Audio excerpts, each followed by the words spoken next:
Hi there. Today we bring you the Business Analytics Full Course, a comprehensive learning program designed to take you from business data fundamentals to advanced analytical decision-making skills used in real-world organizations. Business analytics focus on using data, statistical analysis, and also visualization to solve business problems and support strategic decisions.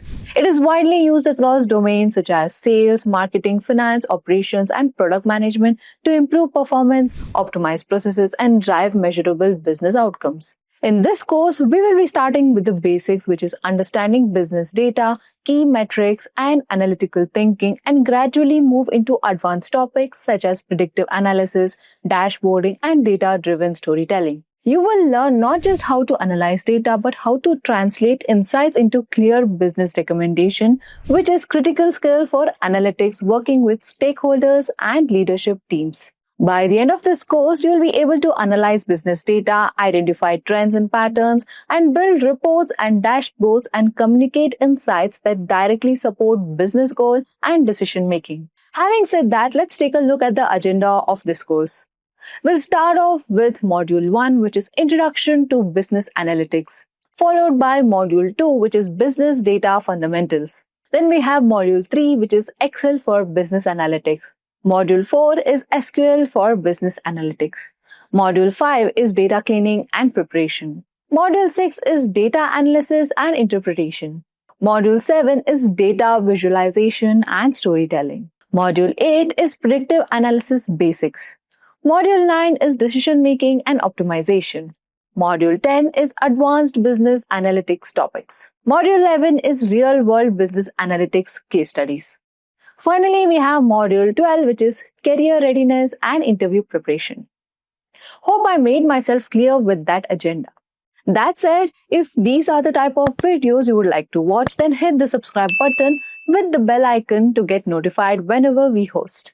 Also, just so that you know, if you want to upskill yourself, master business analytical skills, and land your dream job or grow in your career, then you must explore Simplilearn's cohort of various business leadership and business analytics program. Simplilearn offers a variety of master's, certification, and postgraduate programs in collaboration with some of the world's leading universities. Through our courses, you will gain business and leadership knowledge along with work-ready expertise in skills like Python, Tableau, Power BI, Generative AI, and over a dozen others. And that's not all. You'll also get the opportunity to work on multiple projects led by industry experts working in top-tier data and product companies. After completing these courses, thousands of learners have transitioned into data science or data analytics roles as a fresher or moved on to a higher-paying job and profile. If you're passionate about making your career in this field, then make sure to check out the link in the pinned comments and in the description box to find business leadership and business analytical program that fits your experience and areas of interest. So let's get started with our business analytics full course with a small quiz.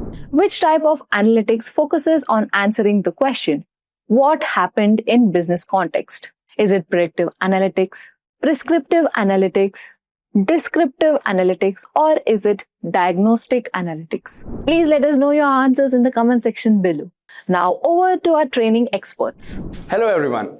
We are here today to learn why business analysis is your golden ticket to the IT industry. The IT landscape is booming and one role stands out as the bridge between business goals and technological solutions. Business analyst. This dynamic career offers not only exceptional growth but also the power to shape the future of technology. Imagine a skyrocketing demand. The Bureau of Labor Statistics predicts a 14% job growth for business analysts by 2030, solidifying its place as a sought-after profession. A booming market. The business analysis market is projected to reach a staggering $684.12 billion by 2030, highlighting its crucial role in driving innovation. Lucrative compensation. Business analysts are handsomely rewarded for their expertise. In India, their minimum salary surpasses 10 lakhs per annum, while in America, the average is remarkable 100,000 per annum. Joining the A-team. Top IT giants like Mang, the Big Four, and the countless others actively recruit skilled business analysts, offering exciting opportunities to be at the forefront of technological advancements. So, if you are looking for a career that combines your passion with the rewards, an industry-ruling career, and an environment of continuous growth, then business analysis is your golden ticket to a fulfilling and fruitful future in the dynamic world of IT. So, we will be discussing the versatile arsenal of business analysts to crack open the 6 crucial roles and responsibilities. The role of a business analyst is a fascinating blend of technical prowess, analytical skills, business acumen, and human interaction. It's a career that demands a higher caliber, and proving yourself to be capable of playing these 6 core roles and responsibilities will put you at the forefront of this dynamic world of IT. First, teamwork. Become a collaborative maestro. Forget the image of a lone analyst hinged over spreadsheets. A true business analyst is a teamwork maestro, seamless bridging the gap between various stakeholders. You will work closely with subject matter experts, executives, and developers, actively listening to their needs, concerning, and aspirations. This keen ability to collaborate effectively is the cornerstone of gathering comprehensive business requirements. Second, data analysis skills. Unearth critical insights from the metrics.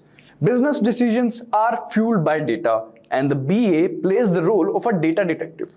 You will delve into data models utilizing your analytical skills to extract meaningful insights and patterns.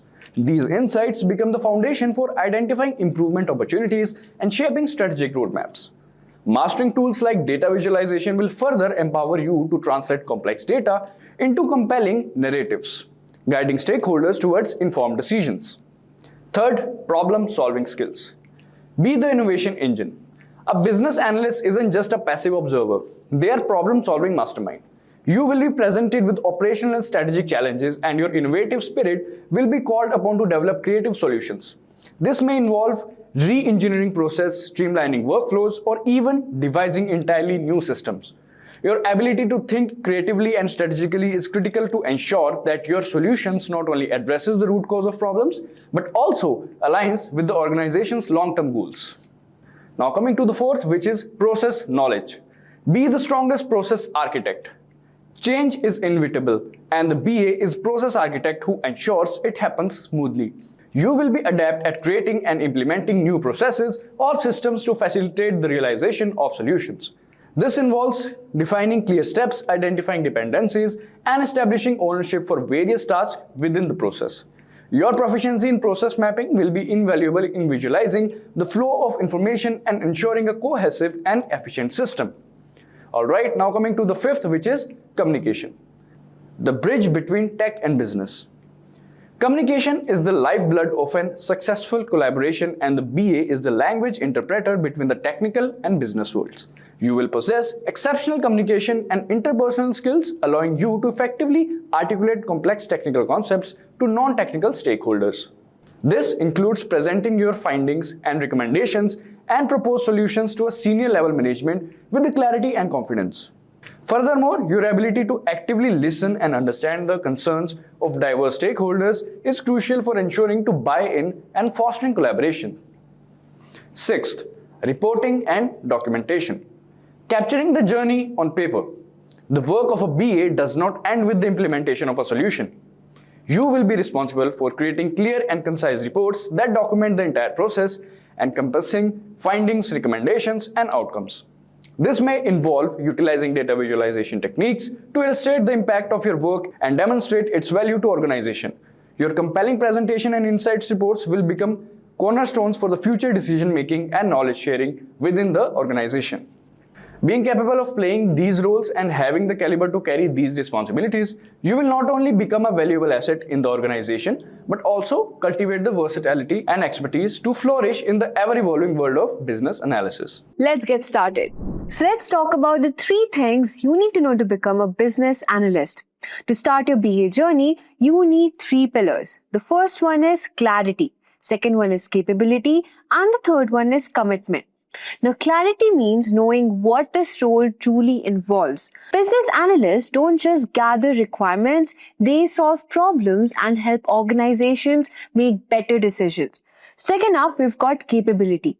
Now, capability means developing the right mix of technical and interpersonal skills. You need to understand data, communicate with people, and think analytically. Third, we've got commitment. Now, commitment means being ready to learn continuously because business analysis evolves constantly with technology and business trends. The good news, you don't need to start from zero. People from all the backgrounds, marketing, finance, operation, customer service, or even software development can successfully transition into business analysis.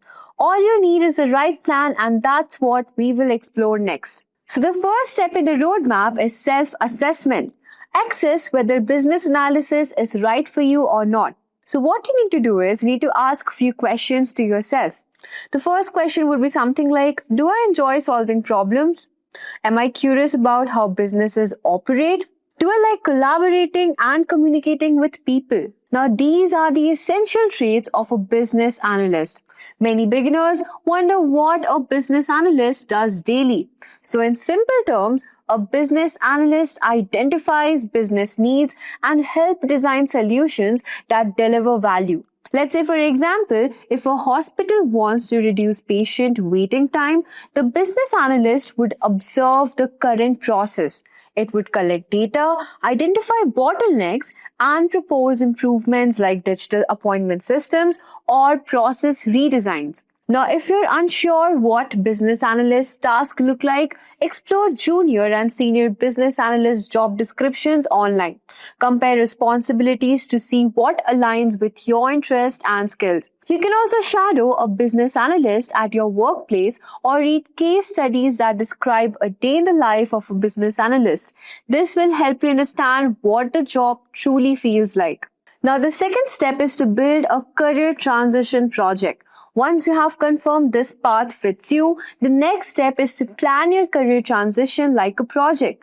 Treat your career shift exactly how a business analyst would manage a business project. So you can start by identifying skill gap. Ask, what knowledge or experience am I missing? But lack technical knowledge, your gap might be tools like Excel, Power BI, process modeling. You can move forward steadily.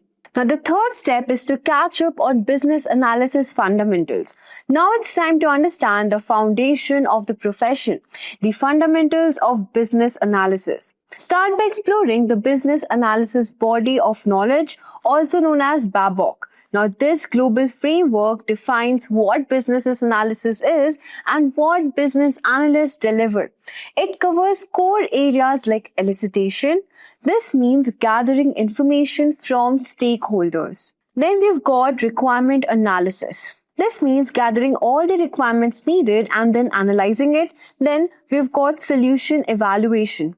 Now, to make it more easier, consider beginner-friendly resources like Business Analysis for Professionals, or you have Simplilearn's Business Analytics full course. We have attached the course link in the description box below. So you can just go and check it out where you'll get the thorough full free course of Business Analytics. We also have Business Intelligence Career Guide, comprehensive playbook to become a business analyst from Simplilearn.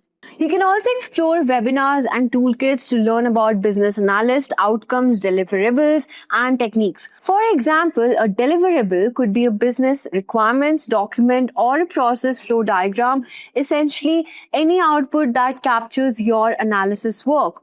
Now, by mastering these basics, you will start thinking like a business analyst, structured, analytical, and solution-oriented.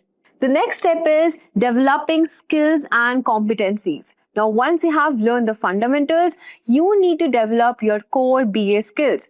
Think of it as your tools for success. So we have divided them into two categories. The first one is the technical skills. So what you need for technical skills is, the first step is requirement gathering. You need to ask the right questions to uncover business's needs. Process modeling, visualizing how work flows through an organization using diagrams. Data analysis, interpreting data to identify trends, issues, or opportunities. Documentation, writing clear and concise business requirement documents, BRDs. Next, we've got soft skills. So let's talk about what all you need to know in the soft skills. So the first one is communication, explaining complex concepts simply to both technical and non-technical teams. Critical thinking, looking at problems from multiple perspectives. The next skill you need to have is the negotiation skill, balancing different stakeholder needs to reach a feasible solution. Adaptability, handling change gracefully since projects often evolve rapidly. And as we move into 2026, a modern business analyst must also understand AI, automation, and data-driven decision-making. Now, these technologies don't replace business analysts, they empower them to make smarter recommendations. Let's move on to our next step, which is expanding your knowledge. Now, learning doesn't stop once you complete a course. To grow as a business analyst, you need to keep expanding your knowledge. You need to read articles, blogs, watch educational videos, attend webinars, and subscribe to business analyst newsletters. Like why change learning is not just about consuming content, it's about engaging with it. Try explaining a concept you have learned to a friend or a colleague. Teaching others deepens your understanding. You can also find a mentor, someone who has experience as a business analyst. Mentorship can help you bridge theory and real-world practice. If you prefer learning with others, join business analyst mentorship groups or communities, for example, the BA Mindset Mentorship Circle. And if you're already working as a business analyst, think about your career path. Would you like to specialize in data analytics, enterprise architecture, or product management? Now, each path opens new opportunities for growth. So now that you know how to expand your knowledge, let's move on to our next step, which is focusing on business modeling. Here's one of the most powerful yet underrated business analyst skills, business modeling. Now, business modeling means representing complex business situations visually using diagrams and models. Let's suppose, for example, a process flow diagram shows how work moves from start to finish. Then you've got a context diagram. It shows how systems or departments interact with each other. Decision tree helps you to visualize choices and their possible outcomes. Next, you've got a use case diagram which shows how users interact with the system. Now, these visuals help stakeholders understand problems faster than words alone. Remember the 3 C's of modeling: clarity, consistency, and context. Your diagrams should clearly communicate ideas, be consistent with terminology, and always show context, how each piece fits into the bigger picture. Now, by mastering modeling, you can make yourself stand out as a business analyst who not only talks through problems but shows solutions in a very structured way. Now comes the next step, which is about career change. Now at this stage, you have built skills and knowledge. Now you need to prepare for the career transition itself. Remember, switching careers is not just a professional shift, it's also an emotional and logistical one. Make sure you have a realistic financial plan during your transition period.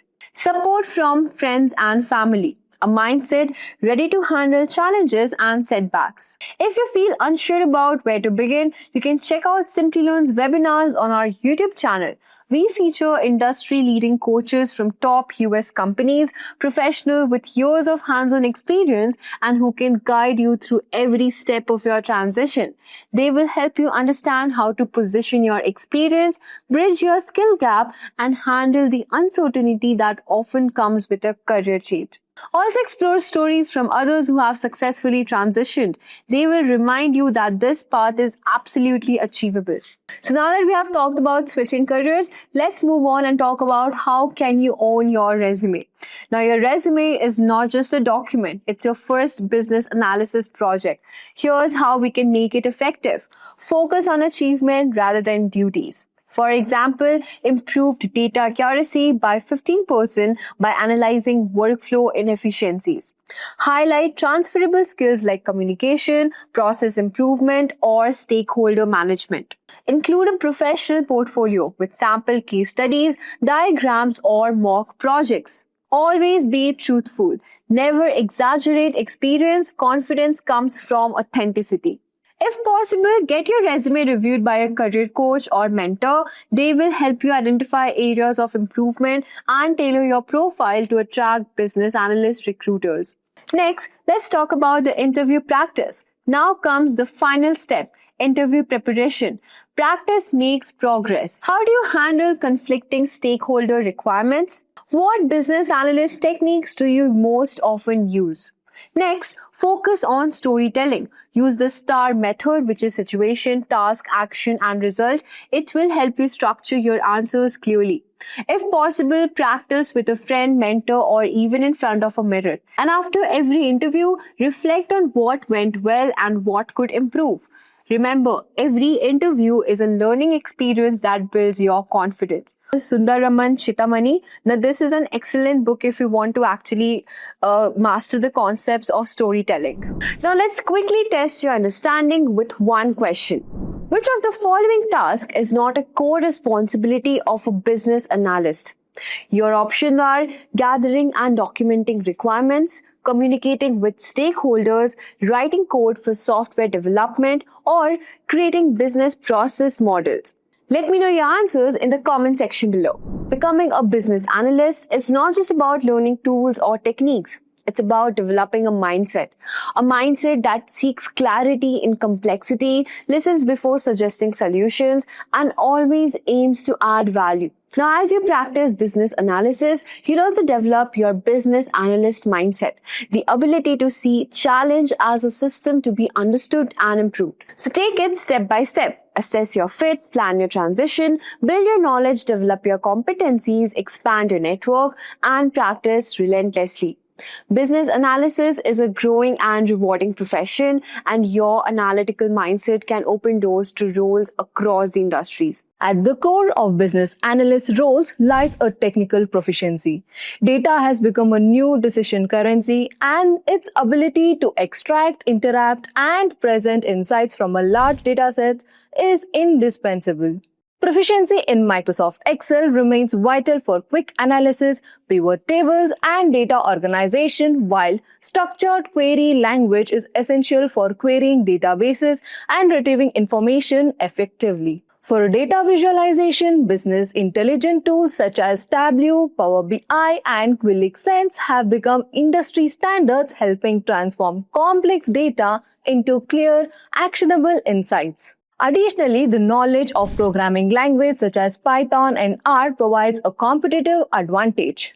Python in particular is widely used for automation, statistical analysis, and predictive modeling, while R supports advanced statistical computations. Some analysts also leverage VBA to automate Excel workflows, saving time and improving accuracy. With the advent of advanced BI platforms like Zoho Analytics, Sisense, IBM Cognos, and Google Data Studio, analysts can now access real-time analytics and predictive insights to guide strategic decisions. Equally important is the ability to document and manage requirements effectively. Tools such as JAMA, Request, Rational Requisites Pro, and OrgNose help track requirements systematically, while Microsoft Visio and wireframing tools enable analysts to visualize workflows and system designs with clarity. However, technical proficiency alone does not define success in this role. Soft skills are equally critical, as business analysts acts as an intermediate between stakeholders and technical teams. Strong communication skills form the backbone of business analysis. Analysts must be able to translate complex technical insights into simple business language for executive and explain business needs in precise technical terms to the developers. Clear writing, confident speaking, and effective presentation abilities allow analysts to communicate their ideas precisely. Active listening is another essential skill, as understanding stakeholder requirements deeply often depend on asking the right question, clarifying assumption, and showing empathy. Moreover, analytical and problem-solving abilities help business analysts uncover root causes of issues, evaluate multiple alternatives, and recommend data-backed solutions aligned with the organizational goals. In an ever-changing business landscapes, adaptability is also vital. Analysts must remain flexible, open to new tools, and ready to learn emerging methodologies to stay ahead. Strong change management skills further enable them to guide teams smoothly through process or technological transitions. In addition to interpersonal and analytical strengths, successful business analysts possess a strong understanding of business processes and industry-specific knowledge. Every industry, whether healthcare, finance, retail, or technology, operates with its own unique workflow, regulations, and challenges. By understanding these, analysts can tailor their solutions effectively to meet industry needs. Tools like business process model and notation help visualize and optimize workflow, enabling analysts to identify inefficiency, bottlenecks, and opportunities for automation. Furthermore, sound financial understanding is essential. The ability to conduct budgeting, cost-benefit analysis, and return on investment assessments allow analysts to justify recommendations in alignment with the organization's strategic and financial objectives. Methodologies and frameworks provide structure to how analysts work. In 2025, Agile has become the dominant methodology across industry.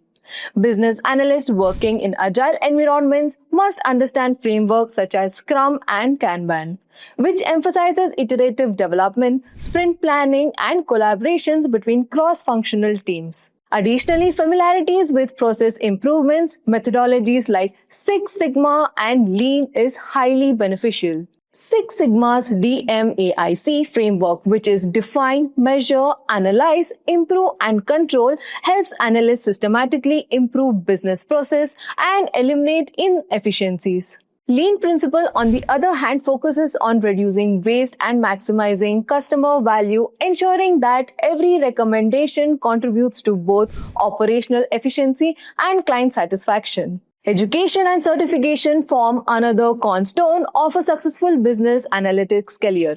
While most employers prefer candidates with bachelor's degree in business administration, computer science, information technology, finance, or economics, what truly matters is the strong foundation in analytical thinking and business understanding. Professional certifications further validate an analyst's expertise and enhance employability. Entry-level profession often begins with the entry certificate in business analysis, while those with moderate experience pursue the certificate of capability in business analysis. For seasoned professional, the Certified Business Analysis Professional credential demonstrate advanced expertise. Specialized certifications such as Agile Analysis Certificate focus on agile practices, while the certification in Business Data Analytics caters to analysts working with data-driven roles. These credentials not only improve career prospects but also significantly boost earning potential. The demand for skilled business analysts contribute to rise across the globe.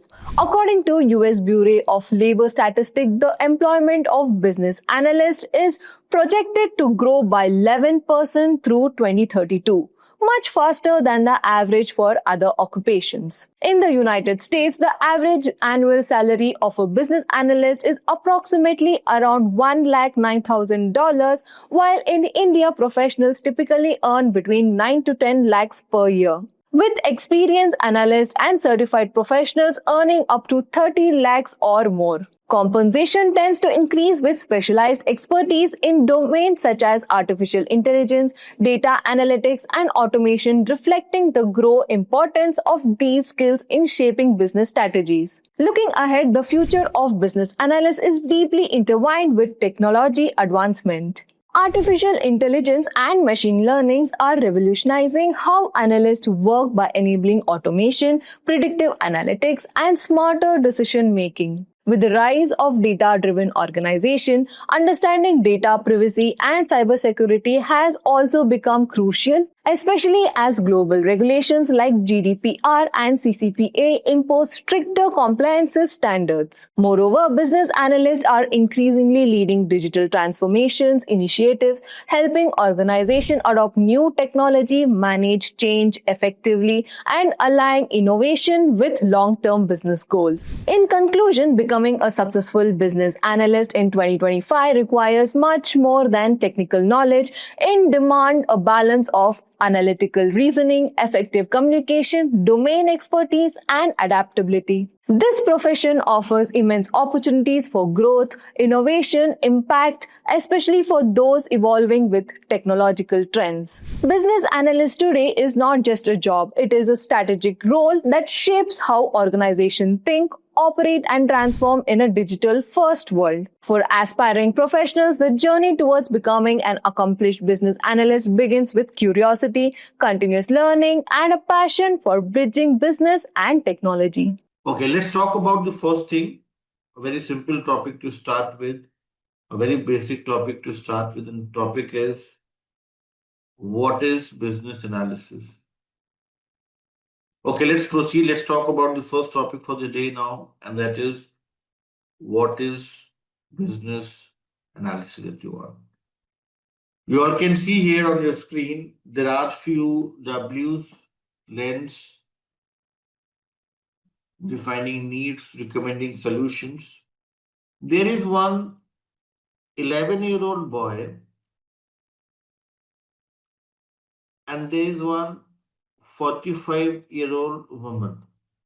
11-year-old boy, 45-year-old woman, and you are working as the business analyst.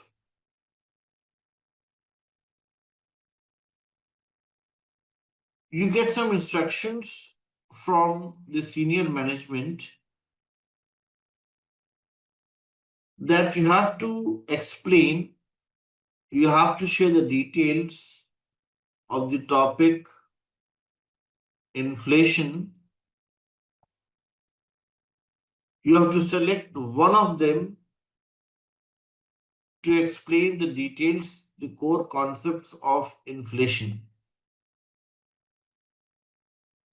Whom would you prefer and why to explain the core concepts of inflation? One very important thing that I want to share with you all here is in the business analysis world, there is no scope of the words like may, maybe, might be. In simple words, assumptions are not allowed. There is no scope of assumption when we're talking about the analysis. That before we jump to the conclusion, it's an important thing for us to first understand what's the purpose. You can see there are so many questions here. Why we need to explain? You need to understand the background. What is the background of this 11-year-old boy? Is he having a fresh mind or is he into some asylum? Is this woman having a good, strong background or she is lacking some basic aspects? So what I'm trying to explain to you all here is that analysis as per the IEB standards should always be based upon the factual evidences, your research, your investigation, exploration, and not on assumptions. I'll just share with you all a few statistics to start with, and you'll gain more understanding, Ibrahim and others, that what's the intent of asking this question. You all can see here 71% of the failed software projects are traced to poor requirements globally. 71%. Success rate is just 29%. Why do you think we have such a huge 71% number, a huge number of failed software projects?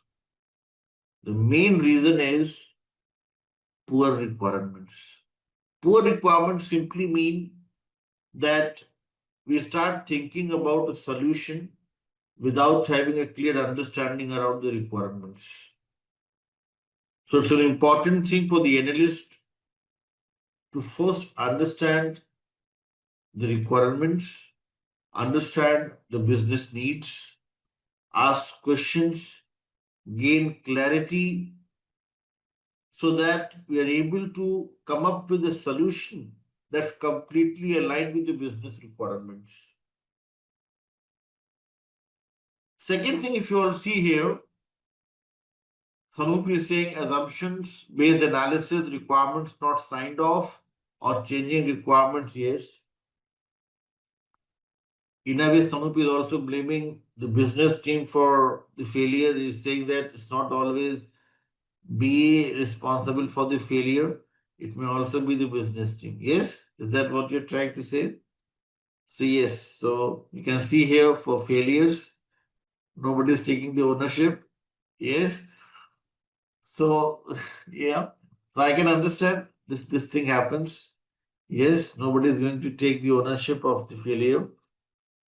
But the thing is, if you just think on the analysis perspective, we cannot, we don't have, you may say, the full command or like full hold over the changing requirements, but at least from the analysis perspective, we can make it more refined, more detailed, so that we have less chances of failures. Yes. Second thing is, everyone, if you see on the screen, 40% of the effort in an average software project is in fixing errors. Now, my question to you all is, why do we have errors in any project? What is the major cause of errors? From your prior experience, from your personal experience into the corporate world, everyone. What's the main reason? Why do we have errors? Why do we have defects? We are going to talk about all those important things.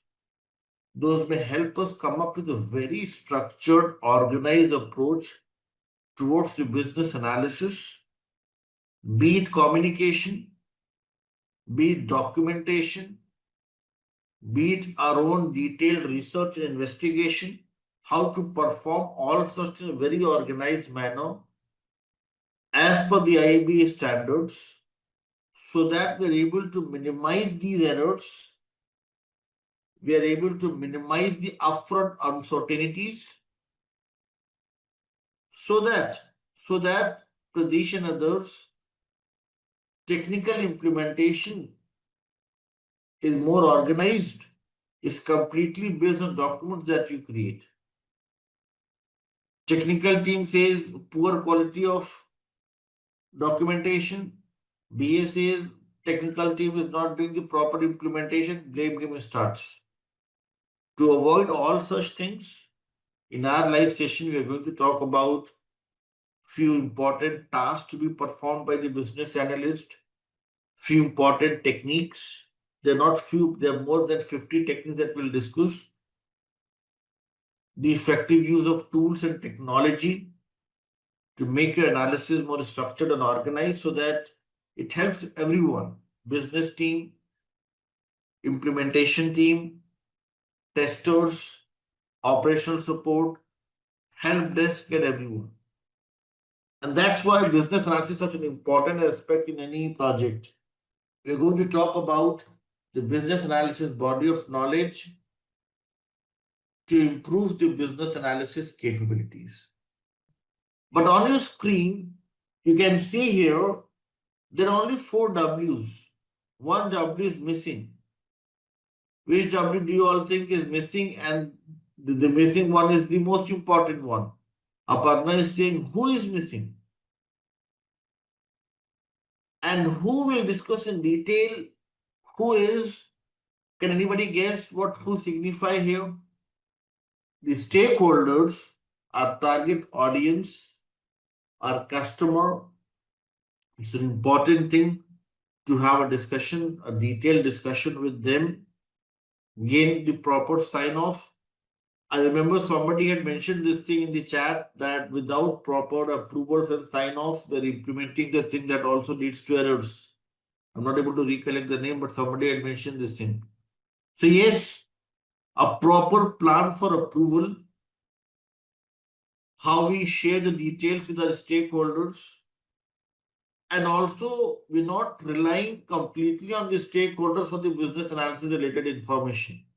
To start with, it's the 5WH analysis: what, where, why, when, how, who. If you're having the answer to all such questions, it means we are doing a proper investigation, we're doing a proper research, exploring all the possible opportunities, and then coming up with a solution. Now, you all can see here, along with these questions, there is one lens, a maroon color lens on your screen. Can any one of you guess the reason why we have this lens here? And what's the purpose of a lens when you're talking about these W's? What this lens signify here? When you talk about the lens, with lens, there are two important things. One is focus, and another is there are two important characteristics associated with the lens. One is the focus point, the focal length, and another is the magnification.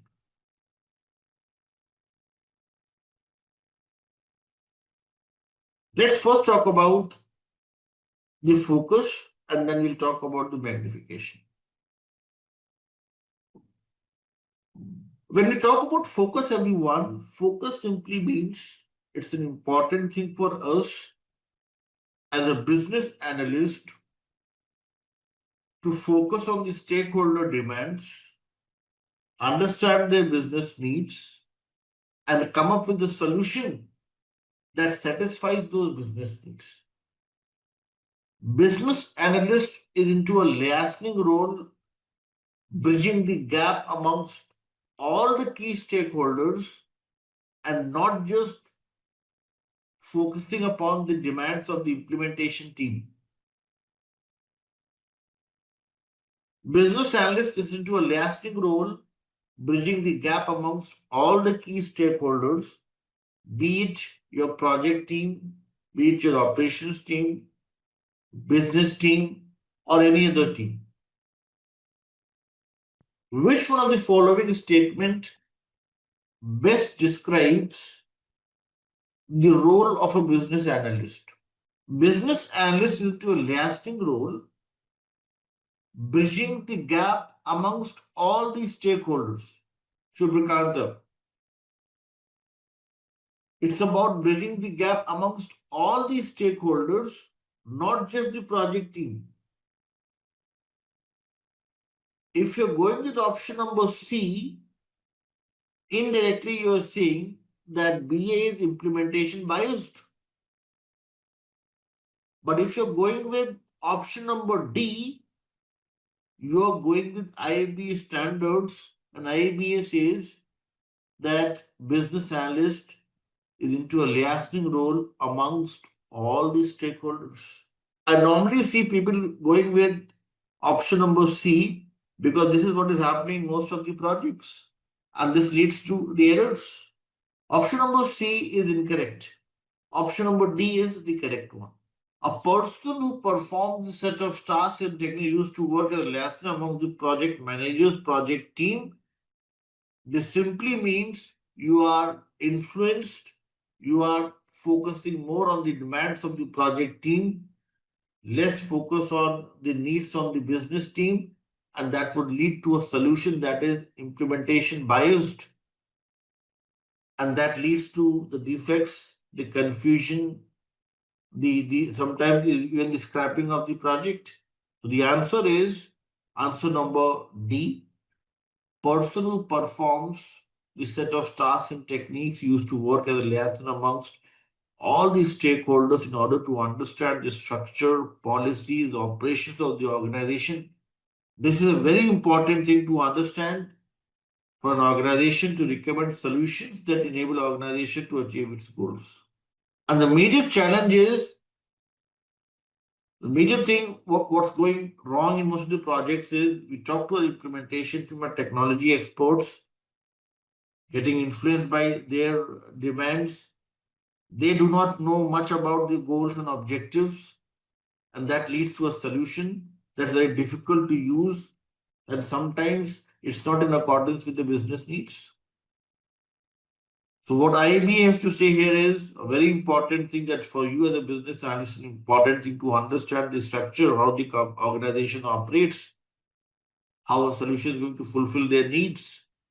So structure, policies, operations of an organization are important aspects to understand first and then to recommend solution that enables the organization to achieve its goals. So this is about the focus. Second thing is the magnification part. Magnification, everyone, if we talk about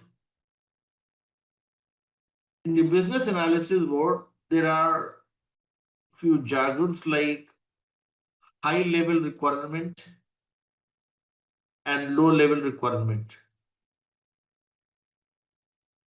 What's the difference, everyone, in between the high level requirements and the low level requirements?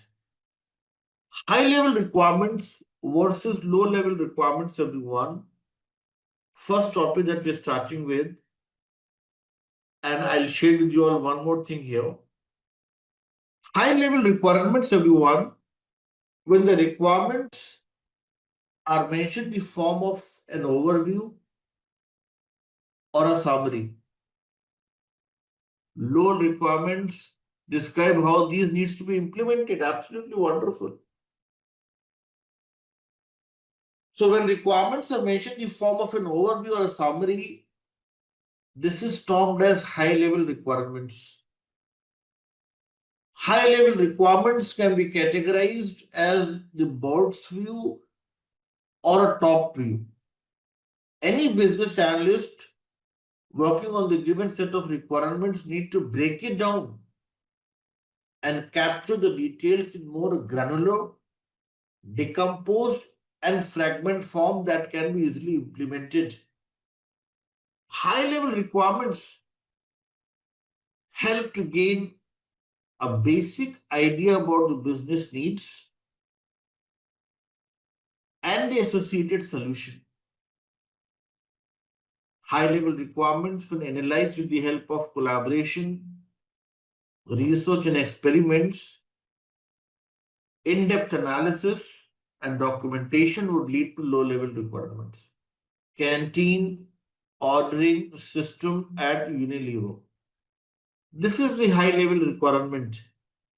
And if you have to come up with the canteen ordering system, Anmol and others in detail, what are the important low level requirements that you all can come up with? If canteen ordering system is the high level requirement, what can be the possible low level requirement components? You can think about a login page to validate, to check for the authenticity of the user. You can come up with a proper food menu for a user to select the food items, and food menu may include several options. What else do you all think can be part of low level requirements? You may also come up with payments for the food items and the details of all the payments, different payment options. You may also have food delivery options, very similar to what we have in Zomato, Swiggy, and other online applications. And we may also have a mechanism to gain the feedback on the quality of the food and the quality of service. So what we are doing then, we have this high level requirement and we're trying to break it down so that we're able to understand all the low level details or all the granular information.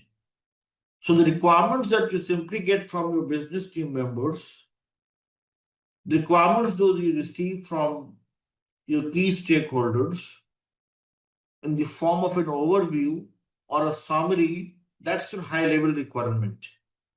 And if you're able to break it down into smaller fragments, granules, with the help of your detailed analysis, those granules, those fragment level information is nothing but your low level requirement.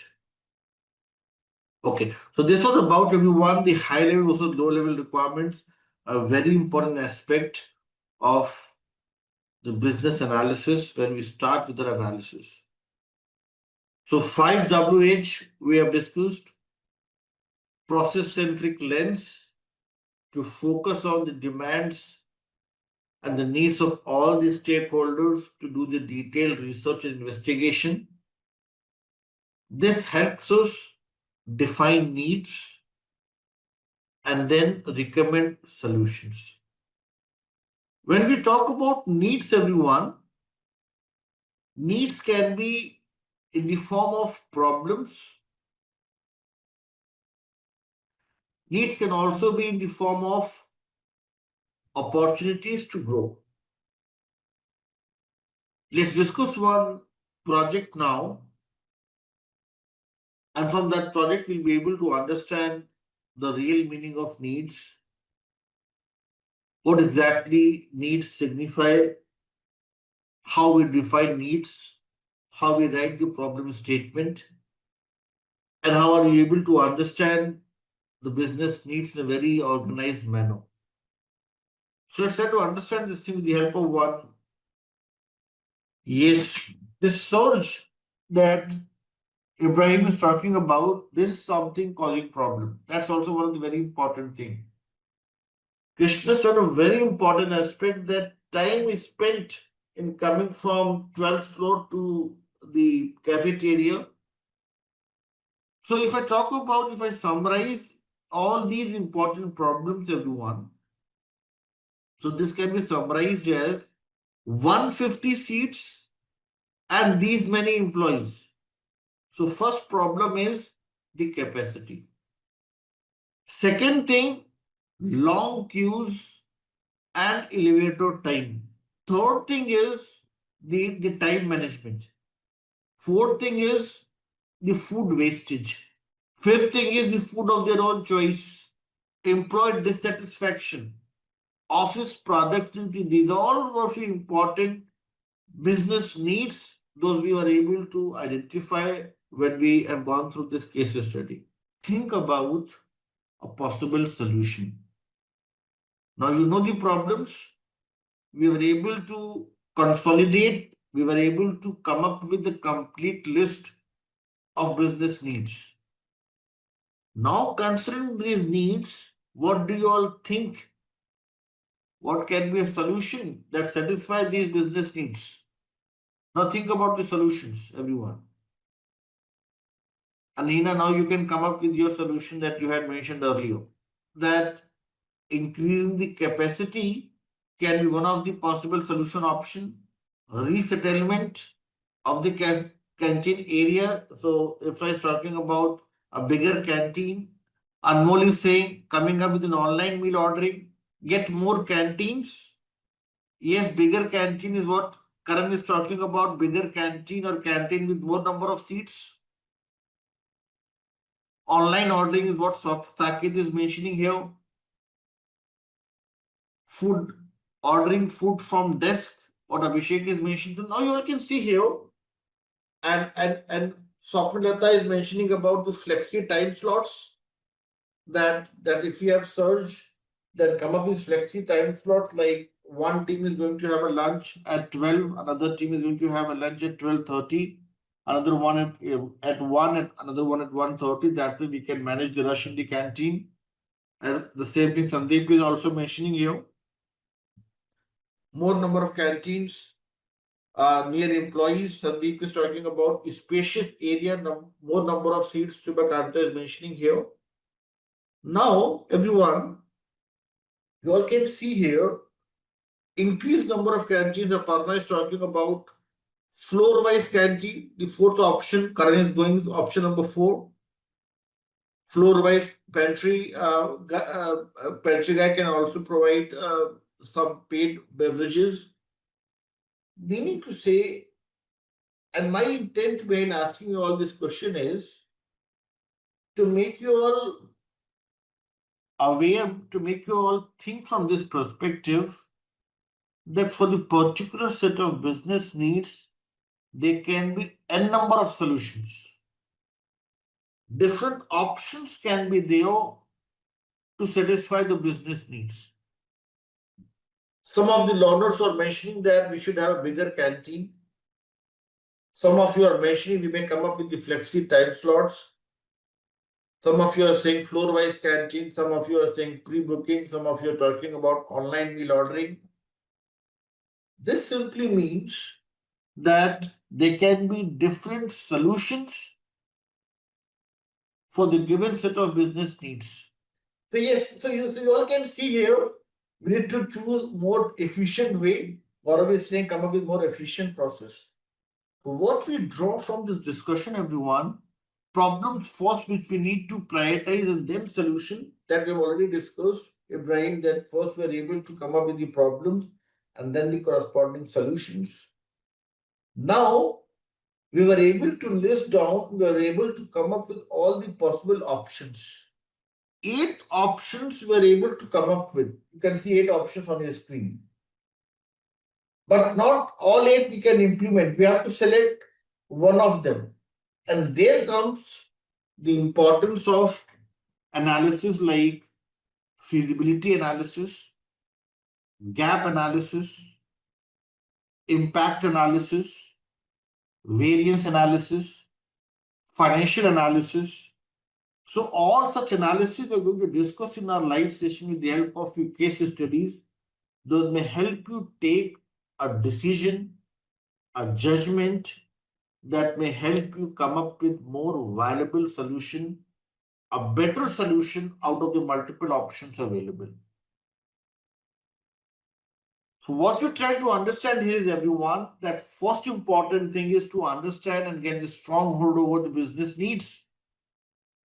And then you can come up with the different solution options. And then with the help of several business analysis techniques, we may arrive at a better solution.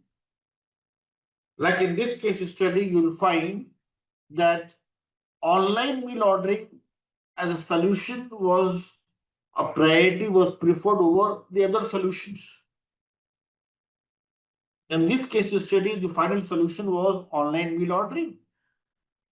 But that may not be a case in other organizations. That may not be a solution in other business scenarios. So this simply means when we are doing an analysis, we first identify the business needs, consolidate the list of business needs, think about the possible solutions, have a discussion, apply an analysis, and then arrive at the best solution out of the multiple options available. As a business analyst, you have to come up with all the possible options first.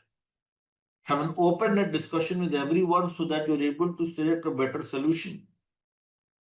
Imagine if you come up with one solution, convince everyone, maybe you have missed the better solution because you've not discussed with everyone.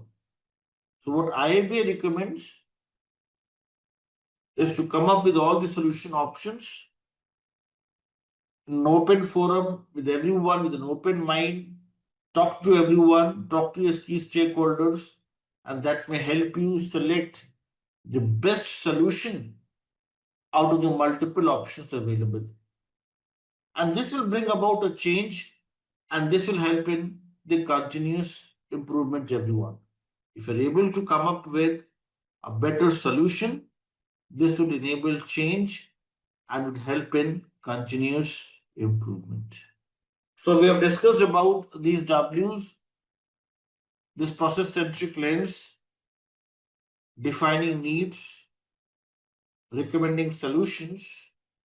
We'll talk about the enablers. We'll talk about change and also the continuous improvement.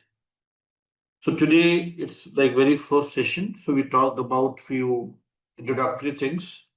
And first thing that we discussed was about the Simplilearn LMS. The very important topic for the day, the first topic, and we talked about what is business analysis. Now, the first thing that we had discussed before the break is what is business analysis. We talked about the standard definition from the PMBOK guide to follow the 5 WH criteria. to understand what are the important things to be done, where it needs to be done, why it has to be, when, who, how, and using this process-centric lens. This process-centric lens is going to help us perform the detailed analysis, break down the high-level information to some smaller fragments, come up with some low-level information, detailed information, focusing upon the business objectives, the goals, and this will help us then define the needs. Needs are the form of problems or the opportunities. Before the break, we had gone through the canteen ordering system case study to understand and list down all the possible problems. And those problems, those challenges, those issues would then help us think about the possible solutions. And then we can come up with one solution out of the multiple options available. And this solution can be implemented to bring about the change. Let's talk about a very important thing here, and that is enablers. Let's try to understand the practical significance and importance of the enablers when we are performing the analysis. I'll make it very simple for you all to understand with the help of one example. Let us suppose I say the current state or the as is state is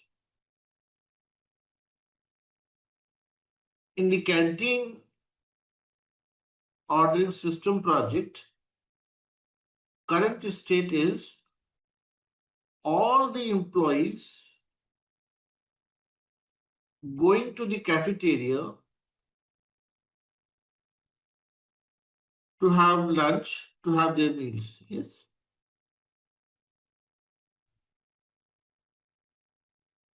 This is the current state. Change is, the transition is, the to be state is, there is one canteen ordering system mobile application. You just log into this application, select few food items, Amit and everyone else, and then you order the food. And food is delivered to your work location. You need not to travel from your workstation to the cafeteria. It's delivered right there. This is a change. Now you are the analyst and you have to ensure that nobody is going to the cafeteria and everybody is ordering the food online. How would you enable this thing? What are the important measures, steps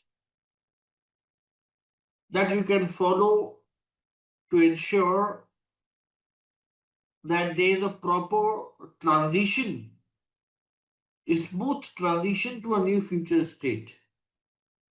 Everybody accepts it. What you will do then? If you are into such project and you have to enable this change, what are the possible enablers that you all can think of? Is communication alone helpful? If you drop an email, you all are from the corporate world, do you think just an email would encourage everyone to go to the to just order the food online? So, so do you think it's a good enabler to shut down the cafeteria and force people to order the meal online? No, it's not the enabler. It's a forceful transition. That's not the enabler.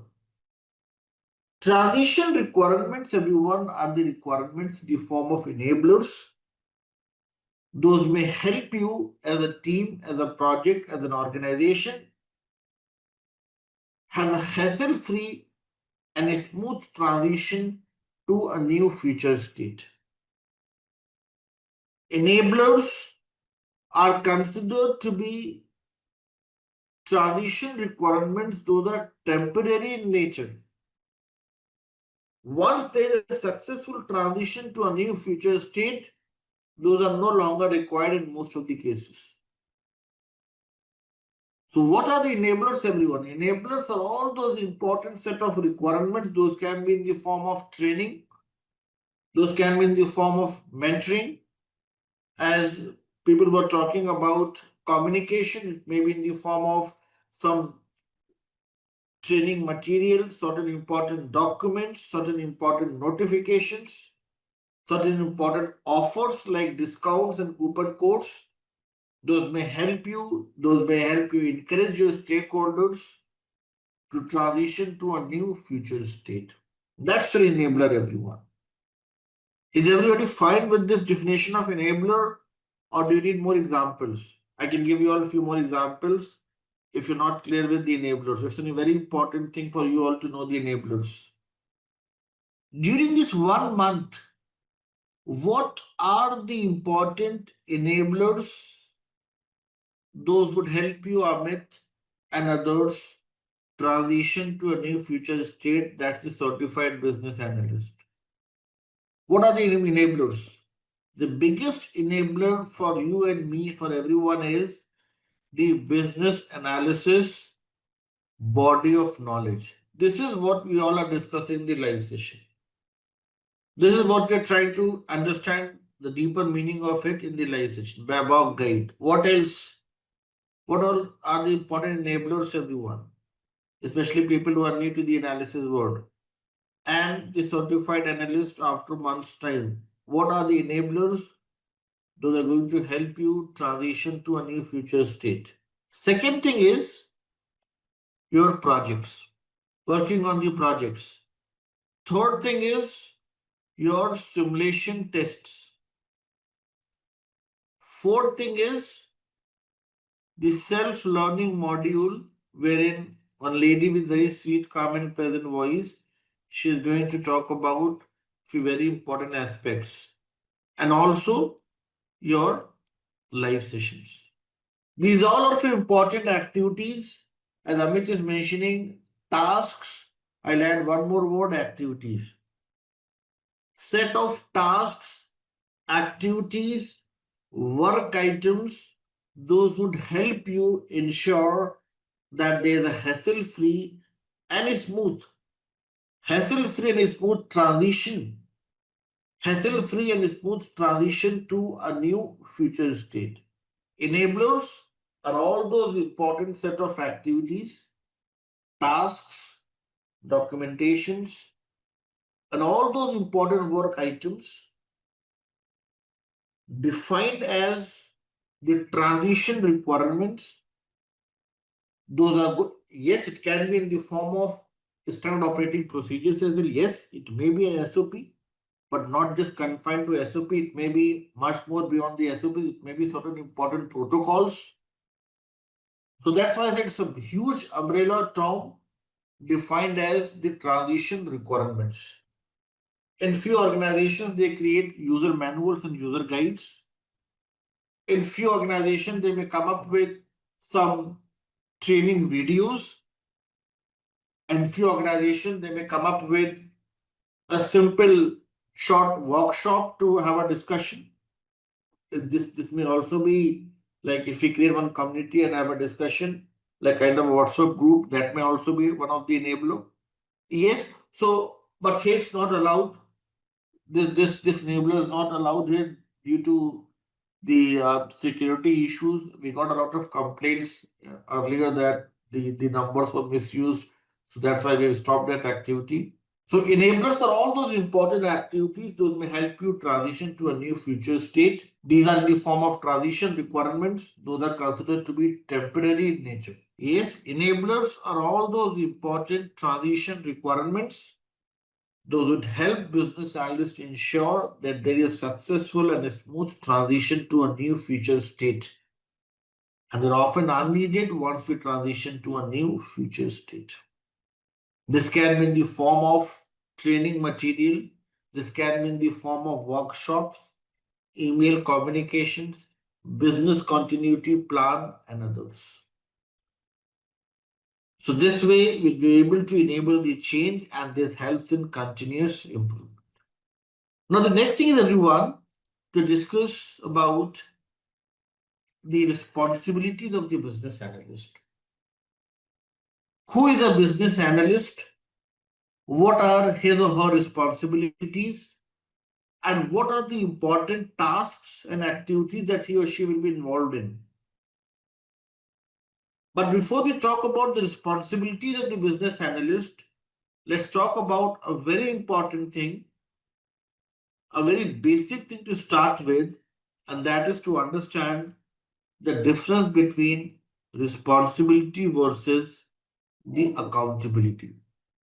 Although it's very basic, but just want to discuss this thing with you all because you get such questions in your job interviews if you are new to the analysis world.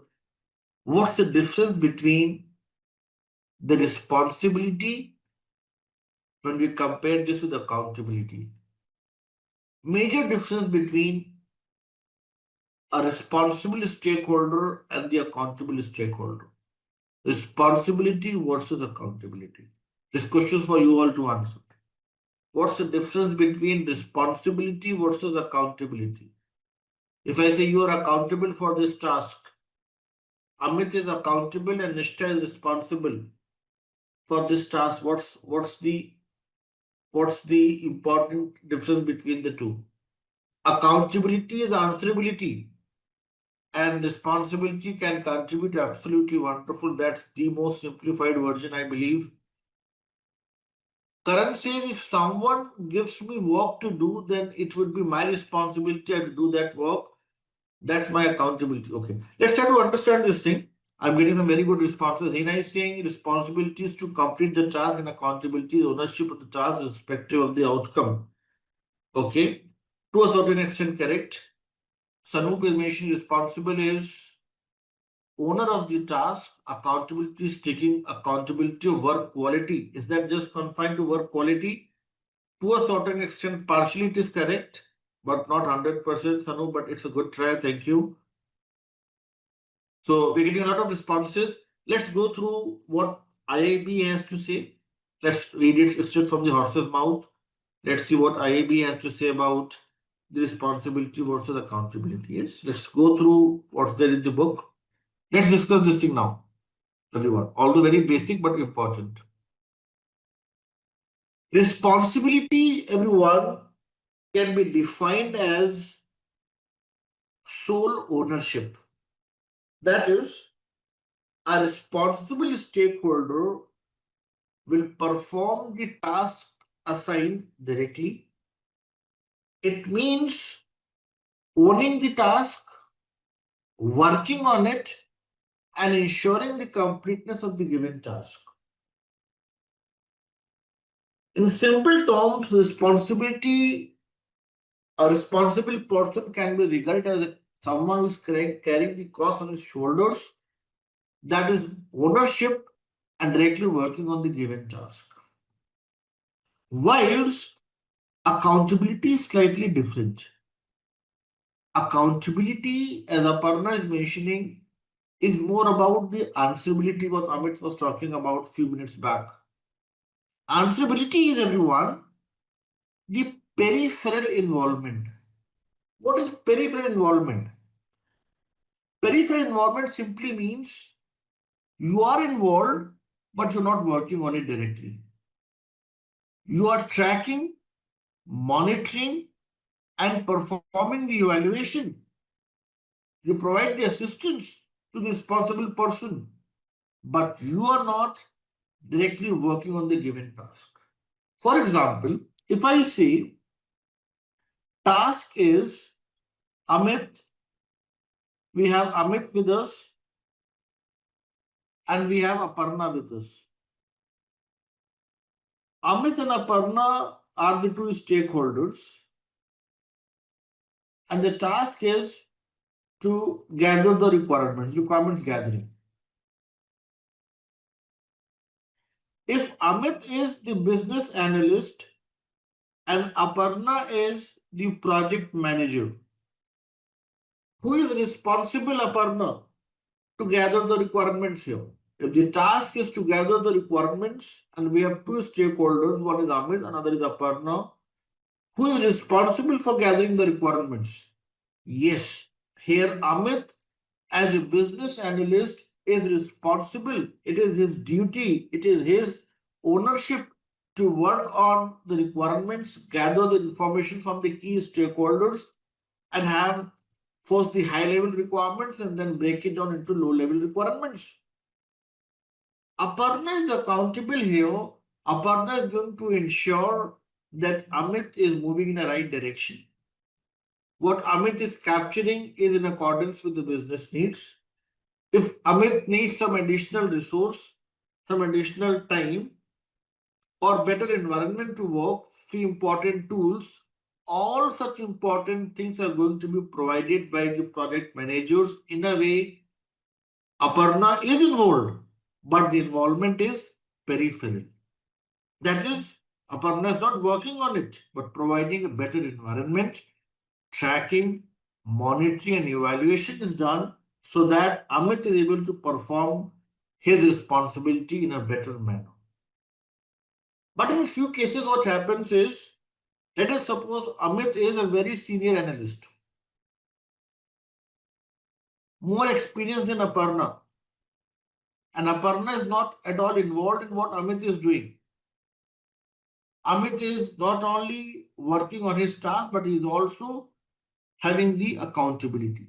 That happens if you're into a senior position, you have both responsibility as well as the accountability. But if you talk about the real life scenario, in most of the cases, you'll find if one person is responsible, there must be somebody else accountable to monitor, track, and evaluate his or her activities. Is everybody able to understand the difference between the two? Responsibility versus accountability? Yes, so you'll find somebody who's working on the given task directly is the responsible person. I'll take a very simple example. In this live session, we have two people from Simplilearn. One is your trainer, and another is your LSM Amal. Yes. And I'm talking about the training session. Who is responsible to deliver? Who is responsible? Who is the owner of this training session? Who is conducting this training session? It's the trainer. Trainer is responsible. But what is the role of Amal here, the learner success manager? He is the manager. He is helping us come up with a better environment. If you find, if you're stuck somewhere, if you need some assistance, he's going to pitch in and provide the valuable inputs. So what is happening here? And Amal is not having a discussion with us, but if I mention, Amal, are you there? He'll just mention few seconds. Yes, I'm there. What sort of help you need from my end?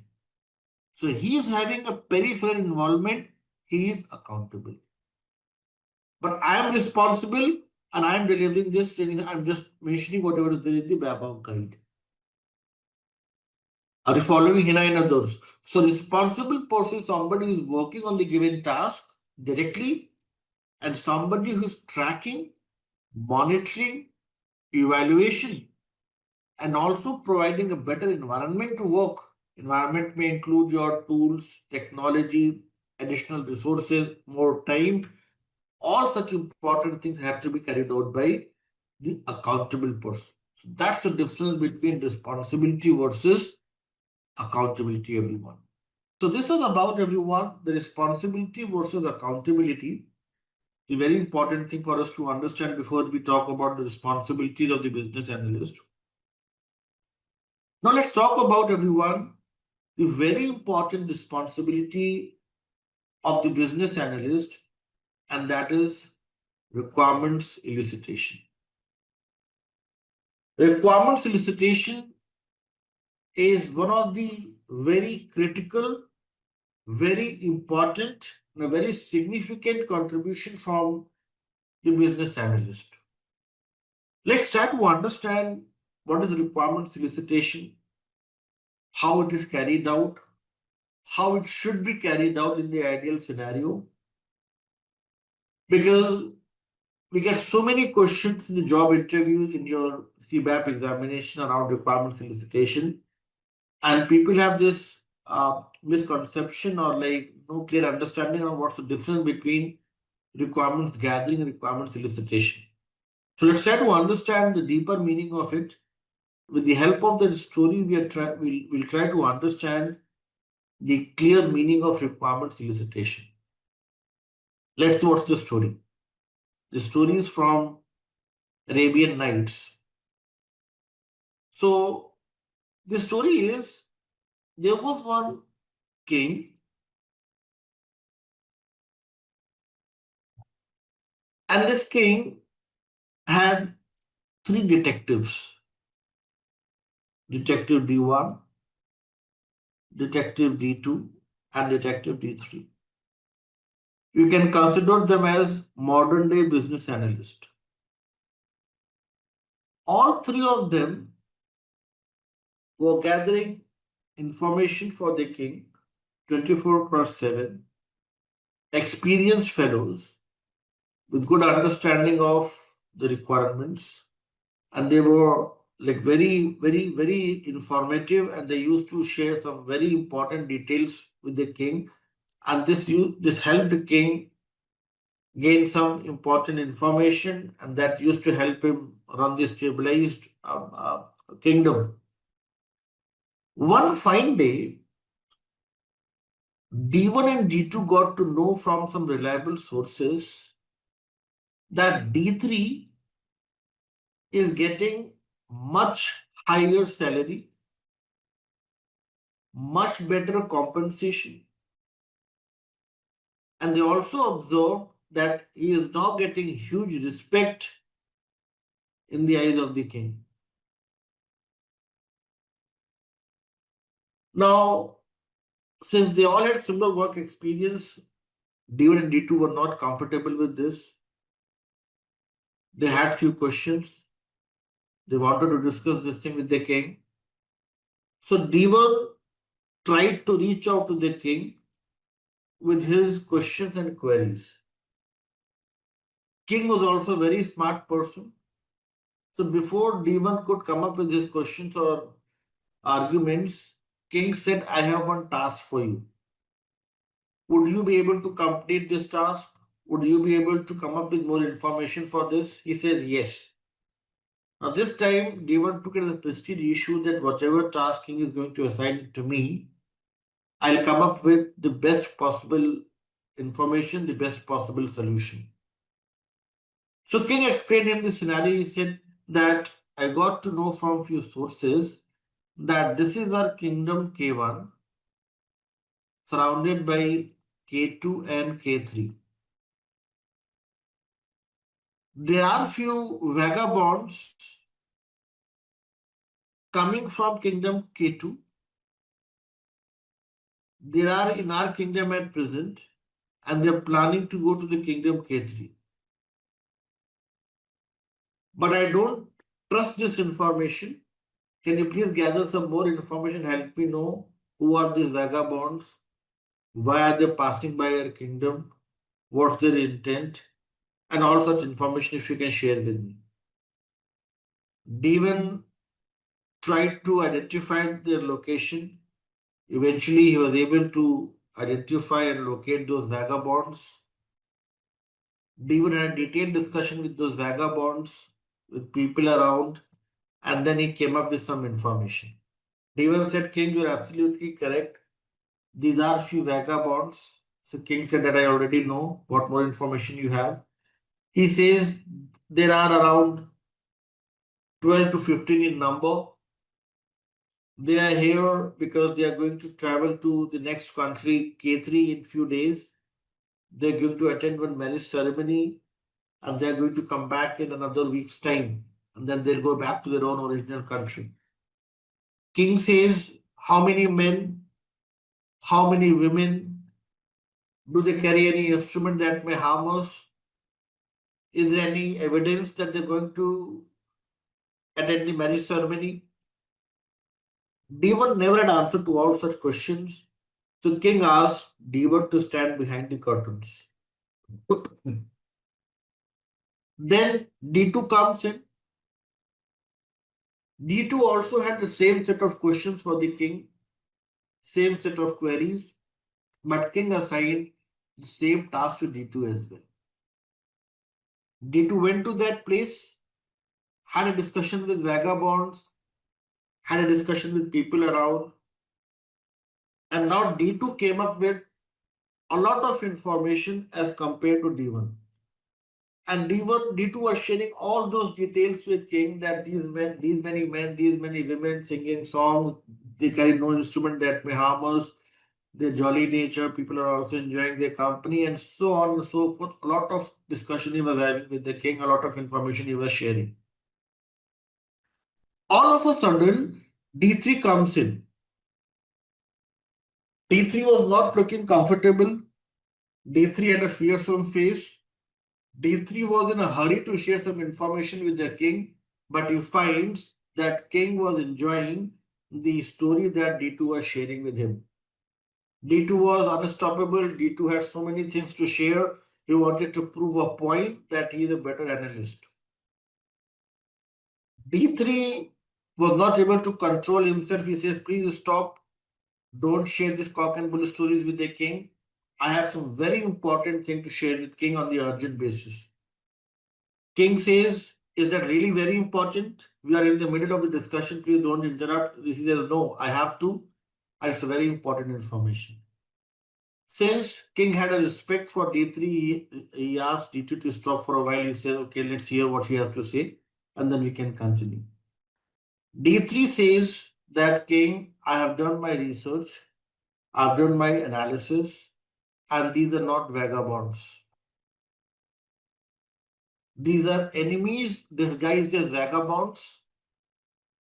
There are thousands of them hiding in the countryside near our borders. They may attack our country at any point of time. These people are here to locate our important army positions, locate our important, you may say, places, and there are other people who are they are waiting for these instructions from these people, and they attack our kingdom at any point of time. So instead of listening to this cock and bull story, it's an important thing for us to alert our defense, alert our army, and be prepared for the next war.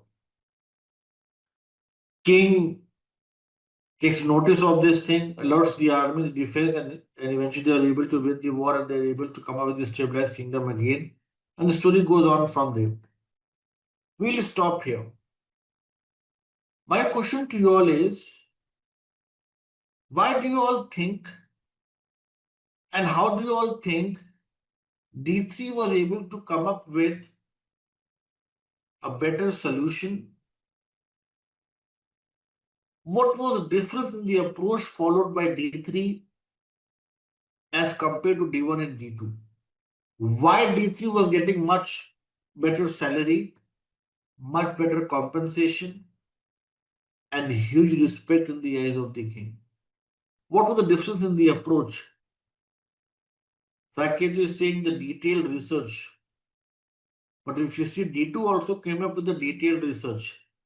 But was his research in accordance with the business needs? The accuracy in his research is a very important point. Thank you, Rajni. Nishta is mentioning here many other sources. He is not just relying on one source. So let's try to understand the moral of this story. If you'll observe in this story, everyone, the biggest mistake that D1 and D2 were doing, they were just relying on the inputs from the vagabonds and people around. They were having a discussion with vagabonds. If you ask a vagabond who is disguised as an enemy, is he going to answer that, no, I'm the enemy, alert your army or else I'll kill you? No, they're not going to tell you this thing. But what D3 is doing is, Along with the discussion with vagabonds and people around, he did his own research. He is also performing certain important experiments. And that's why he was able to identify that there are thousands of them hiding behind the bushes in the countryside, near the borders. So what IAB has to say, that requirements elicitation is not just about gathering the requirements from the stakeholders.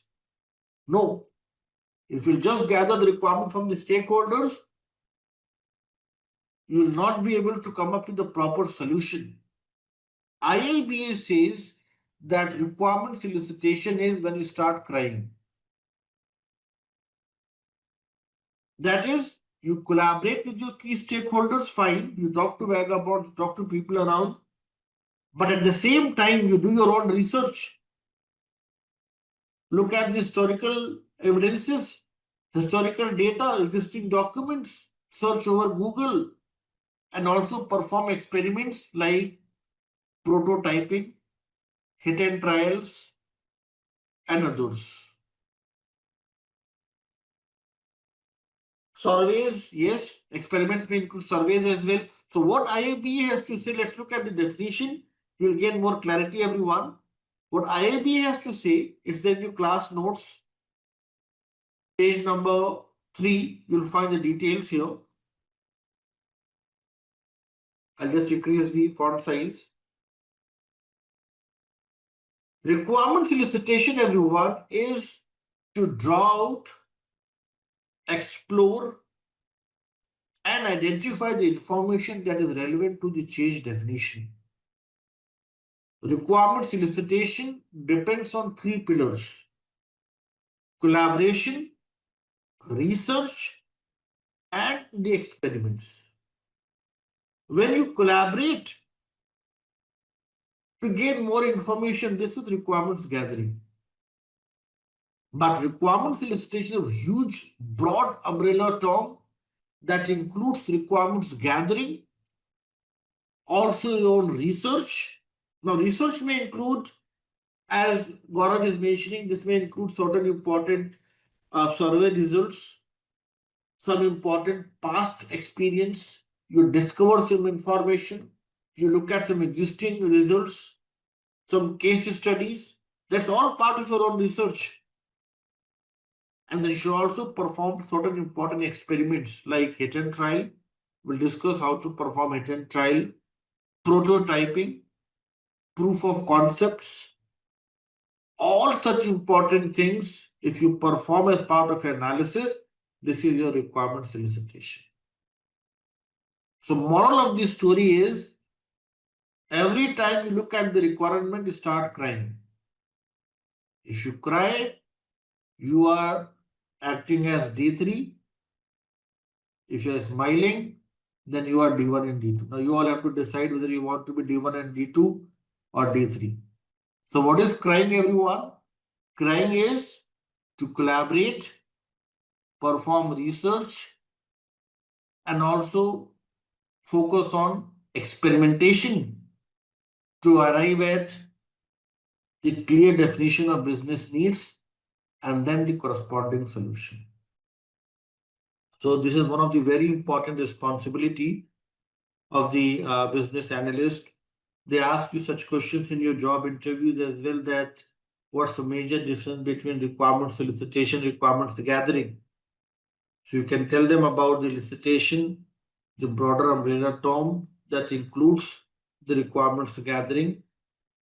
Requirements elicitation, the main thing is that you not rely on what you get from the stakeholders, because the stakeholders may not know about the information. And it happens in most of the cases. I think Sanoop had this thing to say in the beginning today, that sometimes business team is not providing the relevant information, then they blame BA for a bad solution. Yes, so the important thing is, yes, it happens in most of the projects. They won't blame themselves for the bad solution. They'll blame you. And if they're blaming you, that's also correct thing. It was your responsibility. Not just rely on what they tell you. You also do your own research. If king knows everything, then why he'll hire a detective? Yes, it's your responsibility. It's your responsibility to do your own research and perform experiments and arrive at a conclusion.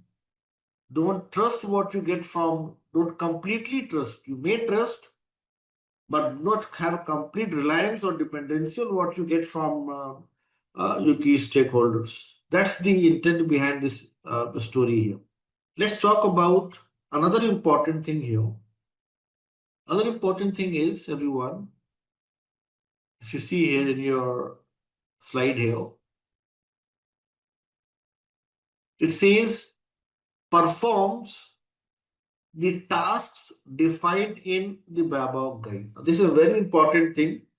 I'll request everyone to please focus here for another 10 minutes.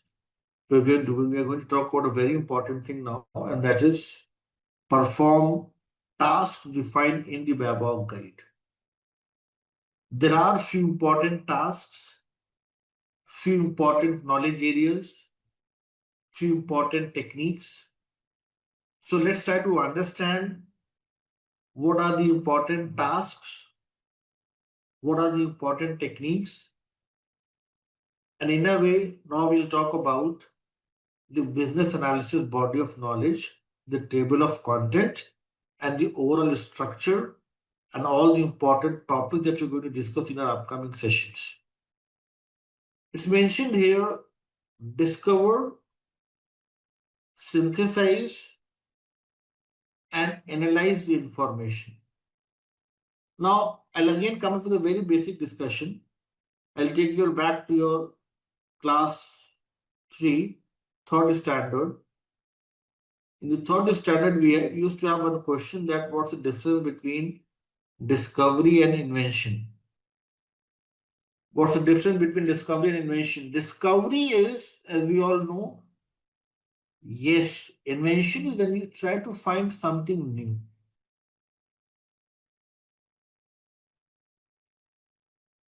New in the sense, it does not, there's no presence at present.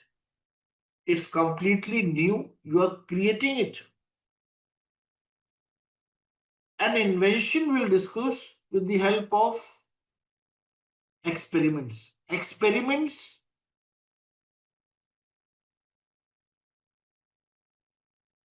when we talk about discovery and inventions, inventions are based on experiments.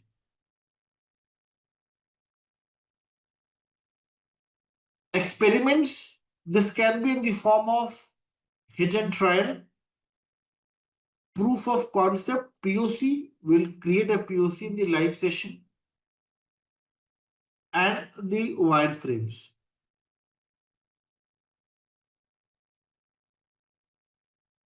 Discovery, when we talk about, everyone, discovery is about the past experiences.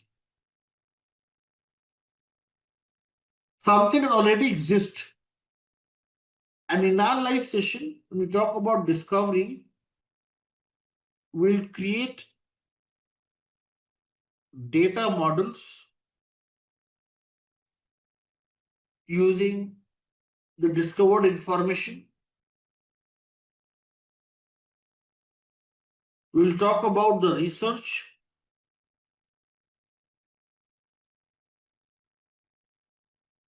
And we'll also talk about data mining. These all are based upon the discovering of the information.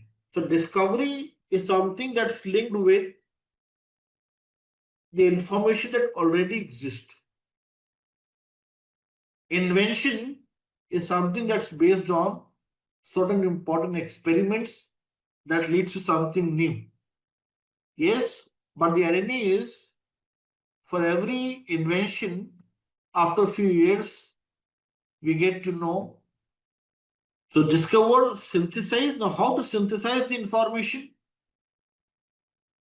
How to classify the information? Business requirement document, how to create the BRDs, how to write the functional specification documents, how to come up with non-functional requirements, NFRs, how to define the functional requirements. These all things will cover as part of synthesis and analysis of the information. And when you're documenting all these things, BRD, FSD, FRDs, user stories, and other important things, it should be aligned with, it should be something that's discussed with the key stakeholders. Investigate and clarify stakeholders' desire. Determine issues and their causes. So, in our next session, we'll talk about how to perform root cause analysis, fishbone diagrams, 5-way analysis.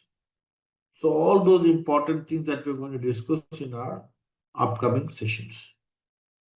Today, we managed to complete chapter number 1, and we have discussed about the introduction to business analysis. We talked about the purpose of the PMBOK guide, what is business analysis, who is a business analyst, and the structure of the PMBOK guide. We are done with our chapter number 1. Now, if you all are with me, shall we discuss few questions to summarize whatever we have discussed today? Few basic questions before we move to Q&A, if you all are with me. Yes, let's discuss few basic questions now based on whatever topics we have discussed today, and then we'll move to Q&A wherein you can come up with your questions and queries. So let's go through a few questions. Question number 1 on your screen, everyone. Let's discuss this question now. Martha is preparing for a requirements workshop as part of her elicitation process. Now, today we have talked about the elicitation, and this question is based upon the elicitation only. In her preparation, she wants to review all of the details surrounding the problems and the opportunities faced by business to better interview and ask questions in the workshop. She is going through the problems and opportunities faced by the business. Now, a document that includes the details of problems and the opportunities. What is the name of that document? And there are 4 options on your screen.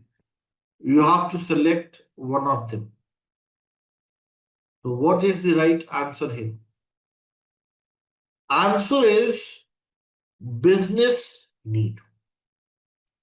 Business case is one level ahead of business need, wherein we'll come up with all those constraints, assumptions, dependencies, barriers, financial justification, all such things.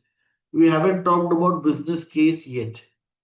So when we combine business needs with constraints, dependencies, assumptions, then it would lead to a business case. Yes, so business case we have not discussed. Problems and opportunities, it is something linked with business need. Okay, the positive business case and the negative business cases in detail, we haven't covered that topic yet. That's the extension to the business needs. So first thing is to understand the business needs, problems and the opportunities, and then details around it, like what are the financial problems, cost and budget, what are the dependencies. Those things can be part of the business case. Okay, so the answer is business need here. Solution scope we have not discussed, and scope model also we have not discussed. We have discussed about canteen ordering system project, and I asked you all to define the business needs. Some of you are saying that the problem is with the space management. Some of you said office productivity.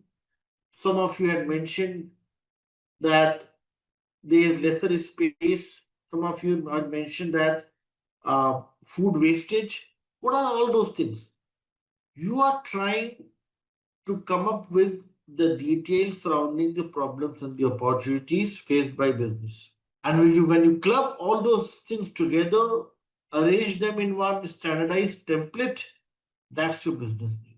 Why less space? Somebody says because company doesn't have much budget. What is the budget? What are the budgetary constraints? There comes the importance of business case. What field owners were talking about. Are you getting it? But to start with, it's not a business case, it's more about identifying the details around the problems and the opportunities. So, Preet and everyone else, business need is considered to be the origin. To start with your analysis, this is the origin, this is the initial point, this is the ice breaking step to start with your analysis. And with that, you may come up with then the business requirements. Business requirements may then lead to the stakeholder requirements, then the solution requirements, and then the transition requirements. But first, the origin is the business need to review all of the details surrounding the problems and the opportunities. So, Preet, are you with me on this thing? Yes. So, it's the initial step to start with the things, and then the details may be in different directions. Details like financial obligations or financial deficits. It's a business case telling you about all those financial details. Then, if you look at the technical feasibility aspects, then feasibility study. Then, if you're looking at the things from the resource perspective, then resource management would come into the picture. So, all those attributes, if you're able to come up with later, that may help you design different business cases. But to start with, it's about to review all of the details surrounding the problems and the opportunities. These are the full details, but you're not getting deeper into it. If you delve deeper into it, then you need other techniques like business case. Following, I hope I'm not confusing you all. So the initial step is to gain clear understanding around the possible problems and the opportunities. And then you may go a step ahead and create the business cases and then the business requirements, and then finally come up with a proper solution for it. So this is about the problems and opportunities, the origin, to start with the analysis work. Now let me ask you a few more questions. So let me read the explanation as well. Martha should review the business need documentation. Business need defines the problem or the opportunity being faced by business, and this information is used to determine the information to be elicited when developing the business requirements early in the project life cycle. And they also ask you such question in your job interviews that what is the prerequisite or precondition to define the business requirements? Answer is the business needs. Business need is the origin from where you can gain more information around your problems and opportunities, and then you can come up with your business requirements. When we're talking about cost and benefits, there comes the importance of business case. Business case assesses the cost and benefits of the proposed project. This business framework is used along with solution scope to determine the information to be elicited when developing stakeholder solution transition requirements. So when we're going deeper into it, the cost, the budget, the constraints, the dependencies, there comes the importance of business case. So it's the next step. Harry is the business analyst for his organization, and he is working with you and other stakeholders to begin the elicitation process. Harry recommends that you begin the process by starting with some lateral thinking, like what we are having at present. So what is this lateral thinking all about? Which option do you all think can be linked with lateral thinking? Yes. Lateral thinking is something linked with brainstorming, everyone. If I talk about the human brain, although I mentioned this thing in the beginning that don't make assumption in analysis, but if you assume that this is your human brain, not your lungs or kidneys, if this is not your anyone's human brain, so left side, right side. What is the role of the left side of the brain, everyone, and how it's different from the right side? Anyone? The difference, what's the role and the responsibility of the left side of the brain as compared to right side? Left side is more about, can anybody complete the statement? Logical, conceptual, and simply maths. Left side is about mathematics. And what is this right side? More active nowadays for most of the people. Right side is about those reels, yes, cosmetics, colors, yes. So, so, so, so, so this part, if it is not working in our live session, I'm fine with it. But this part should be very proactive. Okay, so the intent is, and this part is about the lateral thinking. So for any BA, yes, from the response Saket, I can understand that right side is very active. So they should not be active, they should be very active. Lateral thinking is something that's linked with brainstorming to generate ideas from the key stakeholders. They can use their cognitive mind and come up with more details. So lateral thinking is something that can be linked with brainstorming, mostly focusing on the left side of the brain. Okay. Now, one more thing linked with brainstorming is a very basic thing that I want to discuss with you all before the start of the tomorrow's session. And that is the difference between analysis and analytics. This question I generally get in the second or third session from the learners. So before you all come up with the questions and confusion around these two words, let me explain this thing today itself in the introductory session itself so that we are not having any confusion around it in the upcoming sessions.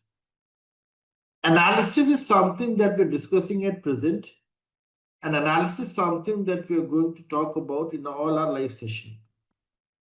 But eventually, we'll also find we have to discussion around analytics as well. Can any one of you help me know what is the main difference between analytics and analysis, or do you all think it is one and the same thing? This is linked with lateral thinking. You can apply your lateral thinking and answer this. Akash is saying analysis, checking and validating the existing system and data set. Analytics are the tools and procedures to perform the analysis to a certain extent, correct? Yes. What else? But what's the difference, major difference in one line? When you perform analysis, Sanoop is saying analytics is outcome of analysis. Okay, it is correct, but not the full information. Let me make it very simple for you all to understand this thing. Very simple definition I'll come up with. Let's see if you're able to understand this part. Analysis and analytics we're talking about, and I'll introduce one more word here as statistics.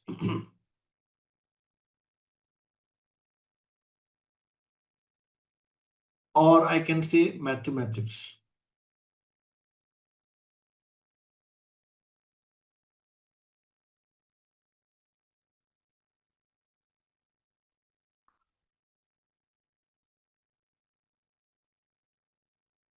If I remove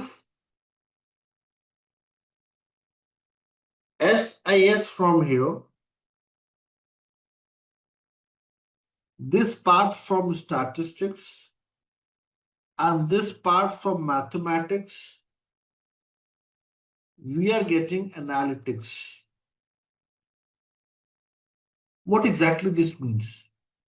This simply means analysis is a broad umbrella term that includes several types of analysis. Analytics is one branch within analysis that is purely based upon the mathematical approach. When we apply formulas, when we apply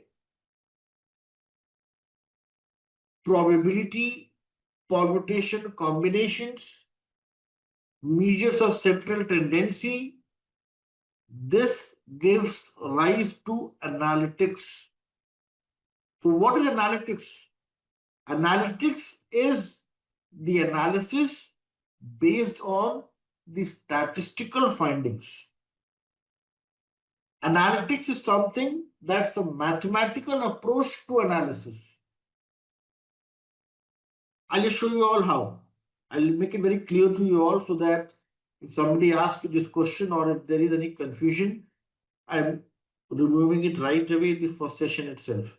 I'll just show you all the Tableau tool to make it very clear in your mind that how it works. I'll just open one data set to show you all the difference between analytics and analysis. If you search on Google, on ChatGPT, it says tool-based analysis is your analytics. What is tool-based analysis and why you need the tools? If you look at the analytics tab here in Tableau, you will find here reference lines, reference bands, box plots, cluster, forecasting, trends, average, totals, median with quartiles. All this information under the analytics tab. And if you observe, these all things are based upon the mathematical approach. Let us suppose I'll just show you all one data set. It will make the thing very clear in your mind. I normally get this question from the learners in every batch, and to avoid confusion, I'll just show you all just one data set to make it very clear in your mind how it works. So I have this data set and I'm going to the sheet 1, and if you see here, I'll just drag and drop few things. You'll learn about this tool in our upcoming sessions. And if you see here, with the help of this tool, I'm able to come up with some important graphical representations. And here, if you see, I have measures like sum, average, median, count, and all these things here. Calculations. These all things are the important contributors to the analytics. So in simple terms, in the analysis, if you're making an effective use of statistics, permutation combination, probability distribution functions, that leads to analytics. And why analytics is considered to be tool-based approach? Because if you have large volumes of data, if you do it manually, it may be very time consuming and very less efficient. And that's why analytics is considered to be a tool-based approach. I just want to show you all one more example before we move to Q&A. Just showing you all these things in the first session itself so that you're clear with basics before we move to our tomorrow's session. So I'm just showing you all the Python workbook as well to make it very clear in your mind how it works. Like I'm opening one machine learning sheet here to show you all the importance of analytics. So you shall see here, with the help of analytics, I'm able to come up with some important graphical representations. I'm able to segregate the data, arrange the data, use some important tools, and I'm able to find some very valuable information.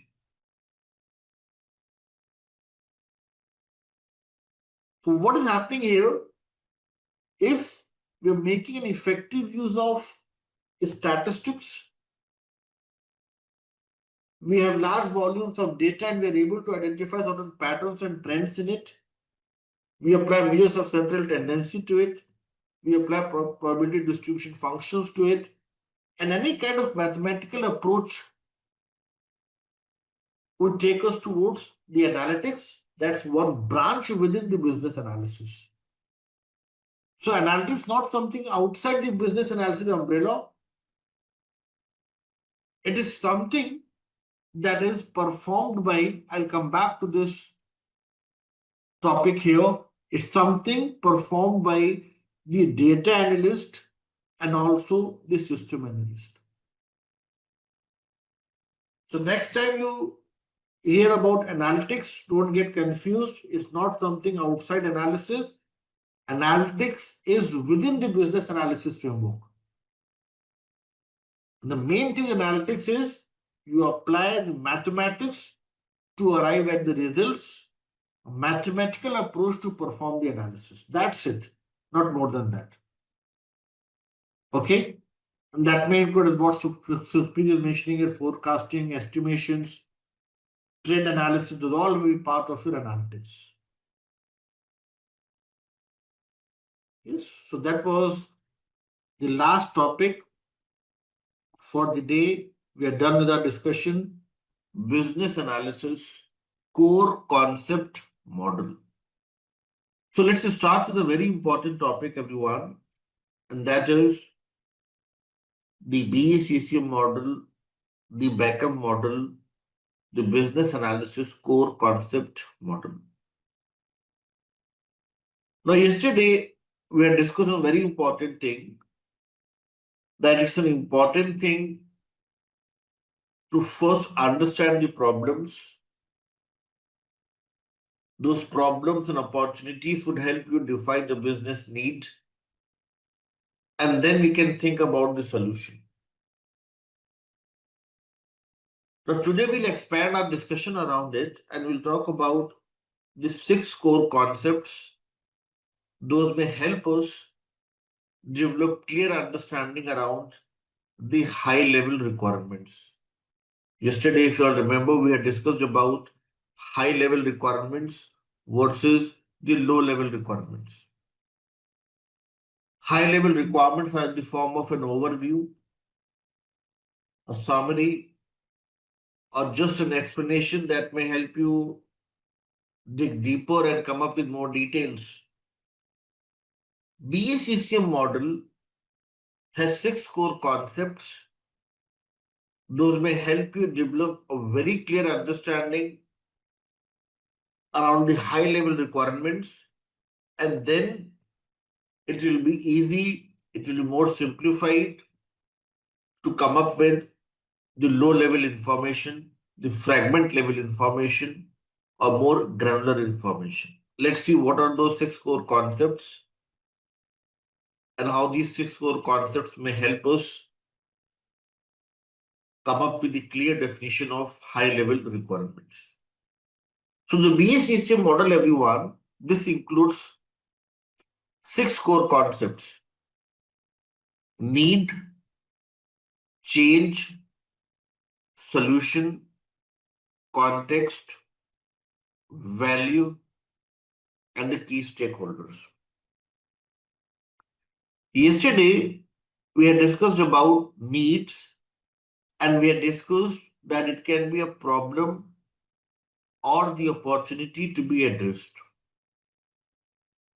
And we had discussed about a problem with the help of one case study, one project, canteen ordering system. Now let's talk about needs. Those can also be in the form of opportunity. Needs are not always around the problems to be solved. It can also be an opportunity to grow. Let's try to understand how to capture the needs. Those are in the form of opportunity with the help of another case study here. You also have to understand what is the context, the circumstances that are influenced by, and provide understanding of the change, that why you're bringing about the change. How is this going to help your key stakeholders? Something that you're trying to develop, is this something that is going to be accepted? Is enterprise ready to use and realize value from what you're delivering? Sometimes you think as an analyst that it's a very good solution, but when you present it to your key stakeholders, they reject it. So it's a very important thing that along with the business needs, we also focus upon the value to be delivered within a given context.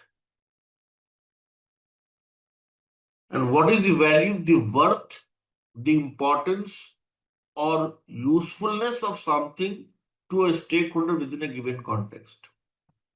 Let me make it very simple for you all to understand. Let us suppose I say, Sudhir we have with us, and another analyst is Ifra. Ifra and Sudhir are there with us. The two BAs, and they deliver this product to Anurag. Anurag is, let us suppose, the customer.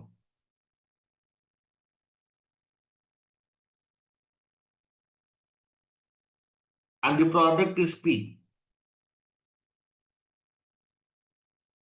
Definition says worth, importance, and usefulness. Worth, importance, and usefulness in terms of what? This is my question to you all. Anurag is going to approve or reject the project, the product being delivered. So what will be the criteria? What are the factors that may help him select or reject the product being delivered by Sudhir and Efra? Question is, worth in terms of what? Importance in terms of what? Usefulness in terms of what? What are the factors that you will consider to ensure that product is valuable? Think from the customer perspective and answer. He has needs in terms of what? Why do we develop a product? First thing, very, very simple, very basic question to start with. Why do we develop any project? Why we bring about the change?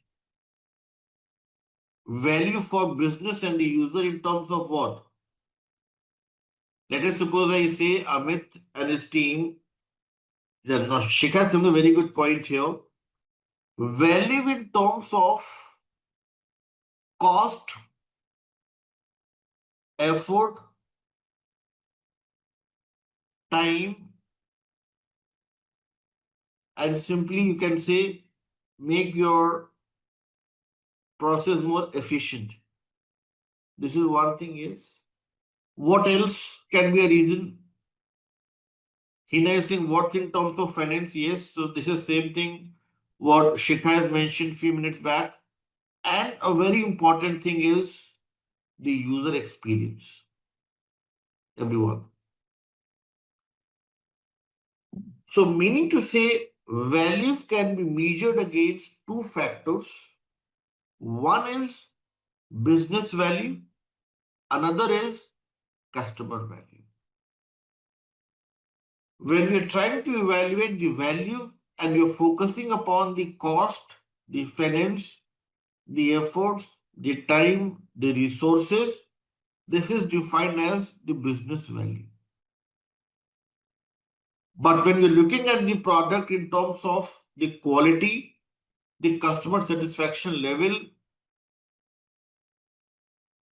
how well it is able to deliver value to the key stakeholders, then it is defined as the customer value. So let me make it more clear to you all. Let's go to your class notes, session number 2, discuss this in detail. Session number 2, topic number 1, value. Value is the usefulness to the stakeholders within a given context. Usefulness can be defined with the help of two important elements, everyone: business value and the customer value. Business value, it is associated with the cost structure and the revenue streams that is more focused on profitability, gain margins, and as what Hina was mentioning, worth in terms of finance. And here, several financial calculations are performed like return on investments, payback period, present value, net present value, internal rate of return, total cost of ownership, cost of the change, opportunity cost, sunk cost. These all would help you come up with the business value. So business value in simple terms is all about value in terms of money. Second thing is a very important thing, the customer value. It is associated with the quality of the product. That is, project or the solution must drive customer satisfaction and the solution must be usable for the purpose. Now, when we talk about customer value, everyone, there are two important jargons that you all have to make a note of. One is house of quality. Another is voice of customer. House of quality simply means all those important features, functionalities, services, those are going to drive the better customer satisfaction level. For example, if I talk about your project number 4, hospital management system, and you have to define few house of quality. Can any one of you think about the house of quality in terms of important features to drive customer satisfaction when you're talking about the HMS project, hospital management system?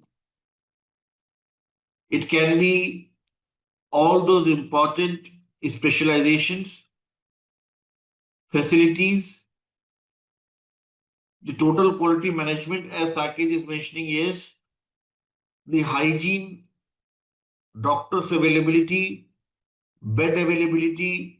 Nowadays, after COVID crisis, the oxygen cylinders, ventilators, yes, and all those important surgical and medical instruments. So what is house of quality? House of quality simply means you're coming up with the product that has all those important features and functionalities that drives customer satisfaction.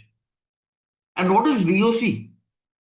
VOC is very common in most of the projects. Can any one of you help me know what's your understanding around VOC?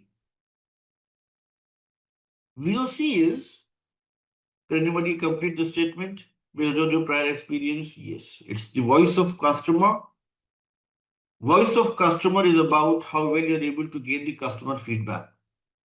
Like you all must have observed this thing that in our live session, during the break time, we launch the polling activity.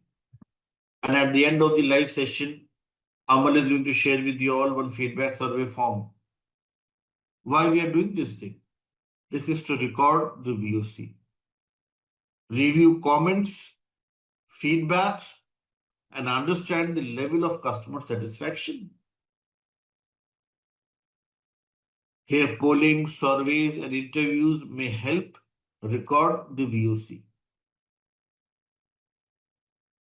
So, value is a very important aspect to consider. House of quality examples we have just discussed, like in hospital management system, if you have to come up with house of quality, Amit, and others, what are the important features that you'll try to develop? You can come up with patient registration. After patient registration, you can think about a form to book an appointment with the doctors. Doctors with the given specializations are available. Their timings. What else? The number of beds in the hospital, the radiology, the different medical instruments, the hygiene. What else? All those important things, those are required by the customer, should be part of the house of quality. It's kind of total quality management. Somebody had mentioned this thing a few minutes back in the chat box. Let's take one more example to understand house of quality, Amit, and others. Let us suppose I say I'm talking about the library management system, the second project, and you have to maintain the house of quality. What do you all think would be part of house of quality, everyone? Satish, you had mentioned about TQM, and somebody else had mentioned about the important features. Can you all think about the important house of quality? Books availability is a very important thing. Yes, books availability, a proper structured mechanism to issue a book, to return a book. Yes, RN is mentioning about the area to sit and read the books, a better environment. Yes, so all such things would be the essential important factors. Those may help you define the house of quality. Even business value and customer value are interdependent. Like if I talk about Nokia, Nokia was the undisputed leader, and they are banking on the fact that they have got huge customer base, they're getting some huge revenues, becoming undisputed leader in the mobile phone industry. But what eventually happened? When they were not able to maintain the house of quality, when they were not able to get the good VOC, ultimately that impacted their business value as well. And this business value went down over the years, and now they no longer exist. If they exist, there's no good presence in the market. So customer value is also going to impact your business value. So even business value and customer value are interdependent. So that's why it's an important thing that whenever we are thinking about a solution for any given business problem, we also consider the values parameter. MVP is, you can see here, the most basic version of a product that contains just enough delivery work to satisfy early customers and gather feedback for further development. When you read this, Karan and everyone else, what do you all think about the MVP? Now, this question is for you to answer, everyone. Just read this and answer. It says a most basic version of a product that contains, like, I'll give you a very simple example. Since we have Karan and others who come from sales background, whenever you have to promote any product, companies generally come up with the free samples and they distribute those free samples to people without any cost. They say this is a free sample. Why do you think these companies come up with the small samples of the product and they distribute that for free?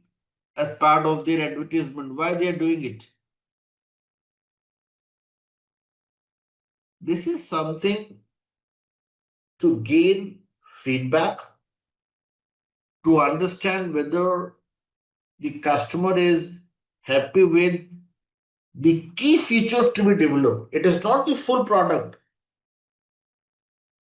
Like, I'll give you one more example. When I asked my learners to install the JIRA trial version, some of my learners dropped me a message on LinkedIn. I'll share with you all my LinkedIn details as well today.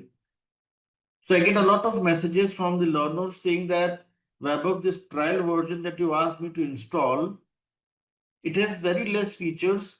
And when I purchase the JIRA tool, I find a lot of features.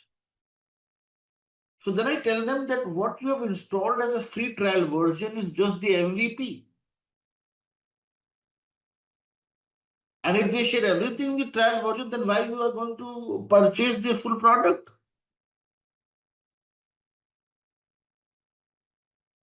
So what we're trying to understand here is that MVP is going to have all those important key features,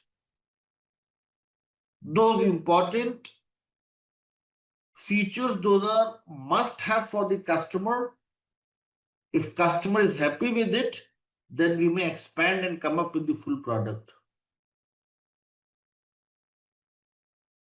So if you see here the focus, it focuses on delivering core functionality to test the product's intended value to the key stakeholders. And what is the goal? Why we are developing the MVP? The primary goal is to validate the assumptions and learn from user feedback with minimal development effort. Why it says minimal development effort? Because if you develop everything and then go for the feedback, there will be a lot of defects and a lot of things to fix. But if you are able to understand the customer viewpoint and views, if you are able to gain the proper feedback, it will help you save time and effort, and you can develop a project wherein customer develops the trust in you. That's an important thing. Imagine if you don't create a beta or the MVP and you directly create one product and share with your business team, they're coming up with a lot of defects and issues. They're not going to develop trust in you as a team, as an organization, and eventually that may lead to scrapping of the project.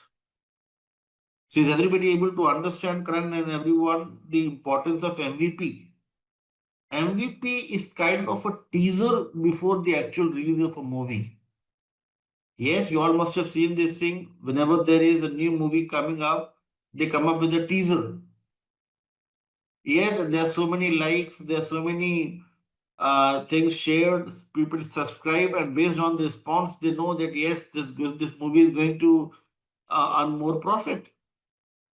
Yes, so meaning to say, minimum viable project is going to give them the flavor of an actual product that's going to be delivered in months to come, and that's the importance of MVP, everyone. Raj is saying constraints, assumptions, dependencies, are these important things to consider when we define the business needs? Yes. So constraints, assumptions, dependencies, any barrier in the realization of value, Anurag and others, has to be part of your business needs description. And then the constraints, those barriers, can be analyzed with the help of feasibility, gap, impact, and other types of analysis like risk analysis and others. So yes, this has to be defined as part of the needs, but not in detail. Details would be part of your feasibility, gap, impact, and other types of analysis. Simple question. but you have to think logically and answer. Question is, a business analyst is evaluating multiple options to address a customer need. Which one of the following is one of the important criteria for selecting the right option for the customer? And you have four options. This is the hint. Hint is all four options are correct, but you have to opt for the option that's a superset of other options. You all are going with option number A, and A is the right answer. When we are talking about cost reduction for the customer, when we are talking about improved revenue for the customer, we are focusing upon the business value. Better turnaround time. This is something linked with house of quality. This would help us come up with better voice of customer. And this is something linked with customer value. And combining both of them is option number A, value delivered to the business. So the answer is option number A, value delivered to the business.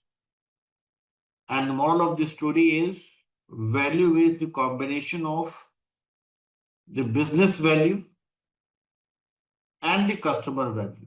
Now, Arun, you will be getting the answer to your question again. You can see here, cost and revenue is something linked with business value. When money matters, we are focusing on business value. When the quality matters more, what solution we are delivering to the customer and whether customer is happy with it or not, then we are focusing on the customer value. So the answer is A, that includes B, C, and D. That there is one core concept here as the context. And what's the importance of the context? Yesterday, if you all remember, Sneha and everyone else, we had discussed about the Unilever case study, Unilever canteen ordering system. And I'd asked you all yesterday to come up with a solution in response to the given business needs. Some of you are saying that increase the size of the cafeteria. Some of you are saying that there must be a cafeteria in each and every floor, floor-wise cafeteria. Some of you mentioned that there must be an online meal ordering system. Some of you are saying that there can be flexi time slots. Context, that's the background, is going to help you understand that why we are bringing about the change. And this may help you take a better decision and come up with solution recommendations. Context is something that is going to help you understand the circumstances that are influenced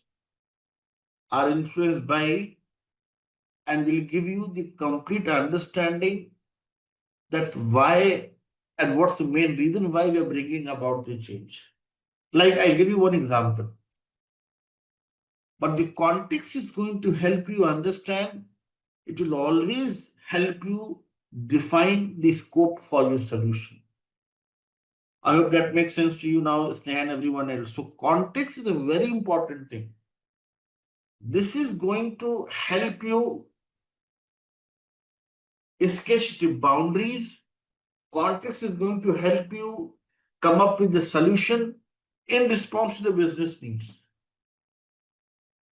Sometimes what happens is we are not clear about the context. We don't know why we are developing a solution. And we come up with the solution component. Those are completely irrelevant. We'll talk about the scope creep in our sessions to come. It helps to avoid any creep, redundant, or any duplicate component in your solution. It helps you maintain a focus on the requirements so that the solution that you come up with is completely aligned with the requirements.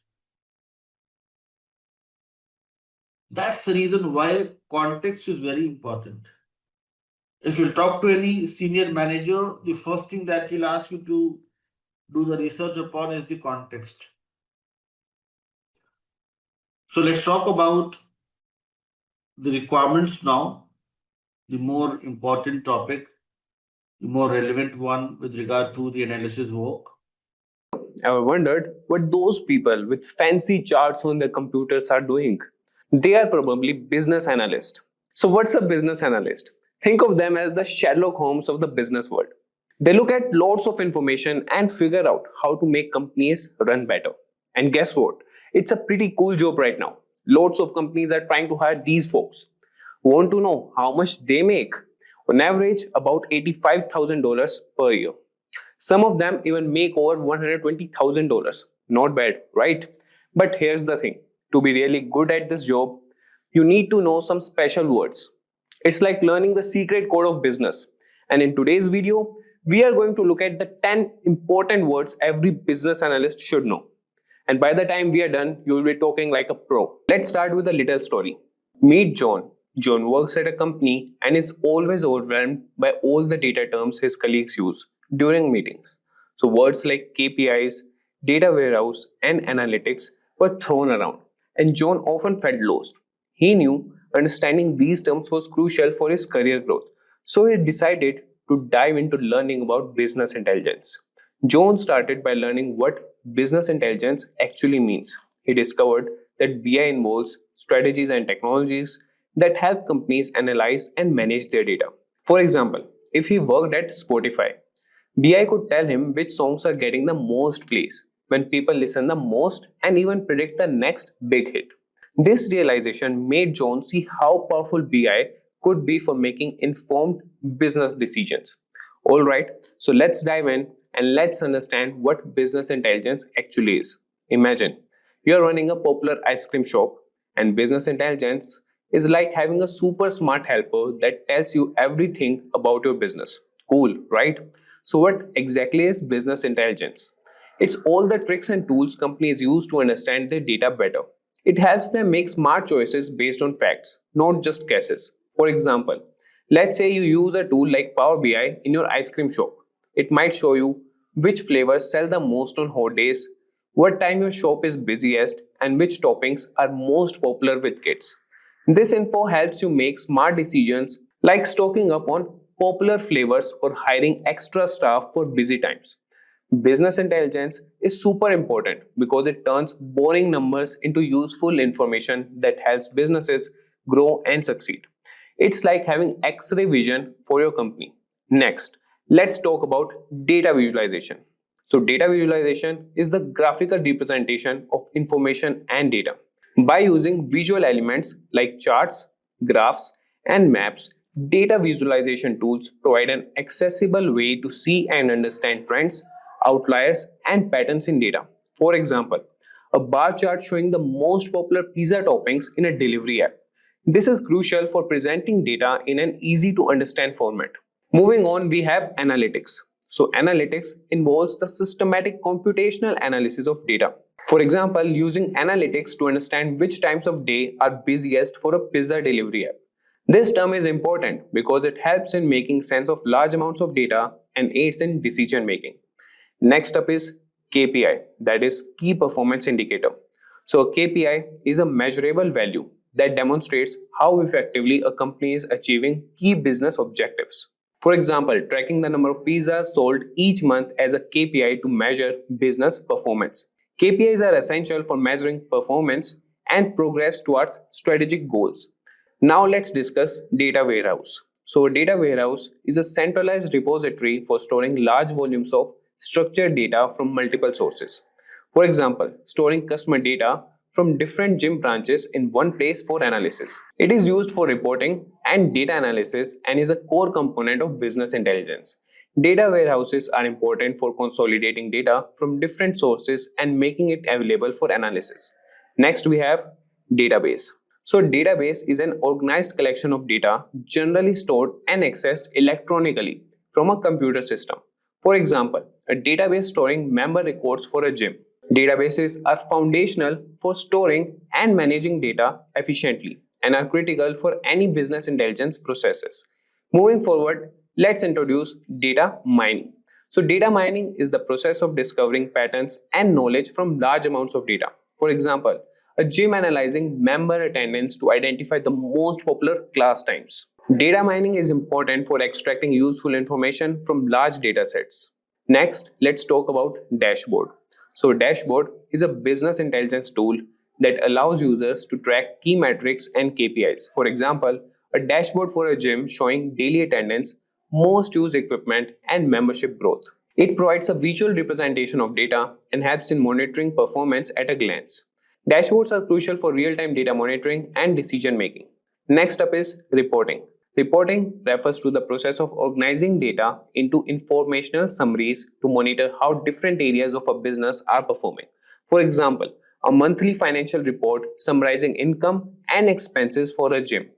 Reports are essential for tracking progress, identifying trends, and making informed decisions. Finally, let's discuss SQL, that is Structured Query Language. So, SQL is a standard programming language for managing and manipulating databases.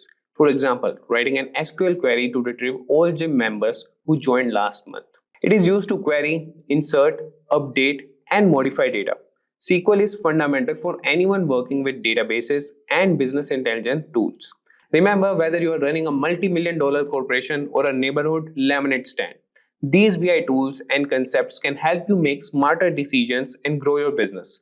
They turn raw data into valuable insights, helping you understand your customer better, optimize your operations, and stay ahead of the competition.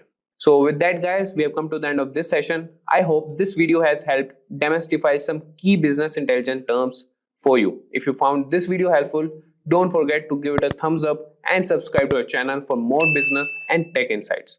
If you have questions about BI or want to share your opinion, you can comment down in the comment section below. So let's talk about the 3 things you need to know to become a business analyst. To start your BA journey, you need 3 pillars. The first one is clarity, second one is capability, and the third one is commitment. Now, clarity means knowing what this role truly involves. Business analysts don't just gather requirements, they solve problems and help organizations make better decisions. Second up, we've got capability. Now, capability means developing the right mix of technical and interpersonal skills. You need to understand data, communicate with people, and think analytically. Third, we've got commitment. Now, commitment means being ready to learn continuously because business analysis evolves constantly with technology and business trends. The good news, you don't need to start from zero. People from all the backgrounds, marketing, finance, operation, customer service, or even software development can successfully transition into business analysis. All you need is the right plan, and that's what we will explore next. So the first step in the roadmap is self-assessment. Assess whether business analysis is right for you or not. So what you need to do is you need to ask a few questions to yourself. The first question would be something like, do I enjoy solving problems? Am I curious about how businesses operate? Do I like collaborating and communicating with people? Now, these are the essential traits of a business analyst. Many beginners wonder what a business analyst does daily. So in simple terms, a business analyst identifies business needs and help design solutions that deliver value.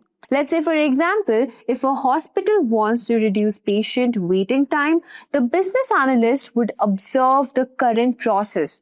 It would collect data, identify bottlenecks, and propose improvements like digital appointment systems or process redesigns. Now, if you're unsure what business analyst tasks look like, explore junior and senior business analyst job descriptions online. Compare responsibilities to see what aligns with your interest and skills. You can also shadow a business analyst at your workplace or read case studies that describe a day in the life of a business analyst. This will help you understand what the job truly feels like.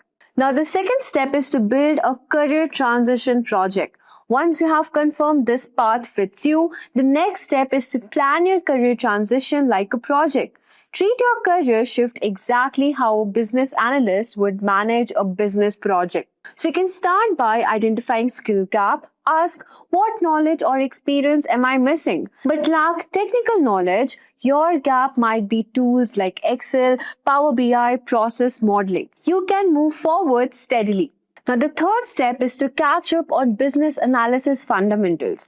Now it's time to understand the foundation of the profession, the fundamentals of business analysis. Start by exploring the business analysis body of knowledge, also known as PMBOK. Now, this global framework defines what business analysis is and what business analysts deliver. It covers core areas like elicitation. This means gathering information from stakeholders. Then we've got requirement analysis. This means gathering all the requirements needed and then analyzing it. Then we've got solution evaluation. Now, to make it more easier, consider beginner-friendly resources like Business Analysis for Professionals, or you have Simplilearn's Business Analytics full course. We have attached the course link in the description box below. So you can just go and check it out where you'll get the thorough full free course of Business Analytics. We also have Business Intelligence Career Guide, comprehensive playbook to become a business analyst from Simplilearn. You can also explore webinars and toolkits to learn about business analyst outcomes, deliverables, and techniques. For example, a deliverable could be a business requirements document or a process flow diagram, essentially any output that captures your analysis work. Now, by mastering these basics, you will start thinking like a business analyst, structured, analytical, and solution-oriented. The next step is developing skills and competencies. Now, once you have learned the fundamentals, you need to develop your core BA skills. Think of it as your tools for success. So we have divided them into two categories. The first one is the technical skills. So what you need for technical skills is, the first step is requirement gathering. You need to ask the right questions to uncover business's needs. Process modeling, visualizing how work flows through an organization using diagrams. Data analysis, interpreting data to identify trends, issues, or opportunities. Documentation, writing clear and concise business requirement documents, BRDs. Next, we've got soft skills. So let's talk about what all you need to know in the soft skills. So the first one is communication, explaining complex concepts simply to both technical and non-technical teams. Critical thinking, looking at problems from multiple perspectives. The next skill you need to have is the negotiation skill, balancing different stakeholder needs to reach a feasible solution. Adaptability, handling change gracefully since projects often evolve rapidly. And as we move into 2026, a modern business analyst must also understand AI, automation, and data-driven decision-making. Now, these technologies don't replace business analysts, they empower them to make smarter recommendations. Let's move on to our next step, which is expanding your knowledge. Now, learning doesn't stop once you complete a course. To grow as a business analyst, you need to keep expanding your knowledge. You need to read articles, blogs, watch educational videos, attend webinars, and subscribe to business analyst newsletters. Like why change learning is not just about consuming content, it's about engaging with it. Try explaining a concept you have learned to a friend or a colleague. Teaching others deepens your understanding. You can also find a mentor, someone who has experience as a business analyst. Mentorship can help you bridge theory and real-world practice. If you prefer learning with others, join business analyst mentorship groups or communities, for example, the BA Mindset Mentorship Circle. And if you're already working as a business analyst, think about your career path. Would you like to specialize in data analytics, enterprise architecture, or product management? Now, each path opens new opportunities for growth. So now that you know how to expand your knowledge, let's move on to our next step, which is focusing on business modeling. Here's one of the most powerful yet underrated business analyst skills, business modeling. Now, business modeling means representing complex business situations visually using diagrams and models. Let's suppose, for example, a process flow diagram shows how work moves from start to finish. Then you've got a context diagram. It shows how systems or departments interact with each other. Decision tree helps you to visualize choices and their possible outcomes. Next, you've got a use case diagram which shows how users interact with the system. Now, these visuals help stakeholders understand problems faster than words alone. Remember the 3 C's of modeling: clarity, consistency, and context. Your diagrams should clearly communicate ideas, be consistent with terminology, and always show context, how each piece fits into the bigger picture. Now, by mastering modeling, you can make yourself stand out as a business analyst who not only talks through problems but shows solutions in a very structured way. Now comes the next step, which is about career change. Now, at this stage, you have built skills and knowledge. Now you need to prepare for the career transition itself. Remember, switching careers is not just a professional shift, it's also an emotional and logistical one. Make sure you have a realistic financial plan during your transition period. Support from friends and family. A mindset ready to handle challenges and setbacks. If you feel unsure about where to begin, you can check out Simplilearn's webinars on our YouTube channel. We feature industry-leading coaches from top US companies, professionals with years of hands-on experience, and who can guide you through every step of your transition. They will help you understand how to position your experience, bridge your skill gap, and handle the uncertainty that often comes with a career change. Also explore stories from others who have successfully transitioned. They will remind you that this path is absolutely achievable. So now that we have talked about switching careers, let's move on and talk about how can you own your resume. Now, your resume is not just a document, it's your first business analysis project. Here's how we can make it effective. Focus on achievement rather than duties. For example, improved data accuracy by 15% by analyzing workflow inefficiencies. Highlight transferable skills like communication, process improvement, or stakeholder management. Include a professional portfolio with sample case studies, diagrams, or mock projects. Always be truthful. Never exaggerate experience. Confidence comes from authenticity. If possible, get your resume reviewed by a career coach or mentor. They will help you identify areas of improvement and tailor your profile to attract business analyst recruiters. Next, let's talk about the interview practice. Now comes the final step, interview preparation. Practice makes progress. How do you handle conflicting stakeholder requirements? What business analyst techniques do you most often use? Next, focus on storytelling. Use the STAR method, which is situation, task, action, and result. It will help you structure your answers clearly. If possible, practice with a friend, mentor, or even in front of a mirror. And after every interview, reflect on what went well and what could improve.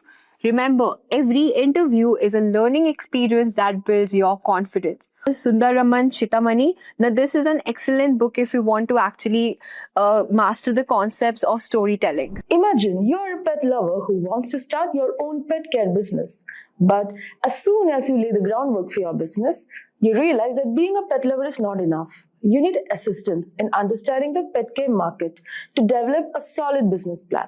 Without a clear understanding of the market demand, competition, and customer preferences, you may struggle to differentiate your services and attract customers. However, with help of data-driven insights such as market research and customer demographics, you can make informed decisions about business strategy, pricing, and marketing efforts for your pet care business.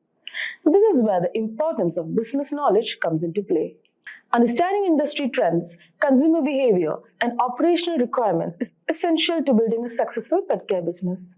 Now, business analysts are the individuals who combine both data knowledge and business knowledge to drive insights and come to conclusions. Hence, business analysts help businesses make better decisions by studying information and figuring out how to improve processes and outcomes. In this video, we will discuss the CBAP certification, which shows that a business analyst is really good at understanding what a business needs and finding good solutions. We'll talk about everything you need to know about this certification, like what you have to do to get it, why it's helpful for your career, and more. Craving a career upgrade? Subscribe, like, and comment below. Dive into the link in the description to fast-track your ambitions.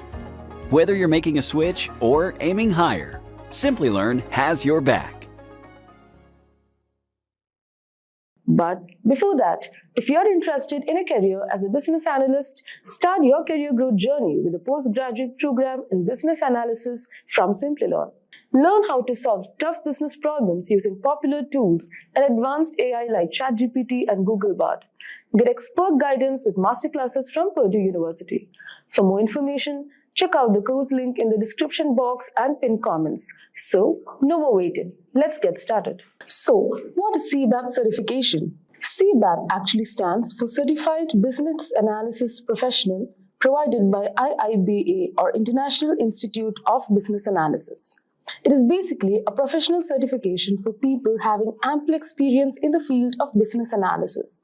And once you are certified as a CBAP, you will be considered as a leading or senior member in the BA community. So, how does CBAP stand out and what are its benefits? You exhibit the expertise, skills, and experience necessary to excel as a proficient business analysis professional. You can distinguish yourself to employers and colleagues by demonstrating your commitment to your career and the field of business analysis. Professionals with CBAP certification tend to command higher payment, enjoying up to a 13% increase in earnings compared to their non-certified counterparts. Now, is CBAP worth all its hype? Through research, we could find that approximately 20% of job descriptions mention CBAP as a requirement for business analyst openings for experienced candidates. We know it's a small number right now, but in the coming years, it is going to increase, and also these global certifications will be an upper hand for you as the job market is getting more competitive. And people who are certified mention that they are more confident at work because the CBAP exam is based on PMBOK, which is the business analysis body of knowledge, which is the worldwide recognized standard for business analysis. We will discuss about PMBOK later in this video. The certification has also helped them in getting promotions and salary hikes. It has helped them in networking with other BA professionals, and it has given them international recognition. Now, let's see the eligibility criteria to acquire the CBAP. According to the guidelines, the candidate appearing for this certification must complete a minimum of 7,500 hours of business analysis work experience in the last 10 years. And within this 7,500 hours, a minimum of 900 hours completed in 4 of the 6 PMBOK guide knowledge areas. The candidate must complete a minimum of 35 hours of professional development in the last 4 years. Now, you must be wondering what's professional development. It is nothing but formal education, webinars, workshops, trainings, self-learnings, etc.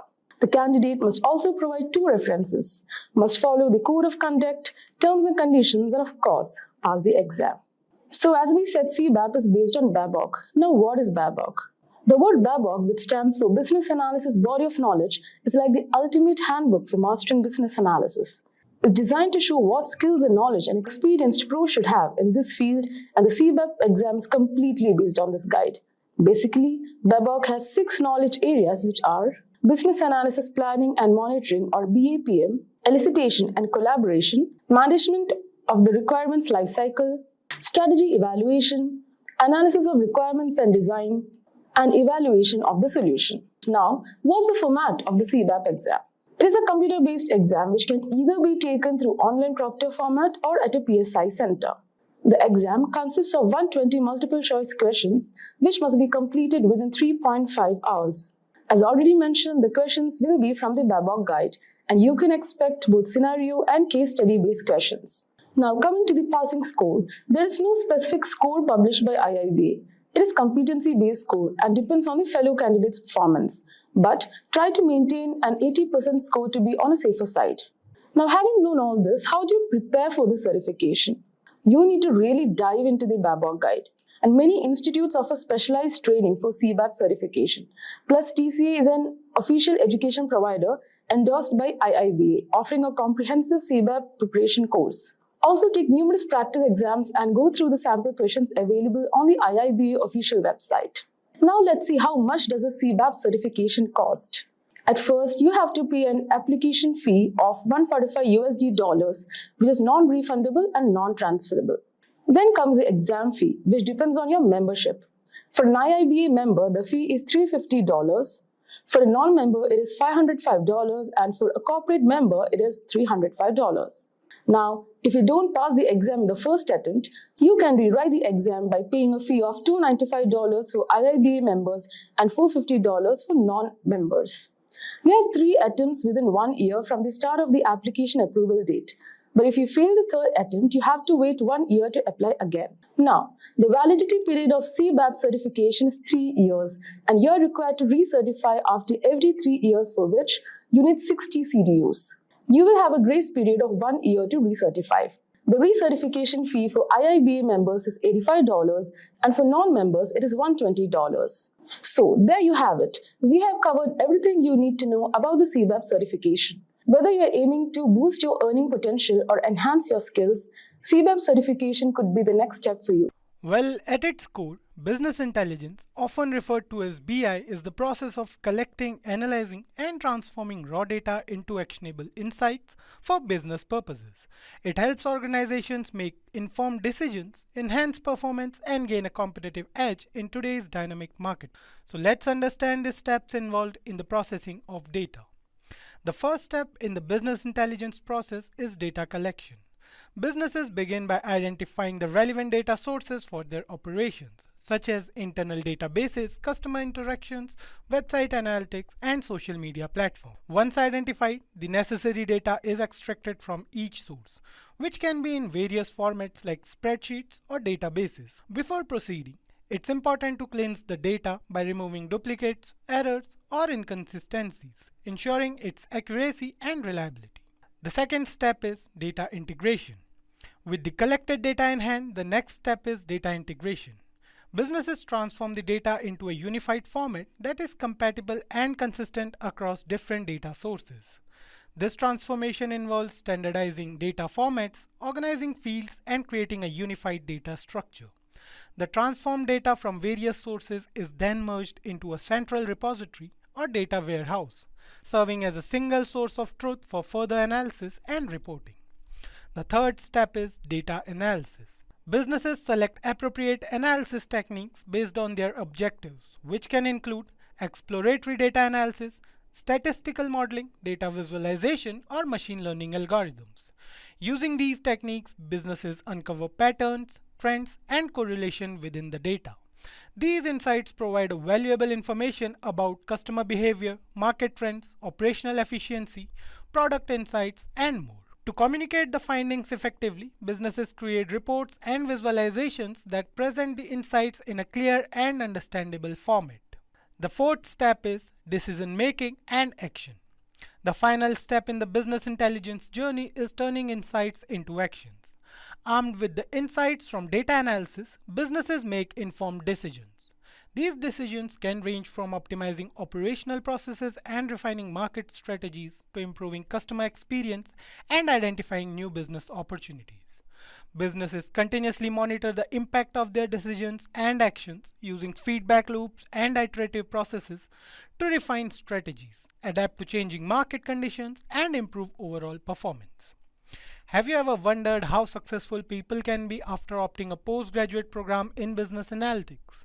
Hear it from our learners who have experienced massive success in their careers. The next question is, why is business intelligence so valuable to businesses? So let's explore its benefits. The first is enhanced decision making. By providing accurate and timely insights, BI enables organizations to make informed decisions based on facts rather than assumptions or intuition. This leads to improved efficiency, reduced risks, and better outcomes. Increased operational efficiency. Business intelligence streamlines operations by identifying bottlenecks, optimizing processes, and highlighting areas of improvement. This leads to enhanced productivity, cost savings, and overall efficiency gains. Competitive advantage. In today's competitive landscape, gaining a competitive edge is crucial. BI equips businesses with actionable insights about market trends, customer preferences, and competitors, enabling them to make strategic moves and stay ahead of the curve. Applications of business intelligence. Retail. BI helps retailers analyze customer buying patterns, optimize inventory levels, and personalize marketing campaigns, ultimately improving sales and customer satisfaction. Healthcare. By leveraging BI, healthcare providers can analyze patient data, optimize resource allocation, and identify patterns to enhance medical treatments and patient outcomes. Finance. BI enables financial institutions to assess risk, detect fraudulent activities, and identify investment opportunities, resulting in improved decision making and financial performance. Let's understand the tools for business intelligence. A number of BI tools are already present in the market, but let's go through the top business intelligence tools. Power BI. Microsoft's Power BI offers robust data visualization capabilities, interactive dashboards, and integration with various data sources. It's user-friendly and allows for collaboration and sharing within the organization. Tableau. Tableau is renowned for its interactive and intuitive data visualization features. It supports advanced analytics, custom calculations, and offers seamless integration with multiple data sources. ClickView. ClickView provides a comprehensive business intelligence platform with powerful data discovery, visualization, and reporting features. It allows users to explore data from various angles and uncover hidden insights. Looker. Looker offers a cloud-based platform for data exploration and visualization. It focuses on providing real-time insights and collaborative analytics, enabling teams to work together seamlessly. So there you have it, folks. Business intelligence is an essential tool that can help businesses succeed in today's marketplace. Let's talk about the different types of requirements now, everyone. And let's try to understand the 4 types of requirements. What is the importance and significance of it? And why at all we have these 4 requirements classified in such a manner. So when we talk about, everyone, the requirements classification, we have 4 different types of requirements. IAB has come up with this classification to make it very simplified how to write, document, and analyze the requirements. First thing is the business requirement. The statement of goals, objectives, and outcomes that describe why a change has been initiated. So, Sneha, coming back to your question on context, context is going to also help you define your business requirements. Stakeholder requirements is the next step to describe the needs of the stakeholders that must be met to achieve the business requirements. And today, Anurag, you had this question around gathering the requirements. This is the requirement component when you gather the requirements from the key stakeholders. Business requirements, first thing, first step. Then discussion with the key stakeholders, you collaborate with them. Do your own research, perform experiments, and then that leads to the solution requirements.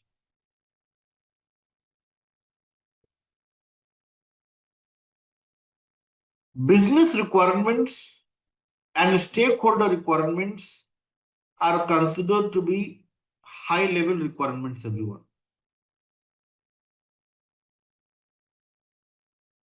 While solution requirement is considered to be low-level requirement, or in simple terms, detailed requirement.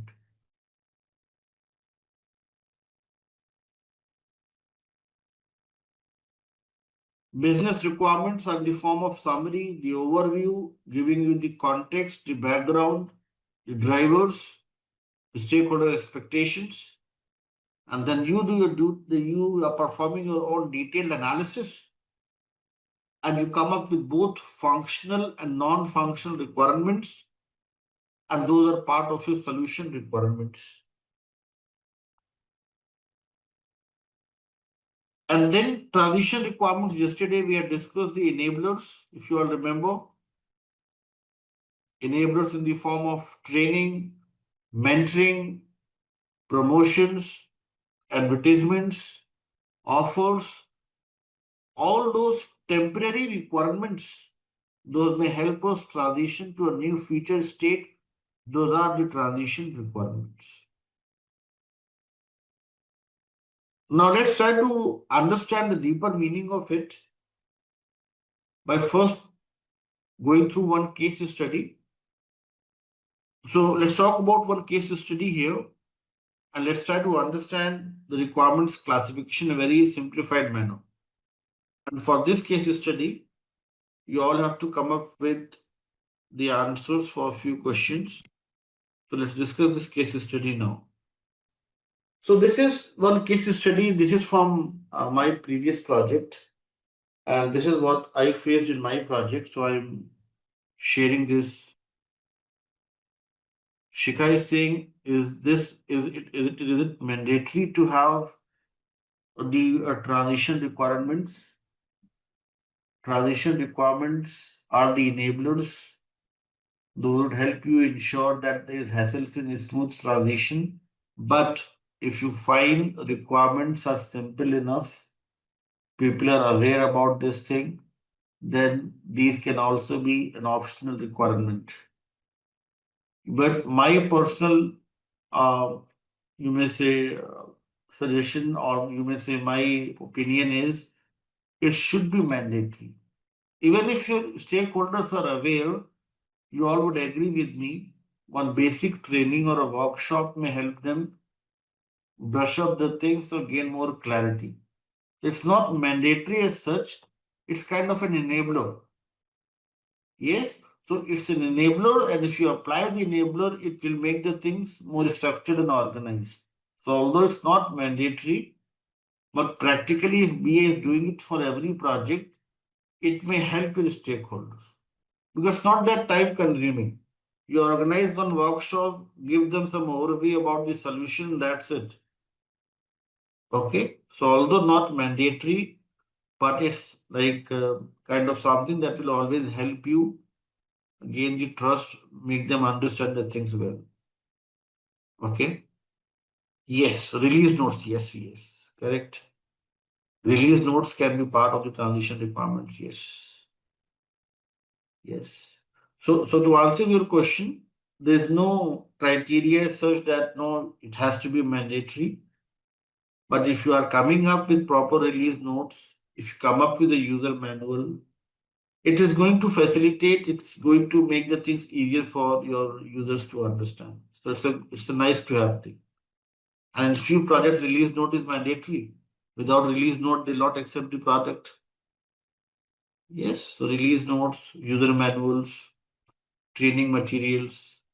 Yes, so that's always a good thing to have in any product delivery. Okay. I hope I've answered your question, Shikha. Yes, let's discuss this case study now. There is one application, a website that's primarily designed for those employees who are on the verge of retirement, or simply you can say resigning from the company.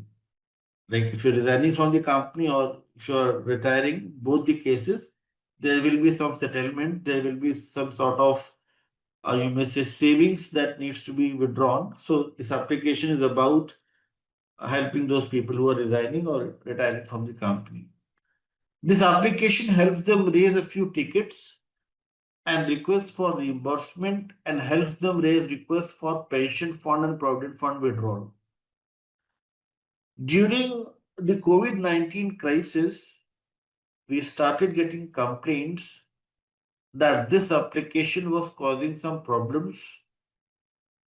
Performance is very low sometimes, and sometimes the application is not responsive, and on few occasions the application goes down completely and they cannot complete the formality, they cannot withdraw, or they cannot raise a request. So all such things are getting problematic. So there were some escalations, there were some tickets being created. So I discussed this thing with my production support manager, and he shared few valuable inputs here.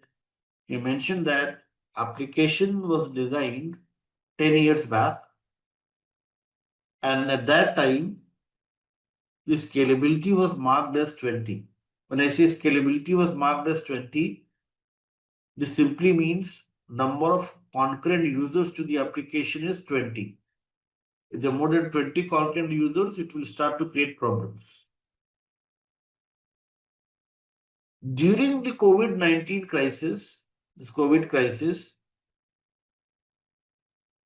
traffic on the application has increased manifold. And sometimes the scalability expectation more than 300. And that's the reason why it is going down. Now, this is one major problem that we faced. I'm sharing with you all this thing. And now the question for you all is, if you are in this situation, how are you going to deal with such problem? So let me discuss with you all the solution now. What was the solution? And I'm not saying that this is the best solution. This is a solution that was agreed upon by most of the stakeholders. So let's see what was the solution, how we tried to manage this thing in our organization, in our project, and what are the important components to this solution. So what we did in our case, I'll just share with you the solution. It's there on your screen. Our solution was divided into two parts. The strategic solution and the tactical solution, everyone. Strategic solution and the tactical solution. Now, my question to you all is, Shikha, Pallab, and everyone else, a very simple question to answer. What is the difference between a strategic solution and the tactical solution? This question, especially for those who are new to the analysis world. What's the difference between a strategy and the tactics? A strategy and tactics. What's the difference? Yes. A strategy is a well-defined approach from the long-term perspective. A strategy may be time-consuming, but a strategy would always lead to an organized solution, and Anurag is mentioning a long-term solution going to fetch goodness in long run, more organized, more structured, more efficient solution is strategic solution. And our strategic solution was that we raised one request to create a new application with the scalability equal to 1000, keeping in mind the increased number of employees and concurrent users. This request was approved and estimated time for delivery was around 7 months. This is our strategic solution. Tactical solution, everyone, is a short-term solution. A workaround, you can say a workaround, a temporary fix that may help you for the time being, that may help you for now, but may eventually break in the long run. And in our case, it was an urgent thing for us to come up with a tactical solution. So what we did, everyone, for these 7 months, we came up with a tactical solution, one workaround. And as part of this workaround, there were 3 important things that we had created. Scalability was increased from 20 to 50. As the production support manager mentioned that we can increase up to 50. So now it was increased up to 50. On the main login page, one functionality as a counter was introduced to count the number of users logged in. This recorded the number of users logged in, and when the record count reaches to 50, the 51st user is redirected to the maintenance page with a pop-up error message that the maximum limit has now been reached. You can wait here or try again later. There is a scheduler that monitors the ideal time for the logged in users.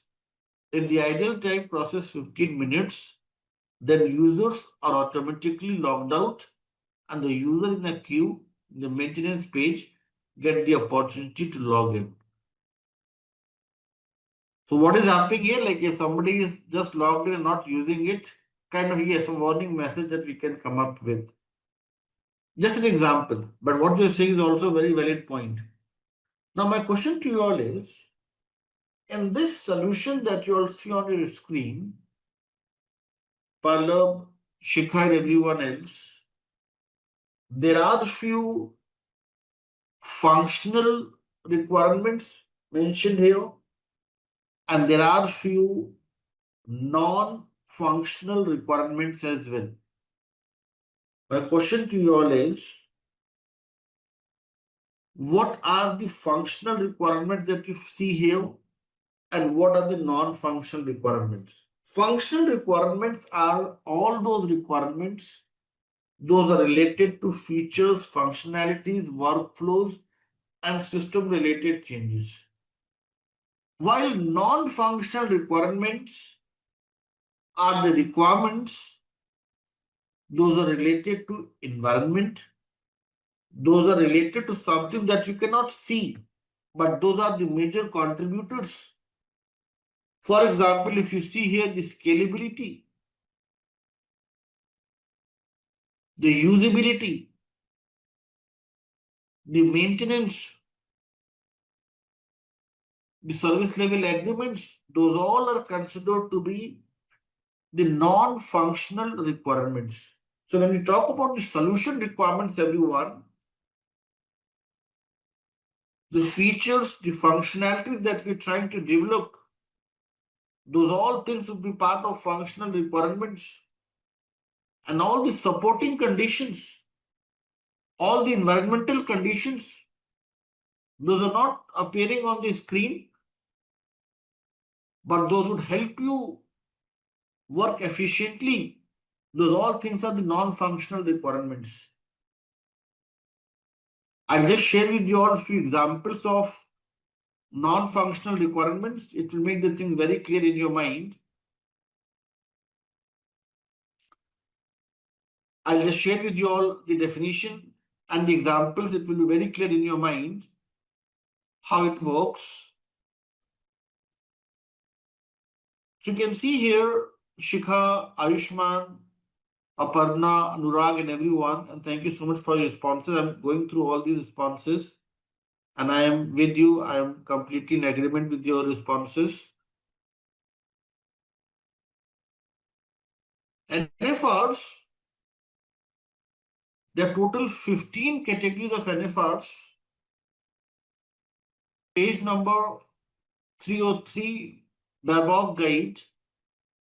And this includes availability, compatibility, functionality, maintainability, performance efficiency, portability, reliability, scalability, security, usability, certifications, compliance, localization, service level agreements, extensibility.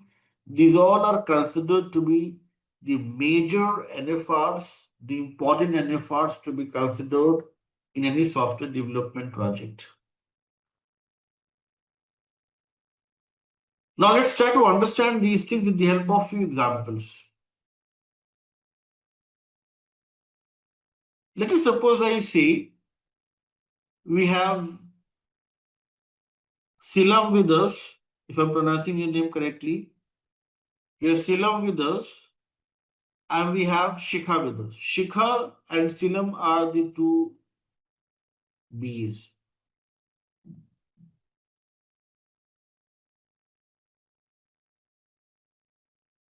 And they're working on one important feature, that's to develop patient registration form.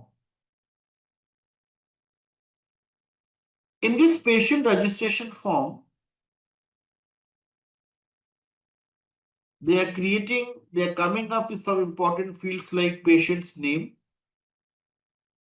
patient medical history, supporting documents, and then list of doctors to book an appointment. This contains the complete list of doctors. And then submit button and close button. When Silam and Shikha are testing this form, once it's developed, they are entering some test data and they click on submit. When they click on submit, expectation was the form submission should not take more than 5 seconds. But when they test this, when they try to evaluate the performance, they find that a submission and the creation of patient ID took around 50 seconds. This tells about the issues with performance efficiency, and this scenario that we're discussing here can be categorized as a functional issue or a non-functional issue, everyone. If submission and loading of a new page, if submission and the outcome is having a delay in performance, is having a delay in the results, what exactly is the issue? Is this a functional issue or a non-functional issue, everyone? A very simple question to answer. Yes, this is purely non-functional requirement, and here we are talking about performance efficiency. Non-functional because we are talking about the performance efficiency here. But if I say Rajni was looking at the list of doctors,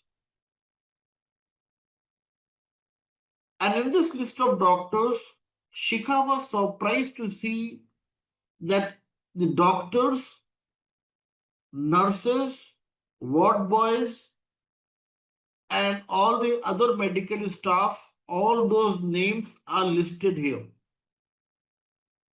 Rajni was confused. She was planning to book an appointment with doctors, but along with doctors, the nurses and ward boys are also mentioned here.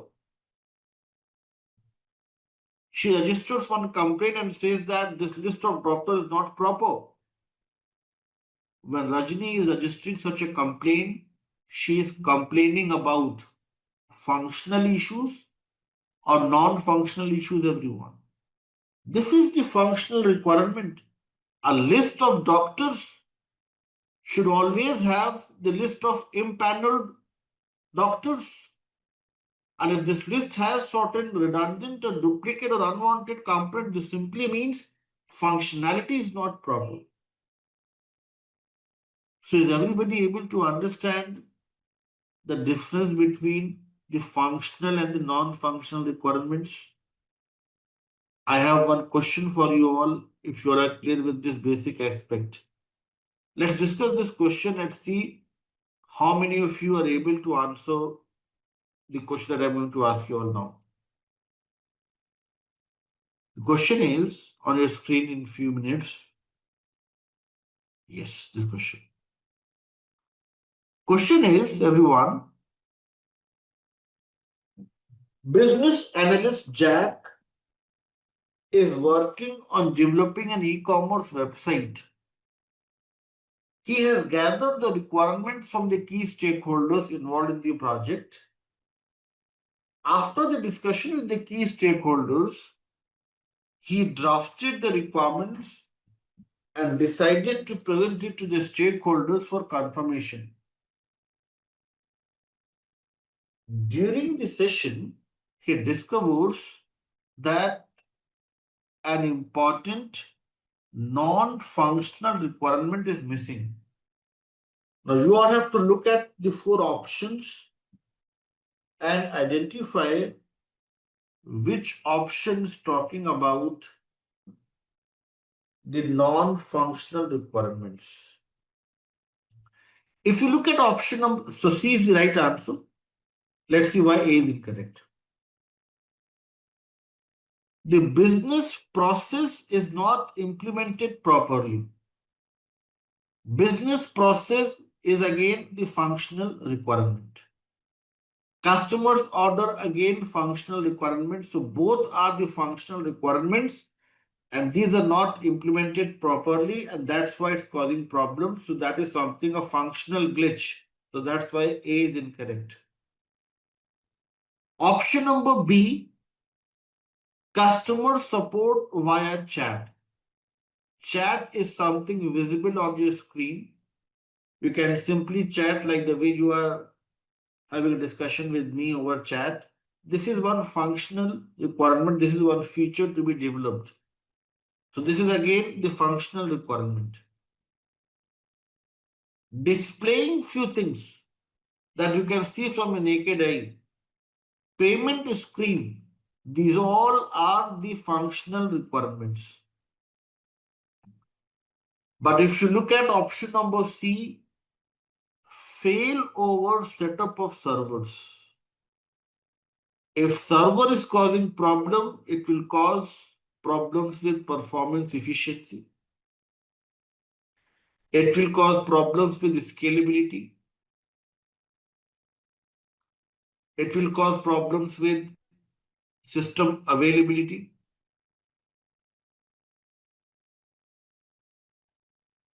It may also cause problems with system maintenance. So failover setup of servers is the most appropriate option because it's talking about the scalability, performance efficiency, maintainability and availability. That's why option number C is the right answer. Is everybody clear with the difference between functional and non-functional requirements? Or if not, I can share with you all a few more examples. But it should be very clear to you all the difference between the two.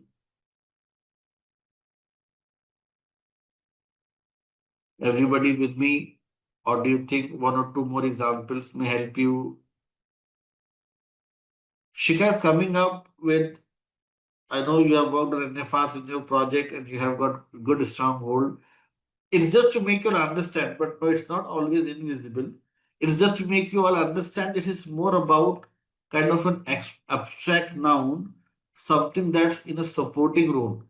Yes, it's not always invisible.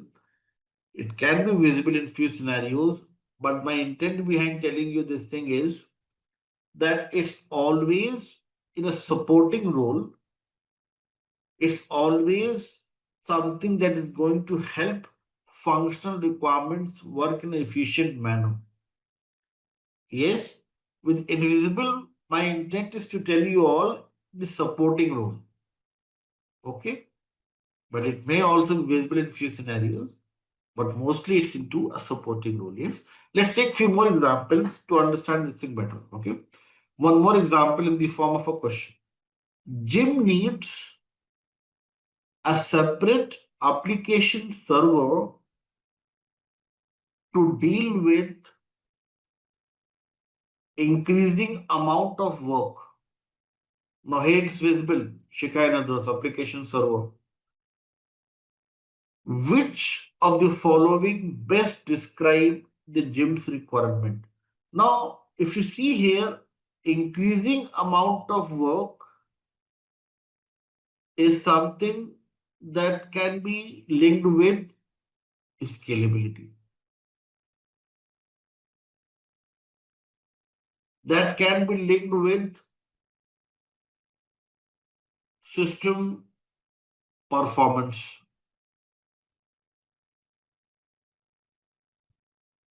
System availability as well. Yes, perfect. Yes, availability.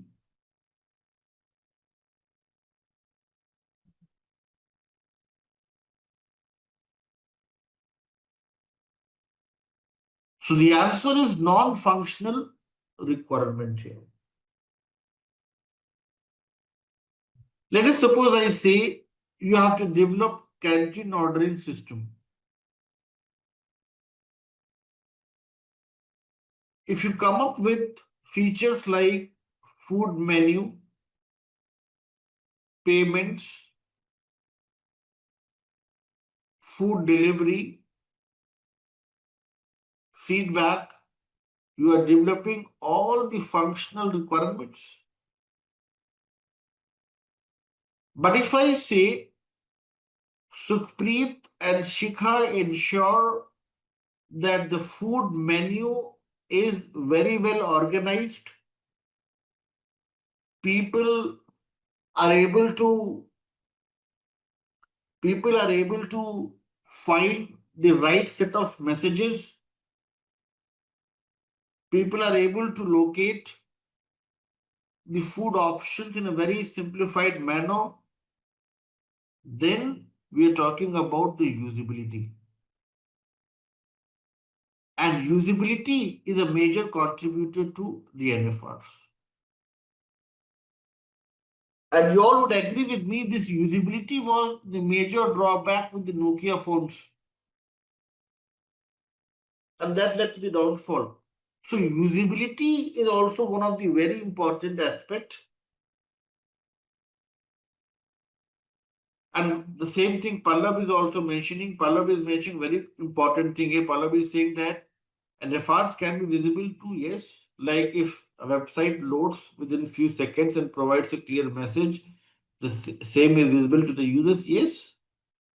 But when website loads, it's less about visibility, it's more about what you feel. Yes, like if it's loading in few seconds, you can easily feel that yes, the performance is good. So my intent behind telling you about this visible and invisible, the intent was not to tell you that it's not appearing. The intent is to tell you that it's more about providing better environmental conditions. If your screen loads in 5 seconds, it tells you about more efficient process. If every detail is very clearly mentioned on the screen, it tells you about the better usability. Aparna is saying NFR would be a good to have requirement in few scenarios. My opinion is NFR should be a must have requirement. Because NFR is going to provide a better user experience. And a better user experience contributes to better customer value. So Aparna, my personal experience into the corporate, my personal recommendation would be based upon my experience that it should always be must have. And I can understand why Aparna is saying that it's nice to have or not, because what happens is I get this response from few learners that in their project, they ask their development team to handle the NFRs and they're just focusing on FRs. Do you think it is the right approach to assign the responsibility of NFRs to your technology team and you just focus on the functional requirement as a BA? Pallav, Shikha and others, what's your opinion on this thing? No. It is, and this question even they ask in your job interviews as well. It's for you as a business analyst to define them. You can talk to them, as Amit is mentioning. You can talk to them, technology team, to understand their level of comfort and their level of feasibility. But it is for you as a business analyst to define them.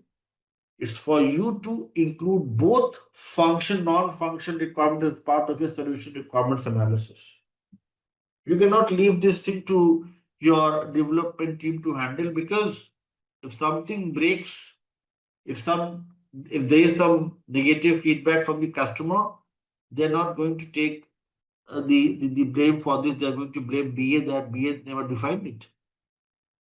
So that's why it's the responsibility of a BA to capture both functional as well as non-functional requirements. Now let's read the definition. It will make the thing very clear in your mind, everyone. Non-functional requirements capture conditions that do not directly relate to the behavior.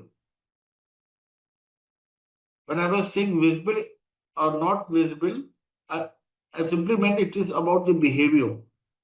Non-functional requirements do not directly relate to the behavior or functionality, but rather describe environmental conditions under which the solution must remain effective or qualities that the system must have.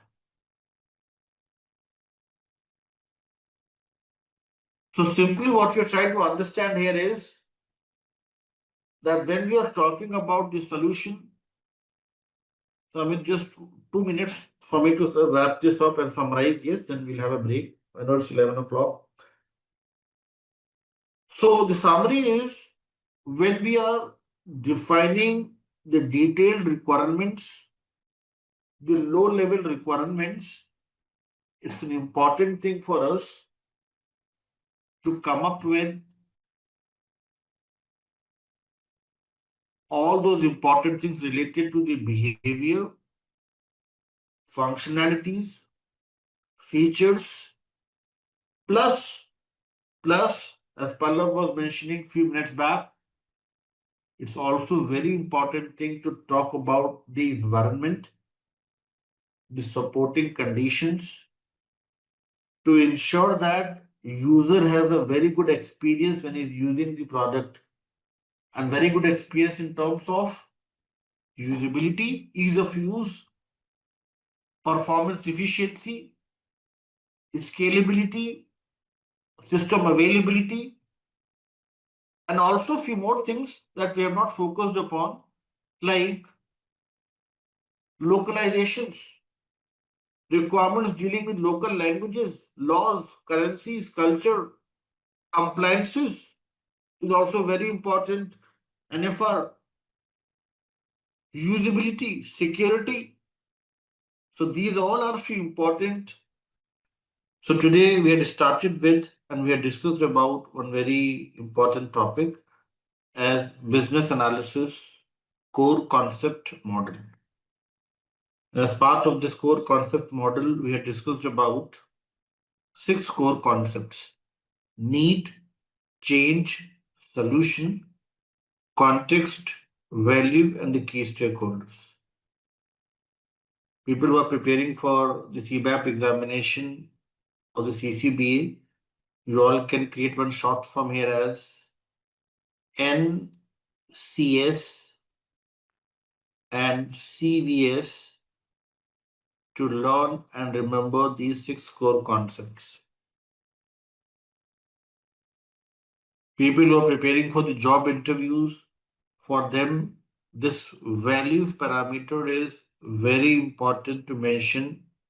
If they ask you this question in the job interview, that what are the important core concepts as part of the BACCM model, so you have to talk about value. This is the top priority item. You have to talk about the value.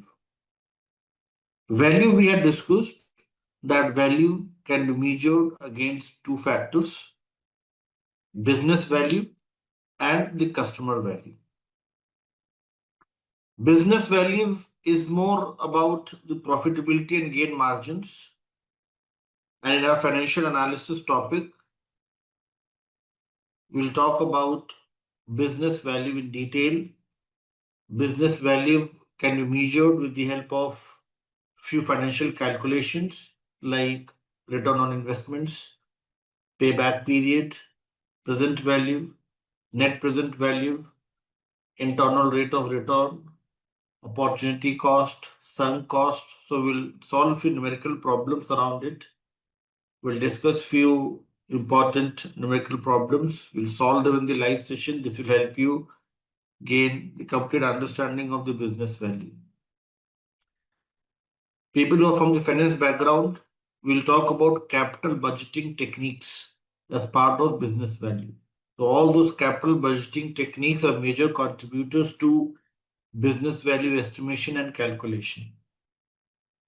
Customer value, as we had discussed, can be easily defined with the help of house of quality and voice of customer. House of quality would lead to the minimum viable product. Minimum viable product is a product with all those important features that may drive customer satisfaction. This is not the full product. Let me repeat on this thing. This is partial version of a product, a miniature you can say, or a version that primarily includes only those features those may drive the customer satisfaction. It's not the full version, but the partial version of the actual product. More details you'll find in the link that I've shared with you all, batimes.com link. You'll find the details of MVP, prototype, POCs. Prototype we'll create in our live sessions. You'll gain more understanding around MVP in our next session. So this was about the value parameter that we had discussed. Anurag is mentioning if you can explain context once more. Context simply means, everyone, as we had discussed before the break as well, the circumstances, like if I have to explain this in very simple terms, if I talk about this overview and summary in WhatsApp Pay project, why do you all think we were reading this thing very carefully? And this helped us understand whether the business needs are in the form of problems or the opportunity. Because when we read the overview or the summary, it helps us understand the context. Context is something linked with your background, existing behavior. Context will help you understand the current state in terms of processes, stakeholders, policies, infrastructure, stakeholders, everything. So that's why context is very important, because it will help you gain clear understanding around what is the existing behavior, what are the important aspects of the current state, and why at all we are bringing about the change. That's the importance of context. Yes. Sarag is saying, can we say everything relevant to the change? Everything that will help you understand why a change has been initiated. Everything that will help you understand what are the possible components to the expected change definition. Everything that will help you understand the strength and weaknesses in the current state or the existing behavior. Everything that will help you understand the problems or the opportunities to grow. Okay? Getting it?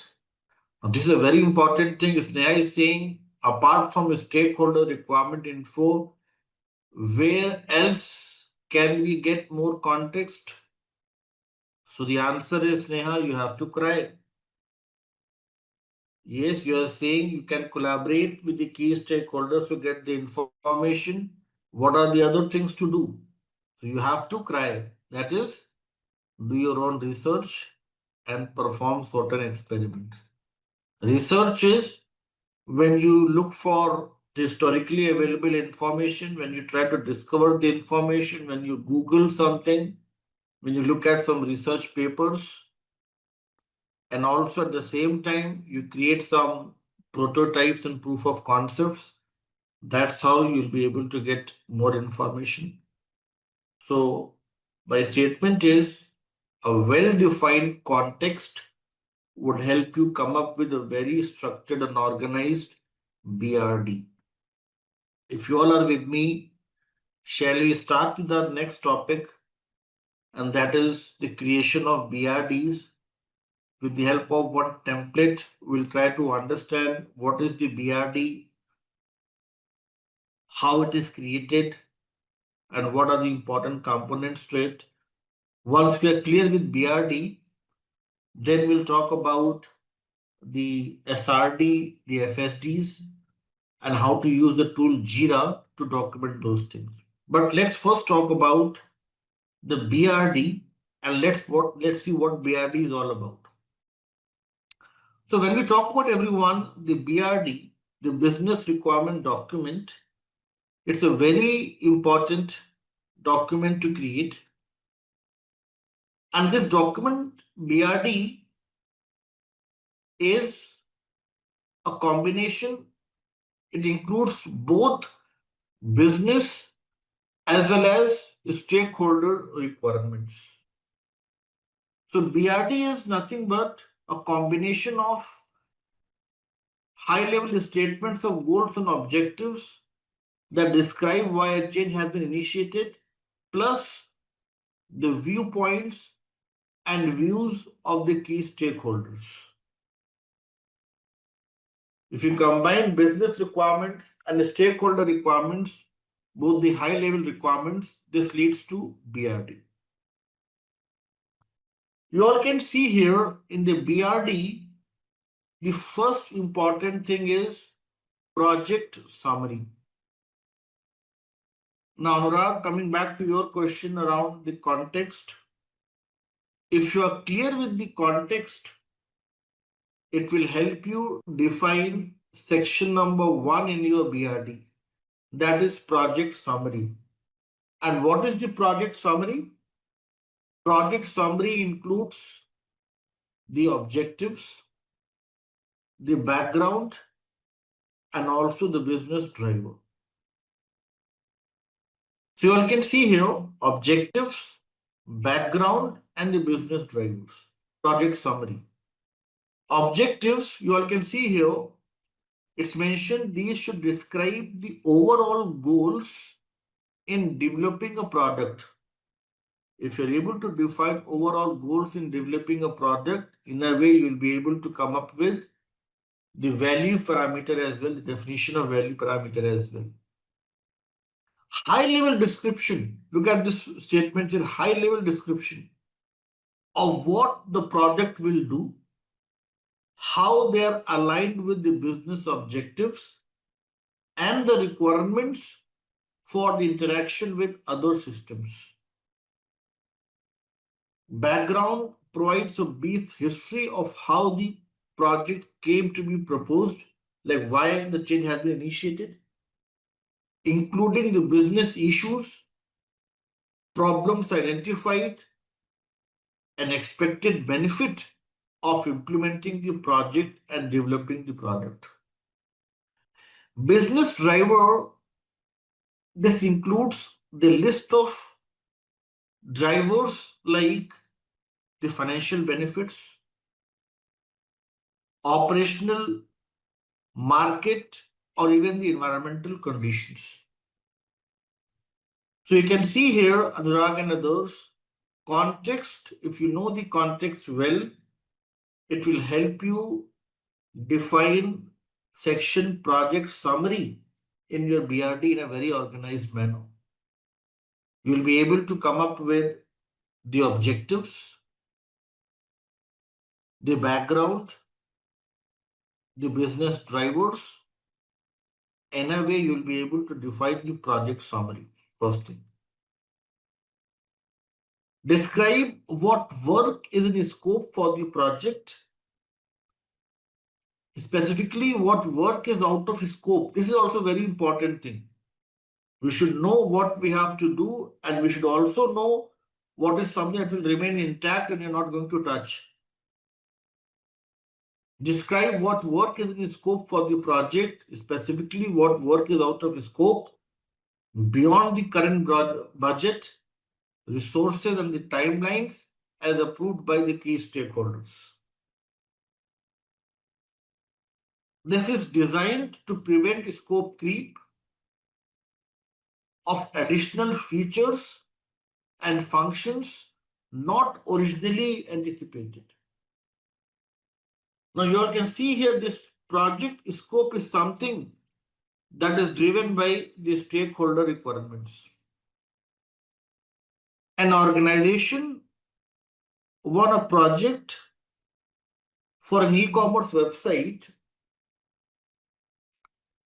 The BA has gathered the requirements from the client, that is, the stakeholder requirements are met,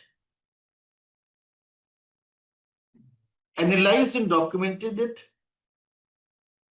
got it reviewed from peer BAs as well as the development team. During the implementation, development team, your implementation SMEs, development team in the PMBOK guide, this is termed as implementation subject matter expert, is not very clear with a few requirements. So they communicate the problem with BA that we are not clear with these requirements. What you have documented, we are not clear with this. When BA goes to the client for clarification, client says that they never asked for such requirements. This simply means they are saying that stakeholder requirements were not finalized. How can you document something without getting the approvals? In the whole process, which step BA has missed, which led to this confusion? And you all are absolutely correct.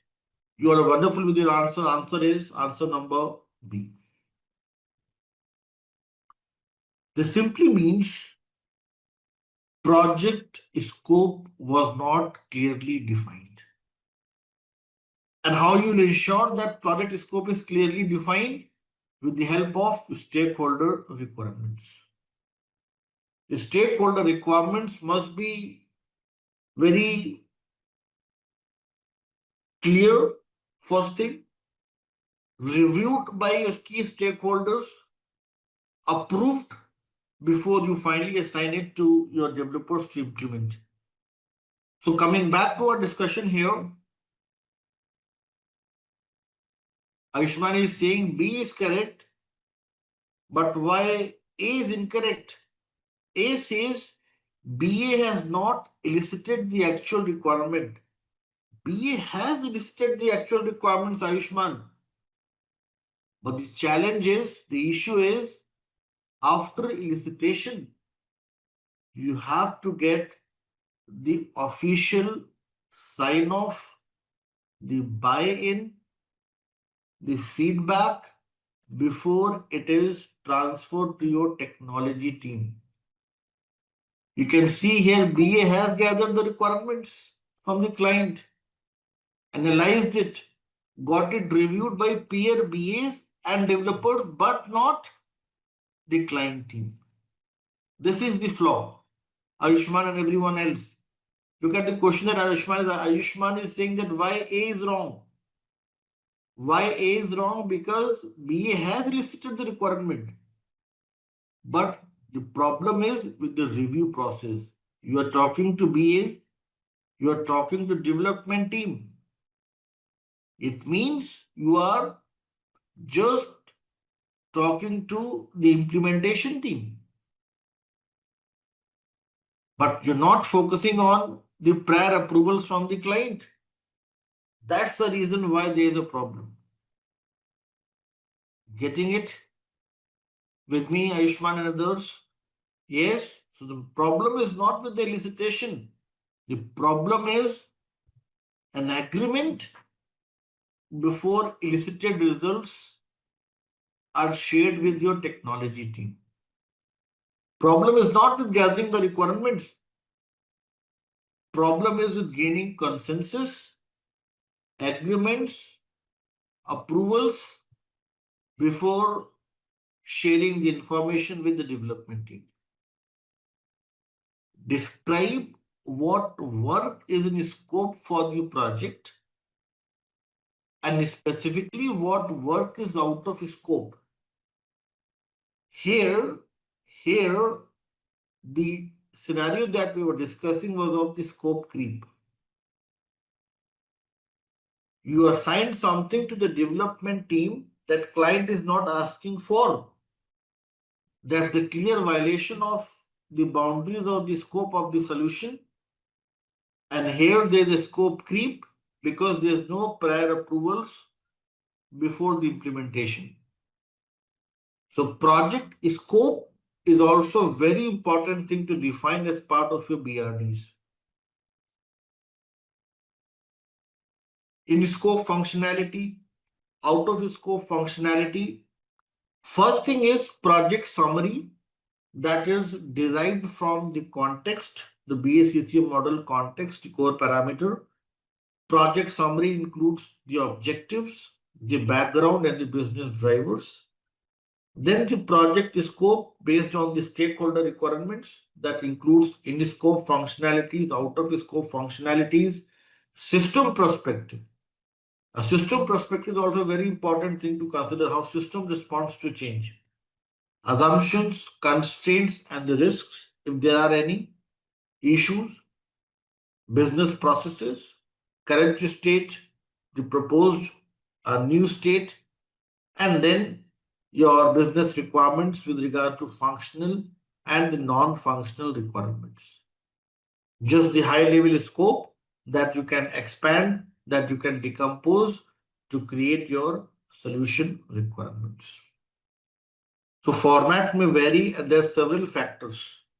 It may be in terms of the BRD, it may be in terms of the operating norms within the organization, the format, may the OPAs, yes. Anurag is eating my words. He's coming up with OPAs, a very good jargon. Yes, I should add a red heart to this. Yes, we are talking about OPAs. So, Shikhar, the answer to your question is OPAs. Organizational process assets are the ones, those will help you define the format, the structure of any solution that we create, that we design or document. So OPA is the right answer. Organizational process assets. Perfect. Thank you. If you all are with me and following, shall we switch our focus to the JIRA tool? System perspective, yes, system we can discuss. System, if we talk about Aparna and others, provides a complete description of the factors that could prevent successful implementation or accelerate the project, particularly factors related to legal, regulatory, compliance, existing in technical and operational limitation of the environment, and also sometimes budget and resource constraints. Perfect. So this was about everyone, the BRD.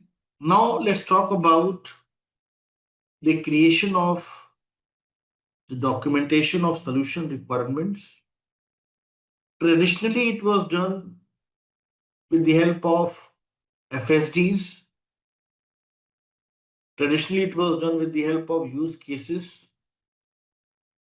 But today, we're not going to talk about traditional documents.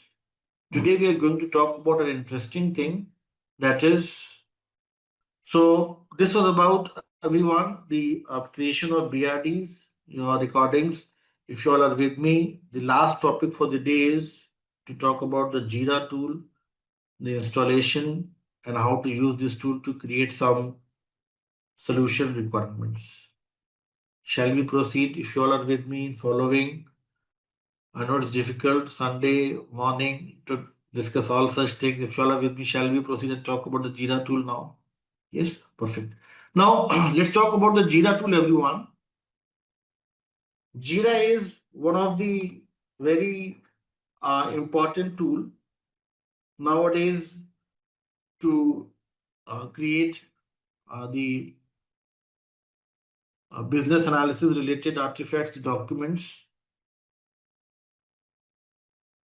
JIRA is the, you may say, pioneer tool And along with Jira, we have some other tools as well, like the Azure DevOps, Trello, Rally, and others. Jira not only helps you document the solution requirements, it also helps you come up with the document management, the document repository, and also a proper document, you may say, exchange.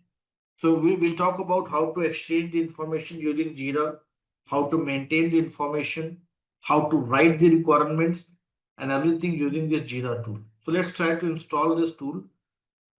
No need to download the app. It's just about creating your credentials, Karan. Okay. So there is no downloading required. You just need to create your own credentials and use the web-based login.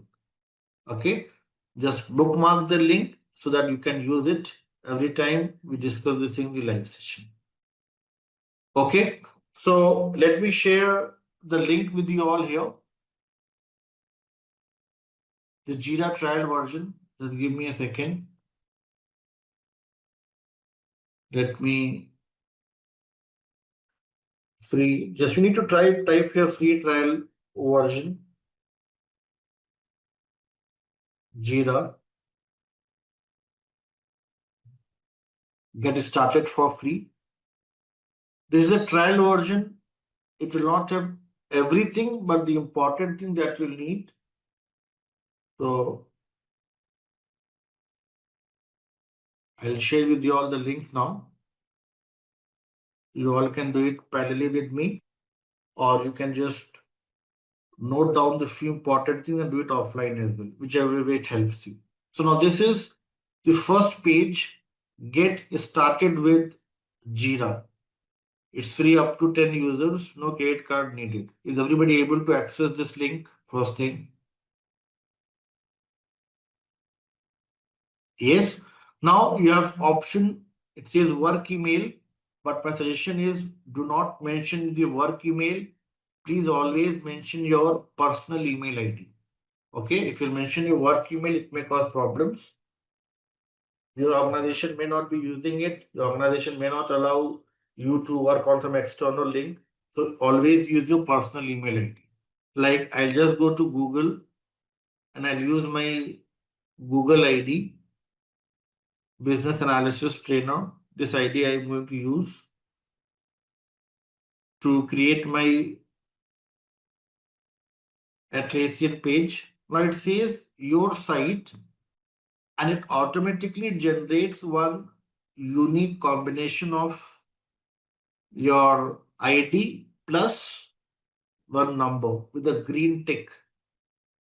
Is everybody able to find this thing? Are you able to find your own site mentioned like this?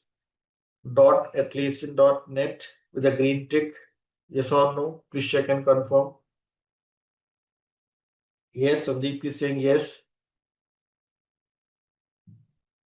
Try to follow these things. If you're facing any problem, after the live session, you can stay back for a few minutes. You can share your screen with me and then we can discuss. So try to follow these things. If you're not able to, then need not to worry. Learners who are not able to do this thing, they can stay back for a few minutes and then we can resolve their questions and queries. Okay. Now click on this blue button, continue, and it will take you to the next page in few seconds. And then it will ask you to select one template. So click on this blue button, continue, and within few seconds, it will take you to the next page.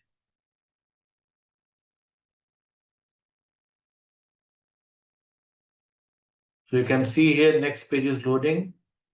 It says getting things ready.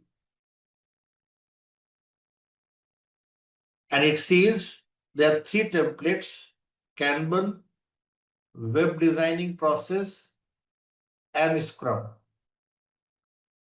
Now, Kanban is one very important board. We'll discuss that later.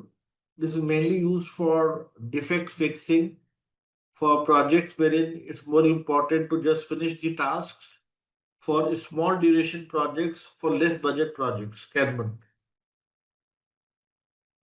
So Kanban, web design, and Scrum.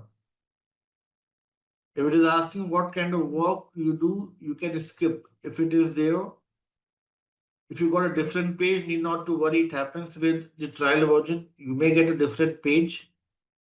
So try to skip if it is optional and reach to this page. If you can't skip, then write something there. Type something, enter some test value, any test data, your name or anything, and then you can move to the next step. Okay. Learners were able to find the Scrum. They can select Scrum and then continue. Then it says name of your first project. So you can mention about your project.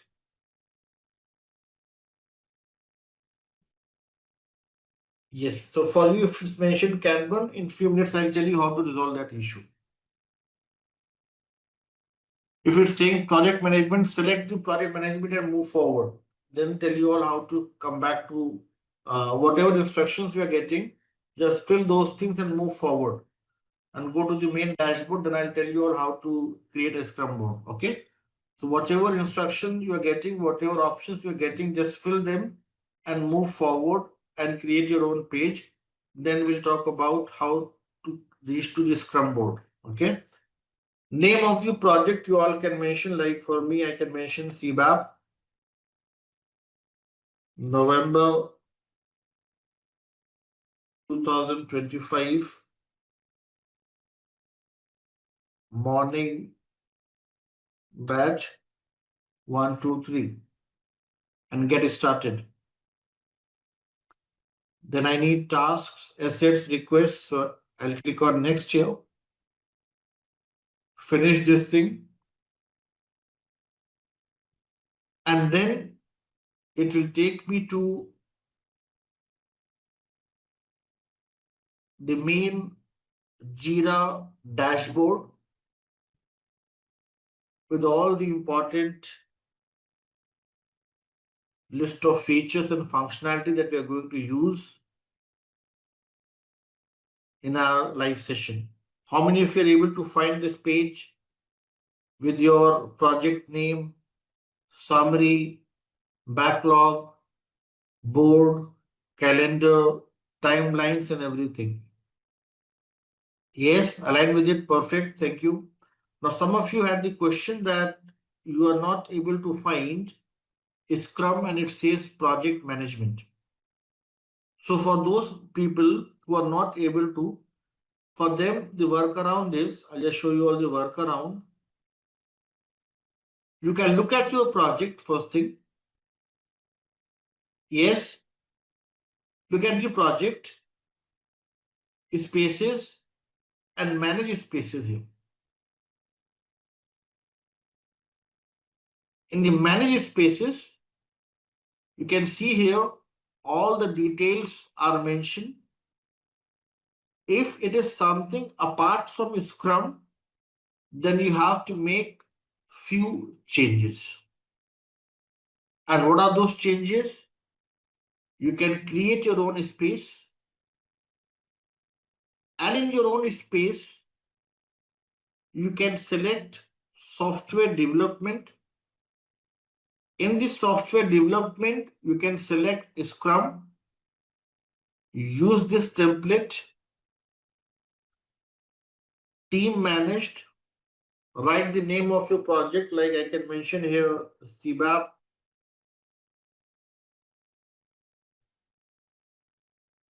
November 25,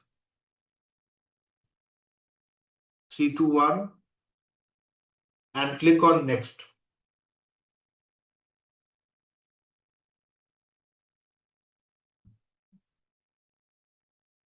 So you're using iPad, so it's asking for downloading the mobile version. So that's why I mentioned yesterday that if you're able to use your computer, that would be better. But if you're using iPad, you can download the mobile version as well, but that won't be that effective or efficient. Okay, so if you're logging from your computer, it would be easier. But you can also download the mobile version, that would also work. Okay.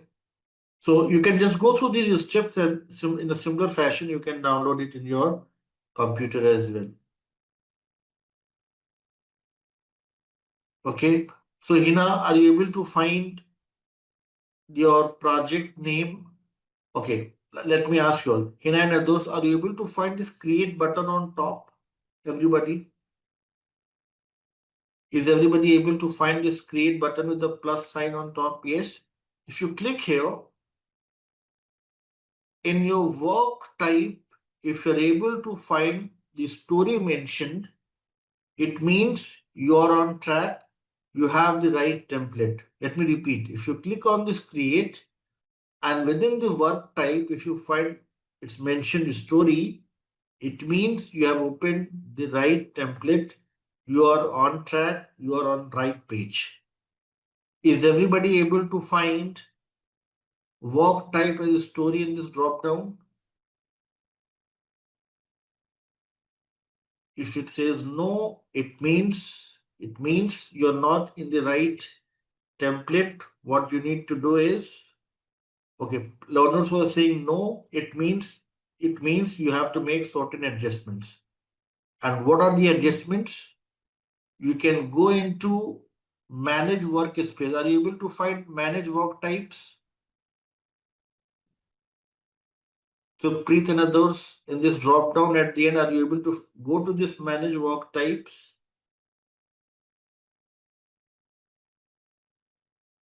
And then try to add from the list.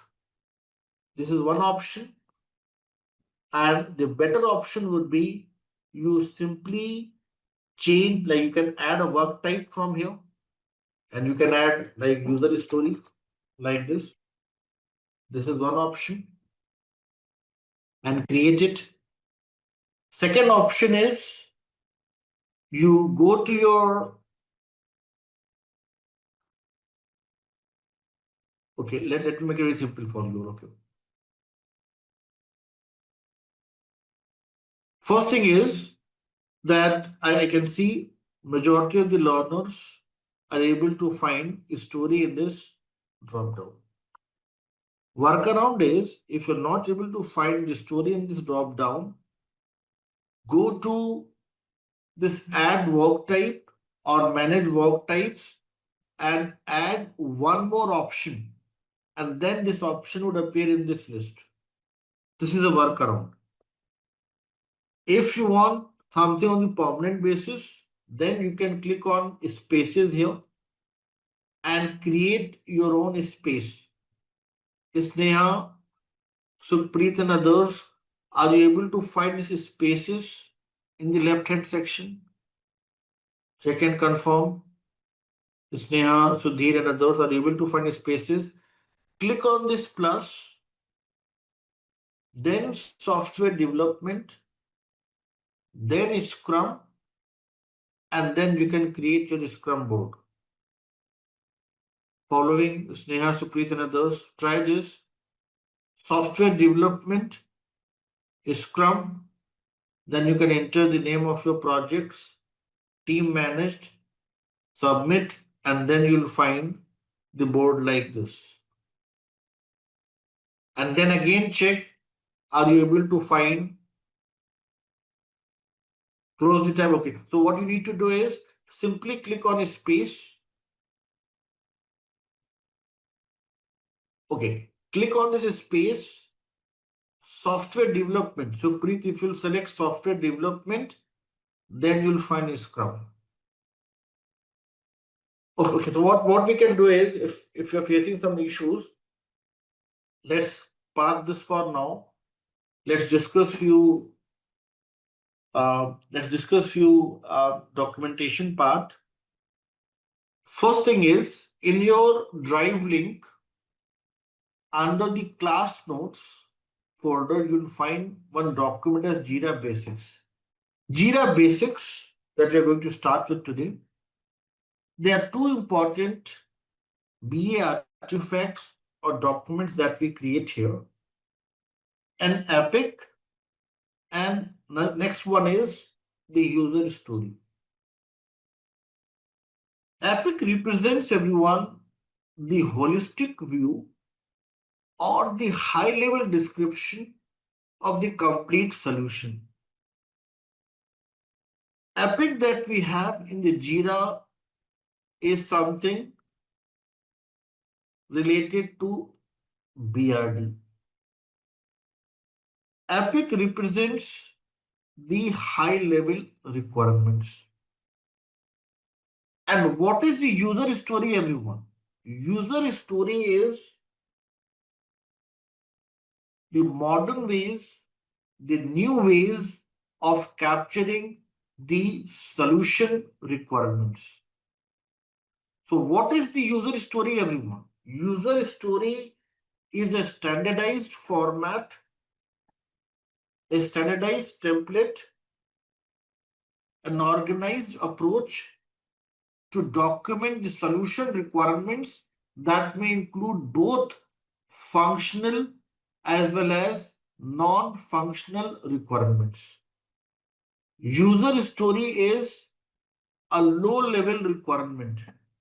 User story is granular in nature. User story captures solution requirement in a very simplified manner. User story is one standard format to capture the functional and non-functional requirements. So let me repeat. Epic represents the holistic view or high-level description of the complete solution that we're trying to develop. For example, Saket and others, if I say we have to create one canteen ordering system, high-level descriptions would be part of the epic. But if I say create a login page with details around login credentials, food menu for all the features related to placing an order, these all can be the associated user stories. Now I'll come up with one statement. If Epic is the parent, then one Epic may have n number of user stories. Saket and others, are you able to understand this concept or not? User stories and Epic have parent to child relationship. Meaning to say, from one high level requirement, we may come up with several low level requirements. If the high level requirement, one more example, everyone. If high level requirement is hospital management system, this is the high level requirement on the Epic, hospital management system. This is the Epic. High level requirement, then the low level requirements can be patient registration, doctor's appointment, medicines, lab test, billing and exit formality. So yes, Aparna, absolutely wonderful. Epic represents the summary, the high level requirements. Those need to be analyzed in detail. And after your analysis, you will be able to come up with the low level details, the granular details, and those can be captured in the standard format, and that is the user story. So if you have a big chunk as an epic, you break it down, those fragments that you'll get at the end, the decomposed form, the granular form is your story. So what is the story? The story is the child, epic is the parent, so stories and epics share parent to child relationship. So what I'll do is, in your project here, I'll first create one epic. So what I'll do is, I'll simply, you all can do this in parallel with me if you have the access, epic, and the name of the epic is, let us suppose, team ordering system. This is the epic canteen ordering system. And the description, I'll copy it from here.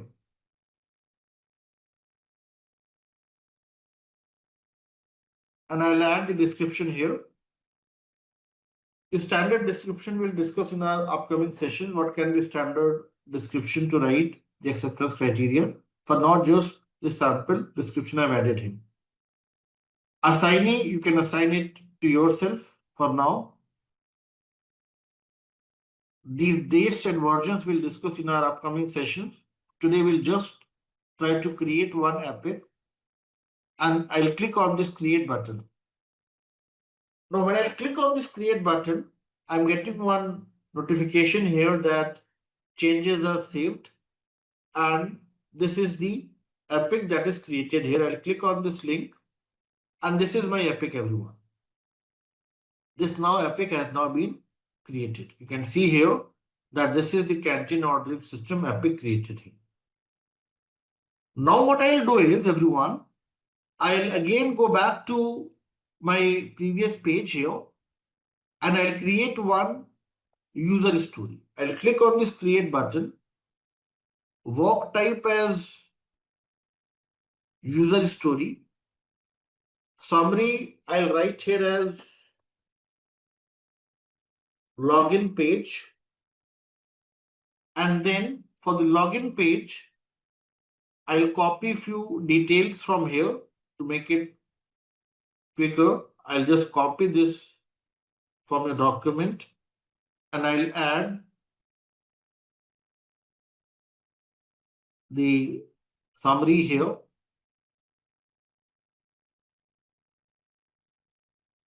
And I'll click on create here. Now when I click on create, you can see here I'm getting one message that the story has now been created. Yes, everyone. Now, if you click on this backlog, is everybody able to find this backlog in the top ribbon? Yes.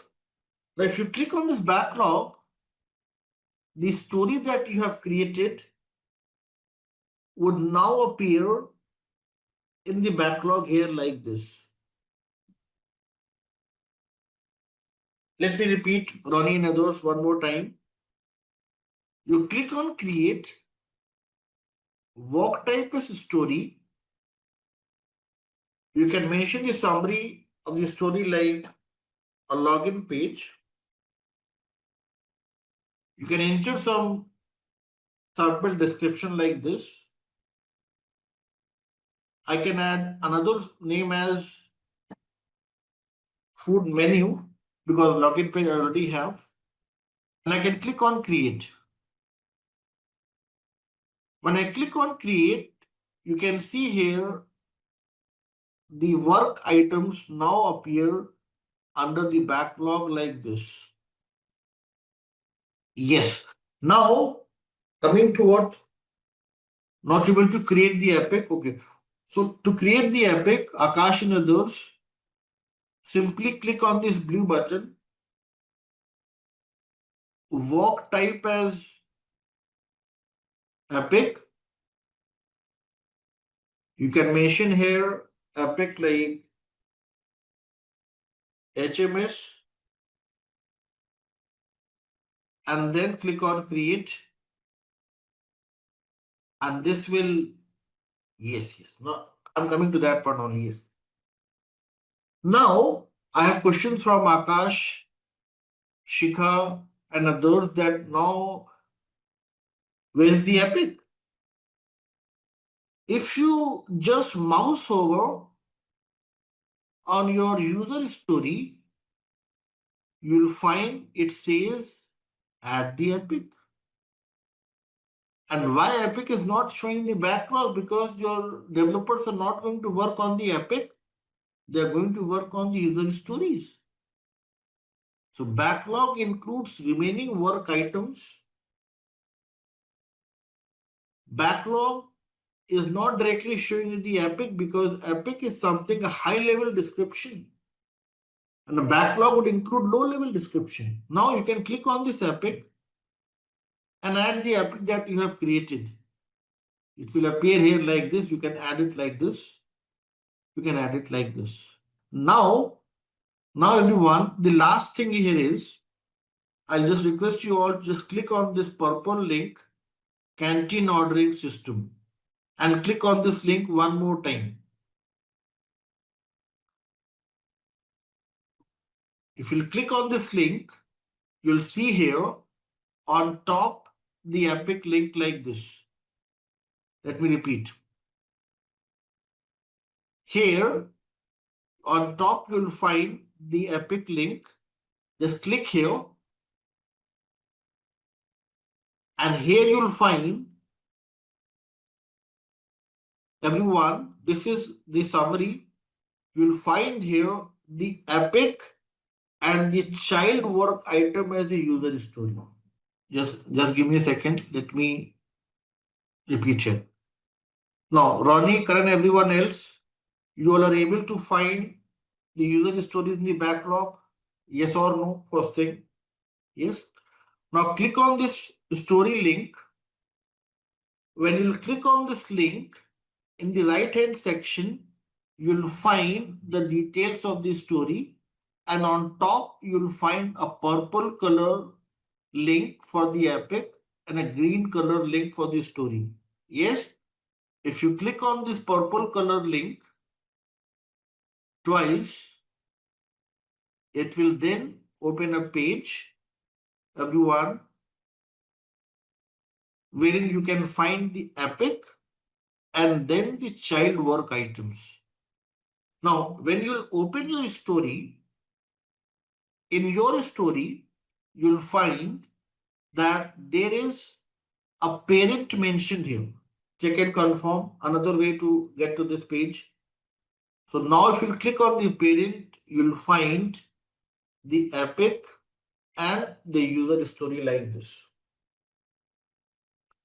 So Ayushman and others, what I was trying to explain you all with the help of JIRA tool, that the high level requirements and low level requirements have a parent to child relationship. So high level requirements, what I'm trying to explain you all here, that high level requirements and low level requirements can be easily captured. These can be linked in JIRA as a parent to child relationship.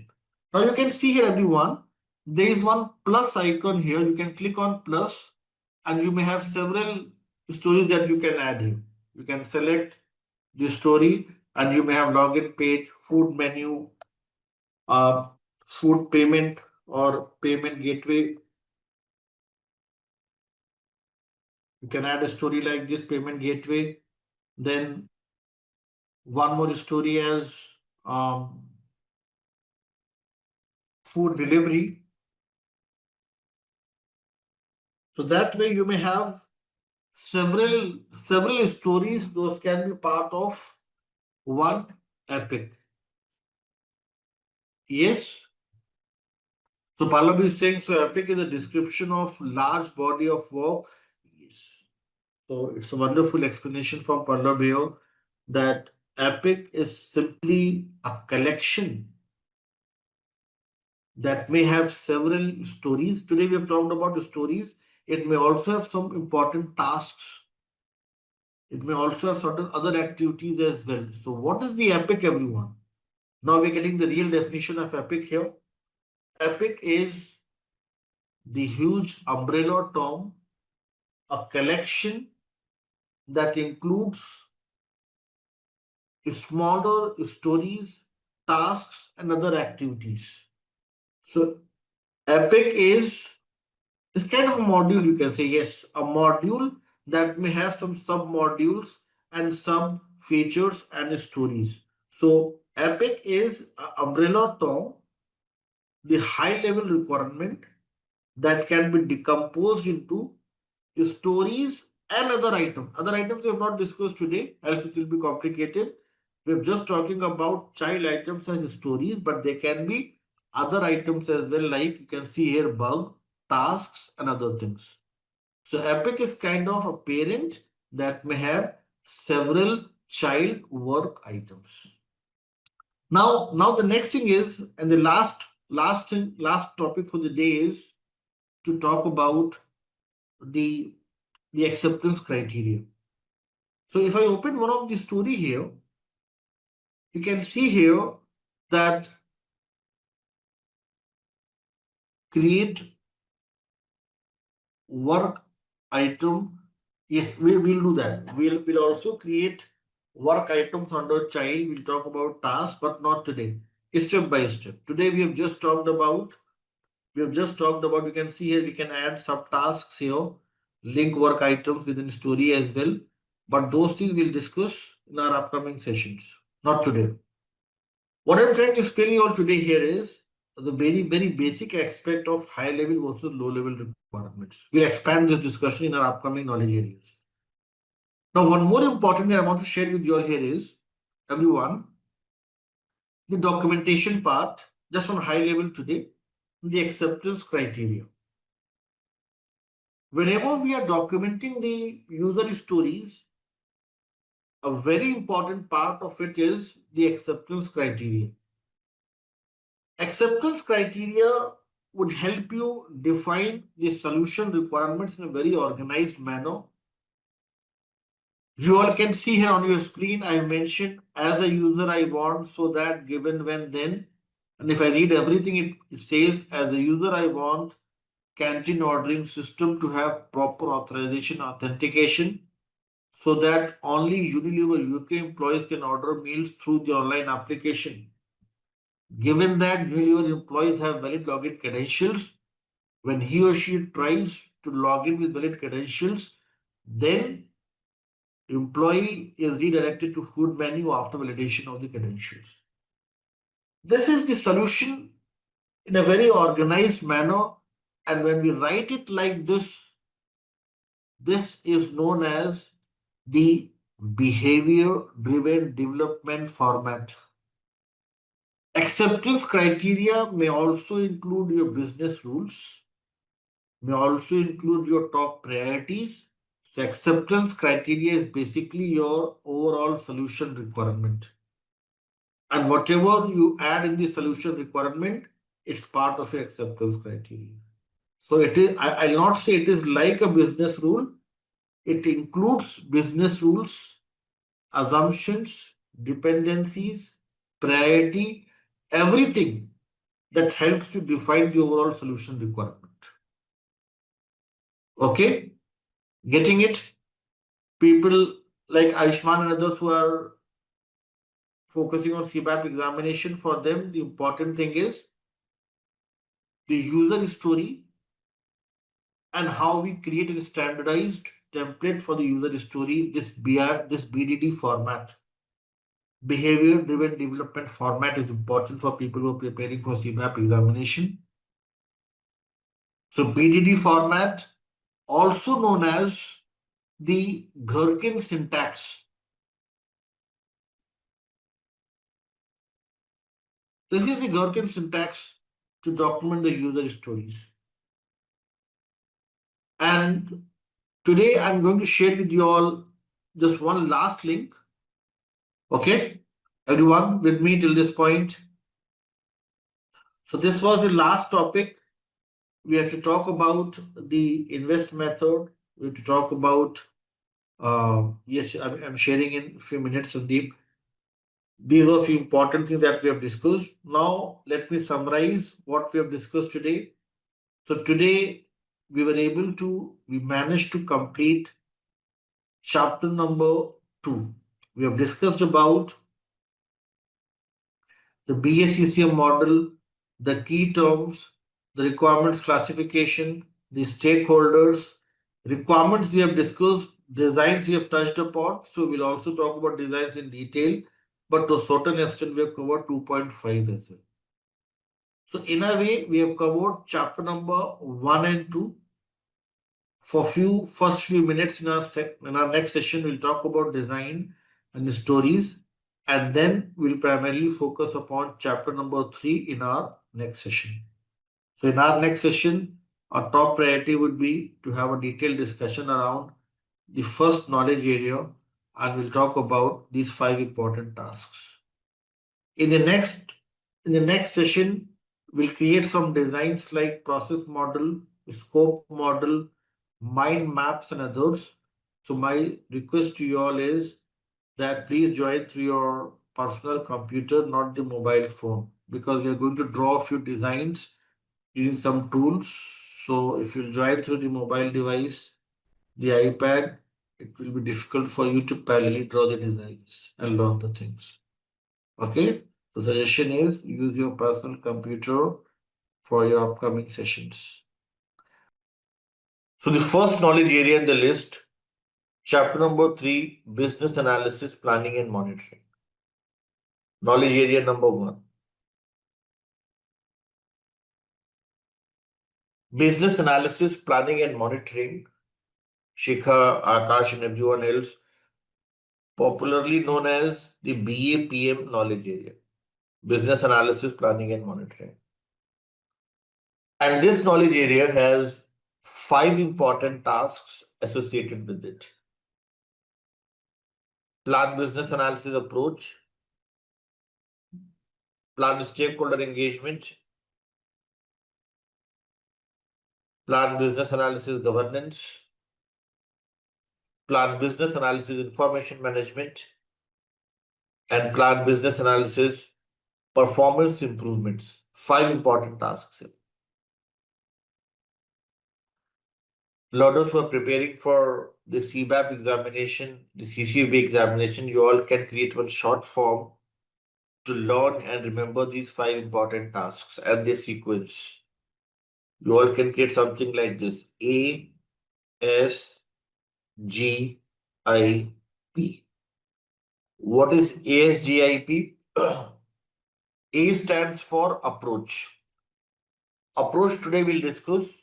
Approach talks about the methodology. Agile versus the waterfall.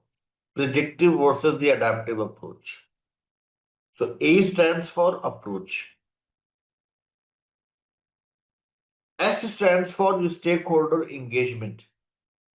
How well you're able to identify the key stakeholders, how well you're able to define their roles and responsibilities, how well you're able to communicate with them, how well you're able to collaborate with them. All such things will be part of stakeholder engagement. So this is defined as S. Then G stands for governance. The governance, this is the most important topic. Here we'll talk about the plan for prioritizations, the Moscow analysis, change control mechanism, plan for approvals, how to set up the decision-making authority. Those all things are part of the governance model of the project. People who are preparing for the job interviews, for them 3.3 is the most important one, the governance model. I stands for information management. Information management is more about how well you are able to come up with the document repositories like SharePoint, JIRA, Azure DevOps, and other important repositories to manage and store the information. And also come up with a retrieval mechanism so as to retrieve the information whenever required. And P is for the performance improvement. For performance improvement, we'll talk about the root cause analysis, how to get the fishbone diagrams, how to come up with 5 why analysis. Those all important things we'll cover as part of performance improvements. So please create this short form ASGIP. Look at these tasks. If you're fine with this, we'll then start with 3.1 and we'll talk about plan business analysis approach. Just go through all these tasks mentioned here. See if on high level it's making sense. If yes, if you're fine with this short form, the acronym that we're creating here, we'll then start with 3.1. Okay, let's talk about plan business analysis approach. Plan business analysis approach. First topic, first task in the list. And you all can see here it's mentioned here, define overall method to conduct business analysis activities. Now, method, everyone, can be of two types. The old method, the traditional method, the legacy method, or it can be the new method,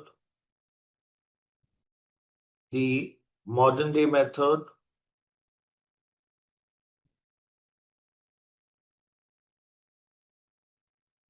Can any one of you share your experience, your thoughts about the old methodology? What was the name of the old methodology? Old in the sense 15 years back or 10 years back? What methodology we were using? Is waterfall the only one? If I say waterfall is one of them, what are the other traditional methodologies? You all must have heard of the spiral model, V model, and Raj is a very good point, verification validation model. If I combine all of them together, waterfall, the spiral model, the V model, there is a name given to it. What's the name given to this approach, this methodology? This is known as predictive methodology.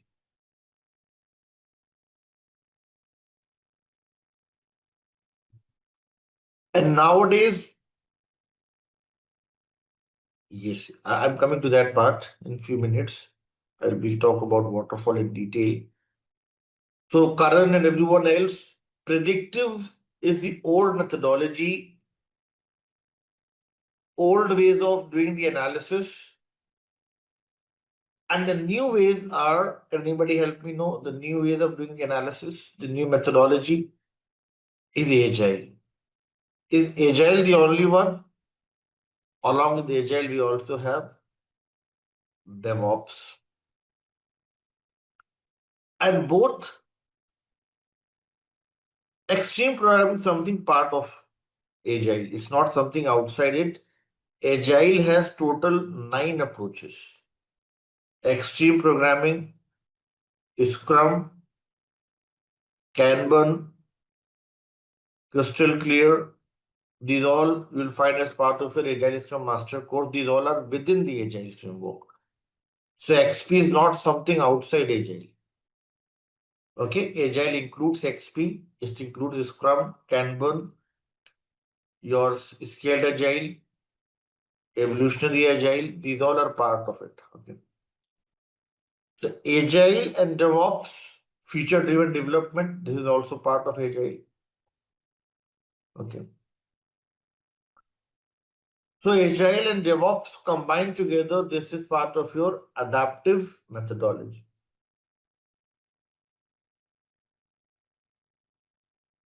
Now, Karan has one question around what is waterfall. Some people might have questions around what is V model. Some may have question around what is Agile. So in few minutes, we'll try to understand the difference and the definition of all these key terms. But till this point, it's making sense or not? Methodology can be of two types, predictive or adaptive. Predictive is the traditional methodology. When I was new, when I was in the corporate world for the very first time, so many years back, in those days, adaptive never existed. It was not there at all. And we were completely focusing on these predictive methodologies. And then after 2000, I think 14 onwards, then or 13, I must say, 13, 14 onwards, Agile tried to expand and Agile started to become very popular. And now we are in 2025, end of 2025, and predictive is almost completely removed. It's no longer being used in majority of the, there are few projects still using it, the very few in number. Majority of the projects all across the globe have transitioned to the new ways of doing the analysis, the new ways of project management, and that is adaptive methodology. Okay, so we'll talk about DevOps in detail. You'll get to know more about it. Here, Dev and Ops means development and operations. Okay, this is basically for the maintenance and the production support. DevOps is generally for the maintenance projects and for the development support. So we'll talk about it. So on high level, everyone, methodology we have discussed. This can be old ways of doing the analysis, what used to be followed 15 years back, 20 years back, and the new one, the adaptive one. And in few companies, especially companies with some traditional frameworks, they have not completely transitioned to adaptive. They're having some good practices carried forward from the old methodology, and they've combined them with the new methodology. And this gives rise to another methodology, good things from the old world added with the new word, and that's hybrid. So we'll talk about hybrid methodology as well. Few companies are using the hybrid, you may say, model. So we'll talk about hybrid model as well. Yes. If you're saying hybrid, then don't say waterfall and agile. With hybrid, you should say predictive and adaptive. Okay, because hybrid is not just about waterfall and agile. Hybrid also includes good practices from V model, from a spiral model, and even sometimes your DevOps as well. So with hybrid, you should say predictive and adaptive and hybrid. These will go together. Okay. Waterfall and agile are going to go together because these are the two examples. So in a nutshell, what we have discussed here is the overall method to conduct business analysis activities. It can be predictive, it can be adaptive, or it can be a mixed bag. That's the hybrid methodology. So let's talk about these things now. And in your PMBOK guide 3.1, there is one table that we're going to discuss now. Predictive versus adaptive. First difference is, everyone, the solution definition. Define before implementation to maximize control and minimize risks. In adaptive, you can see here it's mentioned defined in iterations to arrive at the best solution or improve an existing solution. Now, when you read this, everyone, especially people who've got some experience into analysis world, learners who are preparing for the CBAP examination, my question to you all is, what's your understanding? What do you all think is this difference all about? What's the major focus here? What's this point? How you'll differentiate between the solution definition in the predictive world as compared to the adaptive world? This question only for those who are the experienced professionals in business analysis world and they have worked in both predictive and adaptive. What is the difference in solution definition? The repetition, phase by phase. Okay, let's try to understand this thing. Working in the sprint, Swati is mentioning here. These all are correct answers. Let's try to understand this thing now. And let's try to understand the meaning of waterfall and the meaning of agile in detail with the help of some simple examples. So if I talk about, everyone, the waterfall, first thing is To start with the basics, what waterfall means or how water falls. If we go with very basic physics, water falls from the high altitude to low altitude. This is how water falls, yes or no? Waterfall simply means steps. Waterfall simply means the plan-driven approach. And what is the plan-driven approach, everyone? In waterfall, we used to follow the software development life cycle. And what are the key components to it? Everyone. Software development life cycle. What are the key components to it? First thing is, what is the first step? In software development life cycle, it's the requirements gathering and design, you can say. Then after that, once the requirements gathering is done, then the development is going to be the task of your implementation subject matter expert. Who is the implementation subject matter expert? Somebody who is developing the code, develop code, program, and the algorithm. Implementation subject matter expert. Once you're done with your development, the implementation, then there's going to be the testing. Testers or your quality assurance team is going to test the quality of the product. In the sessions to come, we'll talk about 7 different types of testing, like your sanity, regression, smoke, and others. We'll talk about 7 different types of testing. Once the testing has been performed, then what will happen? After testing, what will be the next thing? The user acceptance. User acceptance, or the, you may say, plan to gain approvals from your business users.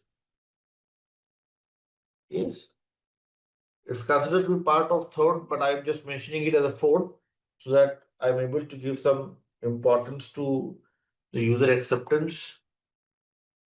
And then what will happen, as Swati is mentioning here, there will be deployment.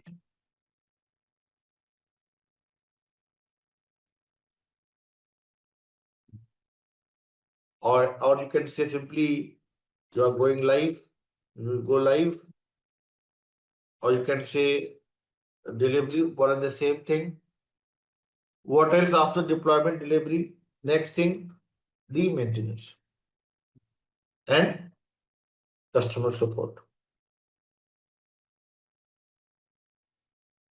So, Karan and everyone else, what is the waterfall methodology? Waterfall methodology is the plan-driven approach to handle the software development. Waterfall is the traditional methodology to first gather the requirements, come up with the appropriate design, then develop it after the approvals. Development would include all those technical expertise, technical team members developing the code, program, and the algorithm if required. Testers are going to test it. Business are going to accept it. You will deploy and deliver this thing. and then provide maintenance and customer support. This is on a high level how waterfall works. Karan and others, people who are new to the analysis world, are able to understand the waterfall methodology, the key important components to it? Yes or no? Yes. Now, let's try to understand why this approach has been twisted or not exactly followed in the same manner in the modern day agile world. Let's see, and Sagar has a very good point. That's not just applicable to software development. Waterfall can also be applied to other domains as well. But here we're talking about software development because as part of CBAP, we are more focusing on the IT services and IT projects and IT maintenance. Yes, so that's why we're taking example of software development. But it's not just confined to software development. It's also applied to other domains as well. But we are taking examples because examples from the IT domain because the certification program is more about the IT related things. So Saket and others, this was the on high level about the waterfall. Let's see what is happening in Agile. Here, at the starting point, you have the requirements. Let us suppose R, requirements equal to R, and solution is equal to S being developed. In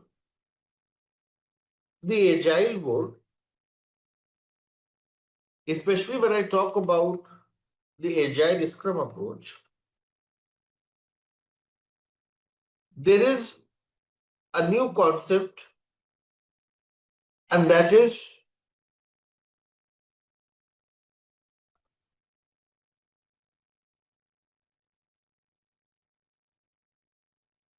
the change-driven approach.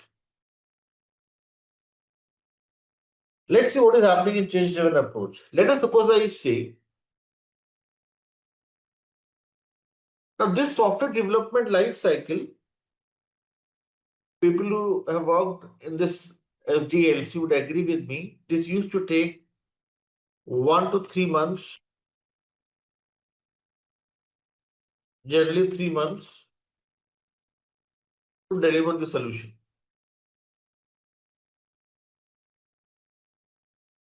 Solution was available to use at step number 5. Yes, solution availability.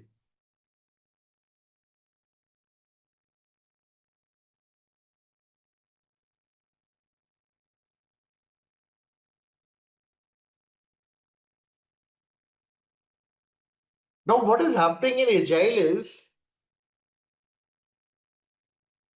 we have requirements.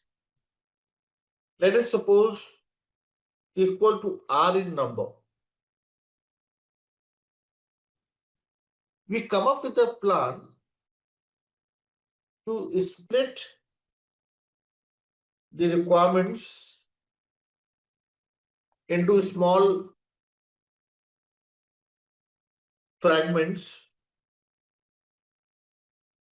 and R is equal to R1 plus R2 plus R3 plus R4 and so on and so forth.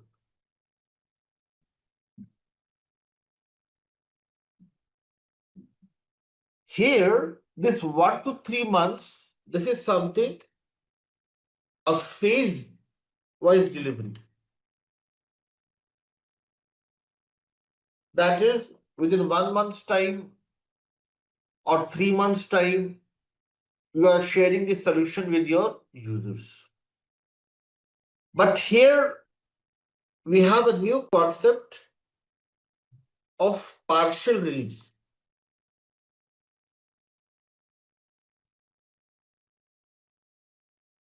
And what is partial release? That 3 months time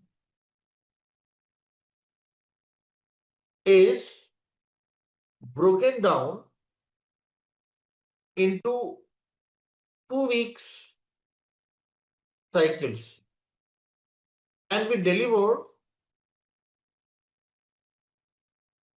a partial solution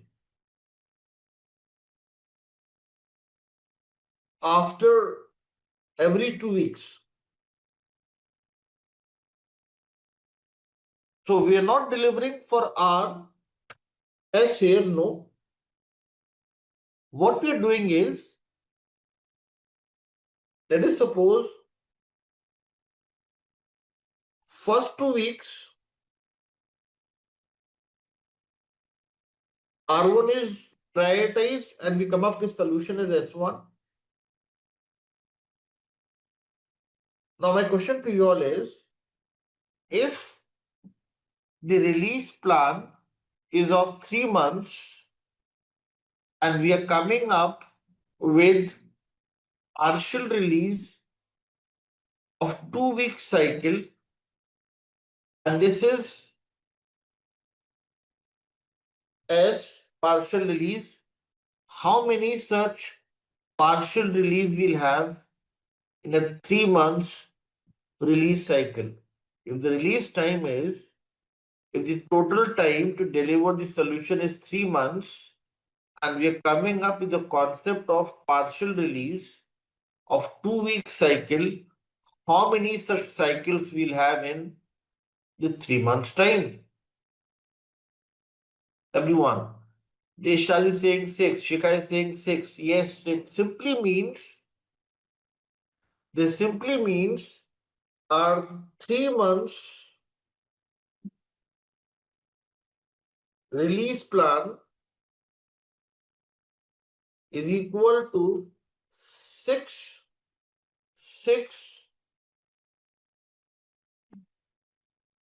2 week cycle, and this 6 is nothing but known as, what's the name given to this 2 week cycle? 6 iterations, 6 iterations, and this iteration is nothing but these sprints.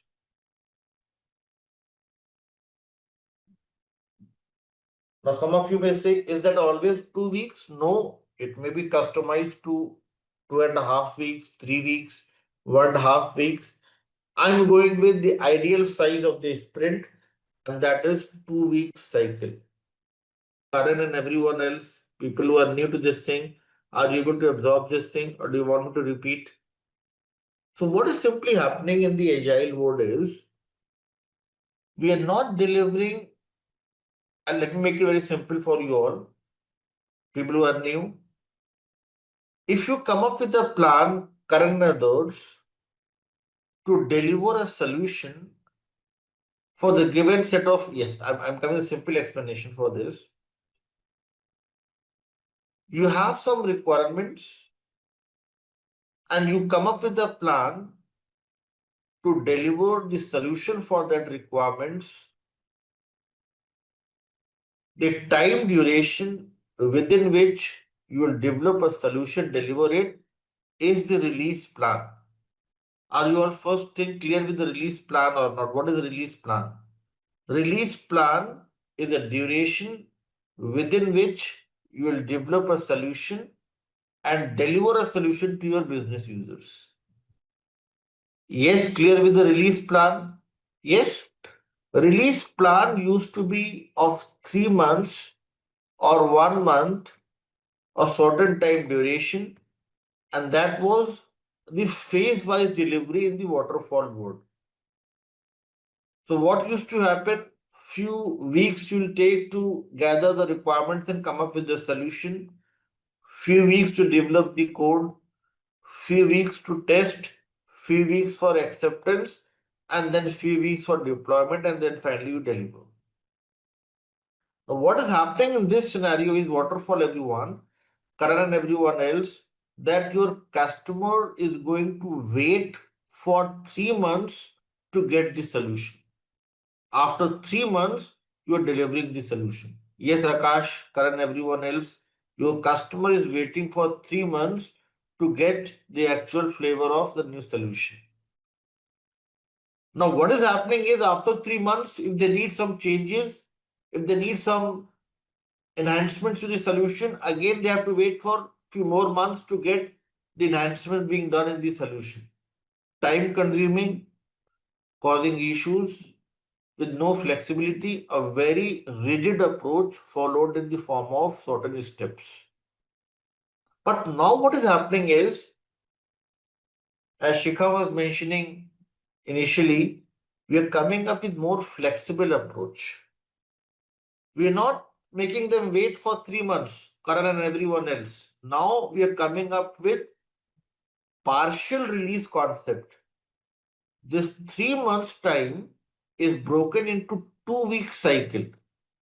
So what is happening is, for this given requirement, some part of it will deliver, some part of it will prioritize and deliver in 2 weeks. Another 2 weeks, another part of the requirement. Another 2 weeks, another part of the requirement. Why this is a preferred approach? Why a partial release concept and iterations are becoming more popular? Don't you all think if you deliver some part of the solution every 2 weeks, it's going to increase more visibility, more interaction, more feedback, and improvements within the same cycle, and it's more time efficient? Yes, Karan, Akash, and everyone else. Is that making sense? Why partial is becoming more popular? If you develop something partially and you share with your users after every 2 weeks, if you're moving in the right direction, it's well and good. If you're not, then you can correct your. And also, Sneha has come a very good point here that if we have certain dependencies, if we have certain important relationships to be defined, if there are some top priorities, if there are few linkages, those all can be easily sorted if we have a partial release concept. This partial release concept makes Agile more flexible, more adaptable, more user friendly, and above all, as Akash is eating my words, Akash is saying it's more efficient ways of working and more performance oriented methodology. Yes, so these short partial release that we come up with, these are known as the sprints. And what are these sprints? These are the iterations within the same cycle. So 3 month cycle, instead of delivering at the end of 3 months, after every 2 weeks, we deliver some part of the solution. And that way we are able to have a continuous interaction, gain continuous feedback, and improve the quality of the solution. So let us suppose I say I'll take you all to your a JIRA tool. So let me first delete what we have at present, and I'll start from the scratch. So if you see here in my backlog, I have 2 items here. Yes. So I'll just open the another one to make it simple for you all. Just give me a second. So what I'll do here, I'll create few story the way I did in our previous session. So I'll create some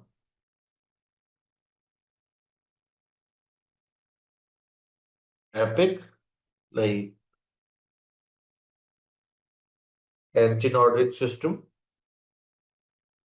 as one of my epic. And then I'll come up with few stories here the way we did in our previous session, like login page. And I'll make it as the story here.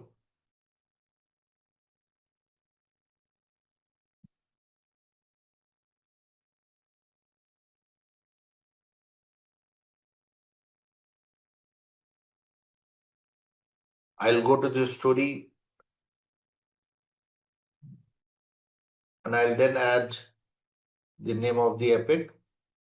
I think we all were able to do this thing in our previous session. Yes.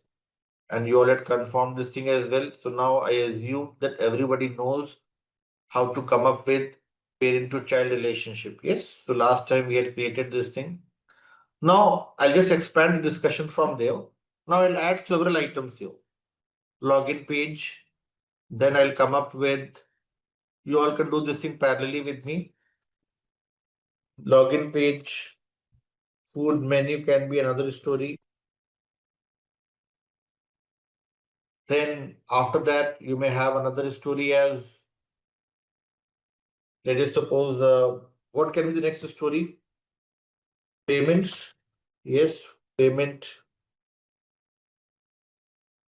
gateway. What else? Customer feedback, food delivery, food delivery. Then after food delivery, I can come up with customer feedback. So these all can be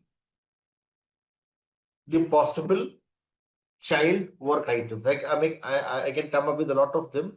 Just 5 of them: login page, food menu, payment gateway, food delivery, customer feedback. Karan and everyone else, is everybody fine with this? Canteen ordering system is my epic, the high level requirement for which I have come up with the child work item as the stories, login page, food menu, payment gateway, food delivery, customer feedback. Till this point, we had discussed in our previous session as well. If you all are with me, shall we move to the next step? Now, the next step is, everyone, next thing is, if you look at these child work items, and if you go back to your project, on top you'll find backlog. Just after summary, the backlog. Go to your project, the name of the project, and then you'll find the backlog. Please check and confirm, is everybody able to identify this tab as a backlog just below your project name, everyone? Aparna says yes. How about others? If you'll go back to your project name, just below the project name, you'll find the backlog. Yes, click on this backlog and you'll find here in the backlog all the items that you have created. Like you can see here in my item list, I have the tasks as well as the user stories. So task, I'll delete for now so that you're not confused with it. I'll just focus on the stories. So I'm removing the task from here. Task we'll discuss in our upcoming sessions. So now I have these stories in my backlog. Backlog simply means the remaining work items. I have these remaining work items and now I have to create my sprint. So if you look at this backlog, the title, if you move towards right, everyone, you'll find this button as create a sprint. Is everybody able to identify this button, create sprints? Yes. Now click on this button, create sprints, and you'll see that sprint 1 has been created and it says add dates. Now you can click on this add dates, sprint name. Abhishek, you'll find it if you just move towards right. Backlog, if you move towards right, you'll find at the very last corner, right hand side, create a sprint. Is everybody able to find it? Abhishek, are you able to now? Right hand corner. Yes, just above this icon of unassign. Okay. Create a sprint, you'll find it here. Just refresh it, Sneha, once and see. If you're not able to, then you can share your screen with me after the live session today and we can discuss. Okay. So you can click on this. You're not able to see child stories created in the backlog.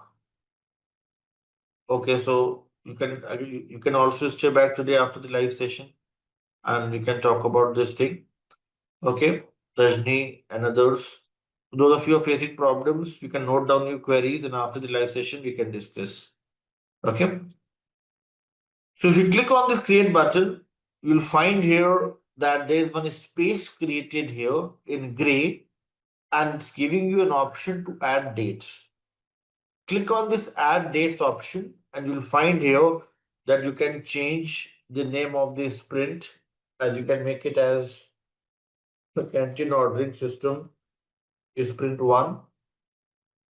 Duration, you can customize it to 1 week, 2 weeks, 3 weeks, but ideally we go with 2 weeks. The starting date, you can put in your starting date. Let us suppose today's date is starting date and the end date is auto populated as 22nd. And then you can mention the sprint goal and then update this. Now you can see here this space is created here and you have these items in the backlog. Now let us suppose you decide as a team that login page and food menu you deliver first. You can simply drag and drop this thing to the sprint space like this. So what is happening, Abhishek and others? I have created one sprint, duration 2 weeks, and then what I'm doing is I'm moving my items from the backlog to the sprint. So this was my project backlog. Let me repeat. They ask you this question in your interviews as well. This is my product backlog. This is what I have to develop. But when I'm moving these items to this space here, this is my sprint backlog. This is my overall backlog. And now few items from the backlog I'm moving, I'm prioritizing in my first sprint. This becomes the sprint backlog. Abhishek, Rajni, Sneha, are you able to understand what we are trying to do here? So we had few work items that we need to develop and implement, out of which few we have prioritized in sprint number 1. That's the first iteration. That's the first partial release. Okay. Any question from anyone? Do you want me to repeat on this thing? I can do this thing. After the backlog, the next thing is, let me repeat on this thing. Let me make it very clear to you all.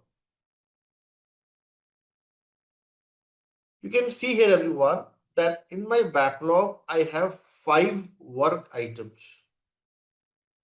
Then what I'm doing is, as part of the agile methodology, as we have discussed, we are coming up with the iterations. Sprint number 1 is the first iteration.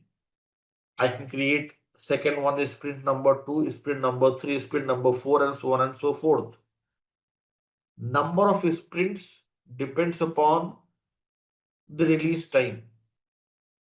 Let us suppose I say we have a release cycle of 3 months, then how many sprints everyone? 6.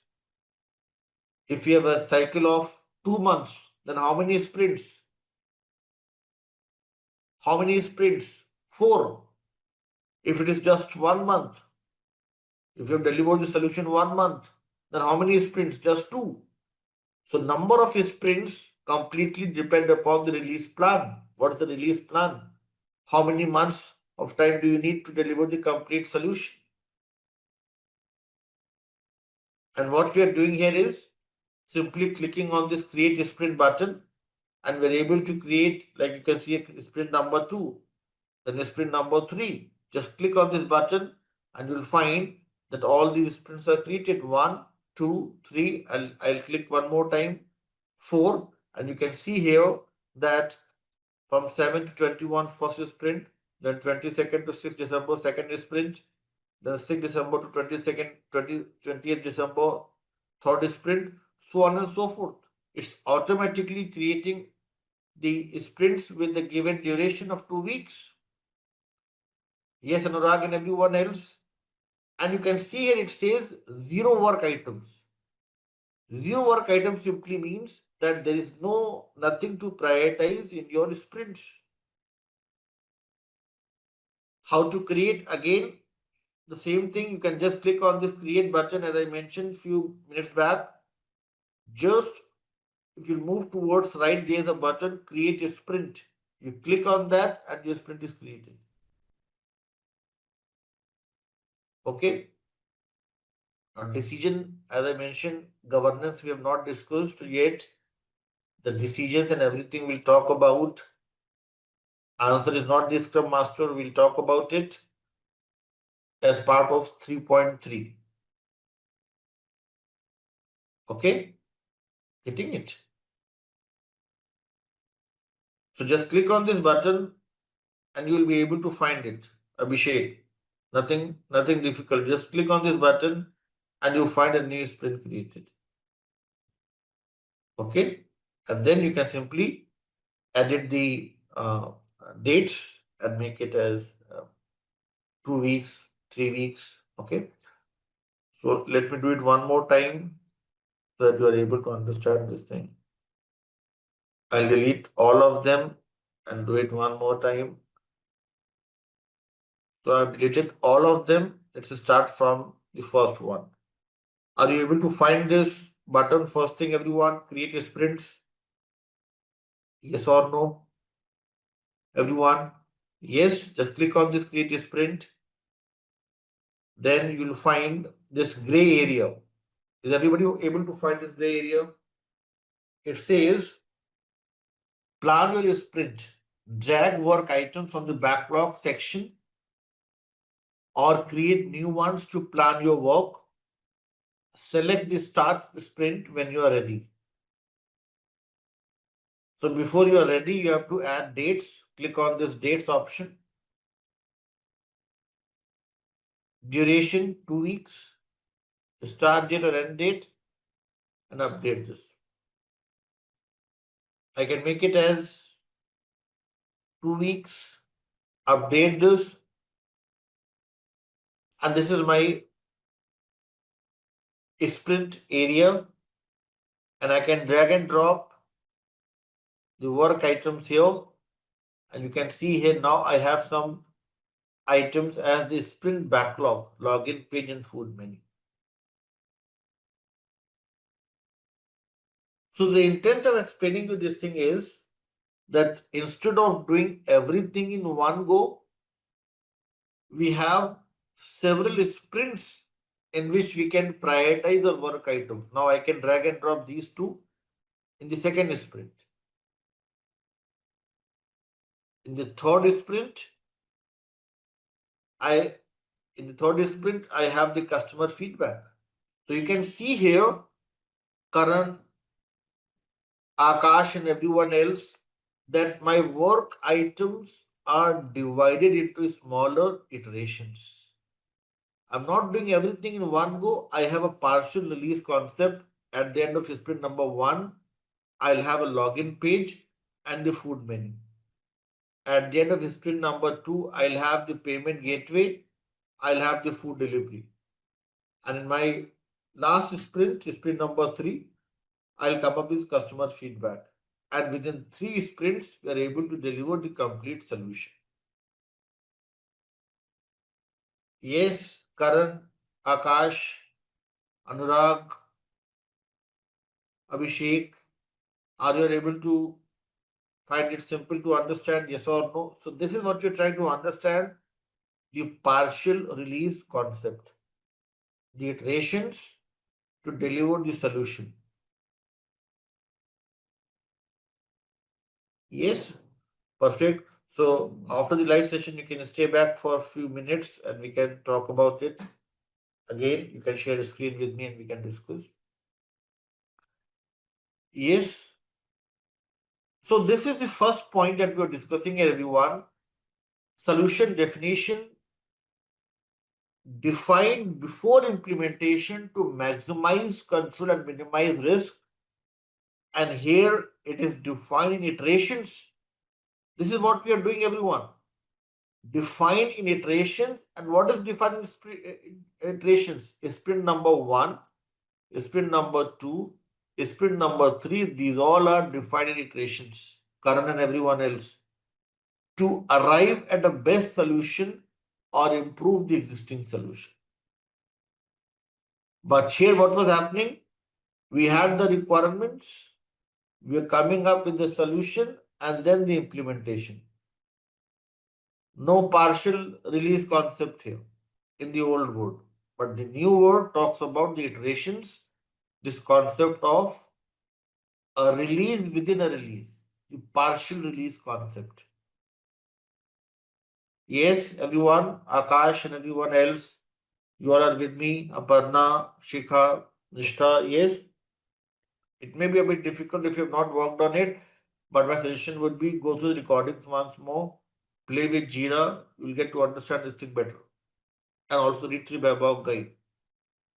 Second thing is, everyone, level of formality. Now remember, Sneha, you were talking about the SRD today in the beginning. Yes, you are the one who were talking about the SRD or somebody else. SRD, FSD, even the BRD, these are the standardized templates that we were using 10 years back, 15 years back. Comprehensive documentation, rich in text. Epic is replacing the traditional BRD. It looks a bit surprising, even to me, that why we're not getting the BRDs in the projects nowadays. But it's the fact now that BRDs in the pure agile or 100% agile does not exist. We're not using BRDs now. It's all getting replaced with epics and features. And FSD and SRD are replaced by stories. Use cases no longer preferred. The reason is Karan, Akash, Anurag and everyone else, Abhishek, we are transitioning from comprehensive documents to lightweight documentation. Lightweight in the sense, less focus on the details. Yes, so there is no Word document as part of the BRDs, but there should be. And in my project, I can tell you, since I am the product owner, it's a 100% agile project, but I still encourage my BAs to document the BRD. Because something like what we did 20 years back is not completely irrelevant. It has something that was beneficial as well. So BRD is no longer created, BRD is no longer preferred, but it is good for you for your own personal purpose, for your own personal benefit that you create a BRD. This is my suggestion, not IABA suggestion, not Agile community suggestion. This is my personal suggestion that if you are into the business analysis world, although it's not recommended, but still you should create this. Now everything is managed by the tools like JIRA, Azure DevOps, Rally and others. So there's no scope of these comprehensive documents.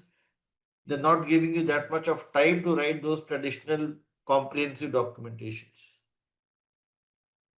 Okay. So BRD is getting replaced with epics and features. SRD, FSD, use cases, those all are getting replaced by stories. That's why we talked about the stories first. We have not talked about these things yet. Yes, Sneha, Anurag, Shashank, you all are with me. Following the second point.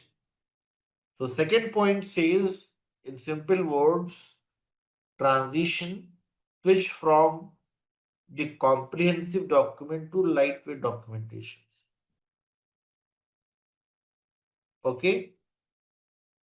because the focus is now shifted from the documentation and formalities to developing a software rapid delivery of the software.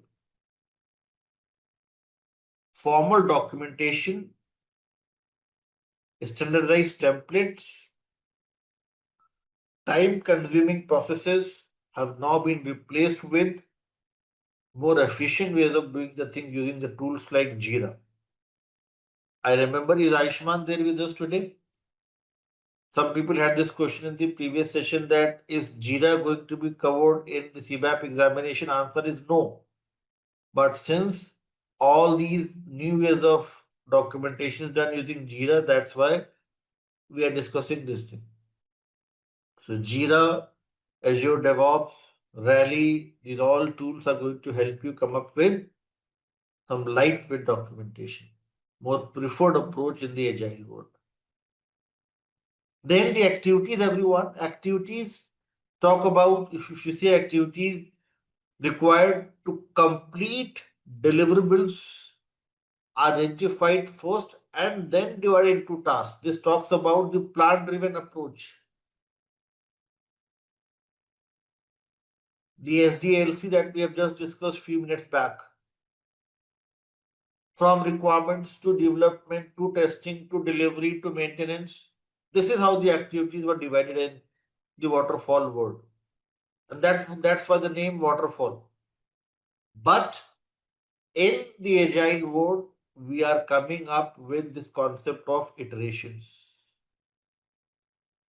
So short sprints, partial delivery, more interaction with your customer, more valuable feedbacks you're getting, continuous improvements, more flexibility. This is the activity difference. And the last thing is timings. It was in phases, like after 3 months you deliver a solution, and here you deliver after every 2 weeks. This is the difference in timings. So this is a very important table in your book to start with, to understand the difference between predictive and adaptive. Project deliverables and BA deliverables. What's the difference? Project deliverables is an umbrella term that may include deliverables from BA, from testers, from developers. BA, dev and testers. Yes, and overall, this will help you deliver a solution. When we talk about BA deliverables are all those important standardized templates that you create, all those important documents, models, designs that you create. Those helps technology team prioritize the work items and implement the solution. For examples, BA deliverables may include creation of the BRDs, creation of the solution requirements, creation of the transition requirements, creation of other important documents. Those are going to help your testers and the technology team. So as a business analyst, it's more important for you to focus on BA deliverables, come up with all those important documents. Now, since one of our learners talking about the deliverables, I'm coming to that part as well. If I talk about one more thing, Akash and everyone else, let's focus here. In this JIRA tool, you can see on top 4 small squares just before the JIRA icon, Akash. Are you able to find the 4 small squares? This says, if you mouse over, it says switch sites or applications. Yes? Okay. Now click on this Confluence. Yes, I'm coming to your point. Anurag, that's why I've asked you all to open the Confluence. It will answer your question. Anurag and everyone else, open this Confluence page and you'll get the answer to your question. Once you open the Confluence, It will ask you, okay, you can just focus here. After the live session, I'll tell you how to reach to this page then, okay? So everyone, let's focus here. You can create a new page. There's an option to create a new page here. And when you create a new page, everyone, in the right hand section, you'll find here 3 horizontal dots. And you can see here templates and imports. Now you can see here, these all are few important business analysis deliverables on in your list here. If you see here, retrospectives, 5-way analysis, brainstorming, budget proposal templates, business proposal templates, business plan 1-pager, business status update, yes, change management plan, capacity planning. Some of them are like overlapping with Scrum Master's role. Content strategy. There are a lot of templates. You'll find decision documentations, dependency mapping, design components.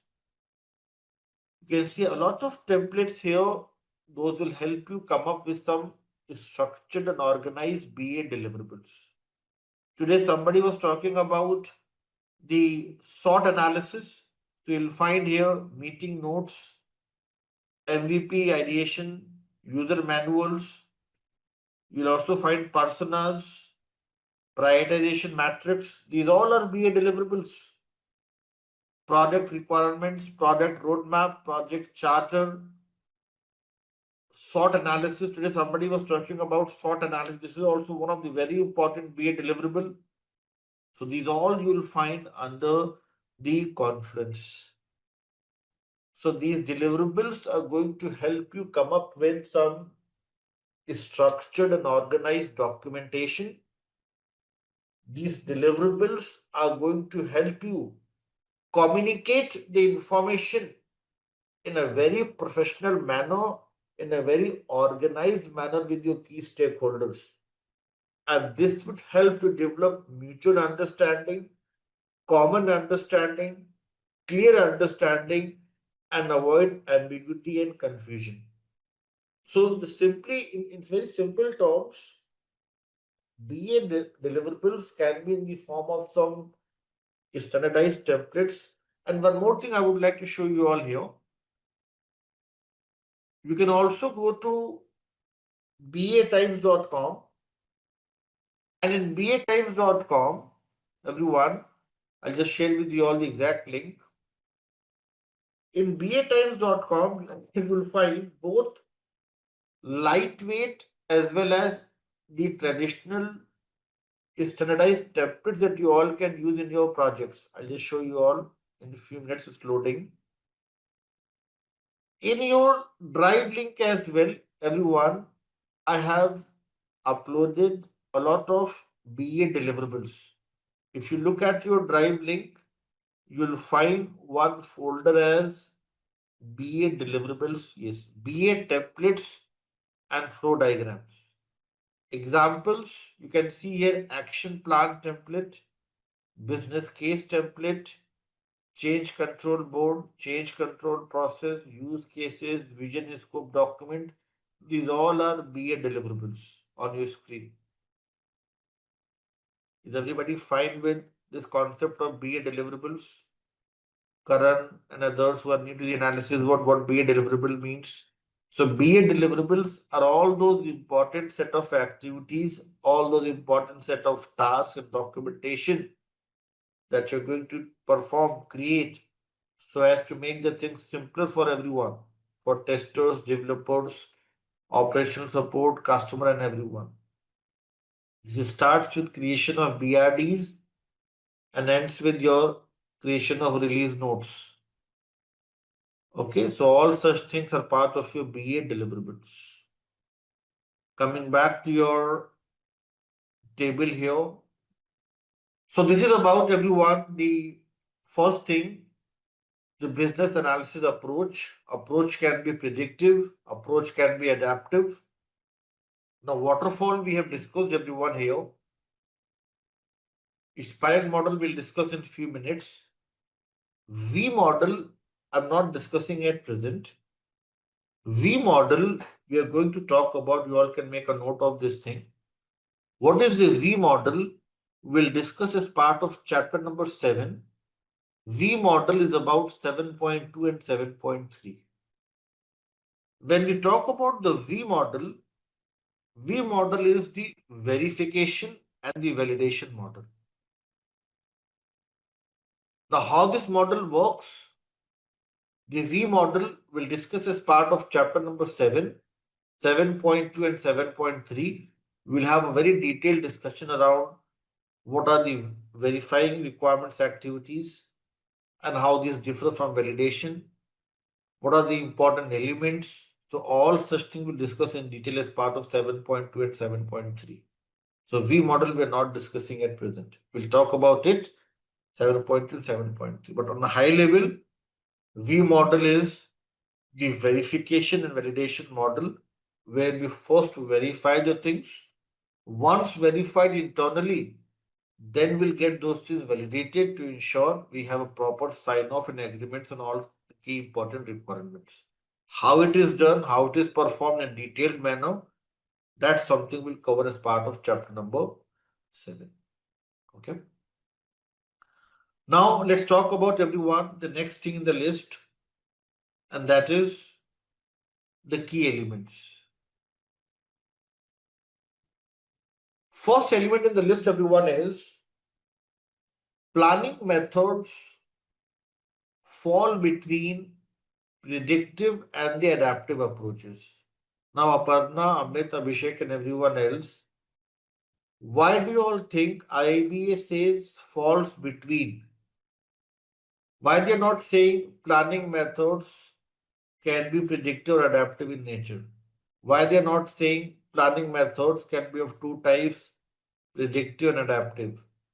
Why they are using the terminology, why they are using these two words, fall between? What their intent is? Yes. So Swati is absolutely wonderful. You are a wonderful, your observation here. They're trying to tell you that it's not always white and black. There can also be some gray matter. And what is this gray matter, everyone? It's the mixed bag in the sense few good things from the old world combined with few good things of the new world. Like, although adaptive, there's no scope of creation of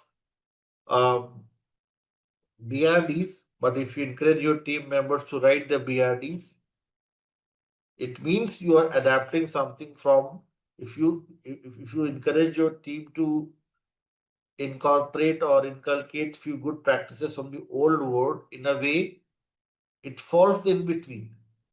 You're using some good things from the new world, but you're not completely ignoring what you had in the old world. Some people ask me this question that you come from the old traditional background. What do you think about the new thing and the old thing? Which one is good? Now, since I come from the old background, predictive background, so I find this better till date. Yes, but yes, in terms of solution delivery, in terms of customer like engagement and communication, this is better. Yes, so that's why both of them equal significance. But now companies find this as more efficient. This is more efficient, but sometimes it is a bit stressful to like deliver every 2 weeks or 3 weeks. Yes. So, but overall, the intent is to tell you all that it can be predictive, it can be adaptive, it may also be a combination of the two.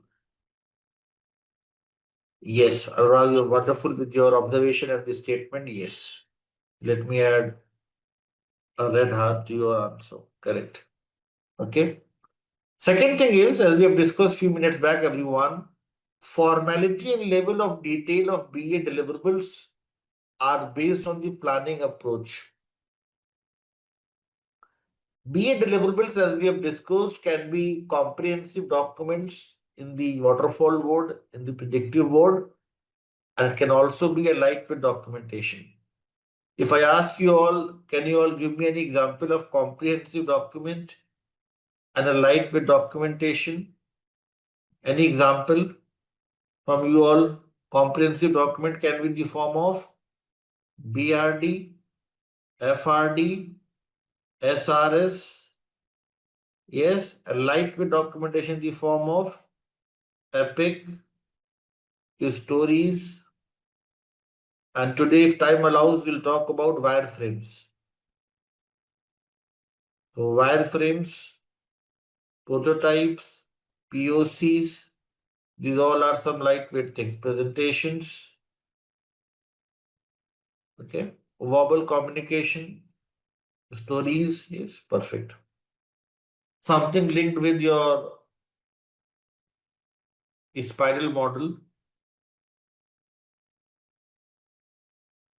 something that talks about the WBS, something that talks about granularity.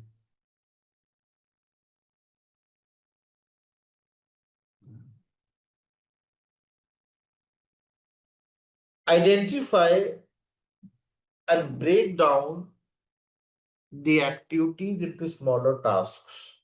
Now, this question is a very simple question for you all to answer. My question is, why do you all think if any activity is assigned to you, the standard practice is to decompose it into smaller fragments and then prioritize and work on those tasks? How this is going to help you, and why from ages it's recommended to break down the things into smaller pieces and then start working on it. What's the advantage if you break down the things into smaller pieces? Anurag is coming up with the right answer. Sneha is also coming up with a very important thing. I must add a red heart to what Sneha is mentioning here. The one of the better answer. Thank you, Sneha.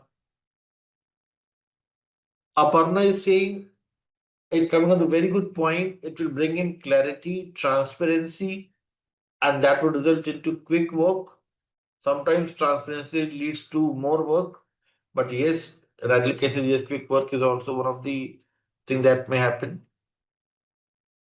So for the point number 3, in your class notes, session number 3, page number 3, you'll find the details.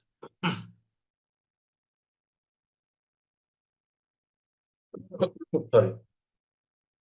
Work breakdown structure is about breaking down activities into smaller tasks. It has a few advantages as listed below. Please focus here, everyone, for another 10 minutes. It promotes granularity, that is, analysis at the more fragment or atomic level. When you break down the things, as Shikha is mentioning, as Aparna is talking about, it brings in more clarity. And in simple words, you will not make assumptions. You have more simplified information, more detailed information, more facts, more evidences. So then the chances of making assumptions is going to reduce. And this is going to simplify the things. So the main keyword is it will reduce assumptions and make the things more simpler. Example, as we discussed a few minutes back, canteen ordering system was divided into smaller stories like login page, food menu, food delivery, feedback, so that we were able to come up with more granular set of items.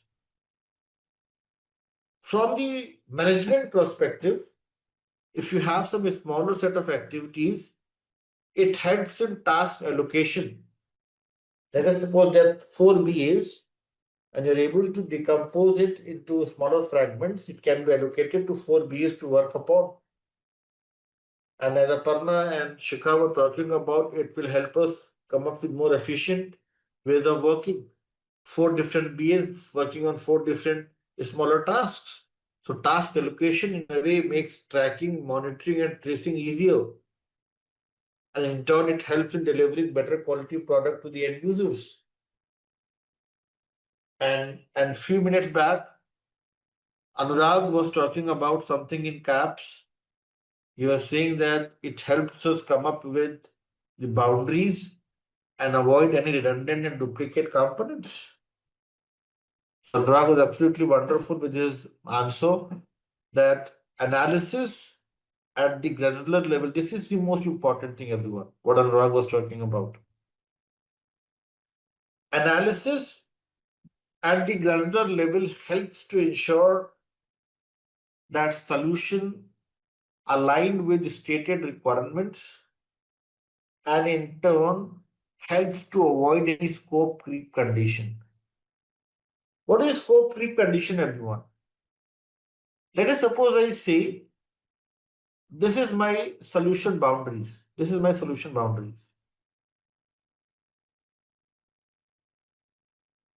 Yes, so Nishta coming as one of the reason, yes, this is my solution boundary and there's something outside the solution. My solution boundaries are not that thick and strong, not that clearly defined. What happens is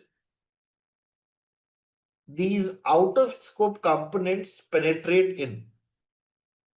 These are absorbed in. This is going to increase the size of the solution. This is going to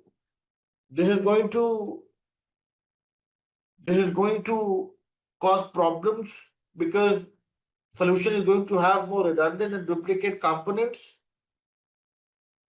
And in a way, a solution is going to have the creep. So what is scope creep, everyone? Scope creep is when size of the solution grows larger. When solution grows larger in size and accommodates, absorbs the components, those are out of scope, those are redundant, when solution grows larger in size and accommodates few unwanted, duplicate, and redundant components. For example, Saket and others, in hospital management system, if the list of doctors includes some doctors not empaneled with the hospital, it means the list of doctors includes something that's redundant, scope creep. In canteen ordering system, employees of nearby offices to Unilever order food using their personal email ID. Again, the scope creep. Are you able to understand? So what is a scope creep, everyone? Scope creep simply means when the requirements and the corresponding solution has few things, those are additional, redundant, duplicate, not adding any value.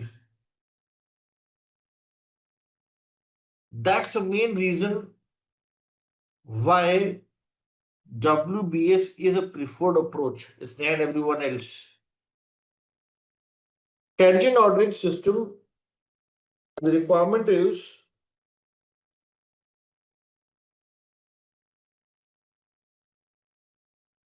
authentication and authorization.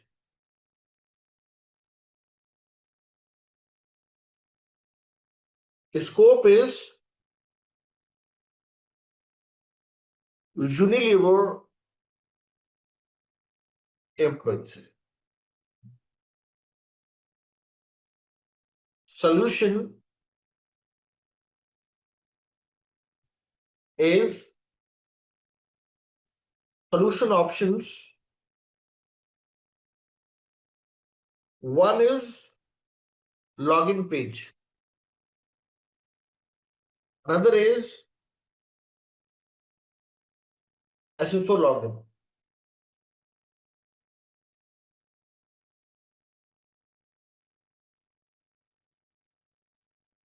Login page has few important fields like email ID, password, and one-time password. If you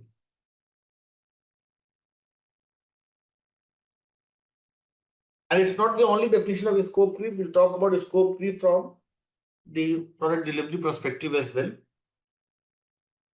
If I say in simple terms, Sneha is not part of Unilever and still she is able to order food.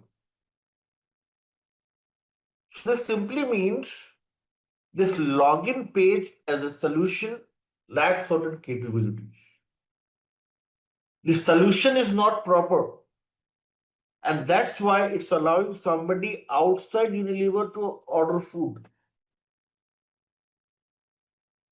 So what is scope creep, everyone? Scope creep from the solution perspective is when solution grows larger in size and accommodates few unwanted, duplicate, and redundant components.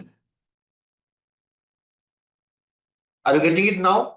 Now, what response I'm getting from few learners here, like change in requirements by stakeholders frequently, that's a different aspect of scope creep. What we are trying to understand here is scope creep from the solution boundaries perspective. Are you getting it now, Sneha and others? So in simple terms, if we have a solution and the boundaries are not clearly defined, that allows redundant and duplicate components to be absorbed, to be accepted, causing issues later, that's your scope creep. That's what Anurag was mentioning a few minutes back. Now, this question, I think, will help you gain more clarity around it. Question is, you are the business analyst for your organization and are with another business analyst, Steve, on the requirements solicitation for a new solution. You warn Steve that you'll need to be tracing the requirements in an effort to prevent scope creep. What is scope creep? And you have four options here. First option is scope grows slightly larger as more requirements, often unneeded, are added to the scope. Second option is scope slips on the schedule, which in turn delays the project delivery date. Scope is in line with expectations. Scope shifts from original intent of the business case. So here the correct answer is, as you all are going with it, option number A. And what's happening here, everyone? Here you can see the same thing as I mentioned a few minutes back. The size of the solution is getting larger. And why the size is getting larger? Because it's accepting that is not needed. Are you getting it now, Sneha and everyone else? the concept of scope creep. So scope creep is about when scope grows slightly larger as more requirements, often unneeded, are added to the scope. It could be defined before what can be delivered as part of the sprints. That's something we'll, as I said, this is also something that we're going to discuss about the release plan, about how we divide into smaller sprints. But here it's more about in scope and out of scope from the solution perspective, Sneha. Everybody, yes. So let's reconnect now, everyone, and let's talk about. Thank you, Sneha, Rajni, and everyone else. Let's quickly revisit what we have discussed before the break. There were a few things, those are a bit complex today. As I mentioned, we are moving into knowledge areas, so it will not be a simpler discussion as we had in the chapter number 1 and 2, but yes, let me make it more simpler now. Chapter number 3, we have started with everyone. First knowledge area, and the name of the knowledge area, as I mentioned, business analysis, planning and monitoring, BAPM. This knowledge area is, as the name suggests, you all can see here, planning and monitoring. The initial step from the analysis perspective to make the things more structured and organized, come up with a very planned approach, come up with a very organized approach to perform different business analysis tasks. In this knowledge area, you'll find here all those important tasks that will help you come up with more organized way of doing the things, like business analysis approach that we're discussing at present. Then how to talk to your key stakeholders, how to gather the requirements, how to engage with your key stakeholders, then the governance, then the information management, and then performance improvements. We had created one short form here as ASGIP to learn and remember the 5 important tasks. Important for you, Sanoop, Ayushman, if you are there, and others who are preparing for the CBAP examination, to know the sequence and the number of tasks, ASGIP. And then we started with A, and we discussed about the approach in detail today.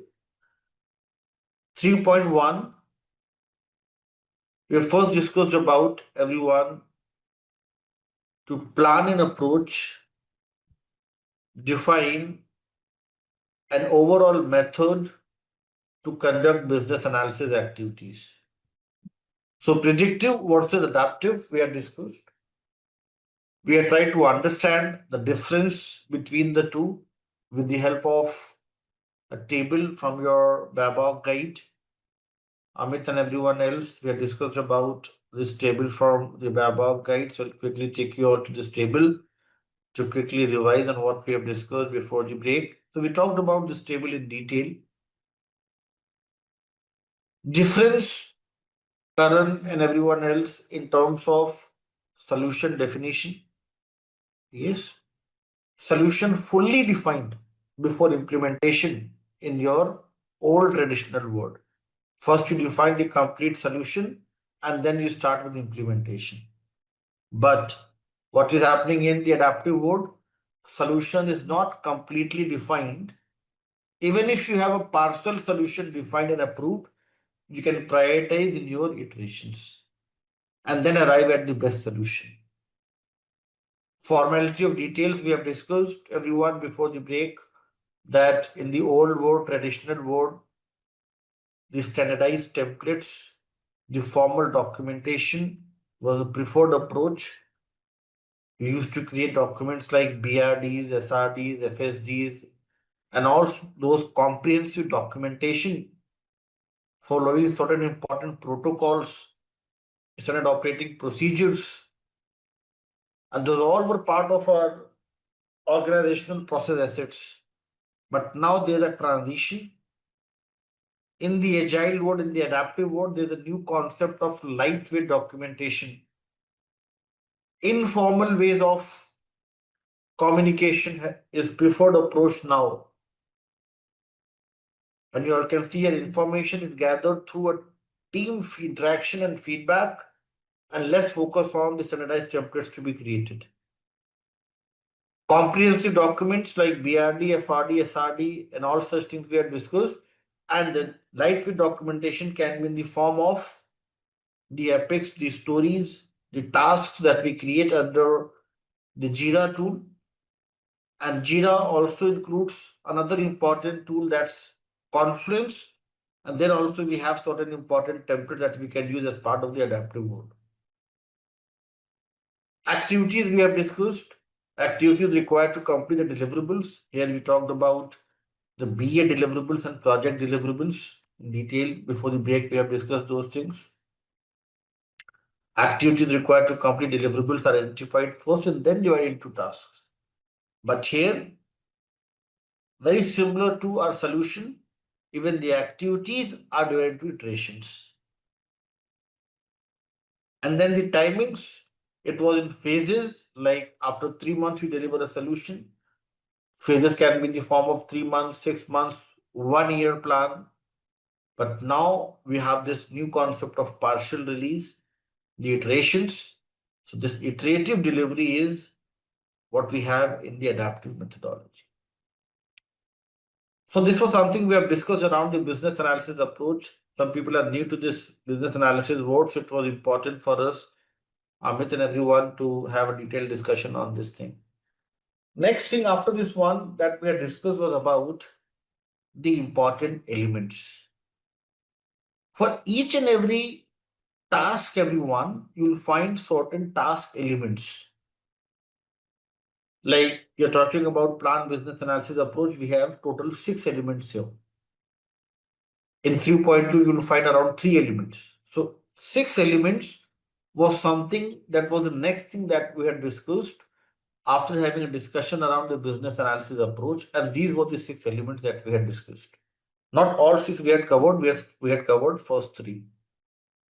Planning methods fall between predictive and the adaptive approaches. And here, if you all recollect, we have discussed about one methodology, that's a mixed bag. And what's the name given to it? Hybrid methodology. That includes good practices, best practices combined together. It's a combination of old and new. Percentage may vary. Let some learners ask me this question: is there any percentage? Is there any standard to mix them? No. It depends upon the organization to organization, how they're able to come up with a mixed bag. Some focus more on the traditional ways of doing the things. Some focus more on the new ways of doing the things. Some come up with a 50-50 combination. Okay. Some people ask me this question: are there a few companies who are still using predictive methodology? The answer is yes. You'll find, is there anyone who is working with US federal government project here? You'll find projects with federal governments, tax related, pension funds, insurance, wherein we have certain important rules, certain important protocols, certain important documents as a must-have thing. There you'll find predictive approach is still followed. So it's not like all the companies have transitioned to agile. There are few who are still using the predictive ways of doing the things. For each and every task performed by a BA, BA is not a decision maker. BA is a researcher, somebody who's doing the investigation, somebody who's coming up with analysis findings, and this has to be discussed with the key stakeholders who are going to decide, who are going to provide their consent, approvals, buy-in, feedback, review comments, and that way we'll come to an end or the output of the given task. Are you with me? Now I'm using the word key stakeholder. Key stakeholders means not everybody is involved. Like if you look at plan business analysis approach, Then we have domain subject matter experts, project managers, regulators, and sponsors involved. But that's not the same case in stakeholder engagement. There, the list of stakeholders may vary. So the answer is, for each and every task, the task output you will be able to come up with post the agreement, the consensus, the buy-in, or in simple terms, the sign-off from the key stakeholders.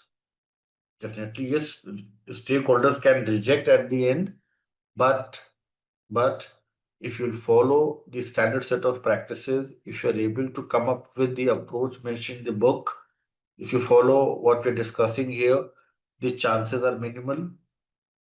Yes, that's why we all are here, so that your stakeholders do not reject and accept most of the things. But at the end, it may happen for sure. Yes, they may reject, and you have to revoke. To reduce the chances of revoke, we'll come up with more organized approach. Yes, Sneha. So if you follow all these important things, so the chances of the revoke and other things are going to be reduced. Now, Anurag, your question. You are saying plan business analysis approach. Who decides? You have the answer here in this column number 1.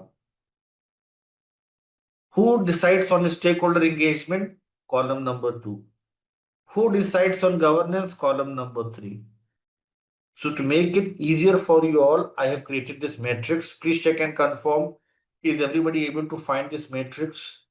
Business analysis, planning and monitoring knowledge area. Yes. Now this is Amit for you, for Sanup, you and Aishman, people who are preparing for the CBAP examination. This matrix is very important. This is more important for people like Amit, Sanup and others who are preparing for CBAP examination. They may ask you this question. Amit, which stakeholder is least important in the very first knowledge area? Can anybody answer this question? Looking at this matrix on your screen, which stakeholder do you all think holds the minimal importance or is simply ignored in the very first knowledge area? Anurag says implementation subject matter experts. Yes. There's no need of involving the developers when you plan the things. Implementation experts means developers. There's no need of operational support, backend support. You have not developed the product yet, so there's no need of your backend support. End user is somebody who is involved in stakeholder engagement. Yes, end user is involved. So Aparna, you can say that, but you can see here that he or she is involved in your stakeholder engagement. So not the end user. Testers, yes. Testers are completely, you may say, ignored in the very first knowledge area. So the answer is least important, implementation subject matter expert, testers and operation support. Which stakeholder is kind of a decision maker or the highest importance? Which all stakeholders do you all think are the most critical ones apart from BA? BA is always critical because these tasks are performed by BA. Apart from BA, which all stakeholders are the most important ones? Yes, the domain subject matter expert. Why domain subject matter expert in the initial discussion? Because he or she is the one having good understanding of the domain. What is domain? Domain can be your IT, domain can be your finance, domain can be your insurance.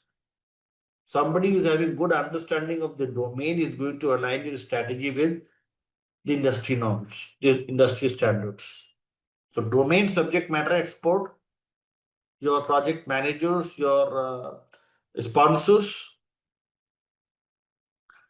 And Swati is saying this is happening in most of the projects nowadays that they don't have a domain SME. If you don't have a domain SME, then they expect you as a senior analyst to play a role of a domain SME. And if you find something challenging, you can talk to business users. Yes. So what Swati is mentioning is the common trend nowadays that they don't hire the domain SME nowadays in the waterfall, in the agile world. So in that case, you may have a discussion with your business users to develop clarity around the domain knowledge. Okay, getting it? So that's why you see BA and domain SME play a very important role in any project when you start with your work. Getting it? Yes, it is happening in the project. Like for me, in my project, even in my project, we don't have any domain SME. And they expect me to come up with domain expertise as a senior analyst, senior consultant. Okay. So they expect me to develop that knowledge and using now they are encouraging us to use the AI tools. They say AI is the domain SME. AI tools like Copilot, the Chat GPT and others. Yes. So and Sanoop, to answer your question, let me share the drive link once more. People who are not there in the previous two sessions, or people who have not copied this link, please copy this link, bookmark. This is a very important link for you all to refer each and every session. Everybody with me, shall we talk about these elements now? Yes. Now the next thing in the list is timing for the business analysis task to be performed. Timings, we had discussed this thing in the differences, adaptive versus predictive, that in the old world we had this concept of phase-wise delivery, phase-wise implementation. And this phase was a duration that can be 3 months, 6 months, even 1 year plan to deliver a solution. Phases, a long time. Phase generally depicts a long time duration. Whilst in the agile world, what is the replacement for phase? Can anybody come up with that jargon, the terminology? In the agile world, phases have now been replaced with dash. What's the answer? Everyone. Yes. The better word would be iterations. Now let me make it very clear. Why I'm not saying sprint. Iterations can be fixed. Iterations can be variable. If I say throughout a phase, we have 2-week cycle or 1.5-week cycle or 3-week cycle, and this is consistent throughout the release, then such iterations are known as sprint. But not every iteration is a sprint, everyone. Please make a note of this thing. If iterations are variable, for example, in first iteration, we have 1 week. Second iteration, 3 days, we complete the things. Third iteration is just of 5 days. This simply means this is varying as per the complexity of the requirement, and this is not a sprint. Let me make it very clear. Is everybody able to understand this? Let me repeat. If throughout the release plan, you come up with fixed duration that we'll have 2 weeks or 1.5 weeks or whichever you decide, and this remains consistent throughout the release, it's a fixed iteration, then it is a sprint. But if it varies like 1 week, 3 days, and this very thing is generally captured in Kanban. We'll talk about Kanban in our sessions to come. This is something we'll discuss as part of Kanban. Kanban is also having iterations, but these are not fixed. In Scrum, we have this concept of sprint. Karan and others who are new to the analysis, what are you able to understand the simpler meaning of it? So if it is fixed, if it is predefined, applicable throughout the cycle, it's a sprint. If it is not fixed, we'll discuss this in later. That's part of Kanban. Yes, so this was about timings, everyone, the timing for the business analysis work to be performed. Yes. Now, my question to you all is, let me see how many of you are able to answer this interview question. When we talk about timings for the business analysis task to be performed, do we perform business analysis task in sprints, or do you think business analysis tasks are outside the sprints? And there are like few important activities like A1, A2, and A3.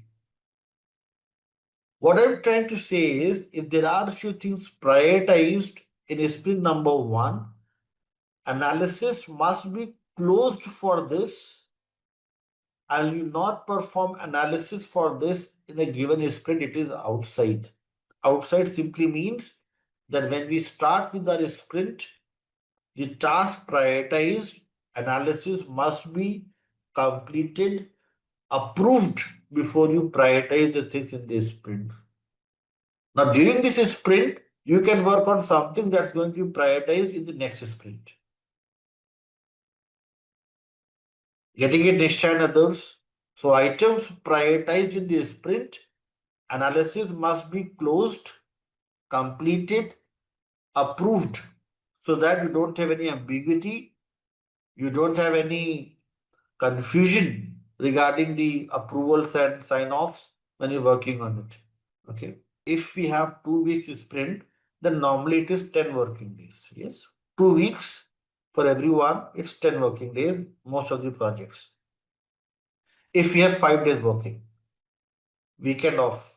Yes. In 2 weeks, there is only 6 working days, 4 holidays. Then I sprint, there will be only 6 days, or we can add another week as well. Definitely, you can customize it as per the requirements in your project. So yes, JIRA gives you the ability to make certain twist, or you can make certain changes to it. Yes, to make it in accordance with your product delivery. So you can add another week as well. You can expand the size, you can shrink the size, and that's the flexibility that we have in the agile methodology. So yes, we can do that. But normally we don't do that. We push it to the next PI. So we'll talk about there are a few things left to be discussed. We have not discussed about the PI planning. We have not talked about features yet. And we have not talked about requirements prioritization yet and feature development. But to answer your question, yes, we have the flexibility in terms of timings and the range in agile. We may do that, and that's a good thing with agile. Okay, but how do we do such things? That will discuss as part of the requirements prioritization. Yes, so Satish has a very good point here, that this is part of PI planning. So that's why I said, Swati, that we'll discuss that as part of product increment planning. This usually happens during our PI planning. This usually happens before the start of the sprint, because we know what are the holidays coming in, what are the important dates when we will not work. So accordingly, we come up with a full plan. So it must be planned before the sprints. But sometimes what happens is, there are few things that happen due to some geographical constraints, some political reasons or other things, that there are some ad hoc things coming in. In those cases, we may come up with what Deshraj was mentioning. Yes, usually it must be part of your upfront planning, but Agile allows you, yes. So there may be few undesirable consequences coming in that may result into making few changes to your the release plan as well. So those things are allowed. Those we have those flexibilities in the agile world.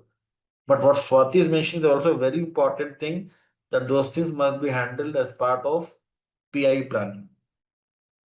Like if I talk about my project, whenever we are coming to an end to the release, we have this product increment planning. where we come up with a roadmap for the next release. And that roadmap helps us come up with all such plans that Swati is mentioning. And we consider all those holidays, all those other constraints, and come up with the sprint plan accordingly. Okay?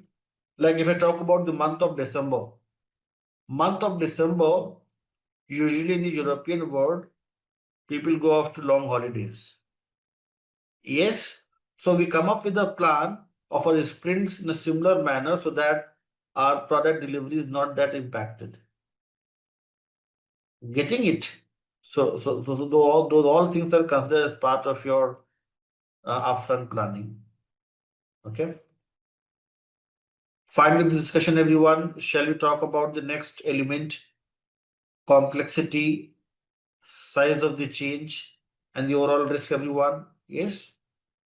Next thing is, everyone, a very important topic.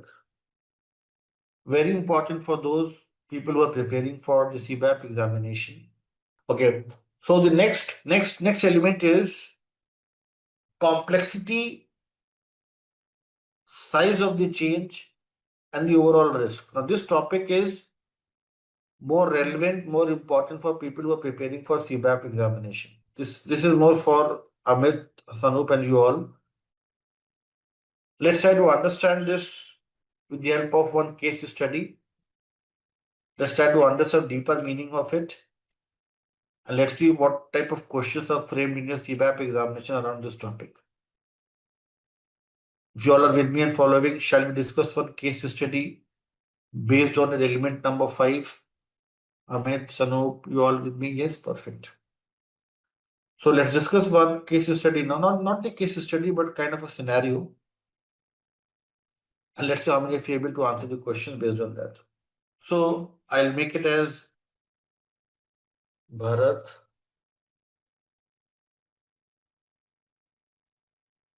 Swati, Bharat, Swati, Nishtha,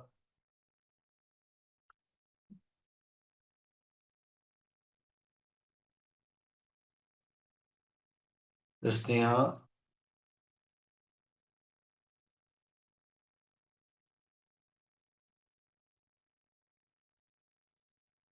Deshraj. Yes.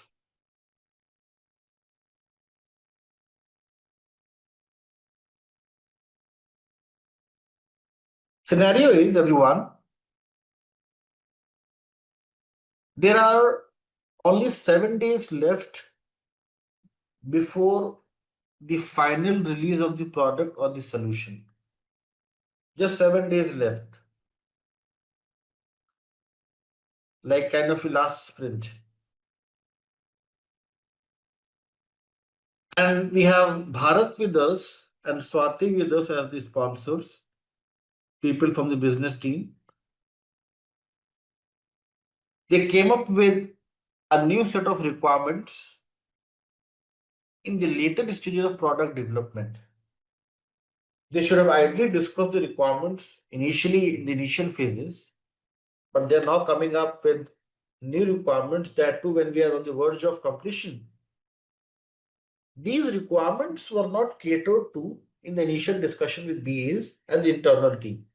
When Sneha and Nishtha were having a discussion with Bharat and Swati, at that time they never talked about these requirements. But now, when they are in the verge of completion, they are coming up with new requirements. And Bharat is adamant. Swati says, no, we need this thing. We want these new requirements to be absorbed, implemented as part of the current release itself. Now Swati and Nishtha are afraid. Now Swati and Nishtha are not able to understand what to do. But imagine if you are into such situation, how are you going to tackle this problem? Bharat, Swati, if you are coming up with some requirements, how would Nishtha and Sneha respond to this? This question is open for everyone to answer. Just 7 days left.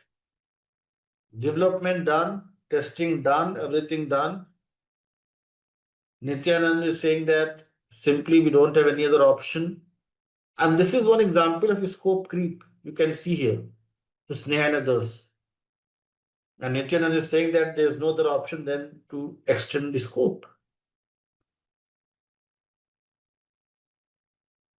Sanoop is coming up with a very good point here. Sanoop is saying that I'll first check the impact and then decide. Okay, what else? I'm getting some very good responses. Thank you everyone for your participation. So let's see what IIB has to say about this thing. Let's see what's mentioned in your book, how to deal with such problem. Now there can be Deshraj, Nityanand, Saket, thank you for your responses. There can be three possible scenarios that we can create here. And three possible things. First thing is case number one. Let's read this, everyone, carefully. When Nishtha and Sneha, these are the two B's. When Nishtha and Sneha analyze the complexity and size of the change, what Sanoop was mentioning a few minutes back, they found requirements need less than 1 hour to complete.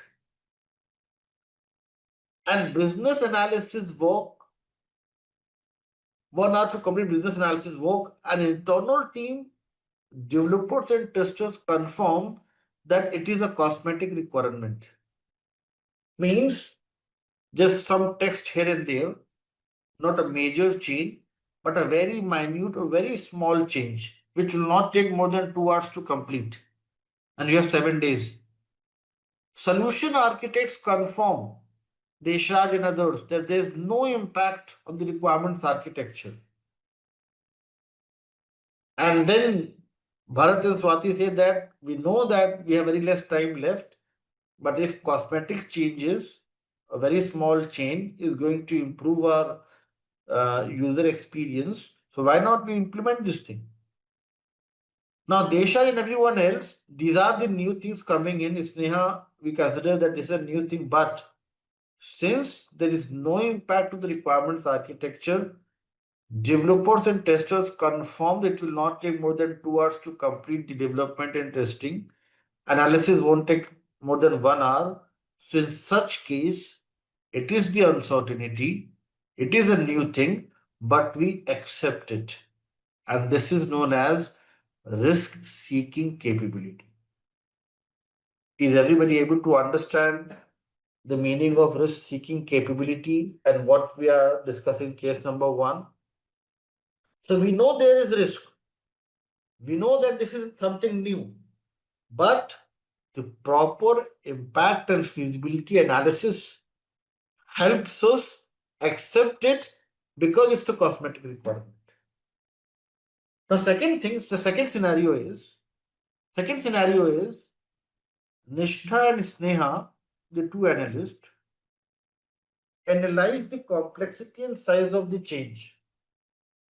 They found that requirements were very complex. What they are telling will take a lot of time to analyze. Analysis completion may take 2 weeks. Development team and testers come up with an ETA of 4 weeks, that you need 4 weeks.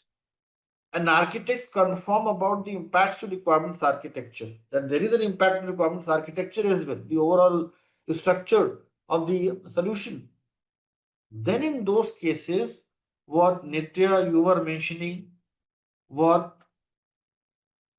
Saket was mentioning, what Abhishek was mentioning, Abhishek, you are also correct in that regard. So what Abhishek, Nitya, and Sneha, you are also mentioning, those things will be considered now. You are not going to accept it. You say 2 weeks is very less. Either you extend the release, what Nitya you were talking about a few minutes back. Either we come up with a change request or we push to the next release, what Sneha you were mentioning. When you push for the next release, when you ask for more time, simply you are coming up with risk aversioning capability. Saying no, that under the given conditions, under the given time, you won't be able to do it considering the complexity and size of the change. Nitya, Sneha, Abhishek. Are you all with me? Following? Are you fine with case number 2? Yes, so this generally happens in most of the projects. So what Abhishek was mentioning is applicable here. What Sneha was mentioning is applicable, and what you all were mentioning about the change request and everything. Yes, Abhishek. So case number 2 is about risk aversioning capability, saying no under the given conditions.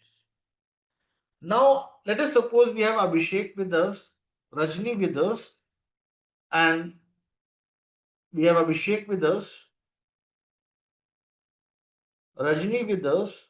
Now Abhishek and Rajni are the two analysts analyzing the requirements. And let us suppose I say, I'll give a simple example. We have Sneha with us, and we have Nitya with us. So Nitya and Sneha, these are the two business users. And we have Abhishek and we have Rajni as the two BAs. Sneha and Nitya are handling multiple projects like canteen ordering system, hospital management system, library management system, WhatsApp Pay. They are working on multiple projects. They are kind of program managers. Due to some confusion, due to some miscommunication, Sneha and Nitya share hospital management requirements with Abhishek and Rajni. But Rajni and Abhishek are entitled, their scope of work is canteen ordering system. Their analysis confined to canteen ordering system requirements. They are not focusing on HMS. In such cases, Abhishek and Rajni are going to be risk neutral. New requirements are coming in, but these requirements are irrelevant. These requirements are not in scope. This requirement has been communicated due to some miscommunication in between the business users and the analyst, and they're not going to work on it. Somebody else is going to work on it. Some other team is going to work on it. And in such case, you are risk neutral. So when Abhishek and Rajni find that these requirements are completely out of scope, their team is not responsible to work on such activities. This is not the uncertainty for their team, and they are going to return this. They are not going to be working on it, and they are risk neutral. To summarize, we have discussed here a very important concept from the examination perspective, and that is risk tolerance. And what is risk tolerance? Ability to tolerate the risk, an ability to come up with the output as seeking is acceptance, aversioning, saying no, we won't be able to do it, as Nitya was mentioning, as Abhishek was mentioning, we'll do it later, we'll update it later, we'll not do it at present, we'll not compromise with the deliverables. And neutrality is you are neither accepting nor rejecting, you are neutral towards it because these are ambiguous, irrelevant, or out of scope requirements. That's your risk tolerance, and these are 3 levels. Amit, Sanoop, and others, you all can create one short form here as SAN to learn and remember the 3 risk tolerance levels. Is everybody with me? Are you able to understand this concept of risk tolerance? I'll just open the definition. Let's see if you're able to understand. This is on your screen, the definitions. And let me know if you all have any question. Seeking, aversioning, and the neutrality. Yes, And it's a very good point that we have to think about so many things: the system, the software, the impacts to different connected services, APIs. So that's why I said proper impact and feasibility analysis is must. Yes, so that's part of scenario number two. That when we are coming up with new requirement, we have to look into several things, and that's when majority of the cases it's scenario number two. But if in majority of the case scenario number two, we cannot ignore scenario number one. Sneha, you'll agree with me. There can be, like when you look at the requirements, it's just a very cosmetic change. So we have to consider that aspect as well. Because the business team is also part of your project. They also know the capabilities. So maybe before you reject, if you look at what they are saying, it may be more like beneficial to the team as well as your relation with your business users. Yes, it can be like colors, cosmetics. So the idea behind sharing this example with you all was to make it very clear in your mind that investigation analysis is always required before you say yes or no to business. Maybe what they're saying is something justified. Yes, so that was the intent. And Saket saying in terms of business value, yes, we have to also consider business value as well. A very good point, Saket. Yes, Saket is saying in this example, we talked about we focus more on the customer value, but we also can think about the business value as well. If we deliver something and it's going to increase the it is going to be like encourage or increase the customer experience, so it may also be like a chance to have better business value. So yes, so very important thing that Sakesh is mentioning, that business value should also be considered. Yes, so market research is also a very important thing. You'll find benchmarking and market analysis, one of the technique, Nitya. If you go to chapter number 10, you'll find the benchmarking market analysis, one of the very important techniques. So yes, market analysis, benchmarking, those all are few important things to consider when we are developing a solution. So yes, correct. Yes. So that's the main thing. I hope everybody is with me. You all are following. Yes. Deshraj, so the last case was about the neutrality. When you get something that you are not, you may say, responsible to develop. In that case, you are neutral. You're not going to do something that's not part of your scope. Okay. So that was about everyone. The risk tolerance, the very important topic as part of the business analysis approach. We've talked about the risk analysis, and in a way, we have also covered the technique risk analysis management. Risk treatment is left. In our sessions to come, we'll talk about risk transfer, risk mitigation, risk increase. So all such things are left. This risk treatment we'll discuss in our chapter number 6. Okay. And at last, business analysis approach is reviewed and agreed upon by the key stakeholders. So these are the key elements, 6 elements as part of business analysis approach. Please go through them once. If you are fine with this, then we'll move to the next topic. And the last topic, we'll draw something today using one tool. So if you are fine with all these 6 elements, we'll quickly switch our focus to the techniques, and we'll talk about something that will help you draw and visualize few things. Last element, as we discussed a few minutes back, last element is about the approvals, the sign-offs, the buy-ins, and simply ensuring that everybody agrees before you move forward. Okay, as I mentioned a few minutes back, business analyst is not the sole decision maker. You have to involve the stakeholders to review and provide approvals. Yes, everyone. So this was about the element list. The next thing is to discuss few techniques. Those may help you work on these elements.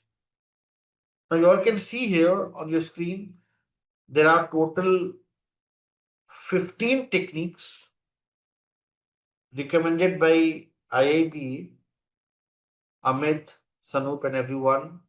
For you all, it's an important thing. 15 techniques, those may help you plan for business analysis approach.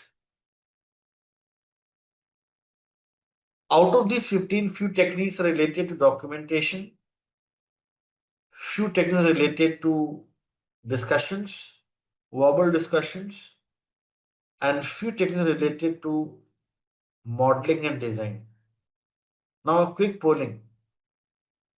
Since we are entering into last 15-20 minutes, if you all want me to discuss some easy and simple thing, we can talk about the techniques like brainstorming and workshops. Or if you want to learn how to create a process model, I can talk about a tool and we can draw the process models. Totally up to you all. A quick polling. Which one should we prioritize? Yes, perfect. So let's talk about the process modeling now. These theoretical techniques, basic one we'll discuss in our tomorrow session. Let's talk about process modeling. Let's see what is a process model, how it helps in planning business analysis approach, and what are the important process modeling tools. In the agile world, everyone, let me give you all for the context so that everybody understands, and then we'll talk about this thing in detail. In the agile world, when we talk about this technique, process modeling, BPMN is becoming very popular nowadays. BPMN. What is BPMN? What BPMN stands for, and how this is useful to any business analyst? Everyone. This question for you all to quickly answer. BPMN. What BPMN stands for? BPMN. Business Process Modeling Notations. Business process modeling notations, everyone, would help you create and design a very structured, organized model, not the data flow, but the process flow diagram. There's a difference. Data flow diagram is something linked with data transformation that we'll discuss later. Today we'll talk about the process flow. Today we'll talk about the swim lane diagram. Data flow we'll discuss for sure, but as part of knowledge area number 2. So when we create a flow chart, when we are creating, yes, correct. So process or system you can say, not the data flow. That's a different, DFT is different. So process modeling, when we talk about process modeling, BPM and diagrams as the swim lanes would help us represent the end-to-end process from the system perspective. This will help us capture Sneha and others the process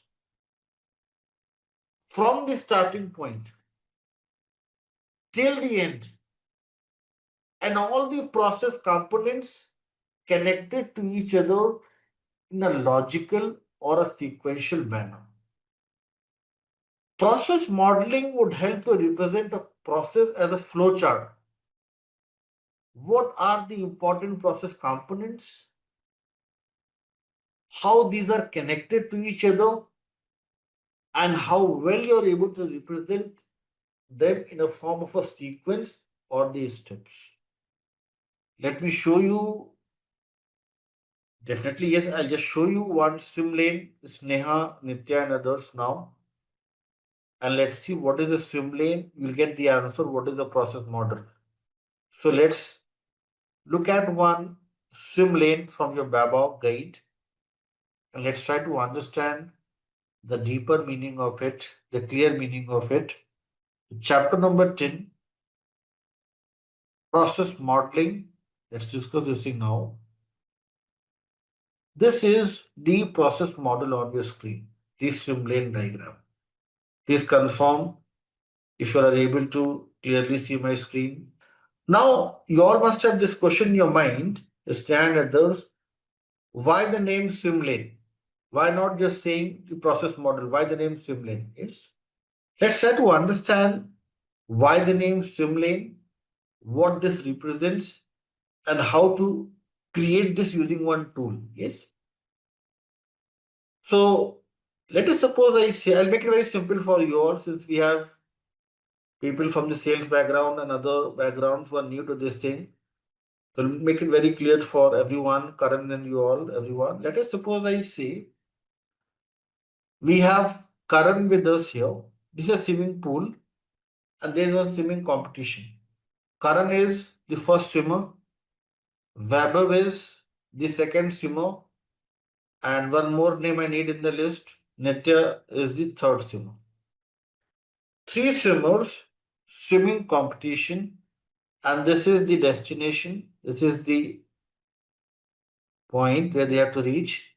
Whoever reaches the destination first is going to be the winner. Karan is swimming in this lane, Vaibhav is swimming in this lane, and Nitya is swimming in this lane. Vaibhav observes that Karan is swimming very swiftly, very fast, with a very good velocity, and if he swims at the same pace, he is going to win the race, he is going to win the swimming competition. Vaibhav deliberately crosses the lane, obstructs his path, comes back to his lane, and eventually reaches destination first.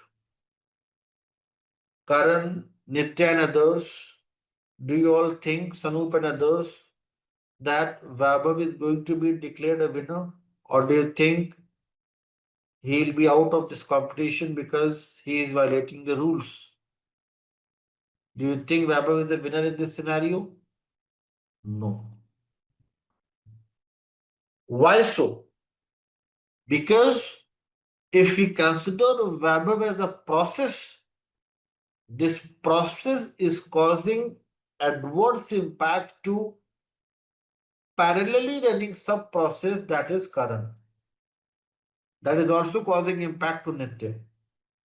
So what is the objective of Simplilearn diagram, Sneha and everyone else? The objective is when we are trying to define the overall process, the enhancements and customizations to it, as Sanup is mentioning, that we have to also ensure that the new process, the new enhancements are not causing any adverse impact to the existing processes or the sub-processes.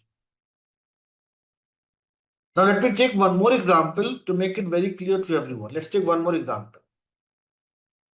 And this example is a very basic example from my project that happened few months back.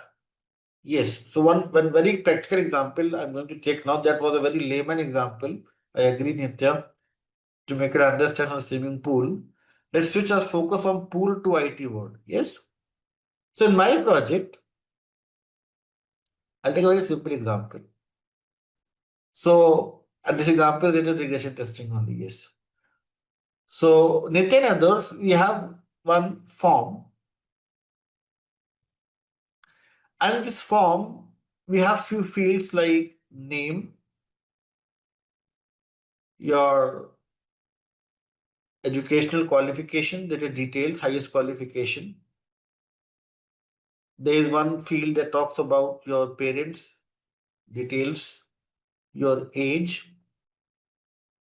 And then we have this submit and close button. So I was having a discussion with my business team and they said, Vaibhav, in this form, we also need to introduce one more feature, the upload functionality. I said, why you need this upload functionality? They said, we need this upload functionality so that we are asking them to upload the supporting documents, like for their age, they can submit the certificate. For their parents, they can submit the certificate. For the education qualification, they can submit the scanned copy, and then we can validate those things before we finally go to the next step. So I said, okay, fine. I'm fine with the objective, the intent. So I discussed this thing with my development team. They said, yes, we can easily come up with this upload functionality. And they said within 5 to 6 days, they'll share with me to check whether it's working fine or not. So after 5 days, they shared with me the local version and they said I can check whether it's working fine or not. So I was checking this upload functionality and I found that yes, all those performance parameters, all those format and everything was fine. It was successfully getting uploaded and this upload functionality was working fine. I was about to say that yes, it's working fine. Then I realized, everyone, let's focus here. Then I realized in the existing form, we had 4 fields: name, your parents' detail, your educational qualification, and your age. Now, after having this upload feature, there are just 3 fields. And age as one of the field is now missing. It's not there. So I then had a discussion with the developers and I said, it's working fine, whatever you have developed. But the issue is, where is that age field? Why this is not appearing? So I got the response from the developers that once we have introduced a new field, we missed to increase the page size. I said, no, you don't need to increase the page size. Page size would remain the same. Then they said, we need to introduce the scroll bar here. So what is happening here? What's the flaw from their end, everyone? Nitya and others. The flaw is, the issue is, they are introducing something new, and that's a compromise with the existing feature. That's the age. And if they would have come up with a proper swim lane diagram and they would have ensured that each and every existing feature and functionality remains intact, this could have avoided such situation. And what Sneha is mentioning is this is something part of your regression to ensure that the existing functionalities, the existing behavior remains intact. Are you with me, Nitya, Sneha, and everyone else?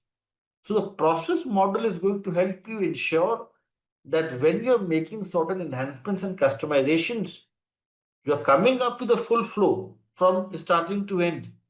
But at the same time, you're also analyzing, you're also keeping in mind that there are several other connected system processes and the workflows. I think Sanoop was also mentioning the same thing a few minutes back. Sanoop was saying that every role performs his set of actions is helpful for cross-functional teams. And not only cross-functional teams, it's also helpful when you have cross-functional systems as well. In majority of the projects, you'll find that the requirement that you work upon is not just a single standalone system. Systems are connected to each other. Systems may have connections to several databases, several cloud platforms. Yes, it's an important thing that you analyze all the interconnected processes, systems, and the stakeholders, and that can be easily done with the help of a swim lane diagram. This was the theory. If you all are with me, shall we draw this? Once we draw this using one tool, it will make more sense to you all how it works. So if you all are with me, shall we draw this together in the live session using one tool? It will help us gain better understanding around how to and how it works. Yes, so let's draw this. It's kind of whether it's a table like structure or any other structure. Let's draw this and you will gain more clarity. Okay, so let's draw this now and you'll get the answer to your question. So today I'll start with a very basic tool, very simple one for everyone to understand. And then upcoming sessions, you can talk about some standard tools as well. Okay. I'm talking about the tool that's the free version, open version, and you need not to pay anything for it. And it's a very good tool. This can be easily linked with your integrate with your JIRA tool as well. Please check and confirm. Is everybody able to access this link? Yes, Draw.io, very popular one. Most of you would have heard of this. Some of you would be using it as well. Is everybody able to access this link? Is there anyone with the answer as no that you're not able to? Everybody? Yes, Confluence is also good. We'll talk about Confluence in our sessions to come. Perfect. Now, everyone, let's focus here for another few minutes. I know we are entering into last half an hour. If you focus on this left-hand module here, you'll find a scratchpad, general, and just below that, you'll find advanced module. And if you open this module, you'll find few important symbols and icons. And if you go to 1, 2, 3, 4, 5, 6, sixth row, you'll find this swim lane, horizontal swim lane. Please check and confirm. 1, 2, 3, 4, 5, 6, sixth row and fourth column, you'll find horizontal swim lane diagram. Please check and confirm. Are you able to find this? Is there anyone with the answer as no? I can repeat. Okay, let me repeat. Bharat and others, first thing, are you able to find the advanced module here? This is advanced section. Yes. Horizontal container, what we are discussing. Vertical, we also will discuss in our next session. Okay. So horizontal container, Bharat and others, under the advanced, if you will move to the sixth row, fourth column, horizontal container, a swim lane diagram. And we'll fill this container in a few minutes, Swati. Yes. So you can see here, like flowcharts, BPM and diagrams, you use a set of standards, set of symbols. Each shape has a specific meaning and business context where it's most appropriate. These all are few standard symbols used as part of BPMN like task, sub-process, transactions, call. These are some gateway symbols. These are connecting objects. So, Saket and others, business process modeling notations. These are in simple terms some important notations and symbols that we are going to use to create a flowchart. Like if you have to represent any task, you have to use a rectangle. If it's a sub-process within a process, then a rectangle with the dotted lines. Yes, so we have all these things mentioned here. Connections, messages, associations, everything. Just read through this thing today. For data storage, all these things are mentioned here. So link I've shared, let me share the link once more. This is the link. And using these notations and symbols, let's draw one diagram now. Yes, so let me draw the diagram. So this is the pool, the container. Let's fill this container now. So I'll double click here, mouse over double click, and I'll make it as canteen ordering system. Then lane one can be registration. Lane 2, we can come up with as something as order food. Order food once you're registered. And once you order food, you have to pay for it. In registration, I can start with this circle. Circle represents the starting point. I can start the registration. I can click here and I can make it as start. Then Once we start the process, the next thing is to enter, to start the, enter the email ID. Then I can come up with something as enter the password. Saket is saying you can mention password. Yes, so I'll mention what Saket is mentioning. Password. I can mention one more thing as enter the one-time password. Yes.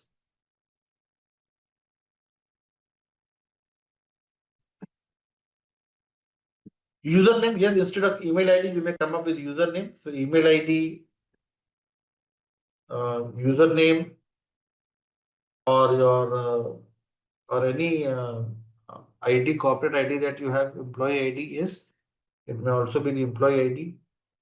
So all those things may be part of your credentials. Now comes the important thing. Let me shrink the size so that it's more structured. So now I'll use this line as per the BPMN conventions. I'll add it like this. You all can see here, I have this swim lane with 3 tasks connected to each other. Now, as part of submission, Nitya and others, I'm going to introduce this decision box here. Decision box I've introduced here so as to check for the impacts before we move to ordering part. So I'll mention here, is info valid? If information is valid, then only it is going to flow to the next lane. If information is not valid,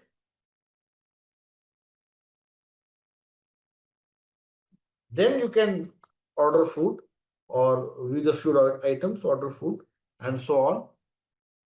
And if information is not valid,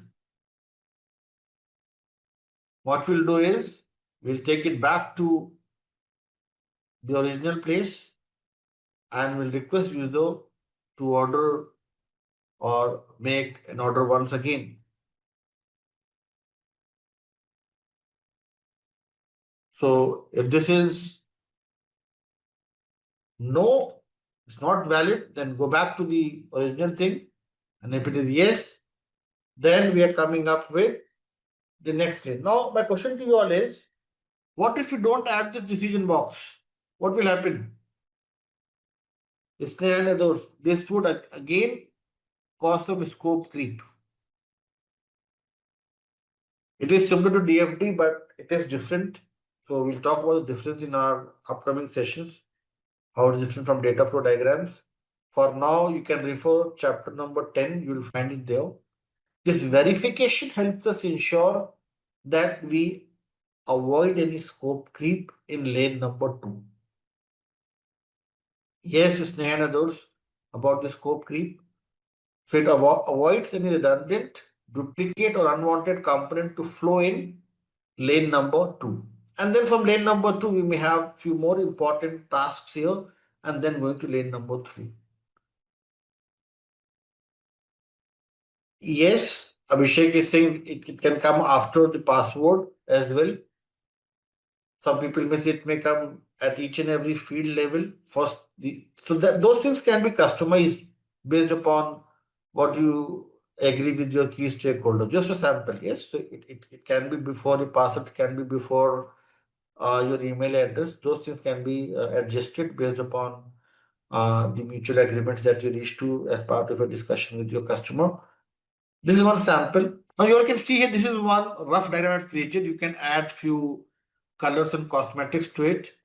In your right hand section, you have like few colors. You can add colors to it and make it look more. So all these colors and all these things you can add here. So this way you can come up with better diagram. I have made a very basic one, but in your sample projects, you'll find some very attractive and some very good diagrams here, everyone. So if you see here in the sample projects, if I take you to the latest ones, not the latest one, 2 years back. So you will find here a lot of, and see here, I'll show you a few diagrams here. You can see this one, workflow diagrams. If I show you here, these all are created by the learners of the previous batches. So you'll find some very good simulations. Look at this one.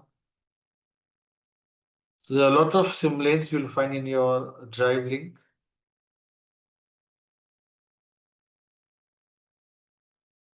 And the sample project, you'll find a lot of simulations. These are, look at this one. Yes.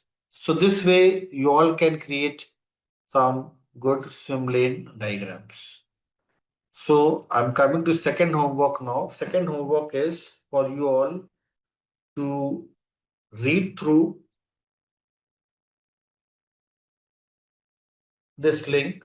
This will help you understand the BPM and symbols and notations and would help you draw a better diagram.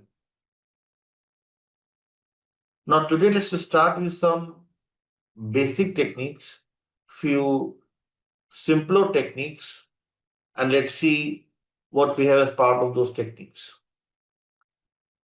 One of the very important technique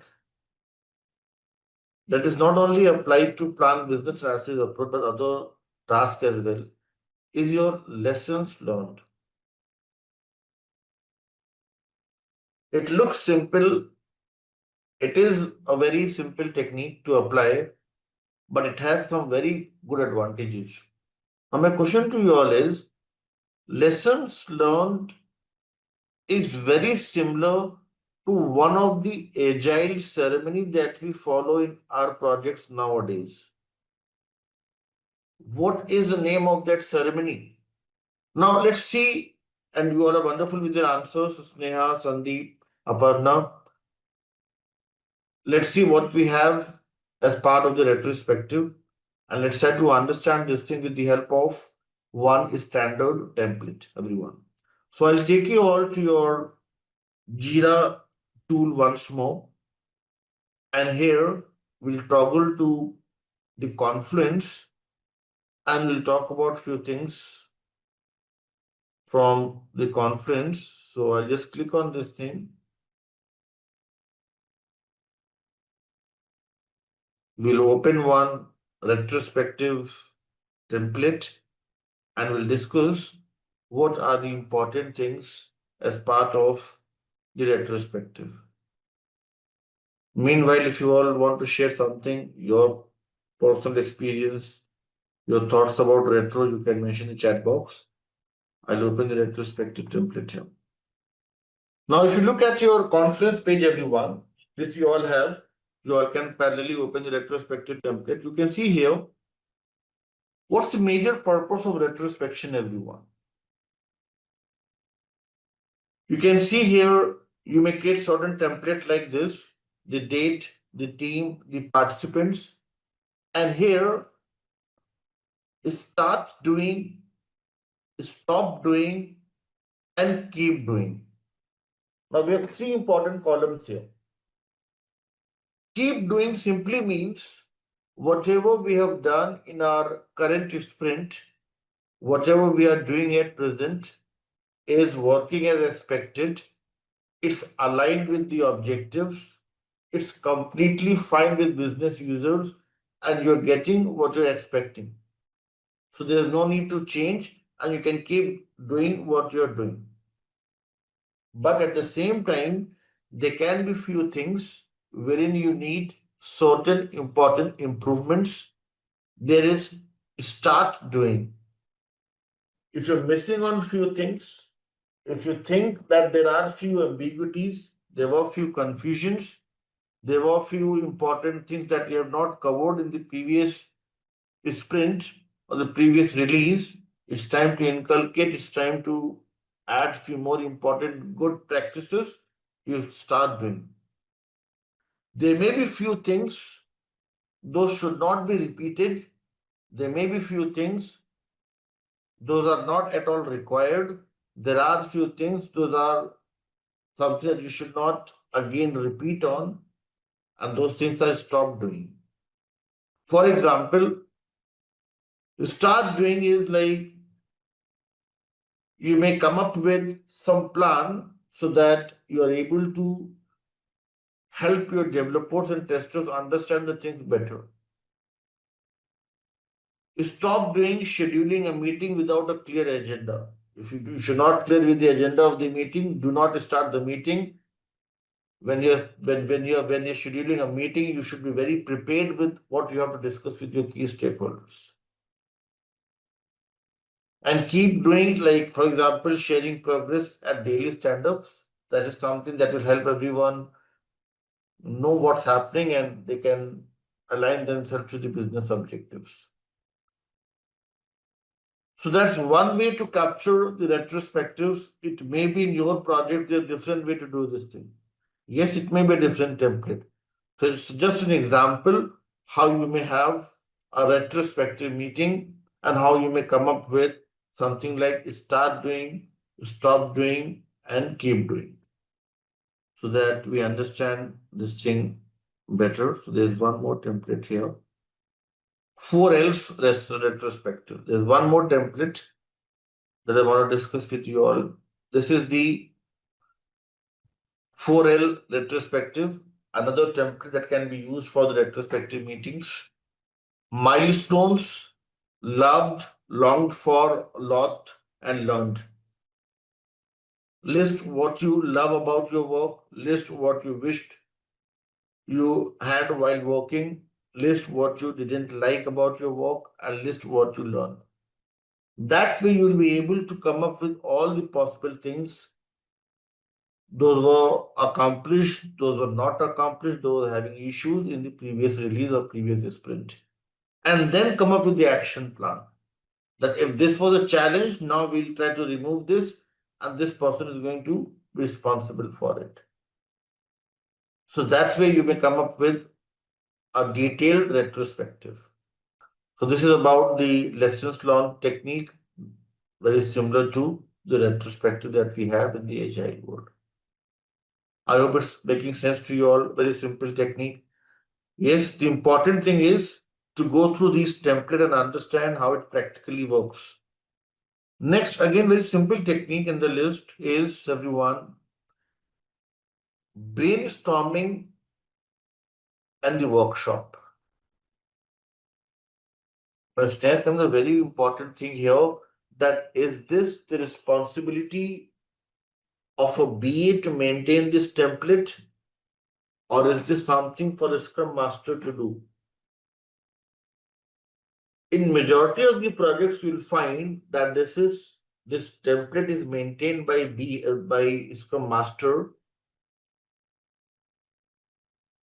But for the BA, it's an important thing to contribute, to have a discussion along with the Scrum Master in the retrospective meetings. There's something, a responsibility of a Scrum Master to design and document, but you are a major contributor to it since you are involved in each and every phase. Okay, so no, it's not the responsibility of a BA to maintain this, but yes, to share the details. Yes. Aparna has a very good point here. Aparna is saying that from plan of action, we can get the improvements. Plan for action may help us understand what are the important priorities, how the thing should actually work. But what happens is, when we are done with our sprints, there are a lot of misalignments with plan of action. So there comes the responsibility of a BA to highlight all those misalignments, all those issues, all those ambiguities. Yes, Sneha and Aparna, so it may be a role of a Scrum Master to manage and maintain these things. But for a BA, it's an important thing to contribute, talk about those things, and help Scrum Master fill in all those important details so that you have a very constructive retrospective meeting. Okay? It's not kind of formality to just close the things before you start with the next sprint. Okay? So that was about everyone, the lessons learned, one of the very basic technique. People who are preparing for CCB and CBAP, they may not ask questions from lessons learned, it's very basic. But yes, you may find questions from brainstorming and the workshops. Now everyone, brainstorming and workshop is such a common technique in most of the projects. I believe everybody would have been part of such sessions like brainstorming sessions or the workshops. What do you all think the major difference between the two? Or do you all think it is one and the same? Brainstorming and the workshop. What is the main difference between the two? Based on your prior experience, based upon what you've experienced in the brainstorming session and how it is different from the workshop. Workshops are facilitated. Okay. Karan is saying that brainstorming means how we have to do the work and everything. Workshop is to implement it. I think this is the best answer. Yes, wonderful answer from Karan. Yes. Sandeep is saying that workshop is to elicit the requirements. Brainstorm is to unlock the ideas. That's also right answer. Workshop is practical. Swapnalita is coming a very good point. Swapna is telling us that workshop is more organized and brainstorming is informal. This is what you're trying to say, and this is the right answer. Yes, brainstorming is not that organized. Brainstorming is more about discussions, informal, verbal details, but workshops are more organized. Yes, correct. It's practical. Supreet is saying that brainstorming is basically to understand how to work, what are the changes required for the workstation. This is also absolutely right answer. Yes, correct. Let's try to understand this thing now, what PMBOK has to say about this thing. But I hope you've not taken the help of ChatGPT because it's very organized answer, a very bookish answer. But yes, it's the right answer. Yes, the best answer, Akash. Yes. Okay, let's try to understand this thing. What PMBOK has to say about this thing. So let me.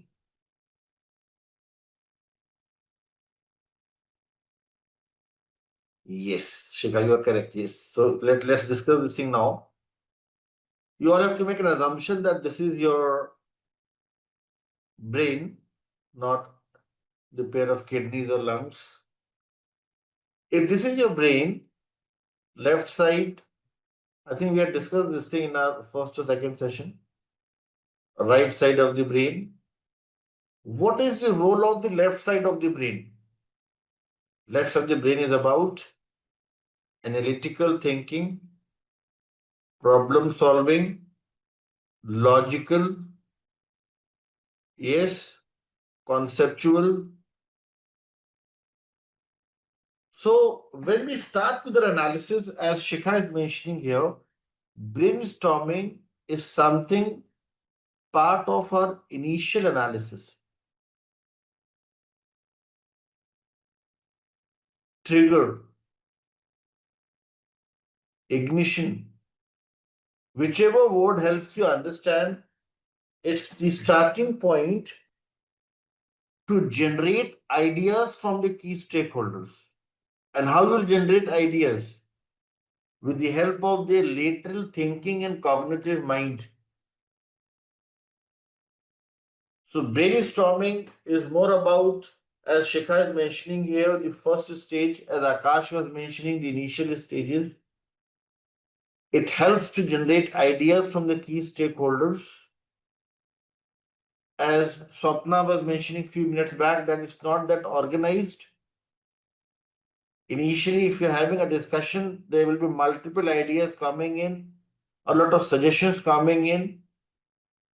So it's not that organized, but the intent is to have the details. You gather all such information, and then you can refine those results, and then you do your detailed analysis. So what is brainstorming in a nutshell? Brainstorming is one of the business analysis technique to generate ideas from the key stakeholders with the help of the lateral thinking and cognitive mind. This will help you start with your business analysis work with some very important suggestions, some very important recommendations from your key stakeholders. So this is the initial thing. But what is the workshop?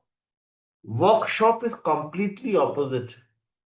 Workshop is about finalization. If brainstorming is about to initiate your business analysis work, this is about closure. Workshop is more about trainings, mentoring, and all such activities to gain feedback from the key stakeholders, to close the given topic under discussion, to spread awareness, make everyone reach to the common platform, promote mutual understanding towards the change. So that's the major difference between brainstorming and the workshop, everyone.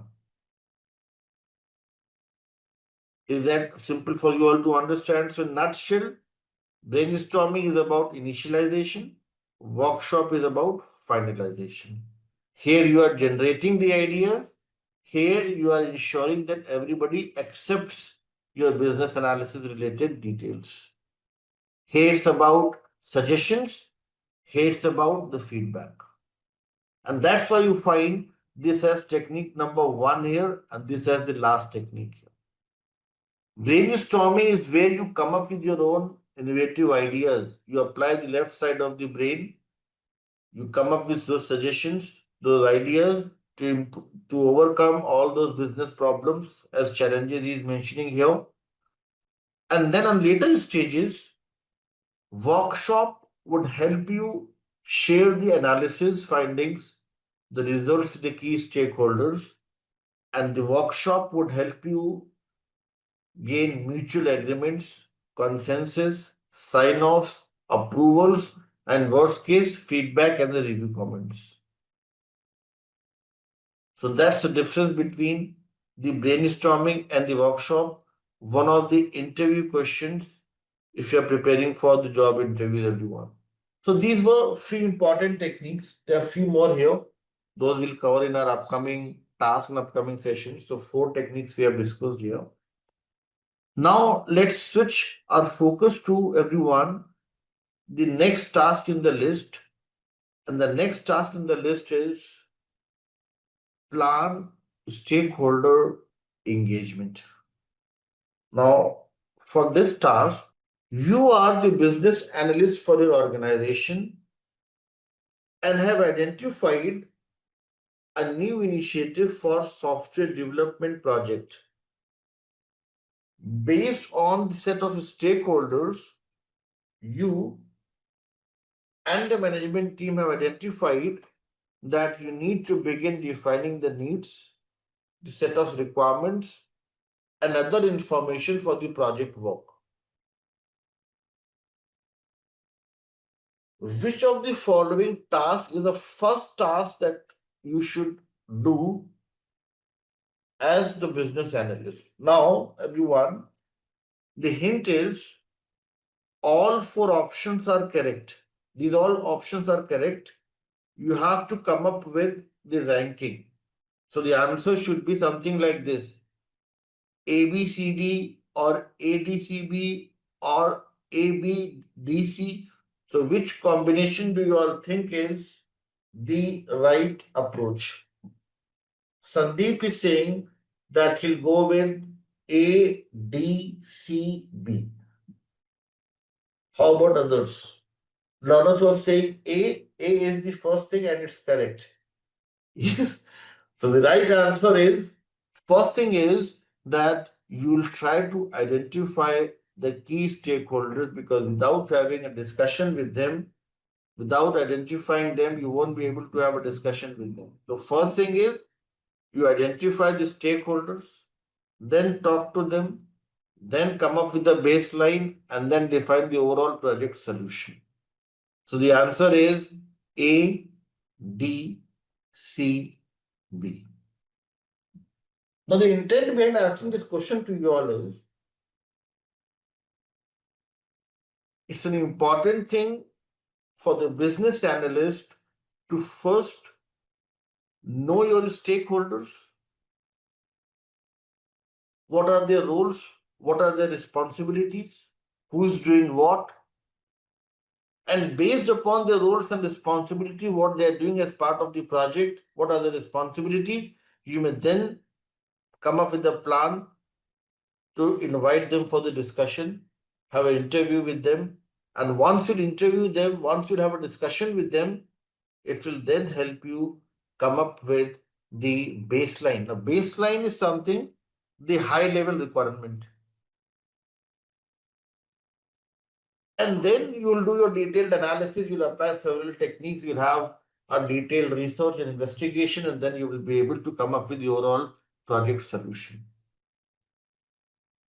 So first you identify the stakeholders, then you talk to them, then you come up with a baseline, and then you come up with the complete solution. This is how it works.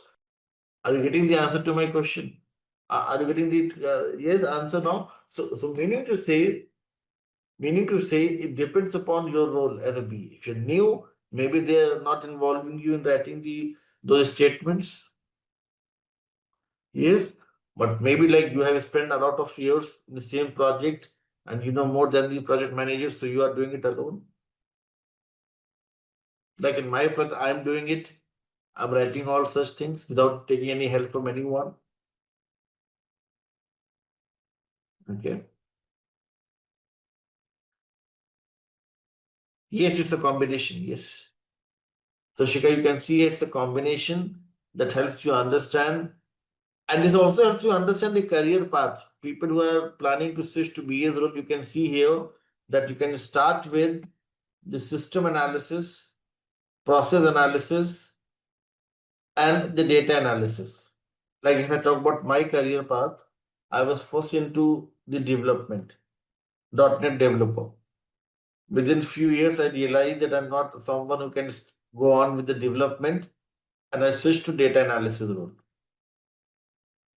Slowly, I also got into the system analysis role, and then I had the profile as a functional analyst for a few years.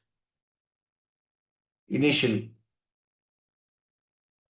in those days, CBAP was not that popular. I'm talking about 15 years back. So I did my ITIL certification. After doing the ITIL certification, I entered into the role of a senior analyst. And then after doing the CBAP, I got the opportunity to work as a product owner. So you can see here, this includes your initial role as an analyst, your senior role as well. So this is the complete list. So every time this question strikes your mind, that is this a responsibility of a business analyst, think about all these roles, not just think about your role or anyone else's role. Okay? Getting it? So analysis is a broad umbrella term that includes a lot of things. Raj is saying, but in the agile, there is only they're left for PO, SM, and development. So where BA fits in. Again, the same thing. When we talk about product owner, this is something within the BA's profile. product owner is not outside BA.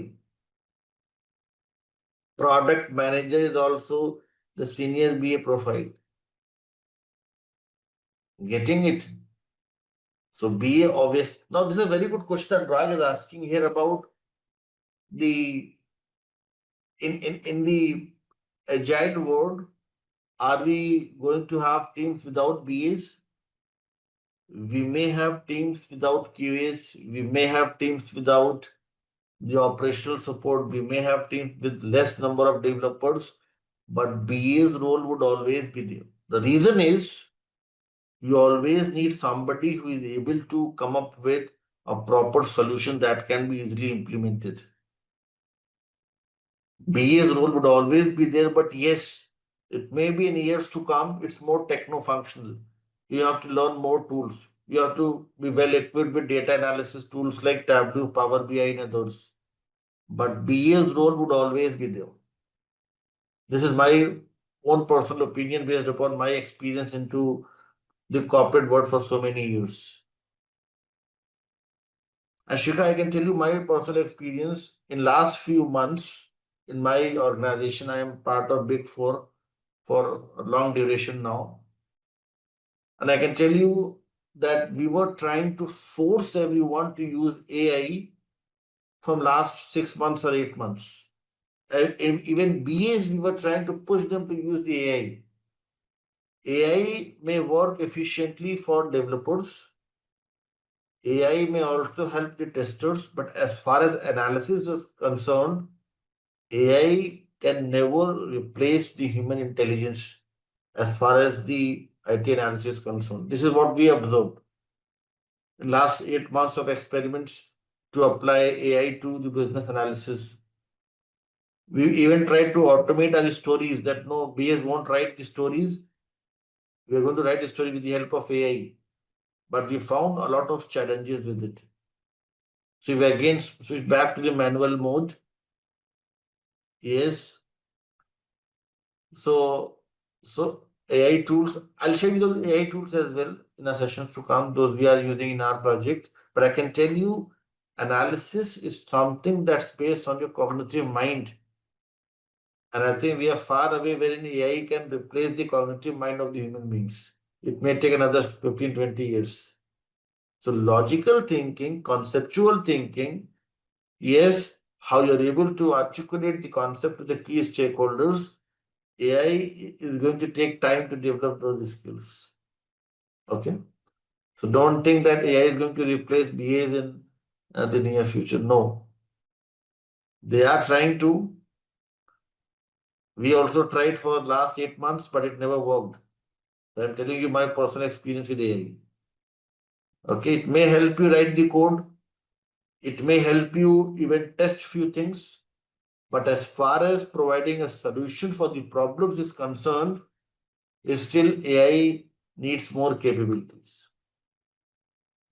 Okay, the next version of AI may help, but the current version is not that capable to come up with an effective solution for every business problem.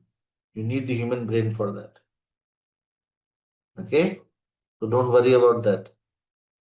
So this was about everyone, the introduction to it.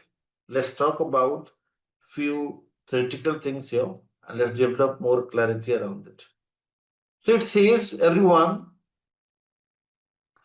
plan an approach for establishing and maintaining effective working relationship with the key stakeholders.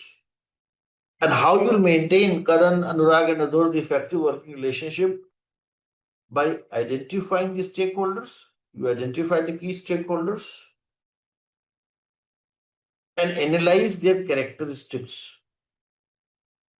Identification is fine, that is, who is doing what.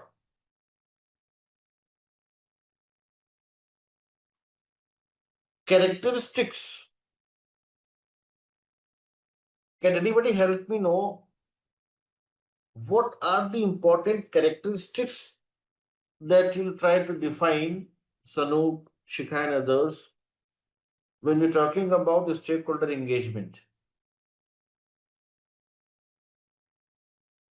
what are the important characteristics that will focus upon? And what do you think characteristic actually mean here? Swapna is saying, is he going to recurrently change the requirements? Yeah, this is something very common in every project. We all are afraid that they may change their requirements. Okay. Behavior, temperament, and the domain knowledge is what Shikha is mentioning to a certain extent correct.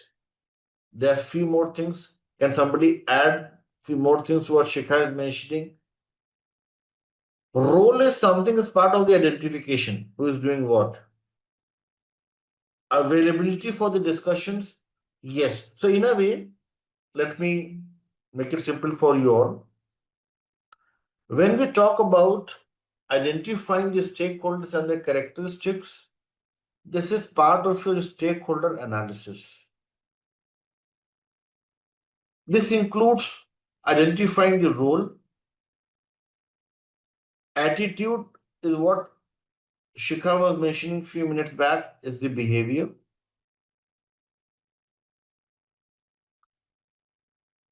Decision-making authority, what Swapna is trying to mention with the help of few comments here. Availability for the discussions, changing requirements. These all are part of decision-making authority.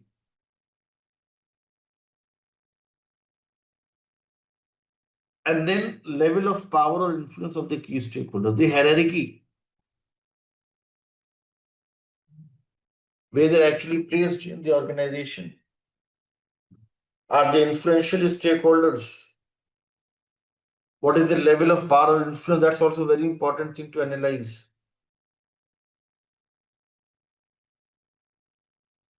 Now, I'd like to share with you all one interview question here. One of my learner, she was from one of my evening batch, and she appeared for an interview. And in that interview, the interviewer asked this question, that a very simple question he asked. He said, like, who is approving the requirements in your project?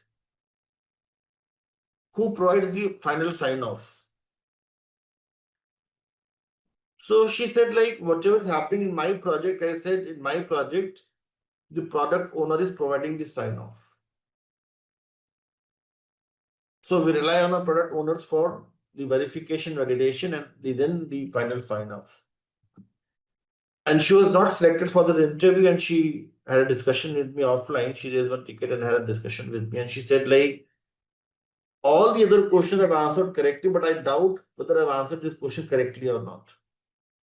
And she wanted my opinion, my comments on this thing. So I said, I mentioned this thing that if you're getting such questions in your job interviews, that who is providing the approvals, who is providing the sign off, then you have to frame your answer like this. Sign off, approval,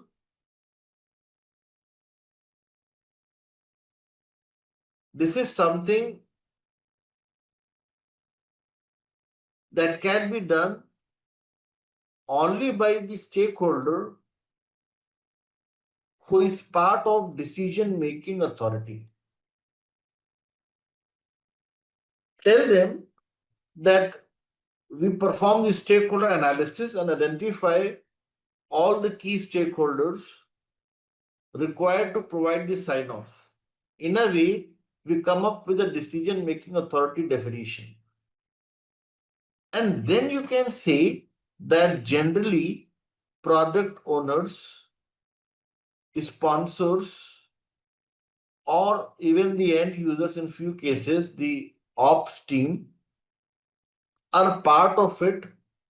So we reach out to them for the final approvals or the sign-offs. In any job interview, what they expect from the certified analyst is that you use certain important terminologies. They don't care what was happening in your previous project. They want to understand whether you know the standards or not. So tell them, if they ask you such question, that in such cases, we perform the stakeholder analysis, we define the decision-making authority, the stakeholders required to provide the sign-off, we ensure that we add all the relevant set of stakeholders so that we are gaining an agreement from everybody who is part of decision making. This may include a product owner in few cases. This may include sponsors if your requirements have certain things related to financials. And this may include your operations managers and users if it is about the quality of the project and the user experience. Yes, so that is what I was trying to tell you all, Shikha and others, that in your interviews, in your discussions with your any stakeholder, do not directly jump to this thing that no, I'll talk to this person to get this sign off. You have to mention this keyword decision making authority. Okay. So let's read few comments that we have in the chat box and then we'll move ahead. Chandrasekhar is mentioning here that PO can only sign off when the stakeholders have frozen. Yes, that's why I'm saying that just naming one of them is not the correct approach. The important thing is that you structure your answer in such a manner that it may apply to every scenario. That's what they expect in the job interviews. They don't want you to tell what you are doing in your project. They want you to tell them about the standards. And what are the standards? The standards are, you look at the nature of the requirement. What are the requirements given to you? You will do your stakeholder analysis and understand which all are the impacted stakeholders. Amongst the impacted stakeholders, which all the stakeholders are part of decision-making authority or should be included in the decision-making authority. And finally, you define the decision-making authority. And then you talk to all those stakeholders who may provide a sign-off or authorized to do this thing. Do they have the authority to approve what you have documented or what you've analyzed? And then you'll get the final sign-off. Yes. Next thing is, everyone, after stakeholder analysis, the next thing is stakeholder communication needs. Now, communication needs, everyone, again, I'll share with you all one story here, although very theoretical. Since I am part of the interview panel and I ask so many questions to the interviewers every week. So we get some predefined set of questions from our HR sometimes, that these questions you have to ask them during your discussion. So one of the very typical and very, you may say, very common question that we ask the interviewers is that what is your strength as a business analyst? So I asked this question to one of the interviewers, that what's your strength as a business analyst? That person had around 16 to 18 years of experience and he was getting hired for the product owner's role. And he came up with a very wonderful answer. He said, I'll just explain in one sentence. He said, in these many years as a business analyst, I have now the full expertise. I think I'm confident enough to share, to communicate non-technical requirements with technical stakeholders. Now look at the deeper meaning of this statement, everyone. He is saying that he knows how to communicate non-technical requirements to technical stakeholders. In a way, he is telling me that he has good understanding of the domain. In a way, he is telling me that he knows how to interact with the business stakeholders. He is gathering the requirements and is also telling me that he is able to document the stories, the epics, the features. Those can be easily groomed. Those can be easily discussed with the technical stakeholders.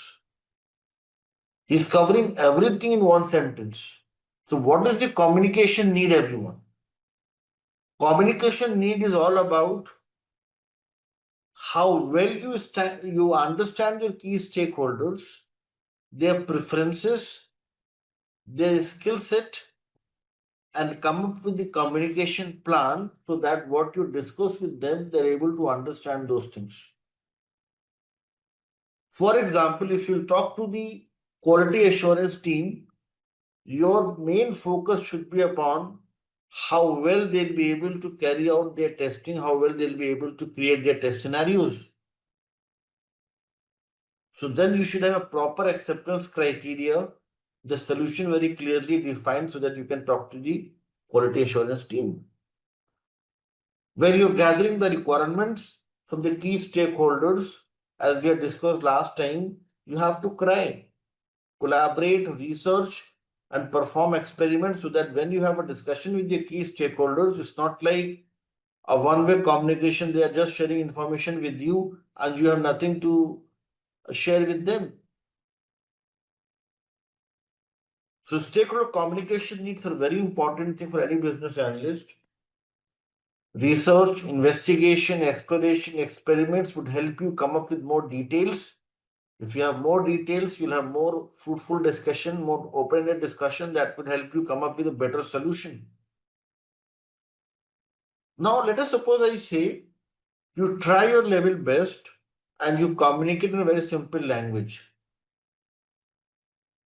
But what is the next thing that you should be prepared with when you communicate something to others? Let us suppose I say, today I'm working as a trainer here and I'm sharing some details from the PMBOK guide here. I'm communicating.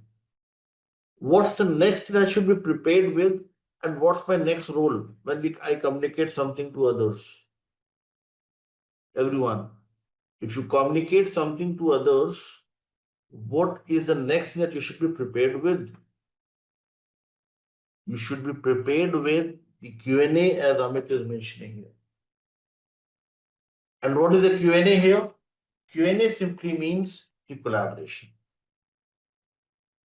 When you communicate something to others, they may come back with their questions, queries, feedback, concern, ambiguities, challenges. It's your responsibility to provide a timely resolution, make them understand the things, maintain the free flow of information. There's one keyword used in most of the books, most of the agile methodology related books, that is the free flow of information. Free flow of information simply means you have regular connects, you are part of each and every daily stand-up, you are part of every discussion, so that if there are questions, queries, or challenges from your implementation team, the developers, the testers, or operational support, you are there to answer such questions. So when you're coming up with the communication plan, you should also come up with a plan to answer the questions related to few jargons, terminologies, or anything that may not make clear sense in one go. And that's part of collaboration.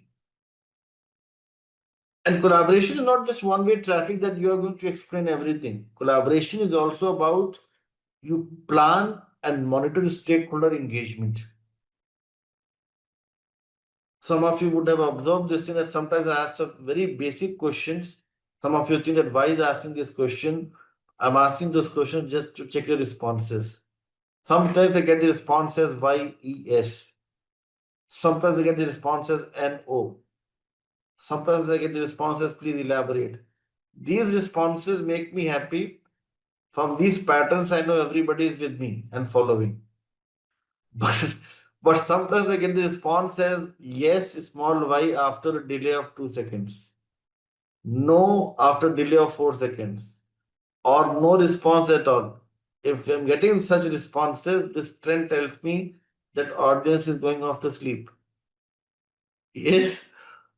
So it's also a very important thing for the analyst to ensure that what you communicate makes clear sense to your key stakeholders. If they're not responding, if they do not participate, you have to come up with a plan to make the things better for them. Okay, so it's a bit theoretical here, the key elements. So you all are active students. Yes, and this is statement you have written 4 words that makes me feel that yes, you all are active. Yes, perfect. Thank you. So these are the key elements, everyone, on your screen. Learners were preparing for the CBAP examination, Amit, Sanoop, you all can create one short form here as ACC. What is ACC? Not the Adani's brand for the cement. ACC means analysis, communication, and collaboration. In the previous task, we had created one short form as adding a tree to learn the elements, yes or no? Here, for the second task, the elements are ACC. Analysis, communication, and collaboration. Okay. There's one full table that I've documented for you all that I'll share with you all at the end of the live session today, wherein you'll find all such acronyms in one table. You can just make a note of this thing. This will really help you learn the elements faster. The ACC here, adding a tree in the previous one. I'll tell you one very important thing here for the analyst. As far as technicalities are concerned, it's not beyond data analysis. Nobody is going to ask you to review the Java code or the Python code or any object-oriented development. But the expectation now is, in most of the companies, that you know how to handle the data. So when they say technical requirements, this is something linked with your data analysis. So that's why I can tell you one very important thing here. When I was new to the analysis world, in those days, if you had good command over in English language, if you know how to interact with people, this was the only expectation from the business analyst. You know how to document the things, you know how to write, you know how to communicate, that's it. Other things were handled by the technology team and your operations team. But now what they expect from BA is to have good understanding of the domain. He or she is well equipped with data analysis tools like Power BI, Tableau. Yes, even SQL knowledge is very basic, important thing nowadays. So my session to you all would be, don't go towards object-oriented development. Oops is not that important. It's going to be replaced soon. But yes, data analysis is something you all must focus upon. That's something going to be integral part of everybody's work in years to come. It may be that at present you are not doing it. You're not using SQL, you're not using Tableau or any other tool. But in years to come, you will find that it's going to be mandatory thing for everyone to do.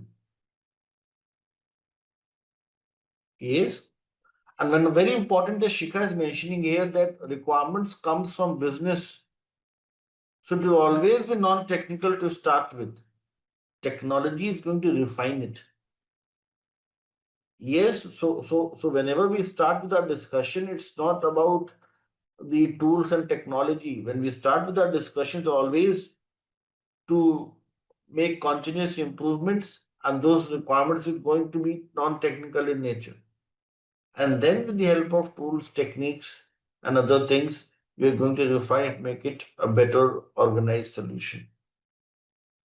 And one very important thing is, if you're not having those capabilities at present, then it's an important thing for you to effectively collaborate with your technology team and make an effective use of that.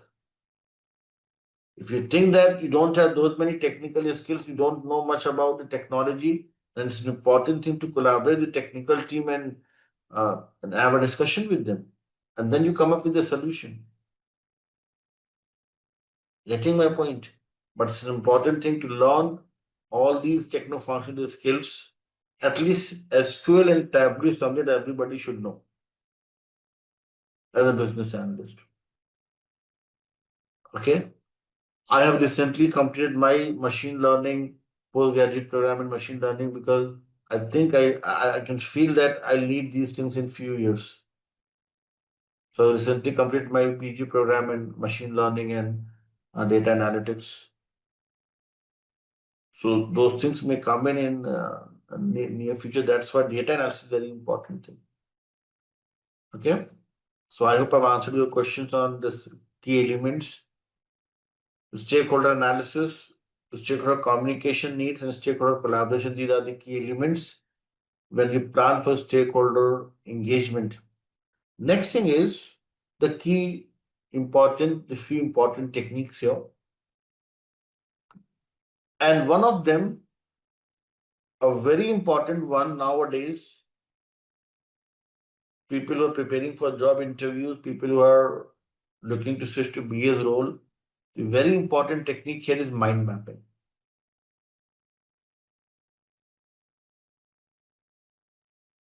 Mind mapping is a very important technique. In most of the projects nowadays, they expect BAs to create a mind map for every new high level requirement so that they're able to present the things to the key stakeholders in the form of a lightweight document. So I'm now going to share with you all one tool.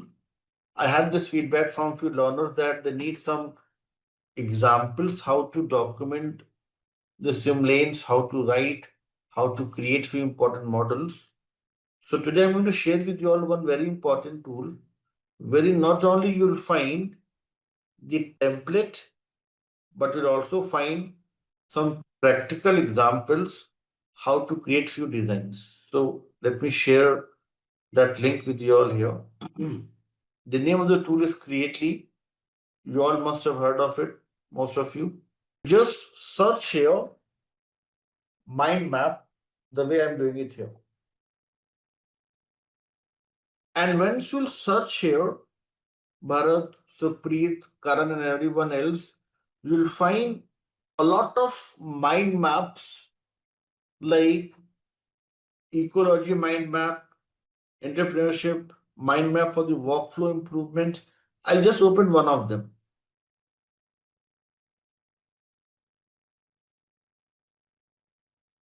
Now, this will help you understand how practically it is done in any project.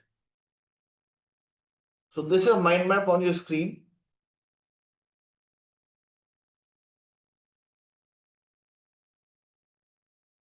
There's a search bar there on top. You can simply search it there. You can see here, everyone, on your screen that project title like canteen ordering system. What are the main ideas? For this idea, what are the subtopics? For this idea, what are the subtopics? And so on and so forth, you may come up with the complete mind map. I'll show you all where to search one more time. Karan and others, on the main screen, you will find here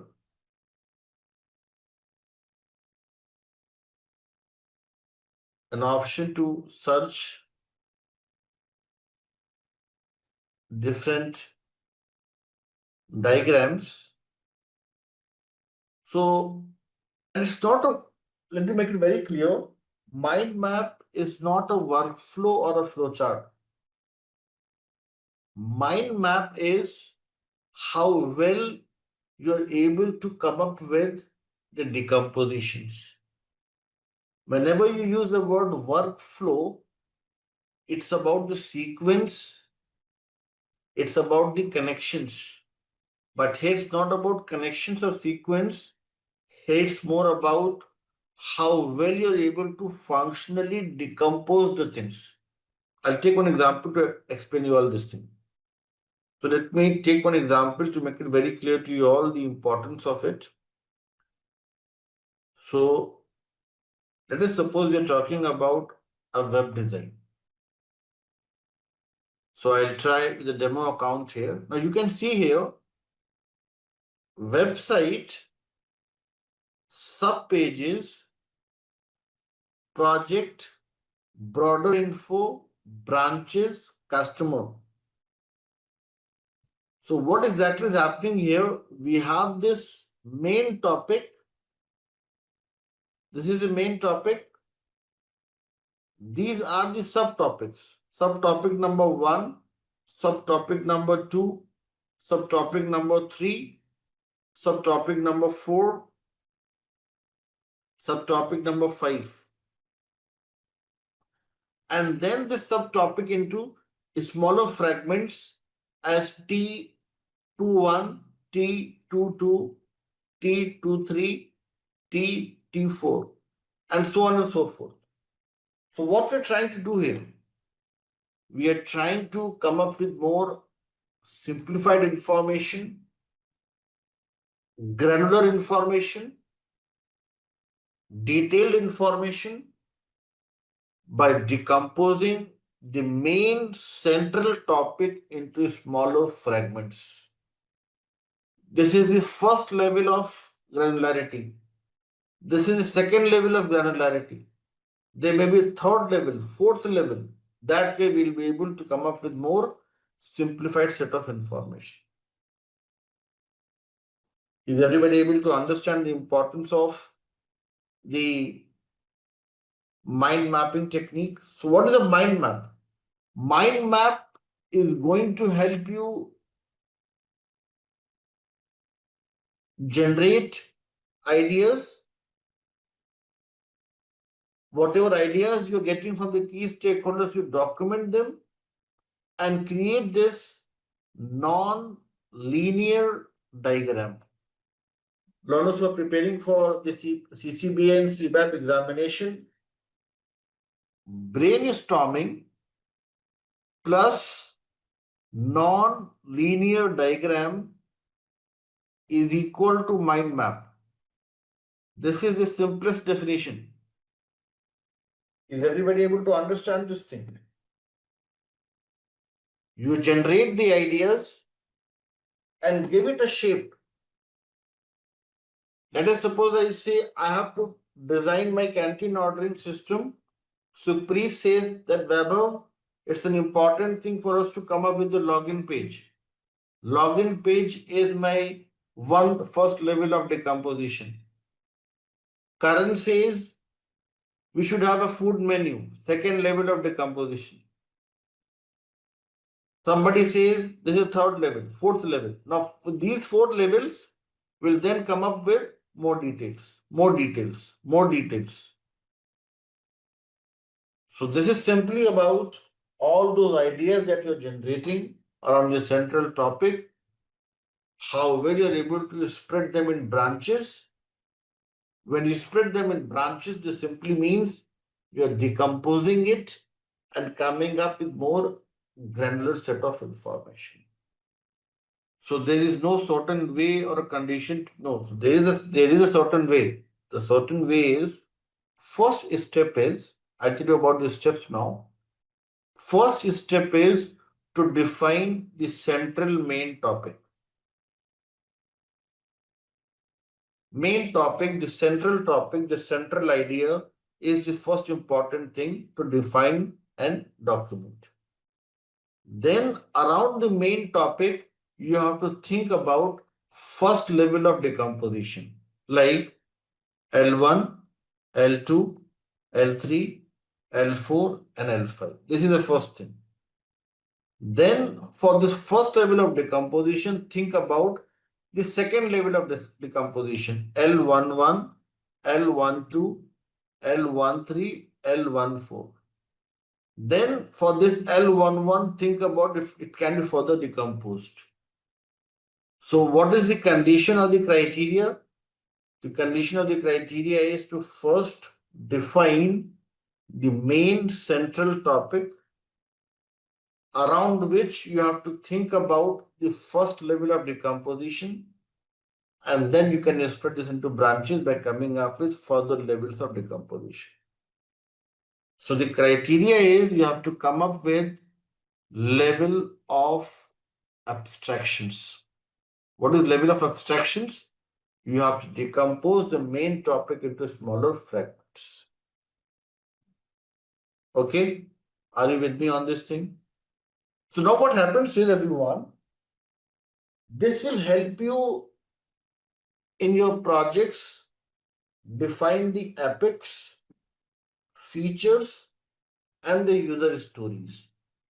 That's why I can tell you this thing based on my personal experience and my interaction with people who are appearing for the job interviews. Nowadays, in most of the job interviews, they ask you this question: do you know how to create a mind map? What is a mind map? And it's such simple technique, and few of my learners struggle to answer this thing. They said, Vaibhav, I answered everything, but when they talked about mind mapping, I struggled because we had not discussed about the practical example in the live session. And you can see it's a simple technique, yes or no. The only thing is, if you have just created it, you'll be able to answer this question. So the simple technique. Last topic before the break is your organizational modeling. Let's talk about the organizational modeling now. And then we'll have a break. And after the break, we'll start with governance. And we'll talk about governance in detail today. Organizational modeling, everyone, is a relatively simpler technique. Organizational model describes the roles, the responsibility, and the reporting structure. You can see here, this is your example organizational model, the vertical organizational model. Business unit head at the top, program management, development, operations, finance, human resources, sales, marketing, purchase, and several departments within it.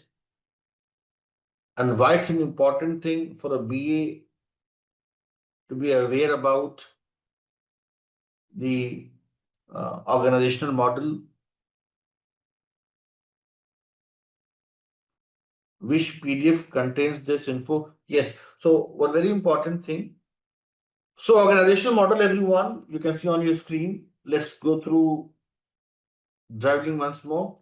So organizational model is going to help you describe the role and responsibility and reporting structure,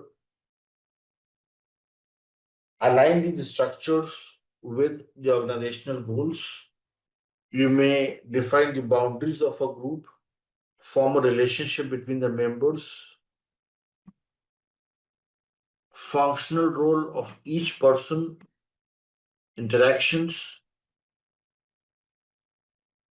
So that's why it's an important thing for any business analyst to have very clear understanding around the organizational model, the teams, their heads, their connections. It can be functionally oriented, market oriented. So you have to look into the organizational model to understand who is doing what is their role and responsibilities. And this may also help you come up with the RACI matrix. RACI matrix we'll discuss in our session. Responsibility, accountability, and consulted and informed matrix. Who is responsible? Who is accountable? Who must be consulted? Who must be informed? Those all things can be very clearly defined if you have the clear understanding around the organizational model. And Anurag is coming up with a very good point. Anurag is saying that it will help you perform stakeholder analysis. Yes. Anurag is talking about RADL, and RADL are your role, attitude, decision-making authority, and level of power and influence. Yes. So in a way, the stakeholder analysis can be very clearly defined, can be very clearly documented if you have full understanding, complete understanding of the organizational model. It will help you understand the hierarchy within the organization, the reporting structure, the key important areas or domains, teams, departments, and that may help you also create the RACI matrix. We'll talk about RACI in detail after the break, the RACI matrix and the stakeholder matrix. So you get to understand the importance of it and how to document those things. So these are the important that we have discussed, part of plan and stakeholder engagement, everyone. We are going to start with a very important topic, and that is business analysis governance. And we'll talk about what is the governance model of the project, why it is such an important topic from the CCB and CBAP examination perspective. In every paper set, you'll find questions on governance. And even in your job interviews, they may ask you questions on the requirements prioritization, what is the change control, how it works, traceability matrix as well. Yes, traceability matrix we're not going to discuss here. Traceability matrix we're going to discuss as part of chapter number 5, section number 1. Yes, so we'll talk about the requirements traceability matrix, forward and backward traceability. And if you're interested to know about the traceability matrix as of now, so traceability matrix we're going to discuss once we'll reach to tracing of the requirements 5.1. But for now, if you're interested to look at some sample templates, you will find traceability matrix in BA templates folder here. Traceability matrix here, this one. Okay, we'll discuss that in detail. Okay, this is a theoretical topic for sure. Yes, yeah. So there are few things theoretical. I totally agree. So wherever I can add some practical things, I will do that. But few things are very theoretical, and there are few learners here who want me to talk about the theory. I'm getting this feedback as well. So I have to look into the concerns of everyone. Yes. So sometimes theory, sometimes practical, sometimes tool. So we are trying to make it work for everyone. Okay. Perfect. So thank you, Sneha, Shikha, and everyone else, Anurag. So let's have a short 15 minutes break here. After the break, we're going to start with the governance, a theoretical topic again, and then we'll talk about few practical examples as well. And if time allows, we'll discuss one case study and few questions as well. Okay, thank you. So today we had started with everyone 3.2 plan stakeholder engagement. And here we have discussed about few things. So let's quickly revisit what we have discussed around the plan stakeholder engagement. First thing is plan an approach for establishing and maintaining effective working relationship with the key stakeholders. And this can be easily achieved if you're able to identify the key stakeholders and analyze the stakeholders' characteristics. Now, to analyze the stakeholders and the characteristics, it's an important thing to perform a stakeholder analysis, wherein you will define roles, attitude, that is their responsibilities or behavior, decision-making authority, level of power or influence of the key stakeholders. So these all are few important things as part of the stakeholder analysis. Then the stakeholder communication needs, and then stakeholder collaboration. So three important elements when we talk about plan stakeholder engagement. Then after the elements, we have discussed about a few important techniques here like mind mapping, wherein the important thing is to first generate the ideas, then come up with the definition of the central topic or the main topic, and then the branches. Central topics and branches, this is nothing but the non-linear diagram. So mind mapping would help you identify the key important features functionality that needs to be developed, and this may help you in your planning. This may help you in then coming up with your epics, features, and the user stories in your JIRA. So that's why mind mapping is becoming a very important technique in the agile world. Very important for you all to create the mind maps and know which all tools may help you create some very good mind maps. If I talk about the industry standards, so Figma, this Miro tool, and also Lucid chart, these are some standard tools used in most of the IT projects to create the mind maps. So Figma you can try, Miro you can try, Lucid chart. I personally find Lucid chart more interesting, gives us more information, more number of templates. You can try the Lucid chart. Okay. If somebody needs a demo on Lucid chart, I can provide a demo in the next session on Lucid, how to use it. It's very simple. Just drag and drop few things and you'll be able to create a very good mind map. And also Creately, you can also use Creately to understand how it is created. And then we'd also discussed about the organizational modeling, the very important technique that may help you assist you in performing stakeholder analysis. So these are few important things that we had discussed before the break. Now we're going to start with a very important topic, and that is business analysis governance. Now, governance is something that we all know. Governance is something, a very common term. If I talk about the governance from the country perspective, everyone, forget about the project, forget about the organization. Governance from the country perspective, and if I talk about the democratic setup, in the democratic setup, what are the three important pillars to governance? To make it very simple for you all to understand.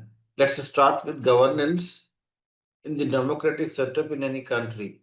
The three important pillars to the governance model in any country when we have a democratic setup. Three pillars to democracy. What are those three pillars? Those three pillars are the legislature, people's representative, as Nishta is talking about, for the people, of the people, by the people, yes. Legislation, first thing. Legislation, and then what's the next thing? Everyone. Saket is talking about the judiciary. And for security and control, what is the third pillar, everyone? To ensure the safety and security of the citizens of the country, what's the third pillar? Executives. Yes? Executives include your defense, police, paramilitary forces, and all such things. Yes, some of you would be thinking that I'm moving to history and civics, especially civics. No, I'm not talking about that. I'm just trying to develop some context so that you understand how it works. Governance in any project, everyone, mainly includes four important things. Like in any country, it includes three important things as legislation, judiciary, and executives. Similarly, in any project, governance has four important things to it. Change control process, plan for prioritization, decision making, and plan for the approvals. Let's see how it works. As Shikha was talking about security and control, so yes, it's something part of change control mechanism.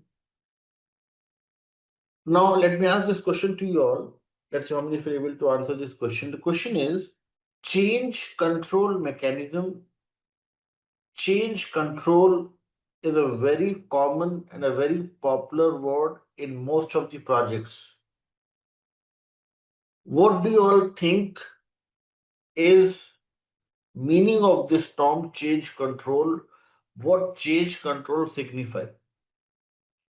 Change control, a very simple and common term in every project. What do you understand by this term change control? What is a change control all about? Aparna is saying any requirement change is a change process. And how to handle? Handle in terms of what? You are correct. Requirement changes are change process. And what is the control mechanism? Not to allow process creep. Sneha is mentioning here. Do the proper risk analysis. Absolutely wonderful. Documents, deliverables, change requests, requirements changes. Sanchita is talking about the right answer. The scope along with the change definition. I'll make it very simple for you all, especially people who are new to the analysis or people who are from the sales background. Let's discuss one very simple example, very layman example first, and then we'll talk about one standard example. If I say this is one tab with on and off capabilities, and this is one bucket underneath this tab. This is the empty bucket. And the requirement is to fill this bucket with water. What is the first thing that you'll do as part of change control process? On and off capabilities, currently in off condition. There's a bucket that's empty and the requirement is to fill this bucket with water. What is the first thing that you'll do as part of change control process? You'll turn on the supply on the tap. Yes, turn on the tap. When you turn on the tap, water is going to flow in, flow in, flow in, and in few minutes, it is going to reach to the brim, to the top, and water is then completely filled. Then what's the next step? The next step is to avoid the overflow, to avoid any misusage, to allow any risk to happen. If it flows down, you'll turn off the supply. The biggest mistake in most of the projects that BAs make is they think change control process is a change process and they just come up with the requirements, not thinking about what Sneha is mentioning, the scope creep. So I really appreciate what Sneha is mentioning here. The boundaries, what I think one more learner has mentioned about the scope here. Sanchita is talking about the scope. And Shikha is also in a way talking about the scope and Aparna as well. So yes, it's not just about how well we are able to document the change.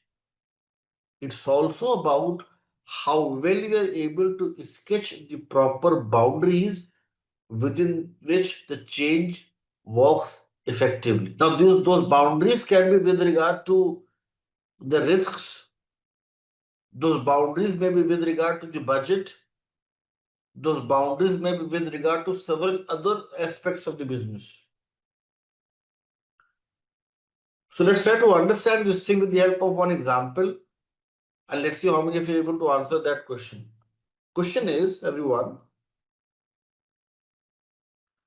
in your class notes, session number, let me check whether it's in session number 3 or 4. Allow me a few minutes. Change control mechanism. Example is, let us suppose Bharat, Saket, Anurag, Nishta and others If the current state is that Unilever UK employees have food or lunch in the cafeteria and they wait for the tables to be vacant so that they can sit and eat. And the future state is that they'll not go to the cafeteria, they're going to order the meal online. Now, if this is a change, if this is a new requirement, what do you all think must be the key important aspects, the key important requirement components? Those may help you come up with proper change control mechanism. If the current state is that they are going to the cafeteria, and now the future state is online meal ordering. Now, Shikha, if you have to come up with safety and security, what are you going to do as part of change control process? If Sneha, you have to ensure that there is no scope creep, what you are going to do? If Aparna, you think there must be minimal risk, then what are you going to do? If Saket, you're going to talk about the deliverables, what are the important deliverables that you'll create here? So what are those components to the BR that you're talking about? Any important thing that you can mention? What are the steps that you'll mention? What are the important things? Those may help you ensure that your online meal ordering system is safe and secure. What is the process change, Saket here? What will mention the process change? What is the new process? So what you can mention here, I have the answer now. I'll show you the answer now. So Preet was talking about the timings. Somebody was talking about the orders. Aparna, you are talking about the orders. Sneha was talking about the authorization. Somebody was talking about the system usability and availability. So these all would be, and so Preet has a very good point here that makes software updates. This is also a very important thing. That's part of the change control mechanism that you make software update timely manner, like new food if added. So you're talking about the notifications and all those alerts that may be introduced. Again, part of user-friendly application. So meaning to say, from your responses, I can see here that now you will understand that what should be part of change control mechanism.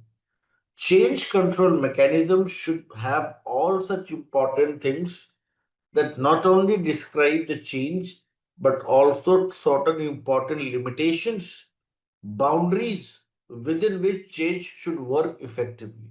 So you have to draw the scope as well to avoid any creep. Now, if you see here, everyone, we have highlighted and we have documented 10 possible change control mechanism here. But Supreet, Sneha, Shikha, and you all would agree with me. In few scenarios, it can be more than 100. If we have complex requirements, it can be more than 150. It can be 200 plus, yes or no. If we have 200 plus, 300 plus such change control processes to be implemented, can you imagine of implementing all of them in one go? Or do you think, Supreet and others, that we need a prioritization filter, a ranking, so that we're able to come up with a plan to implement them one by one? There comes, everyone, the importance, there comes the importance of the second pillar, that is plan prioritization approach. A change control process may have several items, several things with regard to cost, benefit, risks, scope. It's an important thing that we come up with a plan for prioritization so that these all things can be implemented in a very organized manner. Now, but the challenge is Kind of thing. In short, if process change, then it should be beneficial to all in terms of time, money, and benefits. Absolutely wonderful. Yes. So we are bringing about the change. Change should bring in continuous improvement. Continuous improvement in terms of financials, in terms of resources, in terms of the customer experience, so on and so forth. So yes, correct. Another thing is change control process came into the picture at the time of implementation of the solution. No, not at the time of implementation of the solution. It's something that will help you come up with organized set of activities. Those can be implemented based upon plan for prioritization. So what we are discussing at present is something linked with the requirements, not the solution. We have not reached a solution yet. We're talking about the requirements prioritization at present, not the solution prioritization. Okay. I'll ask you one question to answer your question here. Let us suppose I talk about, I'll answer this thing. It's not always must have. I mean, you are correct considering the practical scenario, but I'll make it very simple. If I let us suppose I say there is, I'll first explain very layman terms and in terms of IT project management. Let us suppose I say there is one country C1 and the population is, let us suppose, just 10 people. And there is country C2 with population as 1 million. Where do you think governance is more important, in C1 or in C2? In C2. Similarly, if requirements are complex, if requirements have several components, if requirements impact a lot of systems and a lot of stakeholders, then for obvious reasons you need a proper governance setup. But if there are few minor cosmetic changes, simple requirements to be implemented, even if you're not following the governance, you'll be able to provide the solution. Are you with me? And also, Shikha is coming a very good point. In domains like banks, in domains like insurance, it becomes must have, as Amit is mentioning here. Because there are a lot of policies, rules, regulations, constraints, and their governance becomes very important. So meaning to say, if you have some very simple requirements to handle, there are few basic change requests to handle. You may not go for the complete governance because governance may take time to implement. So it may become optional there. Yes, but it's a must have for any detailed analysis to be done.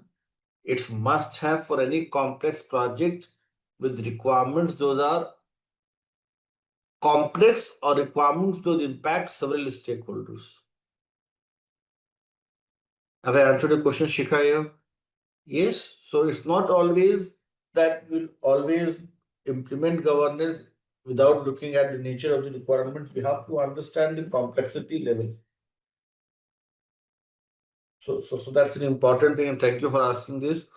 And now, Amit, Shikha, Sanup, and others, since you all are coming up with some wonderful responses, it's encouraging for me to look at your responses. So I'm very happy to look at your response in the chat. My next question to you all is, Saket, Shikha, Amit, Sanup, and everyone, if there are hundreds of items, Saket says that no, I'll first implement authorization authentication first. Shikha says no, I'll go with secure payment gateway. Amit is saying no, it's an important thing to look at the NFRs. 4 different analysts, 4 different team members having 4 different priorities. how you'll plan for prioritization then? This question is open for you all to answer. What do you all think is the best way to prioritize the things? How you'll plan for prioritization? How you will decide about the priorities? Governance required here, absolutely wonderful, yes. And here we're going to talk about the very important prioritization method, that is Moscow.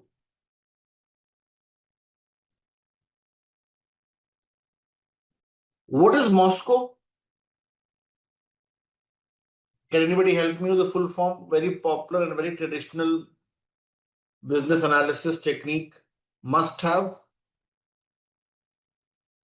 Then what is S here? Should have, could, and the last one is won't.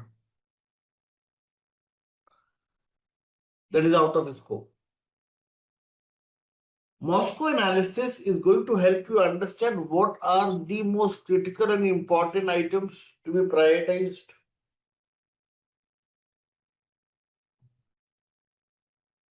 Now, who is going to decide that this is must and this is not must? There comes the importance of decision makers. So good to see that Saket is answered so too quickly. It means that you are following what we are discussing. So yes, there comes the importance of decision makers to decide what is the must have, what is should have, what is could have, and what is out of scope, and then come up with a plan for proper approvals. So now look at the importance of governance in any project, everyone. That's why this is a favorite question in the interviews as well. You are coming up with all those important processes, all those important limitations, all those important boundaries, coming up with the plan to prioritize them. Prioritization is nothing but ranking.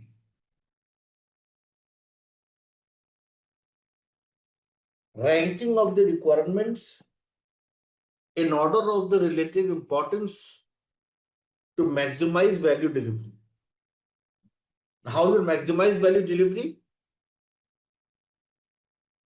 You should have a discussion, you must have a discussion with the key stakeholders, decision makers, and decide about the priorities.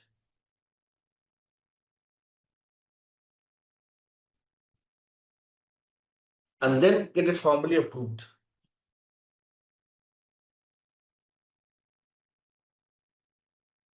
I have one question for you all here. Let me see how many of you are able to answer this question. Question is,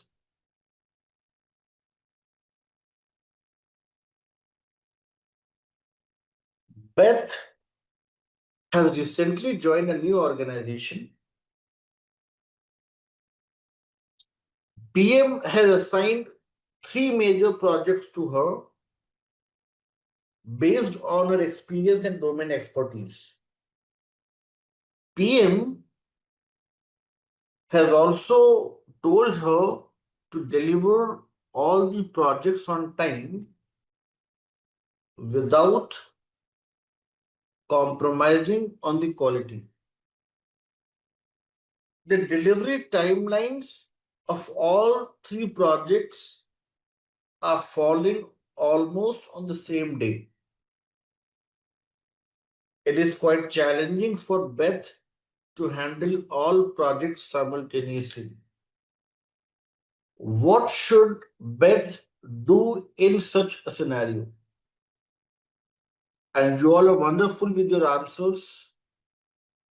I can see everybody is going with C, and C is the right answer. Beth should prepare the list of tasks to be performed. In a way, she is trying to come up with the list of change control processes. She is trying to come up with all the list of priorities. Then prioritize them and then manage her time accordingly. And there lies, everyone, the importance of governance. You can see here, Shikha, again you can get the answer to your question. If there were not 3 projects, just 1 project, then you won't need these things. But since the situation is complex, so governance hold importance. Getting my point, everyone? So what we're trying to understand here is the importance of governance. The governance includes 4 important pillars: change control process, plan for prioritization, decision making, plan for approvals. So the moral of the story is you cannot leave any stone unturned here. Governance has 4 pillars. That's why I'm saying pillars. Because if you are removing any one of the pillars, your building is not going to be stable. Yes, so that's why it's an important thing that you focus on all 4 pillars and ensure that when you are coming up with the governance, you include all 4 aspects of the governance. Change control process to start with, ranking to ensure that you know the priorities. These priorities must be in accordance with the decision makers, your key stakeholders, and this must be approved as well. Now, some people ask me this question that if decision makers are providing the details, why we're coming with a plan for approval? The reason is sometimes what happens is they provide suggestions, they provide their consent, but in the later stages, the stakeholders deviate from what they originally agreed on. And this you all must have experienced in your projects. Business users first say that they need this thing, after 2 weeks, they say, no, we don't need this thing. And they change the requirements. And then we don't have a proof for that. We are struggling to say that no, you are lying. We cannot say this thing. To avoid any such situation, to maintain the change log, yes, it's kind of an approval. Fine, its plan for approval means a very organized way of dealing with the key stakeholder, because sometimes what happens is there's several levels of approvals. Level 1, level 2. How well you're able to plan in an effective manner as Shikha is coming with change request. Yes, change requests, how well those are approved, how well those are signed off, validated before we start implementing those things. So that's why plan for approval is a very important step as part of your governance. One more example we can discuss here. Yes. And let's discuss this thing now. Let us suppose I say, I think this will make the thing more clear to everyone.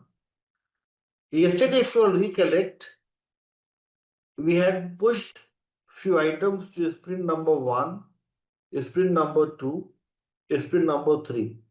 Let me take them all back. Now, if you look at your dashboard here, if you look at my dashboard here, I have this empty space and I have these many items in the backlog.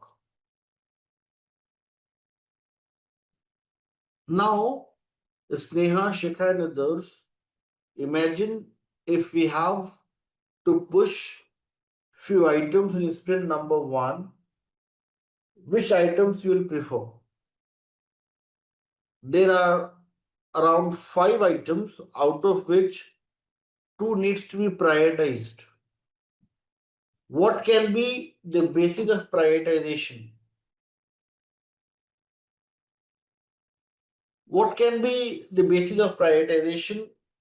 You are saying login page because you think that login page is something, if it's developed, it will help us develop the food menu, then the payment gateway. In a way, if learners are telling me login page should be pushed first, you are considering the dependencies as one of the prioritization factor.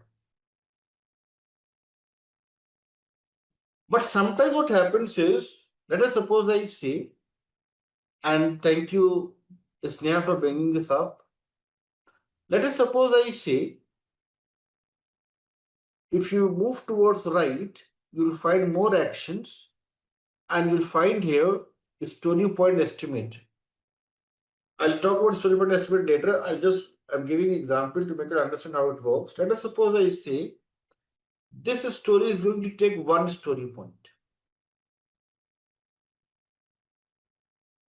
One story point simply means, in simple words, 1 day to implement. It may vary in few projects, but it's on an average kind of 1 day to implement. Here, 2 story points means 2 days to implement. And here it is 3 days. And here it is 1 day. And here it is 4 days. Now, when Sneha, Karan, Pradesh, and Shikha had discussion with the decision makers, they said, forget about login page, forget about food menu. We have to prioritize those stories first. Those can be implemented quickly. We are not considering the features, we are considering the time sensitivity. Then, which 2 stories you'll prioritize, everyone? If your management, if your decision makers suggest that feature is not the priority, time to implement the feature is more important, then which 2 stories you'll prioritize? You find here that story number 1 with 1 story point, and this is story number 7, this one. These two are the stories that can be implemented in minimal time. So these are prioritized in the first sprint. So what I'm trying to tell you all here, and thank you, Sneha, for bringing this up, that the basis of prioritization is not always the features, is not always the dependencies. It may also be time sensitivity, the time required to develop something. It may also be cost.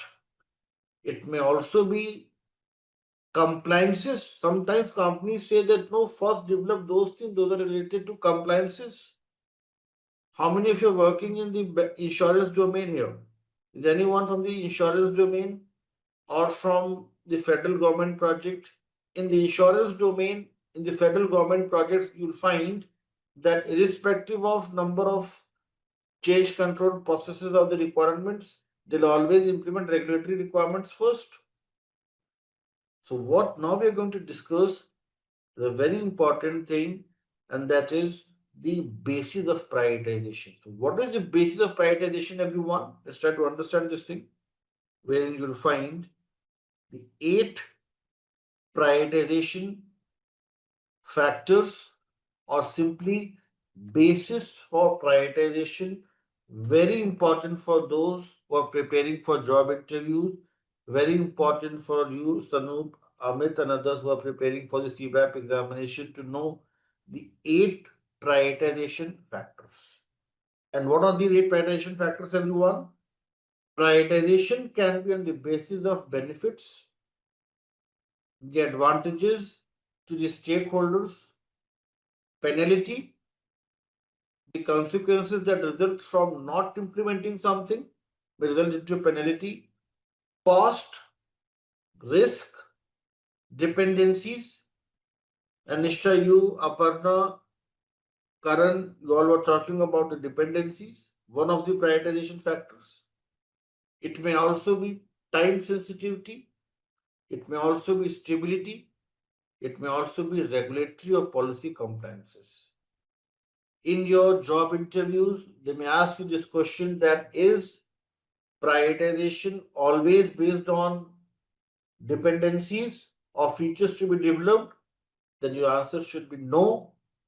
Prioritization, basis of prioritization includes 8 important factors. It may be on the basis of cost, risk, penalty, benefit. Dependency is one of them and the most important one. But it's not just about the dependencies. It may also be around time sensitivity, stability, regulatory or policy compliances. Yes, Sneha, are you getting the answer to your question now? So that's about everyone, the governance model with four important pillars to it. People who are preparing for the CCB and CBAP examination, you all may create one short form here as CPDA.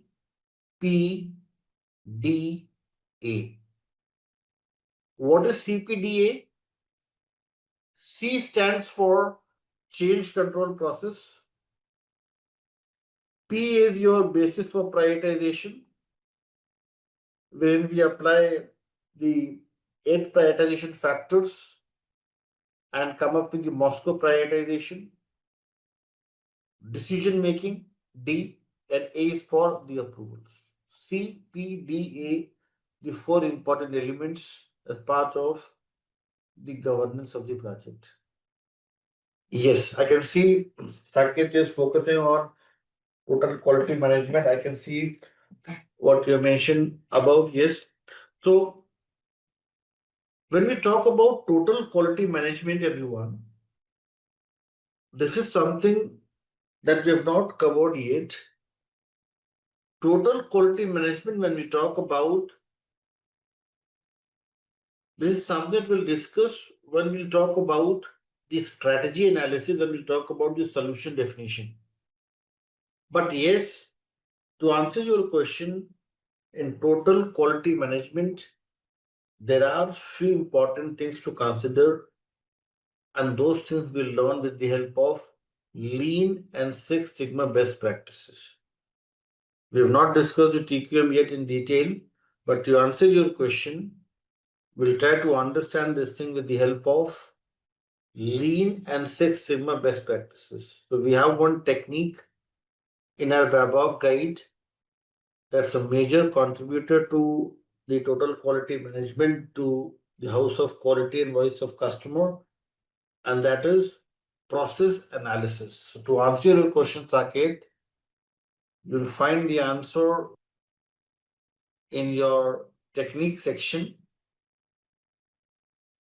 Page number, I'll tell you the page number as well, but we've not discussed this topic yet. Topic is process analysis.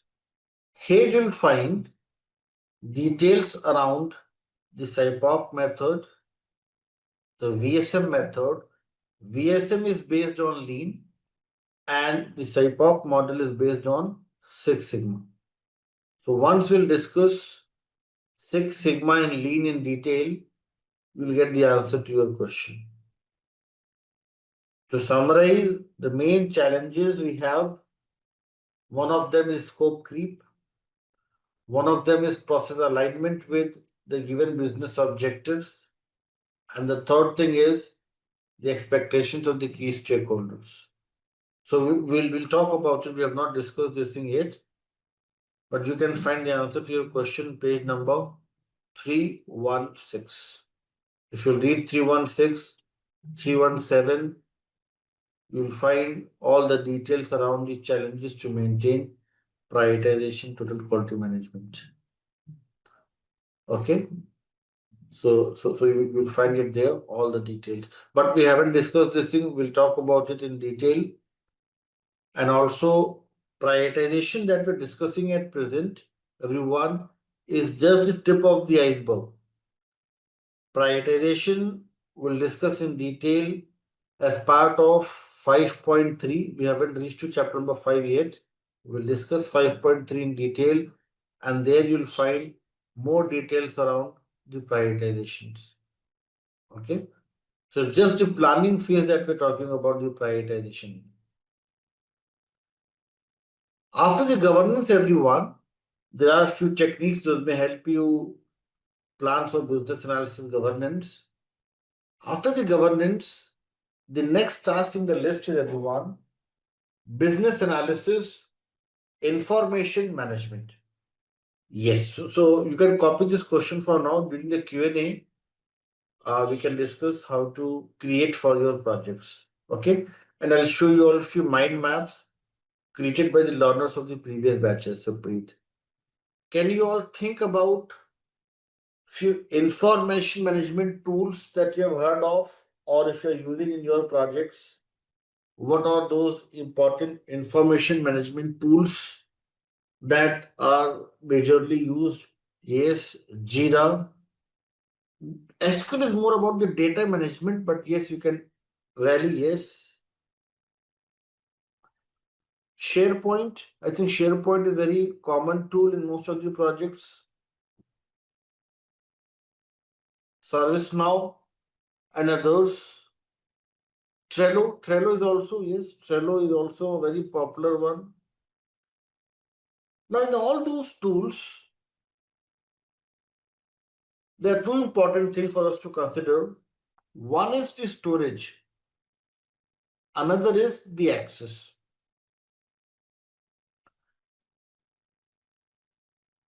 Access, when we talk about everyone, access can be easily maintained with the help of the crude matrix. And what is this crude matrix? C stands for, a very simple one, you all can answer this. What crude stands for? Yes, create, read, update, and delete matrix. Create, read, update, and delete matrix, the crude matrix. This helps us in storing the information as well as coming up with proper access rights and providing selective privileges to different stakeholders. That way, we'll be able to maintain the proper document repository, and this will help to prevent any information loss. So, they sometimes ask you this question that in any information management tool, how you maintain the access. Access can be easily maintained with the help of the crude matrix, which all the stakeholders can create, which all the stakeholders can just read the information. Like if I talk about a very simple example, the Google Drive link that I have shared with you all. What kind of access do you all have as the learner?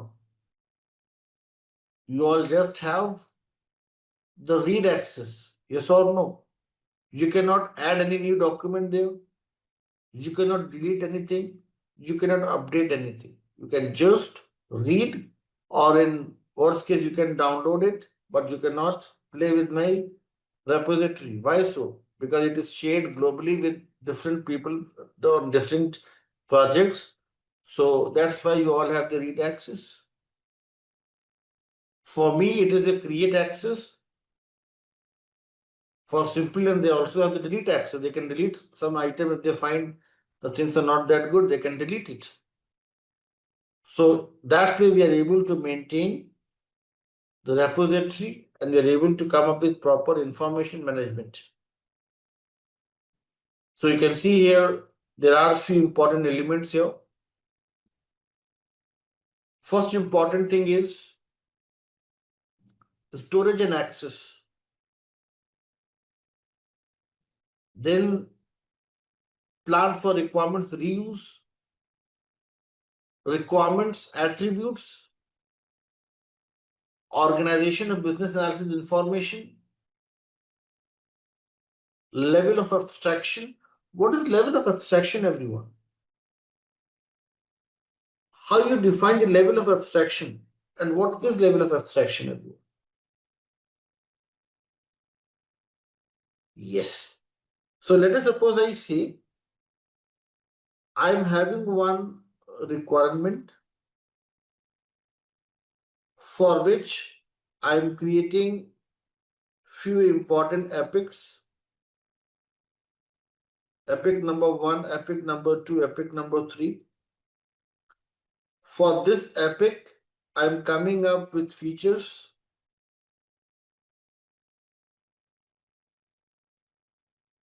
Yes. And for features, I am coming up with the stories. If you look from the top, as Shika is mentioning, you just look at the requirements. But if you look into the first level of decomposition, you find epic. Second level of decomposition, features. Third level of decomposition, stories. So this is your level of abstraction. Okay, if you expand the hierarchy, you find all the details as Anurag is mentioning here, high to low. I'll remove Anurag and I'll replace your and with 2, so that it includes things between high and low. Okay, high to low. That's the level of abstraction. Now look at all these elements on your screen, everyone, and let me know if you all have any question. Yes, now this is a very good question that Anurag is mentioning. Anurag is saying that what is the meaning of requirements reuse? My question to you is, what is the meaning of research?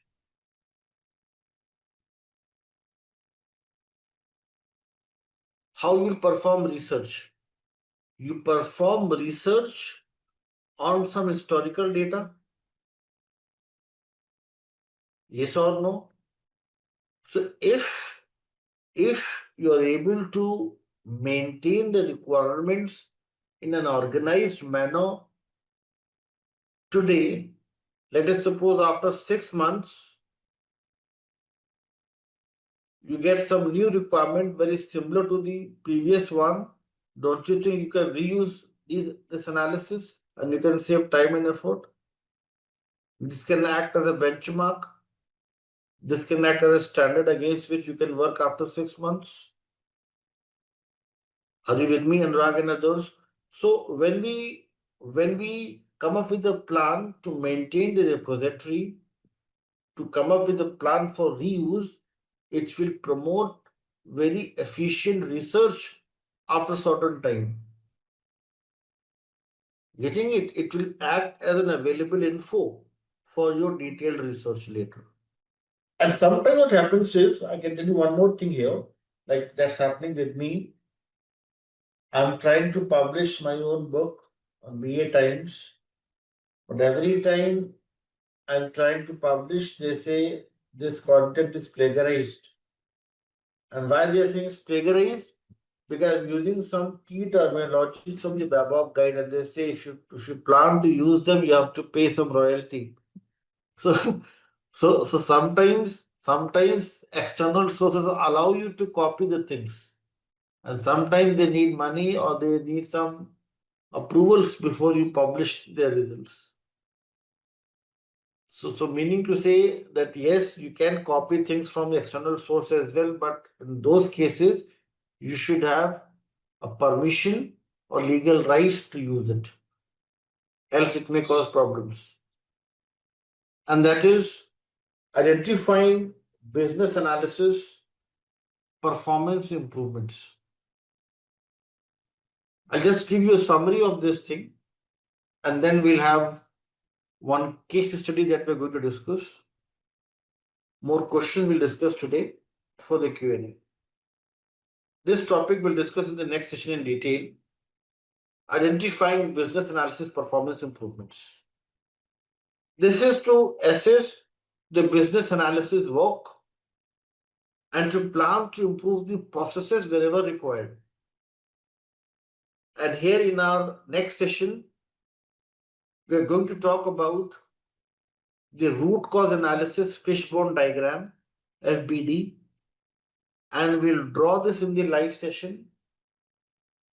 We'll talk about 6 important categories. Those you have to document and visualize as part of fishbone diagram. We'll talk about 5-why analysis with the help of the Confluence, and we'll try to understand what is 5-why analysis. We had few questions from Saket around total quality management. So we'll talk about process analysis, Saket, in our next session.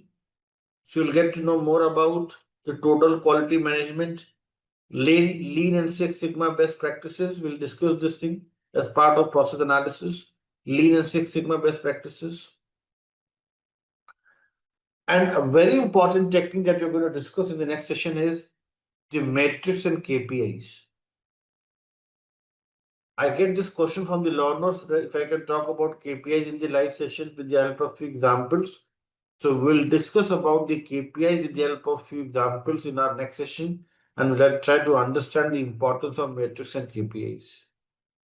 And if time allows, we'll also talk about, Shikha, your question around requirements traceability matrix, and we'll talk about forward and backward traceability alongside. Else in chapter number 5, we'll talk about requirements traceability matrix. Now, let's discuss one case study. Let's discuss few questions related to what we have discussed so far. And let's talk about a few questions now.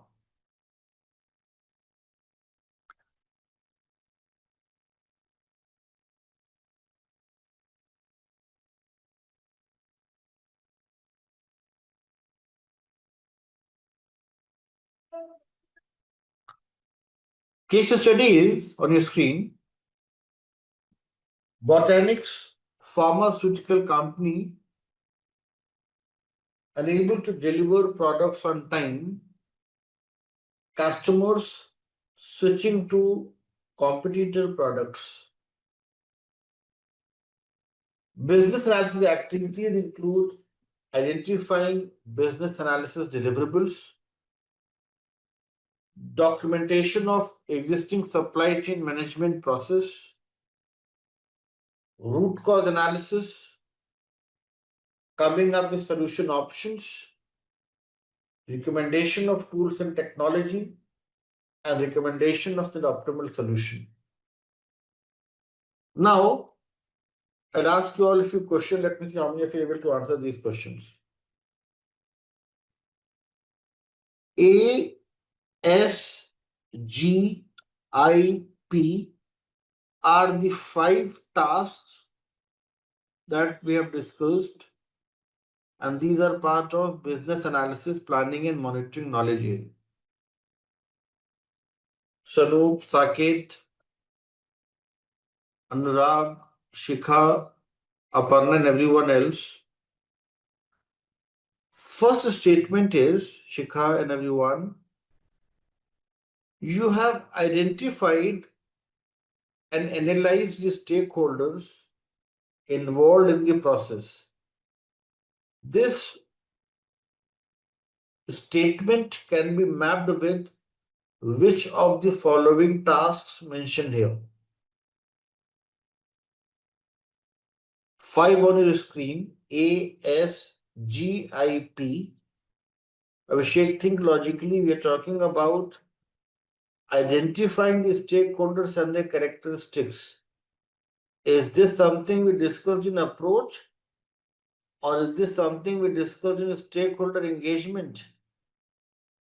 This is something part of a stakeholder matrix, stakeholder engagement. So yes, this can be mapped with S, not A. A was about agile versus waterfall. Okay. Statement number 2. You have established the process of decision making, change control, prioritizations, and the approvals. Now, this statement can be mapped with which of the following tasks? This is governance. Governance, and these are the 4 pillars to it. If I say you have determined how are you going to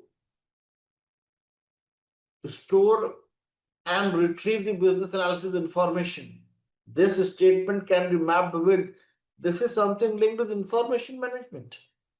Yes, so you can see here, first statement is about the stakeholder engagements, second is about the governance, and third is about the information management. Now there are a few techniques mentioned here. You have gone through the existing documents. This is simply your document analysis. or your research or your document analysis. Meeting with the key stakeholders, this can be in the form of brainstorming if it's an initial discussion, workshop if it's a final discussion, interviews if you're trying to discuss few things and get more details. So it can be brainstormings, workshops, or even the interviews. Then you have had a meeting with the key stakeholders to review and get approvals. One of the important elements, if you all remember, as part of business analysis approach. Then you have also estimated the task and also who are involved, again part of stakeholder engagement. So now we have few questions based on what we have discussed here. Question number 1 is, which document is created to define decision making, change control, prioritization, and the approval process? The business analysis governance approach. Which methodology is used to define the business analysis approach, everyone? What is the methodology described in the case study? It is the adaptive case study. We found this thing that there is no protocol mentioned, there is no comprehensive document mentioned. It's all about informal exchange of information that we usually have in the adaptive methodology. Question number 3, it talks about the responsibility expected from each stakeholder. And I had given you all the high level overview about one matrix, that is the RACI matrix today, not in detail, but we'll discuss in detail the sessions to come. Responsibility, accountability, consulted, and informed. This will help you understand who is doing what. So here the answer is the RACI matrix. Question number 4, relatively simpler one for you all to answer.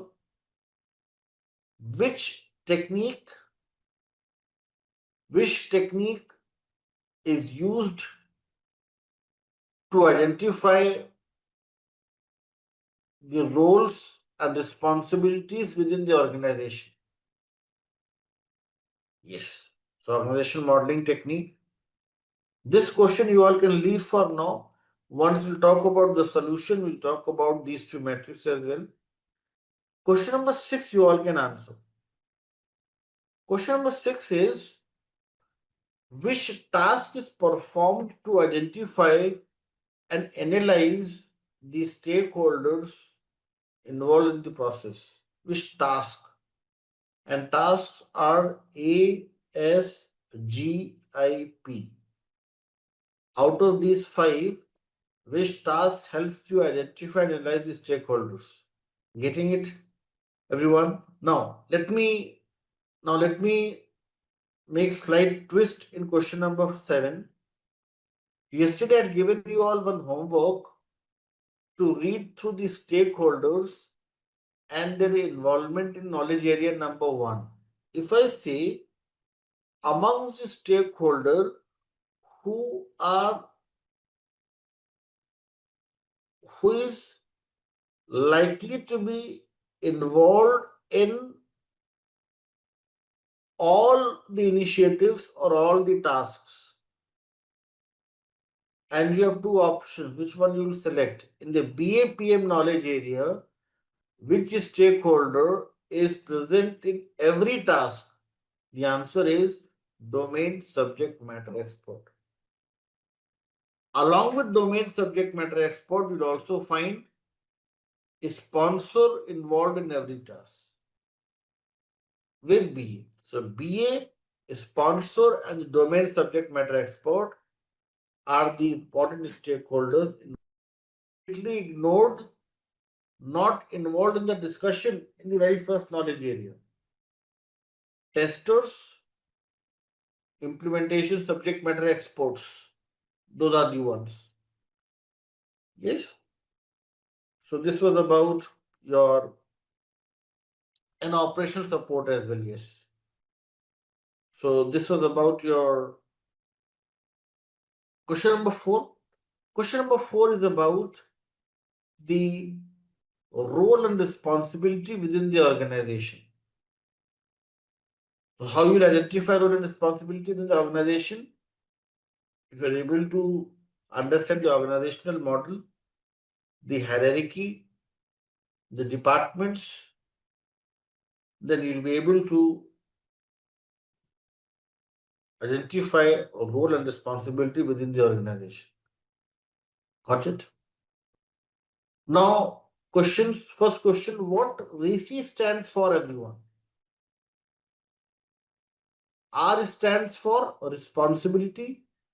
A stands for accountability. If you all recollect, in our very first session or second session, we had discussed about the difference between the two.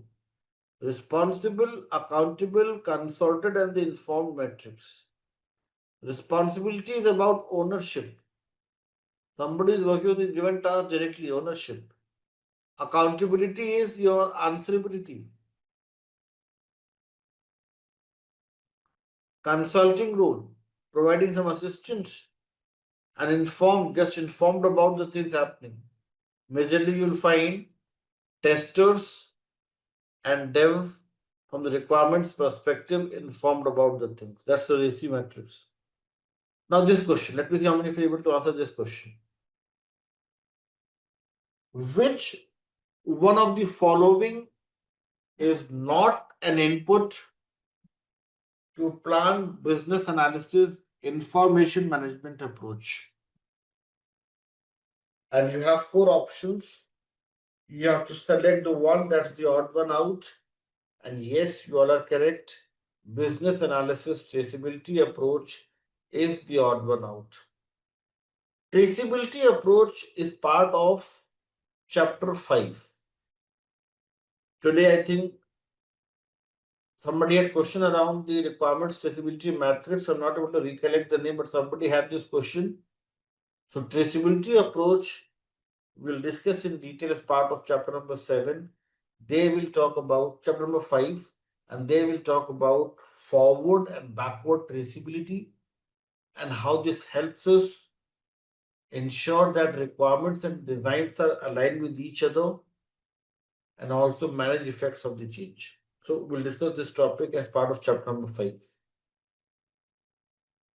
So perfect. Thank you, everyone. Question number 4. Just 3 questions in the list. So with that, we're done with this knowledge area. In our next session, we'll talk about elicitation and collaboration. Okay.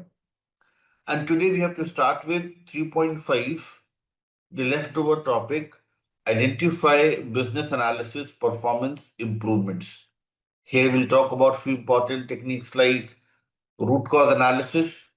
We'll create the fishbone diagram. We'll talk about the 5 why analysis, metrics and KPIs, process analysis, Lean and Six Sigma. As a BA, what are the step-to-step practical documentation required and techniques used at each step throughout? For example, business analysis approach, what are the documentation or techniques used for or required to maintain at the workplace? So I think we had discussed this thing.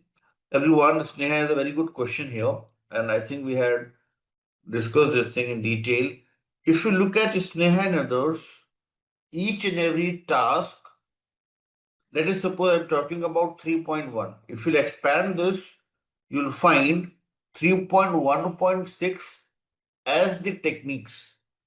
And if you'll open this one, you'll find here all the techniques here like brainstorming, business cases, document analysis, estimation, financial analysis, functional decomposition. So these all are the important techniques.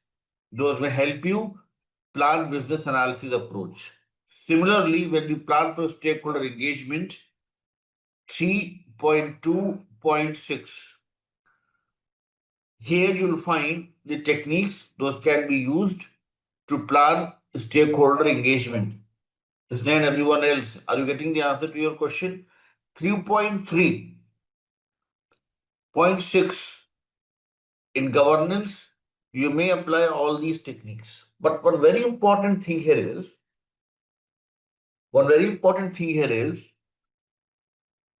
and I get this question from so many learners in different batches, is this something that we have to follow religiously? The answer is no. PMBOK guide is about the principles, not the rules. They are giving you certain important suggestions based upon the best practices. It's totally up to you how you apply your rational thinking and decide which document to create.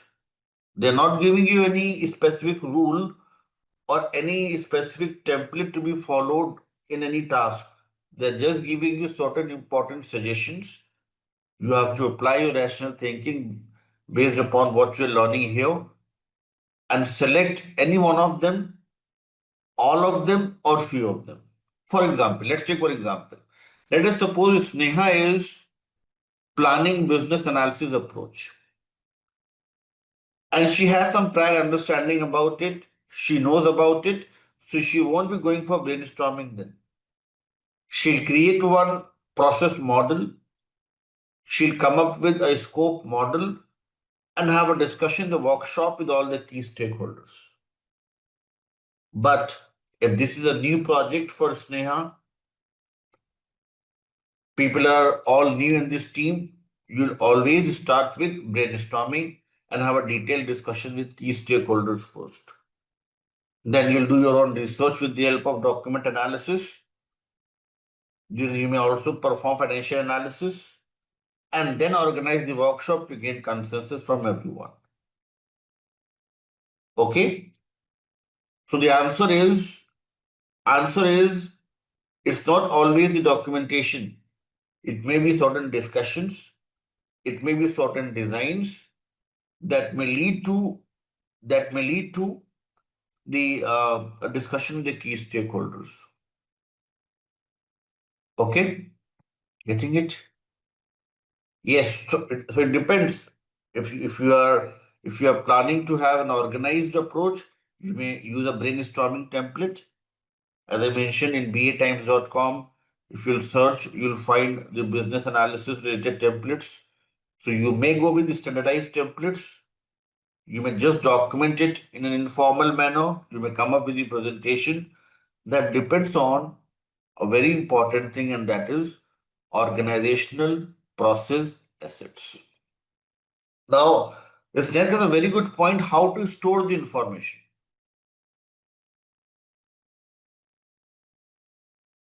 When we talk about storage, there are two important things. You may come up with a comprehensive document. You may come up with a lightweight documentation. For comprehensive document, you are going to use some standardized template. And those templates you will find in organizational process assets. Something within the organization, they maintain the list of templates. From there, you can copy and then write whatever you want to as part of the comprehensive documentation. But in the agile world, as we discussed, Sneha and others, storage is not that important. Communication is more important. You may come up with some key important points in the form of a presentation. Even in few cases, you don't document the things, just we discuss and drop an email. So it totally depends upon the operating norms in your organization. So to answer your question, the Sneha and others, where the output is stored, this is something you will get to understand when you look at the organizational process assets. When you look at what are the standards followed at the organizational level. I'll share one story with you all. You'll get to understand what I'm trying to say. One of my learner, he was very proactive like Sneha in the live sessions. And he created one Simplilearn diagram after having a discussion with me in the live session, and he shared that diagram with his business users. It got rejected, and the review comments were follow the OPs and send back the document again. So he called me and he said, like, Vaibhav, I had created one very good BPM and Simplilearn diagram as per the BPM and the standards, but it was rejected. And when I look at the review comments, they said, like, you follow the OP and share back again. This simply means there are certain standards like BPM and UML and others, but it may be that your organization, your project, your client is not following the standards. They have their own standards. So the important thing is that you have to align your strategy with the strategy of the enterprise. Are you with me, Sneha and others? If they don't have their own strategy, you may follow what PMBOK guide is mentioning here. Or after learning these things, you may ask them to add those things to the OPA.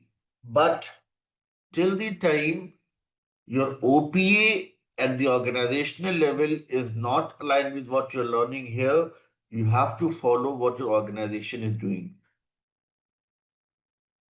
You may recommend that I'm the certified analyst in the live session. I know I have come across some very good templates. You may ask them to add those things to OPA. But until and unless those things are not added to the OPA, you have to go with the organizational standards. Okay, one of my learner called me and said, Vaibhav, in BPM and it says to use the circle for start and end, but in my project they're asking me to create one hexagon. What should I follow? I said, you should follow what your organization is telling you. Yes, so organizational process assets are some predefined templates at the organizational level. Usually, OPA aligns with the latest methodology because all the organizations follow most of the agile best practices. But few organizations, due to some reason, have few misalignments with the industry standards. Okay, so top priority for you is the OPA, not the PMBOK guide when you are doing the things in your project.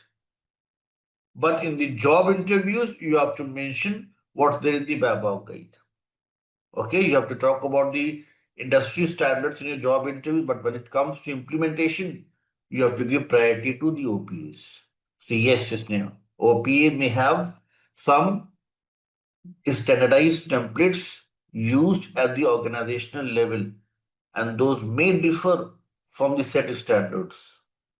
See what are the important OPAs, how they work, how they operate, what are their operating norms, what is the culture, what are the lines of communication. Like I get this question from few learners that when I was in my previous organization, I used to directly talk to my directors. I used to talk to my even the business unit head if I had some clarifications to make. But now in my new project, new company, they're saying that you have to follow the hierarchy. You cannot bypass the manager. It means in your previous organization, it was a flat hierarchy or horizontal organizational model. And in your new company, in your new project, it is the vertical model. So you also need to understand the organizational model, how they operate, how they work, what are their operating norms, what are the standardized templates, what are the key stakeholders, whether they are following agile, hybrid, or the traditional methodology. So all such things are very important, and that's why Sneha, Amit, and others, we are focusing on planning and monitoring first. That's the main reason why it's an important thing to plan and monitor the things first before you start doing your detailed analysis. That's the importance of the first knowledge area, everyone. Shall we move ahead, everyone, and talk about the first topic for the day? and that is business analysis, performance improvements. Everyone with me? Let's talk about performance improvement, everyone. And when we talk about performance improvements, let me take you back to your presentation. It says, if you read this statement on your screen, everyone, you have to do the assessment of business analysis work and plan to improve the processes wherever required. So, whatever analysis you have done so far, it's an important thing to check, investigate, examine whether it's completely aligned with the objectives or not. If not, then you have to come up with performance improvement plan. Now, when I talk about everyone, performance improvements, this is something very common in every project. And I'm not just talking about the IT project, any project, healthcare, pharmaceutical, insurance, supply chain. What are the important techniques or method that you all have heard of or you all have applied for performance improvement? How do you think we may carry out the performance improvement? What are the important methods or techniques those may help you perform this task? Business analysis performance improvements. And how you'll do this performance improvement? With the help of lessons learned, feedback, surveys. Yes, perfect. What else? So in our PMBOK guide, they suggest they have like few important performance improvement techniques. Now let's talk about few very important techniques here, and I'm just talking about value stream mapping. Value stream mapping is part of process analysis, so we'll discuss that today in few minutes once we're done with root cause analysis and metrics and KPIs.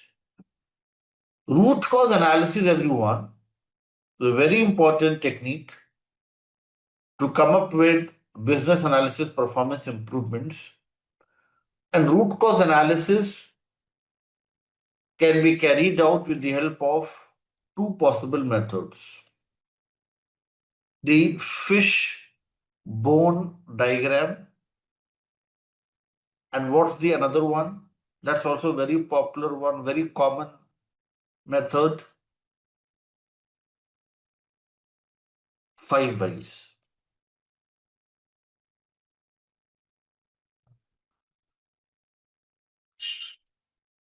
Fishbone diagram, everyone, has one more name associated with it. What's the name? Another name for the fishbone diagram.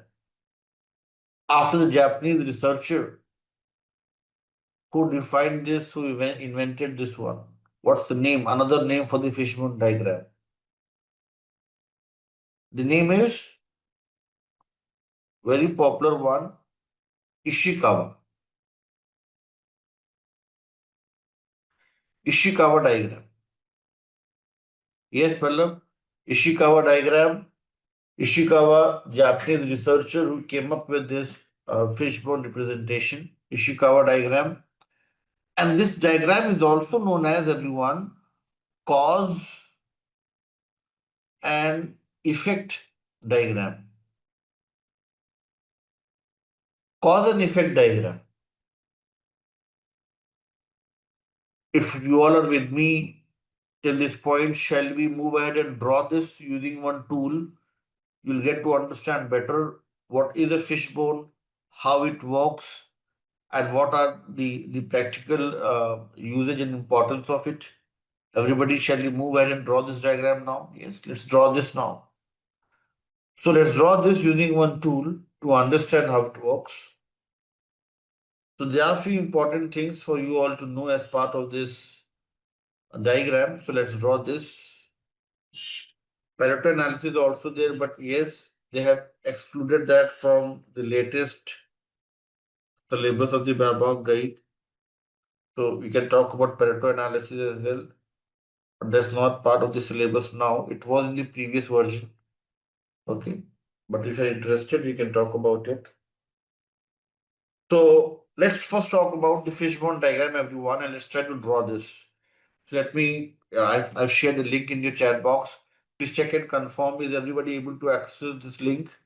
I think we had discussed this tool earlier as well. Yes. In the general section, everyone, you'll find few important symbols and notations.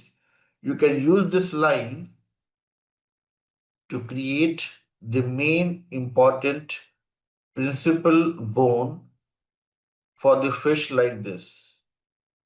Or you may say the spinal cord or the backbone of the fish. And with this line, you all can add one rectangle in the beginning like this. Yes? So one line you all can pick from this, drag and drop here, make it a straight horizontal line, and then add one rectangle at the starting point the way I've done it here. Yes? Now you can use the same line to come up with the categories like this. You can add the categories to this fishbone. So two categories, then next to total 6 categories we'll create here. So these are the 6 main categories.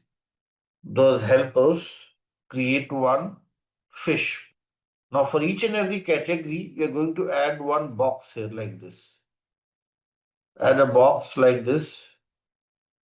Add a box like this. Add a box like this. And the same thing at the bottom as well. Box, box, and the box. Yes.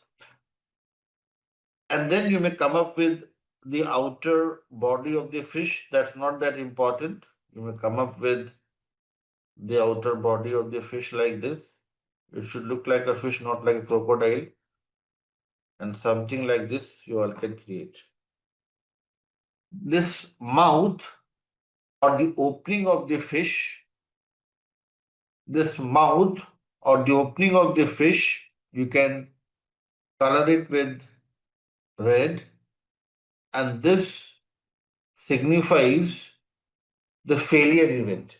Let us suppose I say I'm talking about the manual ways to handle cafeteria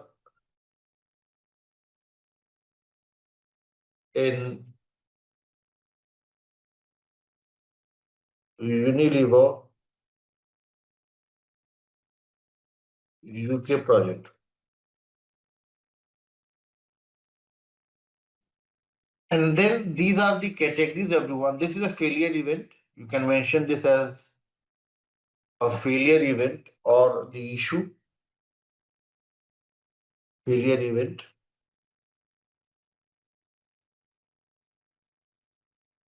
And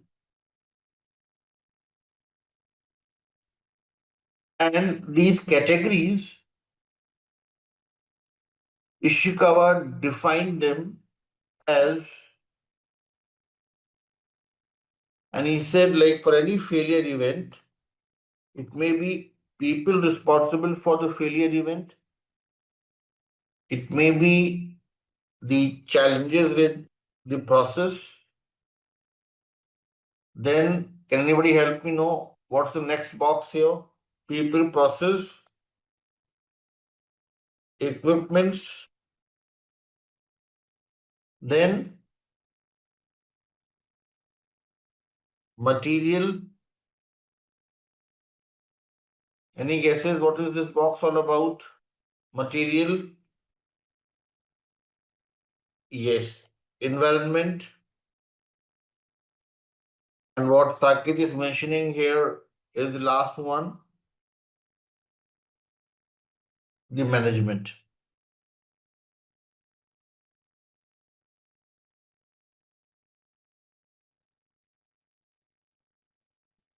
So this is the important catch here for everyone, especially people who are preparing for the CBAP examination and also in the job interview. They may ask you those questions like, as per Ishikawa, as per the fishbone diagram, what are the 6 important categories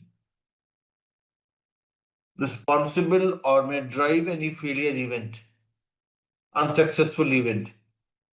So Ishikawa came up with these 6 categories as people, process, equipments, material, environment, and the management. You all can create one short form as PPEMEM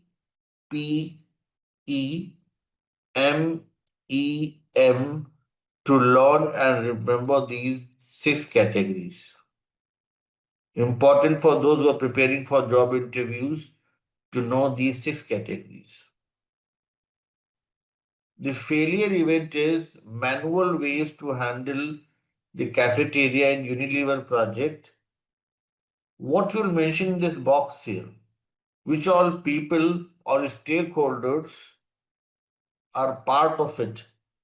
What you'll mention in the first box here, if you have to fill in this box, what you'll mention here, which all are the key stakeholders impacted, what are the people involved here, who all are involved here, everyone.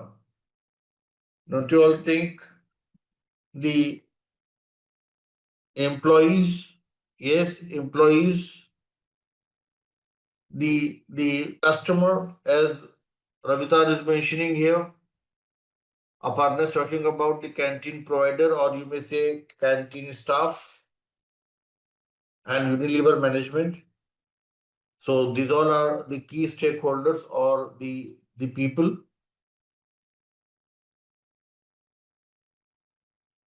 Amit is talking about the process that may include food order. What else can be part of process, everyone? Apart from food ordering, ordering system. Ordering system is not there in place at present. So we are talking about something before food ordering system. Food delivery, Aparna, is a very important thing here, that how food delivery happens at present. Yes. People waiting in a queue to collect their food and eat. What else is a part of process, everyone? The time taken, Karan has a very good point that Karan is talking about the time consumption.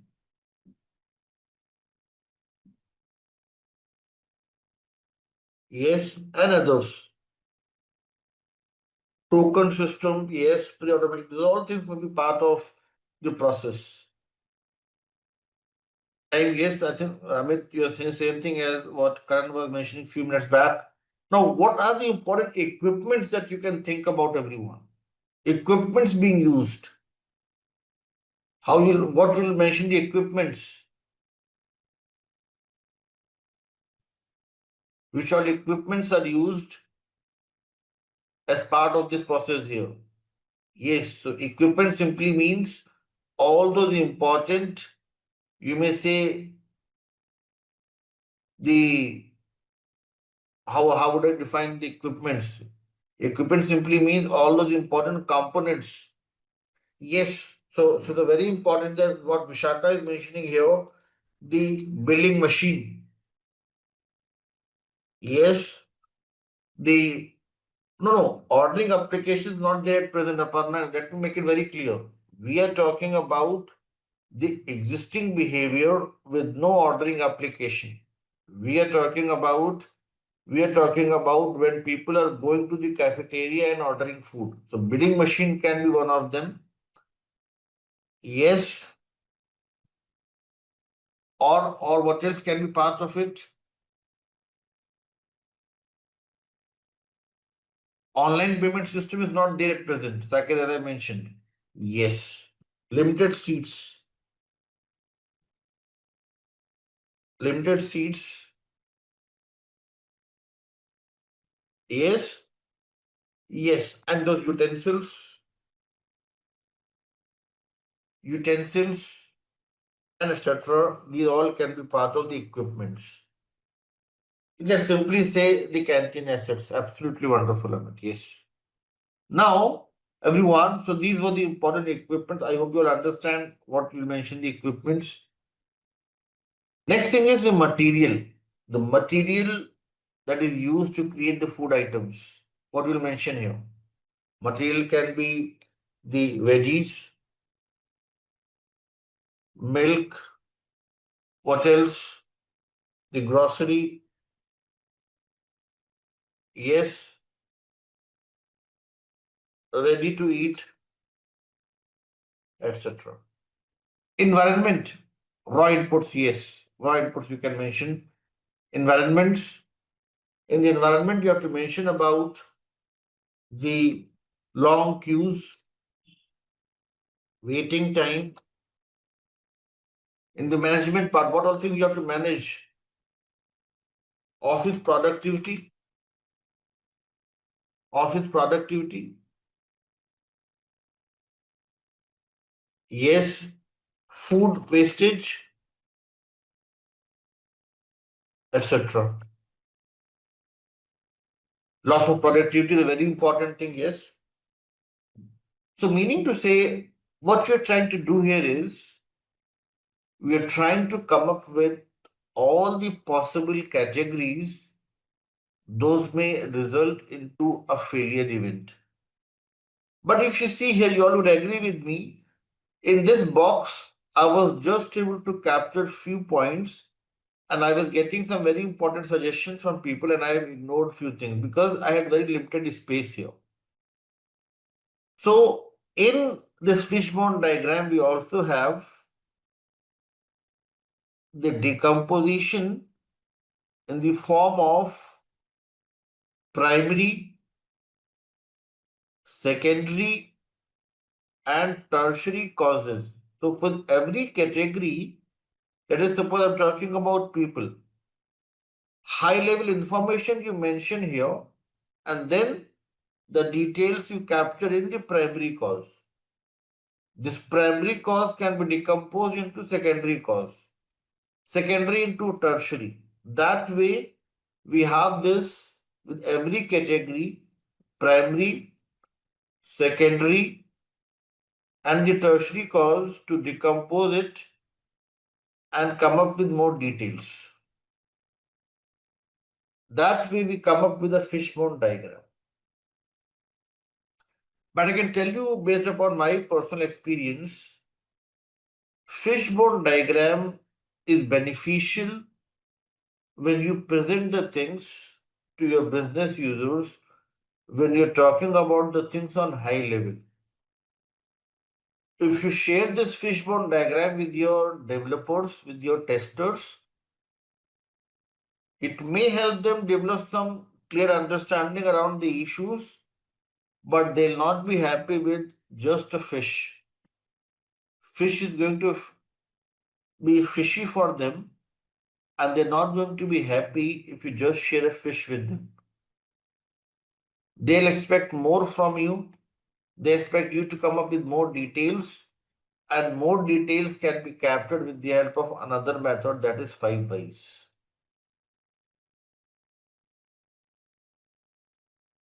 So that's why fishbone diagram, as I mentioned, is a very good technique to represent the failure events and then have a discussion around them to come up with the workaround or the permanent fix for these issues. So yes, Anup, I totally agree with you. This technique supports other techniques as well. And also, as Amit is mentioning here, we may arrive at a decision that which category is the most important one to like prioritize and work upon, which one is the most important and the critical category, and probable root cause we can easily identify, yes. So that's why this fishbone diagram is something very important to create to have a very organized discussion with your key stakeholders. Sometimes what happens is we create one Excel sheet or one Word document share with business users and nobody is interested to go through the detailed documentation now. They don't need a detail of one tableau representation with all the details. If you come up with something like this, This is more interesting for the key stakeholders. Picture speaks 1,000 words. But Sanoop, Amit, and others, when you share this thing with others, they'll come up with more information, and not every information can be captured here because visualization has certain limitations. So then we take the help of 5 whys, and 5 why is a proven method. 5 why is a very effective method to come up with a very comprehensive and a very detailed view of root cause analysis. Karan is saying, can you make it on SharePoint as well, or is it the mandate to draw on their website? As I mentioned, depends. When Sneha was asking this question, I said depends on OPA. You may create this thing on PowerPoint. You may use a tool like App Diagram. You can use Lucid Chart. You have to look at what your organization is following, what are the standards followed at the organizational level. If they're flexible, if they allow you to use any tool of your own choice, then you can use anything like PowerPoint or the app diagram. But few companies are very specific that they need this diagram typically using this tool and using this methodology, using these many important rules. So you have to follow those things. Okay. So concept you're learning here. And if you have some other strategy in your organization, you have to align this concept with their strategy. That's the important thing. Okay. So if you're clear with this fish, shall we talk about another very interesting method that is 5 whys, more detailed, more practical, and more important for people who are interacting with the technology team? If you all are with me, shall we talk about 5 whys to perform root cause analysis now? Everybody with me? Yes, let's talk about 5 whys now. For 5 whys, I'll take you all back to your JIRA page and I'll take you all to the Confluence. In the Confluence, everyone, you will find one 5 why analysis template, and let's see how this is carried out.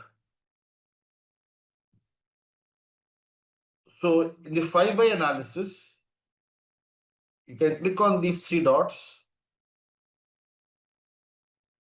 Yes, I'm coming to that, Supreet. If you click on those 3 dots, you will find it templates and imports. And in templates and imports, if you scroll down, you will find 5 why analysis. And this is the 5 why analysis template on your screen, everyone. Let's discuss this thing. Let me first answer what Supreet is mentioning, and then we'll talk about this template. Meanwhile, you all can try and open this template at your end and see if you're able to open the 5 why analysis template. Now, Supreet is asking a very important question about primary, secondary, and tertiary. As I mentioned a few minutes back, Supreet and others, this category is a very small box, and here we can highlight the key important things. But this key important thing that we highlight here, document or mention here, may need more elaboration. So what we are doing is we are trying to come up with more granularity, the decomposition with the help of primary, secondary, and tertiary factors.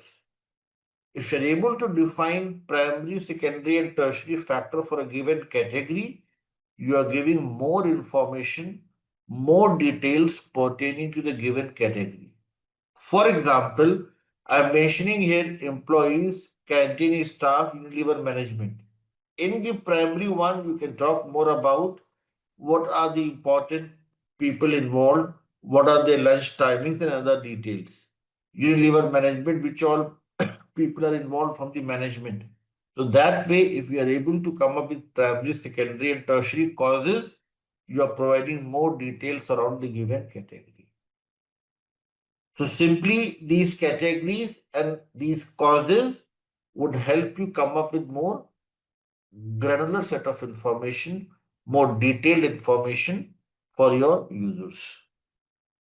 Yes, Supreet, following what I'm trying to explain you all. Yes, so primary cause, the main primary cause. Then secondary is something linked with primary. Primary is linked with category. Secondary is linked with primary. Tertiary is linked with secondary. So that way you're coming up with three level of decomposition, the granularity. And this granularity would help you come up with more details around the given category. Now, sometimes what happens is you come up with primary, secondary, and tertiary causes, but your technology team finds it difficult to comprehend, finds it difficult to understand those things. Your business team is fine with such a representation. But as Sanoop was talking about a few minutes back, that it may help you brainstorm the things. And Sneha, you had this question like, if you brainstorm, where do we store the information? So the answer for this technique is you can store the information in the form of 5 why analysis. And what is happening in the 5 why analysis? Let's see what is happening in the 5 why analysis, everyone. Now, let's talk about, everyone, this 5 why analysis template. Let's see what exactly is this all about. And why the name 5 why? Can anybody guess why the name 5 why and what 5 why represents?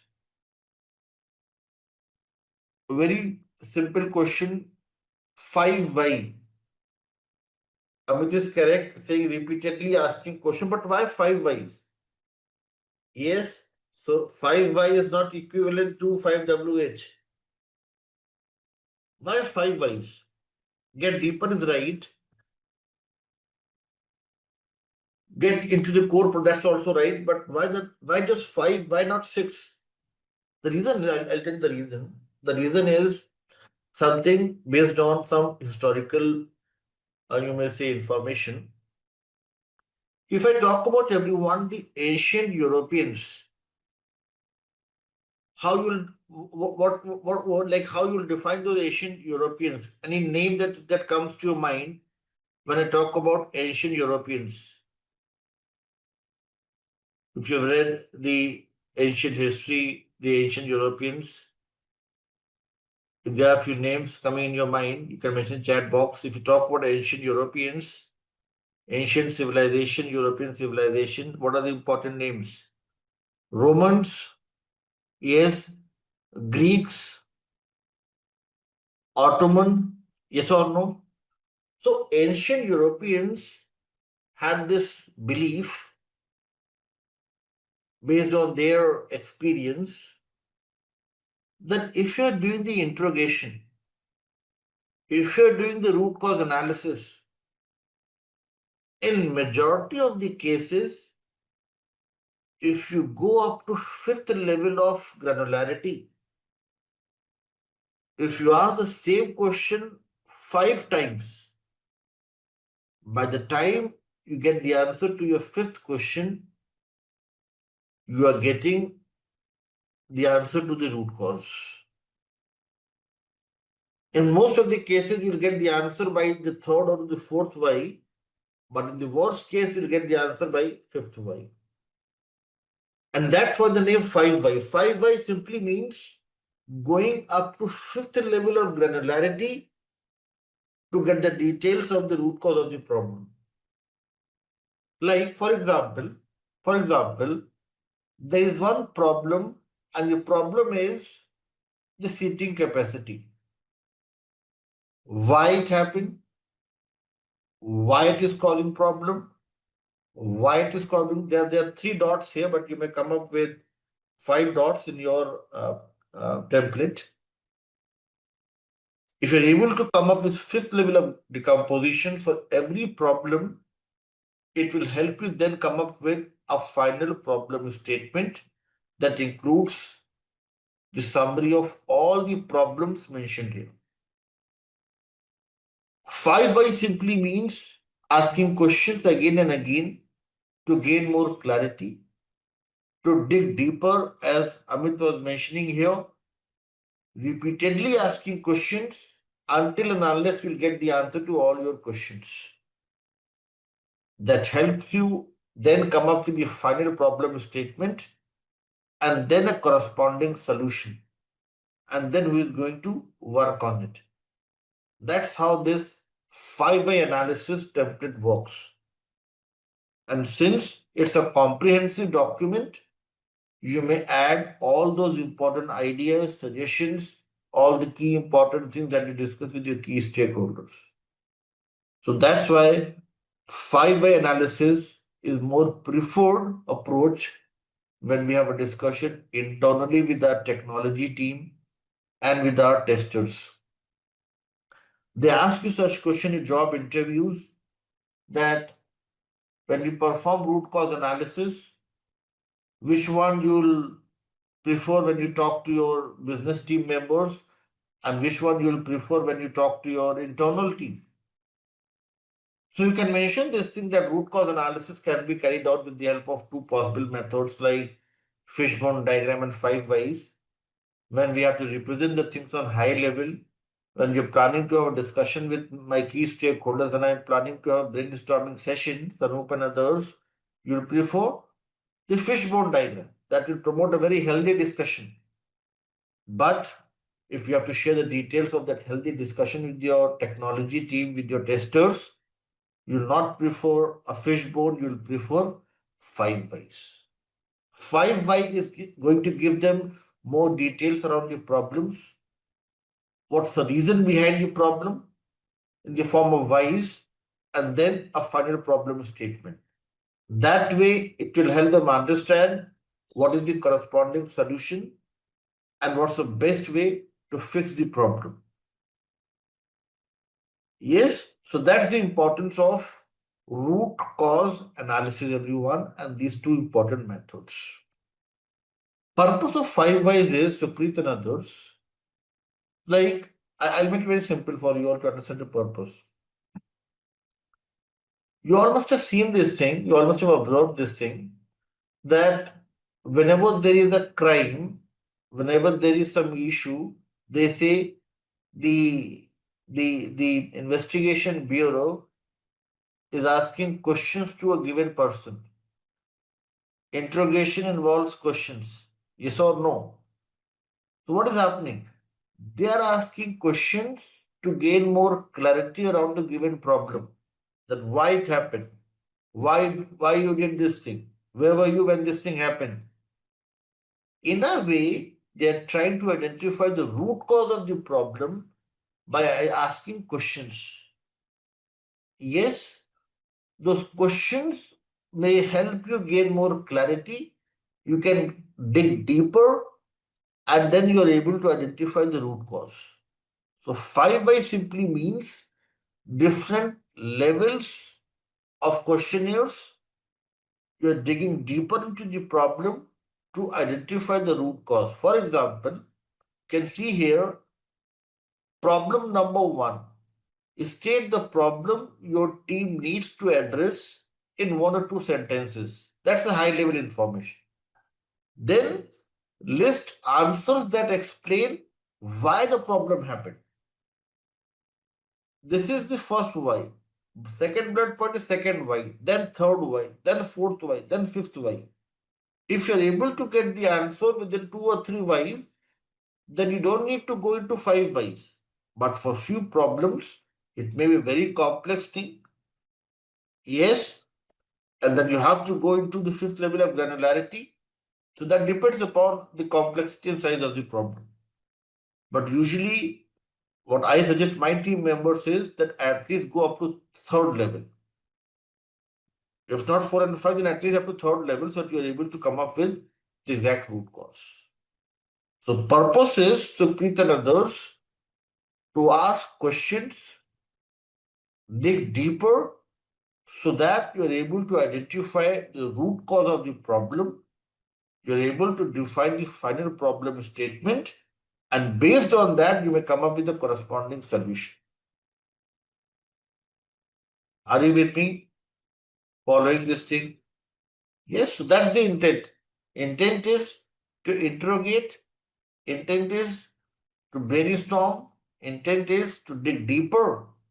And when you dig deeper, you'll be able to come up with a final problem statement. Okay. So that's the main important thing. And then once you clear the final problem statement, you may come up with a corresponding solution for that. Now, solution we have not discussed yet. That's why I'm not focusing on this part. Solution we'll discuss as part of strategy. Then we can talk about this segment as well. So we haven't touched upon solution yet. Yes. So this was about everyone, the root cause analysis, fishbone diagram, and 5 why analysis.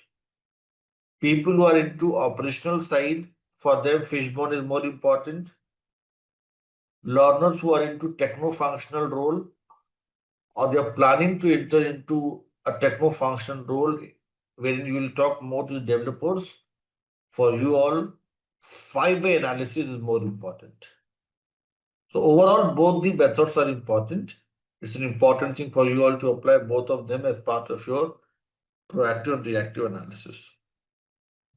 Next technique in the list, everyone, is yes. So Aparna is kind of a very good point, and I think Sanu, but the answer to this question, you can brainstorm, you can do some interviews, you can do some surveys. So I think those all answers were there a few minutes back. You may brainstorm the things and generate the ideas. You may have interviews. You may have some survey and questionnaires.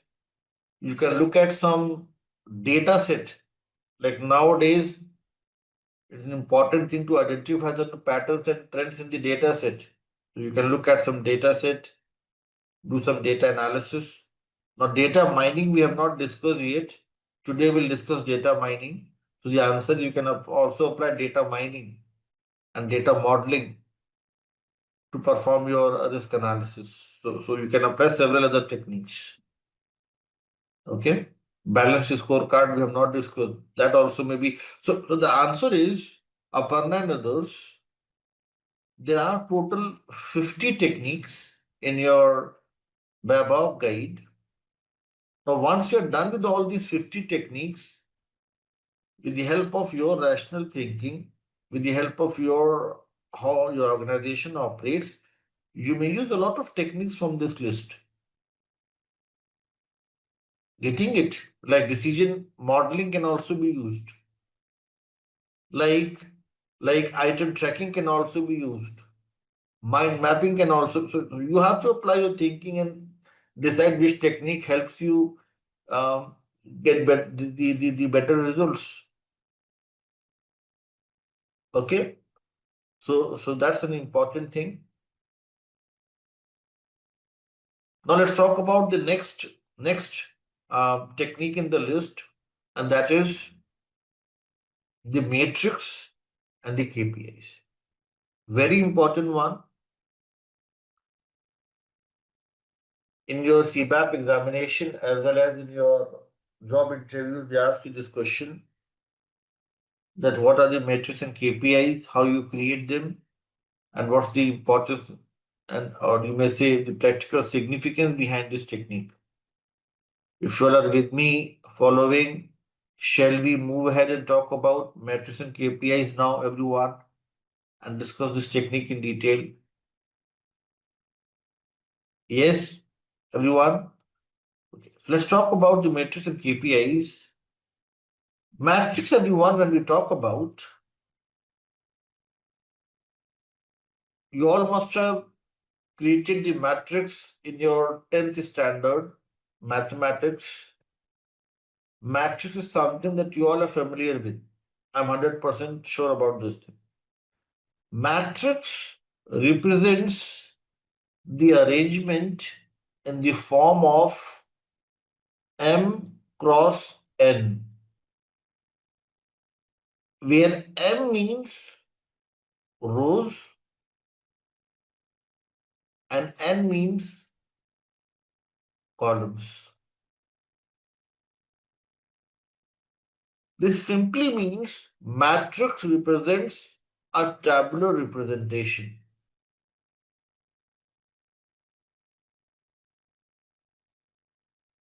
For example, if I say I have to create one matrix for this live session. For this live session, I have to get a matrix. This will be the matrix for the learners. I can mention the name of the learner, their educational qualification, their work experience, their address, or their percentage of marks scored in the simulation test, about the status of project submission. This can be one matrix. So what matrix represents, everyone? Matrix is simply a tabular representation with well-defined column headers wherein you have some possible values listed for the given set of attributes or the column headers. That's a matrix. Now, how is it different from matrix? Now, that's an important thing. Matrix, you all were mentioning that it is used for measurement. Measurement of few important things. Let us suppose I say we have Aparna in this list, we have Sneha, we have, let me take few names from the list, Sanchita, Aparna, Sneha, Sanchita, Amit, Saket. These are few important names here. I have to come up with one matrix that talks about the percentage of marks scored by the learners. So in the matrix, I'll capture what is the maximum percentage, what is the minimum percentage, and what is the overall range.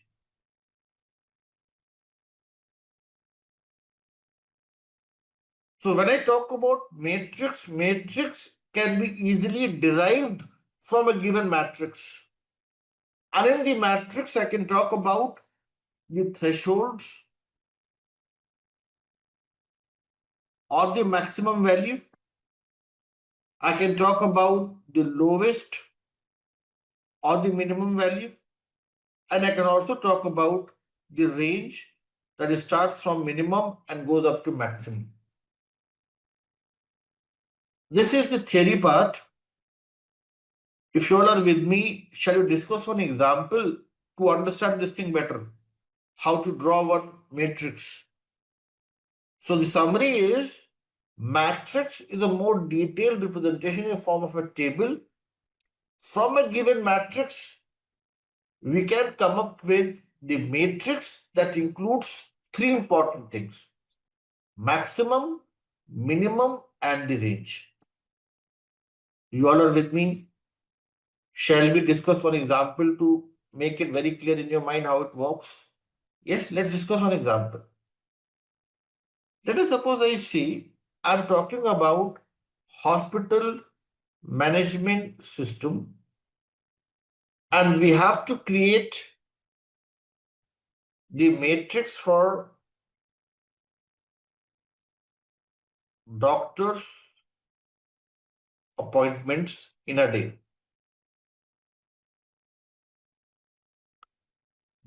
Yes.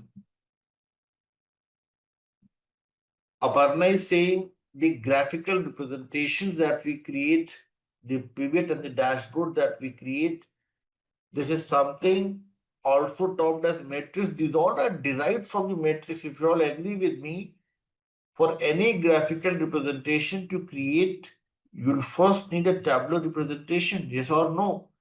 Without a tabular representation, would you be able to come up with a graphical representation? No. Without a matrix, would you be able to get a good dashboard? No. And what's the traditional format to store the data? The tabular representation. If you talk about SQL, if you talk about Tableau, if you talk about any tool, data management tool, you'll always find the data in the form of rows and columns. And that matrix would help you then create some graphical representations, your pivot tables, your dashboards, and other things. Okay? Getting it? So matrix is something that is in the form of rows and columns.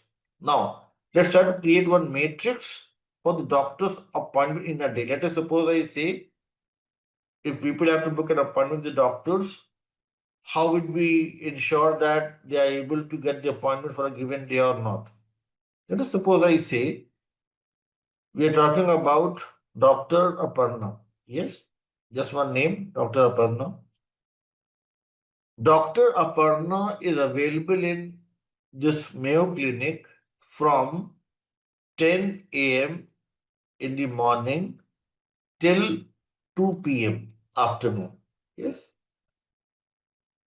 And in between, there will be one lunch break of 1 hour. If I say there is one lunch break of 1 hour and she is available from 10 a.m. to 2 p.m., how many working hours for Aparna here? From 10 a.m. to 2, everyone. If you exclude 1 hour as a lunch time, so 11, 12, 1. So 3 hours. Total 4, out of which you will exclude 1 hour. Yes or no, everyone? Yes. If I say it takes minimum 15 minutes to provide consultancy, to treat a patient, to have a discussion with the patient, then how many appointments with Aparna can be booked for a day? What's the maximum value? Yes, so in 1 hour, you can maximum treat 4 patients. So you'll come up with the maximum value as 12.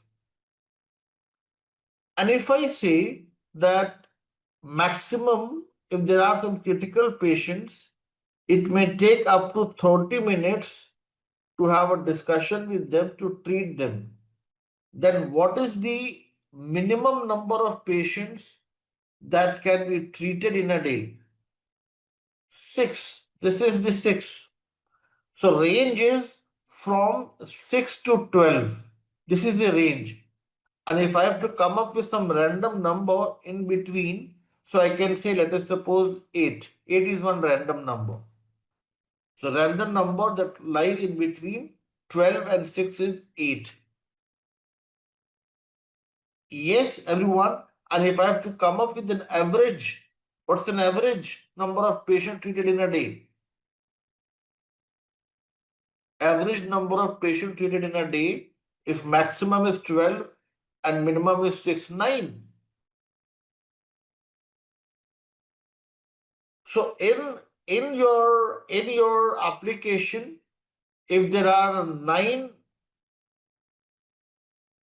bookings for a day, if it goes beyond 9, then you will say that the maximum size has reached. Now you can come to the OPD and see if time allows, she is going to treat or have a discussion with you, else you have to come next day. That's how this KPI and matrix helps you understand the maximum, minimum, and the average value, and then you may take the decisions accordingly. So matrix and KPIs would help you come up with certain performance expectations, certain important indicators.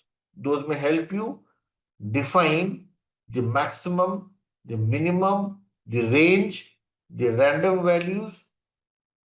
Now, random values I'm not discussing in detail because it will be part of your analytics, the probability distribution functions to arrive at these random values. But yes, on a high level, maximum, minimum, and the average of the random value that can be in between the two. That's how we come up with the matrix. So this was something related to matrix and KPIs that may help you come up with performance improvement plan. And this can be for any project. We have talked about HMS. We may also talk about canteen ordering system. Let us suppose I say canteen ordering system. To avoid food wastage, company is looking at few statistics. There are total 1,500 employees. On Mondays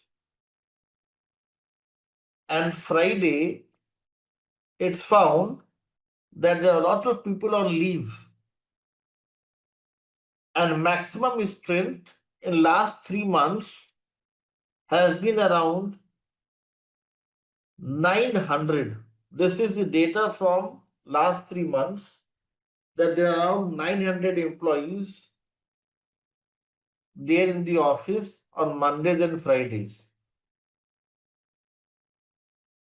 And on Wednesday and Thursday, it's something around 1200. This is the maximum.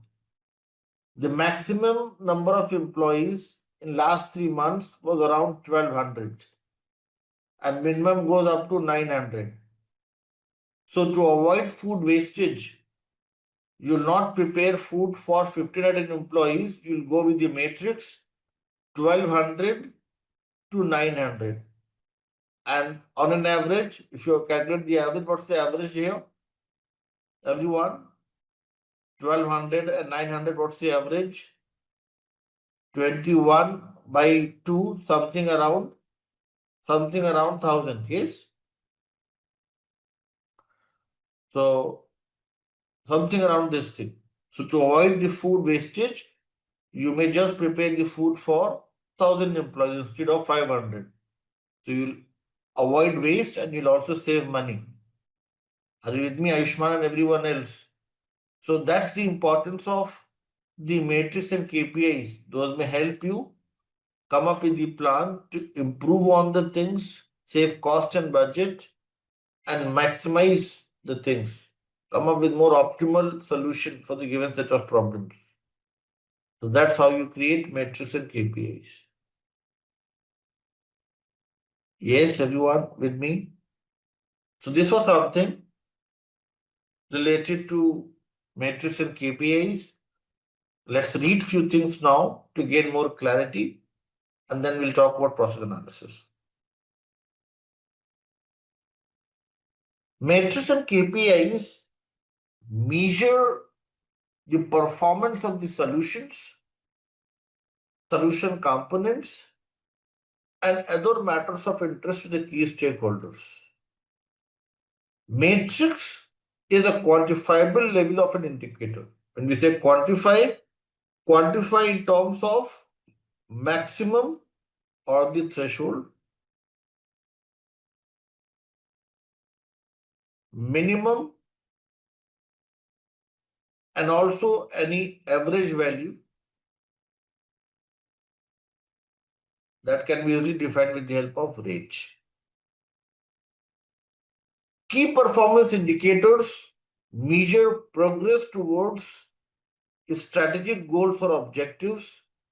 KPIs derived from the matrix. KPIs measure the effectiveness of the business analysis. And then you may come up with a reporting to share all those details with the key stakeholders. Reporting is a process of informing stakeholders of matrix or the indicators in a specified format and specified intervals.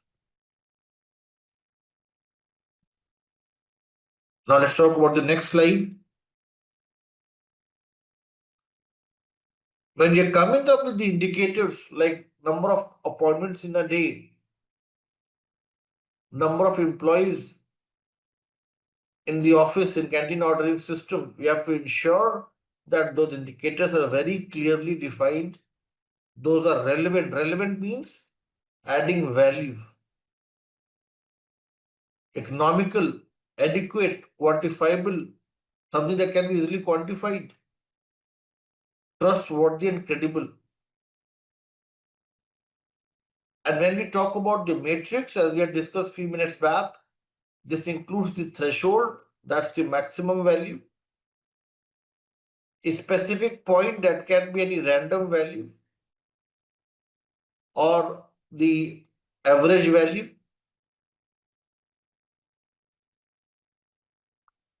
And this can also be as I mentioned, range, that is maximum to minimum.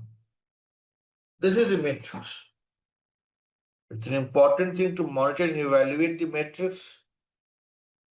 And then the reporting, you may come up with a baselining, current and target metrics to check for the performances. The last thing is the quality of the KPIs, reliability, validity, and timeliness. So this is something related to metrics and KPIs. More on reporting part, yes. No, the reporting is something, it's a very important that Sneha is talking about, although not part of this topic. Reporting is a very important thing. And why reporting is such an important thing?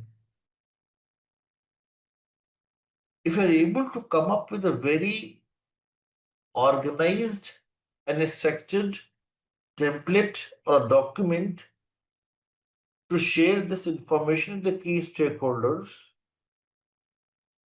you're able to articulate the business vision to the key stakeholders, you're able to gain more clarity, you're able to spread the message to everyone. So reporting again, Sneha and others, depends upon what's the standard format used in your organization. In few projects, what they do is they'll create one tabular representation and share the details with their users. In few projects, they may come up with a weekly bulletin or a notification and they'll share with everyone. In few projects, they'll come up with some Power BI dashboards, and with the help of those graphical representation, they share the details of the matrix. I think few minutes back somebody had this question. Aparna had this thing to mention that through the graphs, the dashboards, they represent the KPIs. Yes, and you all must. I think some of you can confirm the chat box if you receive some messages in your Outlook every week and they talk about the progress on different initiatives with the help of Power BI dashboards.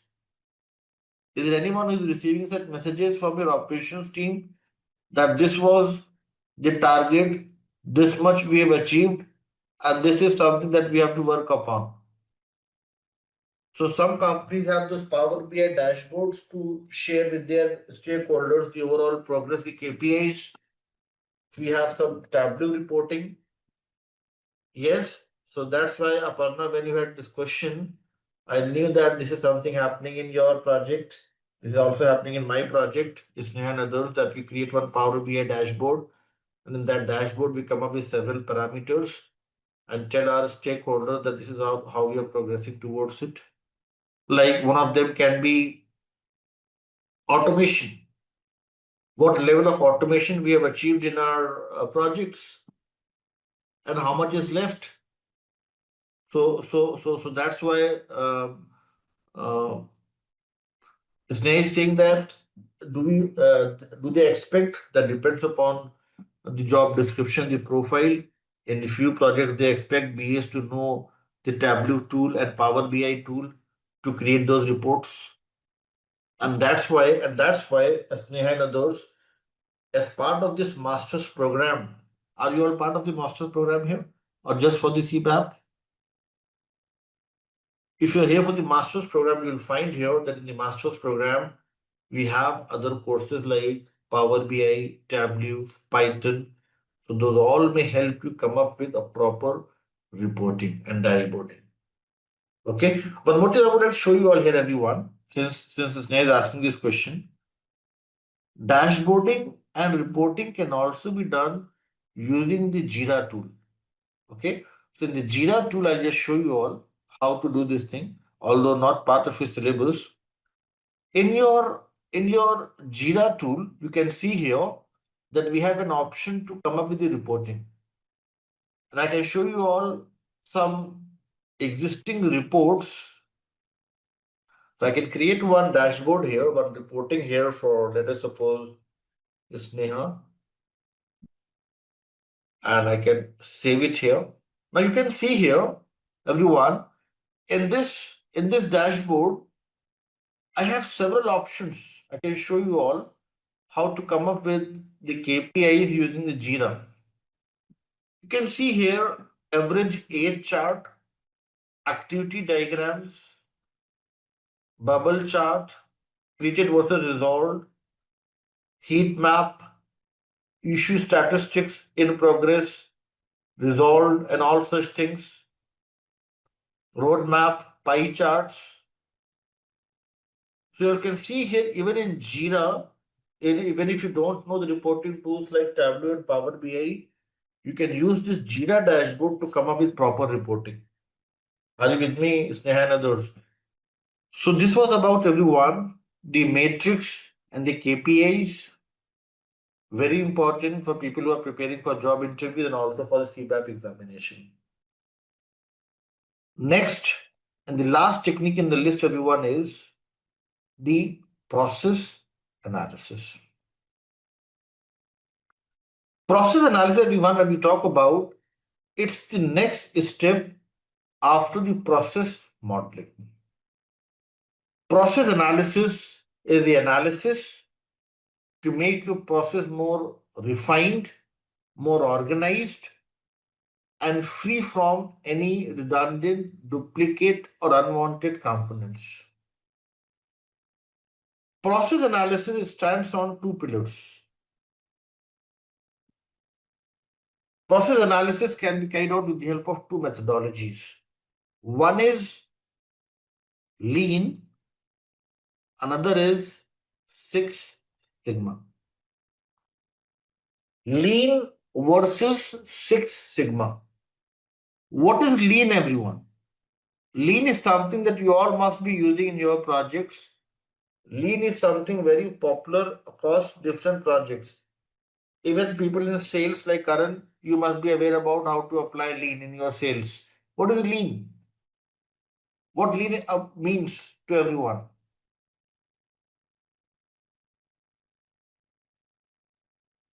Very simple question to answer. Lean is about elimination of the waste. Absolutely wonderful. Thank you, Sanjita, for coming up with the answer. Elimination of the waste.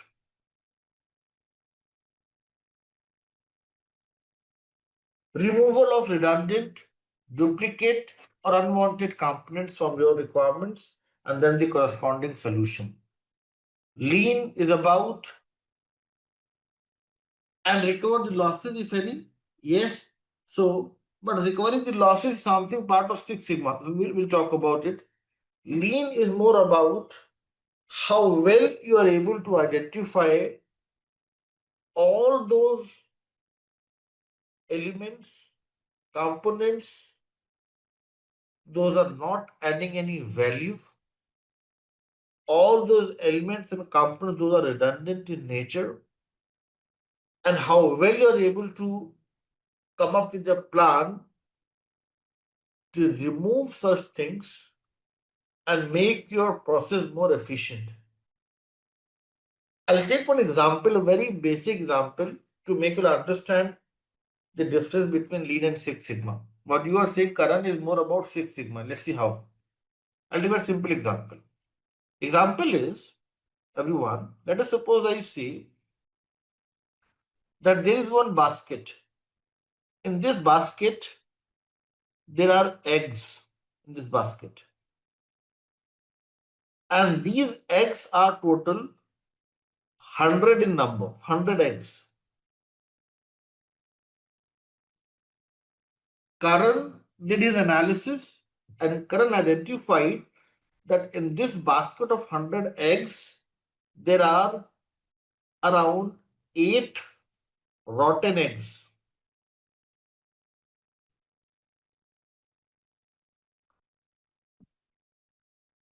Now, Karan is afraid that these 8 rotten eggs may impact the quality of the remaining eggs. So, what is the next step that Karan is taking here to ensure that these 8 rotten eggs do not adversely impact the remaining eggs. What you'll do then, Karan, Sanchita and others, you'll remove the rotten eggs from the basket and you'll have how many eggs in this basket now, everyone? You will have just 92 eggs, and these 8 eggs are in a separate basket. And what you have done here, you have applied lean to it. So what is lean? You have removed the waste from the process, the redundant component, those duplicate components, to ensure that your process is streamlined, organized, structured, and not having any issues.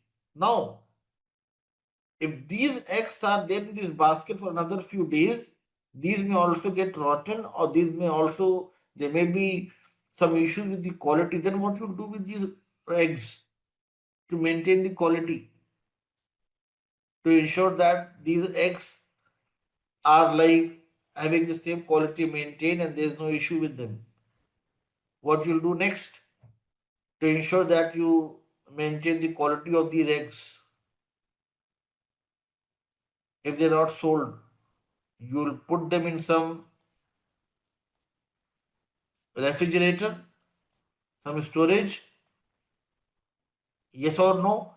And that is the Six Sigma. Six Sigma are all those important standards. Is there anyone Six Sigma certified here? Yellow, green, or black belt here? Anyone Six Sigma certified in this list? No? Usually we have 3 to 4 learners in every batch. Six Sigma certified analyst. No? Okay, perfect. Six Sigma is more about uplifting the quality. Now let's try to understand this thing with the help of one example from the IT world. Let's try to understand this thing. And last thing before our break. Let us suppose I say, I'll give you a simple example here. I'll take you all to your Drive link, and in your Drive link, I'll take you all to your sample projects, and we'll try to understand how it works. Let us suppose I'm talking about your one of your project here, hospital management system.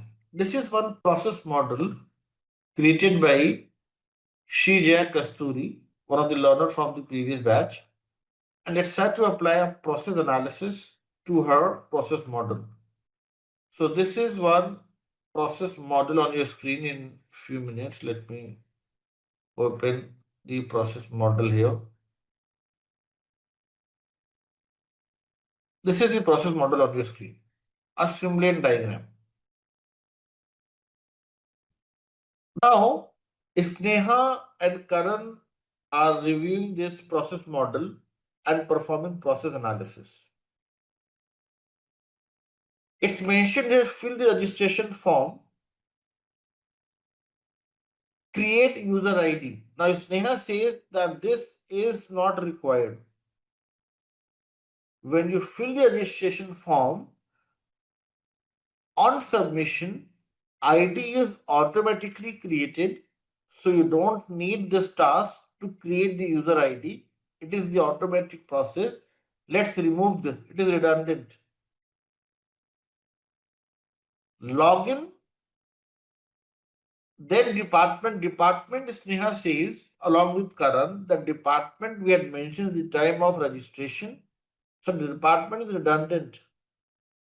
Now, when Karan, Sneha, Abhijit, and others, they are able to identify a few important things here. Those are not adding any value. They are planning to remove them. That's lean. But when Sneha, Karan, and others come up with the plan to ensure that registration process is having all the important details, login criteria is in accordance with the business needs, doctors' availability is in line with the KPIs, they are trying to uplift the quality standards of the main solution components, and that's your Six Sigma. Now my question is, why the name Six Sigma? Why not 1 Sigma? Why not 2 Sigma? Why not 3 Sigma? Why the name Six Sigma? Can anybody answer this question? Yes, so can you make it, you may come up with yes, absolutely wonderful, Ayushman. 99.99. I'll add one more 9, this much percentage. 1 sigma, if you calculate 1 sigma, everyone, sigma means, in statistics of sigma means everyone. It's a very simple question from 8th standard. In your 8th standard, statistics, there used to be one Greek word, or you may say Greek terminology, sigma. What is sigma? Sigma means standard deviation. You learn this thing as part of your upcoming courses, that sigma is standard deviation deviation from the mean position. And if you calculate 1 sigma for the given set of data, this includes around 90% of the data items. 2 sigma is around 94 plus. 3 sigma is something around 98. But if you go with 6 sigma, 6 standard deviations to the given set of data, we are covering 99.9996% as Ayushman was mentioning. And this is about including all the important requirements, components under the quality. And that's why, as part of process analysis, we apply 6 sigma. So in a nutshell, process analysis can be carried out with the help of 2 important methodologies. Process analysis completely depends upon the 2 methodologies, and that is Lean and Six Sigma. For Lean, we have one method known as value stream mapping. Value stream mapping is about identifying all those important components, those that value, and come up with a plan to remove those components, those are not adding any value, those are redundant and duplicate in nature. So VSM is something based on the Lean methodology. Whilst on Six Sigma, we have another important method, and that is known as SIPOC. What is CPOC or SIPOC? Some say CPOC, some say SIPOC. Supplier is going to provide few inputs. You have to ensure that these inputs are proper before you add them to the process. When you add them to the process, it's going to give you some output, and this output must fulfill the demands of the key stakeholders or the customer. So 1, 2, 3, 4, 5. These 5 things you have to consider as part of any process, so that you are applying the SIPOC model in a very efficient manner. You are applying the Six Sigma. And this applies to sales as well, Karan and others. Yes, supplier, what inputs you're getting from the supplier, are these inputs sufficient before you add them to a given process? When you add them to a process, are you getting desired output? Once you ensure that yes, this output is going to fulfill the customer demand, then you'll transfer this to the customer. This is how the SIPOC model works on high level. And we'll talk about this thing once again as part of strategy analysis. Yes, so in your notes, you all can create one mind map. What is the mind map? Process analysis, main central topic. Process analysis can be carried out with the help of Lean and Six Sigma. On Lean, we have a method known as value stream mapping, VSM. On Six Sigma, we have a method known as SIPOC. Elicitation on high level, we had discussed in our very first session, and we had discussed that elicitation is about how well we are able to draw out, explore, and identify the information relevant to the change. And here we have discussed about three important pillars to the requirements elicitation: collaboration, research, and experiments.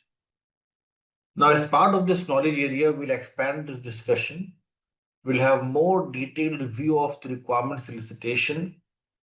We'll have a discussion around how the elicitation is performed. What are the three sequential steps like preparation, conduct, and confirm? How will we communicate this information to the key stakeholder? What is the plan and how we communicate this thing in the organized manner? What is the standard way to communicate the information? And we'll also talk about at last managing stakeholder collaboration. So elicitation collaboration knowledge area, everyone, this has 5 important tasks associated with it. Prepare for elicitation, first thing. Then conduct elicitation. Then confirm elicitation results. Then communicate the information to the key stakeholders. And at last, managing stakeholder collaboration. For the previous knowledge area, we had created a short form as ASGIP. Here you all can create P3CM. SGIP, yes. And here P3CM. What is P3CM? P is for the preparation. How well you prepare for the elicitation. Now, what are these 3 C's? 3C here means conduct the elicitation.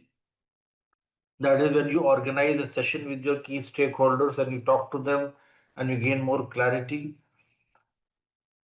Confirm the elicitation result. Confirm elicitation results is more about the sign off that you receive on your BRDs or your high level requirements. That's the confirmation of elicitation results, the sign off or the approvals. That's the second C. And once you receive a sign off, everyone, once it's approved, once it's validated, you will then communicate the information to the key stakeholders. That's the third C. And M here means manage the stakeholder collaboration, because once you communicate something to others, for obvious reasons, your stakeholders are going to come back with their questions, with their queries, with their concerns, if they need more clarity. So all such things will be part of manage. So this is P3CM. Prepare, conduct, confirm, communicate, manage. Okay, perfect. Let's now let's talk about 4.1 and let's discuss what is the preparation for the elicitation, how it is carried out, what are the key elements, and what's the practical significance and importance behind the preparation for the elicitation. Question is, let us suppose I say that in another 10 days, let me ask you all a very simple question to start with. Let us suppose I say in another 10 days time, you have one requirements gathering session with your stakeholders 10 days from now. What do you all think should be part of your preparation so that you appear more organized,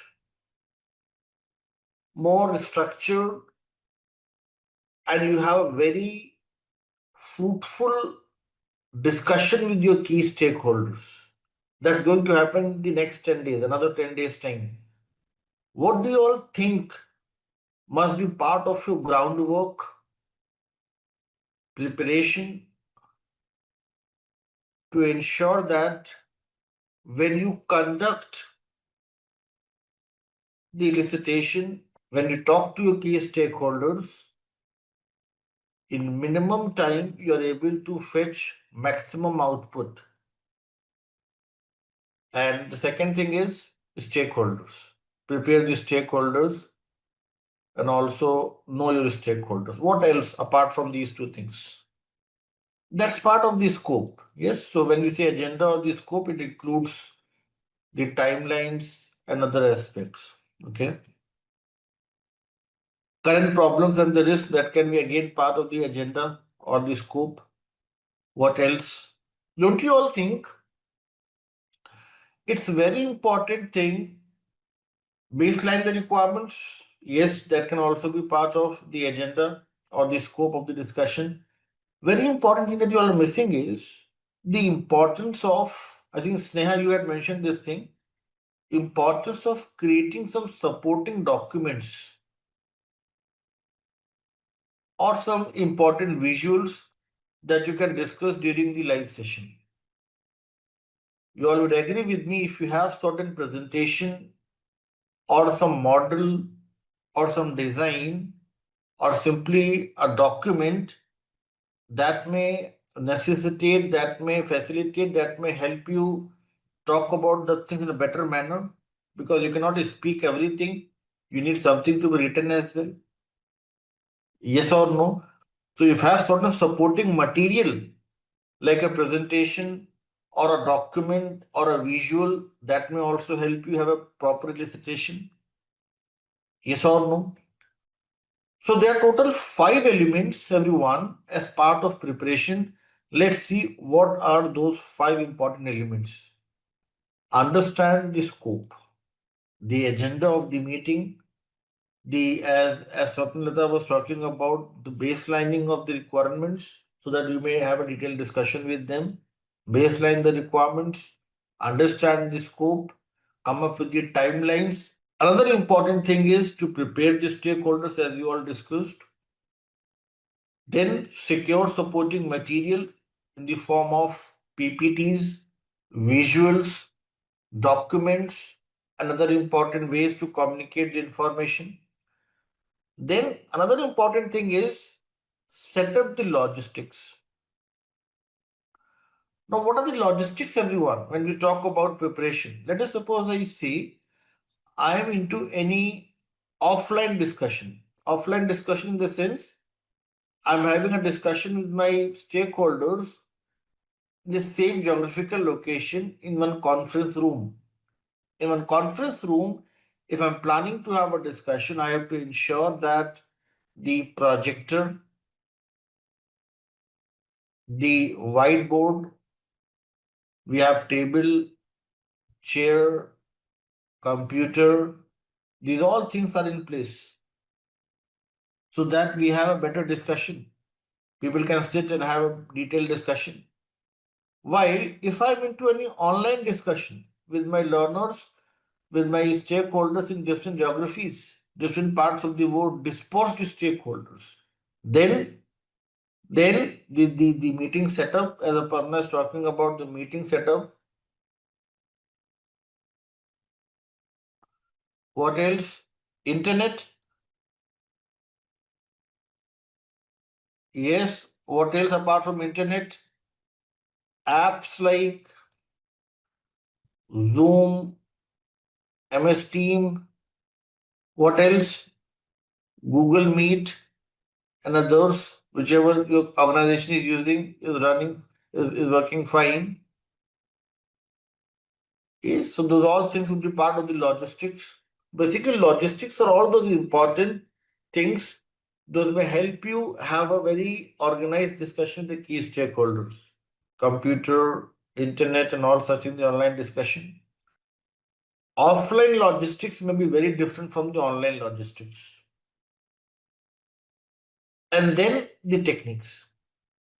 Now, there are several ways to prepare for the elicitation. Let's try to understand what are the possible techniques. Techniques, there are total 8 techniques mentioned here. The stakeholder list mapper personas, brainstorming, mind mapping, document analysis, data mining, interviews, risk analysis. So these all techniques can be used, or some of them can be used based upon the nature of the requirements, type of the requirements, type of the stakeholders, type of the discussion. So based upon all such important things, you may decide which all techniques can be used to prepare for the elicitation.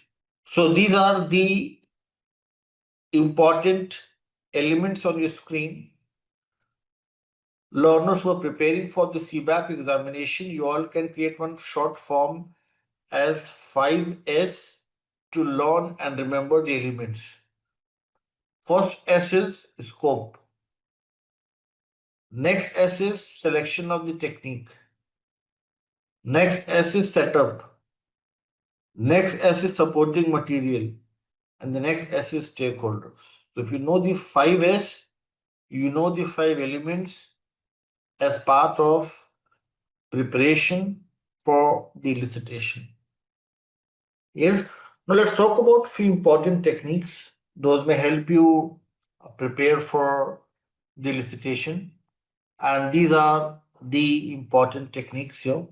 The technique that we have not discussed so far, a technique, a very important one, is your data mining. Data mining is a very important technique. We'll talk about the theoretical part here in your upcoming courses like your Tableau and Power BI in Python. You learn with the help of data set how to apply data mining. You learn the concept, the definition here, and the practical part you will learn in your upcoming courses.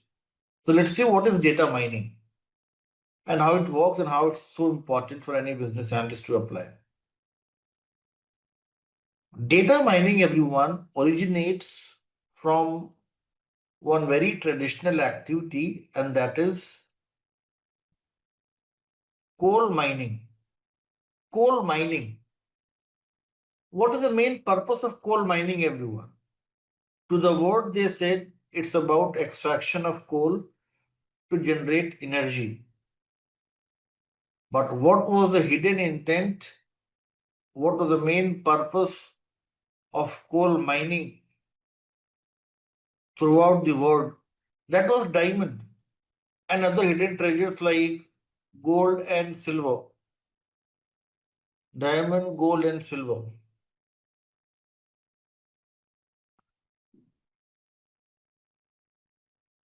And what used to happen in coal mining?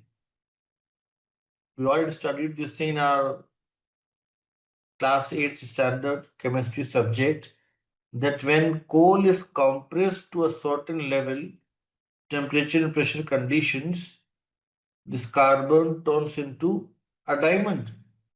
So what they used to do? They used to break down the large pieces of coal into smaller pieces, used to filter that coal, get their hands dirty with coal, and if they were lucky enough, they used to find the pieces of diamond.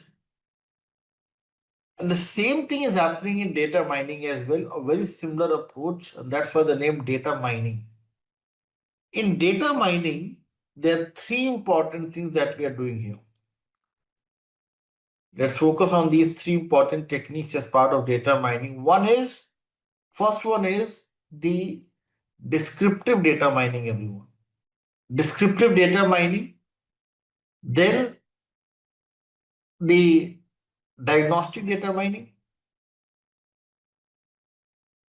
and then at last, predictive data mining.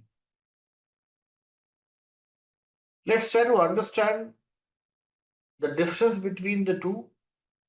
Let's try to understand how it is applied. And I'll take a very simple example to explain you all this thing, very layman example first, and then one example from the IT world. Since majority of the learners here we have from the India or Indian subcontinent or from other parts of India, I'll take one very simple example of the Indian monsoon. And I'll talk about very simple question to start with. And the question is, what is the difference between the climate and the weather? What's the major difference between the two? This question is from your 6th standard geography. Geography. India has a monsoon climate. What does that mean and how it is different from the weather? What's the difference between the climatic conditions and the weather conditions. What's the difference between the two? A major difference. It's especially for those who are not from the IT background. Like here in India, everybody knows that on 5th of June, monsoon is going to hit the Kerala coast. Yes.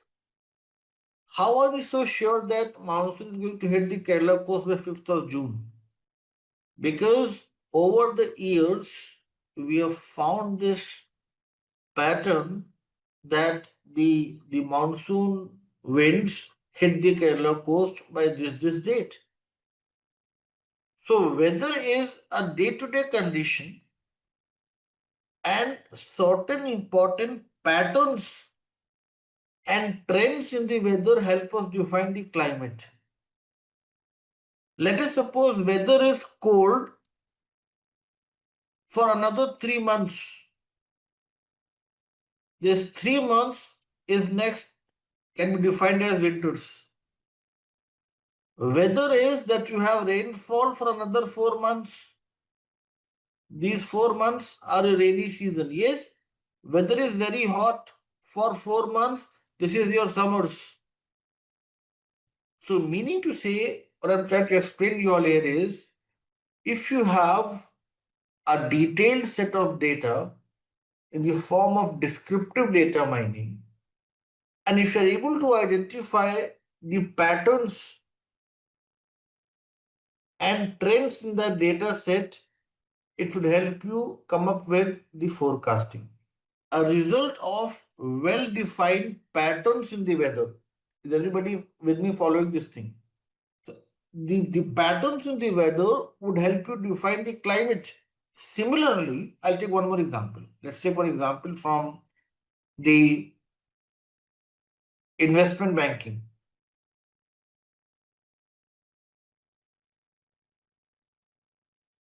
If I talk about everyone, the stock market,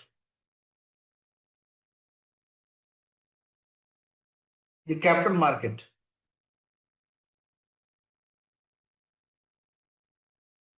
and if I talk about the investor,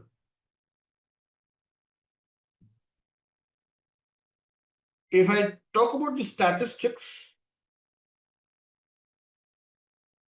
majority of the investors, most of the people are interested to invest in mutual funds, exchange traded funds, bonds, and other things.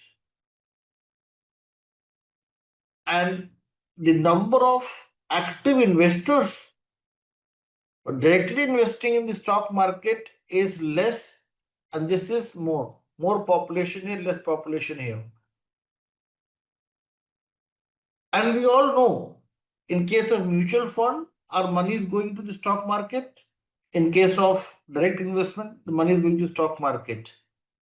Here, there is an average interest around 14 to 18%. And here the interest varies. It may be in negative, it may be positive up to 200%. But why do you all think people prefer mutual fund, ETFs, and others, and less participation in direct investment? Less number of people with demat account. Why so? What's the main reason? Risk. Now, my question to you is, Saket and others, when your money is going into the stock market in both the cases, why risk is less here and why risk is more here? Risk is in both the cases. If you read mutual fund, it says it is subjected to market risk. Yes, read the offer documents carefully. There is a fund manager in between. Here, in case of mutual fund manager in between, who is doing data mining on your behalf, and what he is doing the diagnosis. He is identifying or she is identifying certain patterns and trends, and accordingly he is investing your money. Yes, everyone. So this simply means when you talk about yes or no, And if you're an expert, if you're doing this thing for years, you may do it yourself and you don't need a fund manager or any asset management company. And generally people do this thing. After having a lot of experience into investments with mutual funds and ETFs, they start doing it on their own. So meaning to say what I'm trying to explain you all here is data mining involves first thing, descriptive data mining. Descriptive is about the detailed analysis of the data, the detailed analysis of all the given important details. And then you are applying the diagnosis, and the diagnosis is about identifying patterns and trends in the data. And then based upon the diagnosis, you come up with certain predictions, you forecasting, and you take some decision. So data mining is about data-driven decision making. How well you look at the data, look at the patterns, and then come up with some decision. Now, Aishwan, I'll take one more example here. Nowadays, if I talk about 25 years back or 30 years back, the CEO, the CFOs generally used to be the gray hair fellows or very senior people. And now the trend is CEOs, CFOs, and others are even people from the young generation. 35-year-old person becoming a CEO of the company, 40-year-old person, relatively young. Why so? Because here now the trend is the data-driven decision making, and it's not based on your gut feeling. It's not based on entirely on your experience. It involves experience as well as the analysis of the data. And that's why analytics, data science, machine learning is becoming very important. So I'll just show you some statistics to make you understand how it works. Although not part of your syllabus, but you'll get an idea how it works. So I'll just open the Tableau tool to show you all how it works. Paste it here. Paste it here. And then you just need to enter your credentials, your first name, last name, your personal email ID, not the professional one, your role as a student or a learner, your country, and then download the app. That's it. And within a few minutes, you'll be able to find an interface like this. It's completely free of cost, the public version. There's no license fee involved, and you can simply use this app. Okay. So now I'll show you all, although you learn these things in your upcoming courses, I'm just showing you all a few things so that you understand how it is carried out. So if I show you here, you have an option to add the Excel sheets. So I'll add one Excel sheet from my local machine here. And once you add this, you will get to the Tableau interface wherein you can apply a lot of statistics. You all can see here that we have, I'll just quickly add this to, yes, you can see here now I've added this table here. And if I go to this sheet 1, just demo a few things so that you understand the importance of it. Now you all can see here that in Tableau we have a lot of predefined visuals that may help us create some very attractive dashboards. And here we have this tab as analytics that helps us come up with trend lines, median, average. And if I take you all to this data set, here we have the options like sum, average, median, minimum, maximum, percentile, deviations, variance, and others. These all important measures of central tendency are going to help us come up with certain patterns and trends in the data set. Those all patterns and trends in the data set may help us forecast and predict some outcome. So that's why Tableau tool is becoming very important nowadays. And you can see here, this is very similar to a JIRA tool. You just need to drag and drop few things and things are done for you. So in your Tableau course, you learn how to play with this data and create some very attractive dashboards and reports. Today, I remember, Sneha, you had this question around reporting. So Tableau is one of the very good reporting tool with just few drags and drops, with just few customizations to few important entities, you will be able to come up with some very attractive dashboards. So Tableau is something that I suggest you all to learn as part of your master program. And there, with the help of those graphical representations, you may be able to identify certain important patterns and trends in the data set, and that may help you come up with some forecasting and predictions. So that's the importance of the Tableau tool. Simply, you can go through some data set, and if you're looking for some good data set, then I'll suggest you all one application. Some of you would be already aware about this thing. If you're looking for some good organized data set, you can go to Kaggle. In Kaggle, you'll find some very good data set to play with. So if you're looking for a good data set, some Excel sheets to play with, plug and play with Tableau tool, you can find some very valuable data set here on Kaggle. Okay.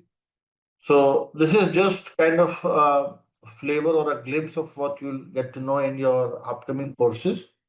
In your Tableau course, we're going to talk about all such things in detail. Yes, so that's the data mining all about. To summarize, data mining includes three important techniques: descriptive, diagnostic, and predictive data mining. Descriptive data mining helps you describe the data and do the detailed analysis. Diagnosis includes patterns and trend recognition. And predictive is based on patterns and trends, how well you're able to take some decision, how well you're able to forecast something that's going to happen in near future. That's the data mining technique all about. Okay. Now, after the preparation, everyone, the next task in the list is to conduct the elicitation. Now, when we talk about everyone, conduct elicitation, as we had discussed, it's about to draw out, explore, and identify the information that is relevant to the change. And here, as we had discussed in our very first session, importance is given to collaboration, research, and experiments. The short form that we had created here, every BA must cry. What is collaboration?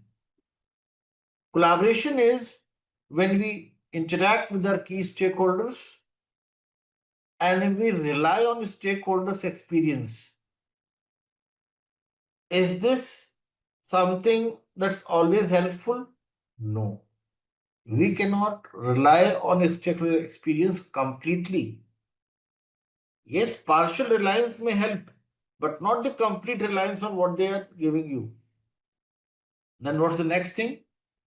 And this is, if you all remember in that story, D1 and D2 are doing, yes or no? If you all go back to the very first session, that Arabian Night story that we had discussed, D1 and D2 focused on collaboration. But D3 focused on all three: research, discover information from the documents, because stakeholders may not know about the information. It may happen. Research can be in the form of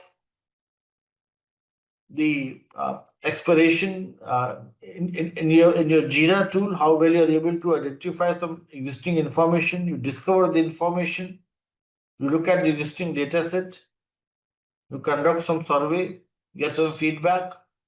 All such things will be part of your own research. Whilst the last thing is the experiments. Discover the information without the stakeholders or the document.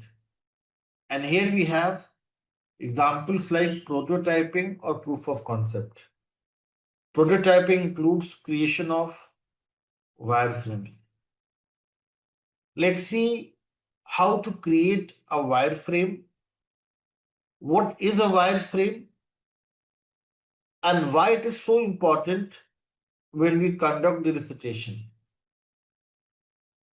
and why it is becoming a very essential, you may say, business analysis technique in the agile world.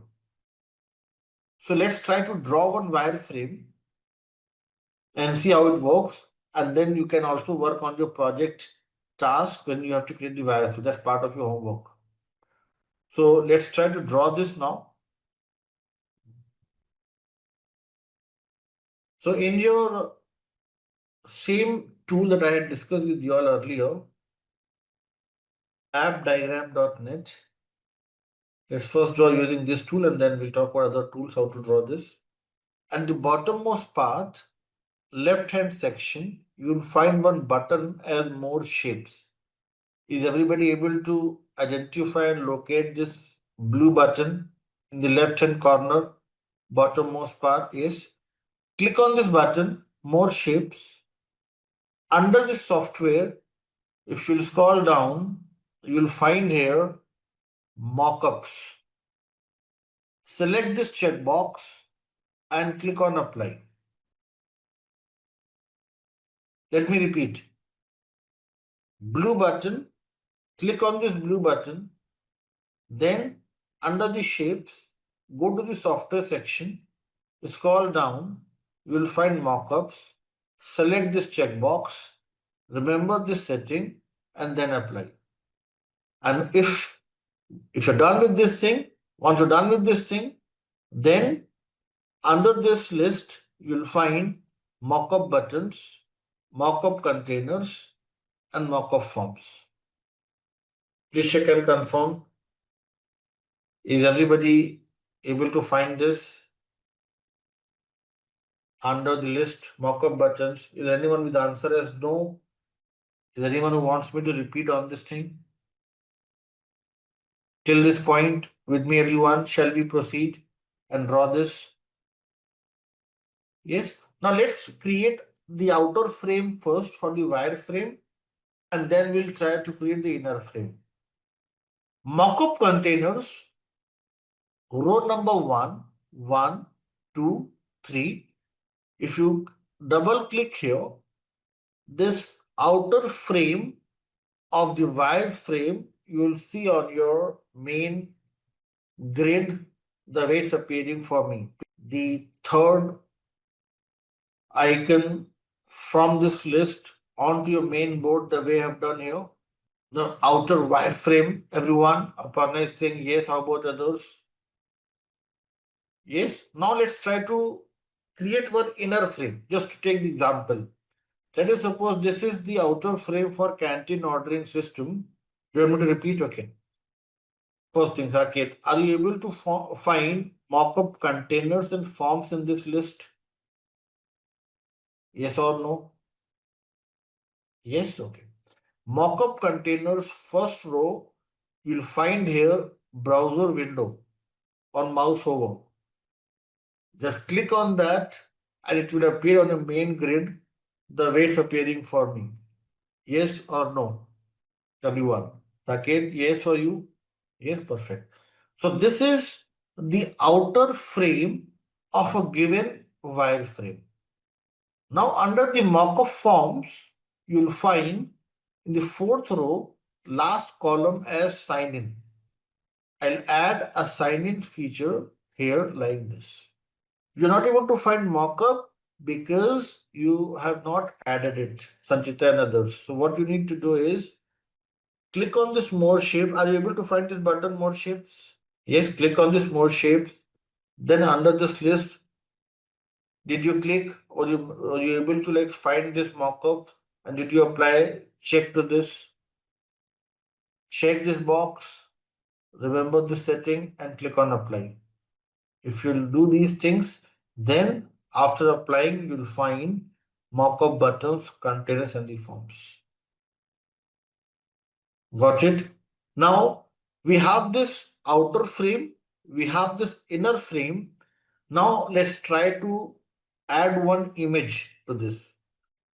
In this top ribbon here, you'll find this plus icon. If you click on plus, go to the image, click on open.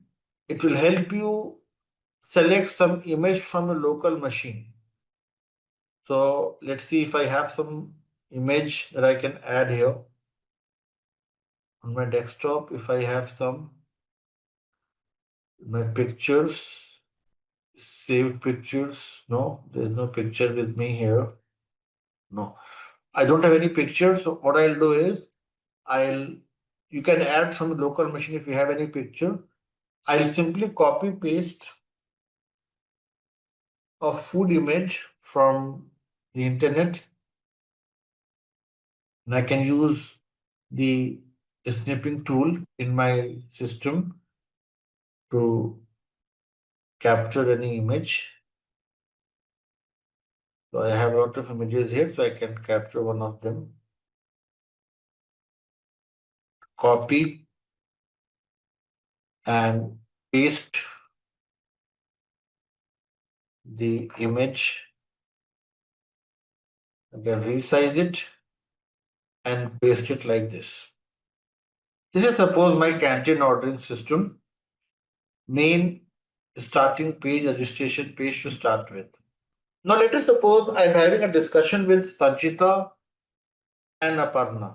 Aparna and Sanchita are the people from the business operations, and they are our key stakeholders. And I've shared this wireframe with Aparna and Sanchita. Sanchita is not happy with this. Sanchita says, what is this page one? I don't like this. I had mentioned this thing that you have to come up with some better representation. So I said, can I come up with something like this? COS, canteen ordering system. Sanchita says, for now, I think COS is going to solve the purpose. You can mention COS and Unilever so that people know about the name of the company as well. So I said, okay, I'm fine with that. I'm coming up with Unilever COS. Then when I talk to Aparna says, Vaibhav, I had clearly mentioned that we need more safety and security features. You have just mentioned about username and password, and that won't solve the purpose for us. So I said, okay, Aparna, shall I add one more field here as one-time password? So Aparna says, yes, you may do that. And then I add one more field here as one-time password. When I have a discussion with Supri says, Vaibhav, this is not looking good. This blue button here, sign in, sign up here. Why don't you bring this to the top and make it look more presentable? This is not looking good. Then I have a discussion with Sake. Sake says, there is the logo. Where are the details of our different social media platforms? So I said, okay, we'll add the social media platforms here. Somebody says there is a copyright and the details of our registration. So I say, okay, the copyright details I'll add here. Somebody says that why this new user is mentioned here. You can pull it here and you can add the logo here. Don't you all think with the help of such a very basic diagram, we're having a very comprehensive and very detailed discussion with the key stakeholders? Everybody is so interested to provide a feedback. Imagine if I would have created one Word document and I would have listed all these things. It would have taken weeks for me to get the feedback, and with the help of such a basic diagram. So that's why wireframing is one of the very important technique, I must say, that may help business analysts gain some valuable feedback from the key stakeholders.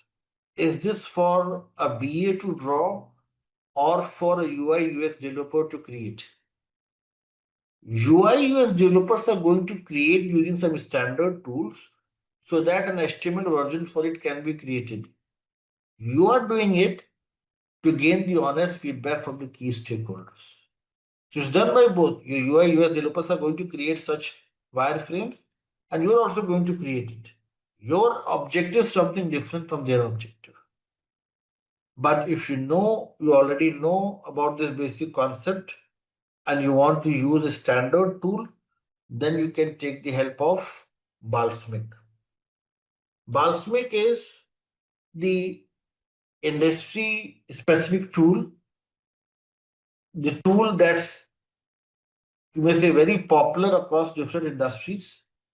And you can simply install it 14 days trial version, drag and drop few things, and you'll be able to create a very attractive wireframe using the Balsamiq. Another very popular tool, and I think some of you would be using it in your projects, is the Figma. Figma is what I'm using in my project to create the wireframes. So you all can use the Figma tool as well. You'll find it, get it started for free here, the trial version. And using a trial version, you all can create a wireframe using Figma as well.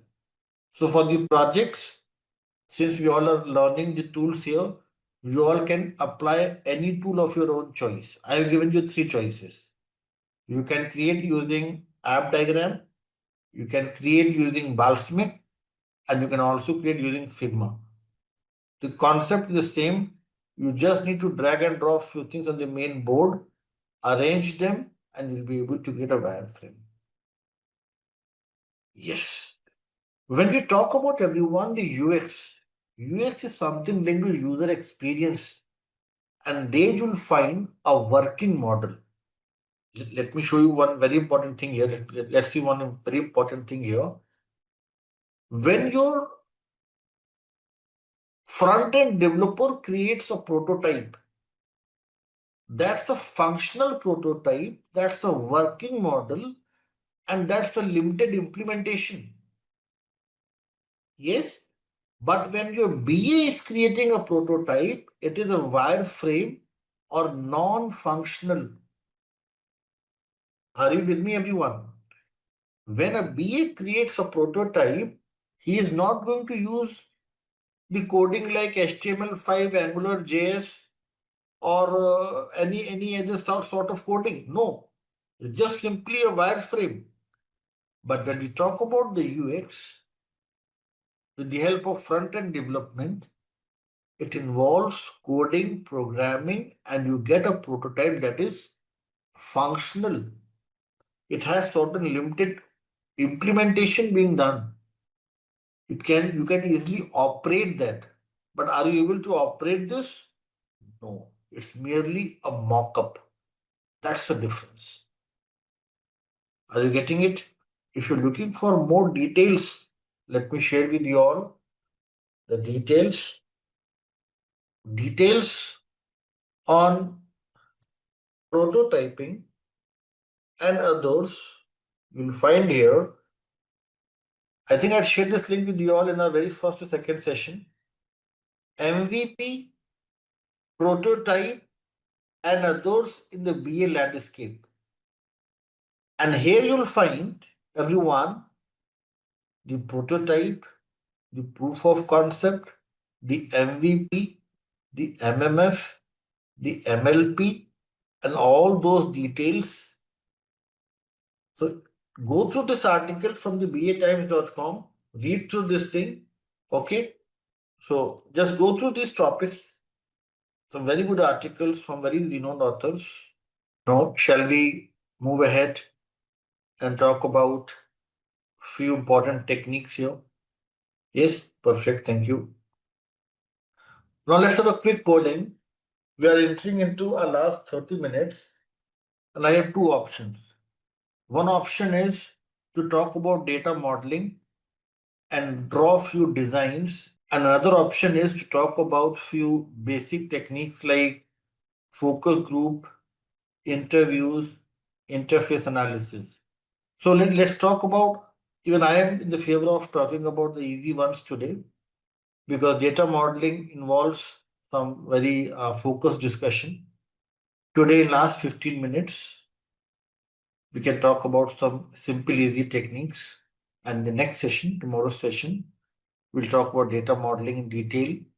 With the help of Tableau tool, we'll look at few data models and we'll draw a few ERDs and we'll look at some class diagrams as well. So let's talk about few simpler techniques today. Easier set of techniques, but important ones. First one is the focus group, everyone. Focus group, when we talk about everyone, focus group, this is about pre-qualified individuals. Pre-qualified individuals in the sense stakeholders with good knowledge, experience, and expertise. Knowledge, experience, and expertise. In any focus group discussion, business analyst act as a facilitator, a moderator. BA is going to have a discussion guide that is going to discuss during the focus group discussion. And overall, it helps to take some important decisions, judgments, or finalize or close any pending topic. Let's look at one interview question here, one CBAP question here, and let's see how they frame the questions around focus group. Santosh and Aparna are working as the business analyst. And they're having a discussion with Karan and Akash. Karan and Akash are the people from the business team. They are the business users. They are the business users. They are the ones who are going to provide the sign-off. Santosh and Aparna create some standard document using some standardized templates, and they share this detail with Karan and Akash. Karan and Akash, they review the document, they reject it, and they send it back to Santosh and Aparna to make improvements. Santosh and Aparna again have a discussion with them, again share the document with them, again they reject it. Again they share, again they reject it. In a way, now Santosh and Aparna get to understand that Karan and Akash are reluctant to provide the sign-off. Several back and forth discussions they have with Karan and Akash, and that result into nothing. Now Santosh and Aparna are afraid that if they have more back and forth discussion, that may lead to some delays in the timelines, the product delivery, and that may impact the overall project. Santosh and Aparna now know that it's very hard and tough to get the sign-off from Karan and Akash. What should Santosh and Aparna do in such drastic scenarios? They have tried their level best, but business users are reluctant to provide a sign-off. What should Santosh and Aparna be doing next? What's the answer? Answer is, now instead of wasting time in having several back and forth discussions, they should have a focus group discussion. In focus group discussion, they may add now the subject matter experts, the pre-qualified individuals. These can be your senior project managers, domain subject matter experts, or anybody having good experience with regard to topic under discussion. This may help you take a decision and close the given topic that may cause you problems later. So you may have subject matter expert here, product owner, whichever you think as an analyst may help to close the topic. Sometimes technical architects may also solve the purpose. So technical architects, solution architects, your product owner, or whosoever you think may contribute and may easy out the things, may help you take a better decision. That's the importance of focus group, everyone. Focus group is about a collection, a group of pre-qualified, not everybody is part of it. You won't involve everyone. You'll only involve those people who have got some prior knowledge, prior understanding about the topic under discussion. They have certain level of authority. If they say something, people are going to accept it. Those people you involve so that you're able to close the given topic, you're able to take certain important decisions, and they may also help to resolve conflicts and build consensus. They ask you this question in your CBAP examination: what's the difference between, and there are two options, focus group and brainstorming. What's the difference? Brainstorming involves all. There is no filter as such. But in focus group, we have just pre-qualified individuals. That's the main difference. Okay. Now let's talk about another simpler technique in the list. Another simpler technique is, everyone, the interviews. Interviews can be of two types: open-ended and closed-ended. Now, this is a very basic question for you all to answer. What's the difference between open-ended questions and the closed-ended questions? Let us suppose I say, I ask one question to my learners and my learners respond as yes or no. How you will classify this? Is this a closed-ended discussion or open-ended? This is closed. Closed-ended discussion. Either they agree or they disagree. Open-ended is when my learners come up with the answers like, please elaborate, more details, more examples, not able to understand. Yes, as Swapnilata has a very good question, a very good answer here, that scenario based, you come up with multiple scenarios to get the overall picture of the solution, or the open discussion, the detailed discussion, scenario based, criteria based, detailed risk analysis results, all those things will be part of open-ended discussion. Generally, when we start with the analysis, it's the open discussion with the key stakeholders to look at all the possible scenarios, as what Swapnilata is mentioning. Let me add a red heart to this. Absolutely wonderful, yes. Scenario-based discussions to examine each and every given scenario so that we leave no stone unturned. And then once you cover all the scenario, once your coverage is complete, then it's time to gain an agreement that can be in the form of closed-ended discussions. That's the interviews technique. Open-ended and closed-ended questions. Interviews may be structured or unstructured, depending upon the given project and other things. Then we may also have some collaborative games that we may have in our projects like Fishbowl, the product box, and others.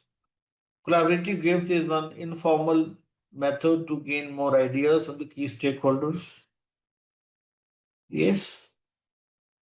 So you are the business analyst for your organization and are working on a solution that will connect several databases to a web application.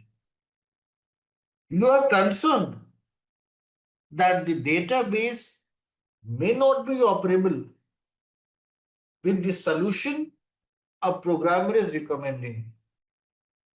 What requirements elicitation technique can help you determine the interoperability of the software, everyone?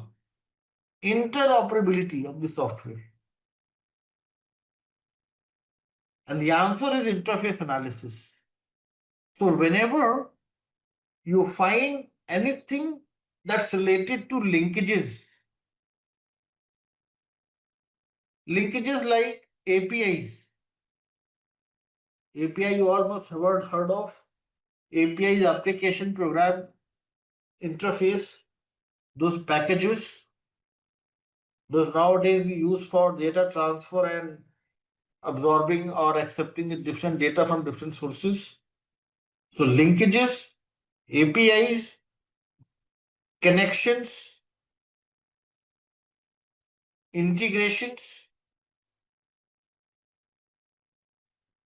linking with third parties, yes, those all things are related to interface analysis. So whenever you find there is a connection established or linkages with third party, as Aparna is talking about, those all things need some analysis to ensure that the linkages, association and connections are working fine. You have to ensure the interoperability of the softwares, and there comes the importance of interface analysis. Okay, so that was the last topic for the day. We are done with our discussion for the day. Hey everyone, welcome to Simplilearn's YouTube channel. In today's session, we will learn some important tips to crack the business analyst interview questions. Now, without further delay, let's get started.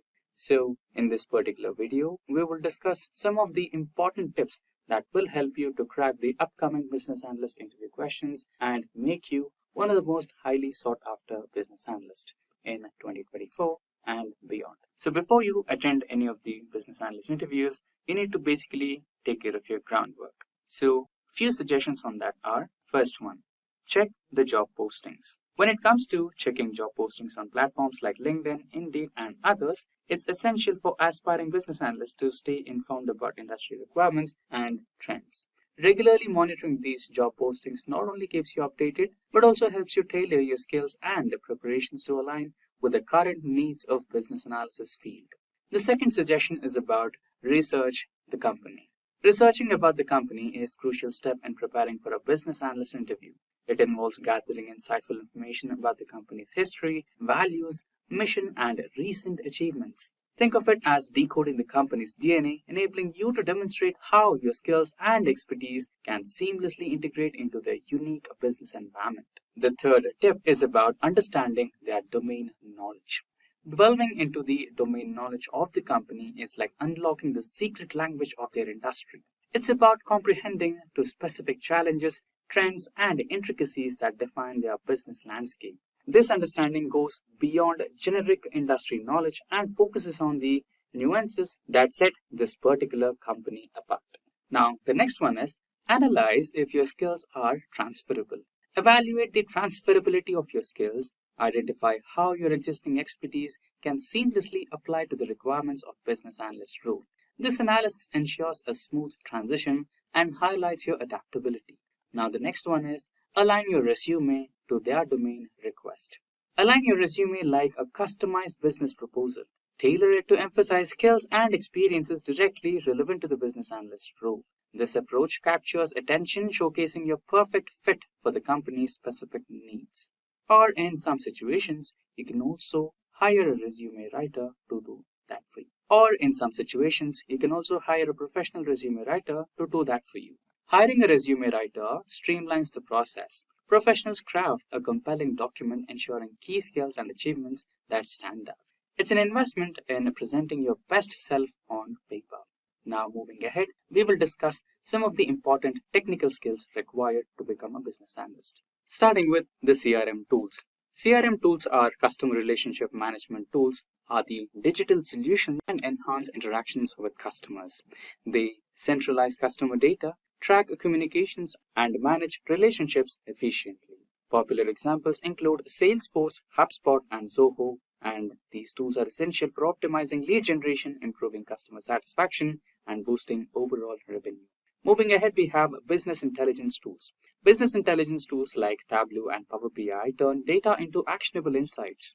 They facilitate efficient analysis and visualization, aiding marketing analysis in competitor analysis and revenue generation. Moving ahead, we have business acumen. Business acumen is savvy application of business principles. It requires understanding trends, financial literacy, a strategic mindset, and much more. For marketing analysis, it's key to interpreting data, spotting opportunities, and contributing to revenue generation. It's like having sharp business intuition for informed decision making. Moving ahead, we have a project management skill. Project management skills ensure efficient planning and execution, vital for market analysts, orchestrating successful campaigns and collaborating effectively with stakeholders. A green belt in project management could be beneficial. Moving ahead, we have data analytics fundamentals. Data analytics fundamentals involve extracting data from data sets like Excel, database, web, etc. It's about interpreting information to make informed decisions, a core skill for marketing analysis and driving effective strategies. Moving ahead, another important tip is about brushing up the fundamentals.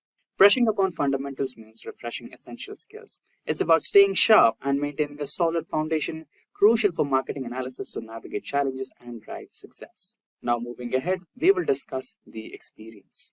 Now, experience is more about the current roles and responsibilities that are you playing with your current organization. Aligning your current organization roles and responsibilities involves tailoring your current task to match the requirements of the new job. It's about highlighting relevant skills and experiences to show a seamless transition, demonstrating that you're a perfect fit for the desired position. Now moving ahead, we have soft skills.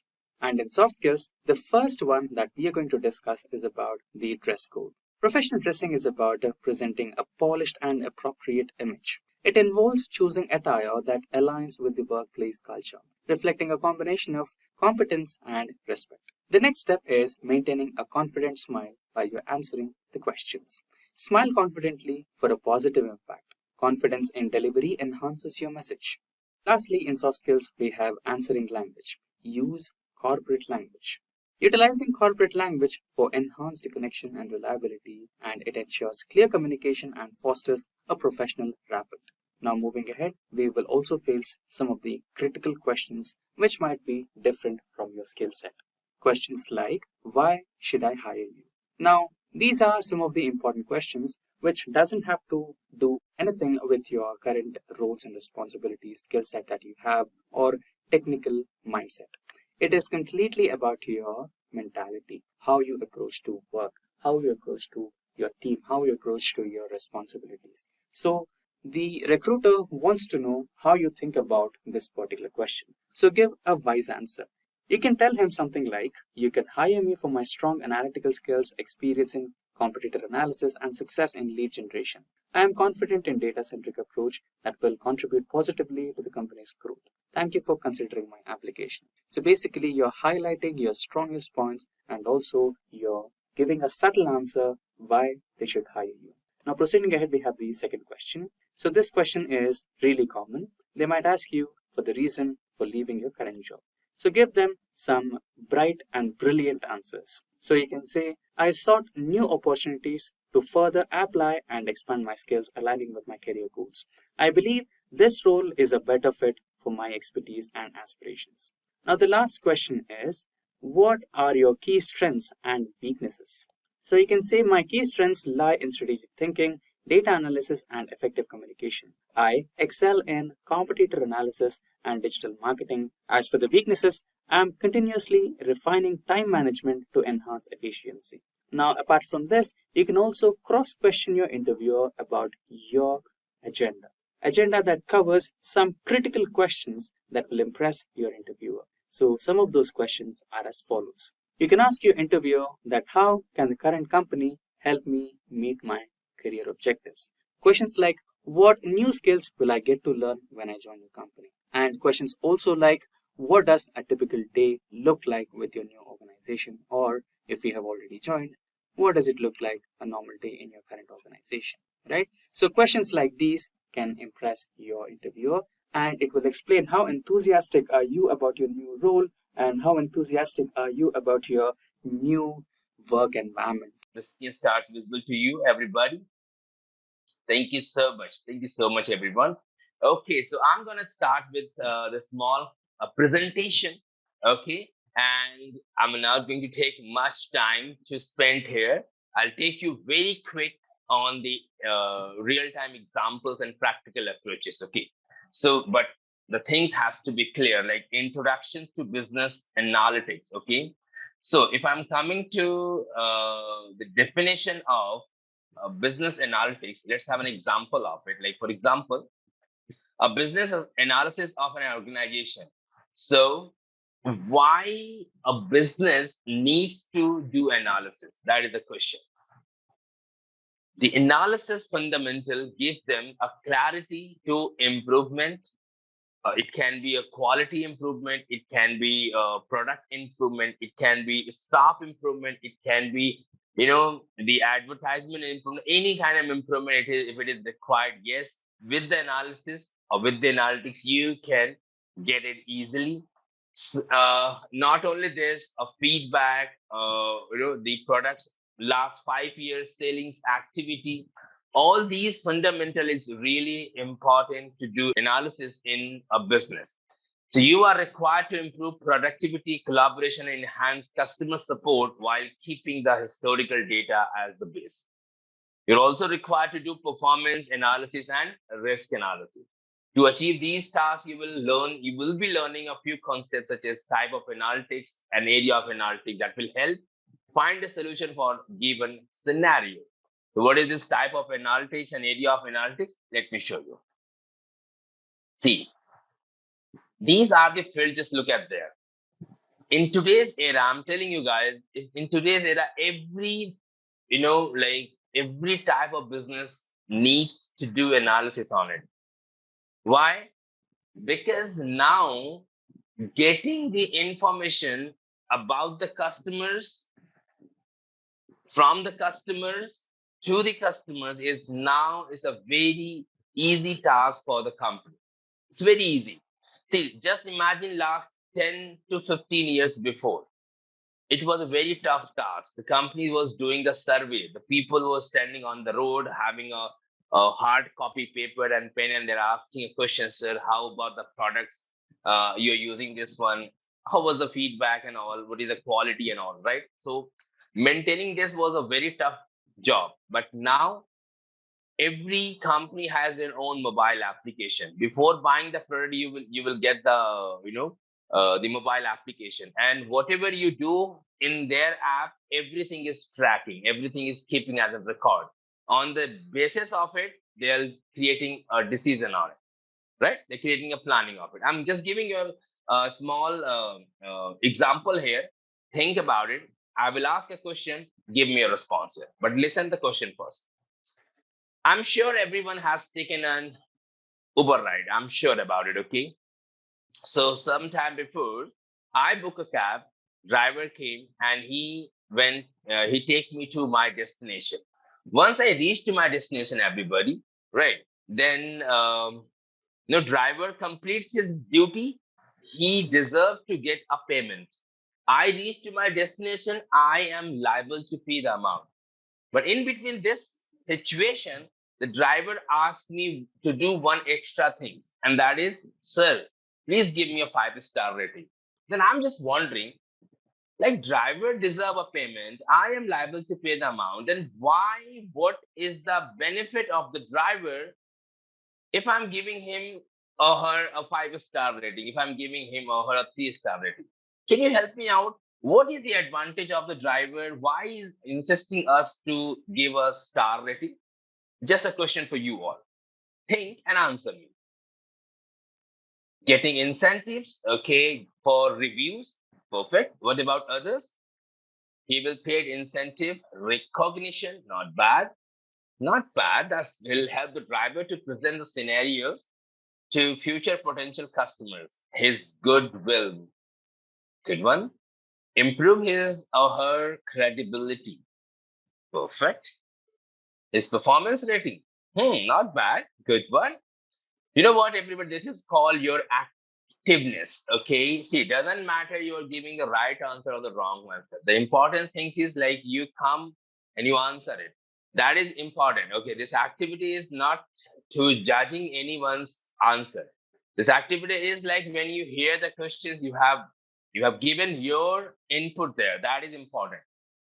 That is the way, that makes you stand from the others one. But first of all, thank you so much for the response. Okay, let me answer up my thinking on it. See, now everybody, I'm going to talk about the benefits, the advantage of both sides, from the business side as well as from the driver side. Let us start with the business side first. See, or the driver side first. You know what? If the driver have a very good star rating, more than 4.5, so their company has set an algorithm like if there is 10 drivers are waiting on the same spot, so preferably the driver having a good star rating will get a ride comparatively to others. This is the advantage. Maybe there is an incentive or, but this is the advantage for the driver. That's why they just wants to get more rides than, in a day. So they wanted to improve their rating all the time. So that is the advantage of the driver. Correct? This is something you all knows. Now come to the company side of it. Now, just imagine in Delhi, right? In Delhi, there isn't 10 drivers riding a cab right now, 10,000 driver riding a cab in Delhi right now. And every driver, if it completes 10 rides in a day, so you can just compare everyone in Excel file, there will be 1,000 rows of information will be by the end of the day because every driver completes a 10 rides in a day. Thousands multiplied by 10,000 rows of information now you have in one Excel file. And it's a mix of information.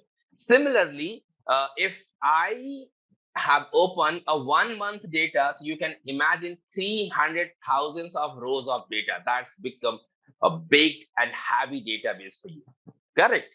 Now, you want to do analysis into it. Your management or maybe you wants to know how many drivers we have having a 4.5 star or above rating, how many drivers we have having a poor rating like 3 or less than 3, how many drivers we have having a good and average feedback, they complete the rides on time or before time, or how many drivers we have having a very poor feedback and they always being late and all. Correct? These all information there in the mixed up way.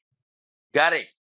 If those drivers, if the company comes to know like out of 1,350 drivers having a very poor rating, so either company can fire them or company will organize a workshop just to improve their quality. Right, everybody? So these are the benefits of the company to do analysis. Now, the question is, who will provide these answers? Who will give them the answer of these expected questions? This is you. This is we. We who will give the who will give them answer. That is called the business analytics. I am doing analysis into it.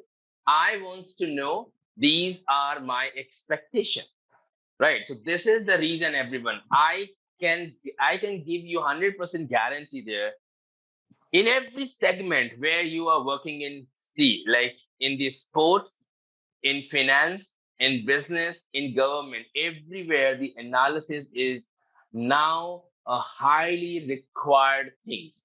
You are from the telecom sector, or you are working in HR department, or you are working from the garment industries, or you're working in service industries. Doesn't matter.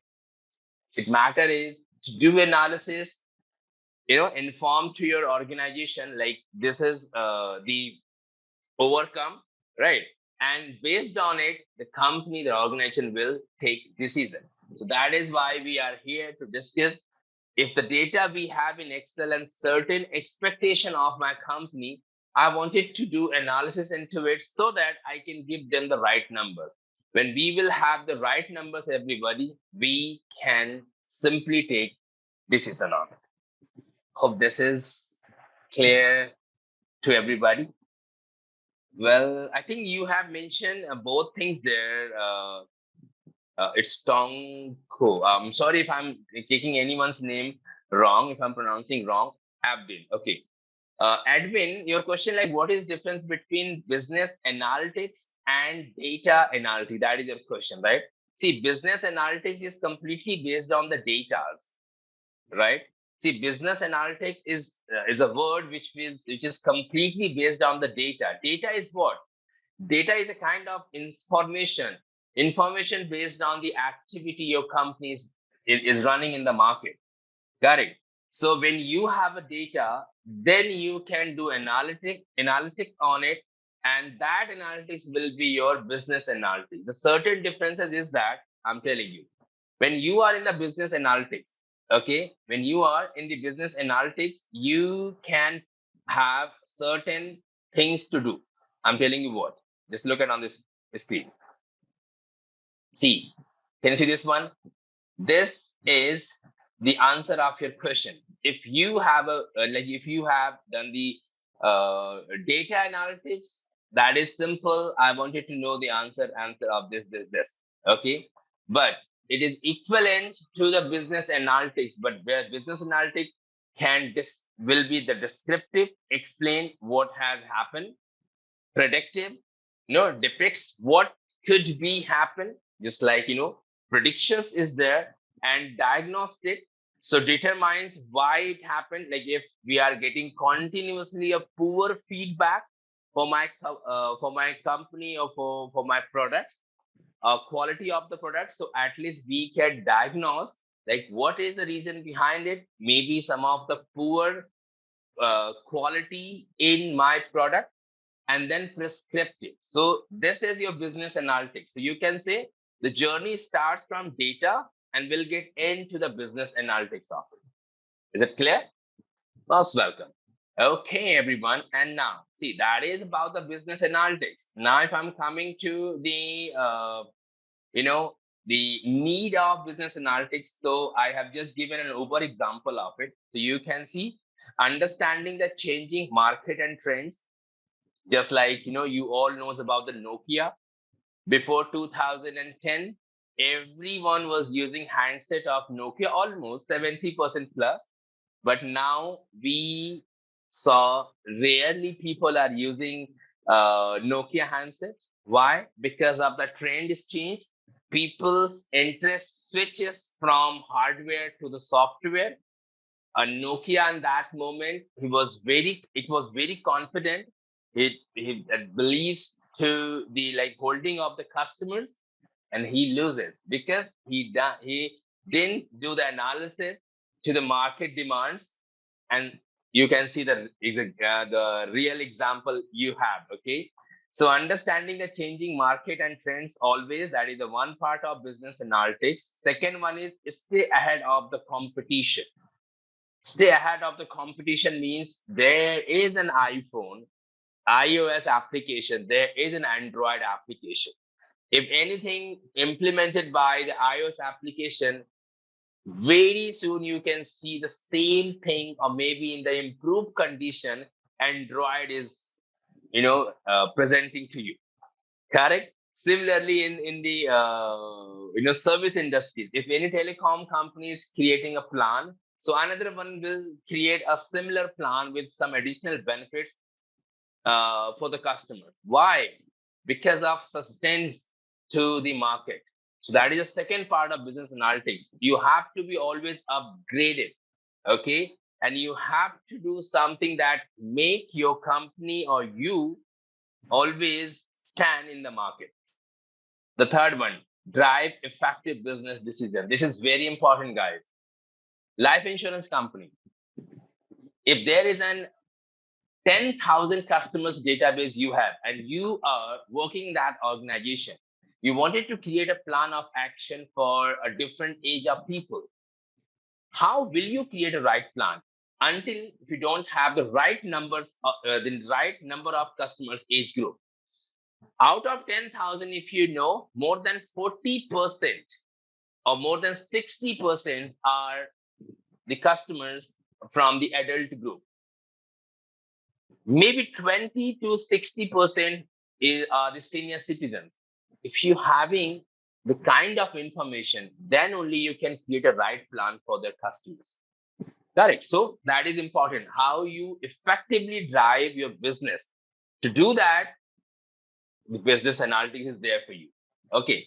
And now come to this one. Okay, let's come to discuss about the Excel capabilities. Okay. Microsoft Excel. It was started with the version of 2003, the oldest version. And still there are, millions of applications running in the market. But still, the one of the user-friendly application is still Microsoft Excel. Now we are running the version of Office 365 or MS Office 2021. The journey was started with 2003 and we reached to Office 365 for 2021. Got it. So what is the Excel capabilities? Why we are here to discuss business analytics in Excel? I'm giving you certain reason. Look at that. It has extensive analytics capabilities to perform statistical analysis. Statistical in the sense, I need to calculate what is the median of this data. I want to calculate what is the overall average sale by the year, by the month, by the quarter. I wanted to know what is the the mean, median, mode, max, minimum, average, sum. I can easily do that because all formulas and everything is inbuilt into it. Second point, it is a tool of, I'm here. It is a tool of choice to start your data analytics journey. A tool means there is an itself analytics tool is there. And apart from this, there is many more tools are there that helps you to start your analytics journey. Maybe you can start with the filter. Maybe you can start with the sorting. Maybe you can start with the grouping, right? These are the tools you have. Maybe you wanted to use the solver, a scenario, a goal set. These are the tools for analytics we have. Very soon we will discuss about it. Okay. Now, the next one is about, it has the added advantage of visibility, a flat learning curve, and good reporting functionality. It is basically, in short, it's talking about the visualization. We all know if you have a 10,000 row of data, rather than showing this report in a boring way, I would suggest you convert this one into a beautiful column chart or tree map chart or sunburst chart, right? So the visibility will become easy for the end user. Simple. The next one is it offers intuitive analytics features to model and analyze to companies' data. So we have analytics tools, inbuilt add-ins we have in Excel that help us to do analytics on descriptive, hypothesis, ANOVA, like histogram, like all these ones we will discuss very soon. So like you can say overall package in one application you are getting, right? It comes with an in-memory technologies compatibility with millions bytes of data, which is 1 million in one sheet. If you have to store more than 1 million data, you can simply add a new sheet into it. It performs the necessary analysis without being dependent on a specialized solution, right? So simply enter the data and start doing analysis. That's the concept of Excel. That is Excel capabilities. Fine. Excel business intelligence features are, everyone, this is the latest update for you all. Before 2013 version, these four, the advanced add-ins was not there. If any one of is using still the Office 2007 and 10, might be they can't use this one. The four new add-ins. a Power Pivot, Power View, Power Map, and Power Query. These are the advanced tools is there that helps you to do analysis in a very easy manner. Just imagine you are in your organization and someone, maybe your team leader or maybe your, the reporting head, like he has one question, like the data is available on the HTML page, and I wanted to create a dashboard in Excel that has to be connected with my HTML database. HTML means that website data. So how will you connect? That could be possible with Power Query. We will discuss. Okay, so these are the 4 add-ins that helps you to do analysis in Microsoft Excel easily. Now, I think that is here. Now it's right time to start discussing about the Excel, and let's face the real problems and we'll see how this Excel is gonna help me out. Okay. Meanwhile, if anyone have any questions regarding this analytics tools or any question is there, you can ping me and just give me a minute. Let me upload the practice file, sharing the link with you. Okay. So then we can open the Excel and start doing the things into it. Okay, everybody. All right, everybody. So there is, some issues in the background in the community web page. So the file is not getting uploaded, but not to worry about it, everyone. I have requested to Learner Success Manager. He is sharing the practice file with you all on your registered email address. Once I'll get the confirmation in the chat window, I'll ask you to open your email and then you can cross-check this one. But right now, just be here. Let me show you what data I have shared to you all and how we will start working into it. Hey, everyone, look at on my screen. I'm going to open that folder. Guys, this is the data, the folder I have shared to you all. Once you get it, you will open. See, you don't need to prepare anything, okay? Already I have prepared the sample database for you with a problem statement. Correct. So you just need to open the file which I will say, please open this one, right? So you can just open it and we will start working into it, right? So I'm going to start with this formatting. This is the file name. All right, I'll just open. I want to show you like what exactly I'm keeping inside of the database. Okay. I will start my journey with a data cleansing activity.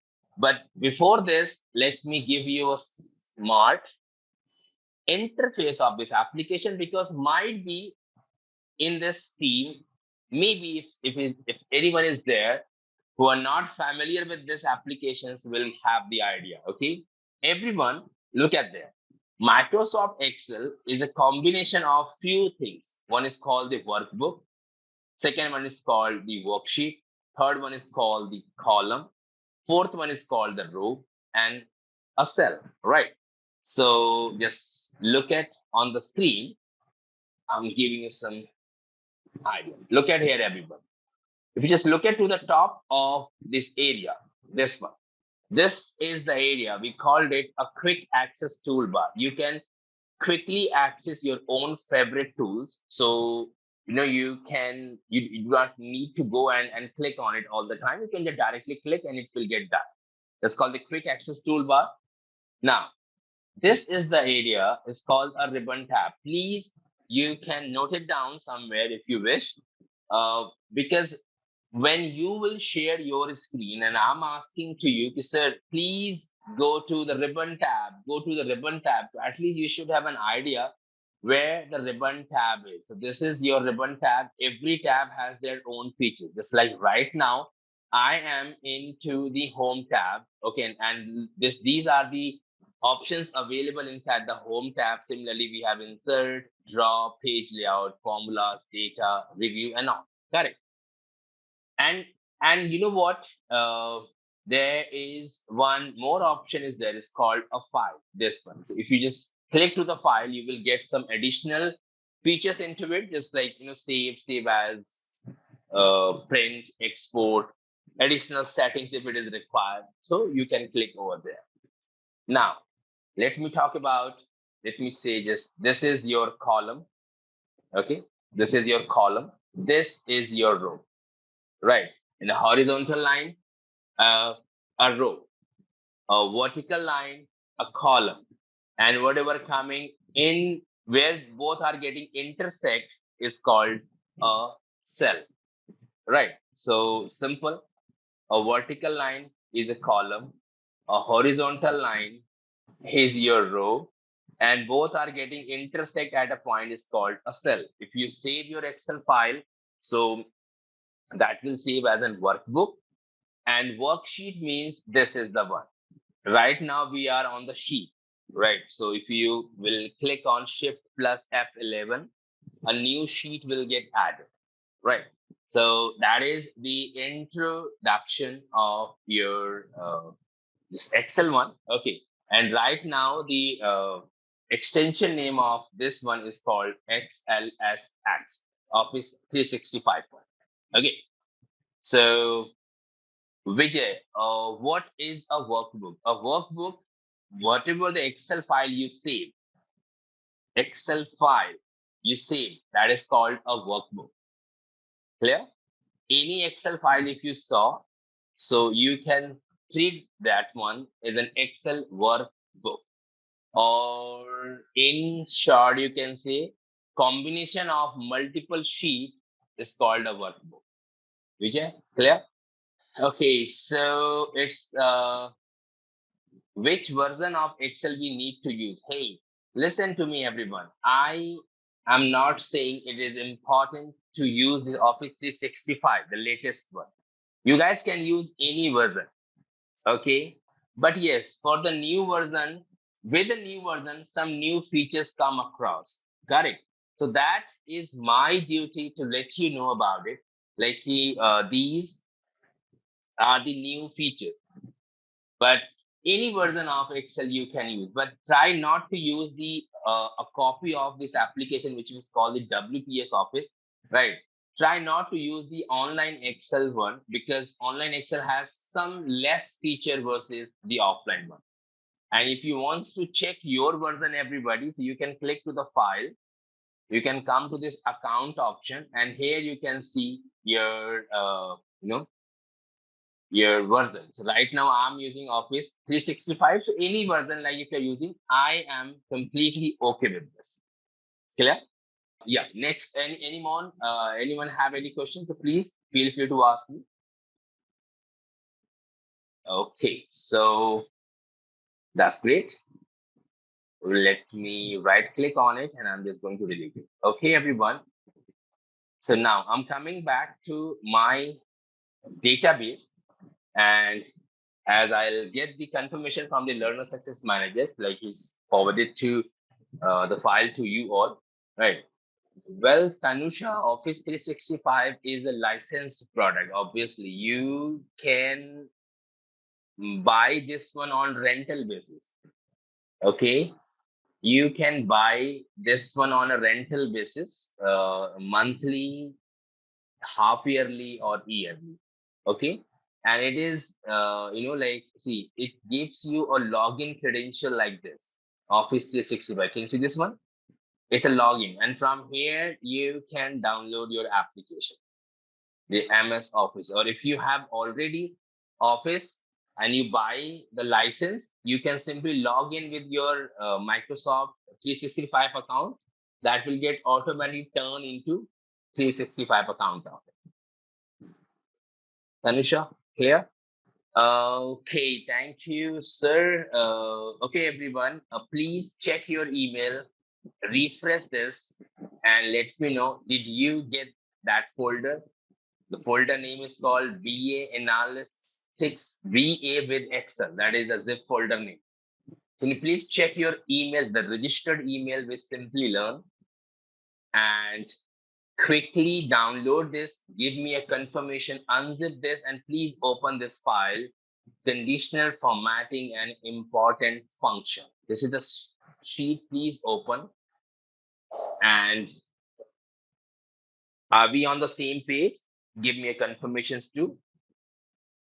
Guys, I received a very less response here.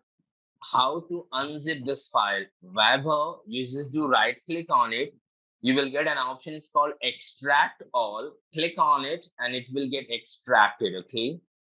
Pawan, the file name is BA with Excel. Yeah, thank you. Tanusha, please check your spam. Might be it is there. Yes, Pawan, I told you the file name is called formatting, conditional formatting. There is a file. If you just unzip this is the file, okay? I need you all have to open this one. Okay, everybody, and now it's time to start the things here, okay? Guys, you can keep your question. You can write your question in the chat window. I'll answer after this, okay? Let me start at least. Let's start with the important instructions into it, okay? So everyone, just look at that. Important point to remember if you're start working in Microsoft Excel. See, I'm not going to cover about this, bold, italic, underline, cut, copy, paste, and alignment, center, left. I know everyone is familiar with this, but this is important. This is really, really important. This is the one which I have just made it in this rectangular shape of it. Basically, if you will, if you will click here, this one. So this one helps you to turn your data into a right format of it. Right format. I mean to say, just look at there. It's an order date column. I select it. Listen to me properly, then I'll give you proper time to do that after me. I select this order date, but this one not look like an order date. It is coming like a number. So if you have the data like this, you can't do analysis into it because the data is not coming in a proper way. And that's what I call the data cleansing activity. Just look at there. Not to worry, select, click, a short date. When I click on it, it's done. It's so simple. Click and convert it, right? Just wait. Now I just converted this one. Maybe my question is like 09 and 11 2015. I need to see rather than 11, can I get that November NOV? Not to worry. Do after converting this one into a date, right click on it and come to this option. It is called a format cell. If I click, it is a more option window open. It is called a more option. Okay. You have chosen one date and now you have many date format over here. Let's suppose if I select this one and I click on OK and see the same date is now formatted as an DD, MMM, and Y.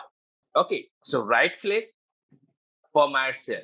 And I would like to tell you one more thing, guys. In Excel, I love to work with shortcut key. If you wanted to open this one with the shortcut key, select the data, select the column and press Control+1 and the same window open. Try Control+1. Okay, Simi, your question is like, I'm unable to open it. Can you tell me why? Have you downloaded the zip folder? Okay, Raj, I hope you have downloaded the file. Okay, please open it and start working with it. Extension is HTML. Okay, Webho. I think HTML you can click and you can download this one. I think so. Are you able to share your screen? Webho, if I'm allowing you, let me see now. Then I can easily help you out. 1 second. I get it from your end, Webho. So now listen to me. What you have to do. Wherever the file you have received in the HTML or something. So what you have to do, right click on it. Listen to me. Right click on it and there is an option. It's called extract all. You just click on it. So whatever the folder will be, folder and file will be, it will get extracted. We can click and that will get extracted like this way. Click, try, and I'm sure you will get it. Okay, is this one is clear, everybody? At least do confirm me in the chat window, side by side. This is clear, everyone? Perfect one. Okay, now let's come to this one. Sales amount. This is the data, right? And the question is like, I wanted to apply a currency symbol, a currency, okay? So if you just come to this one, everybody, and look at their option, it's called currency. If I click on it, the currency is being applied. Possibly, listen to me, possibly maybe the Indian currency symbol is not coming in your system. So you should not worry about it. You just need to do right click on the selected number, okay? And click again a format cell, or what will you do? Control plus 1. And when you press control 1, you are inside the currency, and from here, the drop down, go and check, do you have the Indian currency symbol or not? And reply me in the chat window once you are able to apply the currency symbol too. Okay, that's great. Okay, I said in this table, select this data, go to this option, click on currency. I applied, I found that Indian rupee symbol is being applied. Maybe you wanted to apply the dollar sign. So what will you do? Right click, option is format cell, and then click here, and here is the currency symbol globally available. Okay, and then you can come down and you can choose English United States. Click OK now and see that's coming with the dollar sign. Hope that makes clear to you now. I'll be really appreciate, guys. Side by side, you can just give me a confirmation now, so I will be really appreciate for you. Because slowly I will increase the label of it, but just be familiar with this one, okay? So now we come to know how to change, how to apply the date format, how to apply the currencies format in Excel. Now, right click on it, listen to me, both of you, right click on it, selected data, format cell, and I guarantee to you, there will be a country list. You have to click on this drop down, number ka. And Vijay, this is the way. You can right click on the date format. It will be inside the date, and then you can change the date format of it. Okay, now everyone, few more shortcut key for you. Okay, just look at on this, and I'm going to the right side. Hey everybody, if you will press Control plus semicolon, this is a sign. Answer me, what is coming in your Excel file? Press Control plus semicolon on any cell. Okay, come on, everybody, just answer me. Issa, very good. It's not a date only, it is a current date. Perfect. Now try one more. It's like Control plus Shift plus semicolon. Answer me. Okay, that's great. So that gives you a current system time. Correct. So if you are in the production department, or where you wanted to update today's date and today's time, the current time, you can use the shortcut key like this. Okay. Try one more. Just type is equal to TODAY, today, bracket open and close, and enter.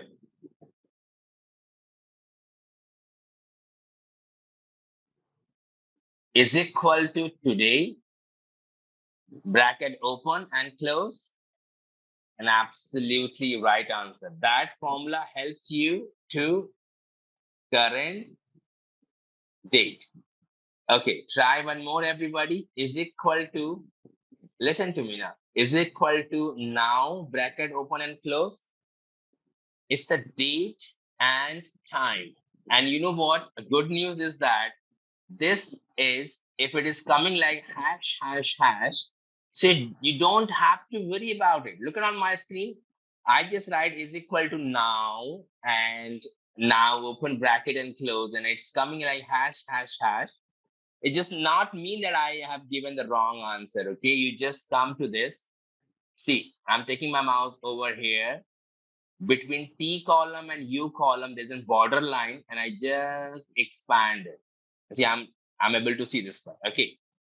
So hey everybody, 27th of May 2023, 9:54 morning is the right current date and current time. A good news is that everybody, look, now it is coming 9:55. And if you know what, this formula helps you to update your date and time. Isn't it really good one? If you open this file tomorrow, the date will get changed automatically and the time too. Why don't you just do double click somewhere and hit enter and let me know, is your date and time is also getting changed?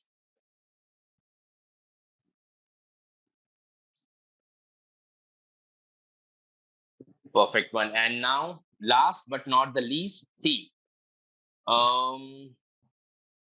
Okay. Now listen. That's okay. Like what should I call you? It's like RJRMV.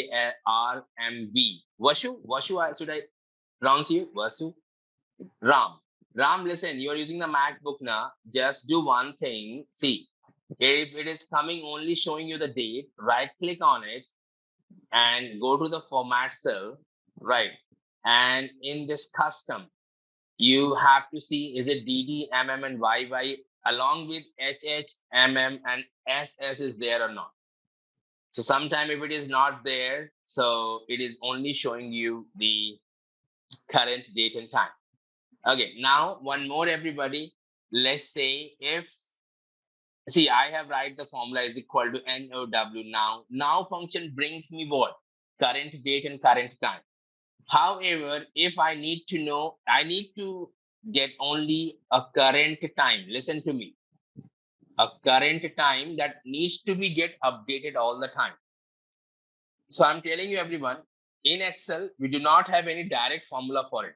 A current time that has to change automatically. Okay.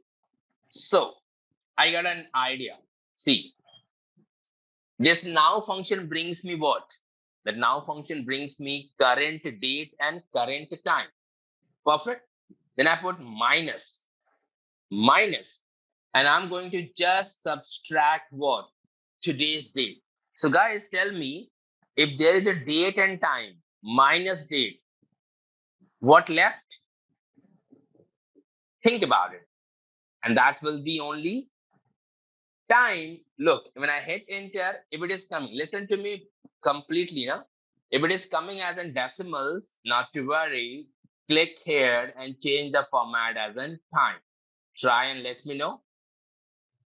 Everyone has to try, and anyone facing any issues, I would just request you all. I said, just type this formula, Weber. Look, is equal to now, bracket open, close, minus today, bracket open, close. Okay. So once you hit enter, Weber, it will come into a decimals. Not to worry, select it again. And here, change it into a time format. Okay, Vijay, if it is coming hash, simply look at on my screen. You can expand the column width like this, okay? Just expand the column width and I'm sure you will get your answer. Okay, everybody. Now, see, these are the informations for you to be handy with Microsoft Excel. But now let's talk about some real life challenges. See, I believe that if I want to do analysis in Microsoft Excel, at least I should have the right data. If I do not have the right and formatted data, I cannot get the right numbers into it. Just look at this one. Someone has prepared the report like this, monthly sales report for the year 2020-21. There is a tier 1 to tier 14, and this is the data for Jan, Feb, March, April, May, June. See, I have selected till this one. I found one very problematic thing in this table, and that is a blank cell. There are so many blank cells over here. Now I cannot forward this report to my upper management. Why? Because that looks not good. And even if I'm trying to convert this one into a pivot table, I'll get some blank answer. That is even not good for me. I need to fill that zero inside all the blanks here. That's my question. I need to fill zero wherever the blank cell is. So you know what, everyone? Um, you have two choices. Either be hardworking guy and start doing it manually, or be smart working and but just press Control plus H. I repeat, everyone, it is a shortcut key for replace one, Control plus H.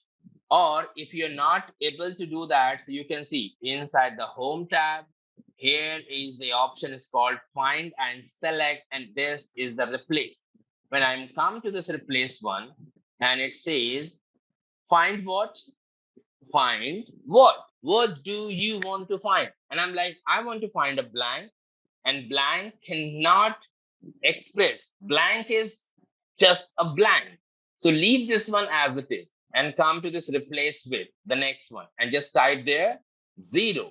And wherever you click, obviously I wanted to replace it all instantly. So I will click and my replacement is done. Try, everybody. Once again, okay, simple.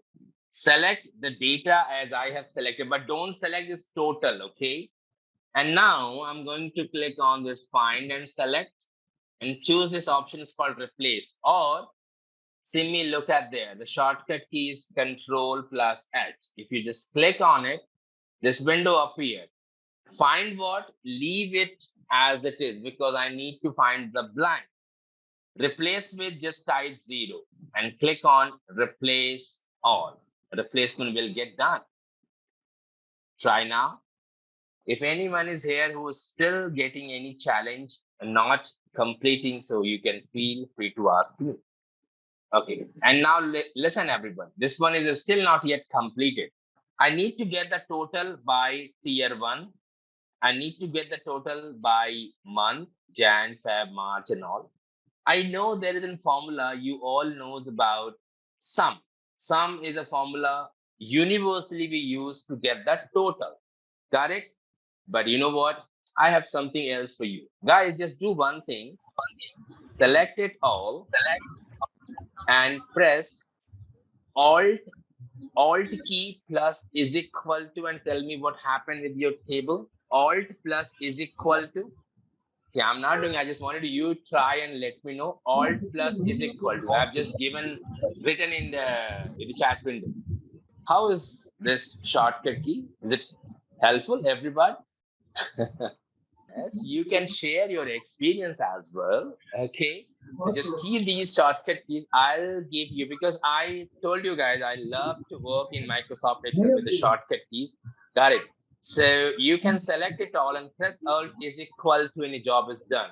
If someone is using the MacBook, I will stick Command plus is equal to. You can try and hopefully you get that one. Okay. Okay. Alt plus is equal to, guys, it is a shortcut key for auto sum. Okay. Would you like to see one more problem statement, everyone? I hope I'm not going fast. The pace is okay for all. Please respond me. The pace is okay for all of you guys. The next problem, everyone, as we are here to do analytics, I wanted to show you some problem statement into it. Just look at this one.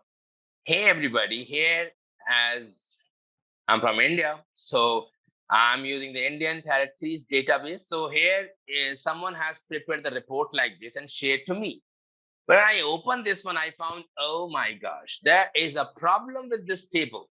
These are the blank cells over there. These are the blank cells. Guys, just respond me. What do you think? What should be there in the blank cell? Just answer me.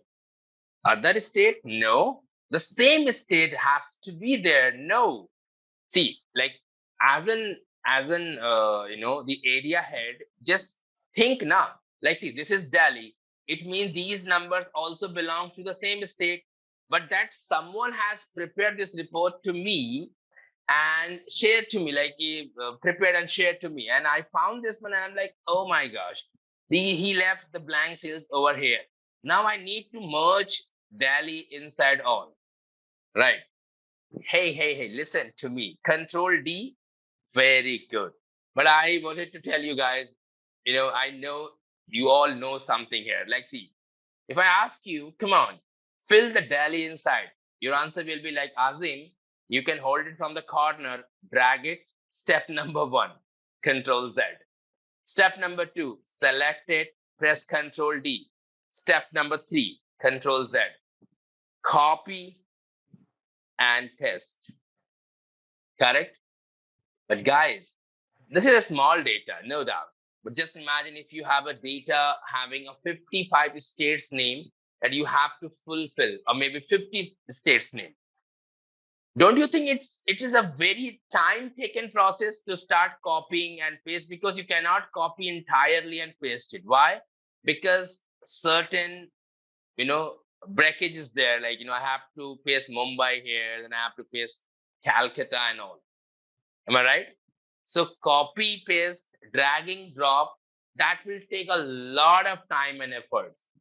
So here I am to help you out to do this task in one click. Let me try. The first thing is select your table. Step number 1, select your table. Step number 2, press Control G. G for go to. Step number 1, select your table. Step number 2, press Control G. G for go to. And then click here. Hey, everybody, click on spatial. When you click on it, and what do you have to select? It's a blank. And just click OK. Please reach to this place and confirm to me. Now I'll show you the next part of it. Wow, thank you so much for this one. It's what should I call you? Like Prasan. It's like Garji Prasan. Is it correct? Okay. So you people mentioned they are done, and look, everyone, if you just observe this one, so entirely cells are coming with blank cells selected. That is why I did this activity. Doesn't matter the data is small or it's a really big one. Okay, all the blank cells get selected. Keep this one as it is and press is equal to. When you press is equal to, it will come to the top of the selected cell. Press is equal to, that will come to the top of the selected cell, and just click on this Delhi. Once you select the Delhi, the previous one, and then Control plus enter, and your job is done, everybody. Try.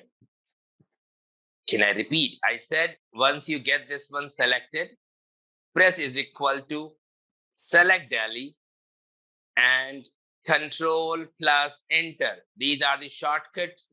Just remember, everyone, that's gonna help you a lot. From the beginning, Sneha. Okay, look at on the screen. I said select the table. Step number 1. Control G. Step number 2. Spatial. Step number 3. Blanks. Step number 4. Okay. Step number 5. Correct.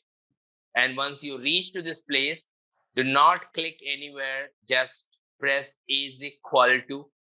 Once you press, it will be open like the is equal sign comes to the top of the cell.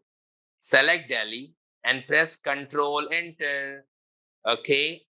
Try and let me know which functions we go to. Control G.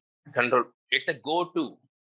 Control G means go to, and then click on spatial. Okay, Mohit. Okay, one more, everyone. A problem statement with Microsoft Excel. I would like to tell you one thing, guys. If you want to write any numbers along with, leading with the 0, not along with the, leading with 0. So in Excel, it is problematic. See, if you write 0 before the numbers and you hit enter, the 0 got vanished. That's why it's a data cleansing, because you must have to be familiar with all these options. Okay. So look, when you write 000 and just type to any numbers over there, 0 is gone. It's not coming. So what we do, there is two ways to do that. The first one is, see, with number, it is not possible to show 0. Correct. So what else you can just come up here, and first make it as in text. The cell, you can make it as in text. Correct. And then start writing 000, and this one, enter it. And that starts coming. Okay, that starts coming like this. So this is what is the first step. What will you do? Click here, come to the text, this one, convert your cell into a text format, and then if you write any number along with 0, then it will start coming. The second way, the shortcut way, is if you just put a single comma, single inverted comma, just put it there and directly start writing this way, enter it, and I'm sure you will see your number starts coming with 0. Try and answer me. Okay, your question is like, Mohit, what we are doing with Control G. I wanted to fill blanks with the previous name. So my question is here, what is the way to select all the blank cell instantly? What is the way in Excel to select all the blank cells instantly? This is the way. Control G, spatial, blanks, and OK. So that I can fill the desired things into it. Okay, just try everyone and please let me know side by side. Okay, the error, it is not an error. It is just a symbol, an instruction.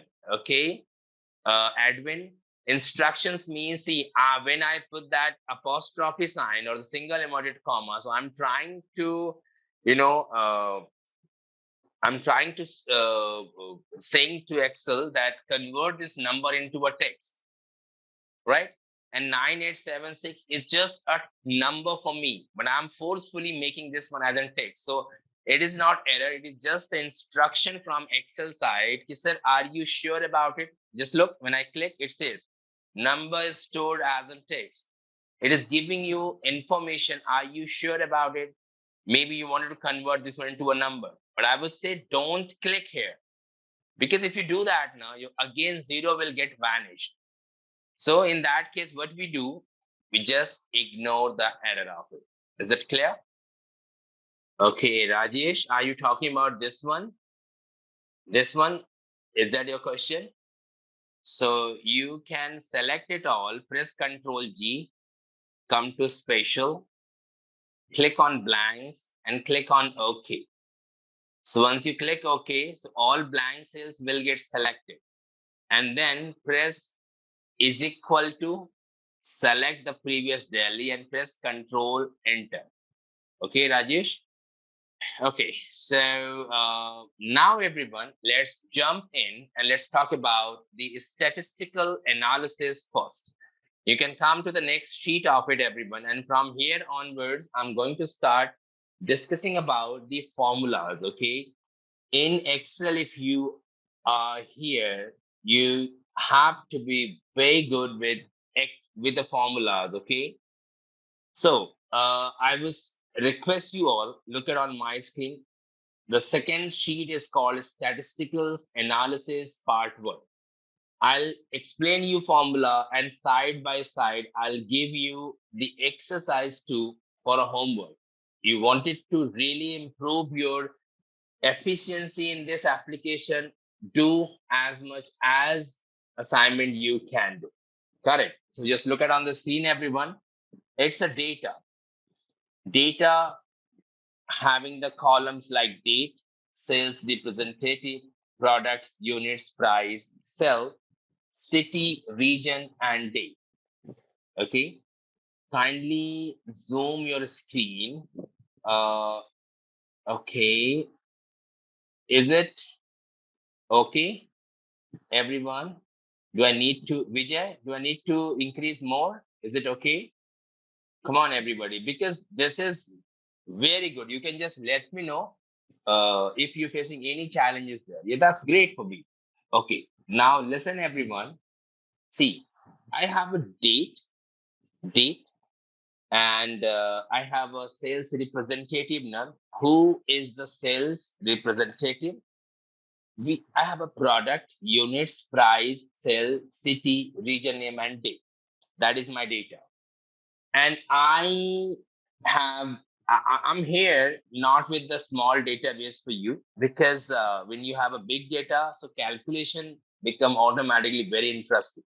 If you press control and down arrow, so that show you that total number of rows we have is total number of entered row we have is or 10,001. It means it is nothing but a 10,000 plus row of data. How am I jumping between it easily? Because of using control down arrow key, control up arrow key, control right, control left. Okay. So control plus arrows in your keyboard is just like an accelerator, and control and shift if you have added. Control shift down, control shift right, and see, got selected easily. So whenever you're handling a big data, the two shortcut keys always gonna help you a lot. Just like control arrows, control plus shift plus arrow. This is just for those people who maybe doesn't know about the shortcut key. They're using the scroll bar. So I would say, rather than using the scroll bar, start with control down, control up, or control shift down to select for it. Okay. So I have a 10,000 database and I have certain requirements. Just like my first question, everyone requesting, look around my screen, you can try after me. Okay. How will you write a formula in Excel? I know it is a very basic question. Everyone knows start with is equal to, correct? I saw people still, they're writing the formula in this way. SUM bracket open manually. Okay, I deleted. VLOOKUP VLOOKUP a bracket open manually.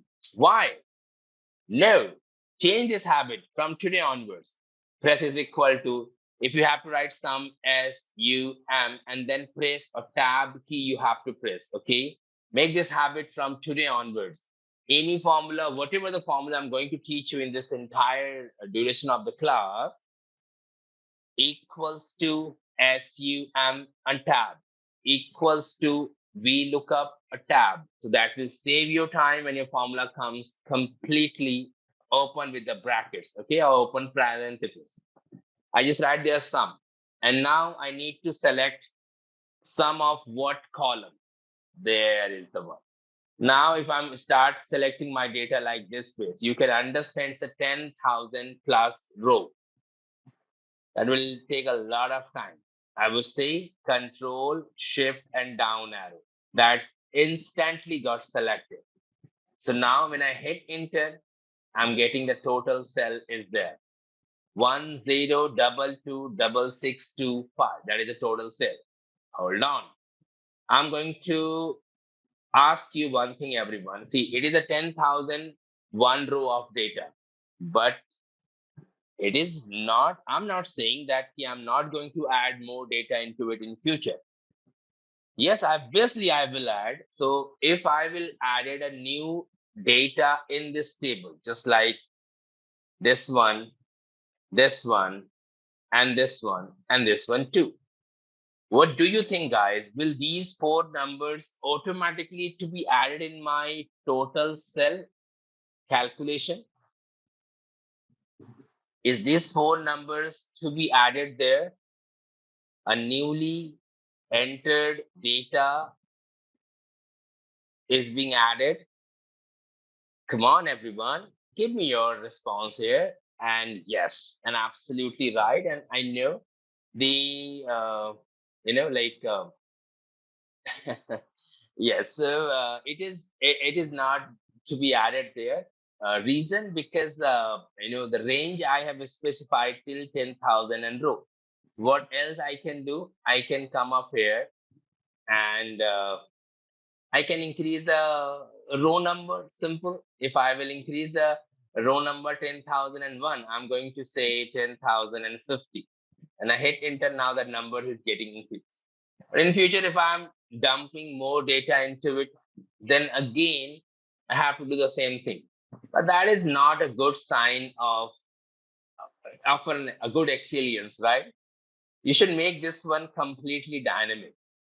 To make this one dynamic, I would say everyone, write sum, come to the column F and click here. See where my mouse, I click here. And so rather than specifying the range, I have just selected the entire column F. Okay. So once you select it all, you hit enter. So the benefit is like 6625 now. Look, the benefit is like if I'm going to add one number here, anywhere, you will see that one get changed. So this is called the dynamic work. So always try to make your table dynamic. See, if I will in future, I will just copy and paste more data into it. My automation will get done automatically. Got it. So that is the way I can get the total sale. Similarly, if I need to know what is the average sale overall. For average sale, everyone, the mathematical rule is total sales divided by the number of total. So how will you do that? Don't use the formula. Don't use that mathematical calculation, manually calculation. You can use the formula itself, is called average. Average of what? Average of column F. And I hit enter. Now we have the average of it. But guys, important point is, it is coming 1022.6625. 4 decimal digits. How can I reduce this one? Here, look at there, the shortcut key, everyone. This is for those who are not familiar with this. So I'm just going to decrease the decimals once and twice, and I'm keeping for 2 decimals digit. That is called the average cell. Similarly, if I need to know what is the maximum cell, means the largest number of cell, we have a formula is called a max. And I'm gonna select it, column F, and I hit enter. 12,175 is the maximum cell. Got it? So at least try this one along with the minimum cell too and answer me, everyone. Go ahead.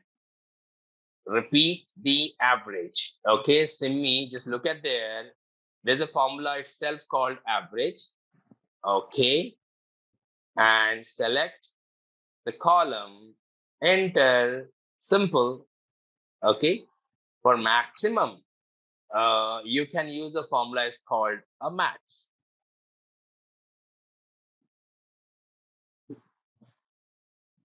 Unable to find the data. Okay, appreciate everybody. Those who have done with this one, like, the 100. So 100 is an absolutely right answer. Perfect one. So everyone, this is the basic formulas. Okay, the basic statistical formulas is required. Just like if you want to calculate the mean, you have the median here. Fine. And if you wanted to calculate the mode, so there is the formula for it. That's called the MODE. That's mode. Fine. So that you can use accordingly. But now it is time to discuss about it. The next and one step further calculations. Hey everyone. Now, I wanted to calculate the total cell. Listen it properly and then try after me. Okay. I wanted to calculate the total cell. Total cell based on criteria, based on a condition. With me, I'm going to explain a lot of formulas to you all, everybody. So try not to memorize any formula, because if you do that, maybe you will not use these formulas for a long time, right? try to understand the arguments. The arguments, if you can understand, or if you understand the arguments, you can easily find out like why it is giving me error. So everyone focus on the arguments rather than memorizing this one. Okay, just coming to this one. I need to know what is the total sale based on north only, east only, west only, and south only. So when the condition comes to you, I need to get the total overall, I can use sum. But if there is a condition, it can be one, it can be more than one. Fine. So when you wanted to get the total based on some certain conditions given, so I would say everyone, you can try sum if, listen to me, sum if, but sum if can be used only for one condition. So it's better to learn this one that can help you to understand. So that can help you to bring the total based on not only one condition, but based on multiple conditions too. So rather than using sum if, I would say everyone learn sum IFS.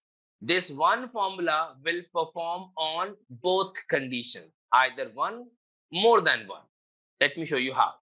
And I told you everyone, when you write this formula sum IFS, okay, you just need to focus on the arguments part of it. Just look at the first argument. The one which is being highlighted in a black color, it means it is an active argument. If I put comma, second one is active. If I put comma, the third one is active. If I put comma, a fourth one is active. You can see there is the number of arguments I can use with Microsoft with this sum IFS function. Sum IFS function brings you the total based on 256 condition or the criteria. Okay, so let me show you how. So just always go with the flow of the formula. You're never ever going to get the wrong numbers. It says sum range. The definition is, tell me which range you wanted to get sum ultimately. So obviously I'm looking for the total of column F, that is my sum range. Simply I define this one. So I repeat, the definition of sum range is select the range which you wanted to get total ultimately. Then I put comma and look at the second argument, and that says criteria range 1. Means your criteria is what? I'm looking for the total of north only. Okay, I'm looking for the north only total. So you have to select the range first. As per the argument, look, you have to select the range in which the north exists, in which your criteria exists. So when I select this column H and I put comma, it says, okay, now give me the criteria. A criteria can be defined in two ways of it. If you want to write north, you just have to put double comma and you can write north double comma close. You will hit enter, you will get your answer. This is the total from north region. Okay, but the problem is like if I'm dragging it down, it is coming the same number repeated. Why? Because I have mentioned north manually. So if you want that answer has to be rotated, I would say criteria don't write, but just select the cell. Cell is K6. When I select it and I close my bracket and I hit enter and look everyone, when I drag it down, K6 become K7, K8, K9, and my answer is getting changed. If you're not believing this is correct or not, I can prove to you. Sum of all these numbers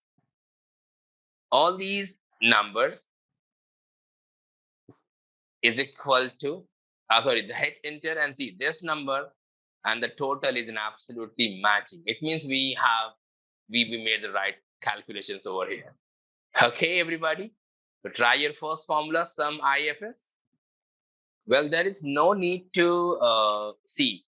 Maybe it's like money Kandra Prabhu. Okay, no need to copy and paste the result into it. Might be you are good with this formula, average and some IFS and all, but I think there are many more people who wants to use this one for the first time.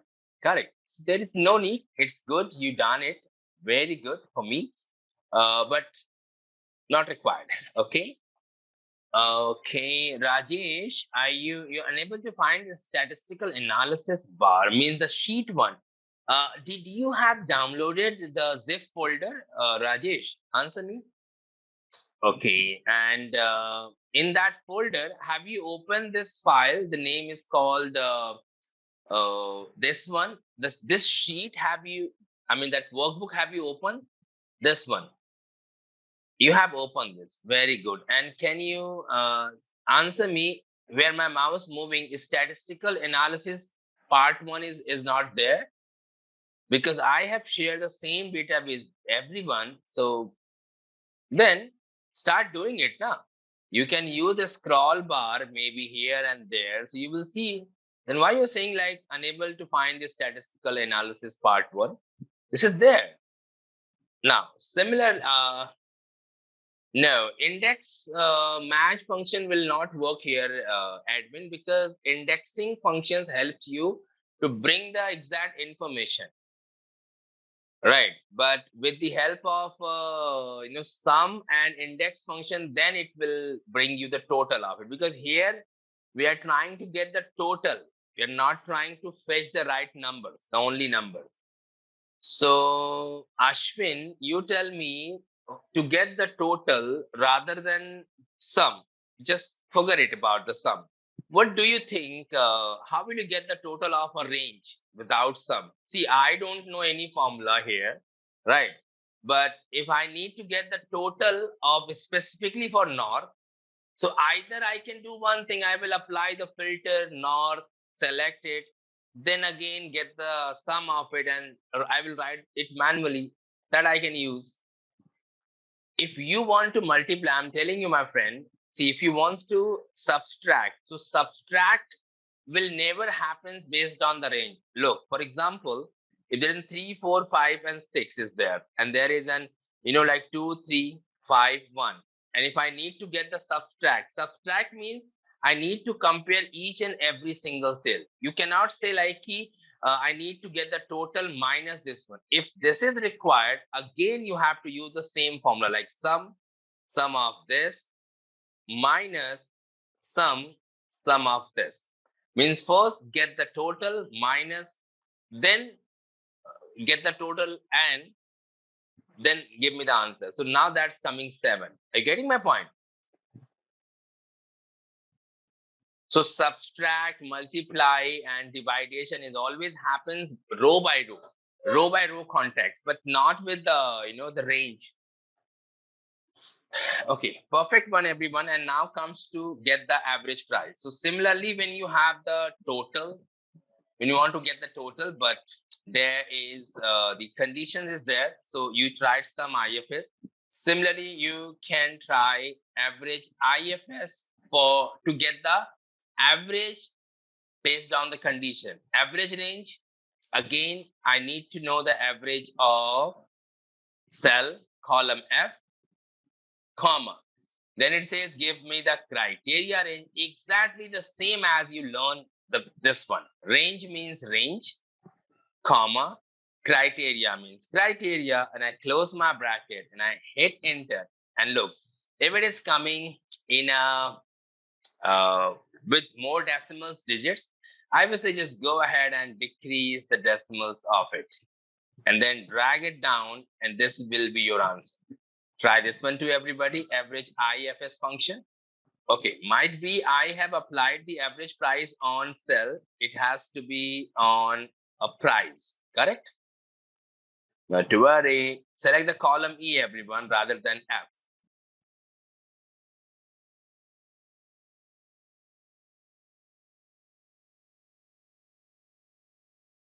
I would say one simple thing here, everyone, like, just keep doing it. And once you're done, you can ping me, because this is the only way I can know is it done or not, right? The shortcut key for dragging the formula is shift with the down arrow key and then press Control D for it. Okay.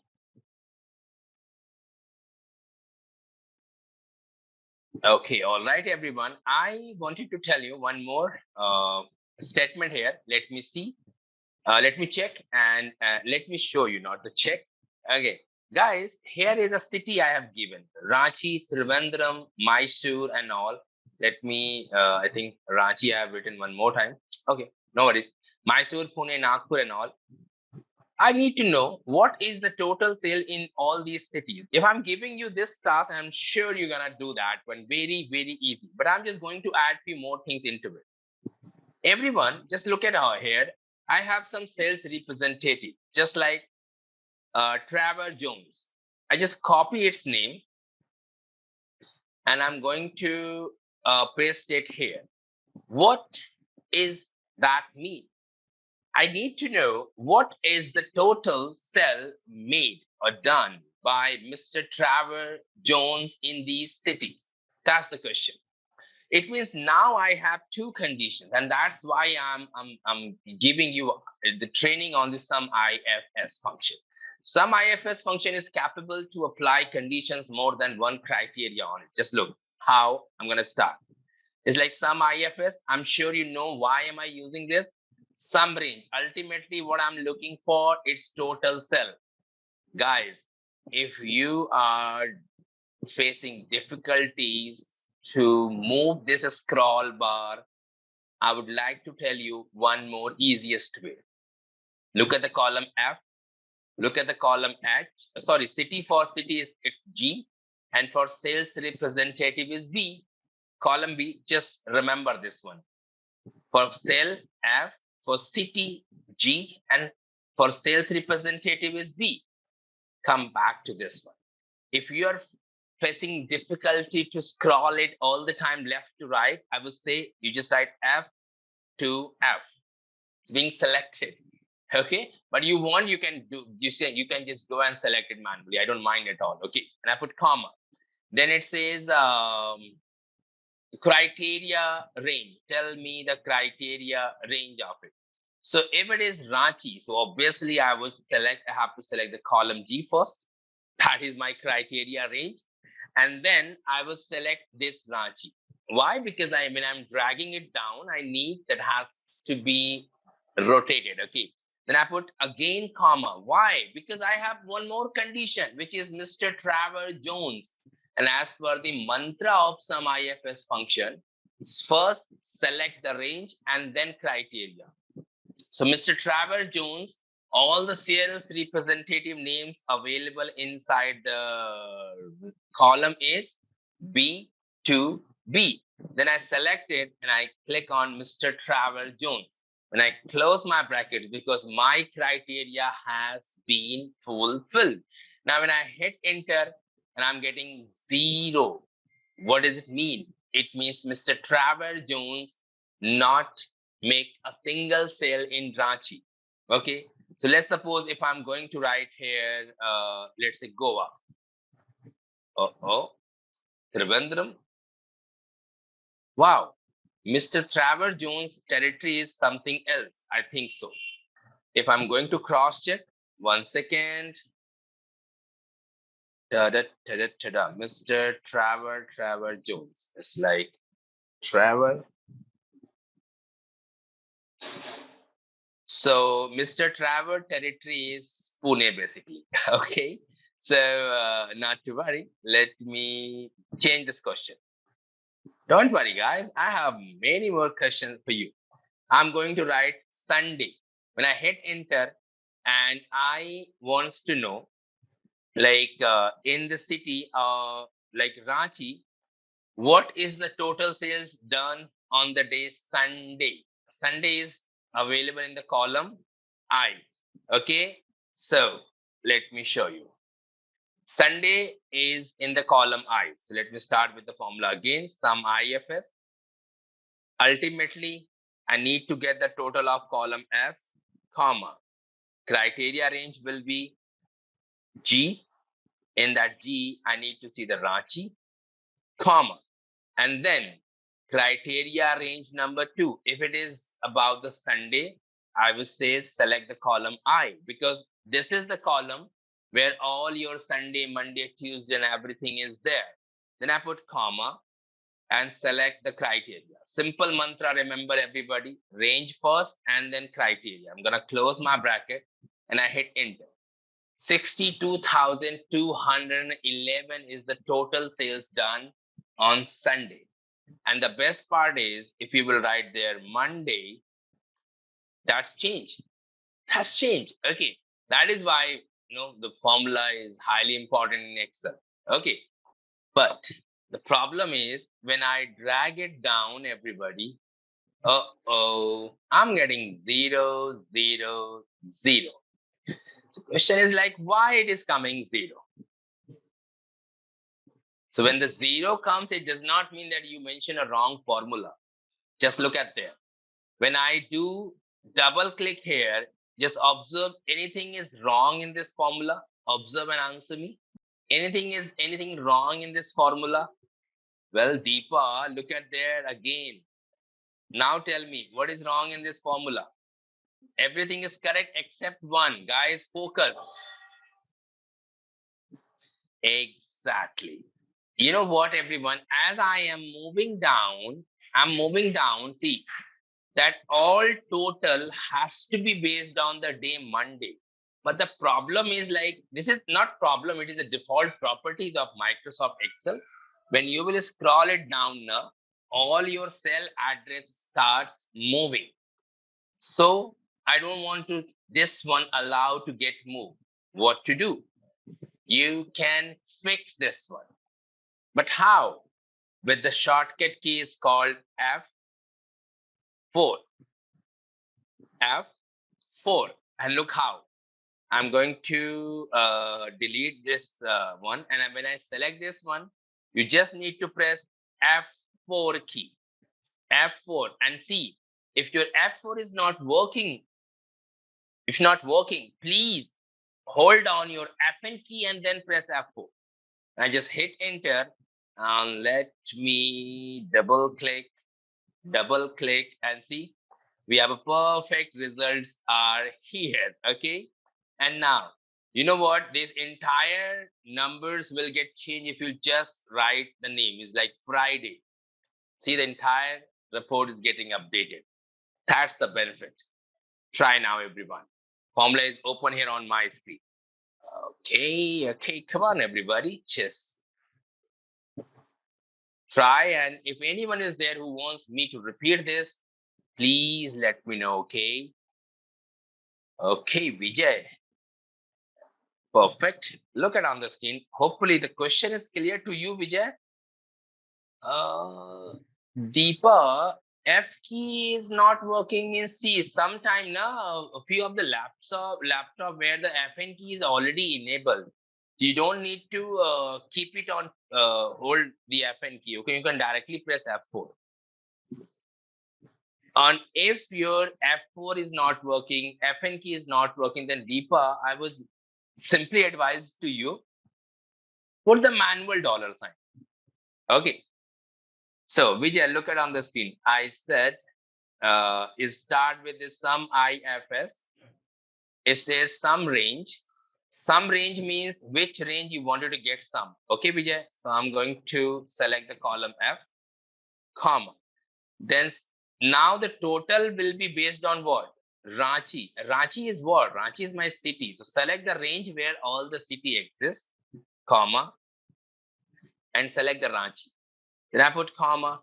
Then it says, okay, Ranchi's total you are looking for on the day Friday. Friday, Sunday, Monday belongs to which column? I. This column I, comma.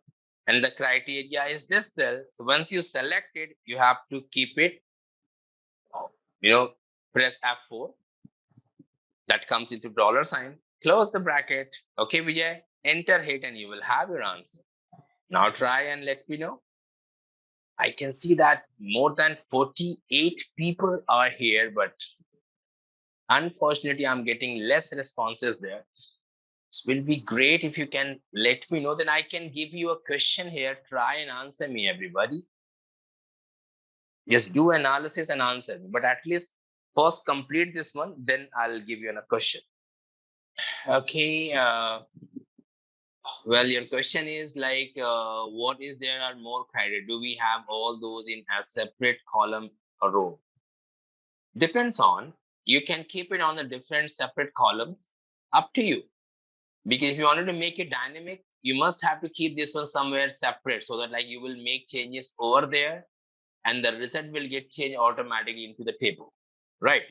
And F4 key, I would say, look at on the screen. I can show you directly here. Like, see. So when I select this one, I'm going to open the virtual keyboard for you. Just look at on the screen. This, look everyone, when you click on this P4, this cell, here is the Fn key in your keyboard, okay? You can hold down and press F4. And I'm not saying this is compulsory to keep it hold or Fn key, because some of the keyboard is already enabled this F4 one. Okay, we just click and see in my Fn key, it has to be, hold. So this is the way you can apply the $sign. Simple. And I'm sure now it is clear to you. Okay, everyone, I have a very small question for you all. You can see, everyone, we have a total quantity sold. See, sales we have calculated. I wanted to ask you all, tell me the quantity sold. Quantity means the column D, that is units. Okay, don't be confused this one. Units I am looking for. But look at here, let me complete my question first. Okay, complete this question. So what is my question is, tell me the quantity sold based on all these cities after October 10, 2013. I repeat, tell me what is the number of quantity we sold in the city of Ranchi, Trivandrum, Mysore, Pune and all, but only those sell after October 10, 2013. Hope you get my question, everyone. Well, you have to select the date columns. Without it, you can't get the right number. That's what is the point, Pawan. Obviously, like, see, this question belongs to date criteria. So you need to select the column date. Obviously, based on it, I wanted to know the quantity sold in cities. So everybody, are you still working on, or should I answer this one? Okay, so Jagdish giving me 1205. Okay, and it is coming 0. Focus. Jagdish, okay, that's okay, Jagdish, just wait. Maybe, I don't remember the numbers, but yes, let me cross check. Okay, so I need attention, everyone here. Again, I'm going to use the same concept of it. The column of date having A column, quantity is coming on D column, city is coming on G column. So I'm not coming back to select it manually, right? So I will keep here and I'll just write the formula directly. And I wish you should learn this concept, okay? I'm going to start with this like sum IFS. It says sum range. So units, D to D column. Simple. Sum range, ultimately I need to this one, comma. A criteria range. Ranchi. Ranchi is what? A city. So you can't select the city first. You have to define the range where all the city exists, comma. And now you can select the Ranchi. That is the criteria. So simple, guys. Okay. Now put comma. And it's like next criteria that belongs to the date, which is October 10, 2013 after. So that belongs to the column A. column A, but I have to say not the entire date. I have to say only that happens after October 10, 2013. So after, you have to explain with or express with greater than symbol. Greater than means after. That is an operator. Greater than means after. Less than means before.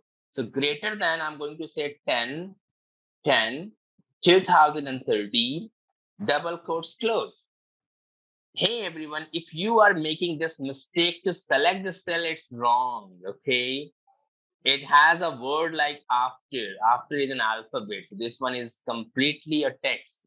Please write the date like this, enter it, and yes, Jagdish, well done, 12:05. Double click, that's my numbers. Okay, please copy the same now. Well, yeah, obviously, like, see, if you just hit enter and you just come to the drop down, like, see the corner of it, when it get turned into this plus symbol, just do double click on it, okay? So that will get drag and drop. This is a shortcut way. Okay, all right, everyone.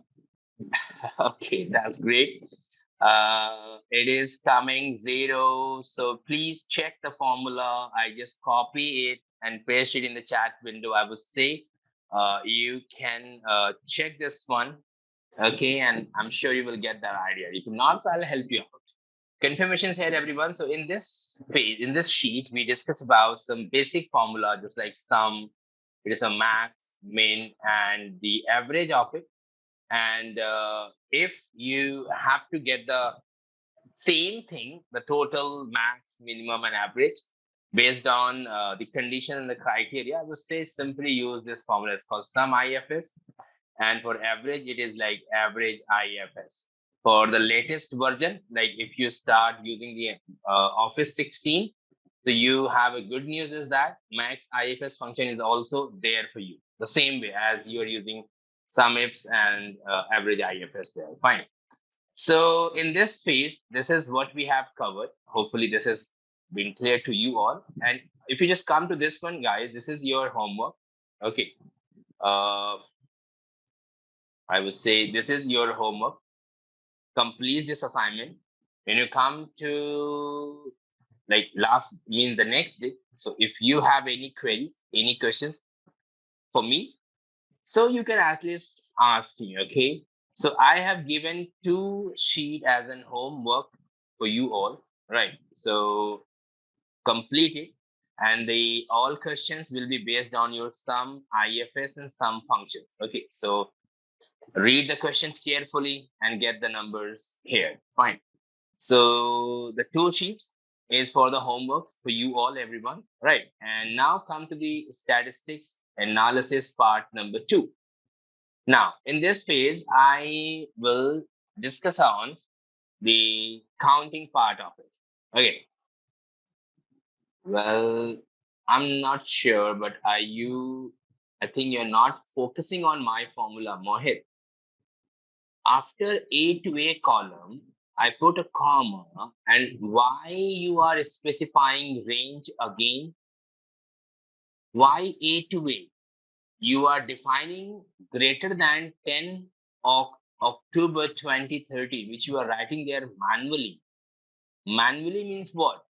Whenever you write anything manually, Excel says you must have to write this one in between double inverted comma, and that is incorrect in your formula.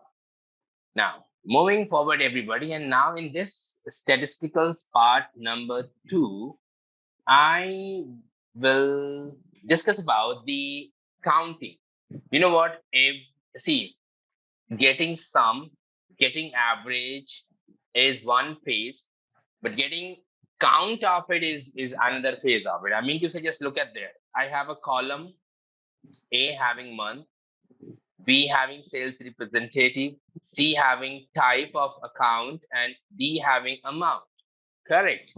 So if my boss says, Azim, tell me what is the total amount. if my bosses tell me the total amount or total collection, so I will go ahead with the sum and I will select the column D and I enter it. That is coming 14,122 is the total collection. But if my boss says, Azim, tell me the number of collection we received today. Number of collection means is not asking me to get the total. He's asking me to count the number of payment, like 1, like 2, like 3, like 4. So manually don't count it. You can use this formula that is called the count function.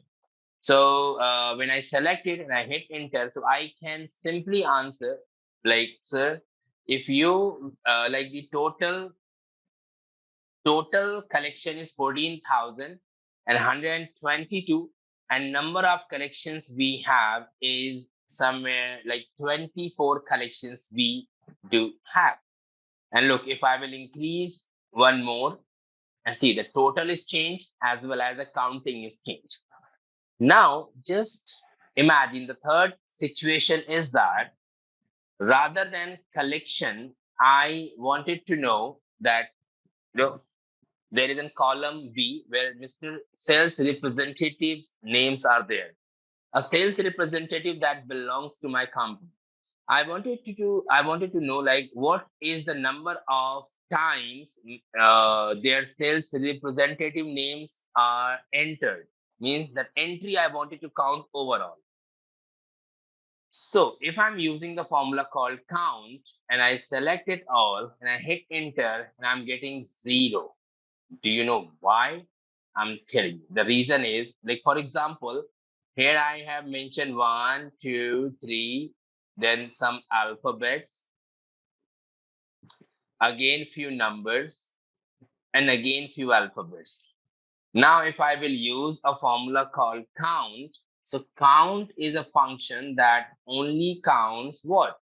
And only counts number. You can see that answer is coming 7. 7 means it is only count what? Number. So if you want to count alpha, numbers, everything, then rather than using count function, you should use the formula is called count A. If you use this one, select it all, bracket close, enter. So now that's coming 14. So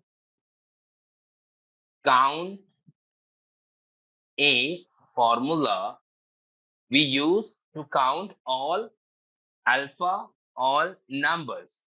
Correct. So it means if I need to count the number of entries of sales representative, so rather than using count, I would go ahead with the count A function. Now if I select it all, I close my bracket and that's coming 27. And you know what? 27 is the wrong answer. Why? Because I have selected the entire column. Entire column means it's including the heading too. Heading is also an alphabet, right? So I don't want to consider this one. So I can just write -1 outside of it. And then I can say a total number of entries we have is 26 for sales representative. Now, last but not the least, and that is about if you will use this formula, everyone, that is called count blank. And if you select this entire table like this, close the bracket, enter hit, so that's coming 2. Count blank is a formula which only counts the cell having a blank values. A blank, like that is completely blank. Okay, everyone? Complete it and match the numbers as mine. The formula which I have used, I have just written in front of it so you can easily copy it. Huh? Is it hopefully okay for you, Vijay? All right, everyone. Hopefully this is done, everybody. So count functions, count A function and count blank functions. Okay, the differences we use now, no, but just imagine if you got a situation like where that formula to be used here to count the numbers.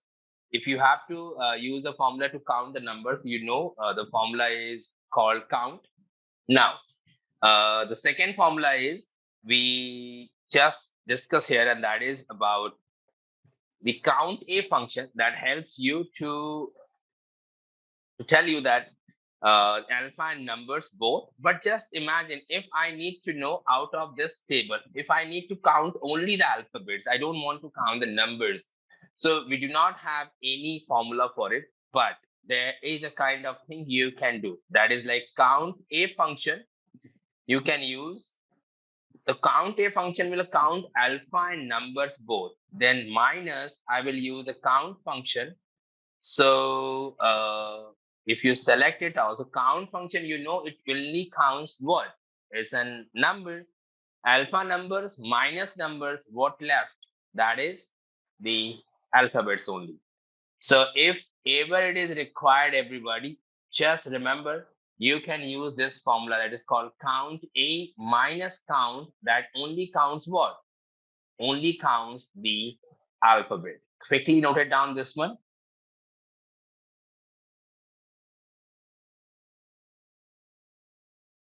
Well, I said if I need to count only the alphabets, so I can use the formula is called count a, select the range. So this one counts alpha and numbers both, minus, I will use count function, select the same range. So count function will only count what? Only the numbers. So alpha numeric minus numbers if you do, so what left? That is only the alphabets. Look, I'm going to write any alphabet here or here. So it is coming 9. That is only the alphabets.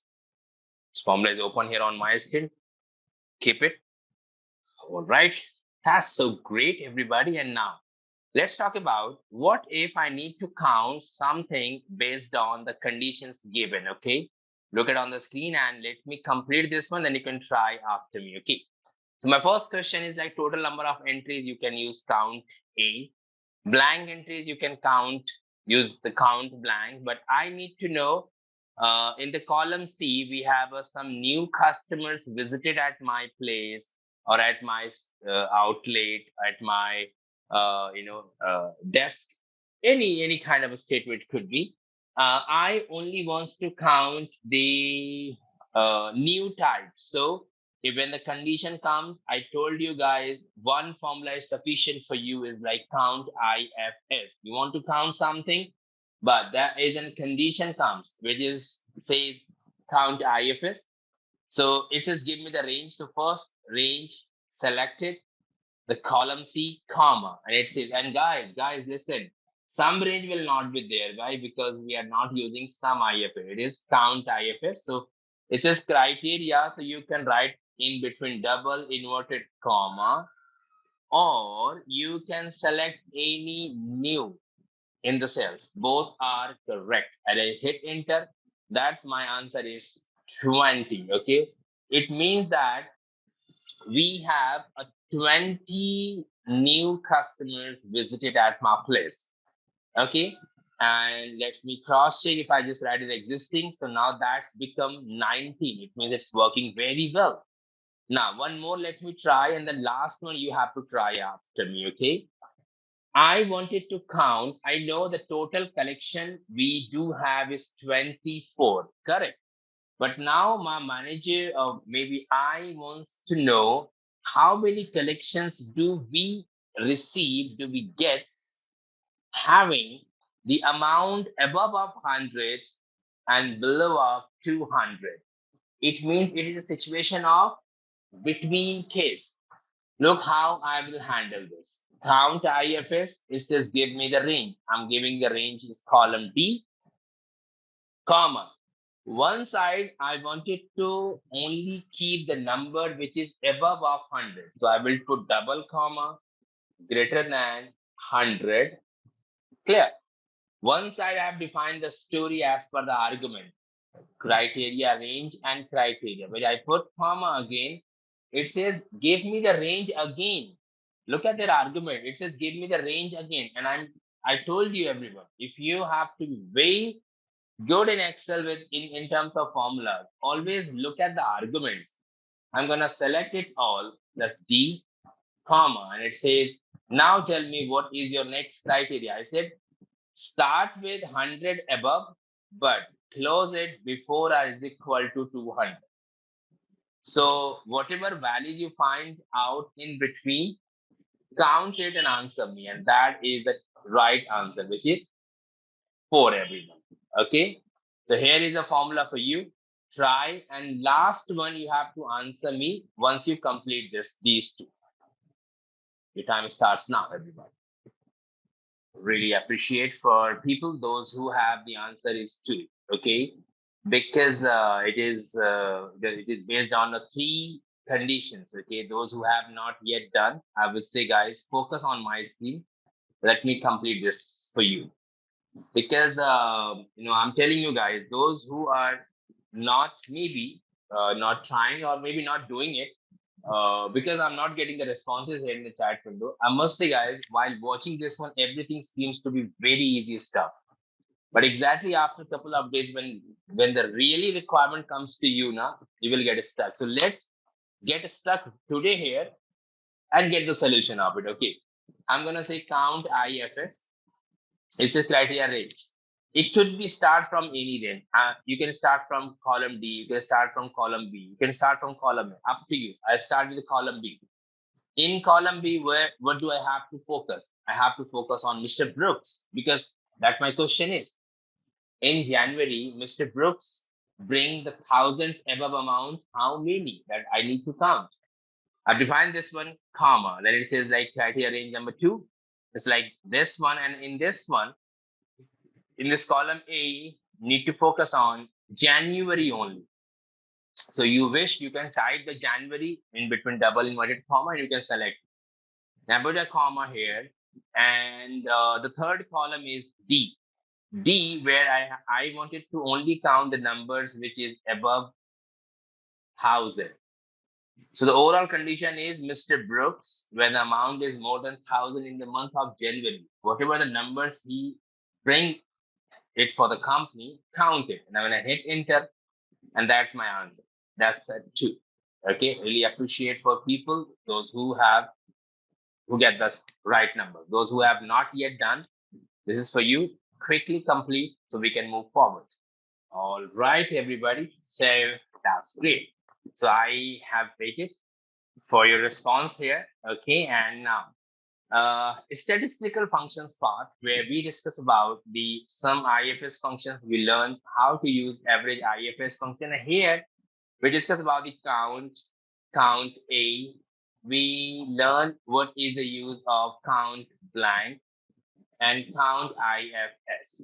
Can you just give me information, guys? Are you now confident and clear with all these functions? Just give me a response, everybody. Yes, that's the spirit. Okay. I am just wondering, why not? See, till this moment, you done the things what I said, what I explained to do that. Okay. So how can we be so sure that are we okay with this one? Are we really know these functions to use? So I have an activity, everybody. It's I think 2 to 3 minutes of activity, and an activity. I have a plan to do that. Come to the next sheet of it. As you can see, everyone, I have a database. This one, okay. And let me zoom it before you asking this. So everyone, just look at this. This is the data, and here is my expected question for you all. Just like sum of units for Mr. Devalue. So in this gray out color, this gray line, gray cell, gray out cell, you guys have to use the formula. I do not know which formula will you use, but read the question carefully. And the best part of this activity, everyone, I have already written the answer. So your answer has to match with mine. If you matched it, it means you know how to use these functions. Shall we do it now? Excited, everyone? Oh, come on, try. And wherever you stuck, it's a 3 minutes activity. Okay, try and complete all the questions and match the answer with mine.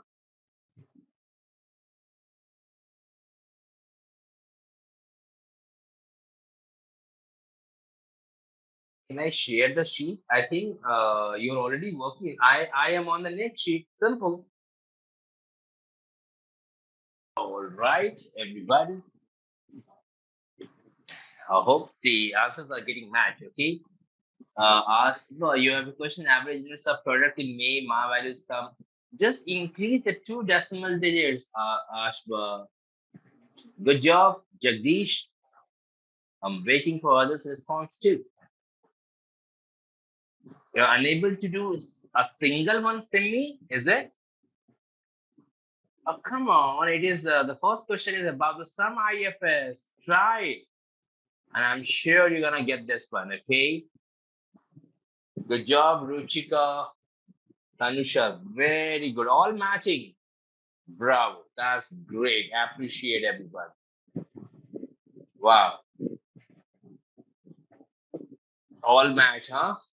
That's wonderful. Which one, Vijay, is not matching?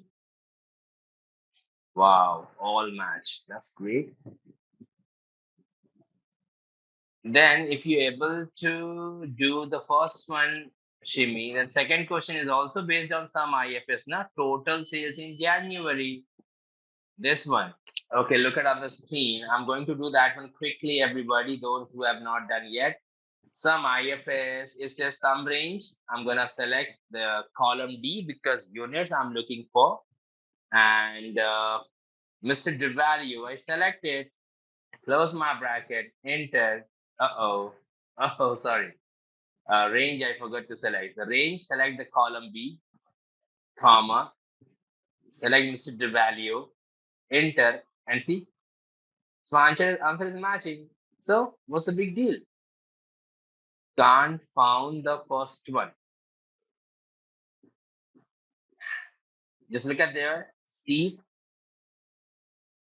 is equal to some IFS, some range I'm looking for column D, comma, criteria range. It is about the devalue, and devalue is no more. That's my salesperson in my company. So I select the range and then I select this one, Mr. Devalue. And I hit enter, and I think that's absolutely matchable answer. Got it? Okay, that's good one. Okay, so Pawan is not getting, the one is, which one is? Mr. Okay, this one. Okay, it is again the question of some IFS. I'm looking for units total. So I select the column D, comma. The value is my salesperson. I will select any the value like this, comma. And then the product is dairy. So column C you have to select. And in this C, you can see the dairy is there. Okay, Pawan, when you hit enter, your answer is going to get matched with mine. Okay, that's great. And yeah, anyone is here who have issues?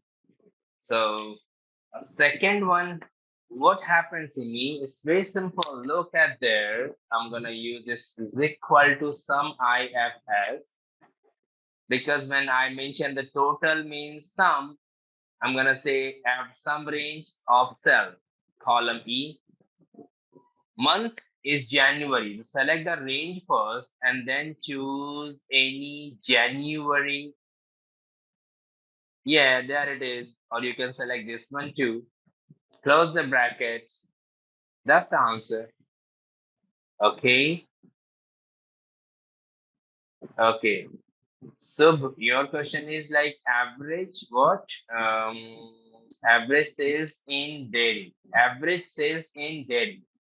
So average IFS equals to average IFS. Average range sales. A selected column E and criteria range will be column C, where the product will be dairy. Close the bracket, enter here, If it is coming like 4926, not to worry. You can increase the decimals is like 1 and 2. That's the answer. I'm moving to the next sheet, everyone. Those who have not done yet, this will be another 5. Simi, you can try. That's one as an homework. Okay, and you can come to the next class. You can try not 5 minutes. You can take the whole time, but I would simply advise you try, because when you try, either you will get the answer or you will get the wrong answer. So let the wrong answer comes, but at least try so that you will have a question to ask me. Ask me and I will help you out. Okay, great. And now I'm sure like this is clear. Okay, before jump into the next one, everybody, how was this activity, guys? Does this give you some confidence in these formulas? It's cool. That's great. That's called the good things here. And now I am moving forward, and let's see what next we have to discuss. Okay, a very, very interesting and important in that we're gonna discuss about the logical operator. First, I will explain, then I'll give you a question, and I'm sure everybody can perform this one. Okay, so let me show you the first question. Hey everyone, I'm in this logical operator, right? And logical operator basically in Microsoft Excel or in any other programming language application, this one used a lot. So basically the operator, the mathematical operators that do we have is like greater than, less than. Okay, we have is equal to, we have not is equal to. Correct. We have greater than or is equal to, we have less than or is equal. This is what? This is your mathematical operators. Fine. Now, apart from this, logical operator, if we say, so we have if logical operator, we have a nested if logical operator, sometime if with and logical operator, if with or logical operator. So these 4 operators you should learn, and you should everybody learn. And why am I saying this one? Because most of the queries get solved and will be dependent on the if logical statement. If you have to understand this one, I would say just keep it one thing in your mind, which is a true, a false. Simple. A true or a false. So whenever you toss a coin, so the expected answer will be either your expectation, which will be true, or the false. So when you define true, so false will comes automatically. Let's suppose start from here. I have the serial numbers. I have some of the students are there who appears for the exam is level 1, level 2, and level 3. These are their marks, and this is the total performance, which is coming 21. Now, if you have, just imagine if you have the university data, and you can understand how many students are studying there. So if you have the 1,000+ customers data, 1,000+ students database, and now you got a criteria like those students who scored more than 15 will or more than 18, let's say more than 18, if your marks you will be passed, but if your marks is 18 or less than 18, you will be failed. This is the condition. So first statement I'm telling you, like how will you write the code here? It's not code, it's like how will you write a formula. But before writing the formula, I just wanted to check. If you just look at this one, everybody, it's coming 21. So he has to be a pass, right? Because I said 18 above. But if someone is getting 18, he will fail. So look how I can cross check this one. Is equal to, select the cell, and I'm going to say more than 18. I am just giving this instruction to Excel, go and check in the cell F4, is it more than 18? When I hit enter, that gives me true. When I do double click on it, I'm getting somewhere true, somewhere false. And I'm like, okay, the true means pass, a false means fail. I need to have a formula that gives me, the rights to fill pass instead of true, fill fail instead of false. So first, what we learn here, we learn how to cross check, is it true or false? I have cross checked it. So now I will just write a formula is called if. So if your logical test, always remember this is the way we are testing the logic. We just say if this cell F4 is above of 18, comma. When you're given the logic now, everyone, it will ask you two things there. The first one is value if true. Remember the true and false was coming. So it says, okay, sir, tell me what value you want if I found true. And I'm like, give me, answer is like pass, comma. Then it says, okay, sir, tell me what if I found anything incorrect? If I found anything 18 or less than 18, means that is false. So I can say, don't write false there. You can just type there fail. And I close my bracket and I hit enter. And look, everyone, how easily you got your answer there. Pass, fail, pass, fail. Doesn't matter if the number are 5 or 5,000s there. Just apply this condition, drag it down, and you will have your status over here. Just try your first logical statement, everybody. F4 is nothing but the cell address C. Don't be confused with this one. What is this F4? F4, look at there. It's an F, it's a 4. So that is a cell address, okay? So based on it, we define the condition. So what is a big deal? If it is like you thinking, okay, I need 18 has to be passed. So you can just write greater than or is equal to. Greater than or is equal to, it means 18 or above 18. So if we just write this one, double click on it and look now, the guy who scored 18 itself called pass. You know what, everyone? That is the first example of your logical statement. Okay. I will define the logic one by one, and side by side, I'll give you a question to perform this one. Come to this sheet, if exercise 1, everyone. Just come to the exercise 1 here, and now try this table first. This one. Okay, I'm just giving you the situation. Try to perform this, and then we'll move forward. Let me increase this one. See, everybody, the question is very simple. As you can see, here is an expectation, and here is the sales we done. You can see, everyone, 600,000. 600,000 is the expected sales, but someone has made 450,000, or you can say 450,000 is what he or she made or done. So you tell me, guys, status should be achieved or not achieved as per this situation. Expected was 6 lakh. Achieved is like 450,000, or you can say 450,000. The status should be achieved or not achieved. So I don't know, Namrata, on what basis you are saying achieved? If the target is 600,000 and you achieve 450,000, so how it can be achieved? Yes. Now just go ahead, everybody, and complete this one and answer me how many achieved and how many not achieved there. It's a small data, so don't count it manually, okay? I need that logical function applied and get the achieved and the not achieved, okay?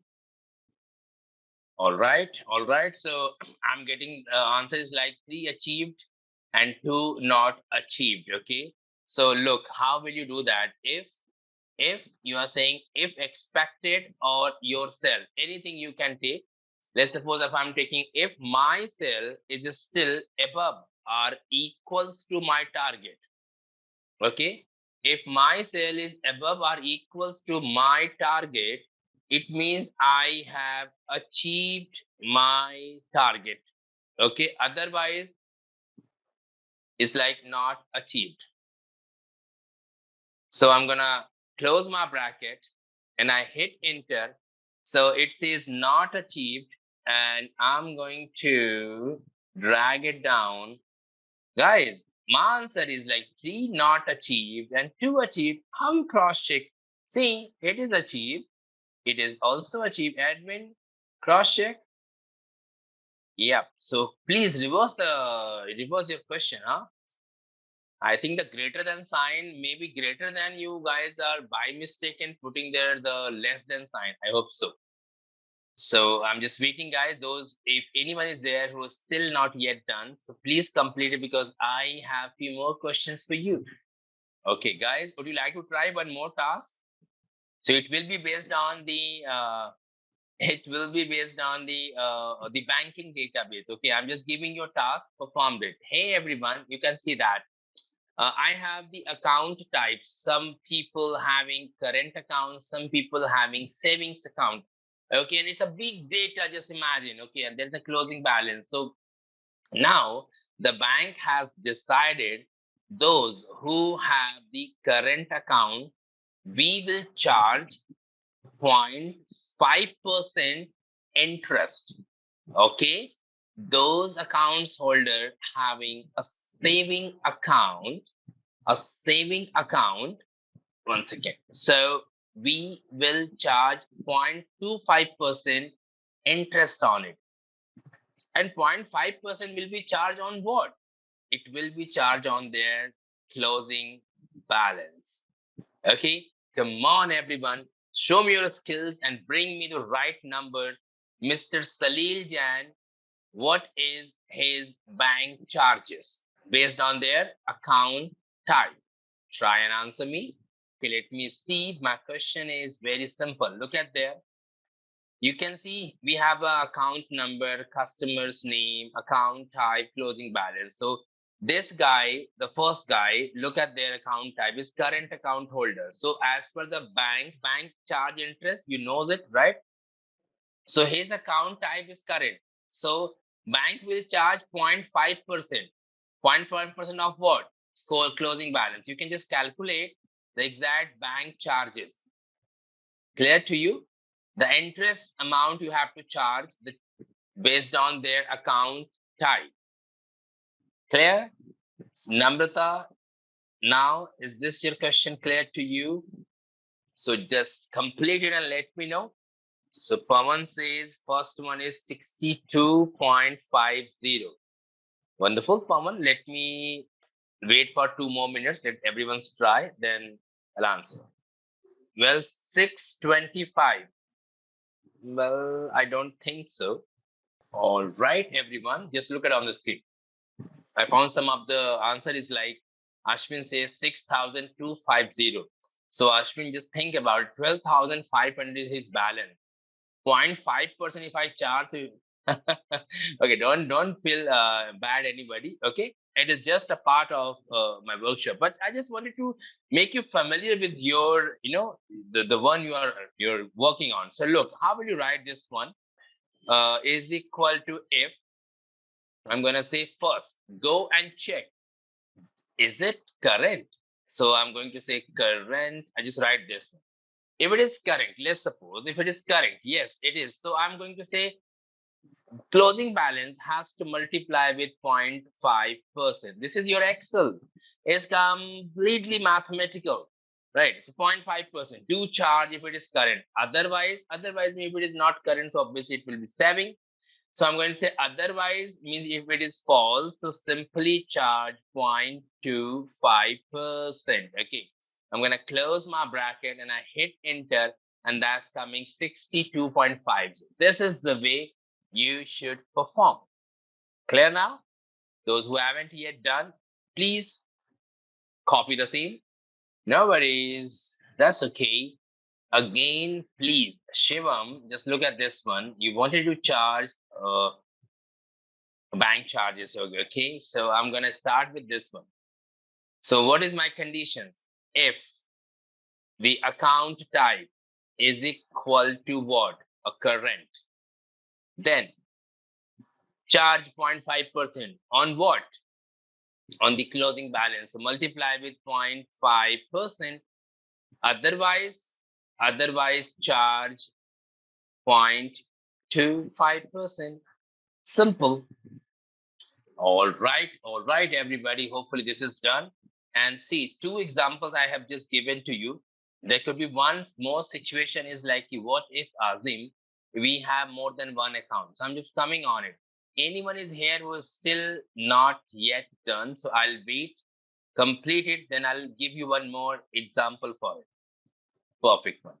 So look at here. I'm going to talk about the last one more exercise for you all. Jagdish, as you maybe not remember, like I told you, like whenever we write any text, text always defined between double quotation. This is a mandatory. This is a logical operator mandatory things.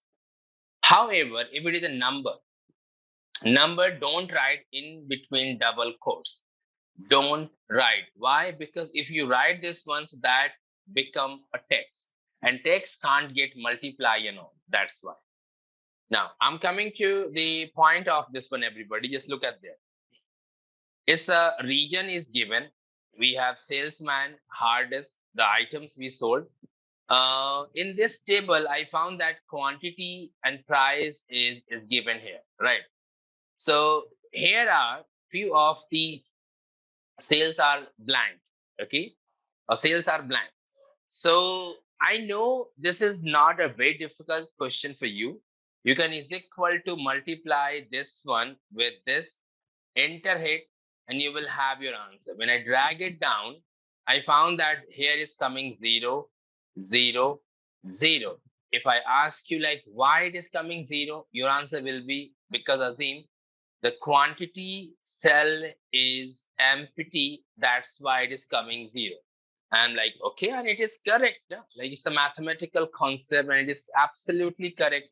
No problem at all. But I need something here. And that is like, see, I want if the quantity cell is blank, then do not show me anything into the amount section. Look how. I'm going to say if is blank. Which one is blank? A quantity is blank. If is blank. Which one? A quantity cell, which is L6 is blank. Then give me the answer blank. And blank to be defined as in double inverted comma 2 times without space.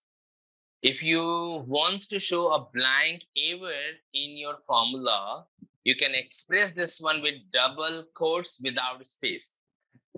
So if it is blank, show me blank. Otherwise, multiply it with a price. Simple. Now I'm going to close my bracket and see it's not blank. 76,000 is coming. Now when I drag it down, these all are coming blank. Why I teach you, I'm telling you. See, look, if I have deleted, nothing is coming. If you got a chance to create a templates and also you can create a template like this. When you start writing the numbers into it, then the numbers appear, then the amount appear, and if you just delete it, it will get empty. So this is the way you can utilize your if logical statements too. Now you can copy this, go ahead. So I believe that everyone has done with this one. So everybody, like, see, this is your if logical statement. I have given 3 to 4 examples for you so that like the things has to be clear, right? With the operators and along with this if is blank. Now I'm coming back to my sheet logical operators here.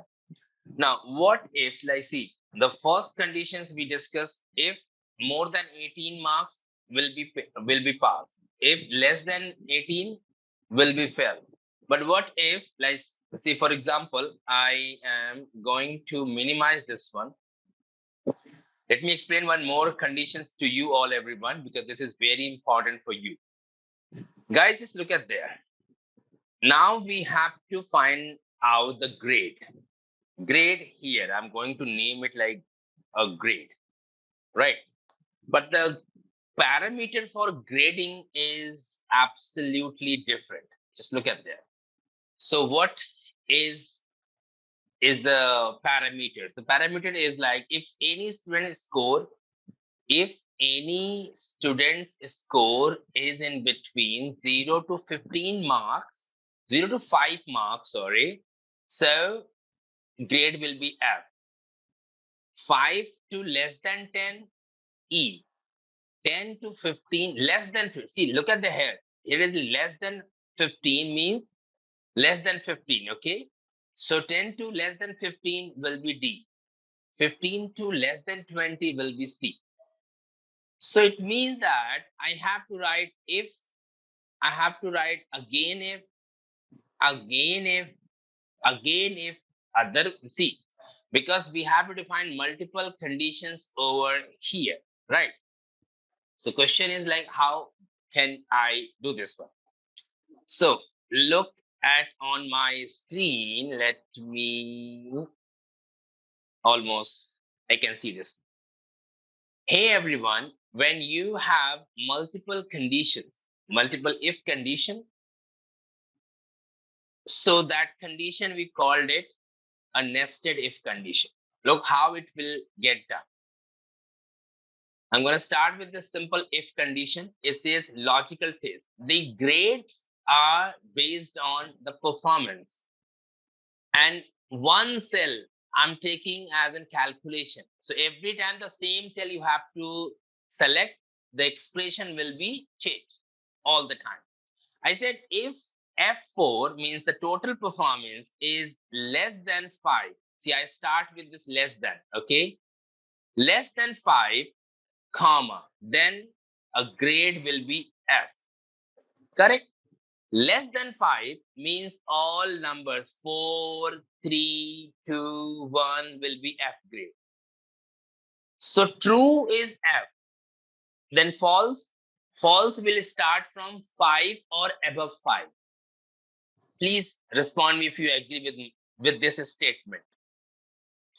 The false value will be 5 or above 5. If it is clear to you, so you can simply write there again if, and you are going to say if the score is 5 or above 5 but less than 10, then I want a grade is like E. Okay, again you can say if a performance, see, less than 10 means what? That is 9, 8, 7, 6, and 5. So true I have defined, a false, false means 10 or above than 10. So I can directly say now less than 15. So that is automatically coming in between. I'm going to say if it is there, so I need D. And if it is more than 15, but less than, let's say 20, I want to see the grade C. Again, comma. If it is more than 20, if it is more than 20, but less than 25, I need a grade B. Again, you can say if the score F4 is more than 25, but less than or equal to 30, then just give me answer is A. Correct? Then you can close the bracket. 1, 2, 3, 4, 5. Why 5? Because if bracket open, if bracket open, if bracket open. So when you hit enter and you will have your answer is here, everyone. This guy gets 21. As per the statement, you can see 20 and 25 means it's B. Now, when I do double click on it and see, I'm getting a perfect result over here, everyone. That is called a nested if condition. Now, you can try and copy the same. Go ahead, everybody. All right. Yep. So completed and confirmed to me, everyone? Well, once you're done with this, okay, that's wonderful, everybody. And here we see, you know what, your nested if condition is being just completed here, right? But exercise 2 and exercise 3 is a task for you. Let me explain the question. My situation is there. If not, so tomorrow when we meet, I'll start defining the conditions from here. Okay, at least try both of them. It's very simple. You need to calculate the discount. Discount if your product's price is between this nil, 1,001 to 4,000, 2% discount will be 4,001 to 5,000, between 2.5% or 5,000 above, 3% discount. That's you need to calculate.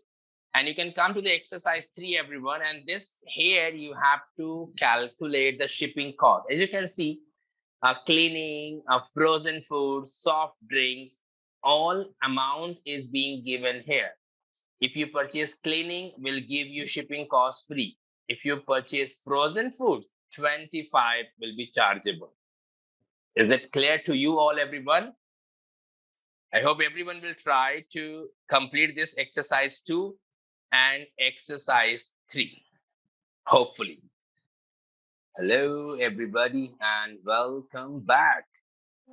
That's wonderful. That's wonderful. Okay, so before moving ahead, let's have a quick recap what we have discussed last day. So it is all about business analytics. We are here. The purpose of we here to discuss on the business analytics part through Microsoft Excel.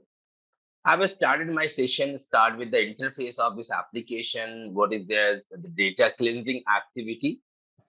So I have given the ideas how to modify the numbers, date, replace function, go to special command, and some of the shortcut keys I have they given you idea how to get it the current date, current time, like date and time all together, and only time the updated one if you want to get or you want it to right there. So with you can do the now function minus today. Fine. And after that, then we started discussing about the functions and the formulas. So we have started with some basic formulas, just like sum, statistical sum, max, minimum, and average. Then I shows you the next level of it. I mean to say, if you want to get the total, but based on certain conditions. These formulas just to have a grip on it, guys, because further when I will come to explain about the dashboard creation, so this formula helps you a lot to understand the logic behind it, okay? So some IFS function we discussed that helps you to bring data, the total based on a certain conditions given. A condition could be 1 or it can be more than 1, okay? There can be average IFS function. So there is a count A, count blank, count IFS function, and along with one exercise we have we have completed last day, correct? So Jagdish, you said please explain statistical analysis part 1. Okay, part 1, exercise 2, the third question. Exercise 2, the third question. Okay, so is this one? Jagdish, answer me. Okay, so it is like all except. I would like to tell you one thing, guys. This is the sign of is equal to, okay? And this is a sign of not is equal to. But the problem is we do not have the symbol like this in our keyboard. We don't have, correct? So how to explain a not is equal to? So the operator I told you last day, you can utilize the operator like less than and greater than. This is the sign. I'm sorry, but this and this is the sign of not is equal to. So let me explain this one and see. The question is very simple. I wanted to get the all except n counties list price having bedroom more than 5 and bathroom more than 3. So I'm gonna start with this little zoom first. Is equal to is like some IFS. This is like some range. So list price is talking about. So list price is available in the column A I've given. And now it says like all except N counties. All except N counties. So when you select the column C and comma, so look, when you select this column C, everyone, so it means you have defined the column C's that are having all the names. So if I'm going to write there like double quotes N and counties, it means I'm talking about the N counties only, right? But when it is says not is equal to, all except is not is equal to, you have to start with this like, you know, less than or greater than, and then exactly the way it is there in the table, you have to mention the name. It's like N dot county, okay? And one more thing, everyone, like if you will define this less than or greater than sign, you must have to write the name, okay? Because when you type this one in between double inverted comma, so it become a text now. So do not select the cell, right? You have to type this one, N county, comma. Then it says a bedroom has to be more than 5. So I select the column D. More than 5, I told you can write this way. And then bathroom is this one, and like this. And I hit enter, and my answer is coming 0. So let me just cross check. For example, Control Shift L. So except N county, bedroom is more than 5. So you can see that like if I more than 5, I don't have any. Correct. So that's why it is coming 0 answer. Okay. See, you got that 0 because I'm telling you, see, you did not define that not is equal to symbol. Okay, although the data is not there, so it is coming as a 0. But whenever you have to write, you have to say not is equal to, you must have to type in between double inverted comma and less than and greater than symbol, right? Because I'm telling you one more thing, guys, just look. When you write 100 is a number, but when you write greater than 100, now that's become a text. And how will you define the text? You will have to define it between double inverted comma. Perfect one. So I hope this is done, everyone. And I left my exercise there. So I just wanted to ask you, is this one, have you completed, everybody? Nested if, or you want me to explain this one? Come on. Well, a very less response is there. So let me explain this one. Okay. My question is very simple, everyone.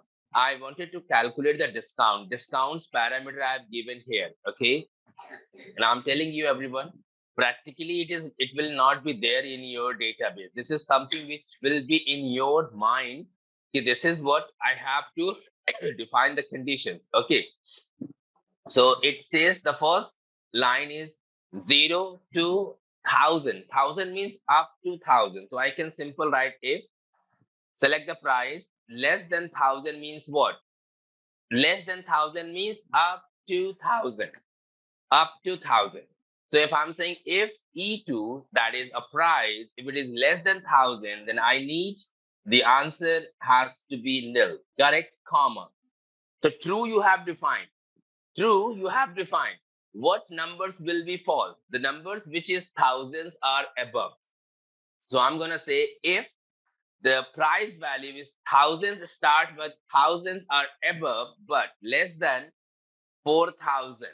So we will charge 2% discount. But the discount will be charged on what?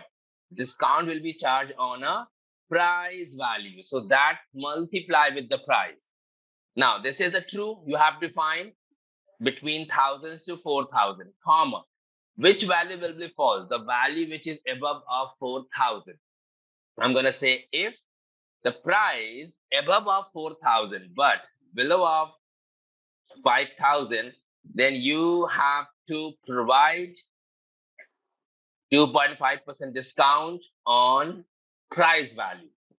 Comma again you have to say false. False is what?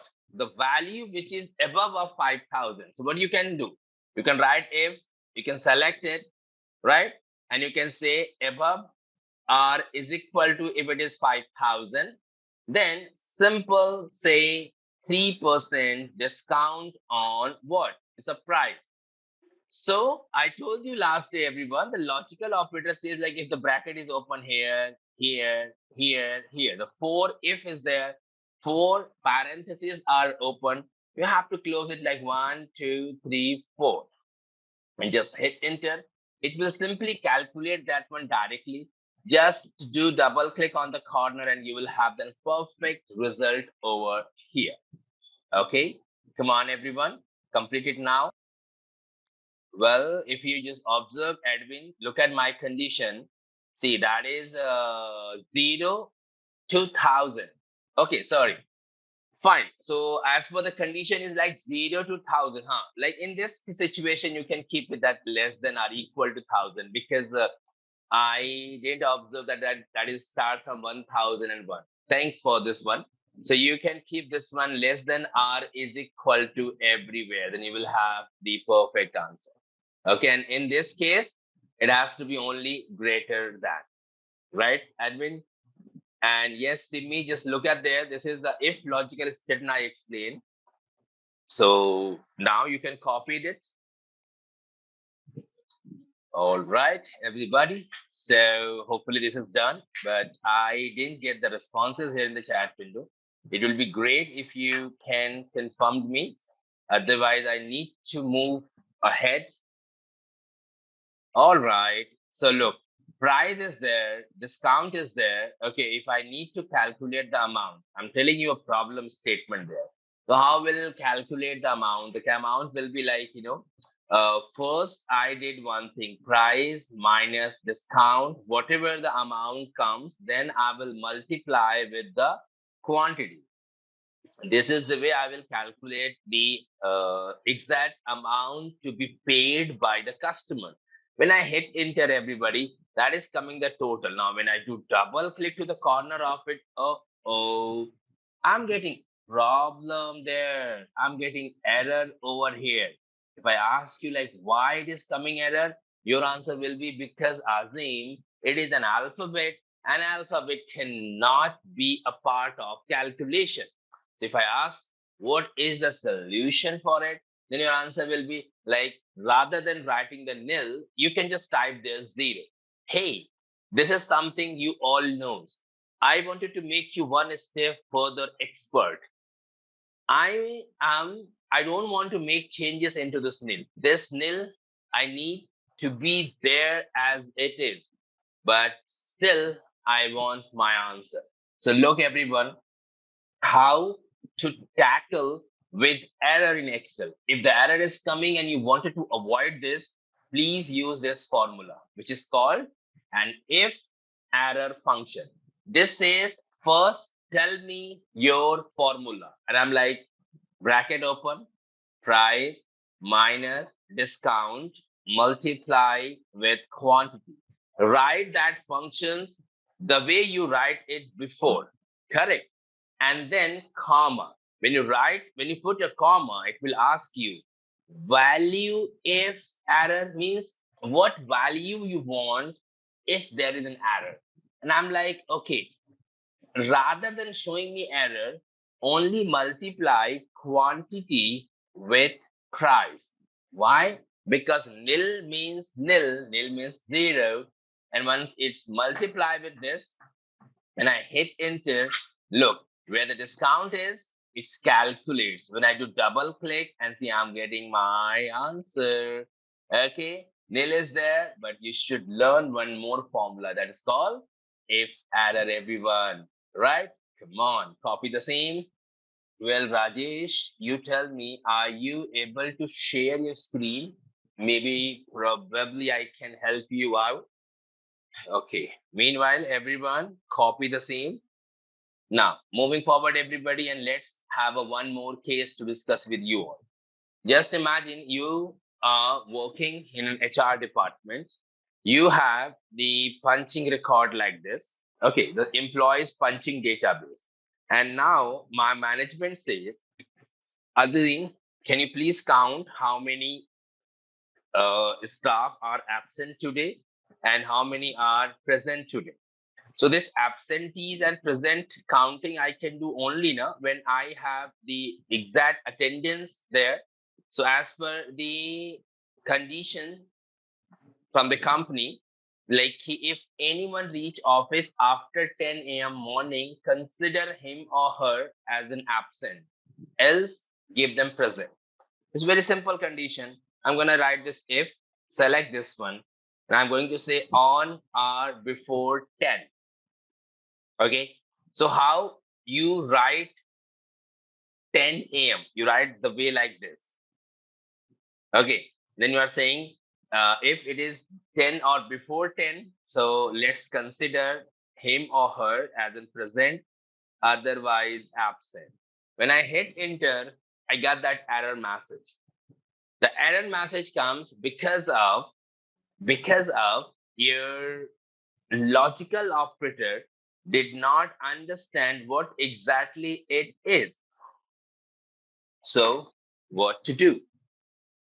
Whenever you have a time constraint, listen to me everyone. Whenever you have a time constraint, please use time itself a formula, okay? Time itself a formula. It is like time, it says give me the hour, comma, minute, comma, second. So when you write this one, then you can say it will be present, otherwise it will be absent. So when I hit enter, I can see my answer there. Present, absent, present, absent, present, absent. Look, Srijita Agrawal, she reached office and punched it by 1 second delay and she is absent today.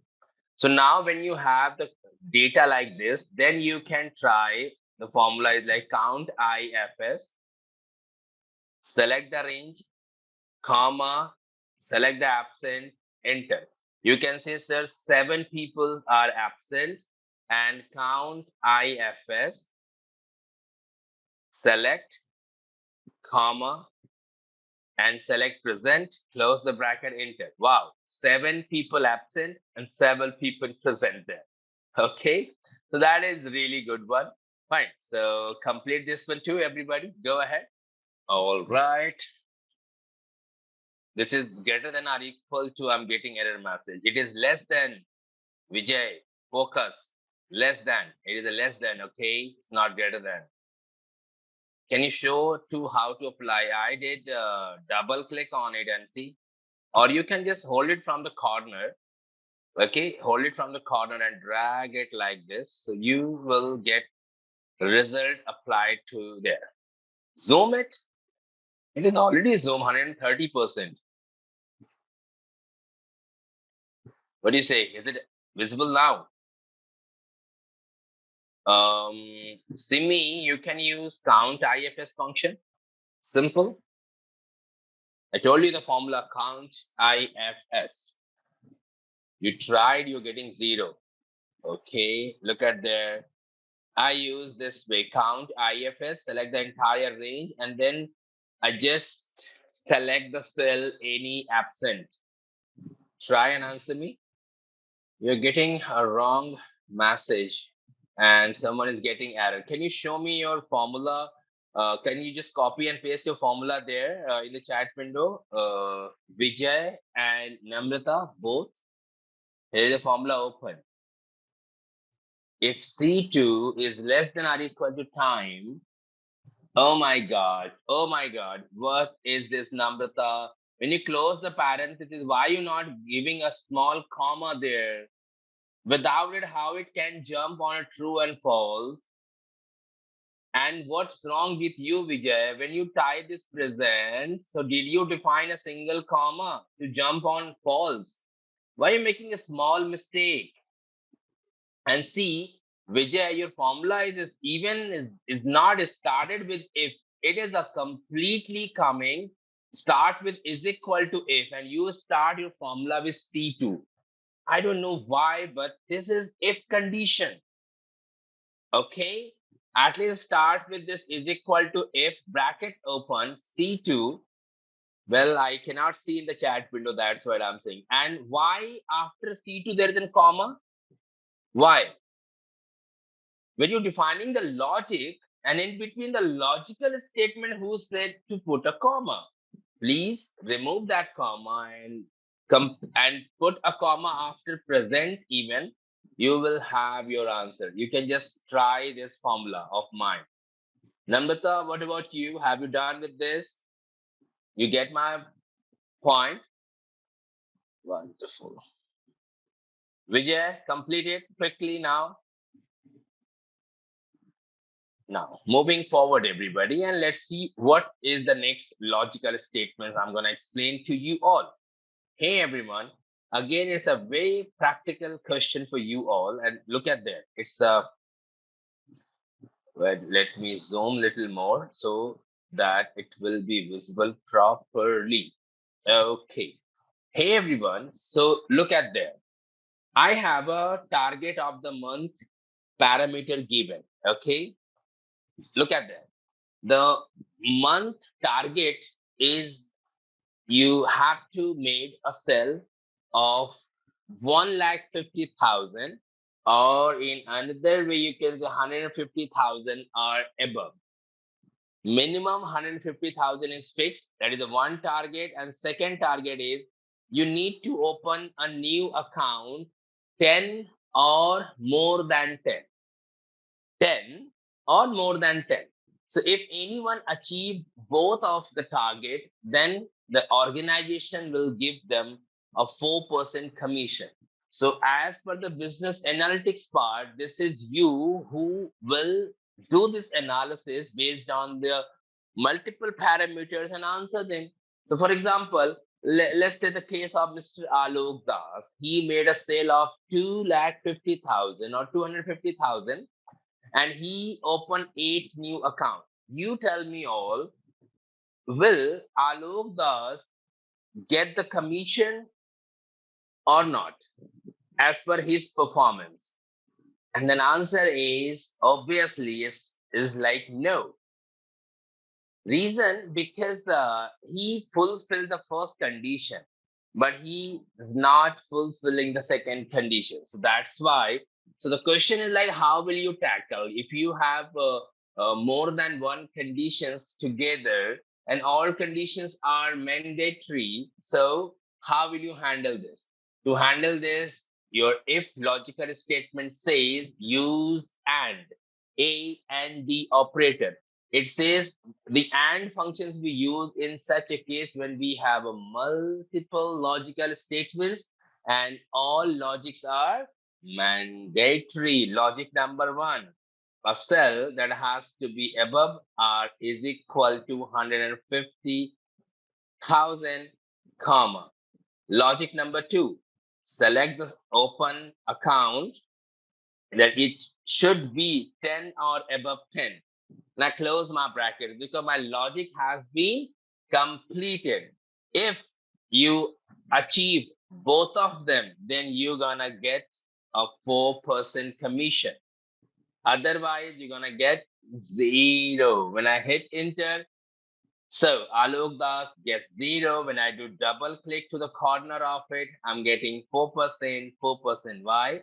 Because they fulfill both conditions. Okay. Try now. Please explain it again. Okay, so look at there. If with and. The first logic, the cell has to be above or equal to 150,000. That is the first logic. Second, a new account open that also has to be 10 or above 10.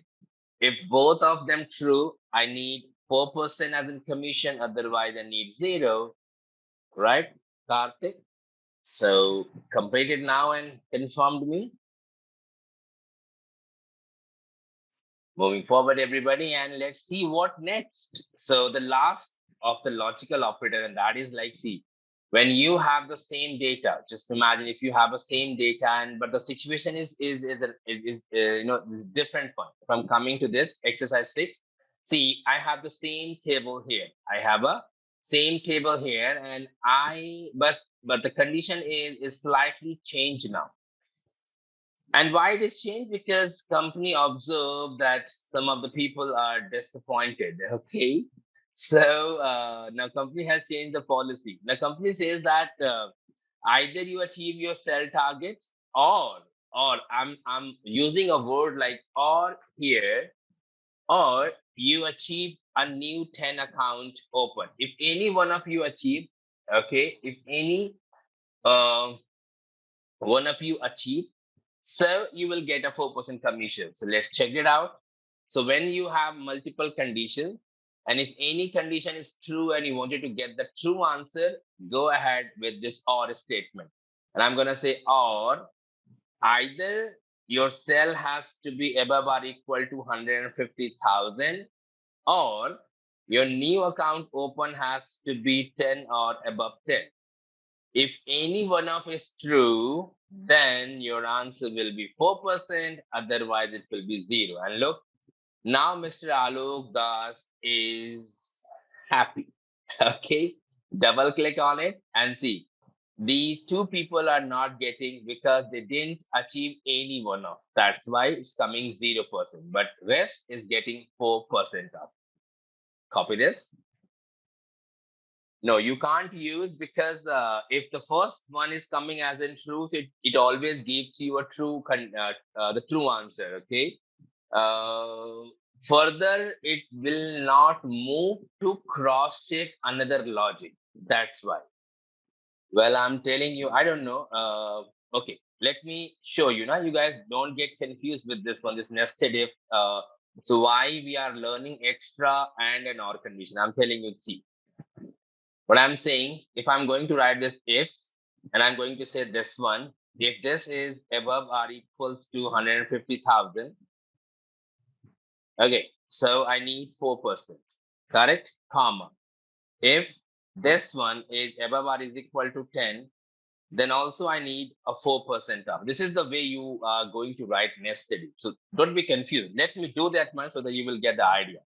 Comma, otherwise 0. Okay, you can close the bracket and hit enter. Fine, it's coming 4%. Okay, now let's suppose this is 1,000.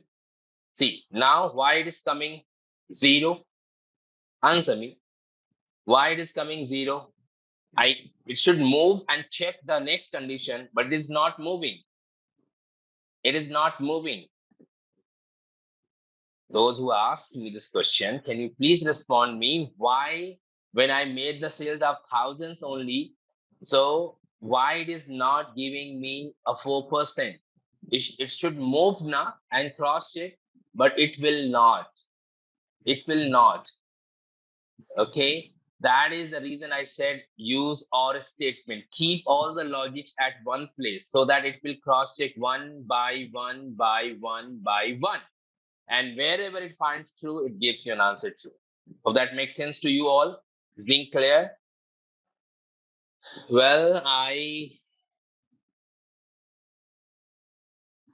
see, I'm not getting the response. Maybe if this thing is still not yet clear. So guys, if you ask me, I can make it clear, or I will observe like this is clear to you all. Okay. And Mohit, let me answer off your point. You are mean to say that for and condition, not for or condition. You tell me, did you understand the differences between and or? Yes or no? Yes. Then what is the question there then? And Karthik, if you're asking to me differences between or and statement, I must say you need to compare both one. See in the previous sheet why Alok Das is not getting percentage or commission. Come to this sheet, exercise 6, and see why Alok Das is getting the commission. You will get your answer. Let's observe this one practically. Okay? Because there is thousands of definition for and or. But I want you just go and get the clarity between the result.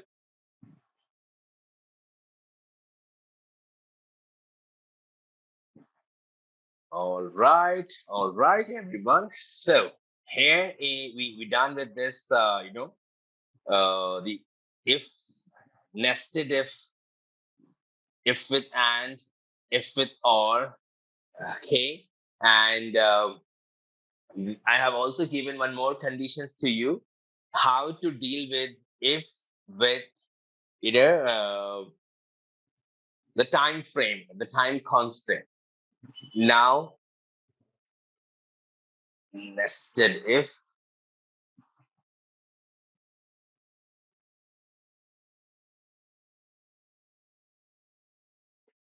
yeah, I have just written the statements there. Can you just confirm to me, are you guys clear with all these logical operators?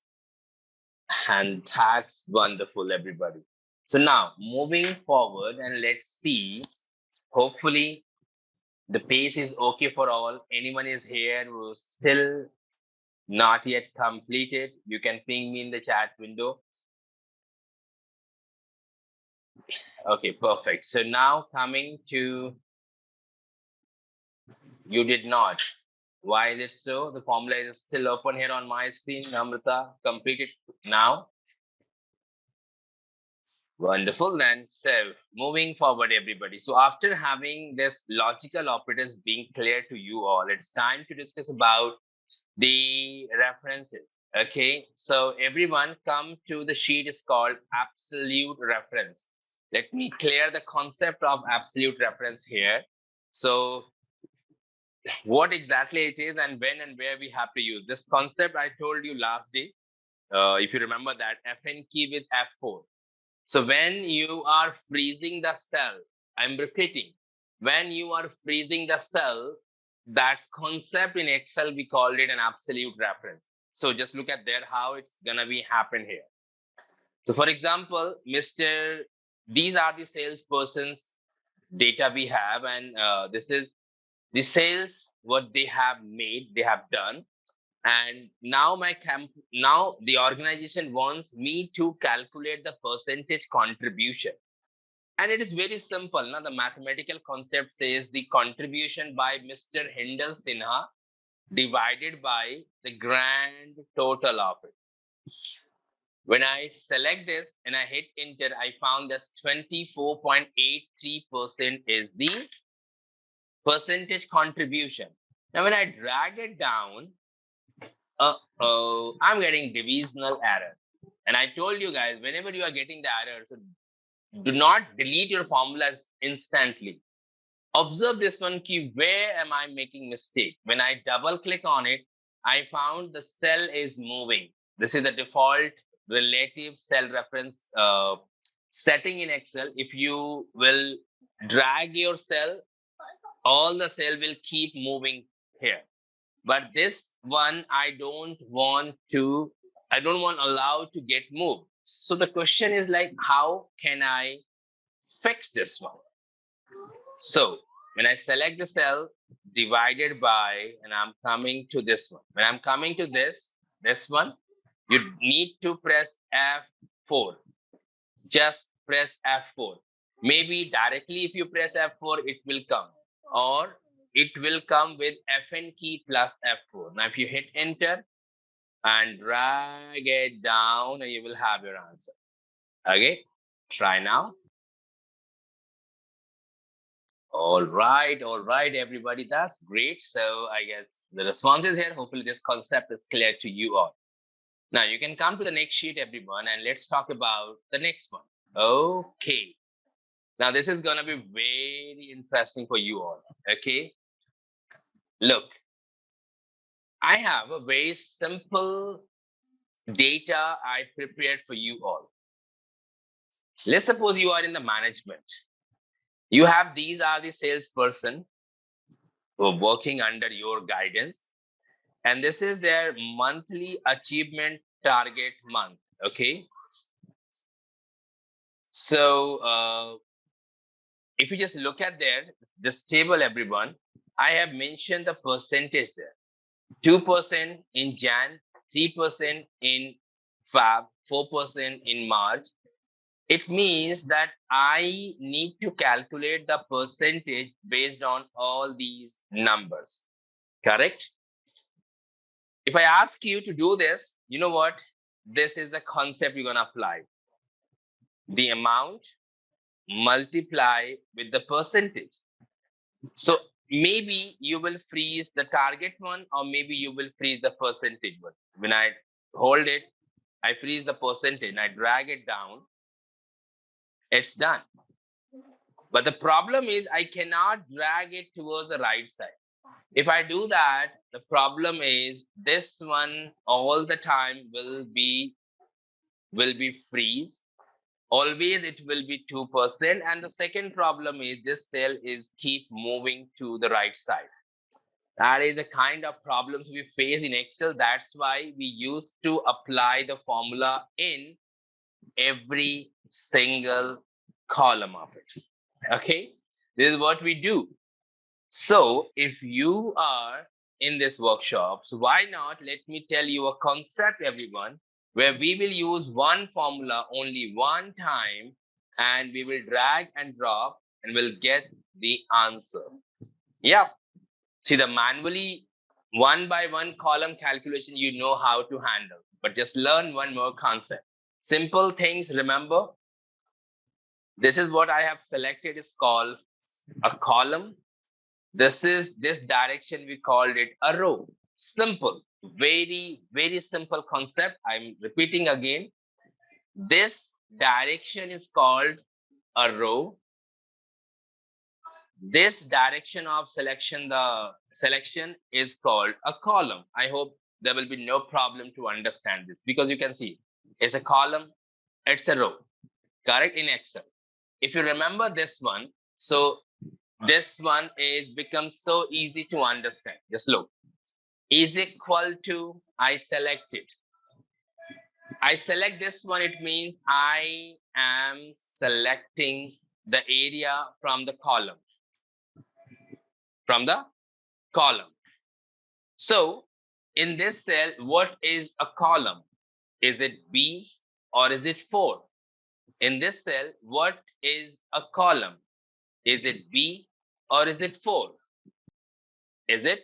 It is B. So you just need to put a $sign before B and then multiply. Now I'm selecting the cell from the row side. So in this cell C2, the row is 2. You can put a dollar manually before a row. And look at the magic here. I hit enter and I'm going to drag it, drop it. I have my answer is there. This is called a make cell reference concept. Okay, please try now.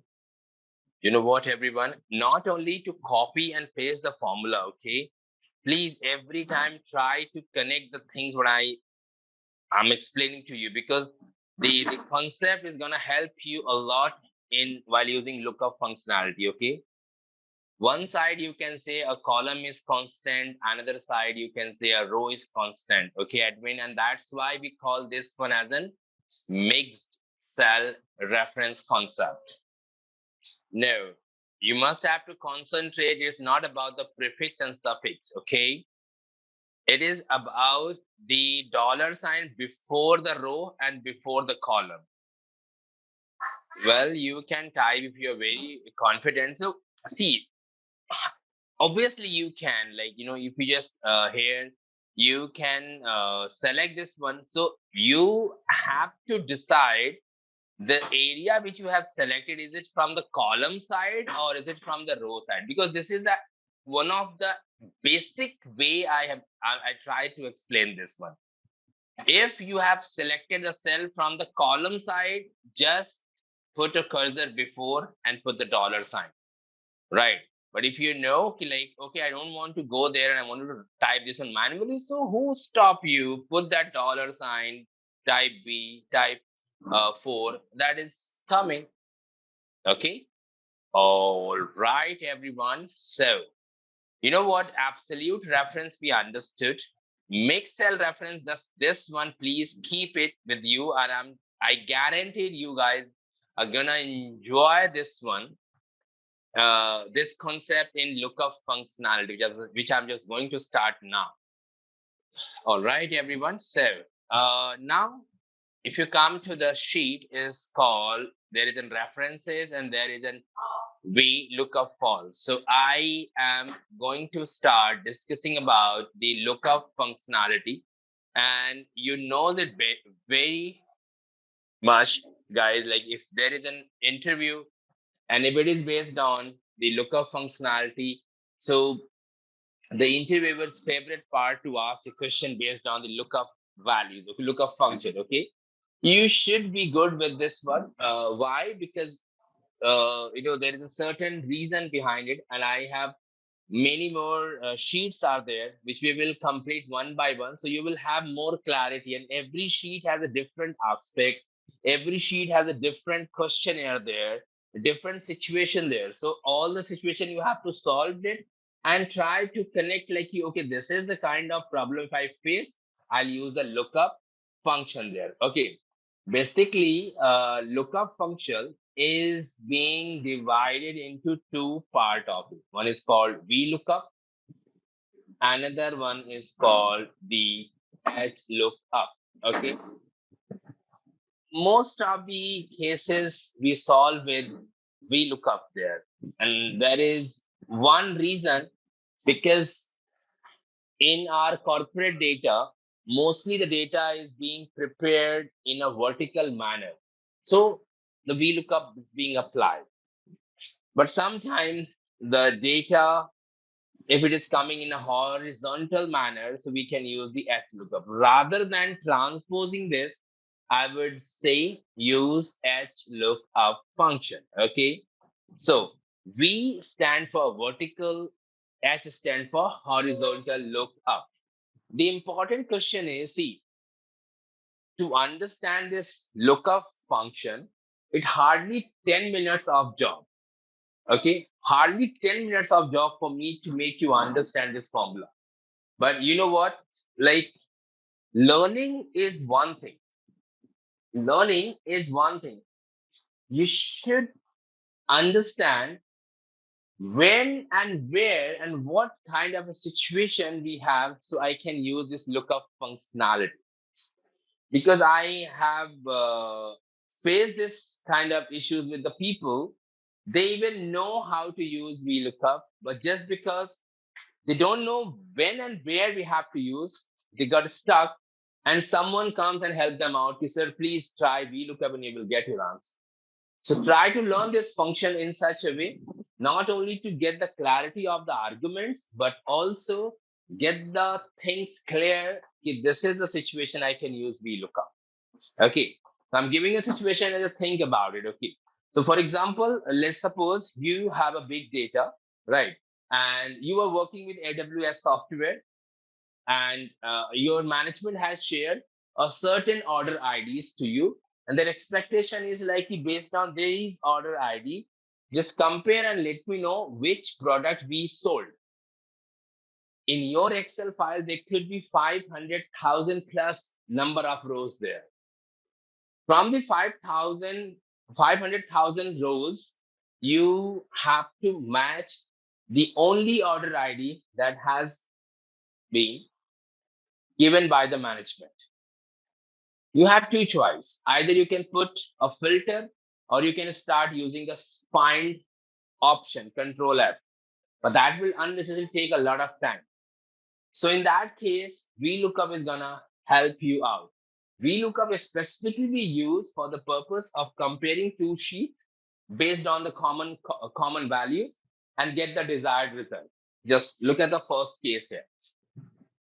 In this VLOOKUP sheet, I have the game IDs, I have the HS values, I have the AS values, and I need to find out the name.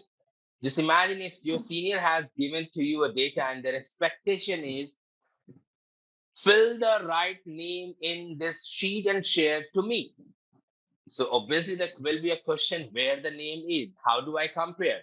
So the names I have given to the next sheet of it there. If you just look at there, the names are here. It is not mean that you're just going to copy and paste this one here. No, don't do that. The right name has to be pasted. So before using this lookup functionality, there is only one thing is mandatory to find between the sheet, and that is a common value. A common value. If you just look at there in this VLOOKUP false, there is a game ID is here, as well as a game ID is here too. I can match the game IDs versus this sheet versus that sheet, and then I'll bring the name over there. So just look at there. The first game ID is 1. What is the name of 1? 1 is here, and its name is called Detroit. A basic concept is do copy and paste.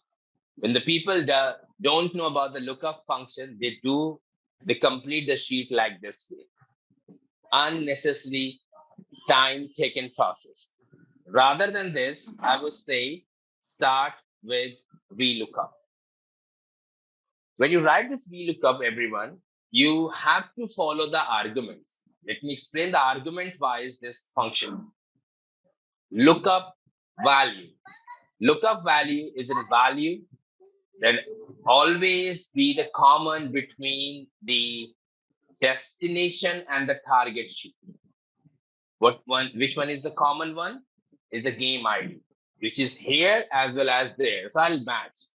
I wanted to look up the value of game ID, comma.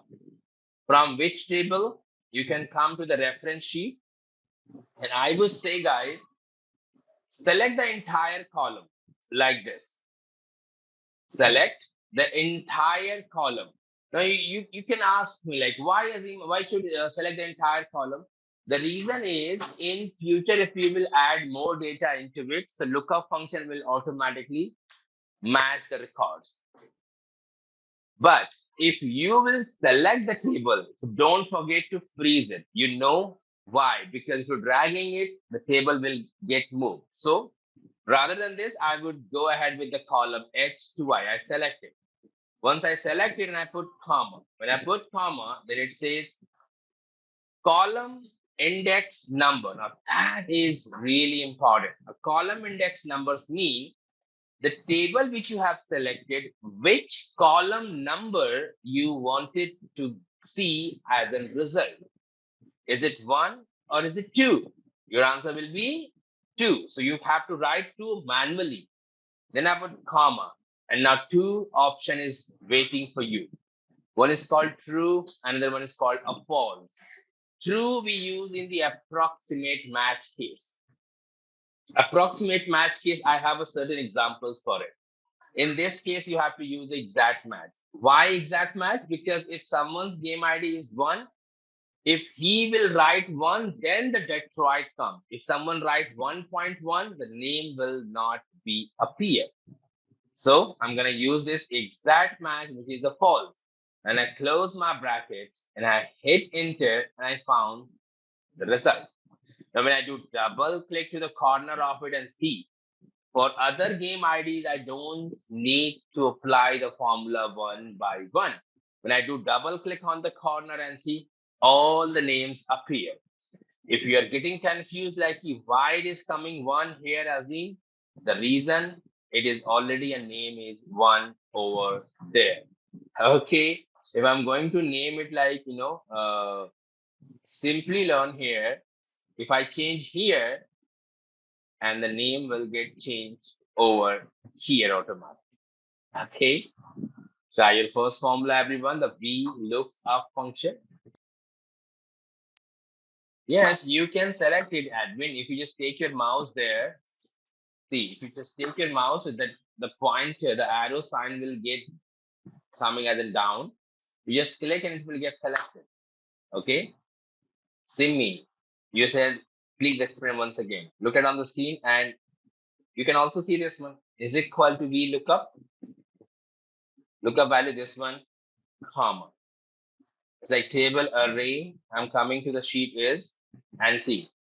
Don't be confused with this one. It is the scroll down. So look at here. You can take your mouse there, not the header. I said from the H column. When you take your mouse, the pointer starts coming. You can hold it, select it. Okay, that doesn't matter, Edwin. That doesn't matter because it is empty, no? Right? It is empty. So column number 2 is getting matched. Basically, your VLOOKUP is matching based on row by row. Okay, row by row. So when you select this one, comma, and you have to be here. Don't switch between the sheet. Just be there, type 2, comma, and then you can take this false, bracket close, and enter. Okay, Sinmi? Now you can try and let me know. Okay, hash name is coming, okay? So, Vijay, reason because you have been switching, okay? Just look at there. I'm repeating once again. Okay, just look and observe. How am I doing this one? Okay, Vaibhav, you too. Lookup value. See, first of all, look at here. I am in this VLOOKUP false sheet, okay? I have chosen the A4, which is my lookup value, game ID, and I put comma. When I put a comma, it says give me the table. So I'm coming to the sheet is called references. And you can see if you are selecting only the table, so please make sure you have to press F4 so that it should get freeze. And then just be there. Don't jump back to the sheet. Just put a comma and write there too. And see, when I'm typing the comma here, you will see the formula is coming, is written here. Can you see this one? The formula is written over here. So don't be confused like where the formula is coming. So now if I write 2, comma, and for false, I close my bracket and then enter it, and you will have your answer. Clear? Try and answer me now. Which is the purpose of fixing here? So you forget the concept of freezing the dollar sign. I think so, because if you will not fix this one, if you just do double click on the corner, your table will get moved down. Okay. Okay, let me show you everyone. Like, getting confused now? Look and observe. I don't know, like, why you all are not applying this one first or before and then ask me. You know what? You will have more clarity to understand. See, first, look, we look up, select it, comma. References, table it says, and I'm going to select the entire table as per the argument. Select it, comma 2, comma 0. And I hit enter. I got my answer and I do double click on it. Tell me why it is coming NA, NA, NA. Can you answer me? Previously it was not coming, but now it is coming. And I'm giving you the answer why it has happened. When you come to these references, look at the table address. The table address starts from H1 to I21. Edwin, response me if I'm correct. The table address is H1 to I21. If it is yes, so everywhere in this table, everywhere I'm going, the table address has to be H1 to I21. But just look at there. Can you see the address? What happened? It is coming H7 to I27. Why it happens? Answer me why it happens here. Because when you are dragging it, the cell addresses keep moving. And that is the reason I said, when you select this H1 to I21, keep it freeze. Keep it freeze. And now if you drag it now, you will have your perfect result. Hope that makes sense to you all now. Okay. See, I'm telling you, guys, don't get confused with this one. You know what? Excel is a very user-friendly application. And I'm telling you, if you ask me that, Azim, if I'm selecting this column E and F and I press F4, E means entire columns. There is no row number involved. So obviously it will comes only $1 before H and before I, right? So that is the first exercise. Now you can come to the next one. Okay, if anyone is here who is still not yet done, so I can help you out. Okay, so moving ahead, everybody, and now this is another examples for it. If I ask you to calculate the price, so it is very simple to calculate it, right? See, the list of items and their price is given in this table. It is a very basic concept, but what I'm going to do, look, is a file. I click on file and I open a new workbook. Just have experience how to use VLOOKUP between the workbook. Okay, look and observe and try after me. Let me show you the first basic concept. If I need to fetch the price of the items the customers purchase, if I need to get the price here, so between this table and this table, which one is the common? The common is items. There is a stock items and there is a stock item. So I'm going to use this VLOOKUP. Lookup value will be this keyboard. And I put comma. Then it says, give me the table array. Table array means the table which you have, from where you wanted to fetch the price amount. I select it and I put comma. It says column index number. Is it 1 or 2? Obviously it is 2. And it exact match. The name is called keyboard. So keyboard you have to mention exactly. Now when I close my bracket and I hit enter, I found 250. But when I drag it down, I'm getting this NA, NA, NA, NA. You are getting confused now? Now let's get the clarity. When I open this, look what happened. My table is keep moving with it. So in this table of selection, you can see everyone, nothing is there. If nothing is there, so nothing will come here. So what will you do in this case? In this case, whenever you select the table, keep it freeze. Just mark my word. If you're using VLOOKUP, you are selecting the table, make this habit. You have to press F4 so that the table get freeze. Now double click on it and you will see the answer is there. Okay, first complete this one and I'll show you between the two workbook here. There is a formula. Exercise 2 formula on chat. Namrata, which one? The one which Jagdish asked me in the beginning of the class? Okay, sure, I will. Okay, and I am waiting just because I need everyone should complete this one, okay? Okay, now listen everyone. Okay, if you are still working on it, so I will say just take a pause, look it on the screen, and you can try after me. I just wanted to make you confident while using VLOOKUP between the workbooks. So I'm just going to, say Control X, the cut, and I'm going to paste this one in a new workbook. Just imagine if the data is not given in the same workbook. If the information is not given in the same workbook, so how will you do that one? Okay, so look, let's suppose if you have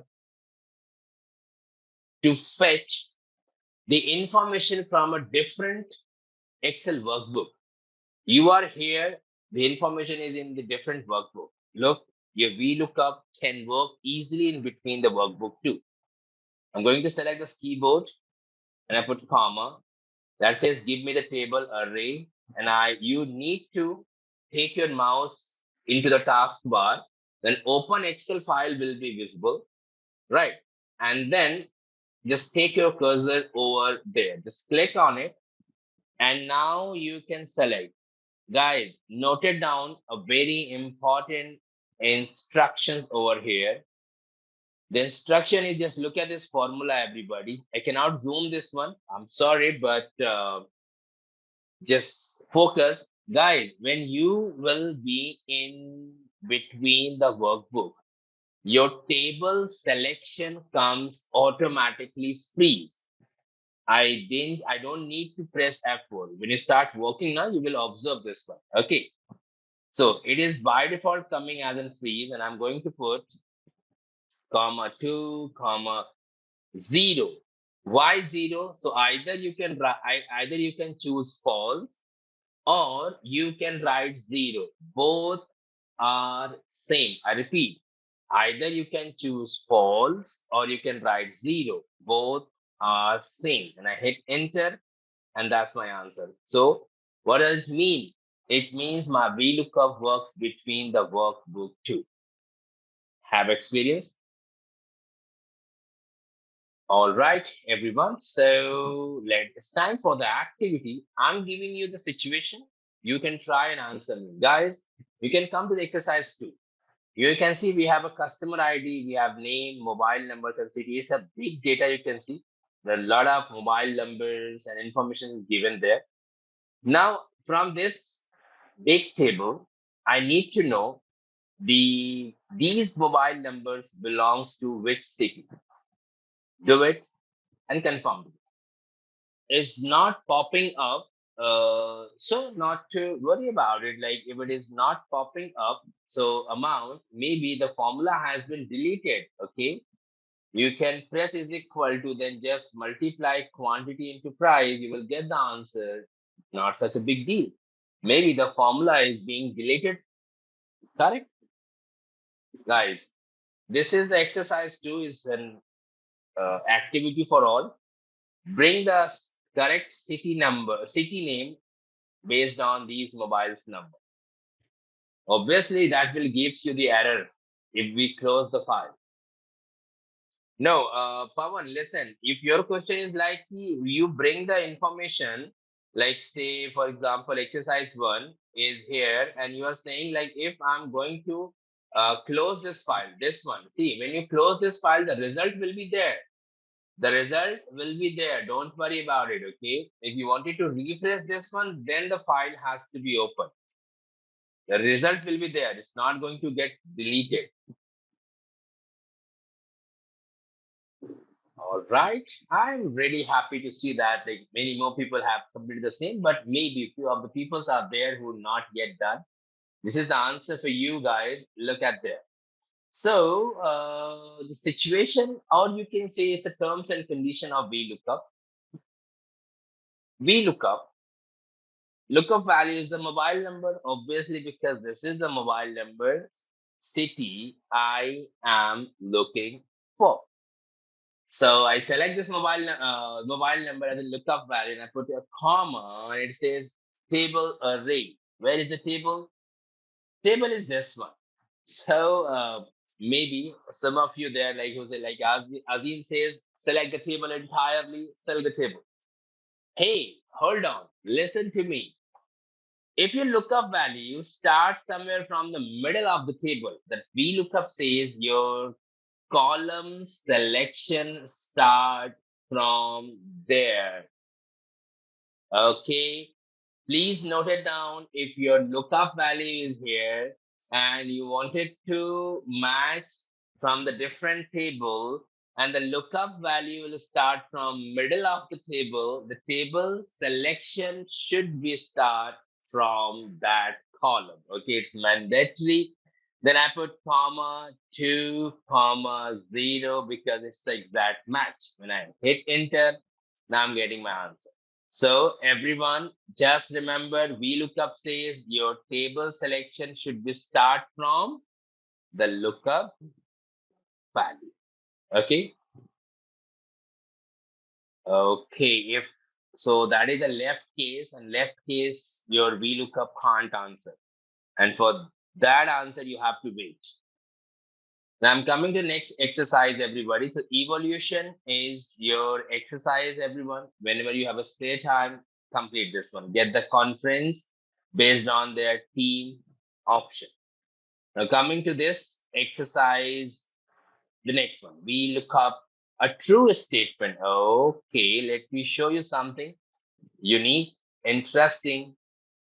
Okay, so well, Namrata, the answer is very simple. Two means a column number. For example, look at there in this table, it is the player, position, team, catches, yards there. Okay. Let's suppose if I need to know Mr. David's catches. So catches is coming on the column number 4. So you have to write the fourth number. That is the column number. Okay.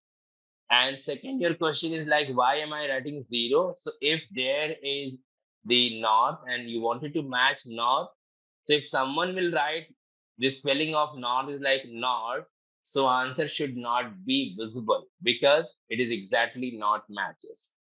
Okay. Now coming to this one, everybody, look at there. I need to calculate what is the income tax rate. If someone income is $45,500, here is the parameter given on the right side. If someone's income is in between this to this, the tax rate will be 15%. If someone's income is in between this to this, the tax rate will be 28% and all. So for me, it is like, okay, lookup value is this one, comma, table is this one. And as I said, when you select the table, don't forget to freeze it, comma. Namrata, just look. Tax rate is coming on the third number, okay? Third column, 1, 2, 3. So I will have to write 3 there. And comma, we are habitual with 0. When I hit enter, it is coming NA. Do you know why? Because 0 means I said exact match. Exact match means you can choose a false. But the question is 45,500 anywhere is exactly mentioned in this table? Answer me yes, no. The answer is no. It is not exactly mentioned. If it is not exactly mentioned, so it's not going to get exactly matched. But if you start counting your number from this row, 27,301, 302, 3, 4, so till this 58,500. So I'm sure this number will be somewhere in between. So it means it is just like a slab rate. If your income is in between this to this, your answer will be 31%. So considering such kind of cases where the exact numbers are not mentioned, but if it is in between, then VLOOKUP says use me. That is a true. You can close the bracket, enter hit and see you got your 31%. Okay. And look, if I'm just going to write $110, it's coming 15%. Why? Because it is in between this. Okay. And you know what? You can define true as in 1, false as in 0. Complete it now. All right. So I got some responses there. That's great. Hey, everybody. Now help me out. Come to the next exercise. Okay. Hey, everyone. I have given the parameter is there. Like if your score, your average score is in between 0 to 45, bring the grade B. 45 to 60, bring the grade C. 60 to 75, bring the grade B. If your average is 75 above, your grade will be A. Why don't you just get it done with the help of VLOOKUP and confirmed me? I'm sure now you guys, you can all do this one. I'm sure. Namrata, look at there. This is the average score of the students. You need to get the grade based on their score. Simple. Okay. Okay, really appreciate to see people just, you guys are responding there. Can you just help me out, guys? Is it a case of 0 or is it a case of 1? That's the spirit. I really like it. That's great. It means now you guys have the clarity in VLOOKUP when and where we have to use 0, when and where we have to use 1. Am I right? Okay. This is for the people who not yet done. VLOOKUP. Lookup value is average, comma. Come to the table. Keep it freeze, comma. Grade is coming on 2. Comma, and don't use 0. Why? Because it's a slab, 0 to 45, 45 to 60, 60 to 75. There can be n number in between. So it is 1, close the bracket, let the VLOOKUP help. Oh, okay. Oh, by mistake I did C. So let the VLOOKUP helps you to get the right result. Okay, come on. This is for people who not yet done. Quickly do that. All right, everyone. So one more exercise for you all. Come to the next one, and without my explanation, bring the commission now. Go ahead and get it done. Only capital letters. Why not? It is not case sensitive, Vijay. Okay, really appreciate for your response, everyone. And I'm really happy to see, like, yes, I hope so. I have added on the clarity of this formula. I tried to make these functions clear. Maybe you already knows these ones, okay, but maybe, I made the things clear to how to use VLOOKUP, when and where we have to use 1, when and where use that 0. Okay, this is for you. This is for that person who still not yet get done. But this is just for you. Okay. So VLOOKUP is based on the sales and comma, and I'm going to keep it the selected table, comma 0, comma 2, and it's not 0 because it's approximate match case, and I do double click on the corner and I have the answer. Wow. You know what, everyone, till this moment, what we have faced, we face some small type of queries there. Okay, a small queries. But you know what? These queries, these way of explanation helps you to understand the VLOOKUP function.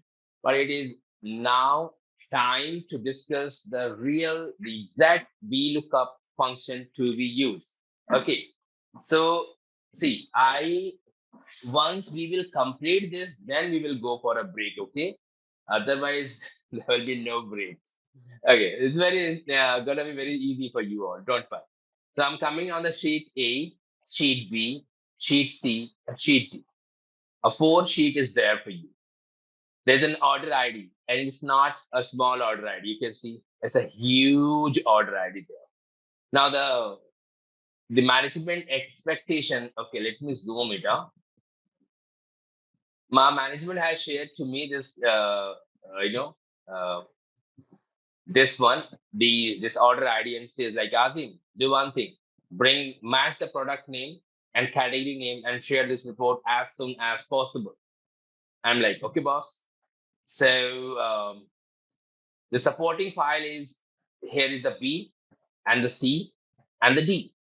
So every time I do one thing always, whenever I get a new data, first I open the file and I start doing the analysis.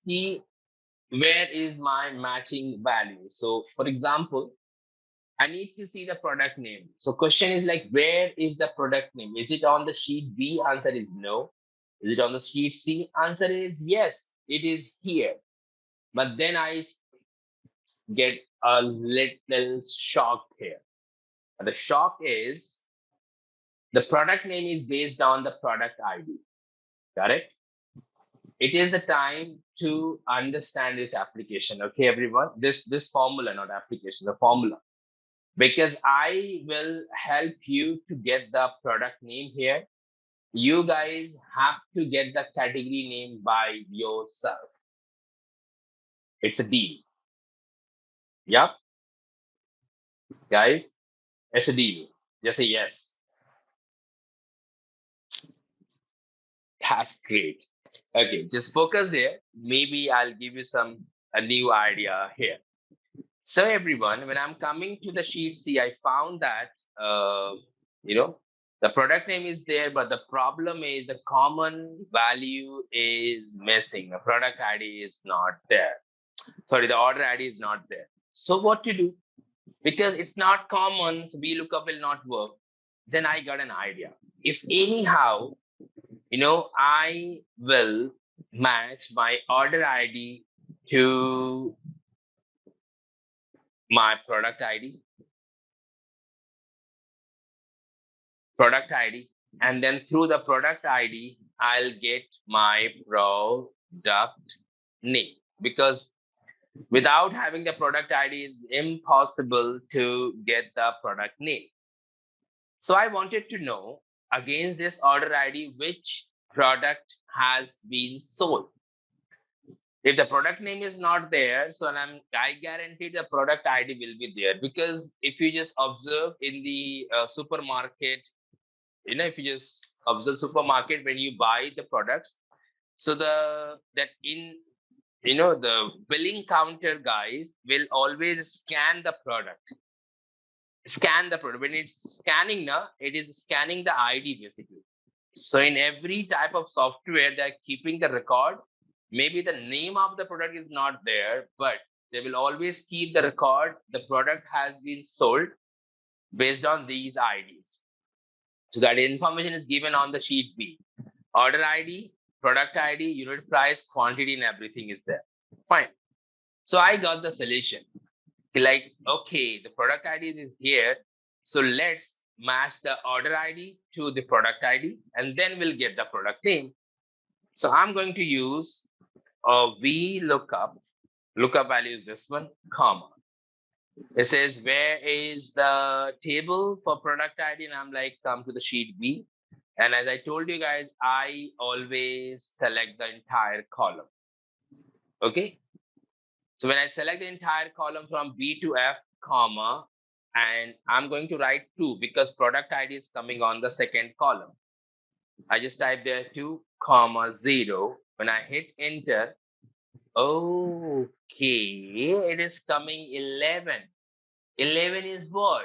11 is my product ID. When I have a product ID, now I can easily use VLOOKUP. Lookup value, the product ID.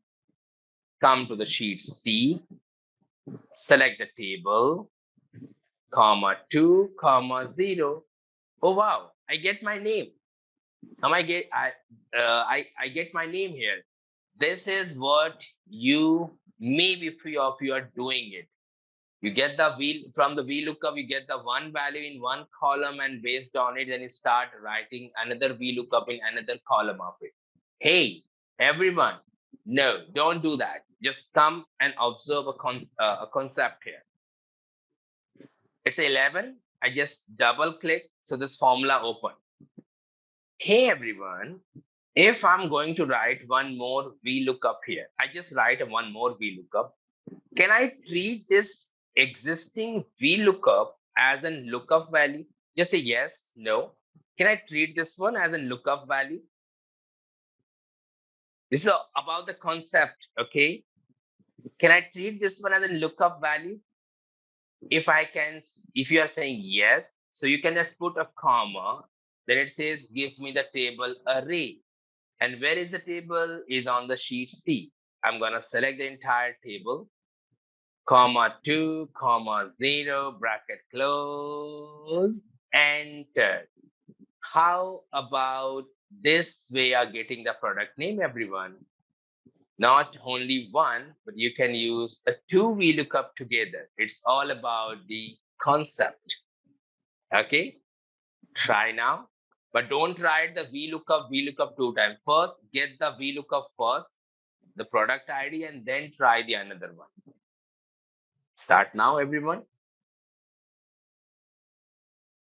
So, guys, not only get the product name, as remember the deal, you have to get the category name too, okay? Got the product ID, but it's confused to getting the name. Okay, don't confuse, Karthik. Just look at it. This is the same your answer, correct? Okay, just do double click on it and just click your cursor before this V lookup and type one more. What's the big deal? And then this one is coming now as a lookup value, and I put comma. And where is the table? When you just put a comma, table is on the sheet C. And what you can do, you can select it all, comma 2, comma 0, right? Enter, and you will have your product name. Clear? Okay, that's good. I hope the category name is also done. Pawan, Deepa. Wonder how many VLOOKUPs are required? Use 2. Wonderful. Can I use 3 VLOOKUP?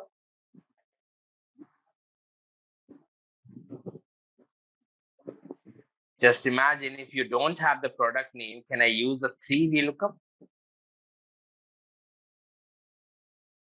See, if you are selecting the table, Simi, I would say if you're selecting the table, make sure you have to freeze it. Otherwise, I would say try to, that's why I said, na, you just take your mouse on the column A, the name of the column, C, D, wherever you will take your mouse, your arrow, there is a down arrow symbol comes and click and select. Yes. What exactly I'm trying to explain from the beginning of this VLOOKUP. Look, VLOOKUP, order ID, comma. When I'm on the sheet B, look, don't be here. Can you see this one? Response me, can you see this one? Click and hold your left mouse key and drag it towards the right. So B to F will get selected, and then comma 2, comma 0, and enter. Okay. Okay. Well, I think let me complete this one, guys, because I'm getting less responses here.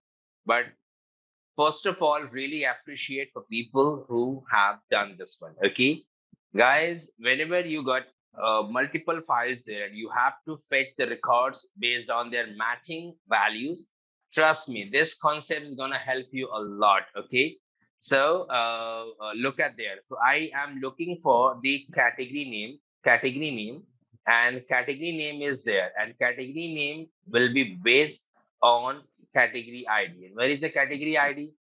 Category ID is available in the column E in the sheet C. So to get the category ID, either we should have a supplier ID, a product name, or product ID. So right now I have a product name. Okay. So what I can do, I can start with this VLOOKUP product name, comma, sheet C, and start selecting from product. I told you the concept, if you remember that. Okay. Select this entire table, comma, and category ID is coming on 1, 2, 3, the third number, comma 0, enter. So this 4 is what? It is your category ID. When you have the category ID, so why not? Let's use this VLOOKUP. So this one is now coming as a lookup value, and I put comma. That says give me the table array. Where is the table? Table is on the sheet D, and I'm going to select it all, comma 2, comma 0, Y2, category name. When I hit enter, and that's my dairy product. Okay, those who have not yet done, take 2 minutes and complete this one so that we can move forward. So nothing try to memorize. Okay, it is all about the concept, everyone. Those who have not yet done, this is for you. Complete it and confirm me in the chat window. And those who are maybe getting this training through the mobile app and all, I was simply advised you. You can take a screenshot of these formulas so that later on you can complete this one, okay? Because I know everyone, while watching everything seems to be very easy. But when you start exactly applying it now, you will get stuck. So do it, have a practical experience so that you will have the complete clarity. All right, everyone. That's great. So here we just completed our lookup functionality. Fine. And now, if I'm coming to this one, this is your homework. Okay. This will be your homework. And now we will start discussing about the next formula, that is the H lookup. So everyone, I told you the VLOOKUP function we use specifically in the case when we have a vertical database, and HLOOKUP we use when we have a data, but that is in the horizontal order. Just look at this database. A salesman name is not entered like this. The salesman name is being entered like this way. The salesman, their April sale, their May sale, June, July, and all. So this is called the horizontal entry database. Let's suppose if I need to know Mr. Manoj Patra. This is the name, Manoj Patra. And don't worry about this drop-down list. Very soon, I'll explain the data validation chapter. So where I'll help you to create a list like this. I need to know Mr. Manoj Patra's July month sale. And it is really easy. Just look at there. Don't use VLOOKUP. Have to use HLOOKUP.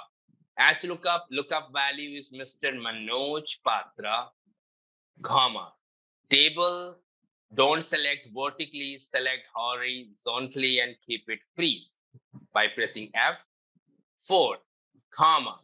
It says, give me the row index number. Hey, everyone, in the column, in the VLOOKUP, it was column index number. But when I come to the HLOOKUP, it starts coming as a row index number. So if I'm looking for the July month data, it means row number 1, 2, 3, 4, 5. July is coming on 5th row. I just write there 5, comma 0 and enter. That's the value 2,30,458 or 230,458. You want to cross check? Look, it's a July cell. And here is Mr. Manoj Patra. This is the result here. Okay, come on. Try now that HLOOKUP function. All right, that's great. Hey, everybody. Now, let me give you a task. Perform and answer me. Look at this table, everyone. We have a date, region, sales representative and all. And guys, I have given the parameter on the right side to calculate the commission. Hey, everyone. You just tell me if someone's sale is 4,190.46 as per this parameter, what will be his commission? Note it down. I'm not asking for the percentage. I'm asking for the exact commission amount. Calculate and only answer me the first of it. Okay, what will be the commission if someone's sale is 4,190.46? Try. Well, you not listen to me properly, everyone. I said I don't want to see the 7%. 7% is no doubt it's the right answer, but I need the exact amount. Okay? Yeah. And I really appreciate it's 293 is the answer someone is coming, and that is an absolutely right answer, I'm telling you guys. And just this is for those people who not yet done. Is equal to HLOOKUP. You know why am I using HLOOKUP? And I'm sure you know why. So HLOOKUP, comma, select it, keep it freeze, comma 2, comma 1. Obviously not 0 because it's again is coming as a slab rate of it. Once I get the 7%, so what? If it is coming 7%, I'm going to keep it as a number format first. And then this 7% will get multiplied with the cell and enter hit. And now that's the answer. Okay. Now complete and confirmed in the chat window. Well, even if it is coming as a percentage, please try to focus here. Change it into the number format. Okay, change it into the number format. Okay, so there is a formula. Quickly complete this one. And guys, if anyone is here who is still working on, well, you can handle then if error, Ashba, very simple. You know, na? Like I told you this formula, if error, you can simply write this. Got it? You can say that like if it is coming, see, like this, you can handle this way. Like if error, after using this H lookup, if it is coming like this, so show me result like nil. Okay, and I hit enter and look what happened. And if I'm going down, I'm sure somewhere will be, oh yes. Clear to you? Wonderful. But that's a really good question. Okay, so performance is your homework, everyone. You have to deal with this 1 sheet, 2 sheet, and 3 sheet. And I just want to hint to you, everyone, this is your complete 1 week of homework I'm giving to you. This performance sheet, performance report is the question based on VLOOKUP plus HLOOKUP. Okay, you have to get the northeast southwest wise their performance report, which is here. You can consider 1, 2, 3 sheet and you will get your answer. You can try in this upcoming week when we meet in the next class. So if you not get done, so I will help you out. Okay, wow. Now I'm moving forward, everybody, and look, I'm coming to this concept. As I told you guys, you know, like there can be many more people here in this workshop. Maybe they are using the VLOOKUP. They're using the VLOOKUP, but there is only one problem. The problem is if they wants to know based on the dates, a product ID, salesperson's region, and total. If I need to get the all 4 values, so we are using VLOOKUP in every single column of it. And if I ask you why, because of the column numbers are different for every column. Am I right, everyone? Just say yes, no. Because now I'm just going to give you an idea where you're gonna use one VLOOKUP and your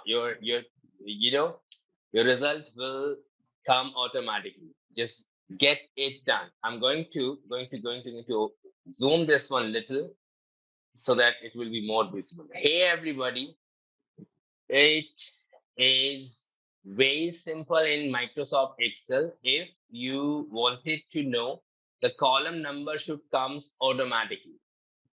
Okay, and it is to get this one, you just need to learn a formula which we call a match function. Match says give me the lookup value. I'm selecting the product ID because I wanted to know what is the column index number of product ID. So when I select this product ID, comma, and it says give me the array. Array means area, and I wanted to match only from the header side. Okay, only from the header side, and keep it freeze. Once you freeze this one, the last argument of match is exact match, which is 0, and I close my bracket and I hit enter. That 2 is coming what? A 2 is nothing but is a column index number. And look at here, everyone.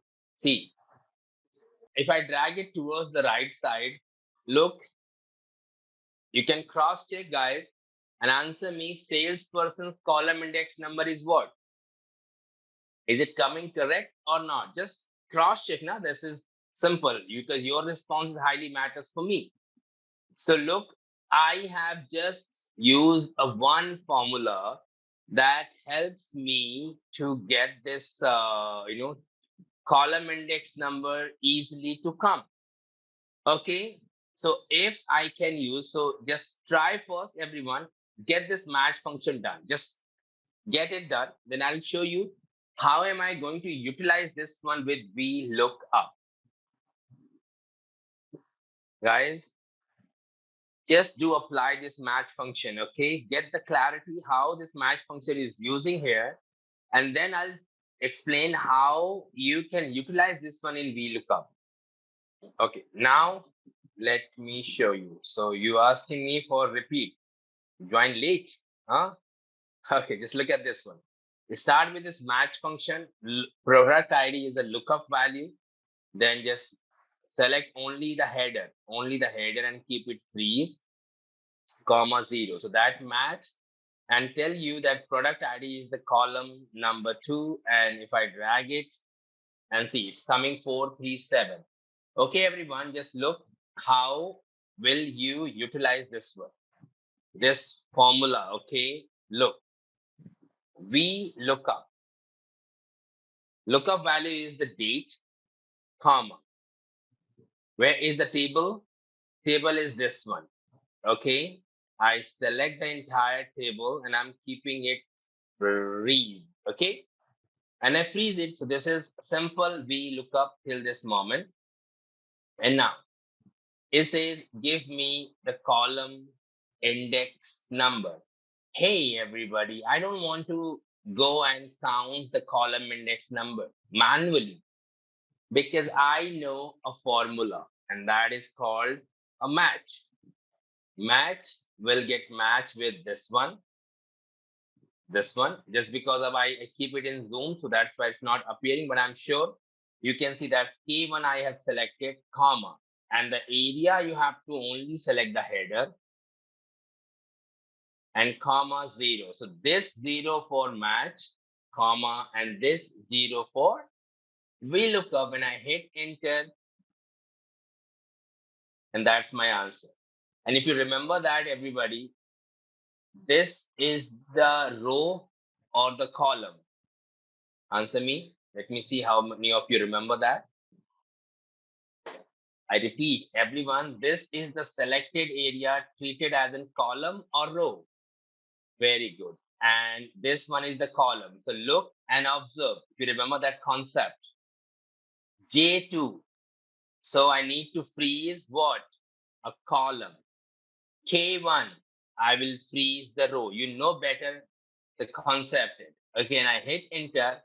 And look at the benefit, everyone. One formula I only try, drag and drop, and I got my all answer.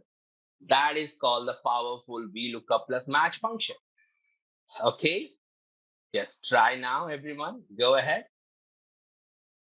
If anyone is there who wants me to repeat this one, you can simply let me know. I will repeat this formula again.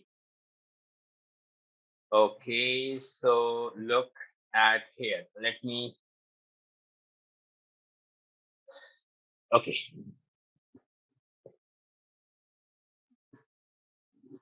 VLOOKUP. Lookup value is date, comma. And the table, you can select the entire table, keep it freeze. So that is your VLOOKUP. Correct? The lookup value and the table array. Fine. Now it says column index number. That is important. So I don't want to count the column index number manually. I'm going to use this formula. It's called match. So I will match the K1. I just press up arrow key. It's being selected, comma, and match. Remember, I only said select the header part. Correct. Comma 0. So this one will get matched as in row number. Sorry, as in column number. And this one will, this 0 is for VLOOKUP. Once you write this formula, then just put a $sign before J and between K and 1. Simple. And enter hit and look. Drag and drop. Okay, try now. If you want me to explain the concept of adding columns, Namrata, you must have to go back to the sheet. It's called Mix Cell References. Just once go back here and think about it, like what I said, if you remember that. I told you this concept. I told everyone this concept, if you remember that. When you have to put $sign, if you are selecting from the column and from the row. So that was exactly concept I have applied over there.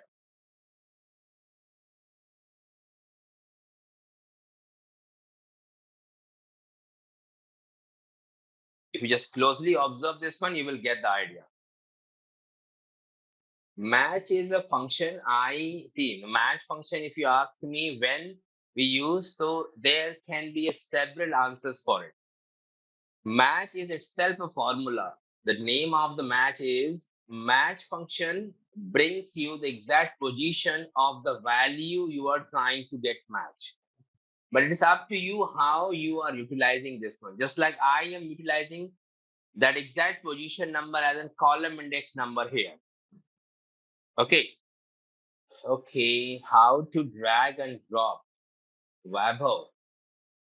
See, you cannot drag it in one. You have to drag it here, release your mouse, then drag it down, okay? You can't drag it like in one time. Go first horizontal or vertical and then go the opposite one. How I freeze the table array. Don't you remember the shortcut key is called F4? Fn key plus F4. Anyone is here who is still working on? So I'll wait, or otherwise I need to explain one last functions to you, and that is called the indexing here. You're done, but you're not able to drag.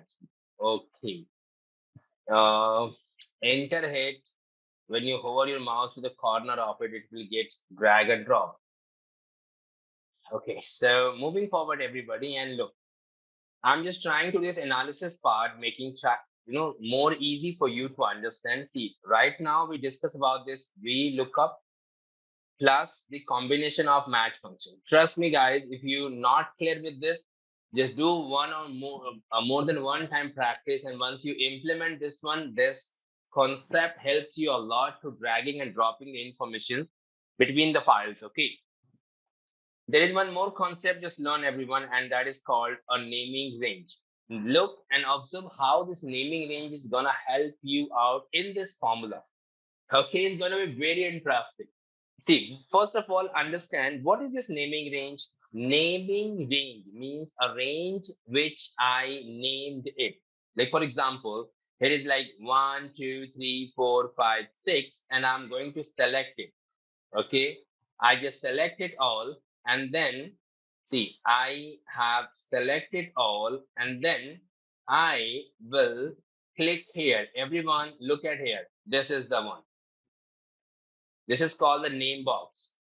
Okay, this one is called the name box. This one. This is called the name box, and this one is called a formula bar. Okay, a formula bar. So don't be confused with this one. Right. So now when I type this and I select it and I click here, I just click over there and I just name it like A, B, C, and I hit enter. So what I have named it A, B, C, and enter. So now if I need to get the total of it, so when I write the formula sum, I don't need to select it. Okay, I just type there A, B, and C. That starts up here, and I close my bracket and I hit enter. Wow, I'm getting 21. But the question is like, Azim, if it is already on, we are already on the same sheet, then why this ABC is there? Like we can easily select it now. Then why ABC? And I'm like, sir, there is a benefit of it. Just look. For example, I am going to the beginning of the sheet. Here is the first sheet. And now I need to get the total of the same numbers. Now the problem starts. You are going to face difficulties to jump on that desired sheet, isn't it? Then what will you do? If you define the naming range, you don't even need to go there. The name is appearing here, okay? And you can just close the bracket and I hit enter and you will have your answer. Let me show you 1 second. is equal to like some ABC,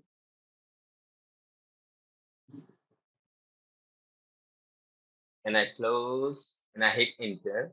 But why it is not coming? Once again, it's like multiple. Its name is like something else because ABC is already there, I think. So A, B, C, D, E. That's the name I have defined. Basically, the name is already there, na? That's why it is not coming. But not to worry, I'm just going to rename it A, B, C, D, E. A different name I just assigned. ABC 1, 2, 3.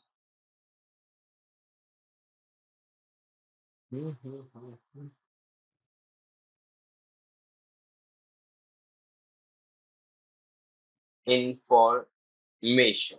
A random name I've given is like information, okay? And now if I'm trying to get this one sum of information,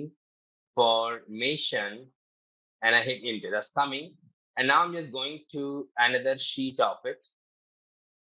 And let me try, is equal to sum of what? Information. Hey everyone, just look, it is starts coming now.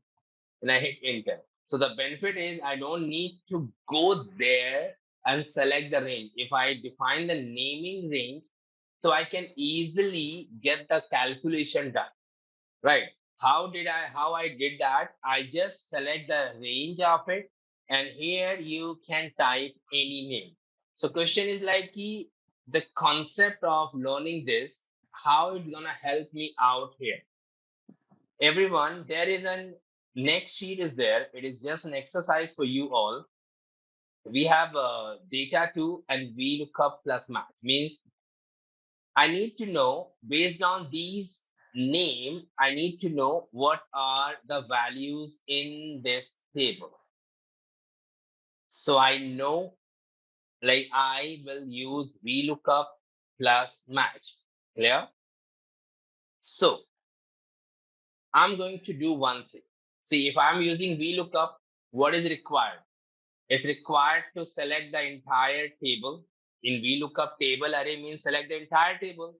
So I just select it and I'm just going to name it like my data. A random name I've given. What I have done first, I select the entire table of the sheet data 2 and I named it my data. Correct. And now, if I'm using match function, so I'll come and I'll have to select the only header because match function says select the header.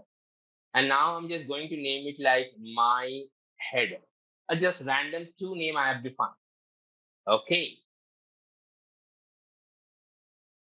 Hey everybody, now I'm coming back here and I'll show you one more way of getting the answer without even going there to the sheet. Look, lookup value this one, comma. Guys, for table array, what should I do? Should I go and select or at least spawns me? My data, exactly. Look, that is the benefit, comma. Column index number, I'm going to use match. Lookup value is B1, comma. It says array. So I'm going to say my header, comma 0, and then comma 0. Once you get the answer, you please share your experience, like how about this concept. Now I need to freeze one side column and one side row. And I hit enter everybody and look at there. Drag and drop. How about this concept? It's easy. I don't need to jump between the sheet and it becomes so easy for me to get my answer. Okay. You wish you can utilize this one quickly now.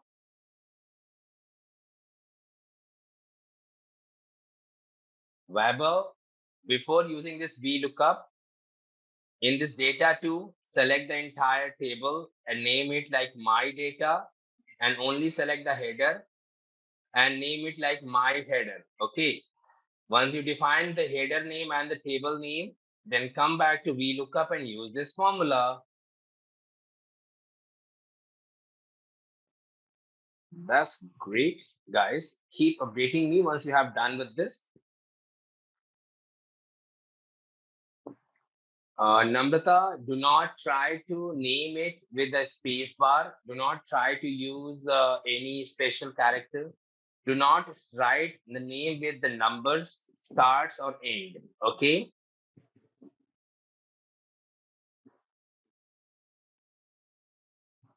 All right, everybody. So let's move forward. So now I'm coming to the last part of it, and that is like, how to get the data coming from the left side. I will say, everyone, you just come to this one, this exercise. It's a very accurate example for you to understand why indexing is required to learn here. Okay, look at there on the screen. I'm just going to increase little size of it. I will zoom this one later on, but before this, I will say, everyone, come and understand this table. Okay. Basically, this data is for the expenditure database. Okay. Here is an expenses name. You can see housing, grocery, car payment, insurance, home phone, and all. Here is a Jan, Feb, March. Then the total of Q1, April, May, June, and then second quarter total, similarly like third quarter and fourth quarter. This is the 1 year of expenses information is there. If I'm giving the presentation of this date based on this database, if my management says, Azim, tell me what is the code of the grocery, what is second quarter total, third quarter total, fourth quarter total. See, getting second quarter, third quarter, and fourth quarter is easy to get it done. Why? Because expense is given here. You can see expenses is given here, and the quarters are coming to the right side of it. Okay, so it's very easy to get it done. But the problem starts for code. Code exactly coming to the left side of it. And VLOOKUP says, I'm not going to bring you the data from the left side. Then what to do? In that case, you should learn a formula is called index. Index. Index function says, give me the array. Array means just select the entire table. I repeat, just select the entire table. Half of the job is done. Now, comma. It's asking me about the row number. Hey, everyone. Remember the row number we are counting like this way. 1, 2, 3, 4. Just like in XLOOKUP. So you tell me, guys, should I go and count the row number manually, or do you know any formula for it that exactly tell you the number of grocery this is the row number of the grocery? Do you know any formula? Yes, an absolutely right answer. That is called a match function. Match grocery. Area of grocery starts from here to the end of it. Keep it freeze. Comma 0. Comma 0. Okay. So, and I close my bracket. Hey everyone, this is the way you get your row number. It says, what about the column number? So I'm looking for code. So why should I count the code column number again if I know it's better to use match? Code is this, comma. Start from here to the end of it, only the header, okay? Keep it freeze, comma 0. Bracket close for match, bracket close for index. Hey everyone, look at the intersection of it and see how easily you got your answer. Now that's called the index function. Okay, try everybody now.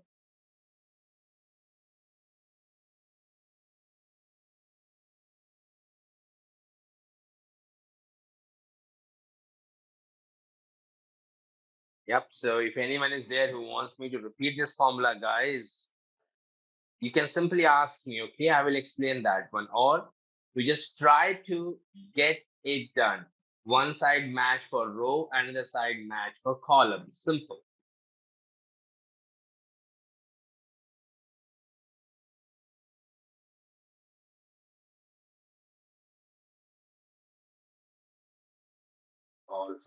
All right, everybody, like still working on? Should I wait?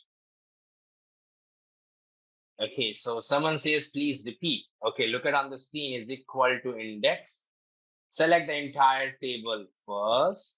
Press F4, comma. Match function says, bring the row number of grocery. So I select. This is the area where all the expenses exist.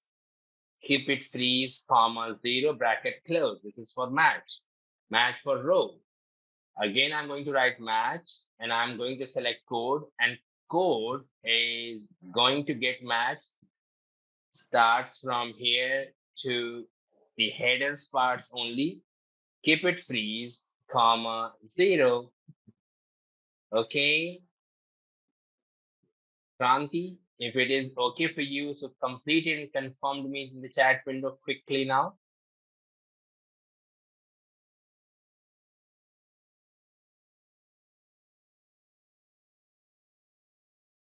Or if you're still working on, so I'll wait. Otherwise, let's jump into the next topic, because the formula is now here, it's completed. Just overloaded with the formulas. Okay, but what I can say now, Simmi, because I came here with a lot of examples, just because you guys will have more clarity into me. Okay, all right, everyone, that's great. So here we're done with this index and match functions. Okay, rest of the sheet is for your exercise purpose. Okay, whenever you have a spare time, do apply all these formulas and functions over here and get the things clear, right? And now let's start discussing about a next thing into it, and that is called conditional formatting. Okay, what is this and why we need to learn this one?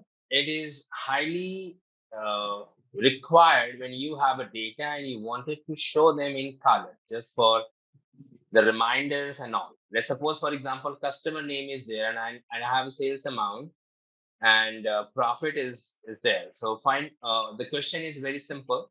I need to see the profit, those profit here that having the value which is above of 300. That has to be in the red color.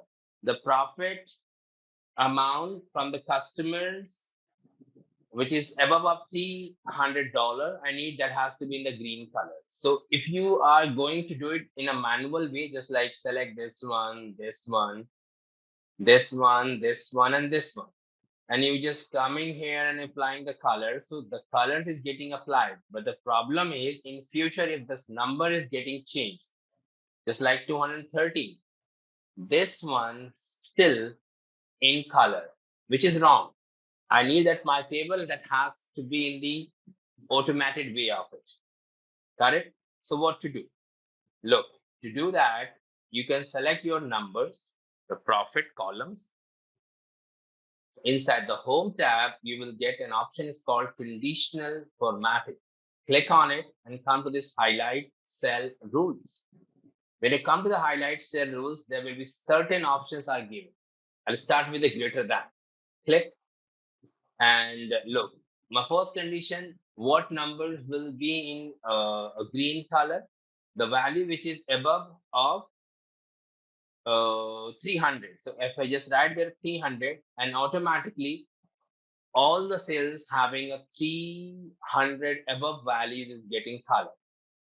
You wanted to apply different colors, you can just click over here and see. Look, you can change the color, and you wanted to apply the customized color, you can come to the last option, which is called the custom format.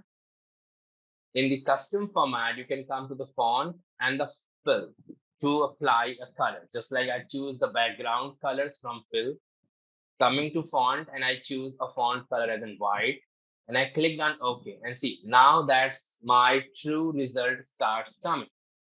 And the benefit is that, like in future, if any value comes under the true value, look, that starts coming into colors. If any values goes down by 300, that starts coming into the green color. Sorry, the color has been disappeared. So that is the reason we are learning conditional formatting. It is always giving you the colors when the value gets matched with the condition. Just like I select this column again.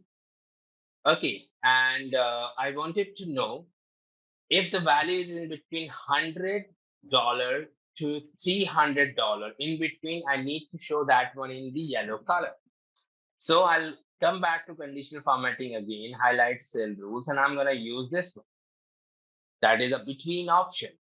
I click, it is like 100, it is like 200. When I write this, now the values are coming, or not 200, it's 300, sorry. The numbers are coming into colors, but I need that yellow color. So I click on custom format and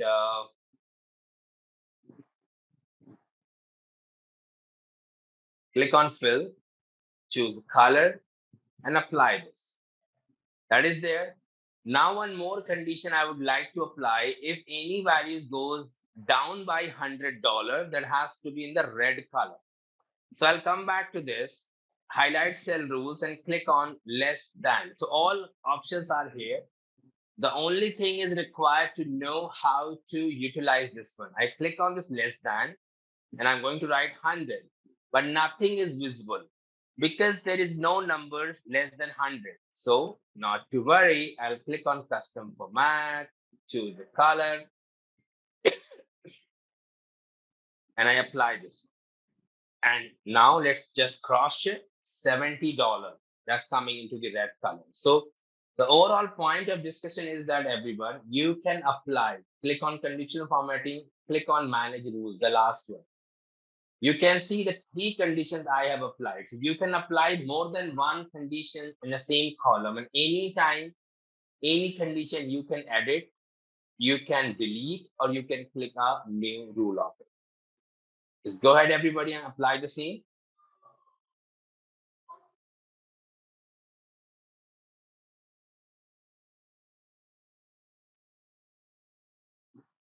Well, you can select it, come to conditional formatting, click on highlight cell rules, choose the greater than, write the numbers like 300, and click here, choose custom format, and apply your own colors into it. Simple click on OK and OK. So this is the way you can apply conditions. So I have applied 3 conditions there. Okay. Just like, let me delete this one. One is greater than 300, so green colors, between 100 to 300 yellow, and less than 100, so red. Okay, you can try one by one. 3 options is there in the conditional formatting. And once you get that one, cross check and confirm it.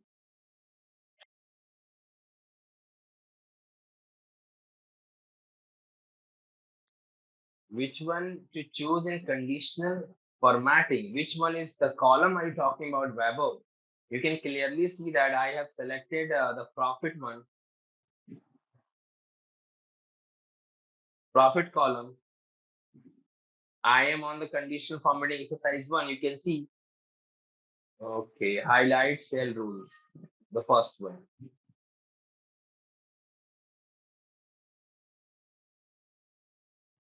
Vijay, it will not identify until you have not selected the column. It is the first, or the first condition is that if you want to apply condition formatting, you must have to be sure that your area has been selected. Okay. Keep selected this one and then try.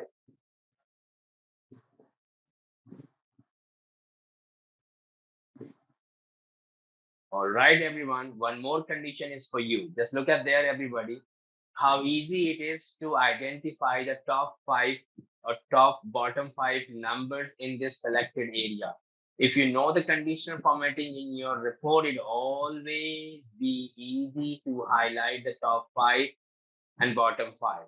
I can come to this home tab, click on conditional formatting and look at the second option, which is top and bottom rule. And I'm going to click on this top 10 items and not 10. I'm looking for only the 5.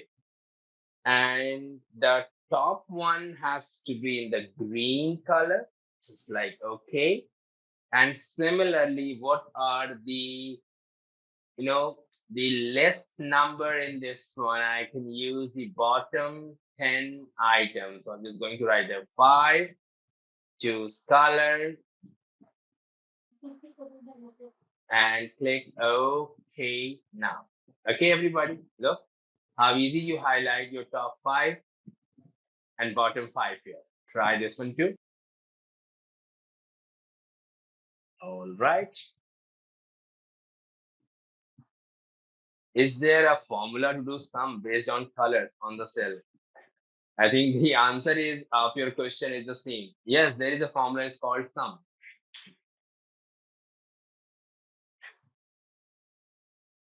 But that will be utilized in the options called new rule. Okay.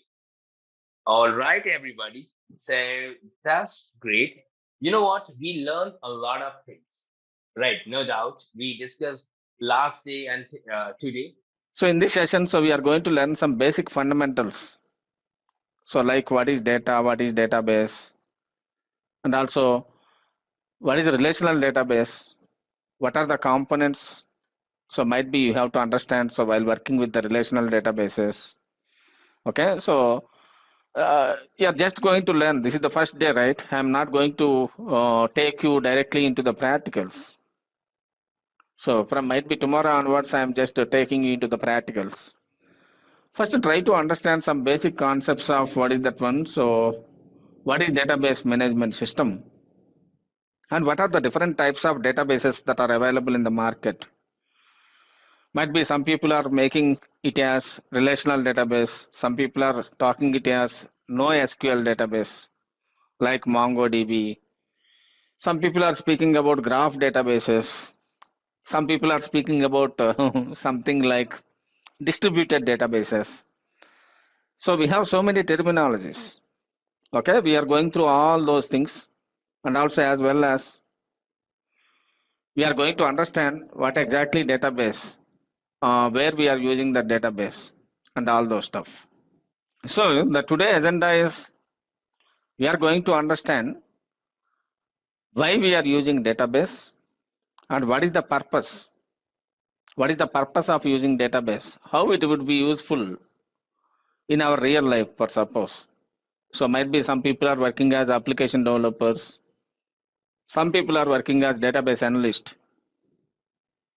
That means data analyst. And might be some others are working as some other data lake architects. Different scenarios, right? Different jobs, different personas. But especially this course is specially designed for data analyst. Okay, that's what I want to tell you. Okay, so let's jump into the session. So first what I will do is I will just give you some scenario. But observe this case study. So I am just reading the case study. A global company has thousands of employees and numerous projects and multiple departments. Of course, if employees are working in a company, take any MNC, for suppose multinational company, which is located globally in multiple countries. So they are working on different types of projects, and also they are having multiple departments, and those departments spanning over various countries. So it stores data such as employee records, payrolls, budgets, and project updates in the multiple systems and locations. Of course, I am working from India, you are working from USA, or somebody working from Dubai, or somebody is working from Malaysia. Okay, so their data will be stored in somewhere, right? Okay, so if you are working from different locations, the data will be stored in different locations. But the company needs a way to access this data very quickly and maintain accuracy and store it securely. These two things are very, very important, right? What are the two things? Accuracy. Yes, if I am requesting the data, immediately I can able to get it. And if I want to store the data, yes, security is very, very important. If you are observing, so nowadays in banking domain, always always they will think about security, right? So my account details or my account data, for suppose my transactions data. So banks has to maintain very securely. So for that one, so they need some more security on the data. So storing is simple, but maintaining the security is very difficult. So if you are taking a global bank, for example, so global bank or any company, there are thousands of employees are working in that company on different projects. Might be one project will be credit cards, and another project will be account, savings account or current account. So this type of products might be they are working on. So where they are storing the data, but how they are storing the data, how they are securing the data, right? And how to maintain the employee records, and how to maintain the payrolls, and how to maintain the budgets. So in multiple systems in different locations. But the company needs a way to access this data very quickly. And also it has to maintain its accuracy and store it securely. If you are speaking about the coding, even if you are asking ChatGPT nowadays, it is giving coding, right? If you are asking ChatGPT to write SQL queries, so any generative AI model, if you are asking question to write SQL query, it is automatically generating code for us. Now the thinking is very, very important. So the coding is not a matter. So nowadays, but previously before ChatGPT and all, we have to think and we have to write the code. But nowadays the game is changed actually. What the change? We are all working in different companies. Might be you already having some experience.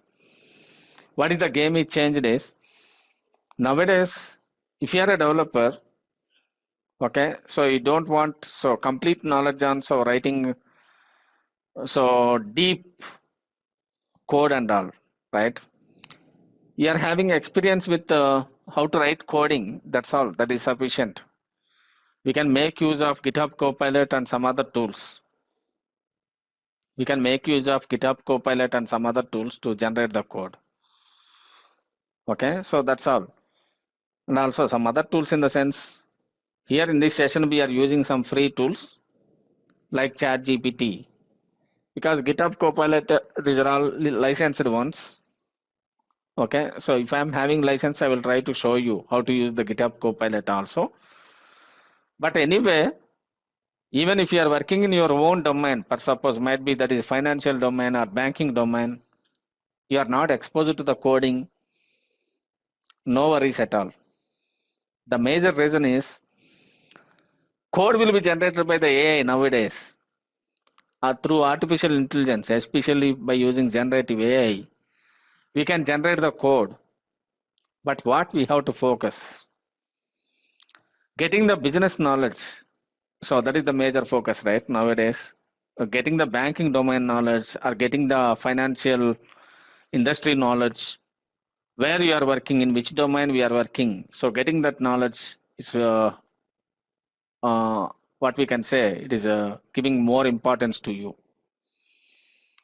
So after getting the knowledge, you can understand so what's happening, okay, in your organization, what type of business the organization is doing. So that type of understanding you already have. Then writing the code, it would be automatically generated by the AI. So that's why, so our course title is also something you can observe. It's a generative AI. So SQL, learning SQL by using generative AI. Okay, simply I can say. So you can able to write the SQL queries with the help of generative AI. But might be you are asking some questions. Without having knowledge on SQL, so how can I write how can I write a prompt, and how can I ask SQL queries? Correct? I don't know SQL. I am new to the SQL, for suppose. I don't have any idea in SQL. How can I write a prompt to generate the SQL queries? Yes, that's what we are going to learn in this course. So throughout this journey, I'm going to make use of ChatGPT or some other tool, for suppose Google Bard. Okay, so we are using so many generative AI, so some free tools are available, right? We can make use of the tools.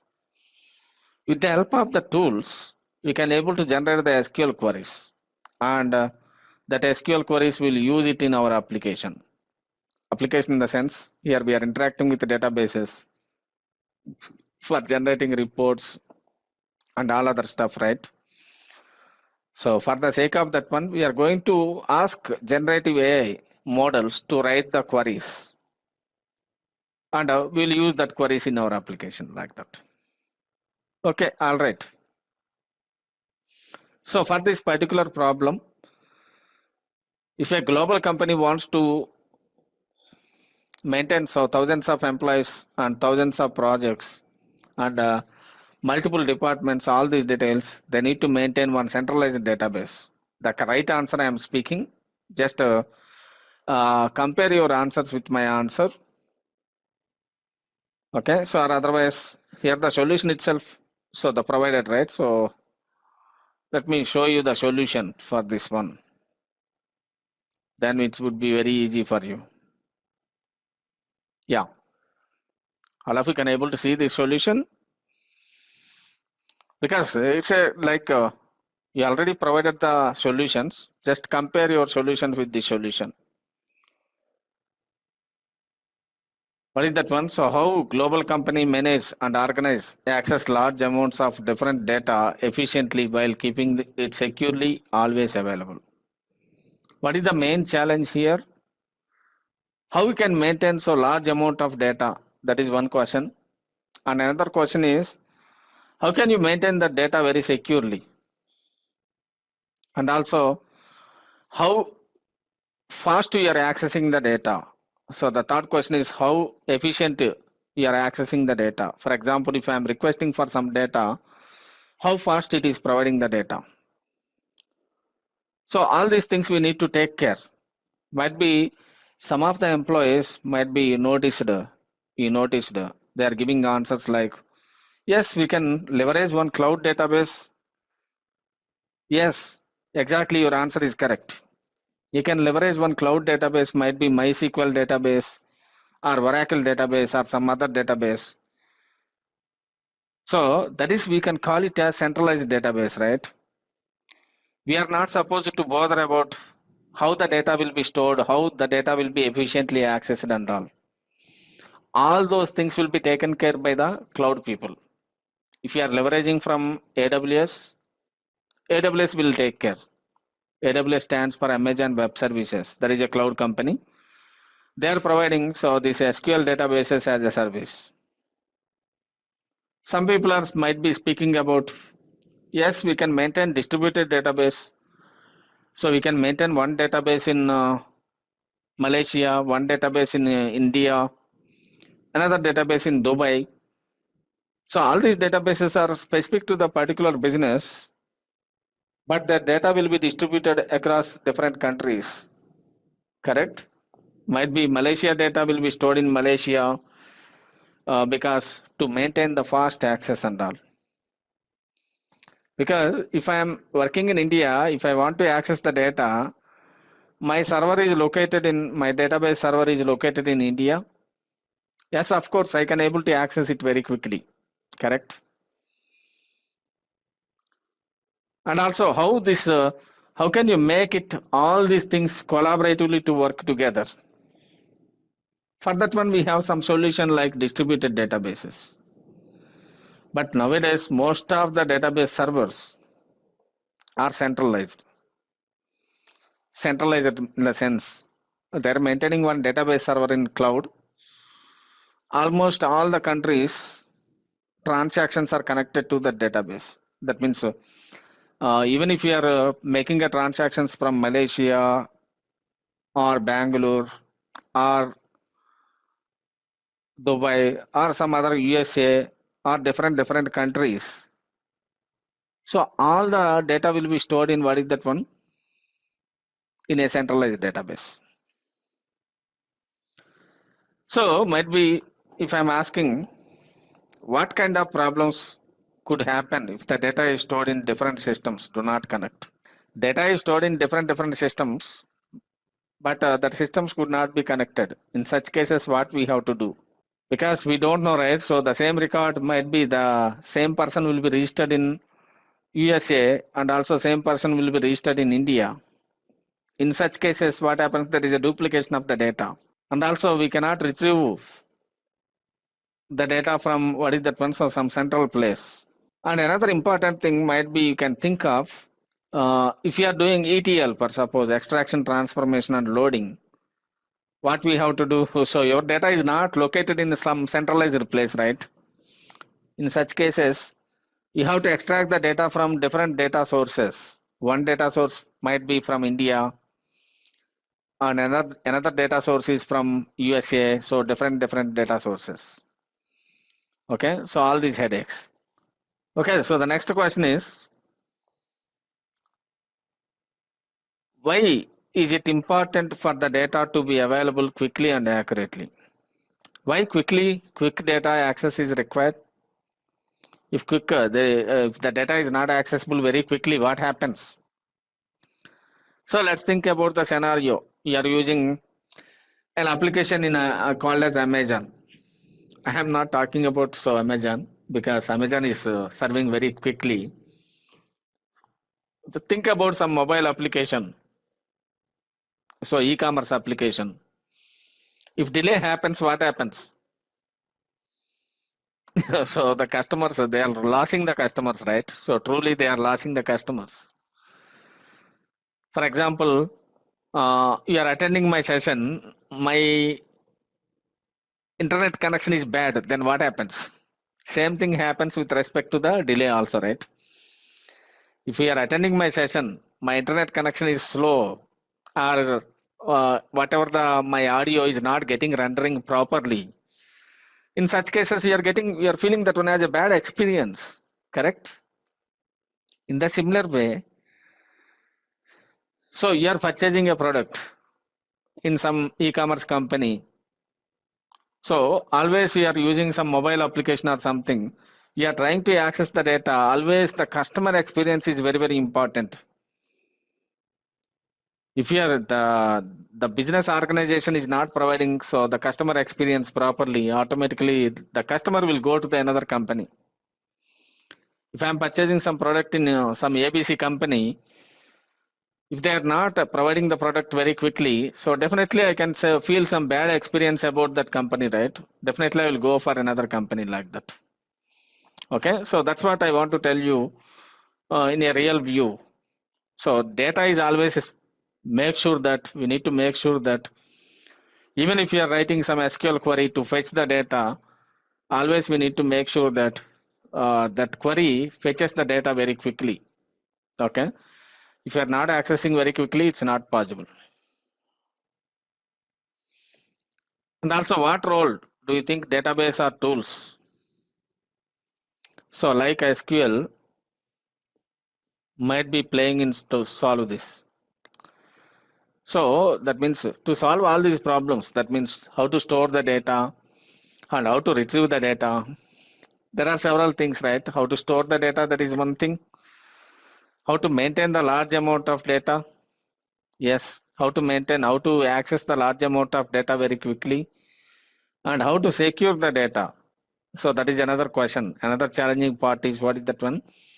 How to secure the data. And also if you are talking about one global company, how that global company is organizing this data in a proper way. Okay, so that is also another challenging part. All these things should be taken care by the database service providers. Nowadays, these databases are provided by several companies, right? What are the different types of companies that are providing these databases. I am just writing it here. So here, don't think about AWS and all. AWS is cloud provider, cloud service provider. Great. So first one is, there are different types of databases that are available. First one, I am talking about what is that one? So relational databases, correct? So what are the relational databases that are available in the market? So the popular one is, what is that one? So the Oracle. So if you are working in an enterprise, so Oracle is very popular one, and also MS SQL Server. So Oracle is from Oracle Corporation, right? Oracle Corporation is very big company. They are providing so this database as a solution, per suppose what we can say to solve all these problems.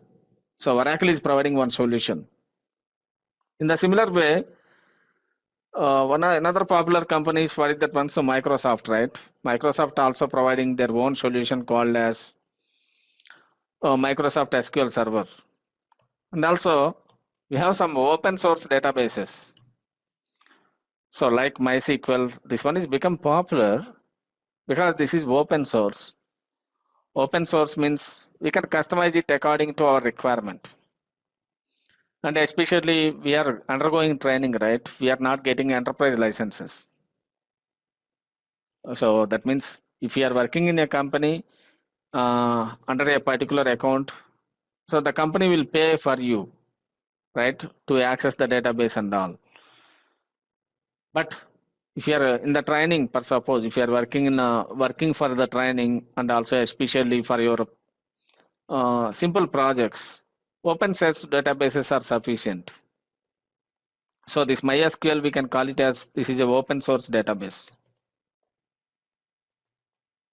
right? Open source means what? You can use it without any enterprise license. No licensing is required. License means one database license, it will cost around for a particular amount account, it will cost around in lakhs. Okay. So if you are working for your personal projects, it's not an enterprise application, your own e-commerce application or something, you can go with what is that one? So open source databases. Okay. And tell me some other databases might be hard about. Very lightweight database, what we can, it is SQLite.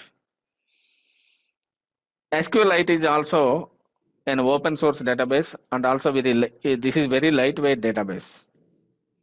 Lightweight in the sense the size of that one is very less.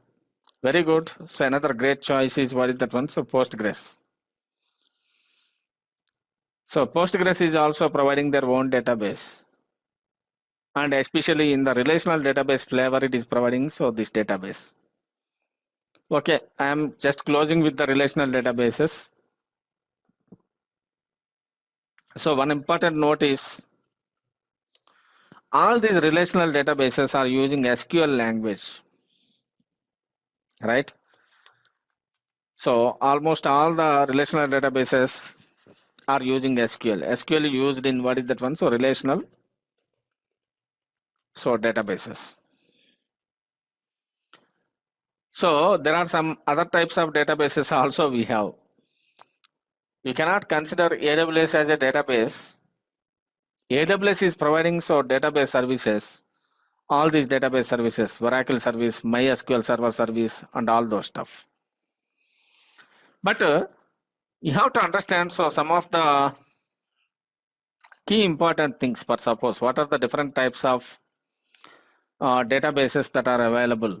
You need to understand, right? So because if you are working on so in real time, so different types of applications.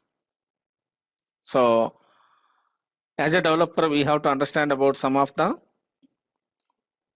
so different types of databases to be used in the market. So you can just look into this one. So this is the learning objective for this session.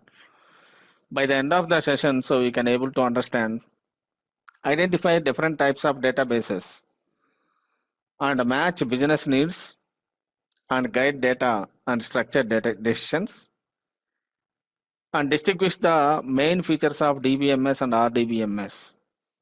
you need to understand, so what is the difference between DBMS and RDBMS to recommend suitable tools for business applications, and also entity relationship diagrams. So, and you are explaining requirements to the stakeholders. Stakeholders means, that means the people who are involving in the business. There we can call it as stakeholders. So by using ER diagrams, we are explaining so how you are storing the data and everything to the stakeholders. And we are understanding the relationships between the different data entities, for suppose. So interpret the relationship types to design logical data models that support accurate business insights. So if you are speaking about databases,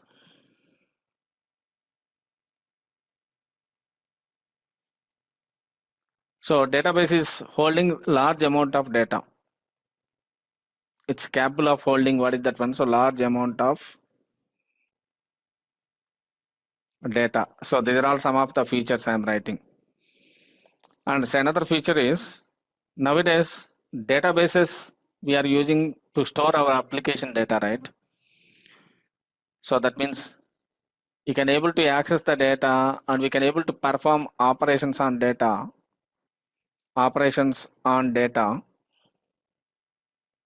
So very quickly. How it will perform? Because application programs, that means apps, are integrated with the database very easily. Integrated with the database very easily. So that means we are not supposed to write any complex code to integrate, to provide the integration between what is that one, so our application and database. For example, let's say, just a second. Yeah, this is my Swiggy application, for suppose, or Zomato application. You have a search box for searching a restaurant, for suppose. So tell me one famous restaurant. So in Bangalore or some, might be I'm searching in my own, for suppose. Okay, so if you are searching for this name, so automatically the data about the restaurants will be stored in this database, right? So database means it is maintaining some database software. So this is a separate machine. So this is a database server for what is that one? So Swiggy company. So Swiggy company is maintaining some separate database server for their application. So this company is maintaining separate application. But suppose this is a mobile application or web application. Whenever we are searching for Jaitun restaurant, so automatically the request is going to that server and it is giving the response. That means it is giving the response with all restaurant details, whatever the items that are available, and all those details will be getting displayed here. So in this way, so the database is running on separate server, your application is running on separate server. Always databases used for what is the purpose? Storing the data and getting data very quickly.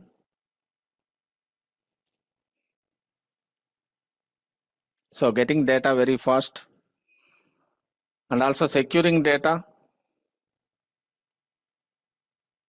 So these databases are taking care of about what is that one, so securing the data. And also another thing, if you are talking about, so overall it is managing, right? So managing users, access means for maintaining security. Okay, all those things will be taken care by this database itself. So what are the companies that are providing this type of services? So the major companies are, first one is Oracle,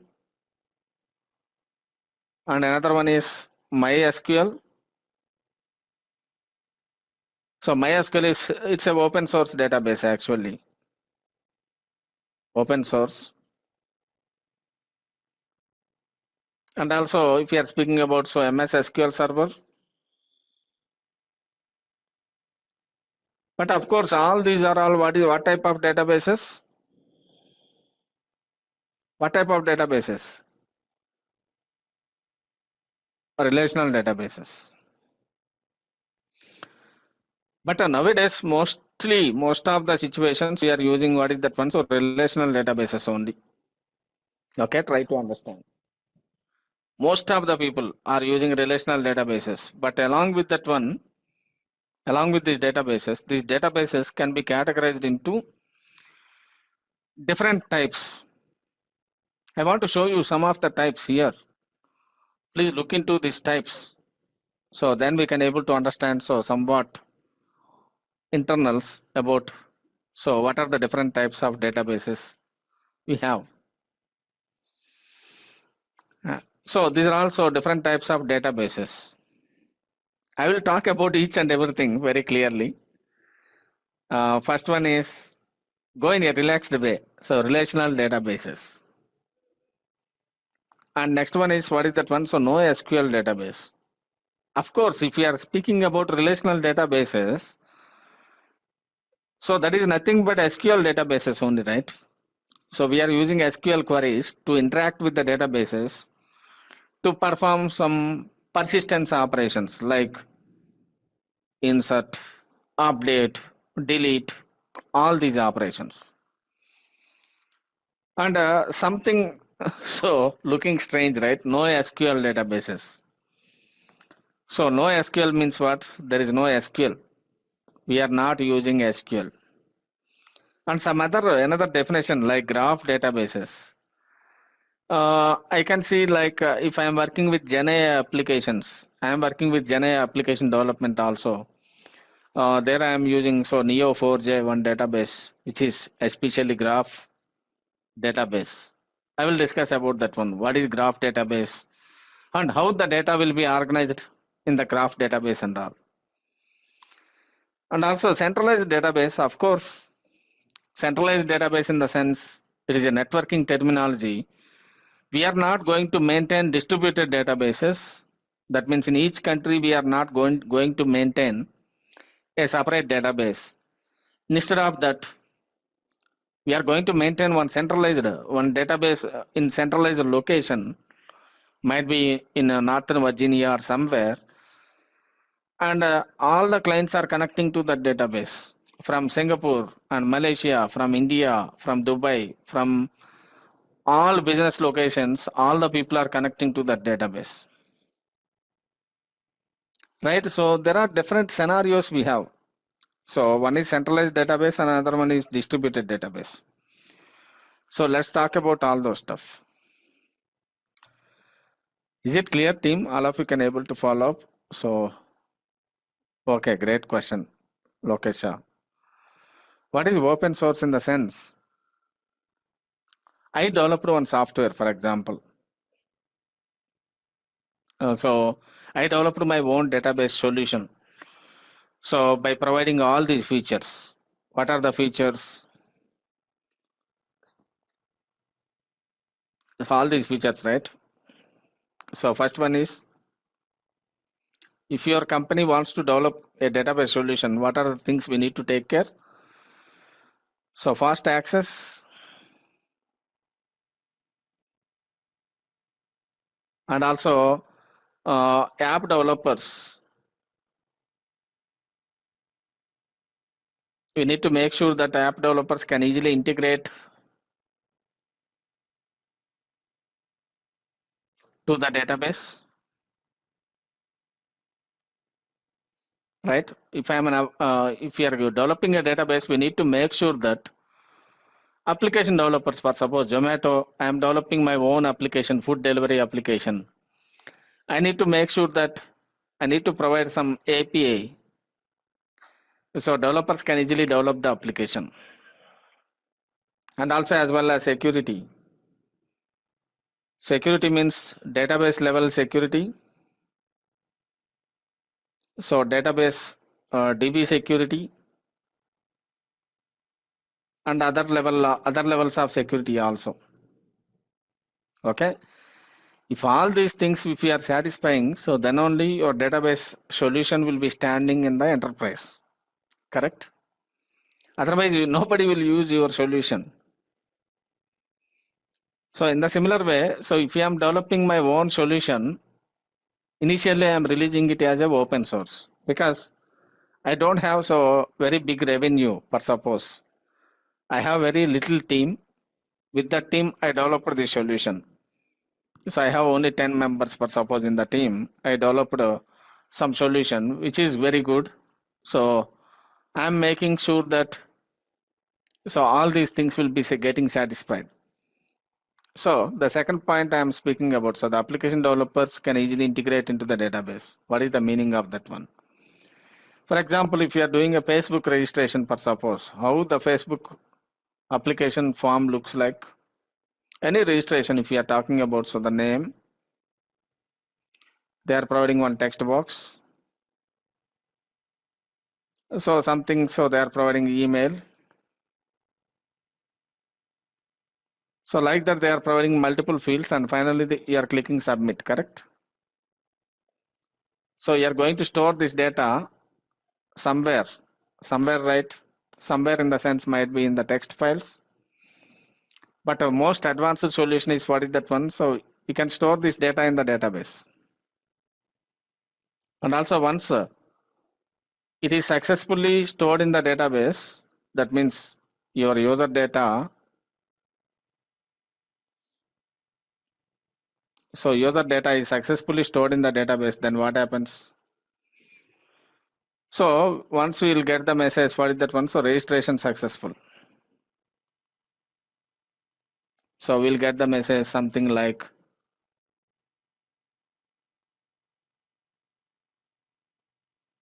so we'll get the message registration successful like this.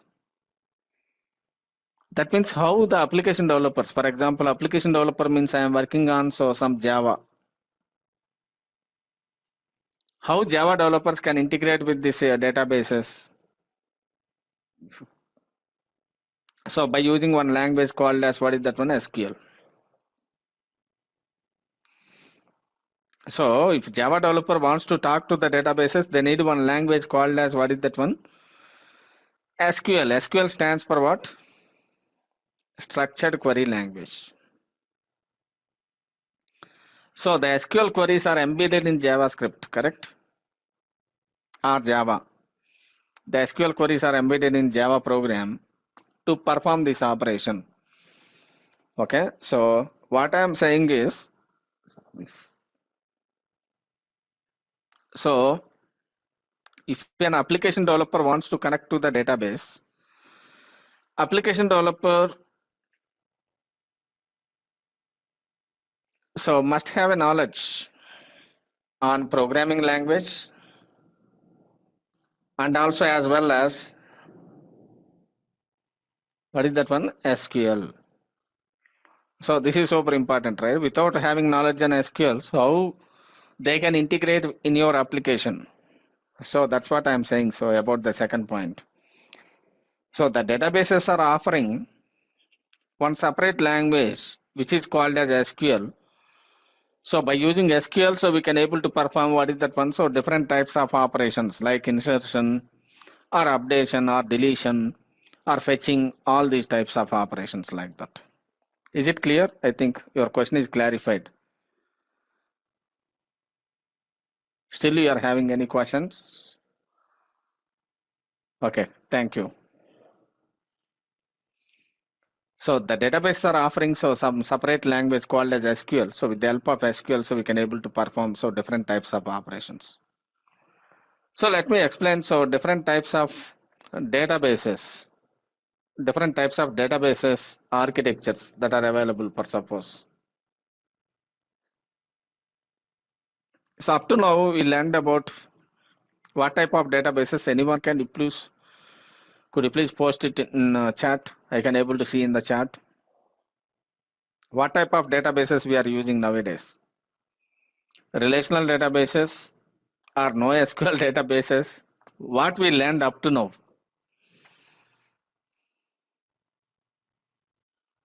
Okay, so mostly relational databases, right? So mostly what type of databases? Relational databases. But we have some other types of databases are also so that are available in the market.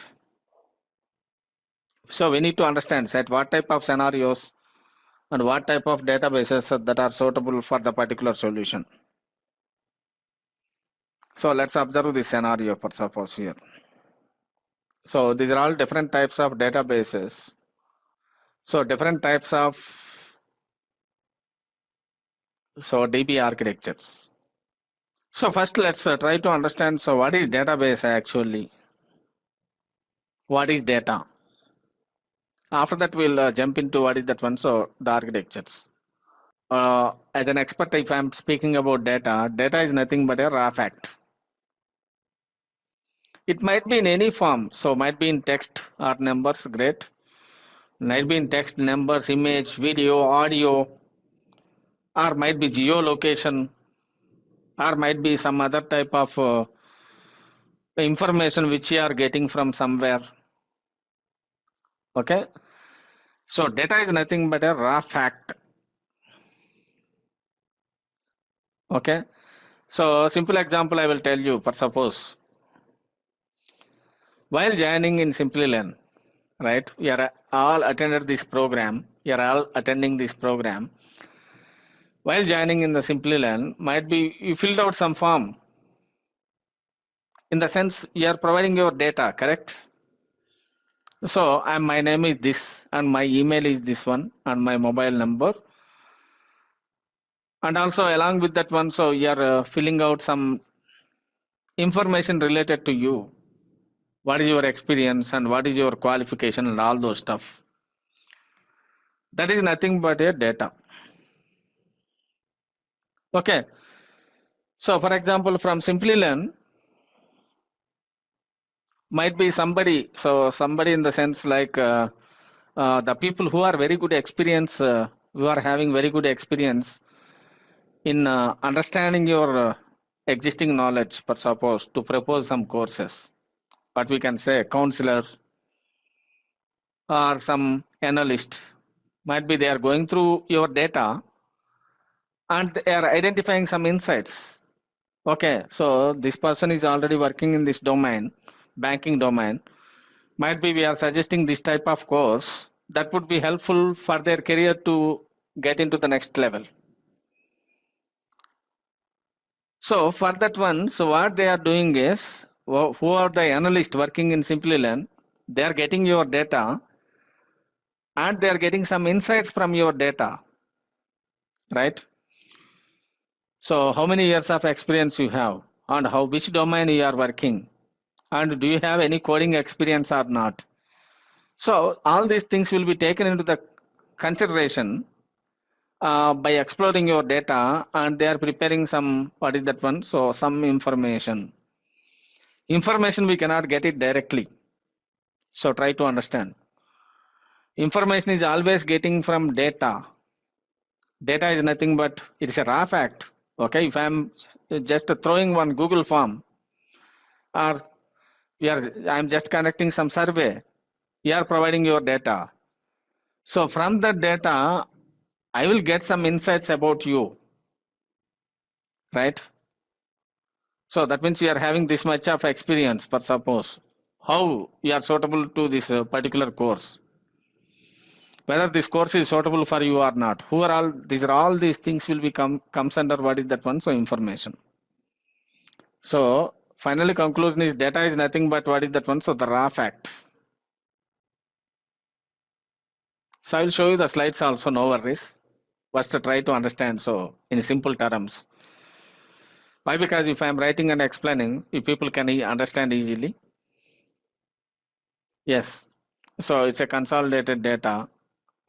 It is helpful for what is that one? So getting the information, getting some insights about so the particular persona, per suppose. So next one is what is that one? So information. So information, if I am talking about, so the processed data,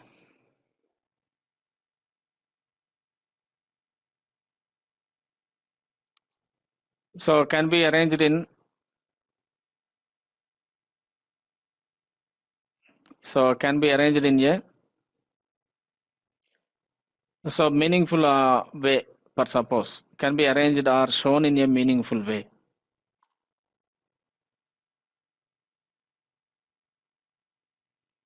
Shown in a, so meaningful way. That is nothing but what is that one? Information. So, so might be, don't get confused. I'm speaking about so the information. So anyone, can you please tell me? So I am having so very large complex sales data per suppose. So my manager is asking, so can you please tell me what are the monthly sales? So each month wise per suppose.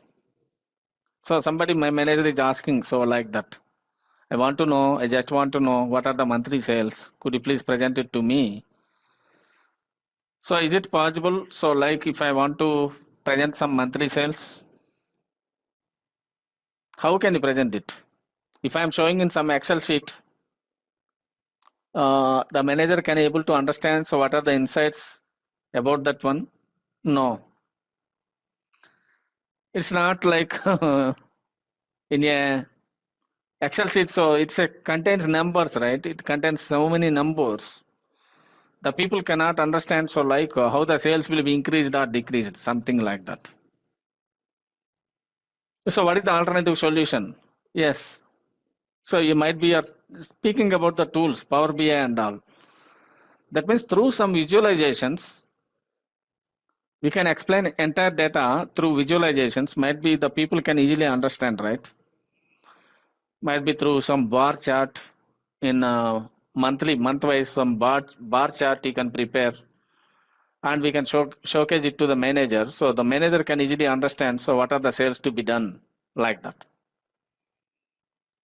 Okay. So information means we cannot say the information should be presented in an Excel sheet.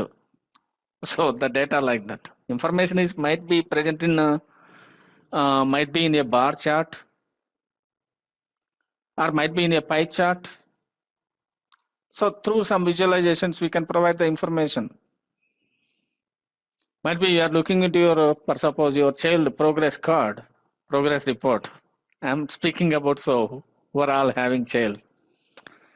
If I'm looking into my son child, my son progress report, right? I can able to see how I can understand like whether this person is studying properly or not. I am not getting into the details of how many marks he is getting in science and how many marks he is getting in math and where exactly the last month and current month what is the change. All those things, if I want to observe accurately, if I am looking into the numbers, I cannot get it. If I am looking into some image or some visualization, so I can able to get it very easily, right? Okay, so for that one, so might be you are using some of the tools like Power BI, right? So Power BI is integrated with what is that? SQL. So we can use SQL. So to fetch the data, and that should be integrated with Power BI to display some visual dashboards. Table view. Okay, all these tools we are using. Great. So we understand. So what is data and what is information? See why this data is important. From where we are getting the data. So some might be I'm asking question. So from where we are getting the data? I think you know regularly you are working in some companies. You are getting the data, right? So from what type of sources we are getting the data? So just you submitted your data through Google form, right? And might be you can think of like some trucking company. They are getting the data from sensors. So to the trucks they are arranging some sensors. So whenever the location is getting changed, every 5 minutes they are tracking the trucks and they are getting the sensors. They are getting the data from the sensors. And also the weather information if you are observing. So some applications like Windy, there are so many applications we have in the market. All the applications are visualizing the weather information in a very clear way. How that weather information they are getting? Actually, the weather information they are getting from satellite or something, right? So through different sources we can able to get the data. But if you want to present it in a proper way, if you want to present the data in a proper way, that is we can call it as information. Next thing is, what is database? Right? So we need to understand about what exactly, so database, how it works actually. So we are working with databases only. If you are observing, so nowadays we are working with what is that one? So databases. So what is database actually? How it works? So simply we can say database is a one application software, correct? So it's an application software provided by different companies. So I am not talking about so RDBMS definitions which we studied in colleges, right? It's a collection of data. Collection of data means to store the data we are using databases. But I am talking about in a practical point of view. So what is database means what? A database is a repository. What we can say, it stores the data and it is having a capability to process the data, to retrieve the data, and to provide security to the data, all these things. So finally, conclusion is it is an application software. If you want to access the Google, for suppose, if you want to access google.com, what is the software we are using? So people are using so different type of web browsers, right? What are the web browser softwares we are using to access any world wide web, for suppose? Okay, so different types of browsers we are using. Okay, it's not important. Oh, Firefox. Okay, so most of the people remember Firefox. Yes, Firefox, Safari. These are all browsers. Why this browser? Actually, this is a one application software which we are using to connect to the World Wide Web. Without that software, is it possible to get so the information from the web? No, not at all. In the similar way, I need to maintain the data. In the similar way, similar case we can keep in your mind. In the similar way, I need to store my data. I need to process my data. I need to get some insights from the data. For suppose I need to get some required information from the data. And also I need to secure the data. All these things. So we need to get fast access to the data. And also I need to secure the data. I need to structure the data in a proper way. I need to structure the data in a proper way, for suppose. And also I need to export this data by using some simple query language called as what is that one? So SQL. SQL stands for what? Structured query language.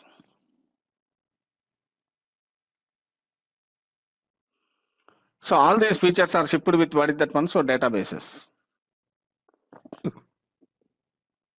So we need to get access to the data very quickly. It is providing a mechanism to quickly access the data. And also it is providing a mechanism to secure the data. Whatever the data you are storing, right? So you can provide role-based access. We can secure the data. And also we can able to structure the data by using different types of approaches, relational approach, different types of approaches. And also it is providing especially one language. So which we can call it as SQL. SQL stands for Structured Query Language. With the help of this language, without writing any complex program, right? Even you are not supposed to write 100 lines of code to get some insights from the data. Within single line, with the help of single line query, we can able to perform some complex operations also. So that is the power of what is that one? So database softwares. So we can say in a practical way, a database is an application software. So like Google Chrome or like some other software which you are installing, Microsoft Office. If you want to store your data, if you want to secure your data, all these things, whatever I mentioned here, if you want to perform all these things, what we have to do? We need to install that application software in your machine. So what it is offering, so it is providing several features, right? What are the features? The fast access and also secure data, structuring data in a proper way, and also along with that one, so multi-user access. So multiple users can able to access to the database. Here all, there are 50 plus employees are there in this cohort per suppose. For all these employees, we are maintaining single database. So all the employees can able to connect to the same database like that.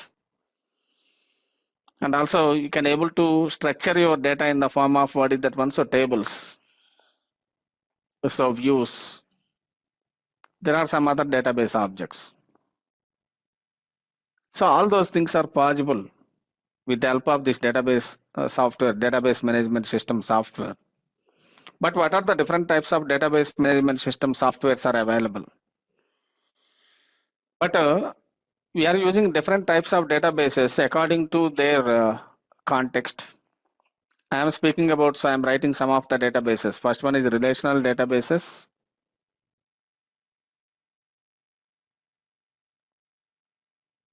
And another one is NoSQL databases. What is that?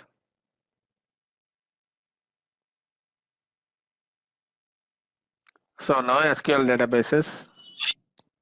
And another type of databases is distributed databases.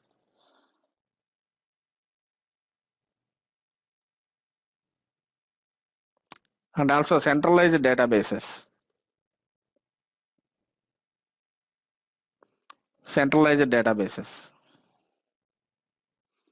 Okay, we have so different types. First, let me explain. So these are also the main things. So first, if you are talking about so relational databases, for example, another one will be, so what is that one? So graph databases. And another type of database might be recently introduced. What is that one? So vector databases. So these are also database softwares only. But these softwares can be used for different purposes. Okay, so we need to understand what is the purpose of these databases, how these databases are suitable for our requirement, for suppose. Because if you are working as a database analyst, you must know about what is a relational database, how the data will be stored in these relational databases, and where we can use NoSQL databases instead of relational databases. Right? So there is a separate NoSQL database is available. So we need to know about what type of situation we can use these NoSQL databases with respect to relational databases. And also, what is the power we are getting if we are using distributed database management system? What power we are getting? Distributed in the sense, in the name itself, the database softwares, that means database servers are located in what is that one? So multiple locations, but all connected through the network. And another term we are using here. So this is distributed and this one is centralized. Centralized means we are maintaining a single database server. That single database server will be sharing the responses to all the users like that. And also another word we can see here. So graph databases, great. It should be like a graph which contains nodes and edges. We'll see that one. And also recently in the Gen AI world, if you are working with generative AI technologies, so we are going to store our data in the vector databases. So we'll discuss about that part. First, let's jump into relational databases. This is most probably we are covering in this course. So first let me talk about what is that one. So relational databases.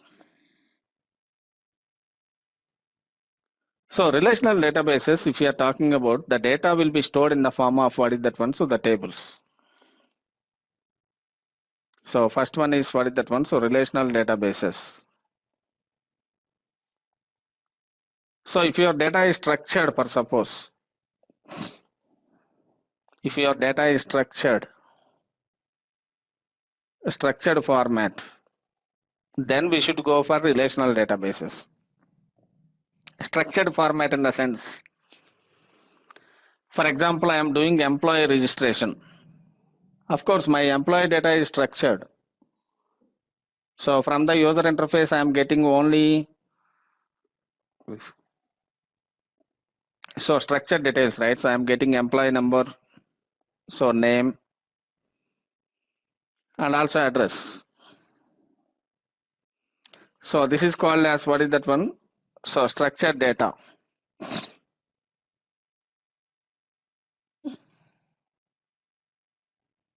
Okay, so what does it mean?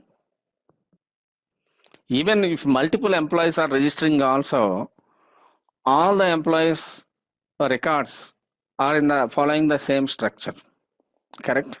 All the employees are having employee number, name and address. So same schema. That means all the employees are having, so all the employees are maintaining same schema. One record and another record cannot be differentiated.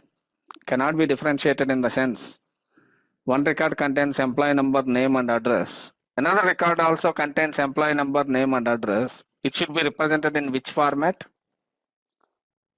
So tabular format. So this type of data we can call it as what is that one? So structured data.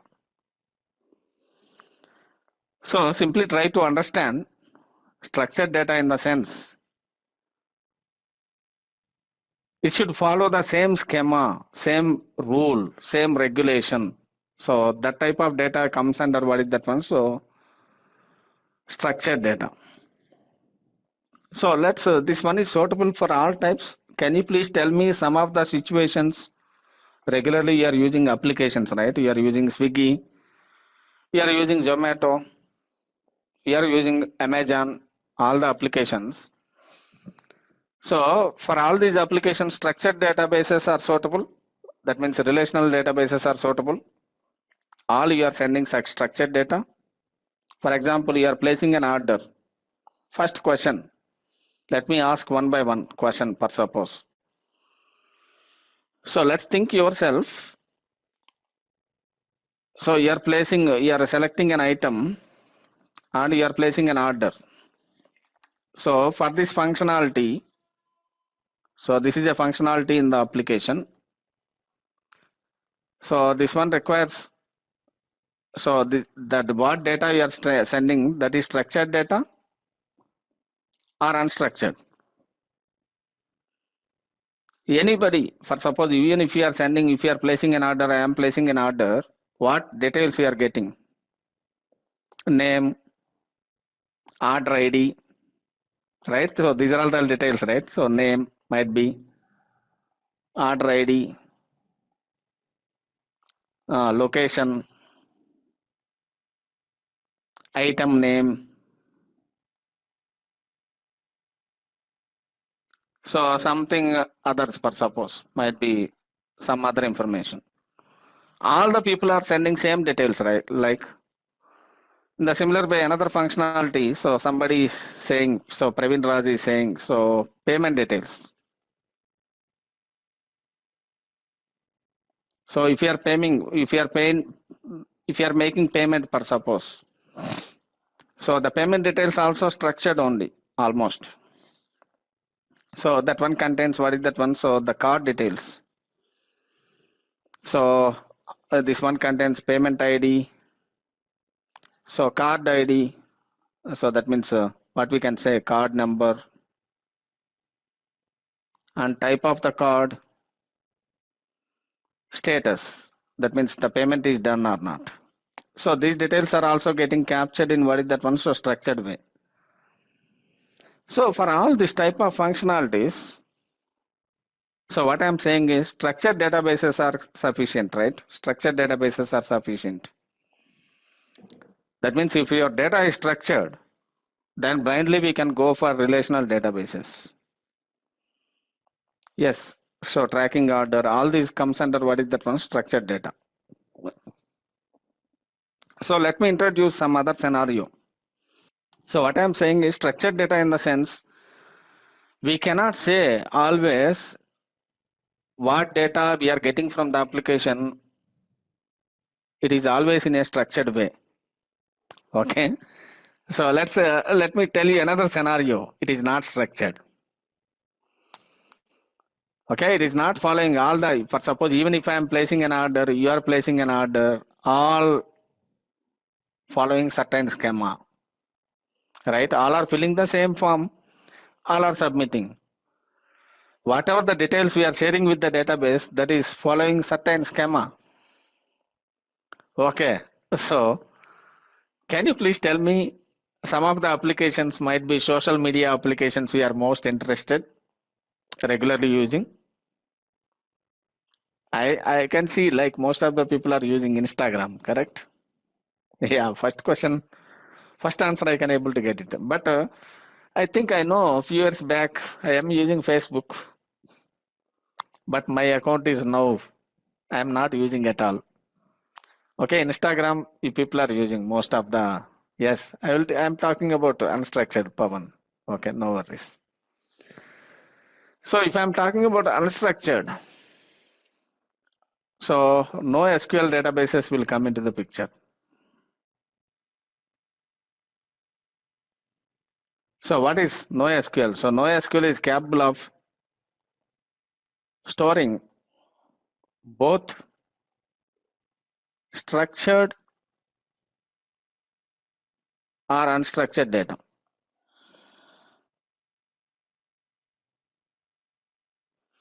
So it is capable of storing so both structured data and also as well as what is that one? So unstructured data. Right? But what is unstructured data? If you are speaking about say Instagram or any social media application, if you are developing, if you are observing social media data, so is it possible to store social media data in a table? No, right? For example, I am sending a post. So take LinkedIn or otherwise what we can say Instagram. So LinkedIn. What are the other types of applications? I am not using Facebook. Okay, so these are also different types of applications, right? Reddit, whatever it may be. Can you please tell me whatever the post you are making, the post data, whatever the data you are posting, that data will be common? Common in the sense, for example, I am making a post. So what are the major data might be we are posting? So every post contains what is that one? So the post ID. So the data associated with post will be, so the post, for every post ID will be generated and also the content of the post. But this content might be text or image or audio. We cannot say So right, it might be text or audio or image, and also might be so at what date or time the post is posted. Yes, it will generate the date. But let's think yourself. Is it possible to store this type of data in a structured table? Not at all, because there are millions of users will be there, millions or billions of trillions of users. All the users are posting some different posts in their social network. I am posting it some text message. So Praveen is posting some image. So some others are posting some other audio, per suppose. Some others are posting video. In such cases, you're following whatever the data you are storing in the database. It is following certain schema. If I am creating a table like this, for suppose, if the table contains what is that one, so the post ID and also the content of the post and date, whether this content will support all types, whether this content will support image, audio, or video, no, not at all. That means each post, what we are posting, that should be of different type, right? So one post is of type image, one post is of type audio, one post is of type what is that one. So in such cases, we can go for what is that one. So no SQL databases. What is that one? If your data is unstructured, so if your data is unstructured, especially, so then we can go for so no SQL databases. Example, so MongoDB or DynamoDB.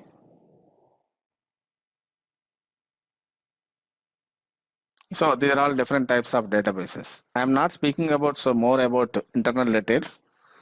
Just I am providing a picture at what type of situations we can go for SQL databases. If you are having structured data, per suppose, then we can go for SQL databases. If you are having unstructured data, the data is not fit for what is that one. So the particular schema, table schema. So if I am speaking, so I think Barsa is asking, so Mahapatra is asking something. So could you please give me more example? Yes, that is great. Let's observe. It's very simple. In NoSQL databases, so the data is stored in JSON format. For example, so this is an array of records. So the first record contains what is that one? So the post ID. So 01 and also the content of the post. So this content of the post will be image, some abc.jpg, and also date. So some date. This is the first record. But the second record, so we cannot expect so same data, right? So post ID is so 02 and the content of the post, it's not image. In such cases, for example, this is a video file, per suppose abc.mp4 and here date is not displayed. So that means what I am trying to say here is, in the case of NoSQL databases, your data is not structured. So if you are observing, this is the first record. This first record contains post ID, content and date. Whether we can expect same details in the second post as well? No. You can store whatever you want. So that means each record is not following any schema, any certain structure. That type of data we can call it as unstructured data. So let me give you another example, for suppose. Simple example, you can take it, text data, for example. So you have an employee data, it's an array. So it's an employee's data. So in unstructured databases, so the data can be represented like this. It's an array which contains, what is that one? So the first employee.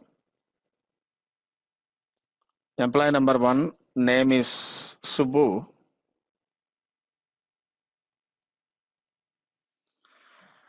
Okay, so something like that.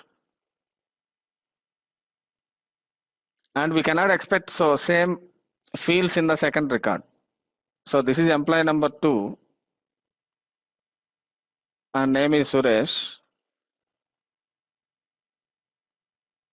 And this one contains extra field called as location.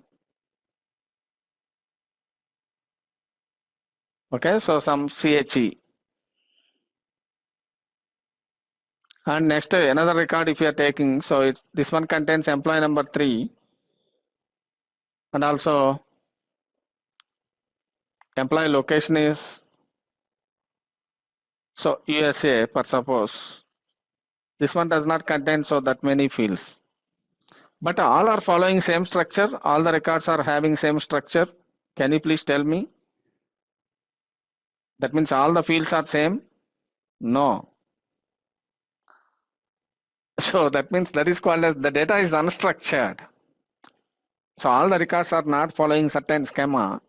In such cases, we can go with what is that one? So NoSQL databases. So that's why I given simple example, right? In Instagram, so all the people are posting similar type of data? No. If you are developing an Instagram application, all the people are posting similar type of data? No, not at all. Some people are posting image, some people are posting audio, some people are posting video. In such cases, whether structured databases, if you are storing the data in a structured way, that one is suitable? It's not suitable. Then we can go for what type of databases? What type of databases? NoSQL databases. Okay. Your data is structured. Your functionality, as per your functionality, we are going to store our data in a structured way. Your data is structured, so then simply we can go with what is that one? So structured databases. Your data is not structured. In such cases, we can go with NoSQL databases. So these two are commonly used databases nowadays. What are those? One is relational databases.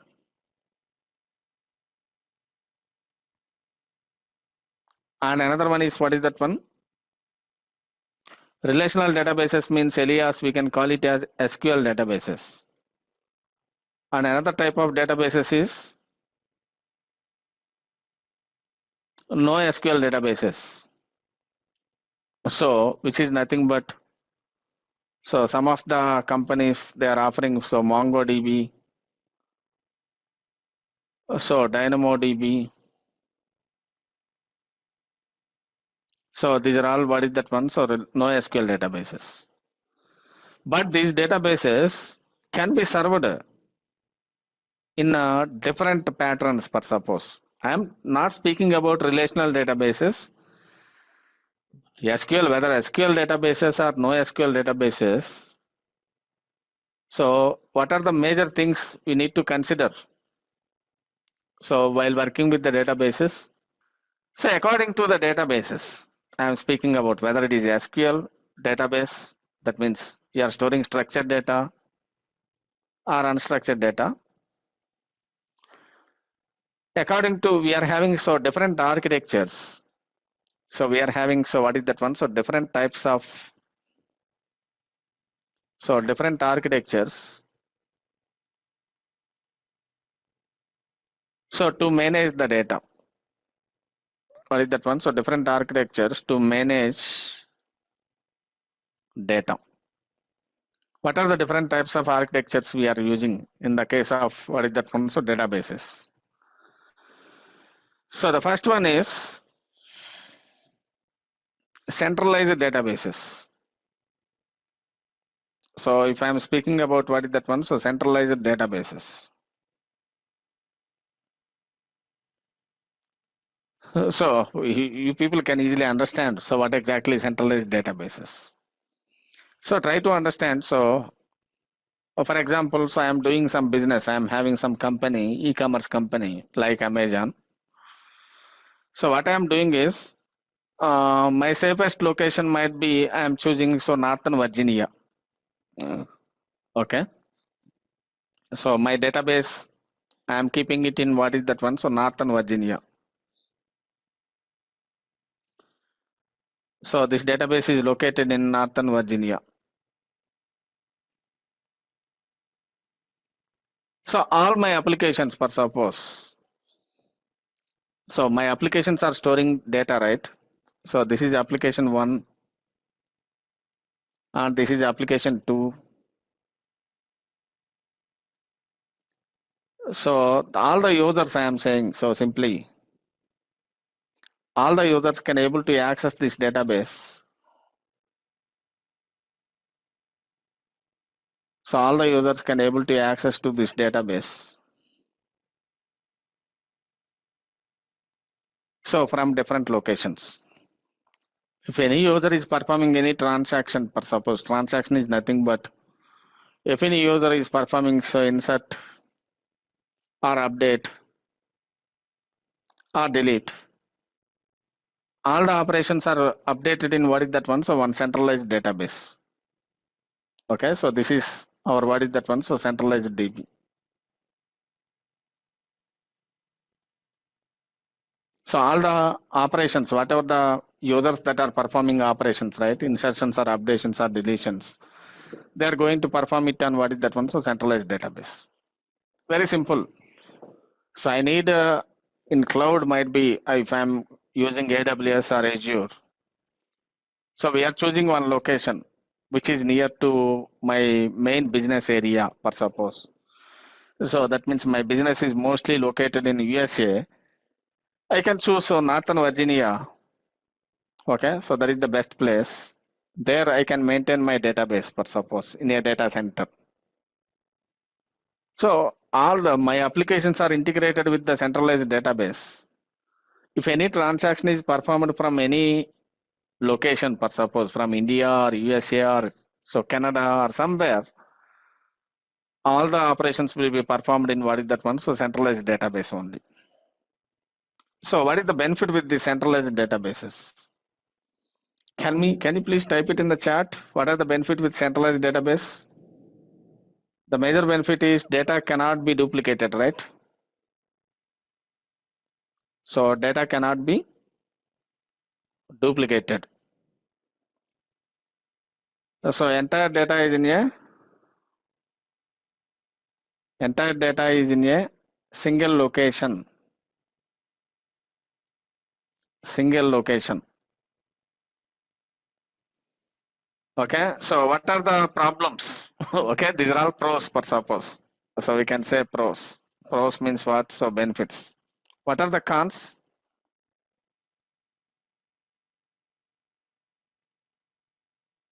So every time what we have to do, we have to back up the data. Why? Because if a centralized database is lost, for suppose. So what we have to do? If data is lost means we are losing money, correct? If data is lost, something we are losing money. We are losing credit card information, for suppose. That means data is lost. We are losing our money. So we need to back up the data. That is, we need to invest money for backing up the data. And another problem is we need to get fast access to the data. If the data is located in USA, somewhere Northern Virginia, if you want to get fast access to the data, it is very difficult because we are accessing from so that means we are accessing from India or somewhere, for suppose. Some latency will be there, right, in accessing the data. So that one also we need to take care. Okay, so remaining security and all, it would be common. So across the databases, that is not a con like that.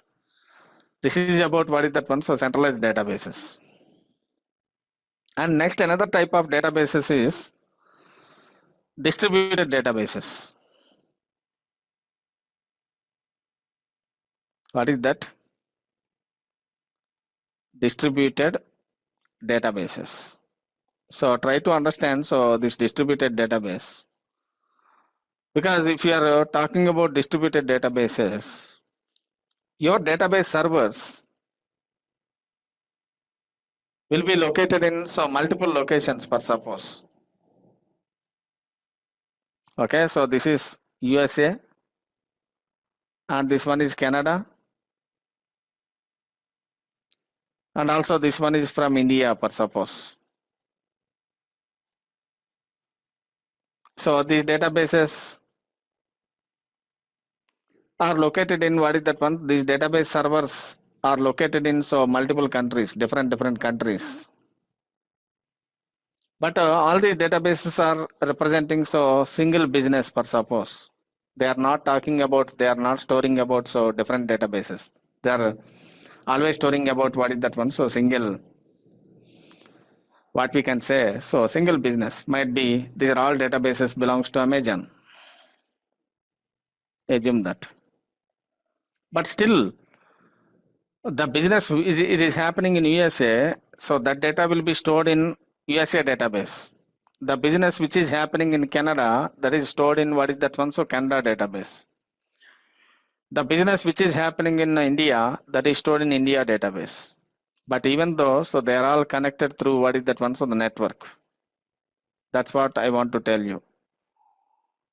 So these databases are located in different places.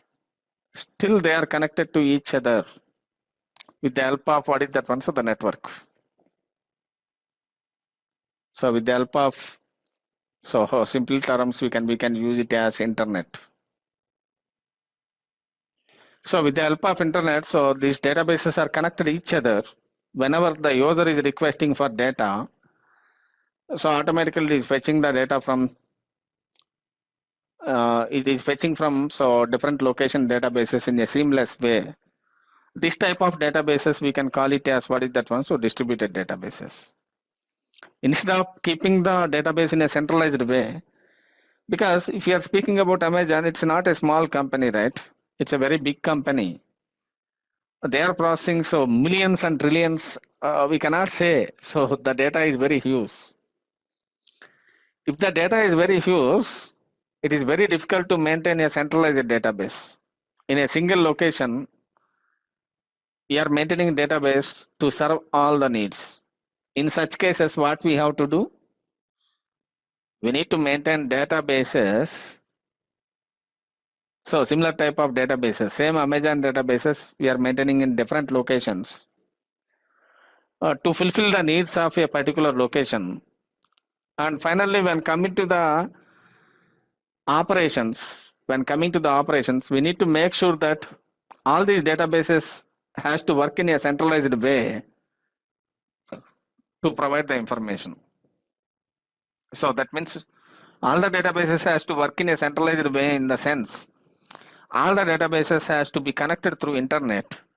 So then whenever we are writing some SQL query to fetch the data, so from all the locations it has to fetch the information, fetch the data, and it is providing a detailed report like that. This type of databases are called as what is that one? So distributed databases. So I'm asking one question. So could you please tell me what is the difference between centralized databases and distributed databases? What flexibility we are getting it? Centralized data, one physical location, distributed data. Yes, the database server is running in what is that one? So multiple locations. But even though they are connected through internet or something. And another type of databases I want to talk about, what is that one? So graph databases. So I'm not using so this much these graph databases much in real life. So generally these graph databases, how it works. You know graph. What is graph? Graph is a collection of nodes, right?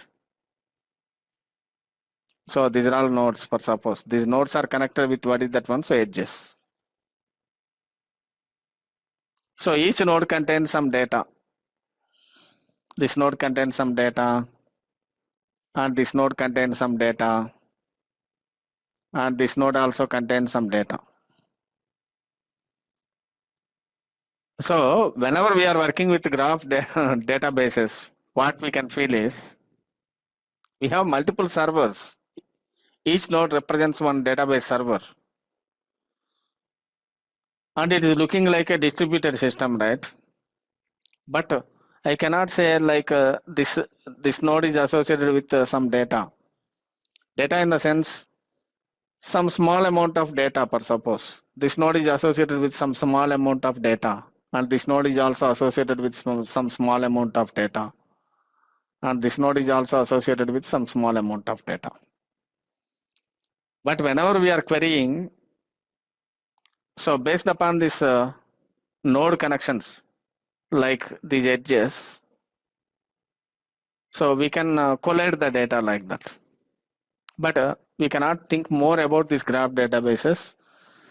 So we are not using these graph databases in our scenario. But example is what is that one? So Neo4j. So these databases are comes under what is that one? So graph databases. So we can just observe these slides. Might be you can able to get some idea. What is that one? So what is graph databases? So we have these are all different types of databases. I already discussed NoSQL databases. Example MongoDB. So DynamoDB and Apache HBase. Okay, it's a non-tabular database. I already discussed it, right? It's not storing structural data. So these are all classified into what is that one? So several categories like data models, keys and values. And it is designed to flexible scaling. Scaling in the sense we can able to create multiple instances of the servers and all. Okay, so I will discuss about that part, what is scaling and all. But right now we can try to understand, so like what is structural data, what is non-structural data. If your data contains non-structural, then definitely we can go for NoSQL databases. And another type of databases is what is that one? So graph databases, right? So it is a database that uses graph structures. So to describe and store the data in a semantic queries with nodes and edges and attributes. So each node represents what is that one? So each node is capable of storing the data. And the edges, so the connection between the nodes, which is mainly for what is that one? So what is that one? To tell the relationship between the data. Okay, like that. So these are all particularly effective at managing complex interconnected data that are widely used in social networks and also recommendation systems and also fraud detection and network analysis. So you don't know about these terminologies. Social networks means LinkedIn, okay, and also Facebook. These are also different types of Facebook applications. These are all. And recommendation systems means generally recommendation systems can be used in machine learning. Especially, I purchased a laptop in big billion days per suppose. So automatically I'm getting the recommendations. You can purchase this mouse or we can purchase this keyboard like that. So if you want to develop such type of systems, this type of databases are getting suitable. Okay, so in the similar way, network analysis and all. So centralized databases. Already discussed, right? Almost that is SQL database or NoSQL database, which is located in only one place. That is called as what is that one? So centralized database. It is located, it is stored and located and maintained in a single location, just like server, one server. I cannot say it is a mainframe computer, It's just an example. Okay, such as mainframe computer, in the sense mainframe computer is located in some physical location, right?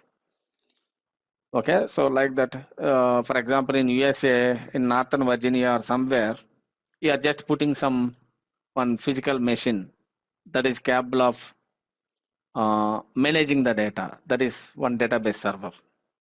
Nowadays, we are not maintaining physical machines also. You are observing. Nowadays, almost we are maintaining, what is that one? Virtual servers. In AWS, we are purchasing virtual servers and we are maintaining our data.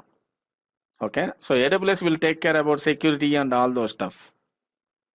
And it is frequently accessed via internet connection, so such as LAN or WAN. And examples are, what is that one? So MySQL and also SQLite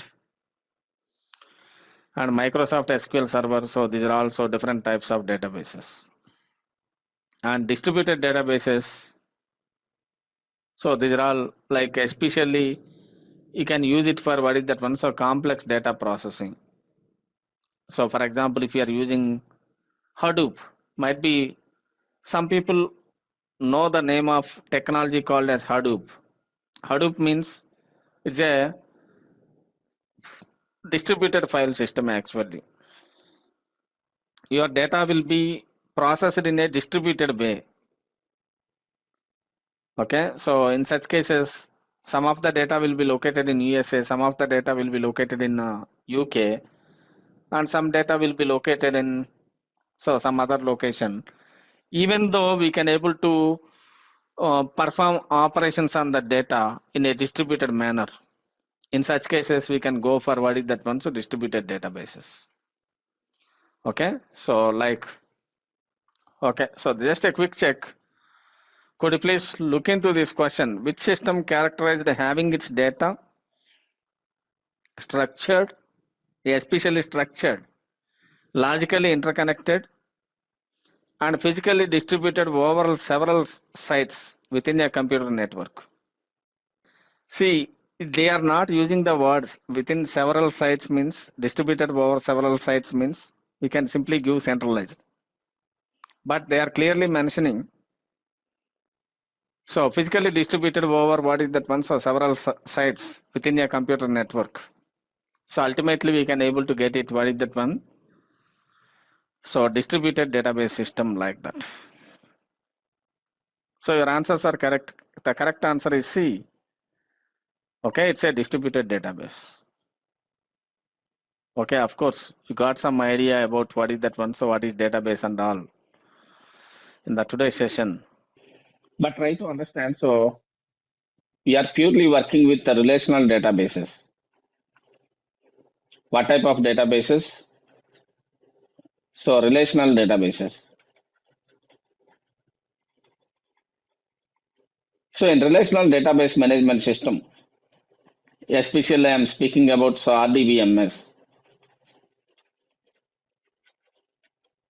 So RDBMS. RDBMS stands for what? So relational database management system. So this relational database management system contains several tables, and each table is related with another one, for suppose. At high level, to store the data, right? So to store the data, for example, so let's say we have an employee table. So this employee table contains few fields. What are the fields? So we have an employee number and name and also as well as address. Okay, there are some fields according to our business requirements. So these fields will be getting changed to keep on. So we have an employee number and also name and address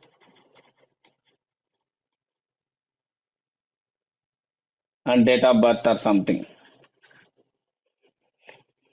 But try to understand, so with respect to RDBMS, relational database management system, so this employee, we can call it as an entity.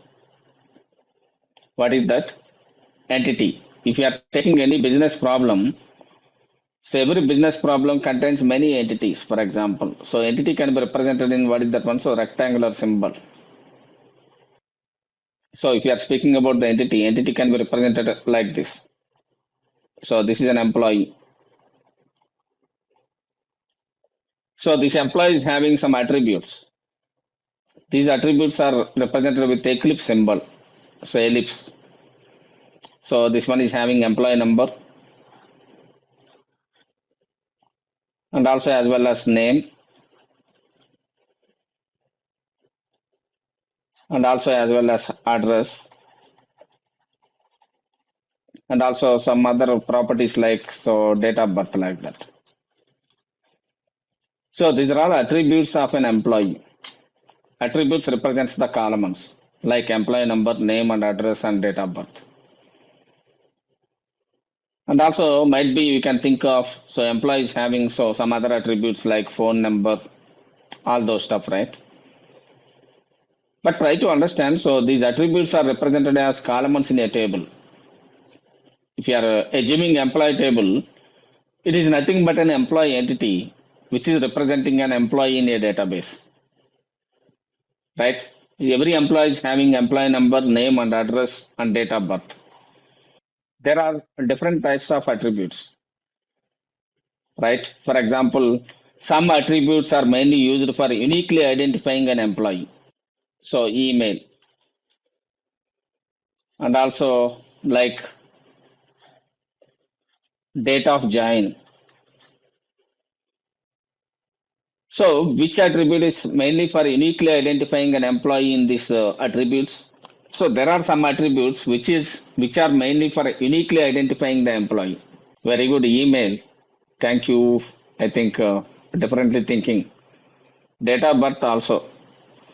But we cannot say date of birth uniquely identifying a particular employee. So might be 2 or 3 employees. If you are having in a company there are 60,000 employees. In 60,000 employees might be few people are having same date of birth, right? So we cannot say name also. Name should be same. So full name means we cannot store full name like that, right? So uniquely identified attributes are what is that one? So employee numbers. So every employee is having so their own employee number. And most probably Aadhaar card number, yes, I accepted, and email. Email is also mainly used for uniquely identifying that particular employee. And also as well as some case might be address because 2 employees might be not working from same address, might be not belongs to the same address. But this is not to be taken into the consideration. Secondary options. And date of birth is also secondary. Okay, so most probably you can expect. So email and employee number is acting as what is that one? So unique keys. What is that one? So they are uniquely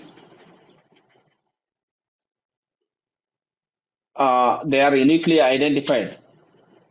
They are using uniquely identifying for an employee. So what we can say, these keys we can call it as candidate key. So candidate key. So candidate key means what? In a table, we are using particular attribute or particular property for uniquely identifying a particular employee. Okay. So this employee number must be unique and also email must be unique. Every employee is having unique email ID like that. And we have some other case. We have some attributes like derived attributes. What is that? So derived attributes. So what are the derived attributes? For example, if I am speaking about, so another attribute I am adding here, experience. So this experience is a derived attribute or not? So this experience is derived from which property? Experience is a property, but especially if you want to find out the experience, how can you calculate the experience? So from date of join, right? So from data of giant, so we can able to calculate the experience. Is this correct or not? If we don't know data of giant, how can we calculate the experience?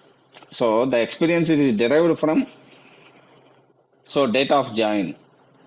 This type of attributes we can call it as derived attributes. So for example, experience, any other fields if you are observing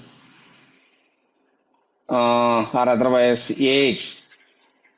For example, if you are adding another property called as age, so age can be derived from what is that one? So date of birth. So this type of attributes we can call it as what type of attributes? Derived attributes. Age is depending upon date of birth. If we don't know date of birth, we cannot find out the age, right? Is it possible to find out the age based upon the data without date of birth? I already specified for suppose experience, date of join. So can I consider retirement date? So date of retirement. So DOR, date of retirement. So this is a derived attribute or not? So that is completely based upon, so what is that one? So the experience. So based upon the experience, the date of retirement will be decided. If you are speaking about date of birth, yes, I will agree. Anyway, this property is depending upon some other property, right? So the experience is a property which is depending upon, so either based upon experience or date of birth. Yes, truly, if you are speaking, so if you are speaking about date of birth, okay, so when coming to the, what is that one? So the functional perspective. So from date of birth, how many years of experience you have? So it should be calculated in such a way. So based upon date of birth only, so date of retirement will be calculated. So anyway, it is a derived attribute or not? It's a derived attribute. And also we have so composite attributes. So composite values. Composite values means some attributes are having so multiple values. Could you please guess it? What type of attributes here is having multiple values? If you are taking an employee, so I'm just adding another attribute called as, what is that one? So the mobile number.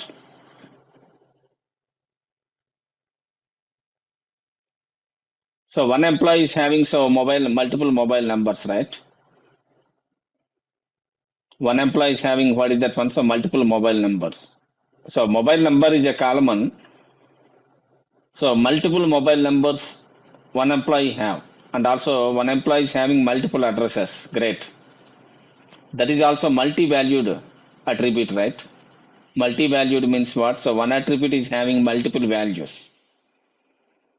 And also Narendra Singh is saying something. So like SP and CP, profit and loss are derived attributes. SP and CP in the sense, Narendra, I think I'm expecting, so, okay, selling price and cost price. Okay. So if you are taking entity is mainly is nothing but a table which is storing the data. But every entity is associated with some attributes like this. Email, date of birth, age, these are all attributes. But in these attributes also, we have single valued attribute. The attribute is having only one value. And sometimes the attribute is having so multiple values. As we discussed, so what are the examples for composite attribute, which is accepting multiple values? One is, so multiple emails might be, and multiple addresses, and multiple mobile numbers. Okay, so these are all comes under what is that one? So multi-valued attributes. That attribute is accepting multiple value for the particular employee. Okay, great. But here, if you are working with the database management system, we should consider to resolve the duplicate values. Multiple emails is possible, but that is according to the system, right? What we are working. Yes, if you are speaking about me, I have multiple emails. I can able to create n number of emails in Google, right? N number of emails in Google. But with respect to the company, I have been associated with only one single email ID. Please try to understand. So what I am saying is one person, one employee is having multiple emails also. That should be accepted. Okay, so you understand. So what is entity? Entity is nothing but a table. If you are practically speaking, so that is nothing but a table. But with respect to ER diagrams, so this one we can call it as what is that one? So entities. So table in a practical way, but in theoretical way, we are representing that one as what is that one? So entity. But my question is how to design a database, right? For example, if you are storing application data in your database, for example, okay? If you are storing application data in a database, for example, any e-commerce application, if you are talking about so Amazon or Flipkart, if you want to design a database for that particular product, for suppose, for the particular website, so how to design the database? Is single entity is sufficient? So how to design? My question is how to design a database. Is it single entity is sufficient to store all the data? No, right? Because that involves what is that one? So multiple tables. It's not a single table. Multiple entities will be involved in that particular scenario. Okay. So let's take a simple scenario. I am a customer. I am purchasing products. Right? So what is the relationship will be involved? For example, let's go through some of the basic things with respect to these relationships. So we have so relationships actually. What are the different types of relationships? So what are the key attributes actually? So let's come from this one. Yeah. What is entity? Entity is nothing but a real world object, right? Which is really existed for suppose in real life. It can be a physical object or abstract concept. For example, so salary account, bank. So if you are speaking about so salary account, it is a weak entity. So weak entity is represented by using double rectangle. It cannot exist without being associated with the owner entity. So if you are speaking about a weak entity and strong entity, let me give one example for suppose. All of you have an idea about what is entity, but I want to give some examples related to what is that one, so weak entity and strong entity. Can you please tell me? I'm asking some questions here. So let me take some entities, university, so departments, and also professor. Without existing university, there is a department will be existed. Could you please confirm? Without existing university, is it possible to exist a department? Your understanding is so important. That's what I am questioning. Without existing university, there is no department. But try to understand, without existing department, there is an existence of professor. If department is destroyed, for suppose, might be there is an existence, right? We cannot say the professor will be automatically getting removed like that. Professor will be kept. Might be that professor can be used for other departments. So try to understand. So there are two cases, right? One is weak entity and strong entity. Weak entity means what? Without existence of one entity, there is no existence of another entity. Without existing of bank, there is no existence of what is that one? So accounts. Correct? So without existing of university, there is no existence of departments. There is no existence of departments. All the departments automatically getting deleted. Correct? In the similar way, without existence of department, there is an existence of professor. I'm repeating it again. So what I'm saying is the scenario will be, we have three entities per suppose. What are the three entities? So university,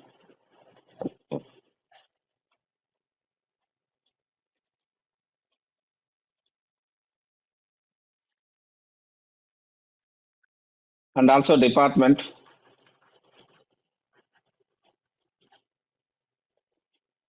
and also a professor.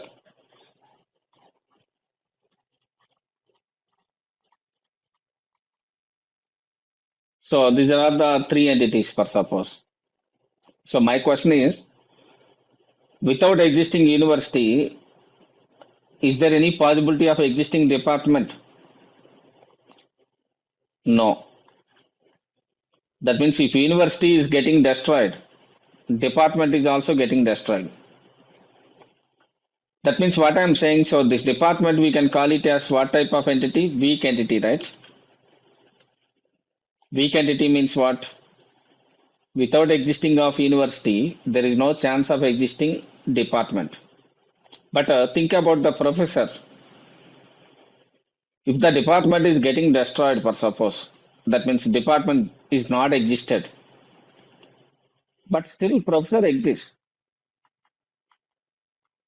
The same professor might be teaching in another department, right? So in such cases, what is that one? So if department is still not existed, so there is an existence of professor like that. Okay, so these are all things just for understanding. So weak entity, strong entity like that. Okay, so but these details are not that much useful in a practical point of view. But anyway, we have to know about this part. So for example, in this slide, if you are observing, so salary account, right? And bank. So what is the weak entity? Without existing bank, salary account is getting existed? No. Without existing bank, there is no salary account is getting existed. So salary account, we can call it as weak entity. So in the similar way, I already discussed with you, all of you. Attributes. What are the attributes? Attributes. So every entity is having some attributes, but there are some attributes are called as key attributes and derived attributes and composite attributes and multi-valued attributes. Employee number, which is nothing but a key attribute. Here there is no email.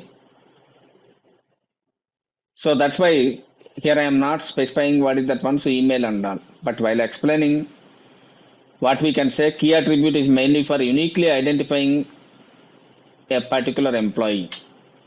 Okay, so with the help of the key attribute, we can easily uniquely identify a particular employee. And next type of attribute is composite attributes. Sorry, I specified, so composite as multi-valued. So composite means what? For example, if you are taking one attribute is having several other attributes, for example. So if you are speaking about address, address is having country, state, and zip code. This is nothing but a composite attribute. Composite means what? So one attribute is having so more than one attributes. So if you are speaking about address, address is having so country, state, and also zip code. Okay, so this type of attributes we can call it as what is that one? So composite attributes. And next, multi-valued attributes. So that means that attribute is having so more than one value. So that can be represented in double vowels. So like this, for suppose. So the quantity, it is accepting what is that one? So more than one value. So quantity might be differentiated, right? One is accepting one value and another one is accepting another value. Okay, so let's clearly explain. So what are the different types of attributes we have? So key attribute.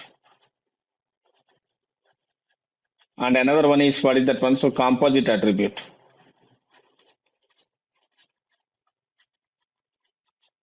And another type is what type of attribute?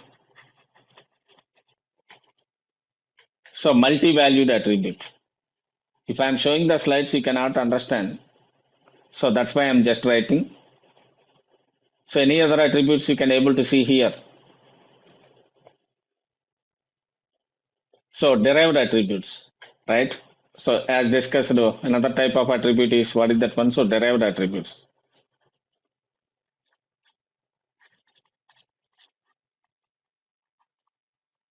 So these attributes are derived from another attributes. But so many questions will be arising from this one, as per my experience.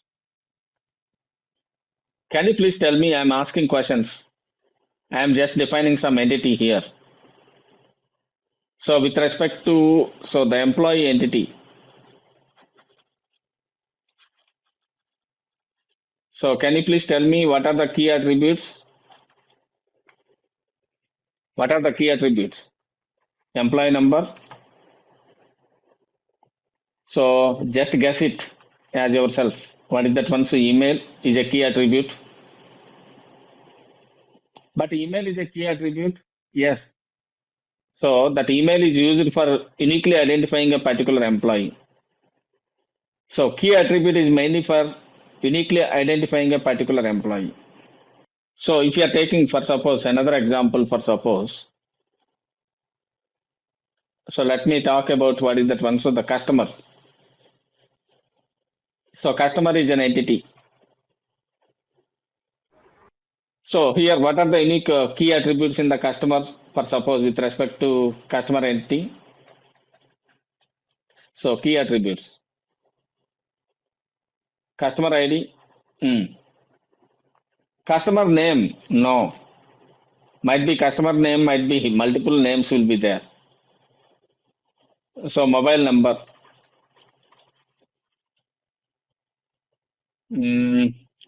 Email. Okay, by using email also we can able to uniquely identify the particular customer. Correct? Okay, like that. So these all comes under what is that one? So key attributes. What about the non-key attributes? In non-key attributes, we have can you please tell me some of the composite attributes here? Composite, that means that attributes are having. Okay, so composite attributes means, for example, so the customer. For example, if you are speaking about the customer, so customer contains what are the properties? Customer ID, customer name, customer address. But this address is not associated with a single property, right? Might be this address is a separate entity. This one is having some composite values. What are the composite values? Address is having, what is that one? Street name, right? So it is having street name, which is having door number, and also location. So these are all comes under what is that one? So the composite attributes like that. So we have a street name, and also door number and also location. So for example, if you are observing this attribute, so this address attribute is associated with what is that one? So complex values, right? It's a separate object, address object, which is having what is that one? So street name, department number, and location. But how to represent these composite attributes, I will discuss. Okay. So simply we can say composite attribute means what? So the attribute which is accepting what is that one? So the multiple values. So this type of attributes we can call it as what is that one? Not multiple values, what we can say, which is composite, which is associated with some other attributes like street name, so door number and location. This type of attributes we can call it as composite attributes. But how can you represent it? So if you are observing, so the customer table, name is also composite. How we can say name is composite? Yes, of course, if you are speaking first name and last name, it is composite. Great. Great understanding, Virishali. And bank details, whatever it may be. Like if you are speaking about one attribute, it is associated with what is that one? So multiple values. Not multiple values. It's a complex object, for suppose. Let me explain so in detail. Don't worry.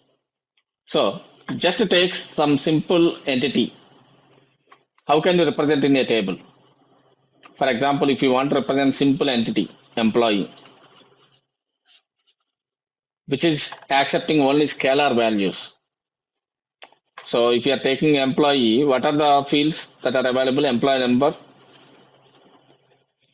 name, and address. So your employee number is the key attribute. So how can you say, so this table is having so unique values, for suppose. So if you are observing here, this table contains employee number, so name, and also address. So this employee number, so something Suresh, address will be Bangalore, for suppose. So we are storing single values, right? So this is a simple entity, we can feel it. This one does not have, what is that one? So address is not having multiple attributes. This is what is that one? So simple entity. So simple entity means what? So we can directly store the values. But our business requirements, sometimes it is not looks like that, right? For example, so the same thing, if you are speaking about, what is that one? So some complex entities. So same, if you are speaking about, so employee, observe this scenario. This one is also having employee number, so name, and also address. But address is composite. What I am saying, so address is what is that one? So composite. In such cases, what we have to do, so we need to create two different tables.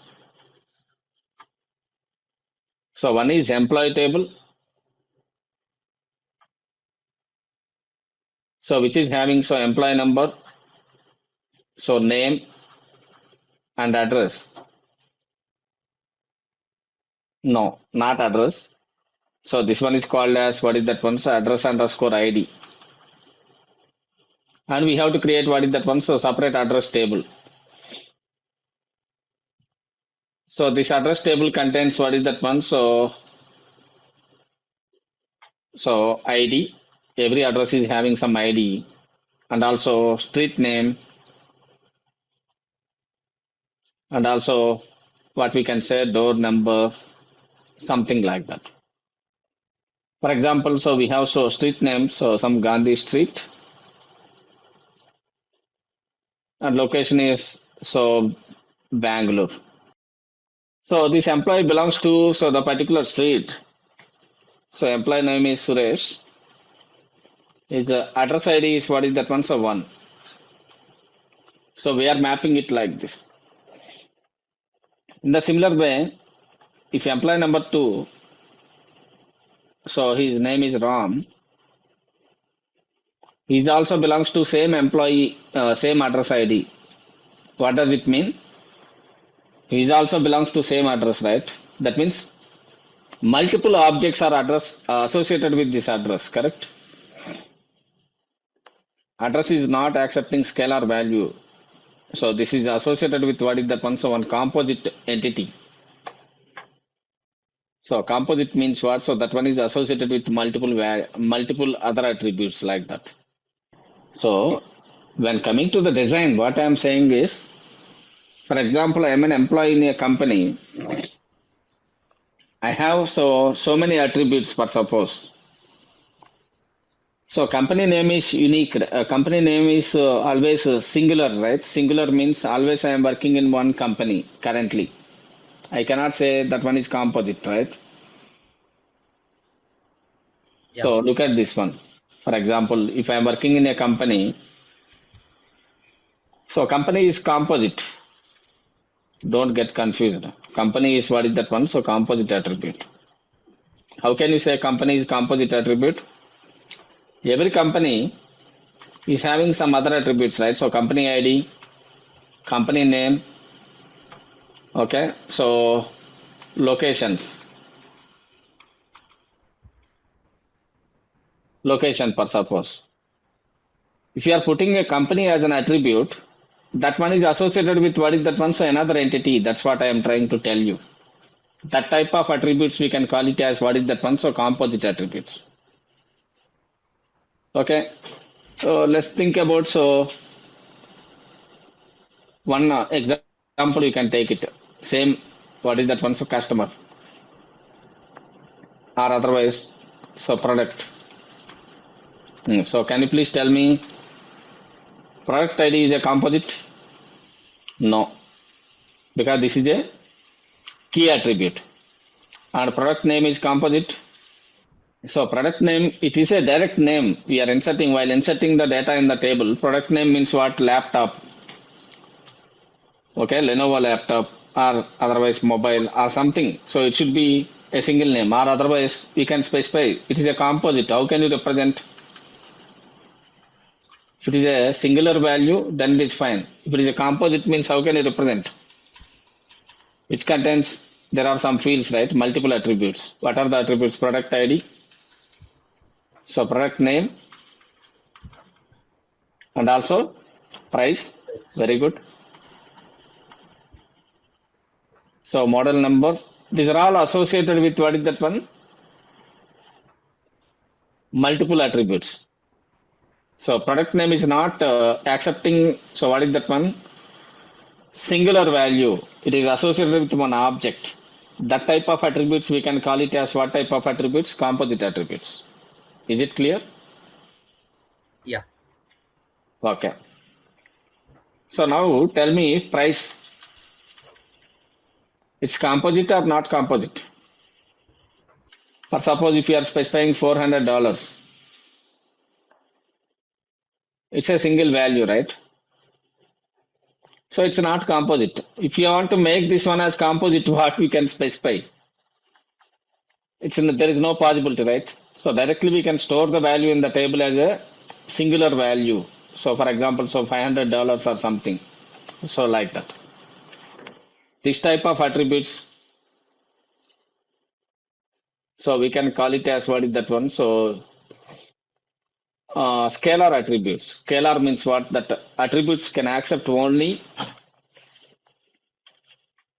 single values. Single values means it is not associated with any object. But if you are speaking about, so the product name, here in this case, this one is composite.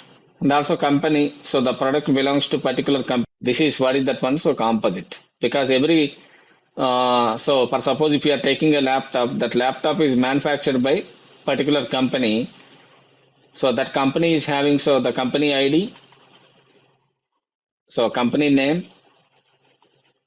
So there are some fields associated with that attribute, right? So this company is referring to the particular object. So the company object like that. So we have a concept.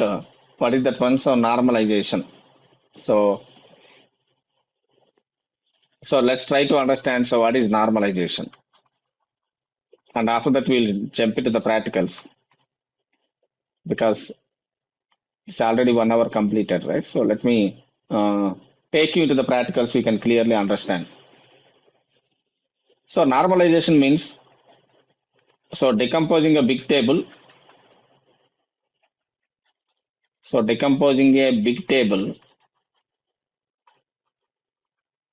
into smaller tables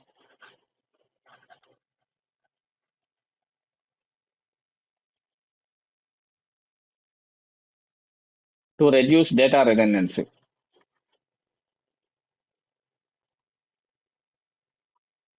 So to reduce data redundancy and some anomalies.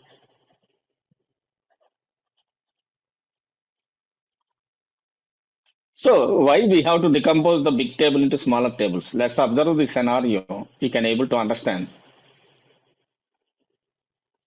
So let's assume that we have an employee table. So we have an employee data and also location data. So employee and also department data. So that employee belongs to department, right? And also location data. But assume that all the data is represented in a single table. So we have multiple fields, right? What are the fields we have? So employee number and name, address, and also when coming to the department table, so we have department name and location. Can you please differentiate these fields are belongs to which tables? That means which particular entity. So these are all fields belongs to employee entity only. We are representing entire data in a single entity, which is nothing but employee. Is it a best practice? That is the question, right? So we have employee number, name and address. This employee number, name and address especially belongs to employee. And department name belongs to? Can you please tell me department name belongs to which entity? So department. Department name belongs to which entity? Here we can able to see my screen. So department entity. And location belongs to? So location entity, for example. It is not a best practice to keep all these properties in a what is that one single table. So for example, what happens? For example, if I am specifying one employee number 1 and name is Suresh. So address is Chennai, or otherwise we can specify internationally.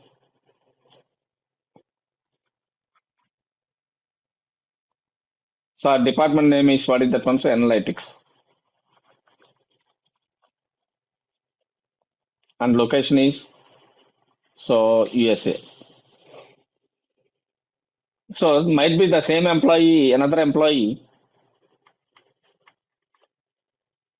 So Ram, he also belongs to USA. So he also belongs to same analytics department. And his location is USA. So if you are observing, the data is getting duplicated, right? Same department name is repeated again and again. And same location also repeated again and again. And address also, if you are observing, address also repeated again and again. So in such cases, what we have to do, if data is getting duplicated, we have to divide this table into what is that one source.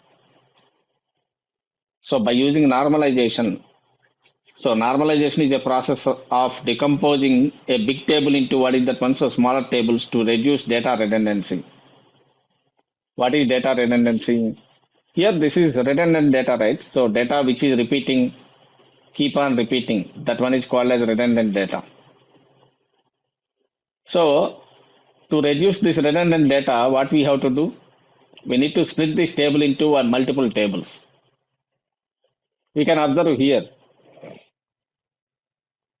So in this case, what I am doing here is I am just creating so employee table separately.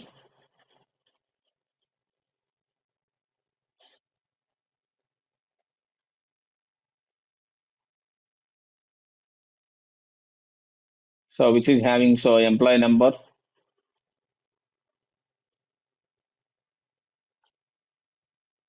so name and also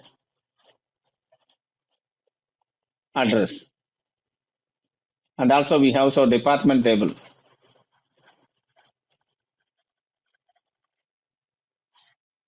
So this department table is responsible for managing department details. So which contains department number, and also another column is what is that one, so department name. So we have departments 10. So what is that one, so analytics. So who are all the employees working in that particular department? So employee number is 1 and name is Suresh and address is USA and his department number is, what is the department number? Here we can keep it, what is that one, so one foreign key. So foreign key means what? So it's a reference key which is referring to what is that one, so department number 10 like this. Okay, we'll see all these things practically, but let's try to understand. So another department, so 2, so RAM and also USA and department number is 10. So if you are observing, so this department ID is acting as what is that one, so reference is acting as a reference that refers to what is that one, so this department. Because the department is a composite attribute actually. Composite means what? So employee entity contains department entity, department attribute, but that attribute is composite. So that one is associated with another object. So while creating the tables, for department we have to create a separate table and for employee we have to create a separate table. But we need to link these two tables with the help of this reference. Okay. So this is called as what is that one? So relationship between the tables. Here this type of relationship is what is that one? So many to one like that. Okay, we'll discuss about that relationships. So practically, what is foreign key and all those things. So linking with what is that one is a common column. Okay, so all right, so let's start with the new journey to understand so like how the concepts in the easy way. So what we discussed already have some idea. So how to what is table and all. So let's introduce what is database first, for suppose practically. Before that one, all of you please open so your browser and especially LMS. Okay, so you can just go to this lms.simplilearn.com. So all of you can able to see my screen, right? Just log in into the account.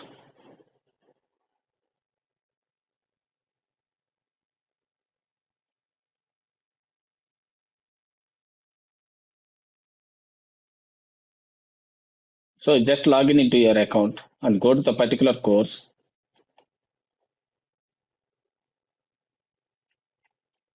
In the course, we have so the section, what is that? JIRA powered SQL for Business Analyst. So click on continue learning. So there we can find the lab setup actually. So the practice labs, you just click on this practice labs. Okay, and click on launch lab. So if you are clicking on launch lab, automatically it will launch the lab for you. Just click on the launch lab and just wait for, so the lab is configured automatically. It will configure, it will take some time to configure this lab and all. So could you please check, all of you can able to do that one? Okay. Because Simplilearn is providing so the lab setup also. You are connected with the Simplilearn lab setup, that is fine. If you are not connected, so then you can follow this approach.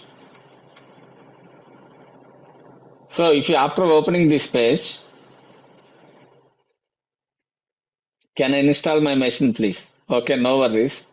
I will share you some document with you. Okay, so for Mac and all. So Mac means you have to select Mac here, right?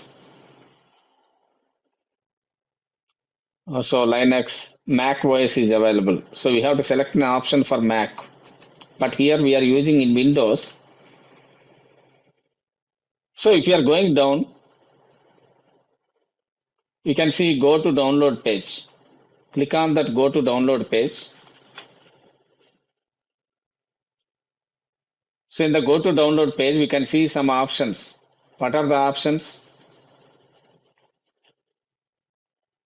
So one is 2.1 MB and another one is 558 MB. Which one we have to select? So we can select 558 MB. Got it? You just download this 558 MB. Just click on so 558 MB. Okay, we are getting the screen like this. After going to the download page, I am going back, I am just explaining. So we are getting the select version, so Microsoft Windows. And then next what we have to do? If you want to make in your machine itself, MySQL should be available.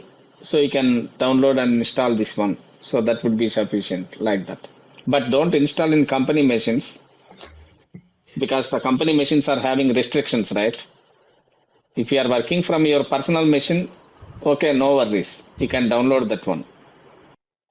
So if you are going to download, so automatically it is just suggesting this 558 MB. Okay, like that. So you can just download this one. Just click on so download. Here, don't log in or sign up. Here we can, below we can find an option, no thanks, just start my download. Right? Just click on this link. I don't want to log in or sign up. Just start my download. So then automatically download is getting started automatically. It will take some time so to download it. See, this one is getting downloaded. So go to the downloads. So we have so MySQL community. So this one is already installed. This one is the downloaded version, right? You just double click on that one.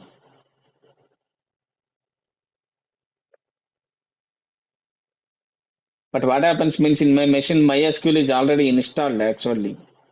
Okay, so let's see.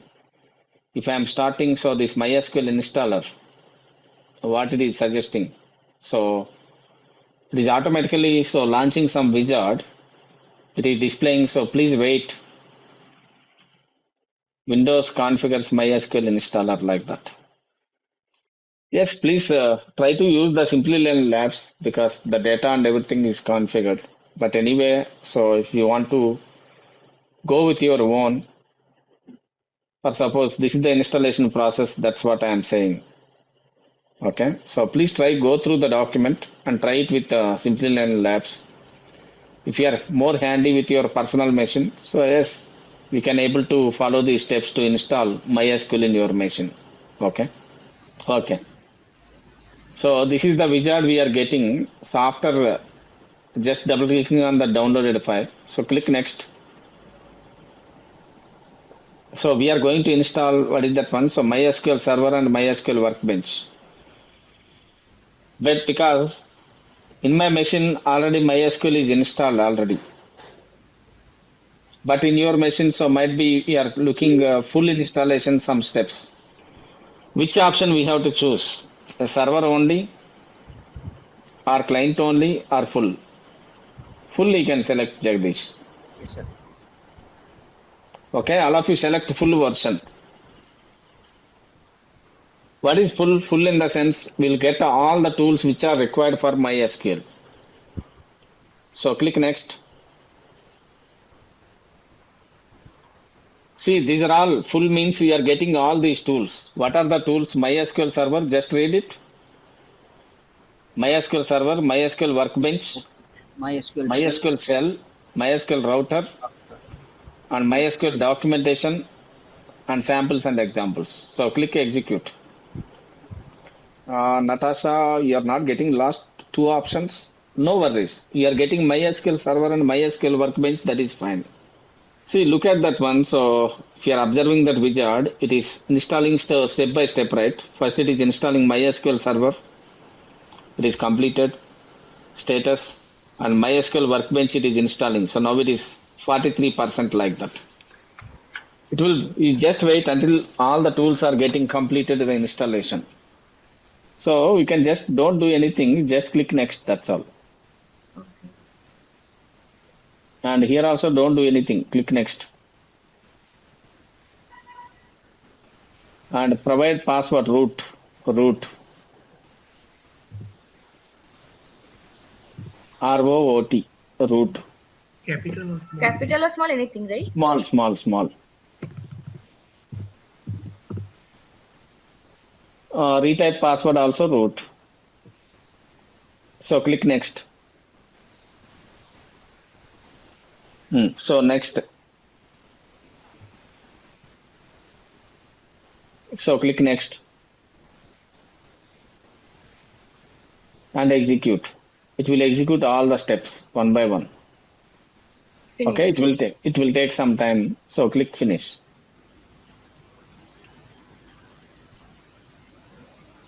So click next. And finish. So click next. Provide the password root.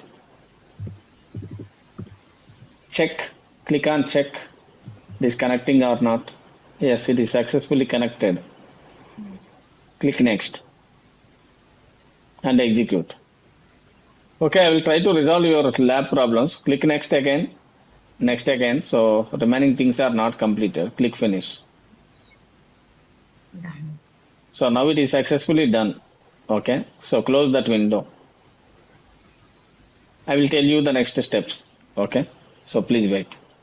Yes, click next. All of you please follow the same steps. So click next. Next. Next. So provide the password as root. Here also retype the password as root. Click finish. Again click next. Finish. So like that, click next. And provide the password. Click check. Click on check. And click next. And execute. And click on finish. So one last configuration is pending. Click next. Finish. That's all. So close that window. Your configuration is getting completed. Yes, please stop your screen. After that, I will tell you what are the next steps. So we install the MySQL in your machine. What we done here is try to understand all of you. I'm just explaining overall. So if you are speaking about MySQL server, it's a database. So that means one software we installed in this machine. So this one we can call it as what is that one? So server. So server means what? It is providing database services. What type of server it is? So database server, especially This one is MySQL server. That means what software I install in this machine? MySQL server software. So MySQL, some 8.0.42. So this is the software I installed. So this is called as database management system. Okay. So if you are speaking about DBMS, it is a software package which we need to install to work with that particular system. So generally in real time, this MySQL server will be installed in the remote location. For suppose, if I am working for Amazon, might be Amazon main branch is located in San Francisco. So in San Francisco, they are maintaining the Amazon database. Okay, so we need to install that software on the server. We done that step. But my question is how to connect to this server. To connect to this server, so we need MySQL admin. What is this? MySQL admin. So what is MySQL admin? This is called as client tool. So this is called as, what is that one? So client tool. So this client tool is mainly for communicating with the server and getting the response. Okay, server is running. The server is capable of managing tables and managing security and all other stuff, right? But what we have to do? If you are sending data from client, for example, if you are writing some SQL query, so where we are writing SQL query, here we are writing. So in MySQL admin, we are writing some SQL query, say select star from, so employee like this. This SQL query will be sent to the server and it will execute that query and it will process the data and the data will be sent back to the client, right? So this query will be sent to the server and the server will execute that query and the data will be sent back to the client. Data will be sent back as a response to the client. The table will be displayed. So, but what happens means if you are installing MySQL full version, okay, so if you are installing so MySQL full version for suppose,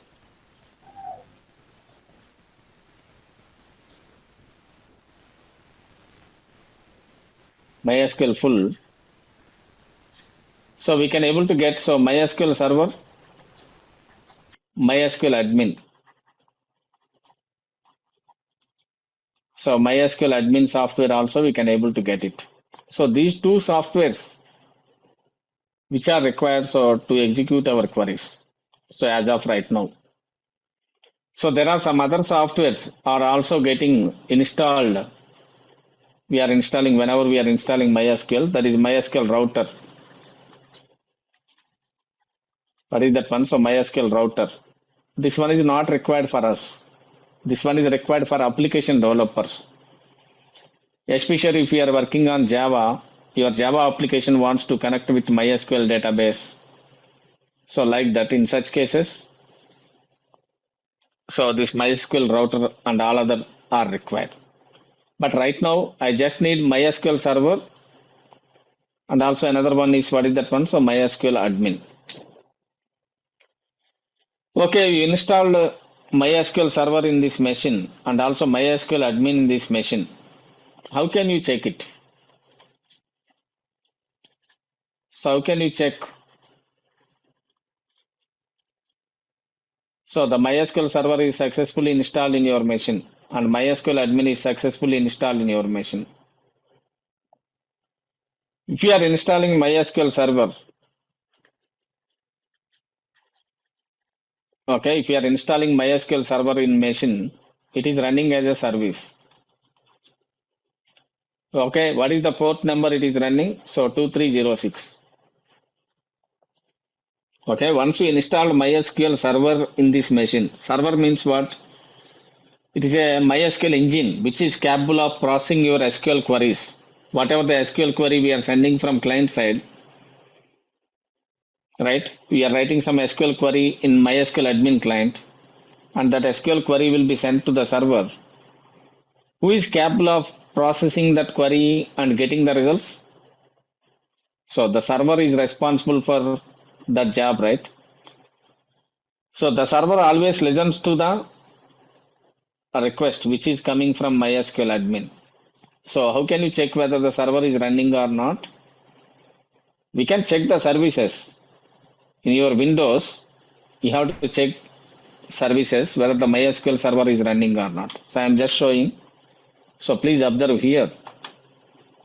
I'm just going to this Windows machine. So search and I'm typing services. So if I'm going for services,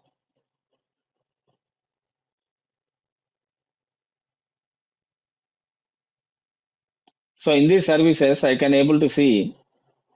So these are all different types of services running in your machine. And my service name is MySQL, right?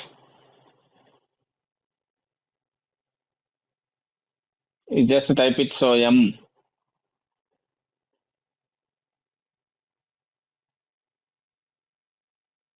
I cannot see any MySQL service.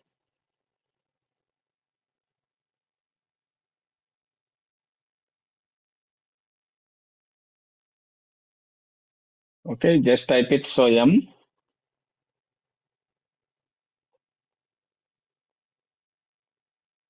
Okay, do one thing. So I'm just searching for MySQL admin.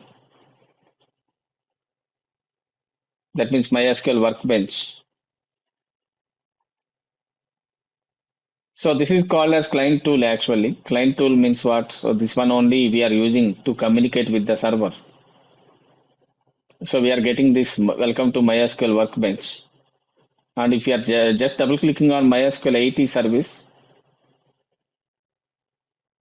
so might be it is asking some password.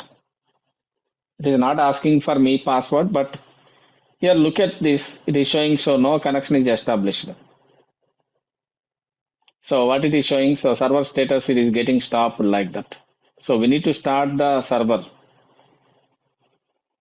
So the server is getting stopped. So we can just go to the services. But in your machine, just recently you installed, right? So that MySQL service is up and running always. But you can check it, where exactly so this MySQL is present.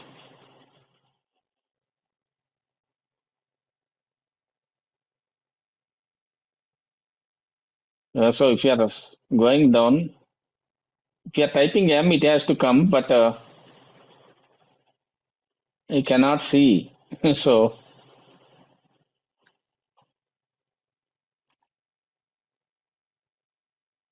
any other things are happening here?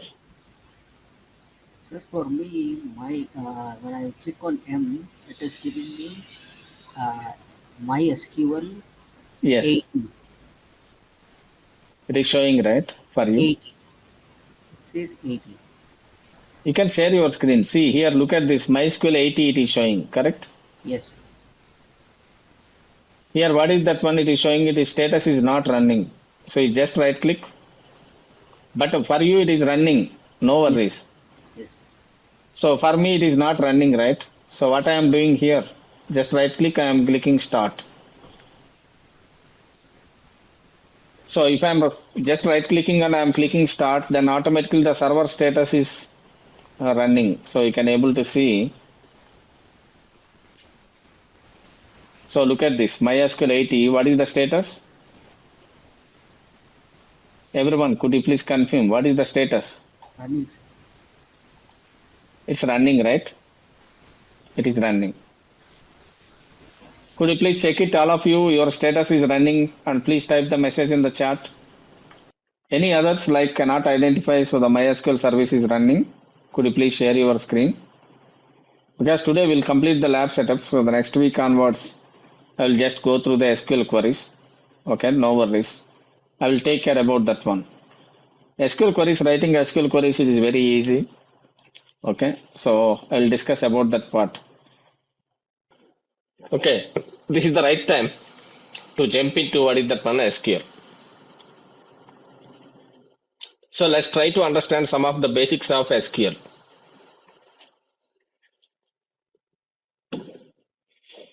So we need to understand, so what is SQL actually? SQL stands for what? Structured query language. Right? So structured. So query language. So this is the 5th generation language. The reason is, if you are using SQL, so with a single line of query, we can able to perform so complex operations as well.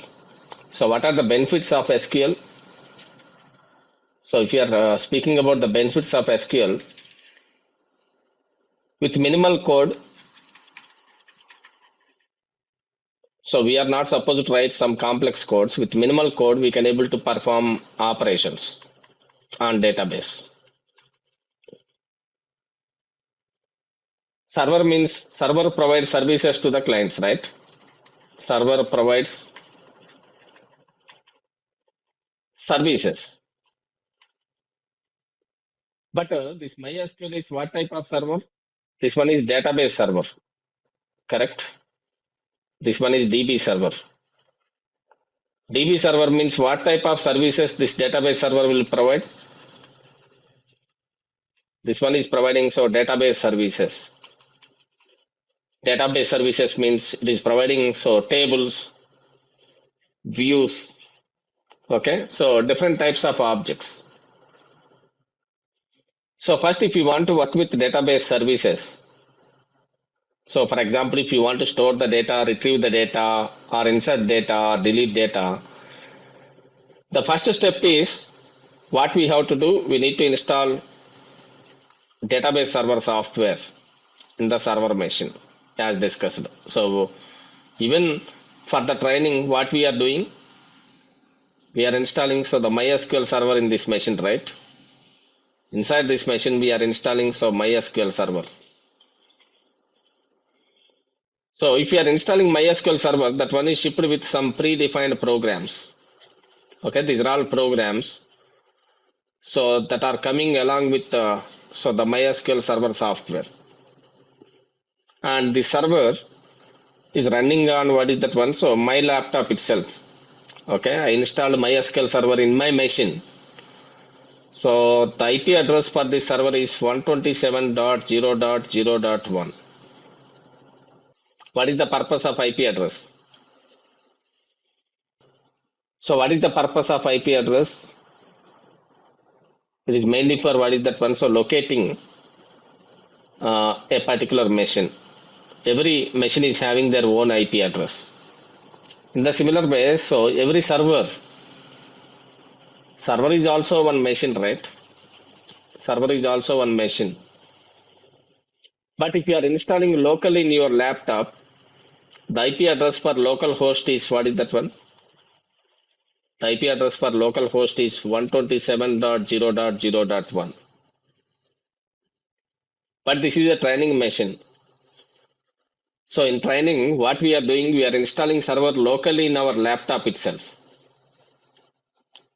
So if you are installing MySQL locally in your laptop, that one we can call it as what is that one? So local host, or the IP address for that particular server is 127.0.0.1. Okay, the server is installed. How can you check the server service is running or not? We can able to start the server and we can able to stop the service, right? That is in your hand.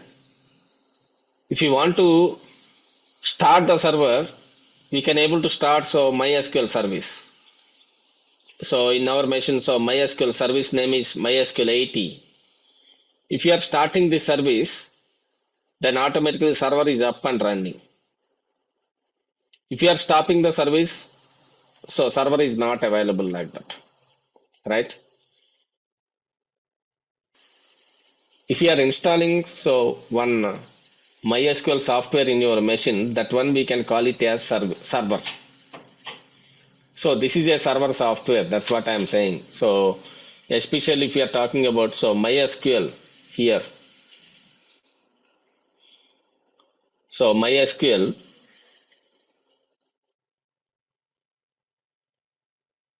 So database. So MySQL database is a server software. So we installed already. Might be you are asking next question. What is the next question? Subbu, can you please tell me where the service is running? So the service is running in my machine itself, right? Is it correct? So I installed in my machine. So the service is running in my machine only. How can I check it? You can check it. Go to search box and type services.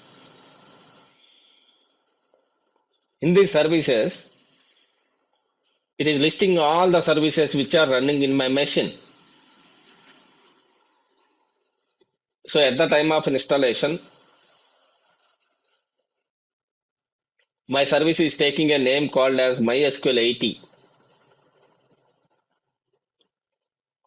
So search for what is the service MySQL 80. So is there any service? Just scroll down bit and verify. Is there any service MySQL 80 service is running? I'm just scrolling down. So please have a look into this services list. I cannot identify. So I cannot identify. Let's see. Yeah, great. We identified. See, look at the service. MySQL 80 service, this one is running. But in real time, it is not running in your machine. That's what I am trying to say. Okay. For example, if you are working in a company, so this server is not located in your machine, in your laptop. The server is located somewhere. We are remotely connecting to the server. But for training purpose, we install the server in your machine itself. And also we identified what is the service name it is running. What is the service name? MySQL 80. And what is the status of this service? It is running. Let me stop this service. How can I stop this service? Anyone, could you please guess it? Just right click on the service. Click on stop. So if I'm clicking stop, automatically the server will be stopped. MySQL 80 service is now, it is not running, it is getting stopped. So no longer we cannot communicate with the MySQL service. If any service is running in Windows, if you are installing any server software or if you are observing, so Microsoft Passport service, there are different services are available. My question is, these services are running on which IP address, which machine? It is running in my machine. Why it is running in my machine? I installed in my machine itself. But please think yourself, if you are working in a company, like any small company or big company or very big company, these servers are not in your hand. Correct? These servers are not in your hand. So the company will maintain one separate server for you. That means all the data is going to the company server. It is not located in your locally.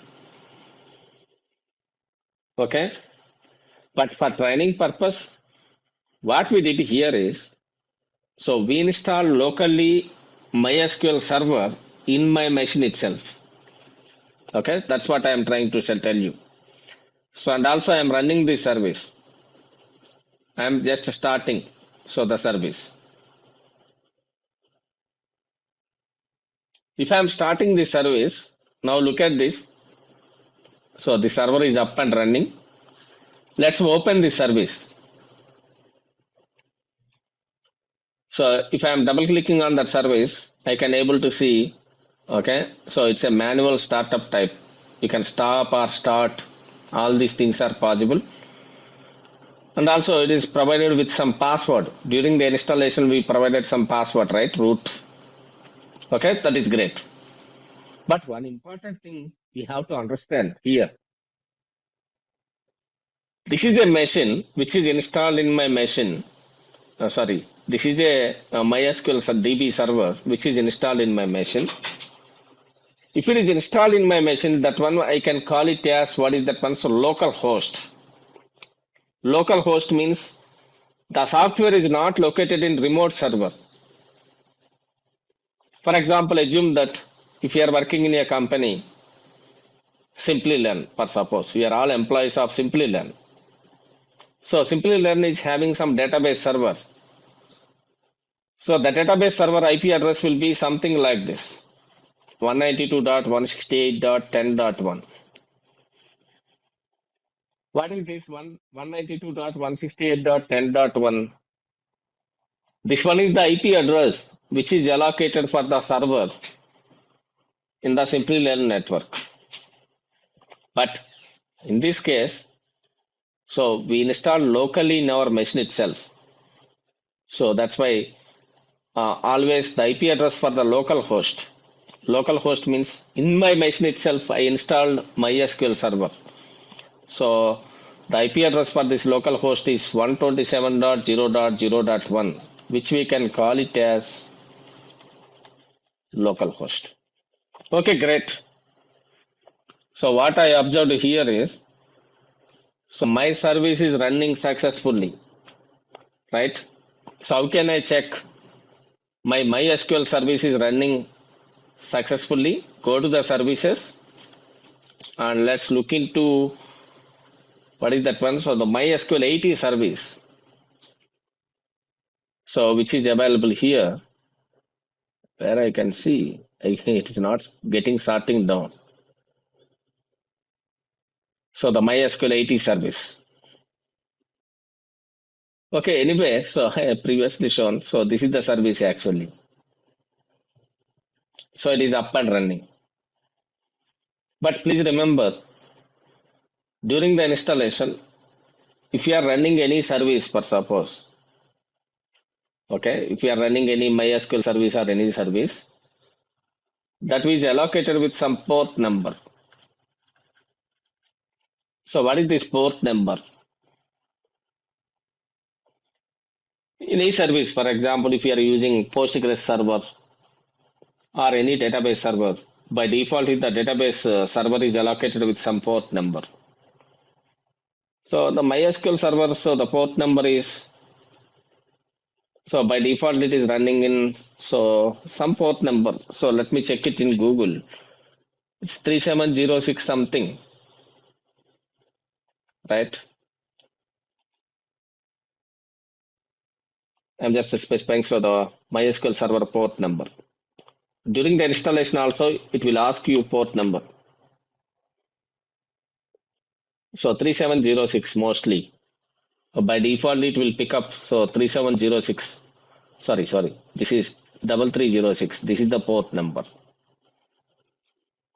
So what is the port number? So for MySQL, so if you are installing in your local machine, so 3306. So if you want to send request to any service, please make sure that IP address is required and also this port number is also required. Because so from the client, if you want to connect to the server, so for example, if you are working in a company, the server is not in your hand. Okay, the server is running remotely. Might be the server service is running in Northern Virginia or somewhere. What client will provide? So that means the company which we are working for, that one we can call it as client, right? For example, what we can say, if I are working for Amazon, Amazon will provide this IP address and this port number. And they are providing some client software, right? So this one is called as client tool. So especially in MySQL, so this one is MySQL admin. So this MySQL admin is called as client tool. By using this client tool, we can establish a communication between the client and server. Okay, we can establish a communication between the client and server. What is the tool? The tool name is MySQL admin. Might be you're asking me question. Hey Subbu, could you please tell me this MySQL admin, only the tool I can use it or any other tool I can use it? Yes, of course, there are so many tools are present in the market. So from company to company, they are using different set of tools, right? So some people will use only MySQL admin. Some people will use some other tool. Any tool, that does not matter. Only the thing is, we need IP address of the server. So the IP address of the server is, what is that one? So 127.0.0.1, especially in the current scenario. And also another one is, what is that one? So on which port?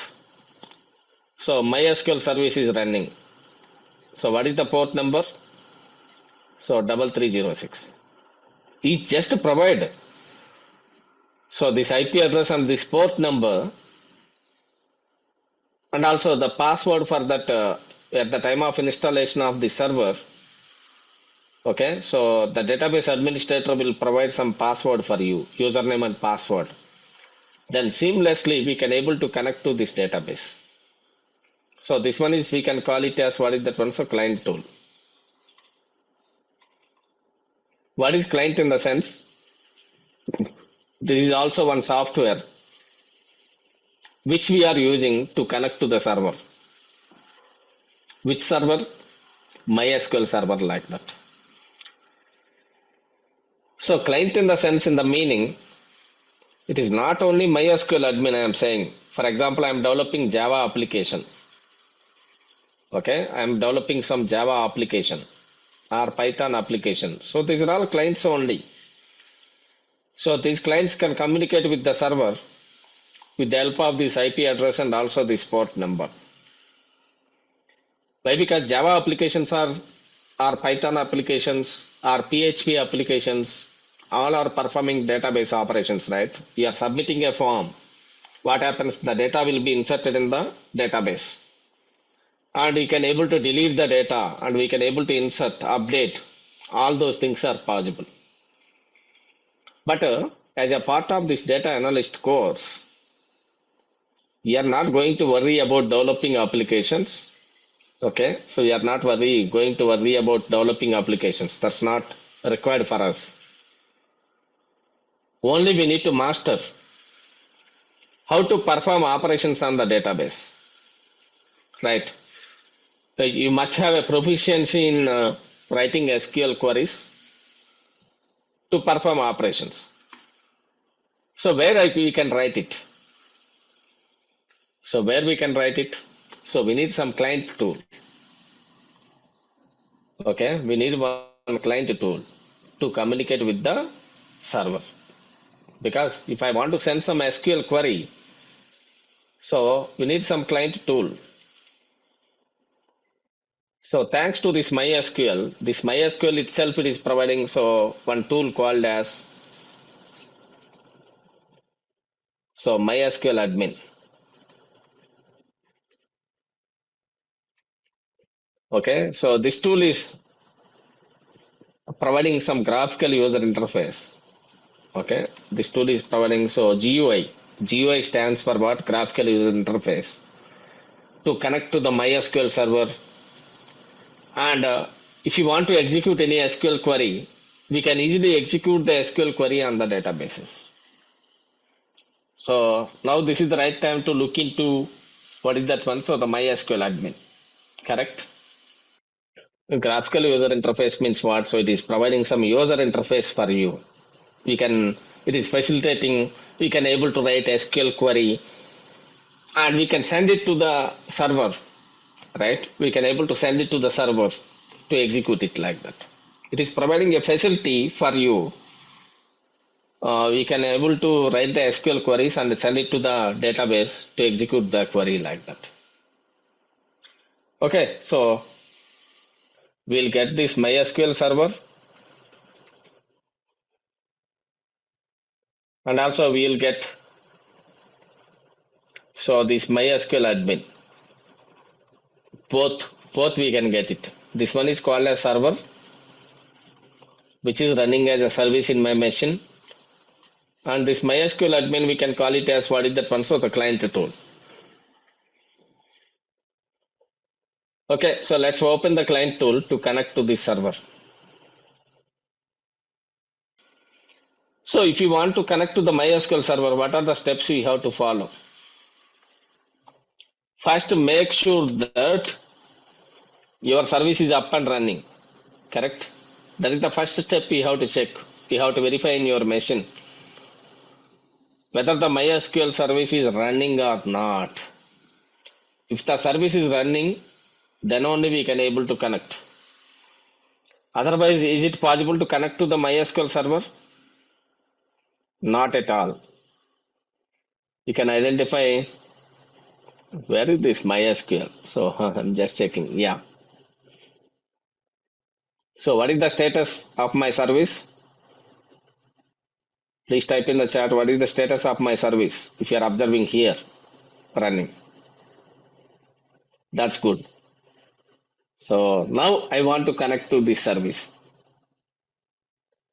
So for this, if you are installing MySQL, so go to the search box, Windows search box, and just type it.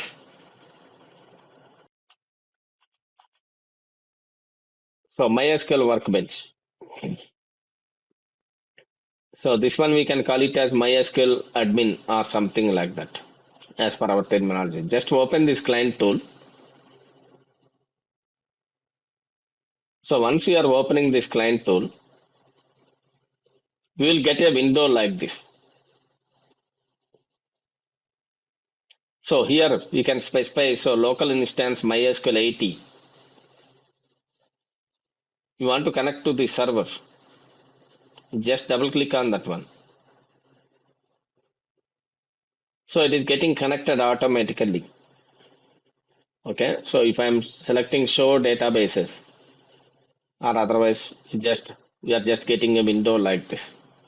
We are successfully connected to that server. How can you say we are successfully connected to that server?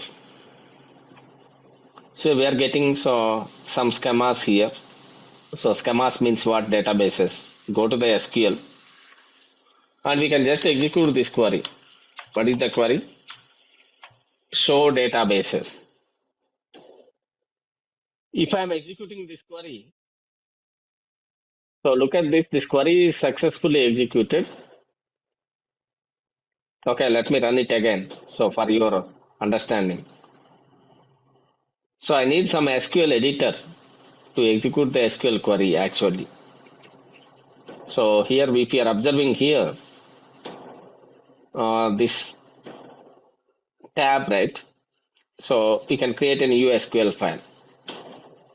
So here we can just write the query and execute the queries. And below, you can see action output. That means if you are executing any query, that action, what is the action for that query, will be displayed in the bottom. So what I am doing here is, I am just writing show databases. Okay, if I am executing show databases, then what is the action? If this query is correct, then automatically it is successful, right? So look at this, action is green. If you are observing, if you are getting this green color, that means this query syntax is correct. This query is not giving any error. And also, what is the result? If you are observing the result here, the result is displaying here. These are all databases. If you are observing result grid, information underscore schema, and MySQL, and performance underscore schema, and Sequila, SQL basics. These are all databases. These are all databases which are already present in my MySQL server. These are all present. Because if you are installing MySQL server itself, by defaultly, some of the databases, especially information underscore schema and performance schema and Shekila, these are all databases by defaultly shipped with the MySQL server. That is not created by me. These databases are not created by me. Information underscore schema and MySQL, these are all system databases. System databases in the sense, these databases are coming along with the system. Only I created this database. What is that one? SQL basics. Okay. So that's why don't delete these databases. These databases are provided to support your SQL queries. Okay. If you are deleting these databases, your SQL queries cannot execute. Okay. So we don't want to worry about all those stuff right now. Just I am saying, if I am executing query, where I can check the output, I can check the output in the result tab, right? In the result grid, I can able to check the output. And how can you verify whether your query is successfully executed or not? Where we can verify? In the action output. If it is coming green color, that means your query syntax and everything is perfect. If it is not coming green color, red color, for example, let's say if I am writing show database, here itself it is complaining, right? Here itself it is complaining. So show database in the sense there is some syntax error here. Okay, even though I am just writing the query and I am executing. See what is the color it is coming? What is the color, guys? Here, look at this one. Show database, red color. Red. That means, and also we can clearly observe here what it is showing. So we have an error in SQL syntax. So the actual command is, what is that one? So show databases. So like this, we have to execute it. Okay, so let's jump into the details. So now we successfully connected to the server. That is great. So our things are becoming simple now. Once we connected to the server, so in database, what is the exact definition of database? In the starting session, I discussed it, right? What is the purpose of database? Database is mainly for storing and retrieving the data and all those stuff, right? But the practical definition of database is, it is a collection of database objects. So database contains several objects. So to perform the operations, so some of the objects will be tables, views, synonyms,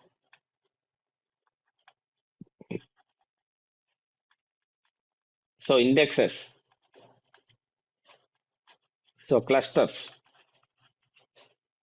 so stored procedures. What is that? Stored procedures and functions. So like that, so there are so many objects are there. As an SME, I am writing continuously. But mostly, if you want to store the data or retrieve the data, so most probably we are using, what is that one? So the tables. Okay. So if you are working with MySQL, or if you are working with Oracle, or if you are working with some other database, the main object which you are working with is, what is that one? So the table. Right? What is table? So generally in real life, it's a collection of, what is that one? So rows and columns. So almost you are storing the data in the form of tables, especially if you are working with RDBMS. So relational database management system. But my question is, in MySQL or any database, what are the database servers nowadays available in the market? MySQL, SQL Server, Oracle, all these companies are providing so the databases, right? So if you are taking any relational database, we have tables. But all these tables belongs to what is that one? So one database, right? All these tables are present in one database. In MySQL, so first step is how to create the database we have to know. And this one is, especially this course is designed in such a way, we can get the assistance from what is that one? So GenAI tools. Okay, first I will teach you how to create database and all. And after that, I will show you how ChatGPT is generating how to create database. So without database, is it possible to create table? Anyone, can you please tell me, answer this question? Without database, is it possible to create a table? No. First step, we have to create a database. Then what is the query? So the query for creating a database is, so create database. So database name. For example, let's say employee DB. Okay, so like that. So let's create this database then. So first, if I am executing show databases, is there any employee DB database is present here? No, right? So please make sure that the database is not present. So the next, press enter. And one more important point I want to tell you, if you are new, how to execute this query. So just select this query.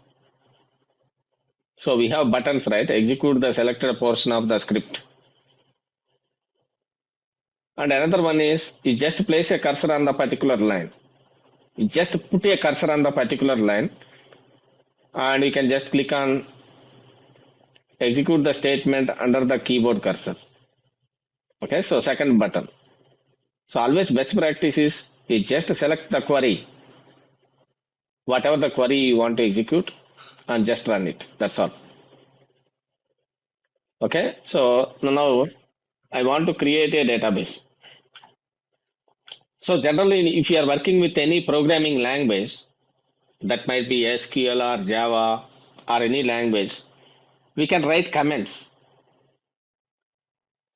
Right? Comments. What is the purpose of commenting? So comments are mainly for what is that one? So if any functional people are looking into your code, per suppose, functional people means they don't know what is the code we are written, right? They will just understand by you reading the English statements. Okay, in a company, there are some people are working functional side. Some people are working as developers. So the functional teams wants to understand the SQL query. So what we have to do, so just we are writing, so some comment for writing the query. So what is the comment? So create database, employee DB. So this is just a comment. It is just for readability purpose. Right? It is just for what is that one? So readability purpose.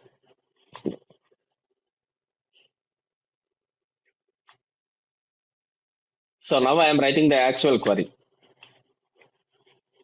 So what is the query to create?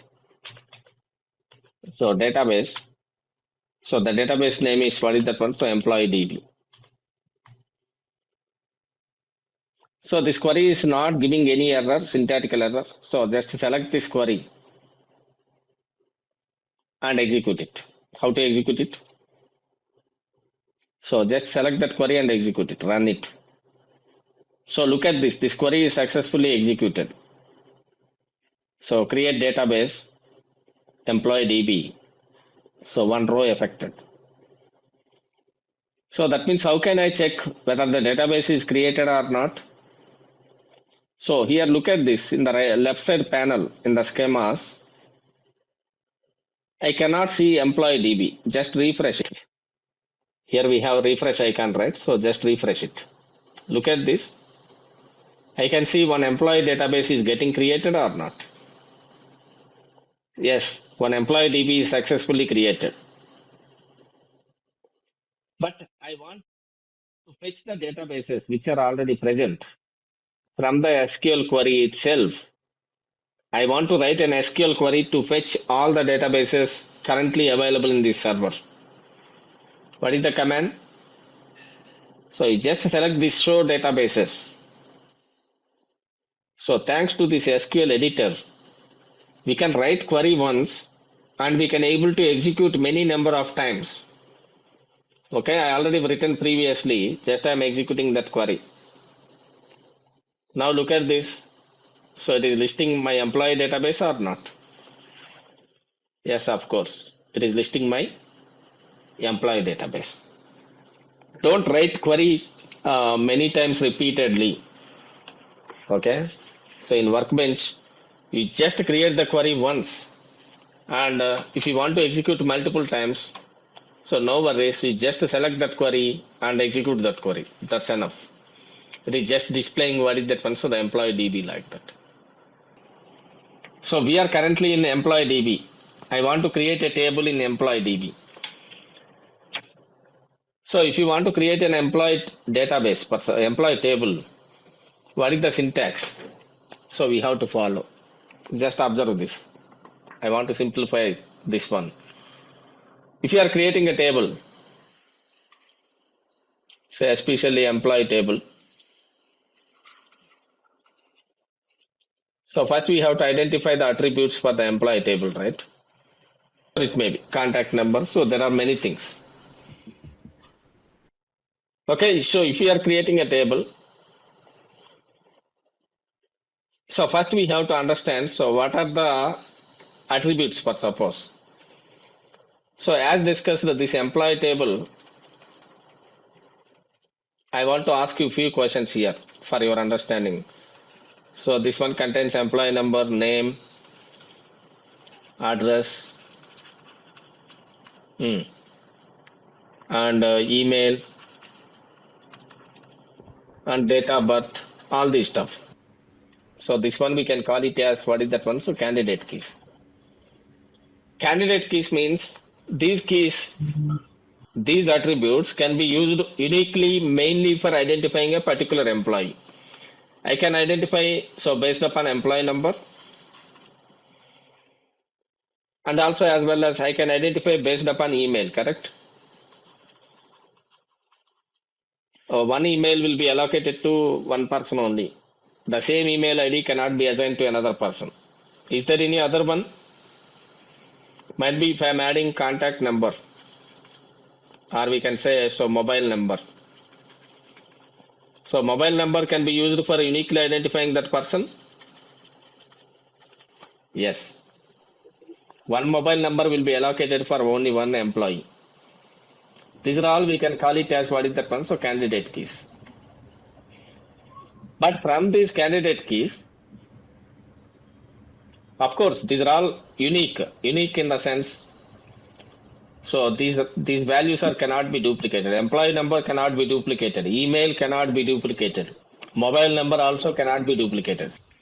So in this also, let's think yourself. I need to identify, so the primary identification key. This one we can call it as primary key. Of course, that is your wish. So in this, I am identifying always the primary key as IDs, right? Almost. These are all suitable. These are all candidate keys are suitable for identifying an employee because these are all unique values. But among those, we need to select only the particular one as primary one. Almost in every table, IDs will be customer ID or employee number, these are all things will be treating as what is that one, so the primary keys, right? So primary key is also a candidate key. There are multiple keys are there. Multiple candidate keys are those there. Among those, we are choosing only one key as what is that one, so primary key. So we can choose it as email as a primary key. We can choose it as mobile number also primary key. But according to your database design, almost we are choosing IDs. The ID number which we are allocating for the table, that one we are choosing as primary key. Correct? And another key is alternate keys. Alternate keys. What are the alternate keys here? If you are choosing employee number as primary key, alternate keys is, what are the other keys? Email. And what is that one? Mobile number. Of course, email and mobile number also can be used uniquely for identifying an employee. But that one, those are all not primary. The remaining, except primary key, remaining all we can use it as alternate keys. So we have to identify what is the primary key. There are so many keys are there, so many candidate keys we have. Among all those, which one is treating as primary key? Great. Now let's jump into this discussion. So I want to create an employee table. So I'm just writing comment. So create table. So employee having attributes, right? Having attributes. What are the attributes? Employee number. So comma name and address. What are the other columns? Email. Okay, initially I'm adding these attributes. So this is the actual query. So create table. The table name is employee and e number. So we have to understand data types. So if you are specifying anything, so every attribute is having some data type, right? Most commonly used data types in MySQL. For example, if it is for suppose employee number, what is the data type we are using is int. Okay. If it is a name, we are using varchar. And we are specifying the size, varchar of size. So for example, varchar of 100, like this. Either we can use varchar or char. So char of some 20, like that. I will tell you what is the difference. The major difference between the varchar and char is, for example, if I am assigning the name whose data type is varchar of 100, but if I am storing name as Subbu, how many characters Subbu is having? Anyone, could you please count it? 5, right? 5. But how much size I provided? 100. That means this name column should allow up to maximum of how many characters? How many characters? 100 characters. 100. But if I am writing, select, I am writing a query, select length of name. So from employee, how many characters? What is the number I can get it? 5. 5. Not 100. I am getting 5 because for Subbu, the name Subbu, it is giving just 5 characters. But what happens if I am giving same name data type as char of 100? So this char of 100 is mainly for representing fixed length string. What is that length string? Fixed length strings. So fixed length string means what? It will accept only fixed length. So for example, if I am saying, if I am storing Subbu here, even if I am writing a query, select, length of name from EMP, what happens means it will give 100. It is not giving 5 characters. But actual name length is how many characters we have. What happens means, even if you are giving so char of 100, this is the actual name, right? So Subbu. It will add some spaces. So 95 spaces. How many spaces? 95 spaces to this actual name. Why? Because this one allows only fixed length. Fixed length means what? So the actual length of that name is 100. You must provide 100 characters. Even if you are providing 5 characters, what happens? Remaining all the characters will be appended as spaces. That is the problem with what is that one? So fixed length strings. So generally in any databases, we have so 2 types of strings, right? So one is variable length strings. What is that one? So variable length, which we can call it as varchar. And another type of strings is what is that one? So fixed length strings. So this is char. If you are specifying so varchar of 100 and char of 100, what is the difference is? If you are specifying varchar of 100, so here we are just specifying so the maximum length as 100.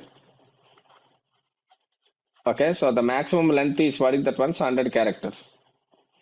So we can put it any name, no issue in that particular column. For suppose if I am putting the name as Subbu, actually the name, the length of that one is 5 characters. Yes, it will take it as 5 characters only. But the maximum length, it cannot be exceeded more than 100 characters. But the same scenario in the case of char of 100. So what happens? This one is not variable length. What is that one? So fixed length. Fixed length means generally this one is used for such type of columns like married or unmarried. Right? So married or unmarried or marital status we can say. So the column is what is that one? So marital status. So for marital status, it will allow only 1 character. So just I am putting 1, char of 1. So Y is treating as 1 character and N is treating as another character. For example, another scenario, if you are putting same name as char of 100, then what happens? If you are giving any name, for suppose, for example, if I am storing so the name Suresh, how many characters the Suresh is having? 6 characters, right? But how much size it will take? 100. What happens to the magic behind the scenes is, it is taking Suresh and it is appending 94 spaces in the ending. Even if you are giving Suresh, it is adding so 94 spaces to that one. So total length of the string, it will become 100 characters. It is always expecting fixed length strings like that. Okay. Next, another data type we have, what is that one? So date. What is the default format supported by the date in MySQL? The default format supported by the date is year, month, date. Yes, year, month, day. And especially in the case of these date formats, hyphen we have to put it, right? Y, hyphen MN, TD. This is the format. Okay, we have to put hyphen in between that one. So from database to database, what I am saying is this date format will be different. If you are going with Oracle, so might be the date format will be different. If you are working with MySQL, this is the date format. Even if you are working with PostgreSQL, this date format will be same. So we have to verify, we have to identify what is the default date format, right? What is the default date format supported by the particular database? Okay. Okay, so we understand some basic data types. Now let's create a table. So how to create a table? So create, so table, so table name. What is the table name? Employee. Of what are the columns? Employee number. And whose type is, what is the type? Int. And this one is a primary key. Yes, this one is mainly for uniquely identifying the employee. So we can specify what is that one? So primary key. And also name. What is type? Varchar. So varchar of 100. And also address. And also here also we are keeping so varchar of some 200. And also email. So here also I am just specifying what is the data type. Varchar. Varchar of 100. So let me create this table. So practically you can able to understand. So let's execute this query. Create table. Employee. Employee number. Whose type is integer. And I am just putting what is that one. So primary key. And name. Varchar of 100. I think could you please go on mute whenever we are answering, then only you can unmute, otherwise noise will come. So that is the problem. So varchar of 200. Another one is what is that one? So email, right? Varchar of some 300. Not required this much. You can give varchar of 30. That's all. Because mostly emails are having so 50 characters maximum. So this is the syntax. How can I execute this query?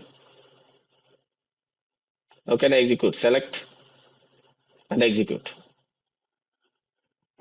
It is successful. So table is created successfully. But now tell me where it is created. Yes, I will share you the entire content. No worries. Just give me some time. Ramaya, please. Yes, I will do that one for you. But where this table is getting created? In which database? Employee database.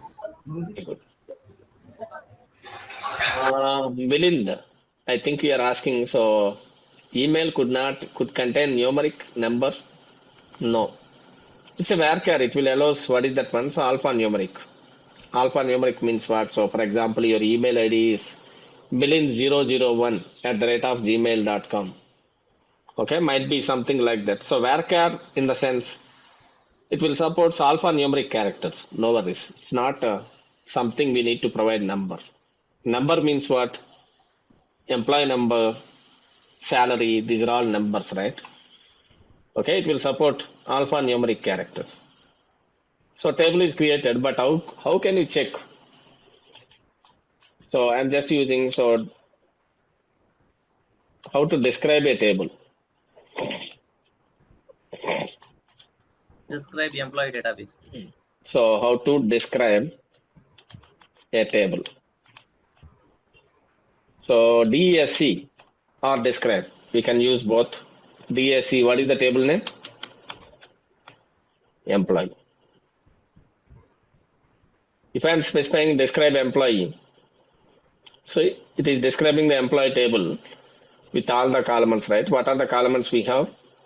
Employee number, name, address, and also email. And it is showing what is that one? So key also, primary key.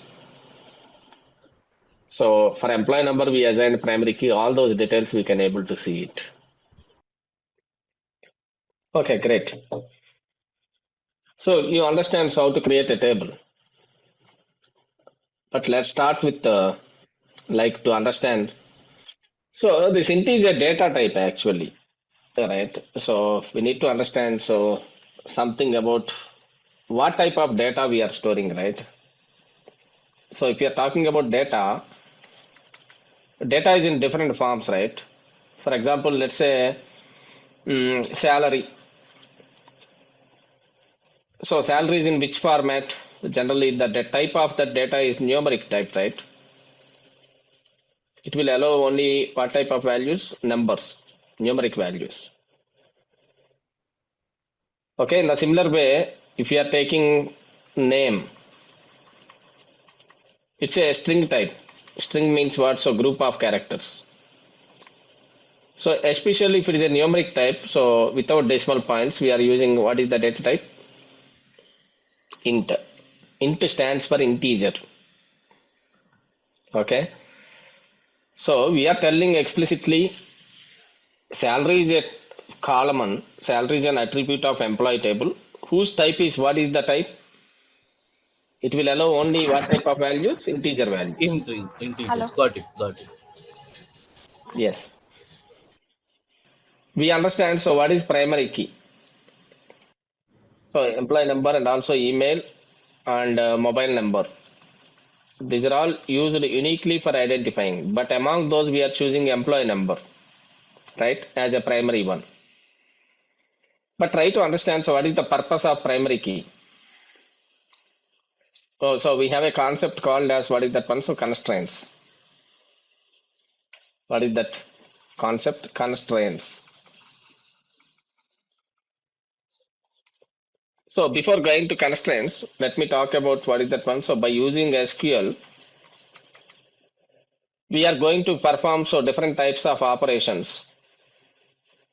So these operations can be categorized into different types of languages. One is called as DDL. DDL stands for what? Data definition language. I am coming from ground actually. So just we can observe. Just listen to me for 10 minutes. And after that, DML. So data manipulation language. And also we can, another one is DRL. So data retrieval language.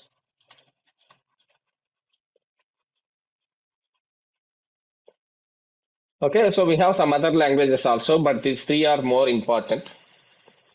So first we are talking about what is that one? So DDL and DML. What is DDL actually?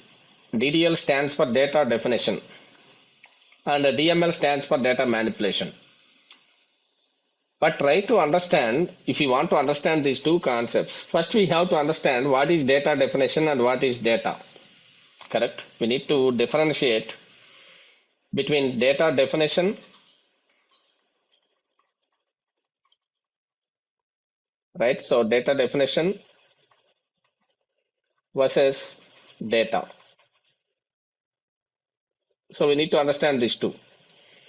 Let's assume that so we have a table per suppose. So it's an employee table, right? Which we created earlier, for example. This employee table contains some columns, employee number, name, address, and also email. And also there is some data which we inserted, for example. So one Suresh, address is USA, and some email, suresh@gmail.com. Okay, something like that. And two, John, UK. So john@gmail.com. Okay. So now we have to understand, so what is the difference between so data definition and data? So from this table. So if you are speaking about the data definition of this table,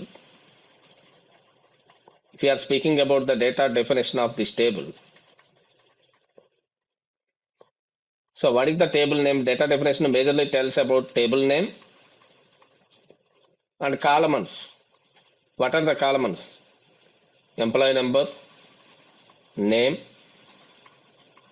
address, and also as well as what is that one? So email. And also, what is the data type will be assigned for this employee number? Integer. And what is the data type for name? Varchar. For address also? Varchar. For email also? Varchar. And also, what are the constraints that are applied on the particular columns? We don't know about constraints, but we know only what is that one? So, the primary key constraint. So, these all details comes under what is that one? So, data definition. So, we can say data definition represents the schema of a table. Schema in the sense what exactly the table name and what are the columns present in the particular table and what is the type of that columns and what are the constraints that are applied on the columns. Okay, this is all representing what is that one? So data definition. This one we can call it as what is that? Metadata. Right? Metadata about a table. Metadata means what? So data about data, right? We have an employee table. If you want to get the metadata is nothing but what is the table name and what are the columns present in the table. We have an employee number, name and address. And what are the data types associated with that particular column? And what are the constraints that are applied on the particular column? All these comes under what is that one? So data definition. Then what is data here? So data definition is this one. But data is nothing but the rows, right? So these are the rows which we inserted into this table, right? This is nothing but data. Okay. So the actual data which we inserted into the table, that is nothing but data. And data definition in the sense, this data is having some metadata, right? What exactly the table and what are the columns? What are the columns here? Employee number, name and address and email. And what is the data type of that column? What type of data that column will allow? All these comes under metadata. So we have two different languages, two different types of queries we are writing to differentiate between what is that one. So data definition and data manipulation. So first one is data definition language. Especially we can call it as DDL. In DDL we can able to perform create, alter and also drop. These are the three operations which we are performing under DDL. What does it mean?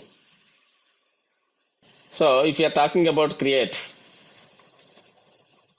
so create is mainly for creating any database object. So example, creating a table. So alter means assume that the table is already existed, for suppose. If you want to make some changes to the structure of the table, okay, if you want to make some changes, make changes to the definition, make changes to what is that one? So definition. What changes we can make it? So by using alter, we can rename column. We can rename column var constraint. If we are applying any constraint, so we can rename a column or constraint. And also we can add or drop. So column var constraint. And also we can change data type. If you want to change the data type or size of a column, so we can do that one. All these options comes under what is that one? So alter. That means we are just making some changes to the existing table, for suppose. The table is already present. If you want to change the data type, that one comes under alter operation. If you want to rename a column, unfortunately we provided wrong name. If you want to rename a column, that one is also comes under alter. And finally, another option is what is that one? So drop. What is that one? So drop. So drop is mainly for dropping a table. So dropping a table in the sense it is completely removing a table. Okay. So if you want to completely remove a table, we can use what is that one? So drop. So right now we performed only creating a table, correct? We know how to create a table. So I will just explain. So what is alter? How it works? Just you can observe. So assume that so we have an employee table. So these are all the columns present in this employee table. So what are the columns? Employee number. So name, address, and sal. So these are the columns, and the employee number is a primary key. We have a separate discussion on primary key, no worries. But right now I'm not speaking too much about the primary key. Let's finish out this alter option. Okay, so this is my definition and this is the data. So one John and address is UK and some salary is some $3,000 or something, whatever it may be. And address 2 Adams and he is from USA, he is having some $4,000. Now my requirement is I want to change this name from sal to salary. Can you please tell me this one is comes under DDL or DML? So we are altering the table structure, correct? We are not working with data. We are working with what is that one? So the column name. You just want to rename this column. So the command is might be you can use alter table. What is the table we are altering? Employee. Rename. So this rename is a keyword, especially I am highlighting. So rename column. What is the old column name? Sal. 2. What is the new column name? Salary. Okay, like that. And also in the similar way, I want to add an extra column. So adding an extra column, what we can say here, email. So the table already contains 4 columns. What are the columns? Employee number, name, address, and salary. I want to add an extra column. Can you please tell me adding extra column comes under DDL or DML? I am not inserting data. Only column I am adding. DDL, sir. It comes under DDL, right? Yes. It's not DML. So please try to understand, Sayali. DDL, correct. So if you want to add an extra column, so how can you add it? Alter. So table,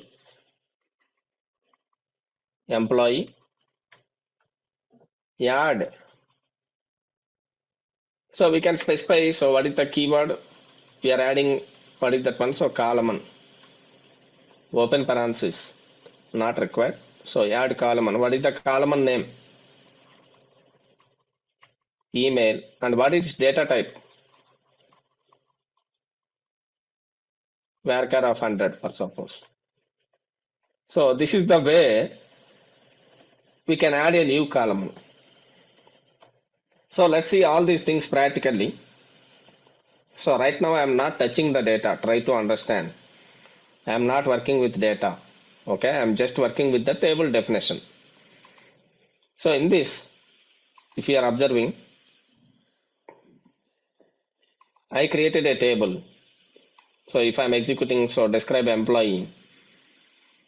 What are the columns are there? Could you please look it and confirm? Employee number, name, address, and email, correct? So let's add another column. What is the column? I want to add it here. Salary. How can I add it? So that one comes under alteration, right? So alter table. So employee, add. So we are just using add column. So the syntax, add space column and column name. What is the column name? Sal. Whose type is, what is the type? Integer. So if I'm adding this column, so if I'm executing this query, this is successful. So after that, where we can check whether this column is added or not. What happened if you are using, if your question is, if I'm just put add salary here and enter, if I'm executing this query, this one will work. This will fail. Why? So table is already created in my context. In such cases, we cannot recreate it again. So just we have to make some changes to the existing table. So by using alter option, alter table, employee, add column, salary of integer, like that. Okay. Okay, sir. Thank you. Okay. So now the another question. But I unfortunately added sal. I just want to change this name of this one, name of this column from salary, sal to salary. Anyone, could you please guess it? It comes under alter. Yes. Alter table, employee. What is the command? So rename. So I am renaming a column. So old column name is sal. I am just changing that one to, what is that one? So salary. Right? I am just executing this query. It is successful. Where we can check it? How can you know whether this column name is getting changed or not? Describe employees. See, look at this. This name is got changed or not? This name is getting changed. Here we have to use, what is that one? So drop command. So drop column. Column salary.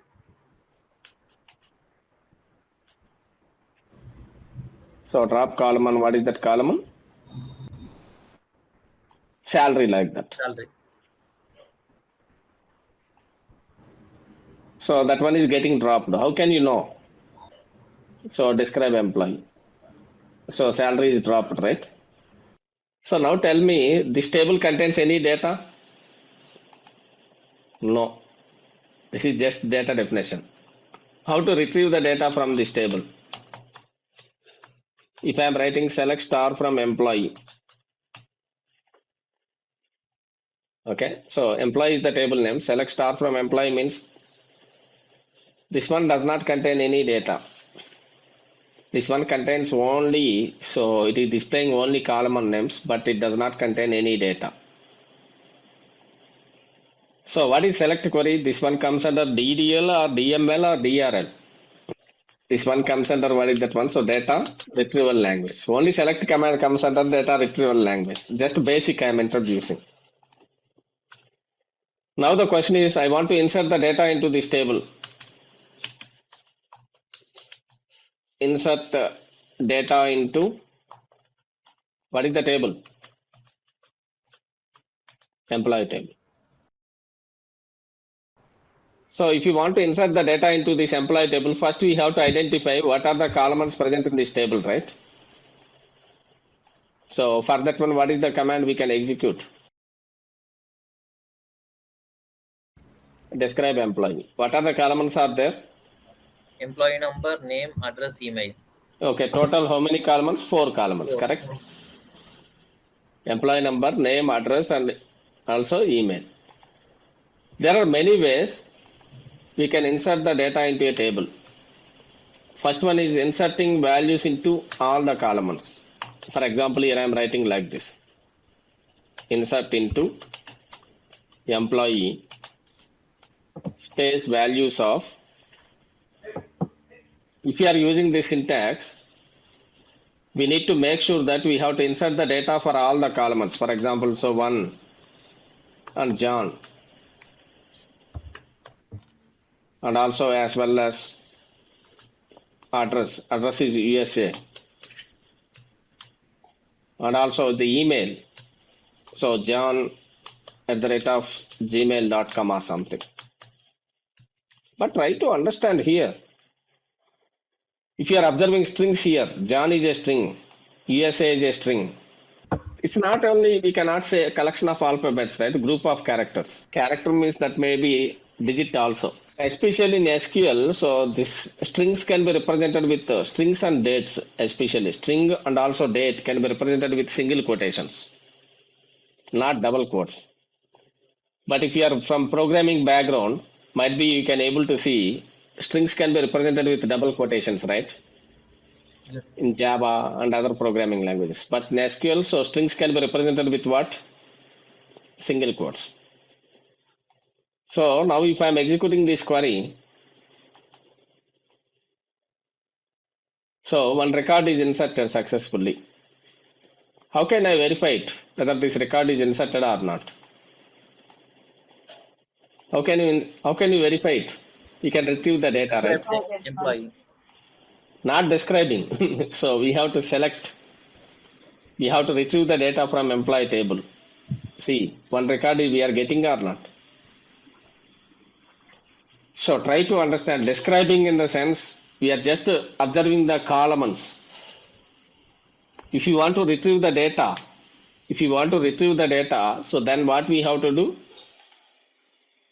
You have to use select query. So select star from employee.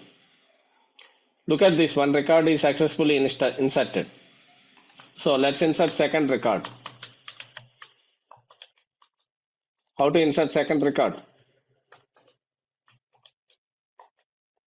So 2 and also Ram. So he is from Hyderabad. And also Ram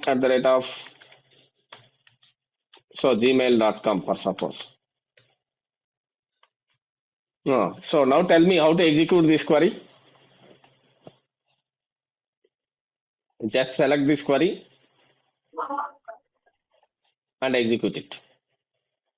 So now look at this. We have two records, right? We have two records. First one is one John USA and second one is Ram and also Hyderabad.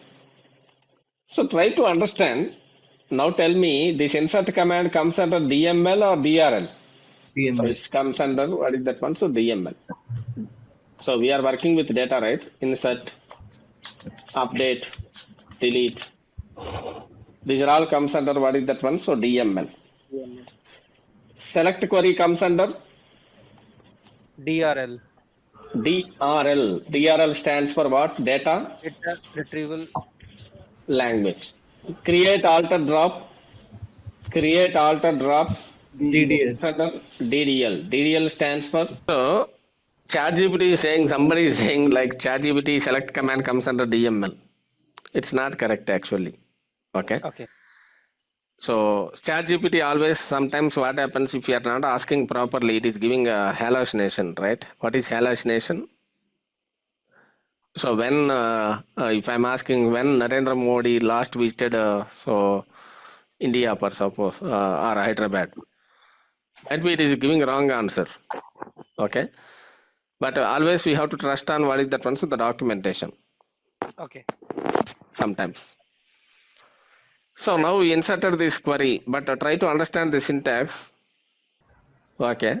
So now tell me, if I am trying to insert 3 values, then what happens? Like this, insert into employee, space values of, I am inserting third record. Of course, third record is Ross. He is from Chennai. But what happened means I am not inserting value for the email ID. Is it possible to with this approach? No. Why? The table contains, what is that one? So 4 columns. Correct? table contains 4 columns, but you have to insert, you are inserting only for what is that one, so 3 columns. It will automatically giving an error. So look at this, if I am trying to execute this query, so it is giving an error. So we are inserted only 3 values, but actual values required is how many values?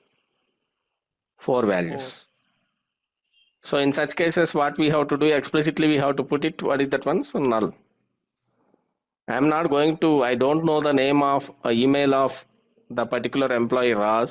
That's why we are putting it like this. Yes, Priyanka Patil, might be you're asking some question to me. If there are thousands of records, how to process it? Great question. In real time, this data will be generated. You are not supposed to insert the data and all those stuff. During the training only, you are getting a chance to insert the data, to understand the insert query and all.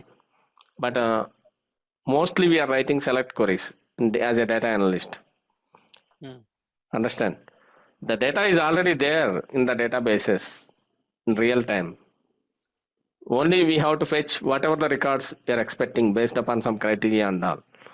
But as a part of the training, what we are doing, because if you are talking about the data, already systems are already built. Okay, some data we are getting from sensors. If you are taking a travel company, for suppose, every 5 minutes they are tracking their trucks, right? Through sensors and all. They are keeping some sensors in the truck. That sensor is sending some data. That data is transformed and it is stored in a table based upon the timestamp. In the similar way, so data is generated from, if you are booking an appointment in the somewhere, hospital or somewhere, you are just visiting the front office and you are submitting your details. Automatically data will be generated. So we are not data generator. Data is already there in their databases. What is your job? Mostly we are writing these queries. What is that one? Select queries. We need to fetch the data based upon the requirement. We don't want to generate the data. But as a part of the training, our job is how to create table, how to insert the data and how to update the data. All this stuff will teach you.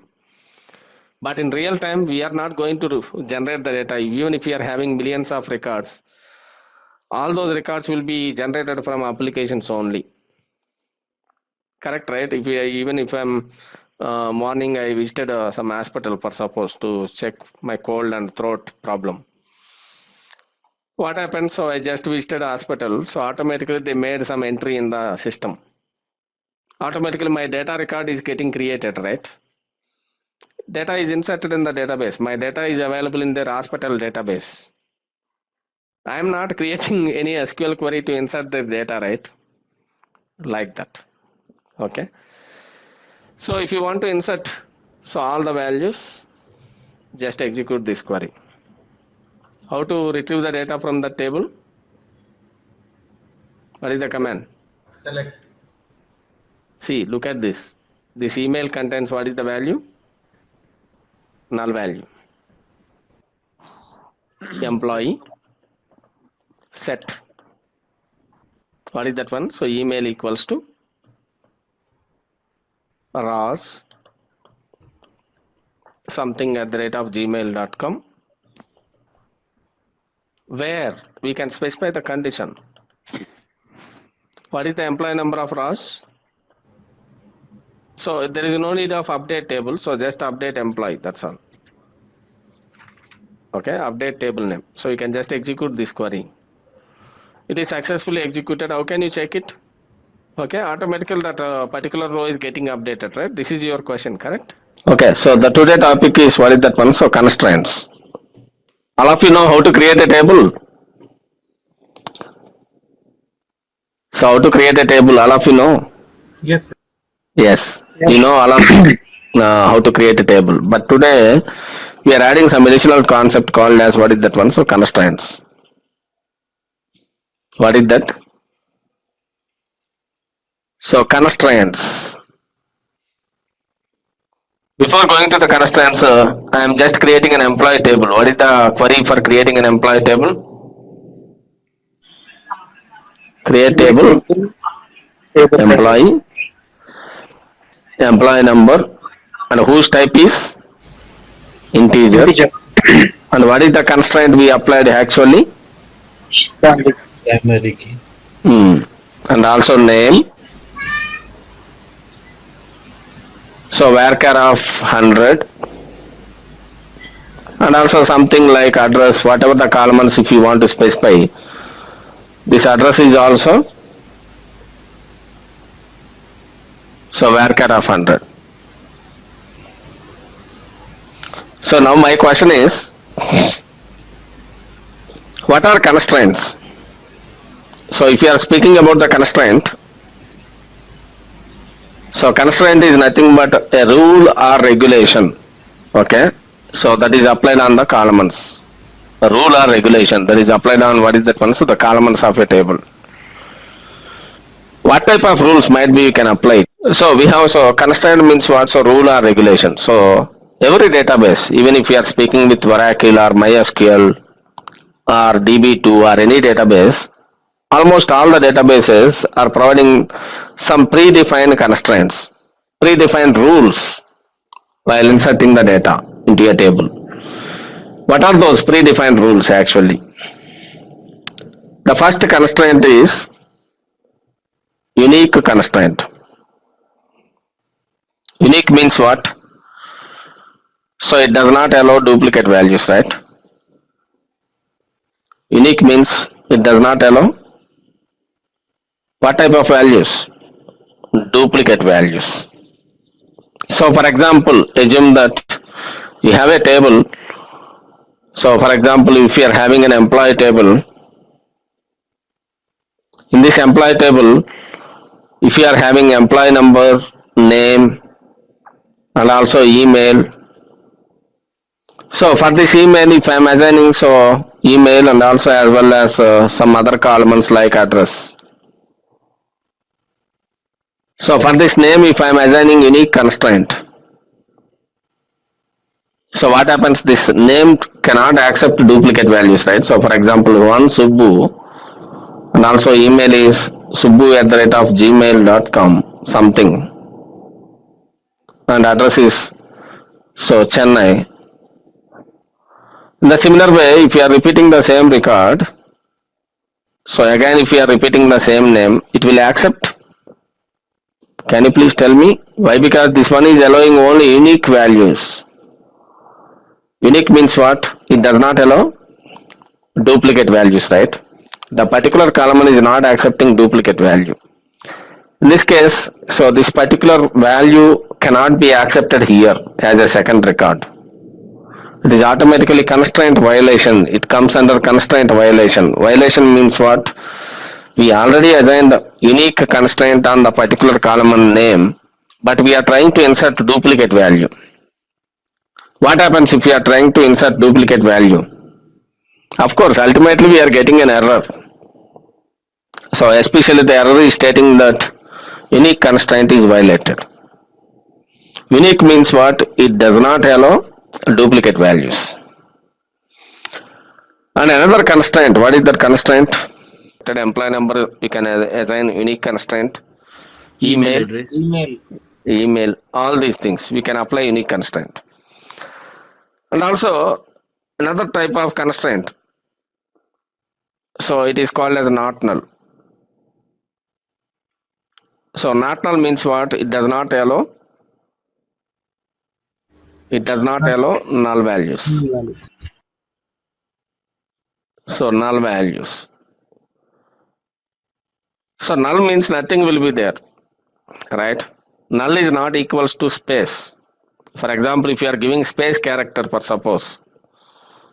So null is not equals to space. So null is not equals to null. Generally in any database, null is not equals to null and null is not equals to space. That means what I am saying is one row contains null value that is not equivalent to another row null value. Okay, like that. Null is not equals to space. Even if you are giving some space character, that is not null value. Okay, so from database to database, this meaning is getting changed. What happens if you are assigning null value? For example, here if I am specifying employee number, name and address. So for this name, if I am assigning not null, is it possible to insert null value here? No. No. It does not accept null value. Okay, so let's assume that. So I have a table, right? I want to insert unique and also not null, for suppose. For example, I am having a table, so employee number and name and address. But what I am expecting here is, for this name, I want to make sure that this one does not accept duplicate values and also null values. What are the two constraints I have to assign? Unique and also as well as not null, correct? Yes, this one does not accept duplicate values and also does not accept null values. So in such cases, we can go with what is that one? So the primary key. What is that? So primary key. So what is primary key actually? So primary key is mainly for uniquely identifying a particular record in a table. And primary key means what? It does not accept duplicate values and it does not accept null values. Can you please tell me, in a table there are several candidate keys we have. So for example, in the previous session I discussed about in employee table, what are the candidate keys? Could you please guess it? Employee number, email. Okay, these are all candidate keys, right? But among those, only one key we are selecting as a primary key. What is that?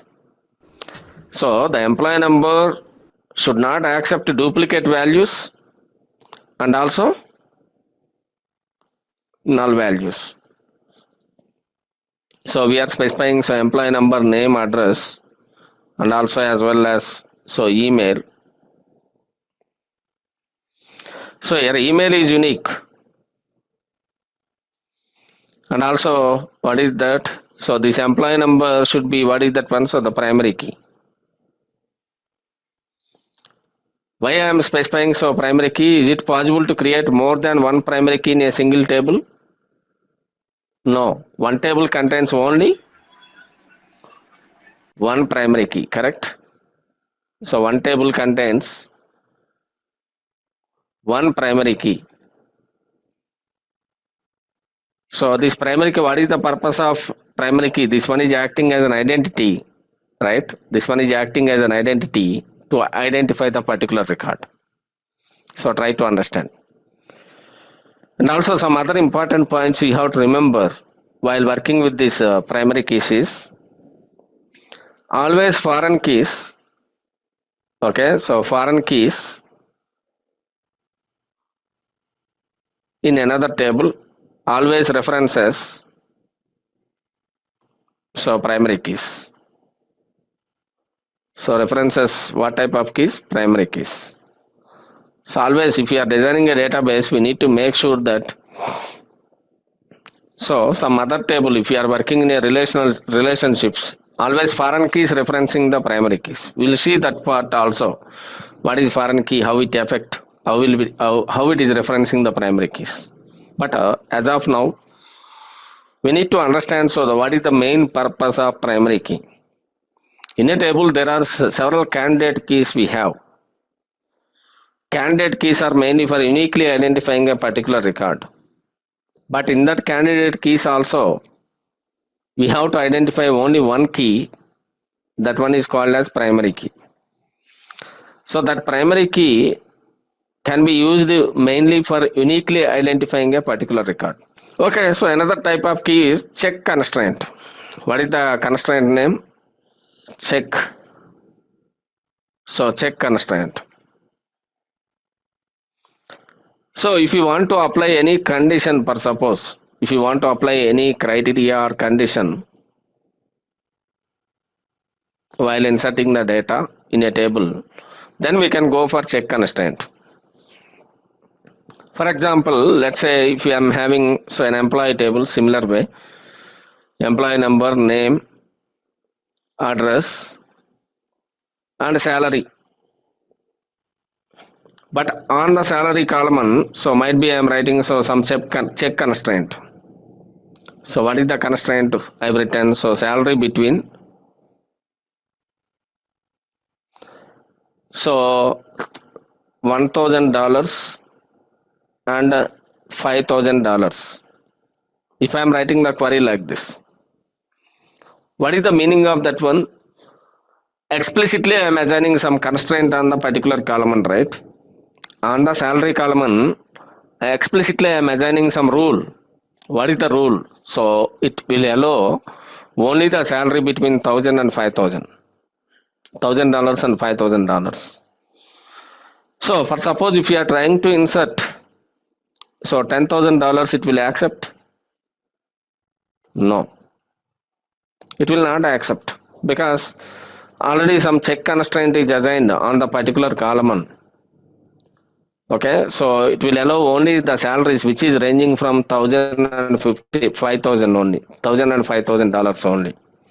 In the similar way, if you are writing a check constraint, name, must starts with some S character, for suppose. If you are writing a constraint like that, so what happens?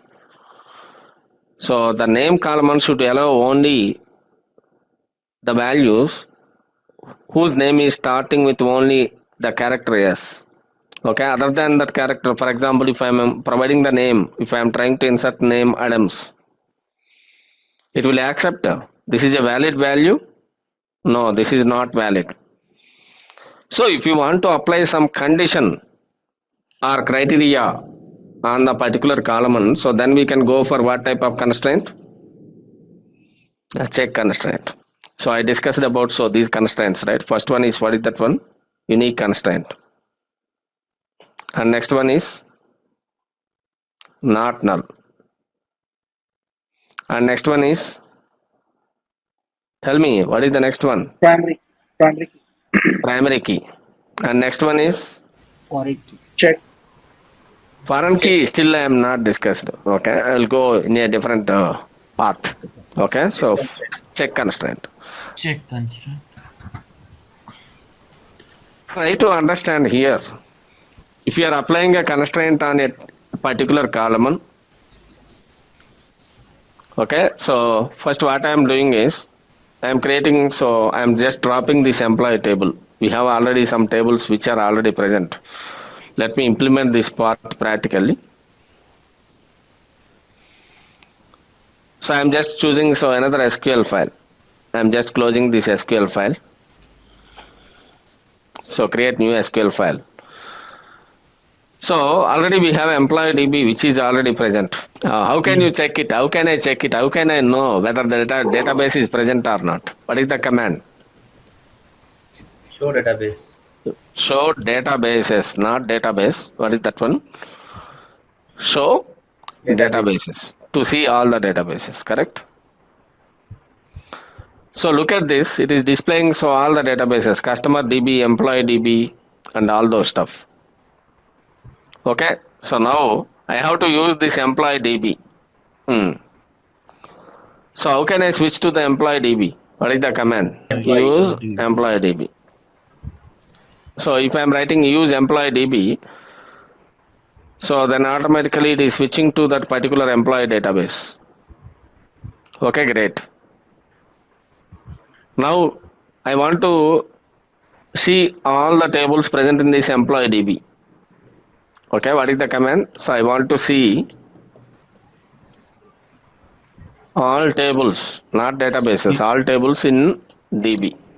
Okay, show tables, for suppose. If I am executing command show tables,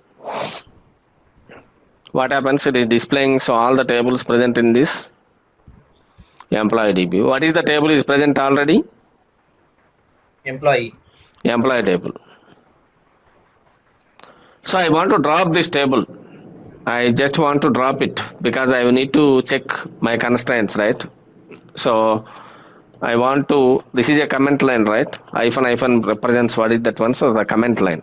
I want to drop this table.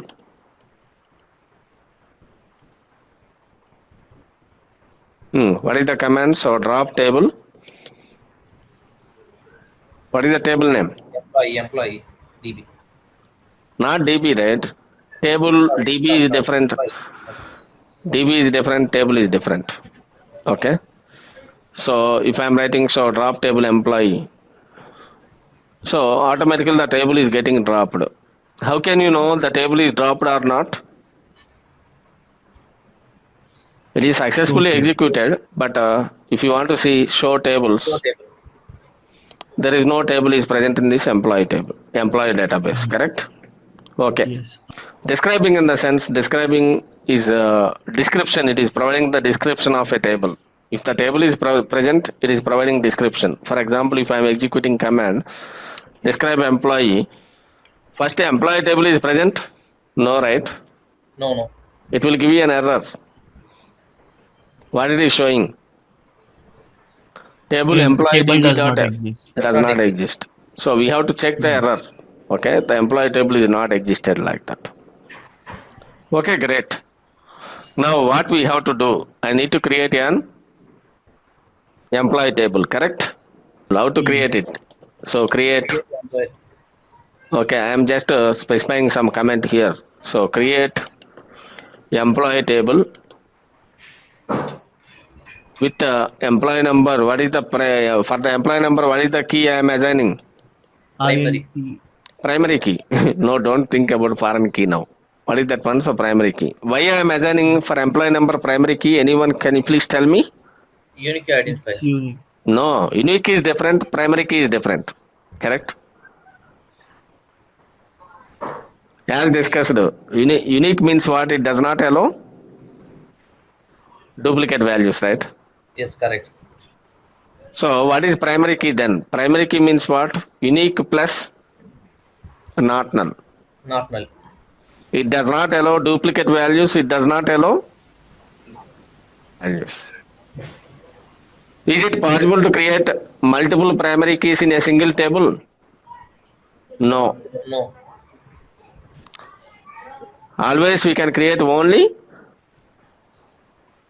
one primary key, correct? Yes, correct. Yeah. So let's create a table. So create table employee. So for employee number, what is the data type? Integer. Yeah. And what is the key I am assigning here? Primary key. Primary key. What is the next step?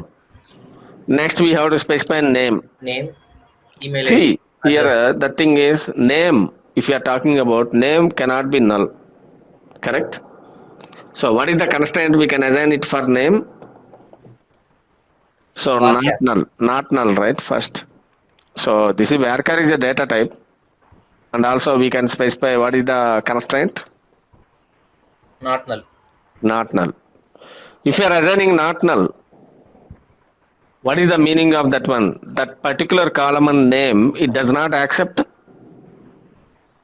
null values. Null values. Yes. Okay. And also address. So assume that address also must be required, for suppose. Must be required means compulsory the particular person must have address. In such cases, we have to specify here also. Not null. Not null. Not null. And also another one, email. So email is varchar of some 30. Email should be unique, right, for every person. Is it correct? Yes. The same email cannot be assigned to the another person. So this one, what is the constraint can I assign here? Unique. Unique. Okay. So the table is created successfully. So how can you get the description of this table? What is the command? Describe employee. Okay, I am executing this describe employee command. Look at this. Here is displaying so table description which contains employee number, name, address and also email. correct? So for employee number, what is the key is assigned here? Primary key. For an email, unique. UNI stands for what? Unique constraint. What about name and address? It will accept null values? No. No. Why it is showing no? Because we provided what is the constraint here? Not null. Not null. Okay. Everything successfully created table. So now try to insert the data into this table. So inserting data into employee table. Right? Inserting data into what is the table? Employee table. What are the ways? First approach. So this is the first approach.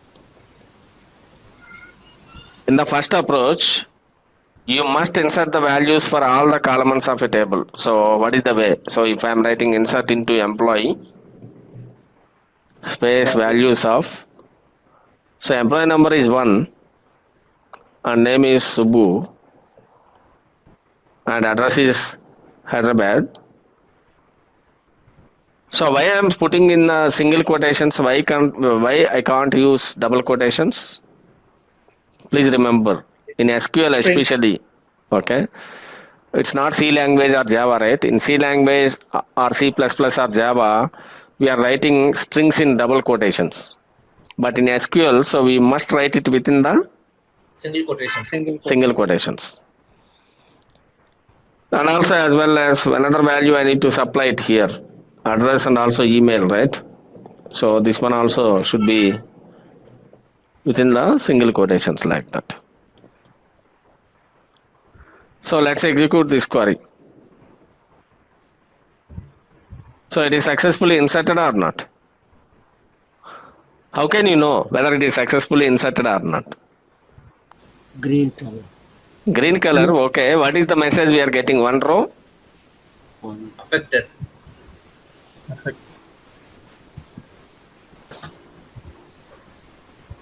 Want to see, look into the table. What is the query we have to execute? Start from employee. So what is that one? So select or from employee. So another record I am inserting for suppose. So USA. So john@gmail.com for suppose.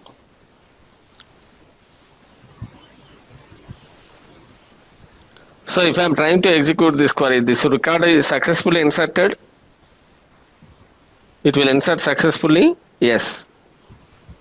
Because this employee number key is not duplicated, right? For suppose if I am putting 1 here again, now if I am executing, it will allow? No. Why? What is the reason? Employee number I assign primary key. Primary key means what? What is primary key? Primary key means unique plus not null. So if I am trying to execute, what is the error I am getting? Duplicate Entry. So that's why it does not allow duplicate values. Okay. Now tell me, if I am providing same Gmail ID for this, is it possible to assign same Gmail for this John also? No. Why? Because of unique constraint. Because of unique constraint. So automatically unique constraint is getting violated here. Look at this. Subbu@gmail.com. Will not allow. Okay, now tell me. So if I am writing John here, so john@gmail.com, is it possible to insert null value here? So what is primary key? So what is primary key? Yeah, primary key means what? Unique plus not null. It does not accept duplicate values and also it does not accept null. So if I am trying to execute this one, we are getting an error. So we are getting an error. What is that one? So employee number cannot be null. So it does not accept duplicate values. It does not accept null values. Null values. So what about name? But suppose can I insert name as null? We have applied not null condition. These are all things we have to remember. Why this record is not getting accepted. So if I am executing, so I am getting an error. So that's why the name should be not null. So you must provide the name. So what I am doing here is I am just putting some name here. So Subbu and also John. Okay, so now this record is correct record. We can able to insert it, right? Yes. So now we can run. Successfully, one row is inserted. Tell me how to fetch the data. Select star. Select star from employee. So now we are creating table, right? Database is already created. So just select that query. First, before executing the query, first we have to understand the query. So for employee number, what is the key assigned actually? Primary key, right? Why we are assigning primary key for that one? Because it is unique, sir. Unique, and also it does not accept null values. For example, you are having Excel sheet, for example. In Excel sheet, employee number column, you need to make sure that should be unique. It does not allow duplicate values, and also it does not allow null values. In the similar way, for name also, we specified what is the constraint. Not null. Not null. Yes. So that means what does it mean? It does not accept Duplicate. null values, not duplicates. Null values. Unique is different, not null is different. So like that we assigned all the constraints. So just select that query and execute it.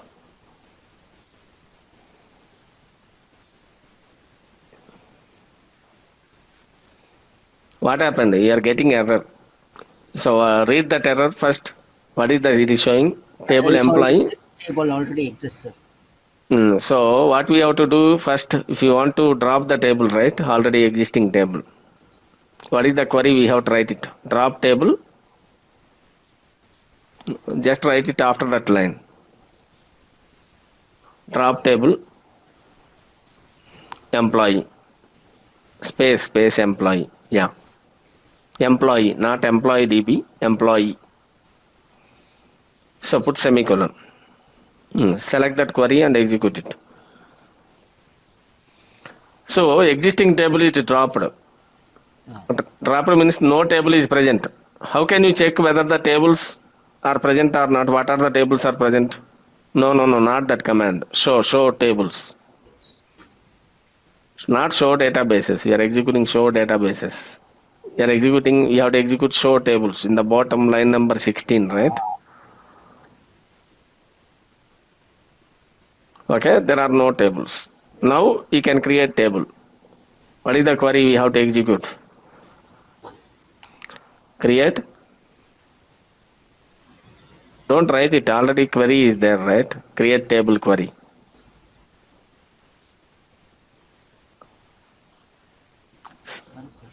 Line number 10.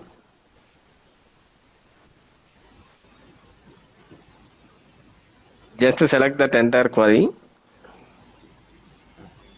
and execute that query. So now we can check table is created, right? How can you say table is created? What is the query we have to execute? How can you say whether the table is created? Show tables, yes.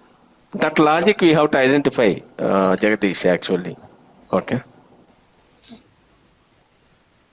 So next, if you want to retrieve the data from tables, select star from employee.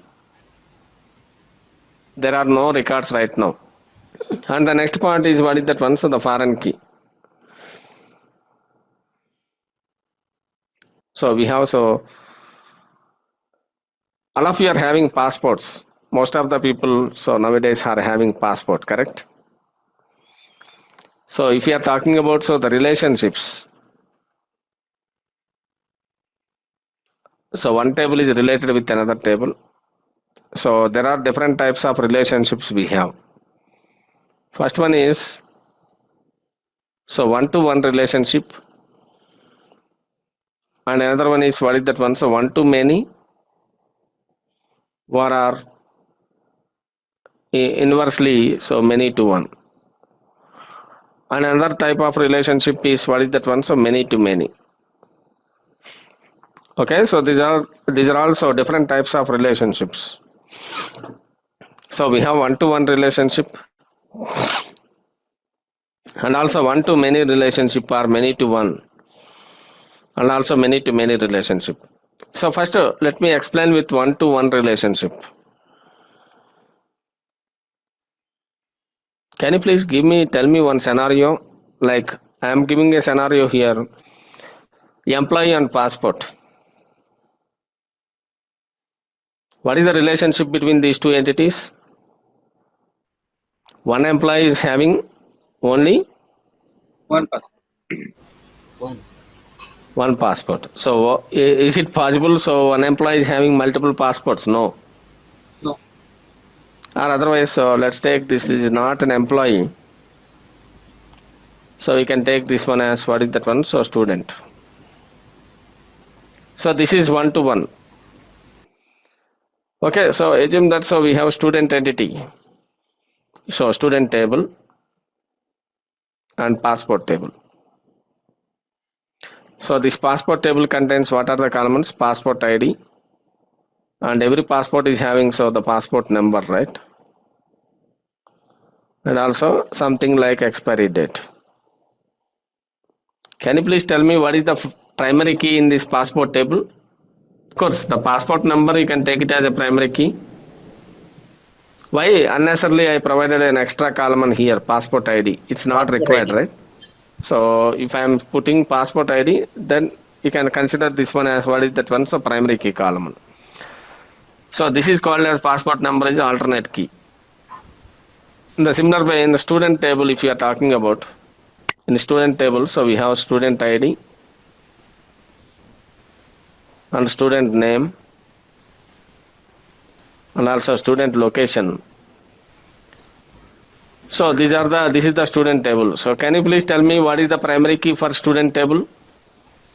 So now student, so name is Subbu, his location is Chennai. So this passport is attached to this particular person, for suppose Subbu. How can you attach this particular passport to this person? In such cases, what we have to do here is, you have to specify here, what is that one? So the passport ID. So this passport ID is acting as foreign key. So this foreign key is a reference. So this reference refers to what is that one? So this passport record. So what is the passport ID value here? What is the value? 1. So that means Subbu is having so the passport ID 1. That means that is referring to this record. What is that one? So the passport ID 1. In the similar way, so you have so the second passport ID. So this one is some other passport number, something like this. So John, he belongs to USA and his passport ID is 2. These two records are getting mapped, right? So what is the purpose of this foreign key? What I am saying is foreign key is acting as a reference. Okay, so in one table we are providing the reference to the another table. So this 2 is a record, this one is matching with what is that one? So the passport ID 2. But why this one comes under one-to-one mapping? One record of student table is associated with another record of passport table. Say yes or no. Or suppose if I am providing 1 here, this one works. Is it one-to-one relationship? No, right? It will not work. But please make sure that if in the case of one-to-one, what happens? One record of one table must be associated with what is that one? So one record of another table. One record of one entity is associated with another record of one entity. So for example, one student is having one passport. Subbu is having only one passport. John is also having their own one passport. It's not one to many, it is one to one relationship like that. For this we are using this foreign keys. So here passport ID is called as what is that one? So the foreign key. Okay, in student table we are having passport ID. This one is called as what is that one? So the foreign key. This foreign key is referencing what is that one? So the primary key, right? So one important point I am noting here. So always foreign keys. So always foreign keys are references. So primary keys. So can you please guess it? What is the foreign key column here in student table? This PID is the foreign key column. One extra column we provided. And that one is referencing what is the primary key column? In the passport table, PID is the primary key column. So if we are storing the data in two different tables, and we have to identify the relationship between the tables first. That is the important thing. Once you identified the relationship between the tables, if it is one-to-one mapping, for suppose it is a one-to-one relationship or something, so we have to specify the foreign key in one table. So that foreign key always references what is that one? So the primary key of another table. This is called as one-to-one mapping. Is it clear, all of you? So the student ID is acting as an identity for identifying student record, right? What is the primary key for student? Always student ID. Understand? In passport table, what is the column which we are using for identifying uniquely passport? Passport ID. So your question is, in student table I can put primary key passport ID, it does not work. Correct? Because student table contains student records. Student ID only can be used for accessing student records. But if you want to relate these two tables, what we have to do, we need to add an extra column. So what is the extra column? So passport ID, this one is acting as a reference. For example, let's say if you are applying for a job in another company, your friend is working in some other Microsoft. Okay, so you are asking your friend to refer to that job. What is reference? You are not having direct contact with Microsoft, right? You are referencing through your friend. Your friend is acting as a reference to refer to jump into what is that one? So Microsoft. What does it mean? Here, so this passport ID, this one is acting as what is that one? So the foreign key. One extra column we are keeping in the student table, which is nothing but passport ID. This one is acting as foreign key column. This one is referring to the primary key. What is that primary key? Passport ID. So in this extra column, so if you are specifying same passport number 1, that means Subbu is having a passport whose passport details are present in the passport table. These are the details like this. Here also the passport ID of John is 2. That means the passport details are not present in student table. The passport details are present in passport table. But still we provide the reference here. What is the reference? So the passport ID. So with the help of that passport ID reference, with the help of that foreign key, we can reference what is that one? So the passport records like that. So one-to-many relationship. Anyone, can you please give me one example for one-to-many relationship with respect to student? Student is one entity. Okay, I agree.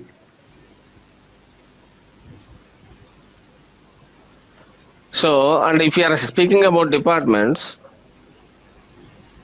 so the same department contains many students, right? That is not one to many, correct? Many students belongs to many departments. That is many to many. If you are speaking about, so somebody told you, so department. Okay, so the relationship between the student and department, if you are speaking about, so let's think yourself. We are all students. For example, I am a student working. I'm a student belongs to some data analyst department, per suppose. Might be there are many students belongs to the data analyst department, but the same data analyst the department contains some other students also, right, which is belongs to some other criteria. So in such cases this one is not recommended,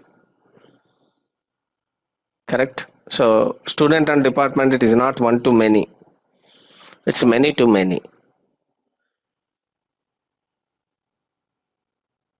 No, let's think about,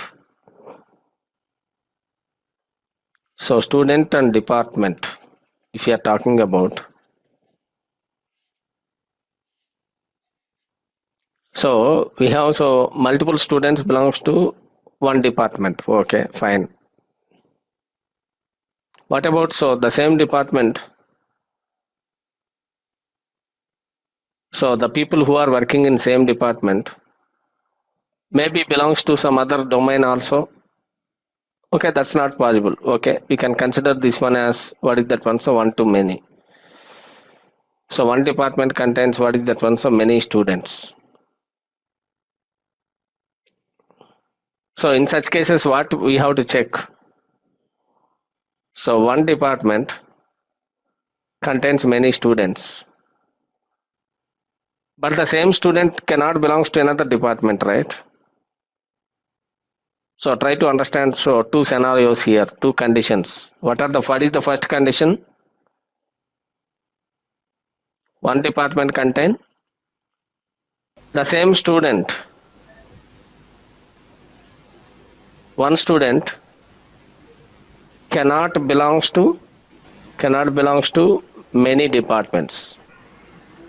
Okay, this is the criteria needs to be satisfied. In such cases we can go with, what is that one, so one to many relationship. Okay, in the case of tables we can try to understand.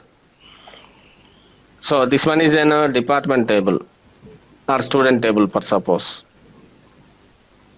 What are the fields present in the student table? Student ID, name, address, and also this is in a department table. So try to understand. So department table contains only department details, correct? Department name and location.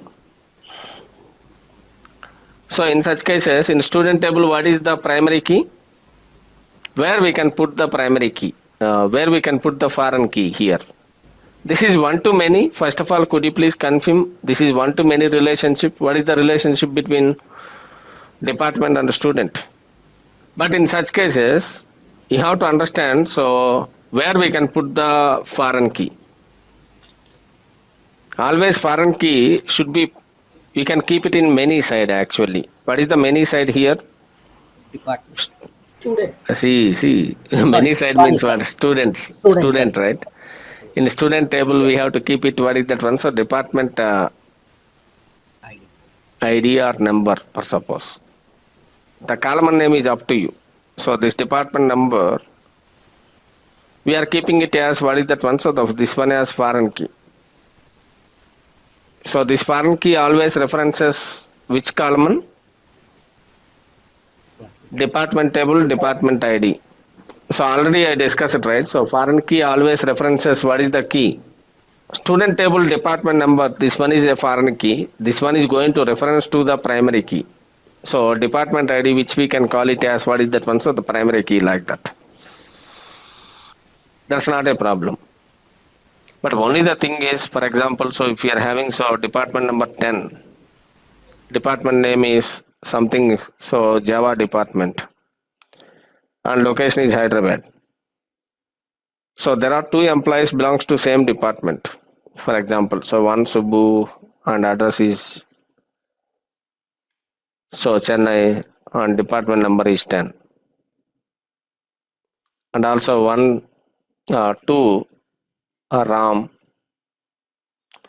he belongs to so Hyderabad.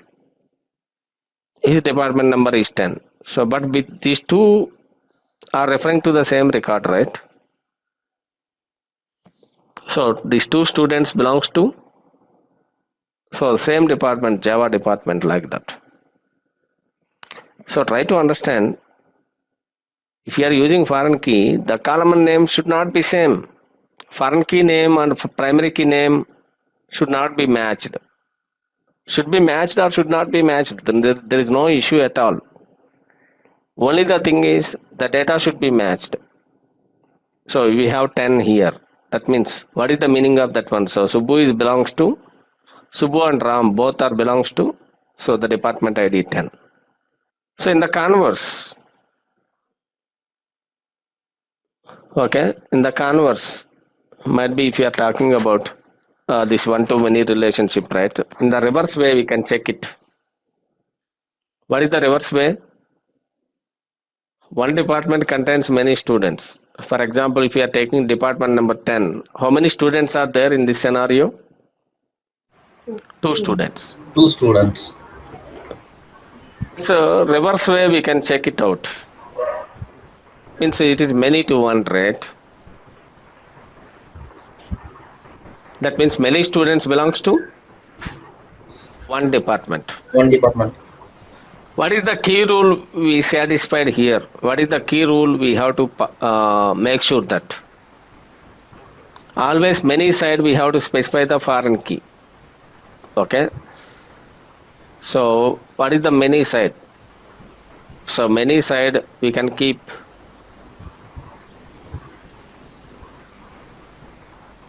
so foreign key like that. So what is the many side here? Student side, right? In student side, so we are just keeping the foreign key like that. So that is the one rule of thumb we have to follow. So generally, if you are working with relationship, we have to follow some rules. What are the rules? So one department contains many students, and many students belongs to the particular department. In such cases, always many side, it is a best practice to keep the foreign key like that. Okay, let's create student table and also department table, because department is not having foreign keys, right? So that's why first step is what is that one? So we can create what is the table? So department. So this one is having so department ID, whose type is what is that one? So integer, and this one is a primary key, and also department name. So varchar of 100. And what are the other fields? Location, right? So location varchar of 100. So that is sufficient. This one will create what is that one? So department table. Let me execute this query. Yeah. So department table is created. See, the department table is created successfully. So I want to describe the table. What is the command? So describe DEPT.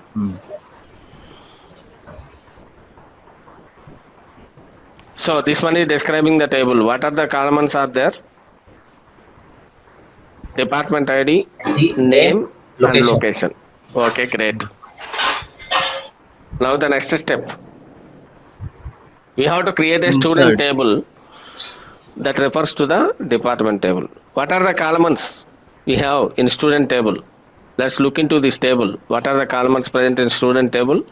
ID, name, address. Oh, you are missing another column, especially specific column, department number. So create table. What is the table name? Student, and student number, whose type is integer, and this one is going to be what type of key? Primary key. Name, varchar of 100, and also address, varchar of 100. But here, one more extra column we need to keep it. What is that extra column? Whose type is what type? Integer type. Integer type. So here we can make use of what is the keyword references.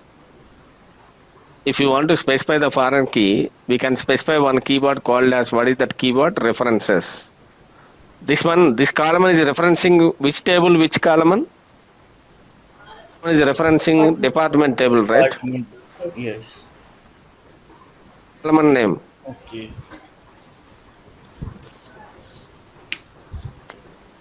So we already created this table already. Department table is already created.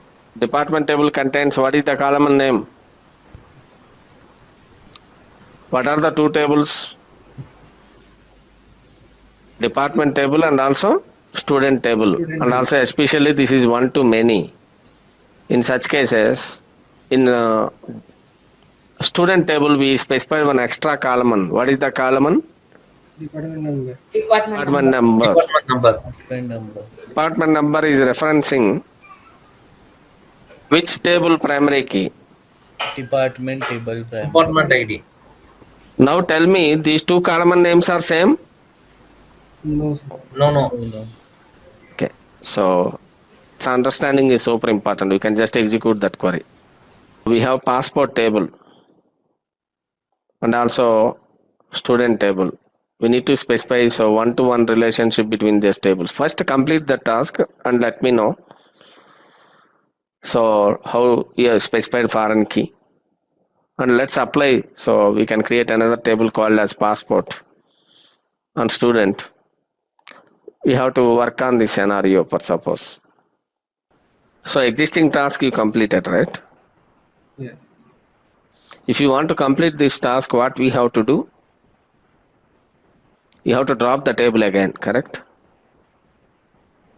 I am just taking it to the next level. Can you please tell me, I want to create this scenario. So we have student table and passport table. I want to provide the relationship between the student table and passport table. So what I am expecting here is, I just want to drop this, what table I have to create first? Can you please tell me in this case? Student table already created, right? Okay, so let's create passport table first. I am not modifying the existing table. I just want to drop student table and again I have to recreate it. So create. I am expecting your intervention here. Okay, create table. So passport. What are the columns? Primary key. Passport ID, integer primary key. Passport number.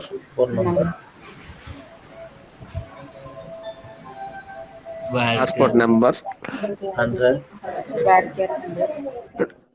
And also expiry date. It's a date type. Okay.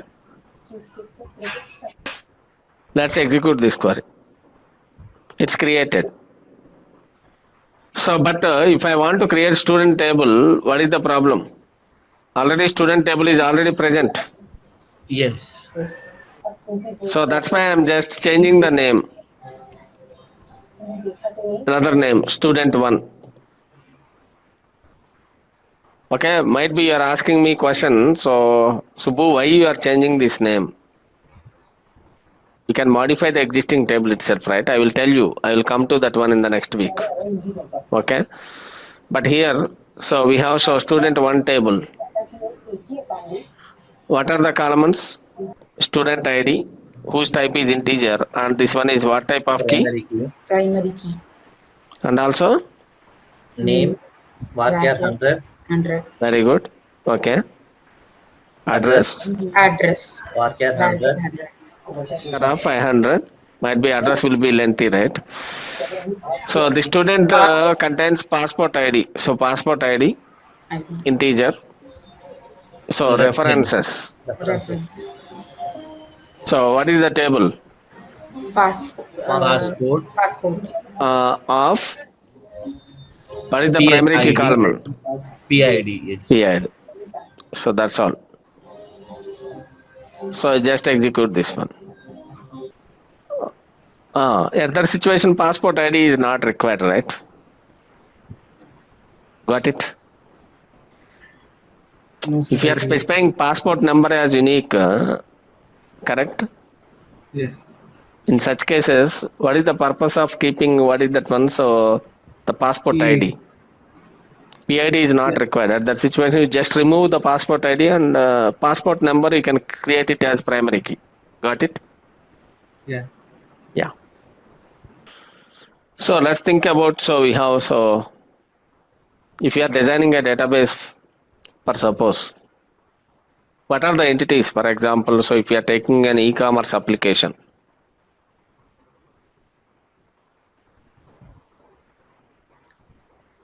so e-commerce application, so what are the entities will be there? Basic e-commerce, which contains product, right? Product table. So e-commerce means what? Amazon, Flipkart. So these are all e-commerce websites. Can you please tell me some of the details? So we have product table, which contains what are the fields? Product ID, name, price. Any other details? So if you are speaking about category, great. So this category I am keeping in, what is that one? So separate table called as category. So this one contains category ID and category name. So some category ID and category name, that is sufficient. So here I am putting it as in product table. What is the primary key? Product ID. In category table, what is the primary key? Product ID. Category ID. Category ID. Okay. So now I have to link these tables. What is the relationship between this? In many side we have to keep what is that one? So foreign key, right? It is one to many. Yeah, correct. One category contains what is that one? So many products. So this category ID is what is that one? Foreign key. Foreign key. So this one refers to? Tell me guys. This one refers to? Following up with me. So let's create these tables quickly. Let me know. So many products belongs to one category. One category contains what is that one? Many products. Here I am writing. First I am creating category table here.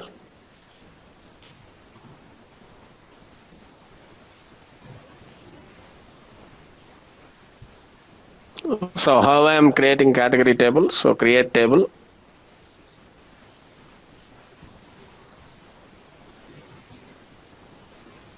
So category of category ID, whose type is what is that one? So integer. And it should be what type of key? Primary key. And also category name, whose type is?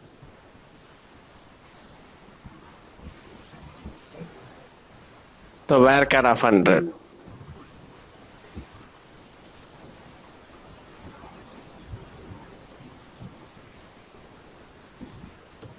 Whether the table is created or not.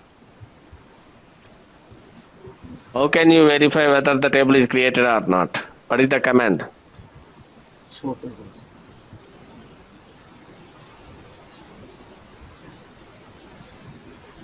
Created. Next step is, so we have to create a product table.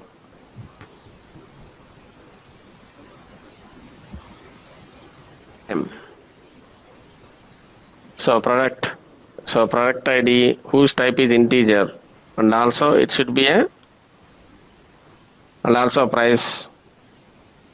So whose type is integer. And now this product belongs to the particular category. So here I am specifying one extra column called as category underscore ID, whose type is integer. Here what is the keyword we have to specify? References. Which table? Category. So we have to specify category of CID. Very good. So CID is the column which is primary key. So here what is the foreign key here? For ID, this one is the foreign key. And what is the primary key here? CID. This one is called as primary key. That understanding is super important. Yes. Once you completed, so please let me know. Comfortable with these basics. Then after that, these queries and all, we are not supposed to write it. All these queries will be generated by using generative AI. No, what is the issue is, okay, first look into the issue. We are not closer to one extra bracket actually. Create table category. Okay. Okay, that is the one issue. Wait. Show tables. You specified show table. That is the problem. And also another problem, still this query is not completed yet. Don't write all the queries once. Okay, so that is my intention. First we can write one query and make sure that that query is successfully executed like that. Okay. It is created. Show tables, you can check the table is created or not. Table is created. Yeah. So the next step is, once the table is created, then only you can provide the reference to that table, right? Correct. Yes. Product ID integer, primary key, product name varchar of 100, and price. And next one is, what is that one? So int comma. After that we have to put comma, right? CID comma you kept. Remove that one. CID. CID means what? So that is not CID, right? What is that one? So it's category ID. Okay. So CID int space int. What is the data type for CID? Int. It is referencing. So we have to put references. Already you written. References space. Which table it is referring? Category of CID. You see, you are directly putting CID. So which table? It is present in which table? Category table, right? You have to type it category. Category within the open parenthesis. You have to put CID. And a closing bracket. And put semicolon. It's not completed. One more bracket we need to close it, I think. Okay. You can just run this query. I hope you understand. So what we done? It's a many to many. Let me complete this many to many.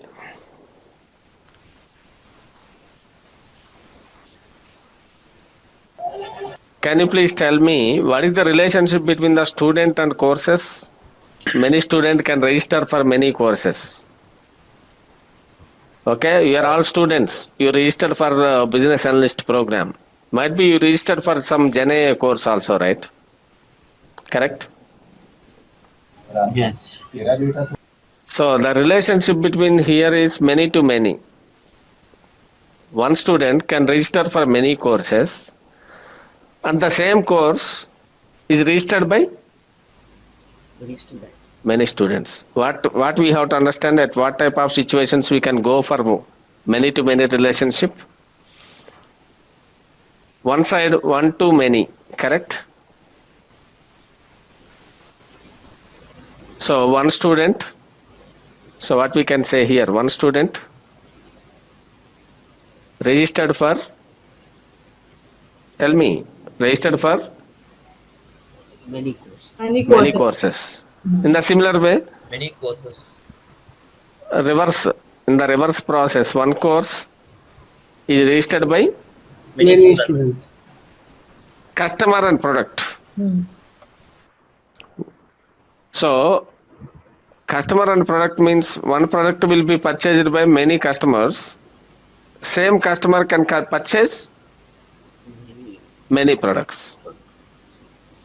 So try to understand in the case of many to many relationship.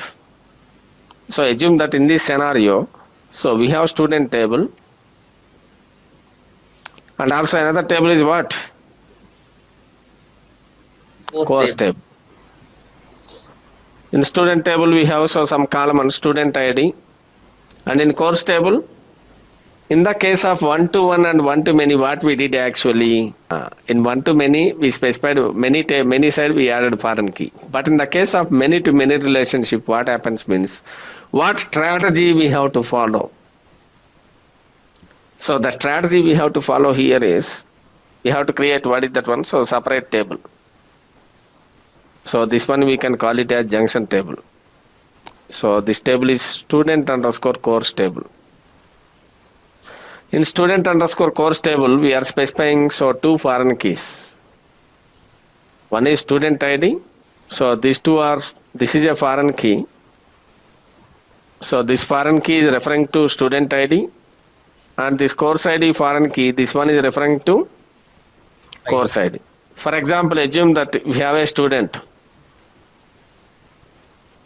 So name is Subbu, whose address is Hyderabad.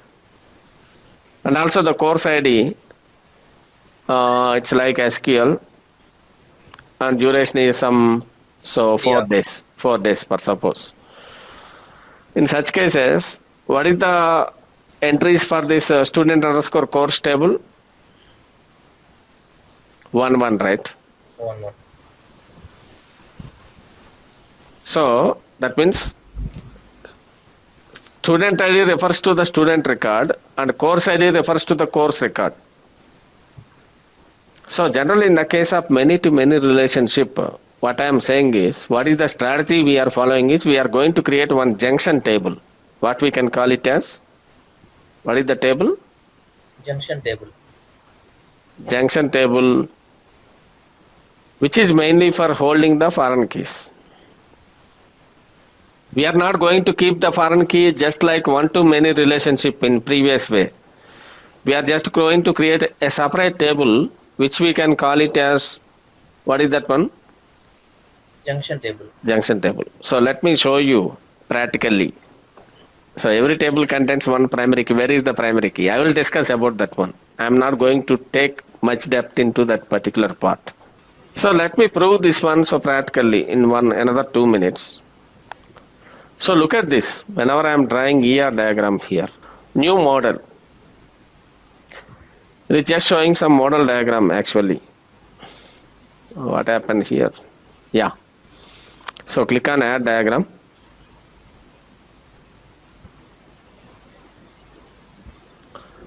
So look at this. So we have student table and passport table. So I am just creating student table and passport table. Okay, so let's jump into the today's discussion. So there are some functions which are already present in databases, right? So what are those? String functions, aggregate functions, math functions, and date APIs. APIs means what? APIs is nothing but functions. So there already every database is providing their own functions. We can make use of these functions to manipulate the data. There are some functions which are related to strings. Some functions which are related to dates. Some functions which are related to aggregate. So look at this. What is the first lesson 3 demo 1? So to demonstrate the functionality and usage of date, time, and also time and timestamp data types in secular database. Okay. This is the database by default we are getting. Okay.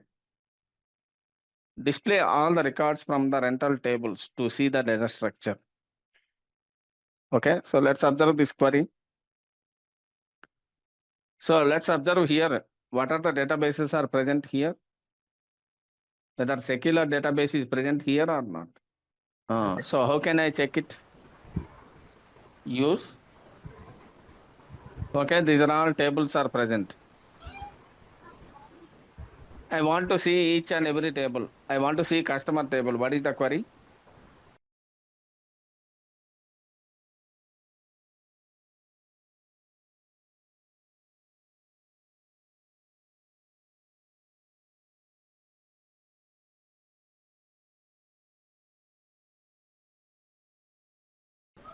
So the exercise is, we have so many tables. What are the tables are there? Actor, address, category, city, country, customer. So there are so many tables are present, correct? So my question is whether this table I created on my own or this table is already present coming along with MySQL. So we are not supposed to worry about what is that one. So the table, right? It's already there. Now what is the task? So first task. Okay. So display all the records from rental table to see the data structure. So what is the query to view the records? Select star from rental. Okay, great. Select star from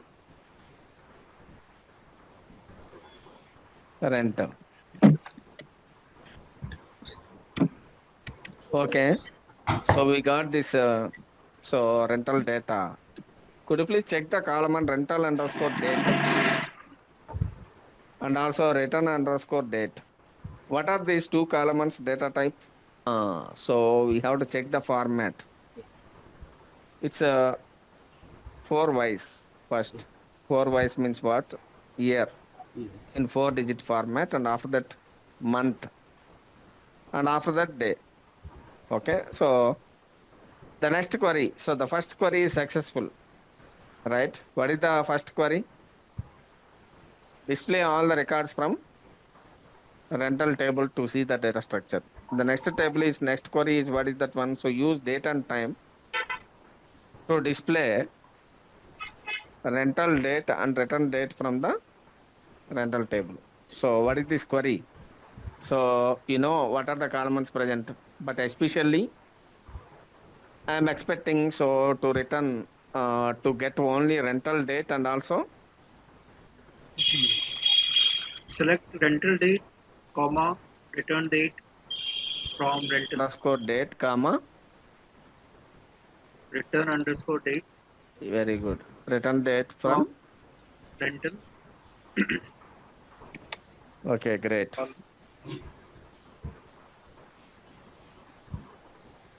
So this is the second query, correct?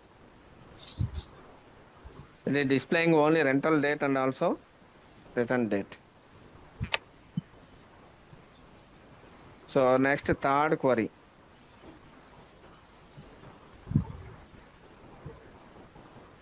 So display only the rental, display the only, what is that one? So date from the rental date. Only date I want to extract, correct? So if you want to extract only date, you can make use of some function. What is the function? Date function. So select.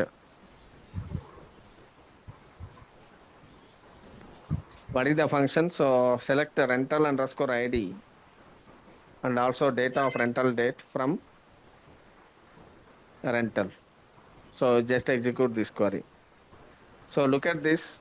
So previous query, if you're observing, so we are getting a lot of information, right? So date and time also we are getting. But this query only retrieving, so only date. What is the date? It is getting like that. So for that one, okay, I'm expecting you, all of you, has to complete these functions in the today session. Okay, what are the functions that are available? String functions and aggregate functions and math functions and date and also date functions. You can observe here. So there are some functions. This is for your reference. Lower function. To be upper function. It is converting lower case into uppercase. Next, another function. This is what is that function? Concat function. It is concatenating so the strings. So how to execute this one? So might be you're asking. So here look at this. So just what I'm saying is, so select lower of, what is the function name? Lower of hello. So I'm just providing hello in uppercase. Okay. So then automatically it is converting that uppercase into lowercase. Correct? Yes. In the similar way, for example, so select, for example, so we are currently using, what is the database?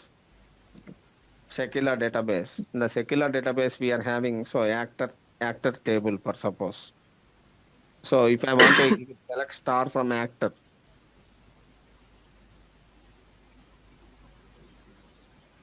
so we can able to get, sorry, here something so broken. So select star from actor, so we can able to get all actors, right? So select actor underscore ID, comma, so we can make use of this function. So what is the function? Lower of, what is the column? First name. And also again we can apply so the lower function. What is the column? So last name from, what is the table? Actor. So if I am applying this lower function, so what happens? This uppercase characters are getting converted into lowercase, right? So could you please execute these queries quickly? I am posting it in the chat.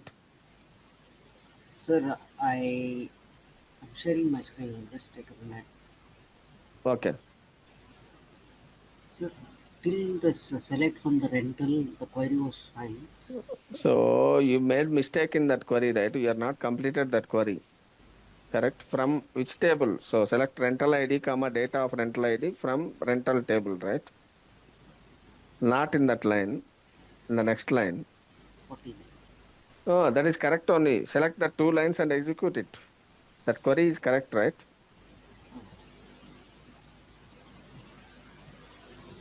Forty-nine and yes. Okay. You are getting right. Yeah. So let's complete that one so quickly, all of you. Don't waste up time so too Sir, much. I'm not able to find this. Secular database. Yes. Share your screen, please.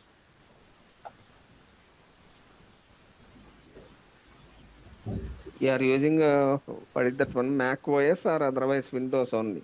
You installed in Windows. your machine.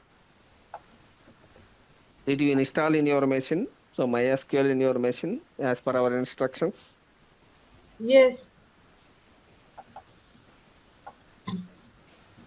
Mm.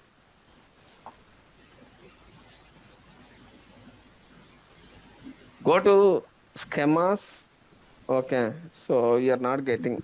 So the thing is like you are not choosing that option full installation. That is the problem. So for example, so we have, so I am just specifying, so select, so actor ID. Hope all of you can able to hear me. So here we can make use of, what is the function?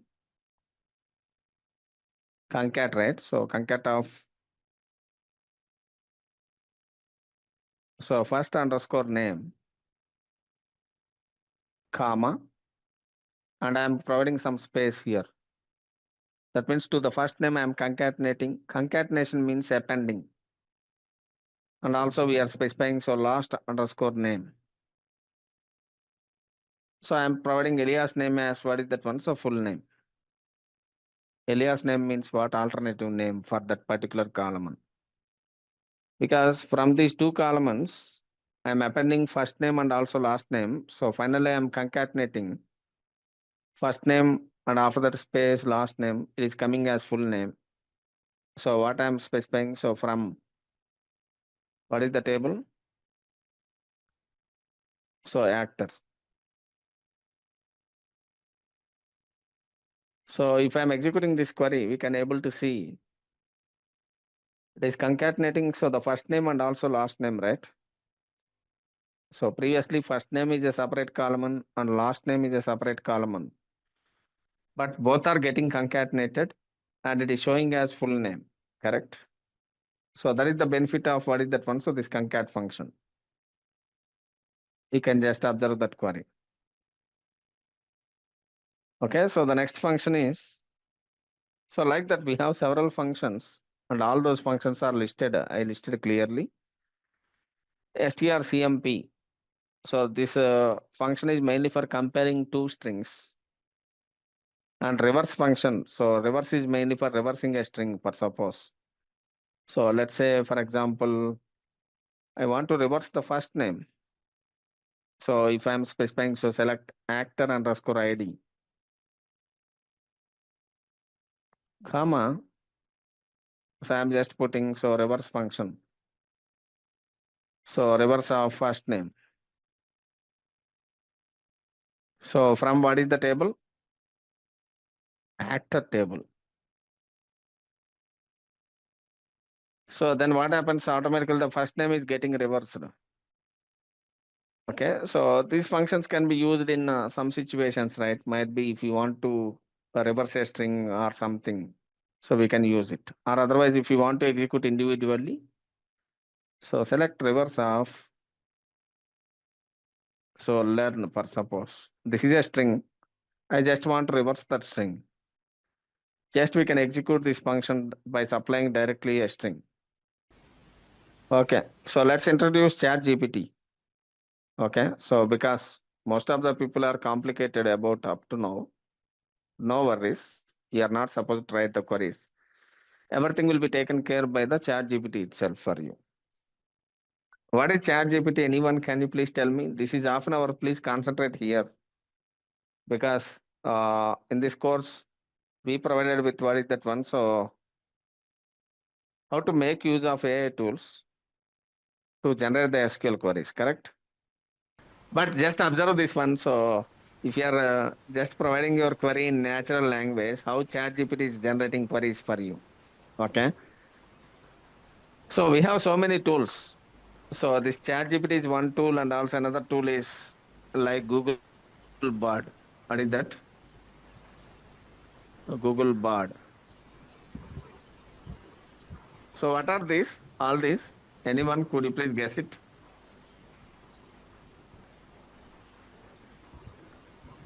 Google Bard or Google Gemini? AI tools. Okay. So these are also AI tools. Whatever the query we are giving, so this query will go to the LLM. LLM stands for what? Large language model. It's like our brain. These models, large language models, are trained on SQL, so all programming languages almost. Okay, if you're asking, I think how many of you are using so these LLMs? You're asking questions to ChatGPT, and you're in your mobile also. You're having some ChatGPT like that type of models, right, to answer the questions. Okay, great. So that understanding is sufficient. So now I'm asking so Google Gemini to create an employee table, for suppose. So I'm just writing a prompt here. So please look into this prompt. This, could you please go on mute? So that would be helpful for me. So after that, if you are having any questions, you can ask me. Okay, I'm just writing some message. Hi, I'm new. I'm working on. So you can write a prompt in natural language. I'm working on so SQL using MySQL database. And I'm new to this. Syntaxes, what exactly you're expecting, you can just write it. Help me in writing queries.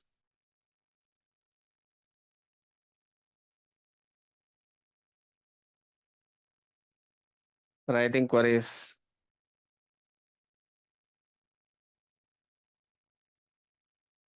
in a correct way. So this is the context I am setting. So after that, I am just going to the next line. So I have a scenario. So what I am specifying, I have a scenario to create. So employee table.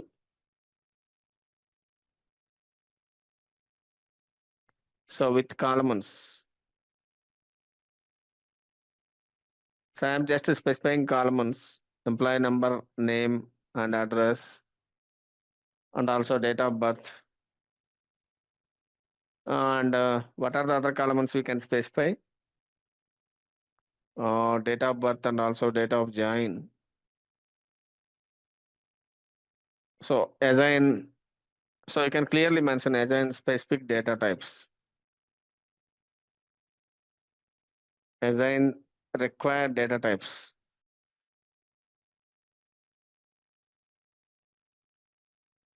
So in a meaningful way. It's a pure natural English, right?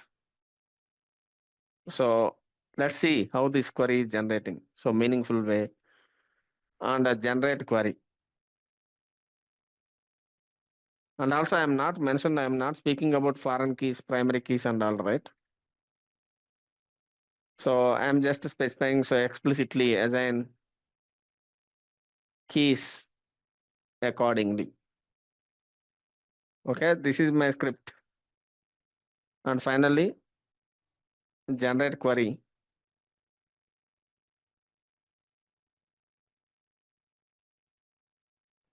And does not include any other messages. Okay, does not include. I am not expecting, so only query I want. I don't want to include any other messages. Does not include any message. So just I am giving that one to the Google Gemini. So what it is providing? So let me check. It is providing so choice A and choice B. So if you are coming down, so see the script it is generating what exactly I am expecting from, right? But it is generating two scripts. Which one is comfortable for us? You can select that one.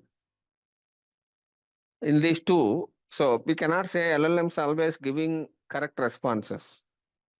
So as a developer, you should know clearly how to create a table. Otherwise, you cannot understand so which one is the correct one, right? Okay. So one important thing you can note it down. So while working with the LLMs, so if I am selecting choice one per suppose, so that means we can able to execute this query and it is providing some explanation about that particular components. If you want to add additional things, we can add it. Okay, it is providing entire content for you. Okay, so you can selecting this response is very helpful. That is great. But now the question is, I want to insert the data into this one.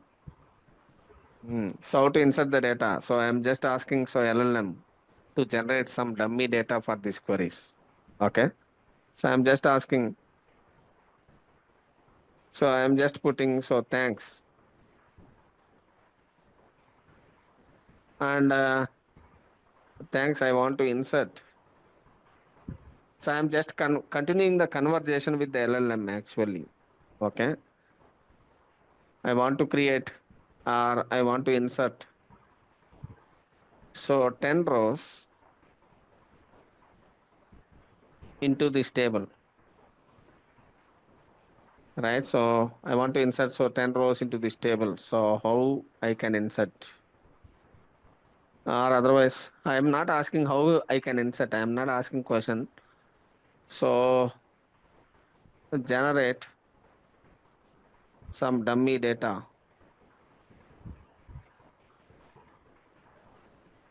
for insertions. Just I am giving that query. So automatically what happens, it is generating some SQL script, right? So you have to copy the script and execute it, correct? Do you understand? All of you can able to follow up with me? Or can I Yes. execute? Can I copy and execute these queries? What is your response? We are understanding. You know already how to create table and how to insert the data, but how to make use of so this Gen AI tools. But my question is, anyone could you please answer me? See, first, what is the question I asked? Anyone, can you please tell me what is the first question I asked actually to the LLM? What is the first question you are asking? So the next question, subsequent question you are asking, right? So the subsequent question is related to the first question. It is keeping so the previous conversation in the context. It is keeping the previous conversation in memory. So the second question which I asked is, so generate. So thanks, I want to insert 10 rows into the table to generate some data for insertions. So what happens if I'm executing this query, if I'm asking this question, then automatically ChatGPT is generating some records, right? It is generating some query which is related to whatever the table created previously. Is it correct? How ChatGPT is keeping all the questions.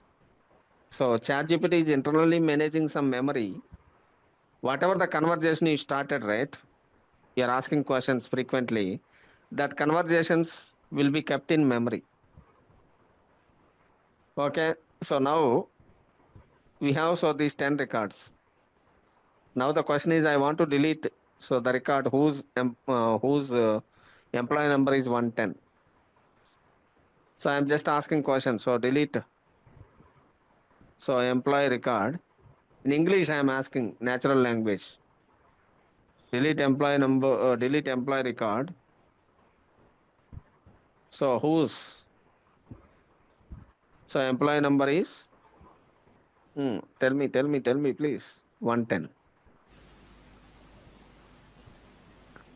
See, simply it is providing so the query for you, right? But try to understand. So what I'm saying. So in the starting itself, I clearly mentioned in the first prompt itself while creating the table. What is the question I mentioned? Could you please read this context? All of you. This is super important. Hi. I am working on SQL using MySQL database, and I am new to Due to the syntaxes. syntax. Help me in returning queries in a correct way. Correct way, and also I specified like don't generate other responses, something. Okay. Only generate the queries. Don't generate the responses. Don't add any other messages. So if you are asking any question, so consequently, so it is giving so query, right? So delete from employee where employee number equals to 110. And here, if you want to delete all the records, it is saying so like delete from, what is that? Employee. Employee.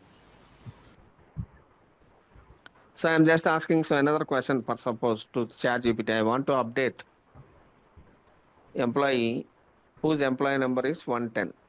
Similarly, I'm asking, so I want to display. So I'm just asking question. I want to display so only employee number and name, comma address. So just I'm asking because it's employee table in the first query. In the conversation already we created employee table and we inserted 10 records. So then automatically it is keeping some previous conversation in the context and it is generating query for you. Correct? Is this query is correct? We are not supposed to bother about what is that one. So writing so the SQL queries. Okay, we can make use of this GenAI tools like Google Gemini and previous name. This one is Google Bard actually. Okay, so Google Bard and also Chat GPT. We can make use of some of the tools and we can generate the SQL queries. So now my requirement is so display. I'm just asking question. So display employee number, comma name and address and name and address should be converted into uppercase for suppose. Should be converted into what is the case? Uppercase. So let's see. I'm not asking so to generate the query because. So I'll look at this query. If this is correct query or not. What is this as name underscore uppercase? It's an alias name actually. So while displaying the data, it is displaying so that one you can modify it according to your requirement. Or otherwise we can write it in the prompt. So whatever the question you are asking, so that one we can call it as what is that one? So the prompt. Correct? So that one we can call it as prompt. So might be you're asking me. So can you please to solve this scenario with the help of ChatGPT? Correct? We have this scenario. So let's take this scenario for suppose. So in MySQL, so we have Shekila database, correct? Okay, it is giving some response. Okay, so it is having an idea about Shekila database. So next question I am asking, so I want to write some SQL queries. I want to write some SQL queries. It's a global database actually, so that's why we can able to ask question. This one is already trained on LLMs. I want to write some SQL queries on Shekila database. Okay, so Shekila database. So please help me.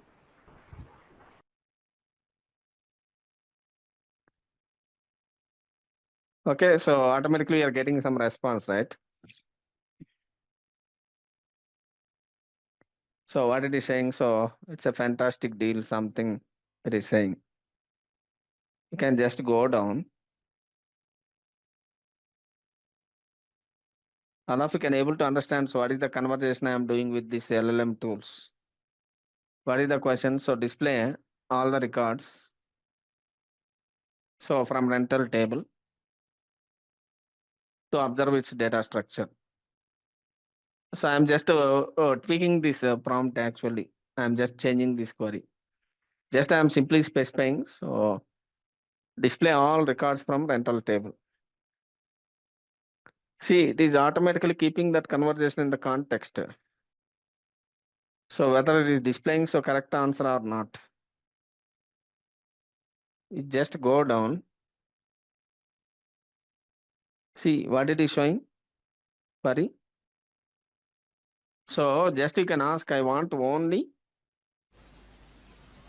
What I have to ask, I want only SQL queries. So don't include any messages. So otherwise what happens, it is adding some extra text, right? So if I'm asking so that one to the Google Gemini, so then automatically generating some response for us. See, so automatically the query is getting generated or not? Say yes or no, this query is correct? It's correct. So in the similar way, so like let's proceed with what is that one? So second question.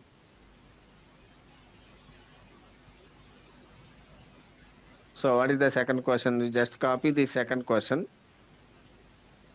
But it's a part of the conversation. Try to understand how to make use of the tools. So I'm just pasting that question and I'm just asking. So now also it is generating just what is that one? So the query, right?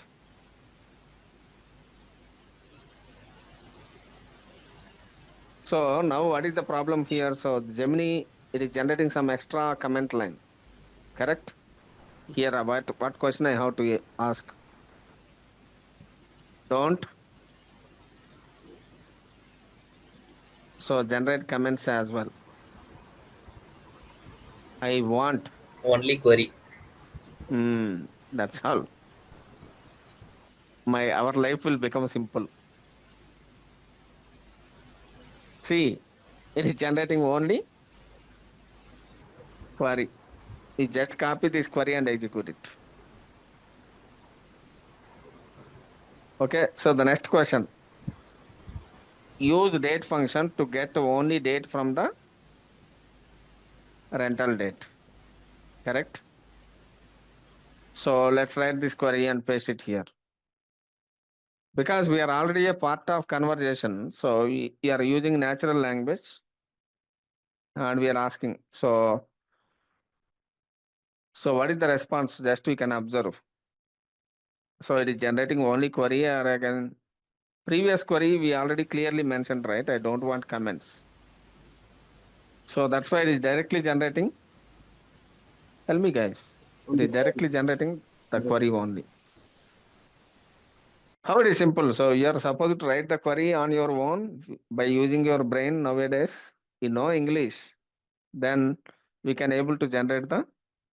So welcome to the demo part of the SQL project. So in this we will do digital music store analysis. Okay, so this SQL project is for the beginners. So what you will learn from this project, main thing is like, so what's the objective of this project, this particular project? So this project is for beginners and will teach you how to analyze the music playlist database, and you can examine the dataset with SQL and help the store understand its business growth by answering simple questions. So as you can see, I will show you. So I have three set of questions. First one is easy, okay, and the second one is moderate, and the third one is advanced level. So we have three set of questions: easy, set, moderate, and the advanced. Okay, so every set is of three questions, I guess. Yes, in every set there is three questions. So okay, in easy one there are 5. So we have 5 plus 3 8, 8 plus 3 11. We have 11 questions to solve. Okay, from this you will understand how you can analyze data with SQL, how you can extract something from database, how you can store something like this. Okay, so, and one more thing, I will show you the schema of the particular data set which we will soon we will restore. So we have the tables in this: artist, album, track, media type, genre, invoice line, invoice, customer, employee ID, playlist track, and all. Okay, so this is the music playlist database schema. So without any further ado, let me create one database. So here, just right click, create database.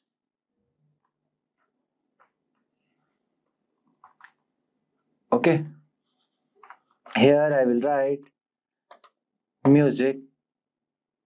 Okay, and save. So now our database is created.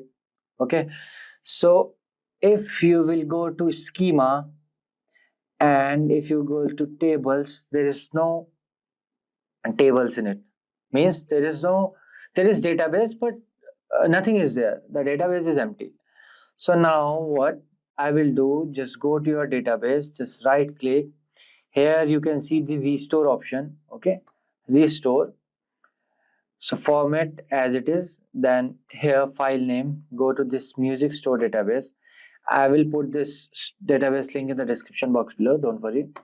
Open, then restore. Process started, process complete.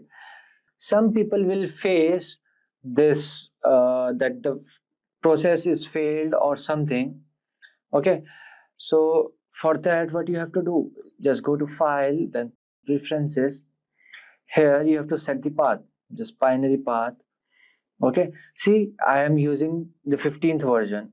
Okay, so I have set the path here also and this also, but you have to set this path is important.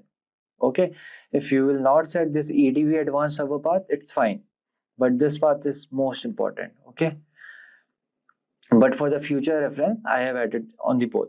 So what you have to do, you have to just see where you will find this path. Just go to this PC, then OS, then program files. Here you will find this PostgreSQL.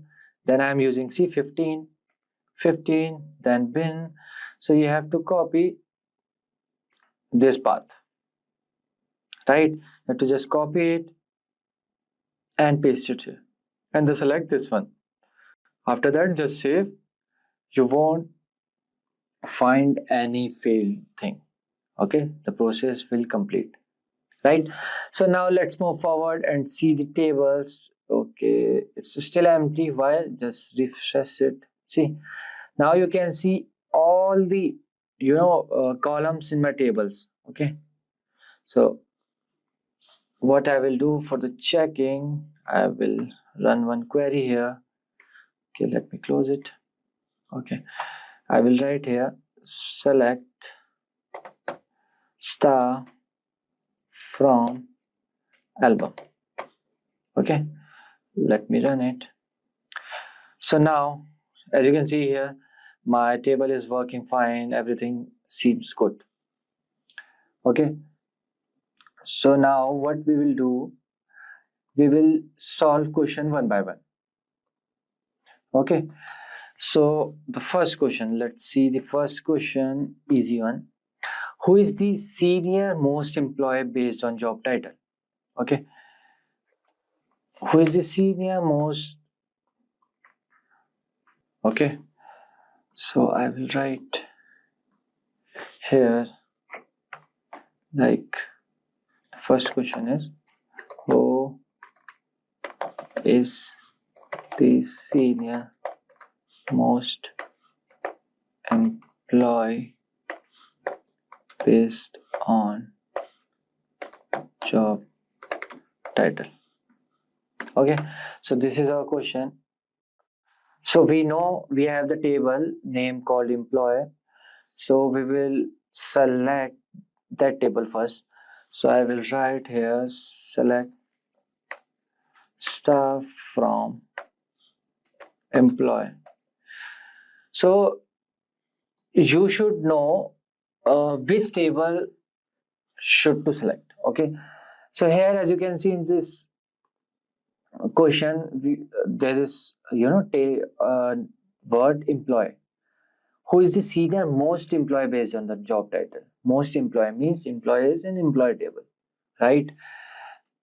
So I will run it. Okay, so what I will do, I will just select this and run it. Okay, so now you can see there in employee there is employee ID, last name, first name, title, report levels, birth date, hire date, and all the details of the particular. Okay, so we will do, so there is one more thing, you can see the levels. Okay, level 1, level 2. So we have to write who is the senior most employee based on the job title. So what I will do, I will write here order by levels in decreasing order. Okay, so first I will do, so now you can see the levels are in the descending order from senior to this. Okay, L7 to L1. So what we want only one employee name. So what I will write here, limit is 1. Okay, I will copy this and I will done it. Okay, so now you can see the last name is Mohan Madan. This is last name, this is first name. So Mohan Madan is the senior most employee based on the job title. So question first is done. So the second question is which countries have the most invoices? Okay, first I will write down the question, which country has the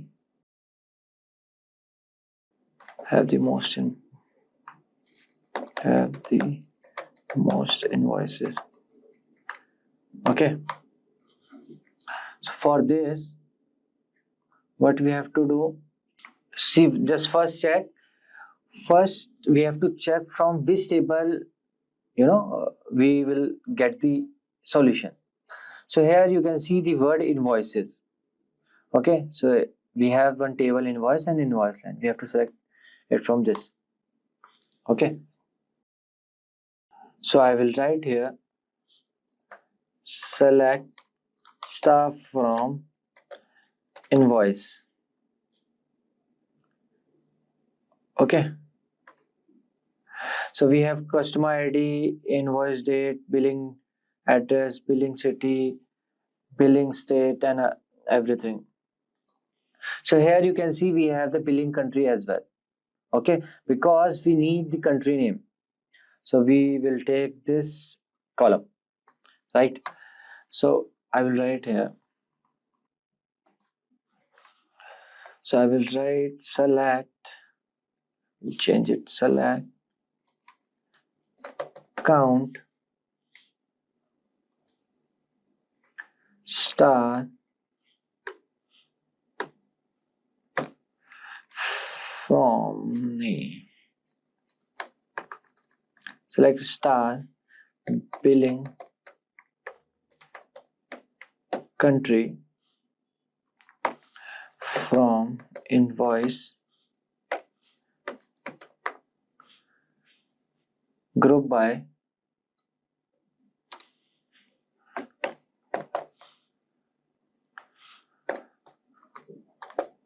billing country.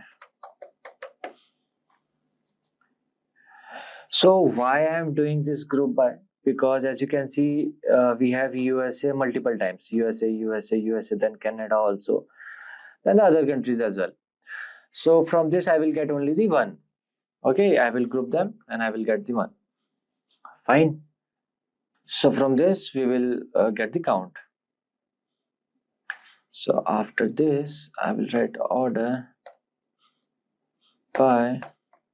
So here I will write C descending. Okay, let me run it. So now you can see the billing. This is the billing order. Okay, so or you can say the invoices. USA got the 131 and Canada 76, Brazil 61. If I will write here again that limit 1, what I will get? See, USA. We got the USA. So USA is the country which have the most invoices. Okay, if you will remove this limit, so you will get the other country as well. Second in Canada, third is Brazil, and like this. Okay, and the third question is, what are the top 3 values of total invoices? Okay, again we need the same table. Okay, first I will write the question. Third question is, what are the top 3 values of total invoices? Top 3 value of total invoices. Okay, I know I can just solve this question by the second one, but I want to do it from the starting. Okay, so first I will take select star from invoice. Let me run it.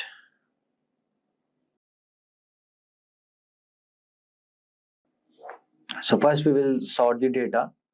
Here I will write order by total, because the last, this is the table name. Okay, total in the descending order. So first I will select. So we need just the top 3. So first I will do, everyone know, limit 3. Okay. Okay. So here I have wrote this star.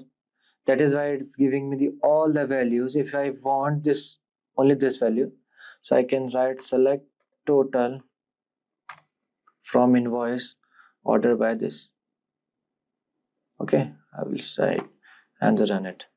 So I have this total like 23.75999 and 19.8 and 19.8. So these are the top 3 values of total invoices. Okay. So here the fourth question is, which city has the best customer? We would like to throw a promotion music festival in the city. We made the most money. Write a query that returns one city that has the highest sum of invoice total. Return both the city name and sum of the all invoice total. So let me write the question first. Okay, I am writing question for your better understanding. Okay, question fourth.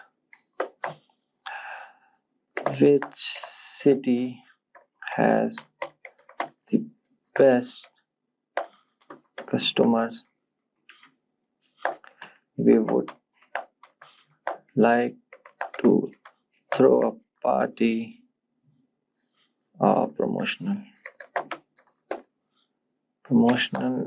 music festival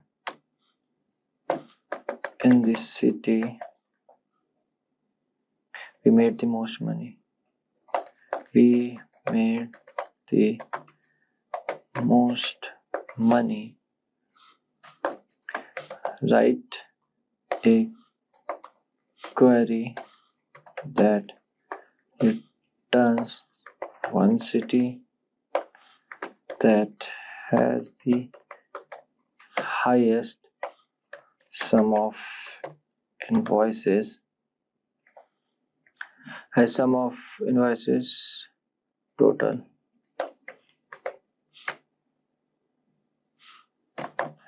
Return both the city name and sum of all invoices. Okay.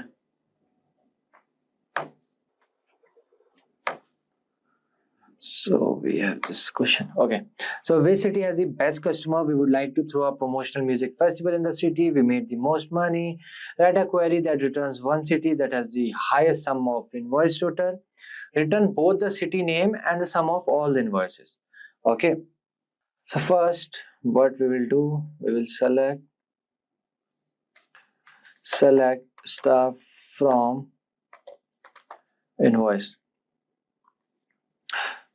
Okay, sorry. We'll select this. Okay, so first we will select the billing city. We have to focus on this and the total. In this two table, we have to just focus on. Okay, so here I will write sum of total as invoice total, comma billing city from invoice. So this time we will do group by billing city because we need the city names. Then I will add order by invoice total in the descending order. Seems good. Select sum total as invoice total billing city from invoice billings. Okay, so let me select this. So as you can see, the highest billing city is Prague, and the best customer is from the Prague city. Okay, so which city has the best customer? Obviously Prague, or sorry for the mispronunciation. Okay, so this is how we have solved our fourth question as well.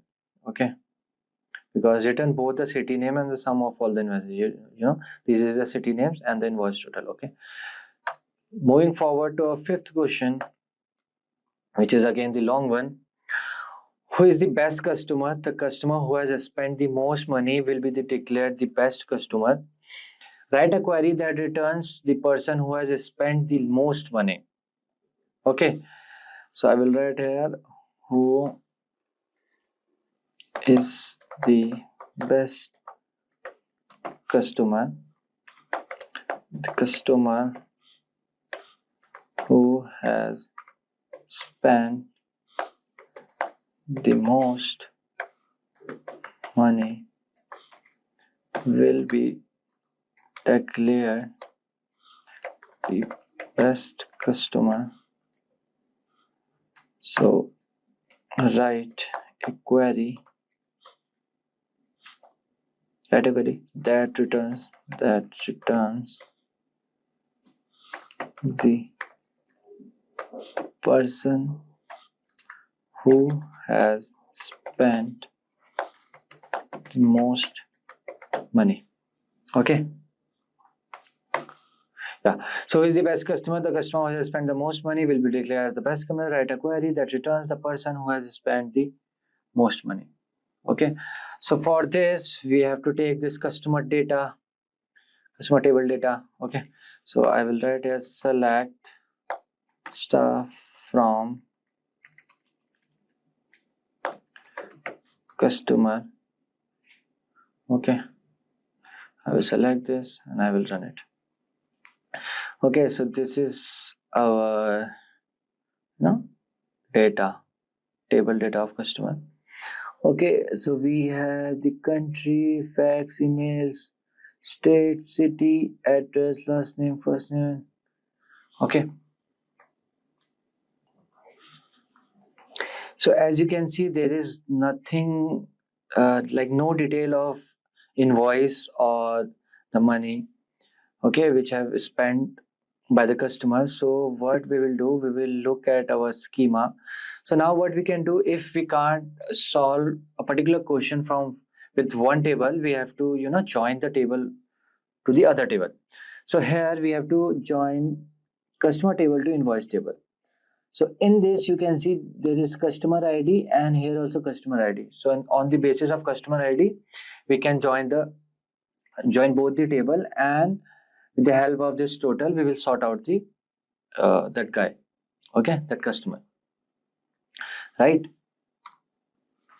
So for this, I will write here select customer dot customer ID, comma customer dot first name, comma customer dot last name, because we need the full name of that guy, comma sum invoice dot total as total.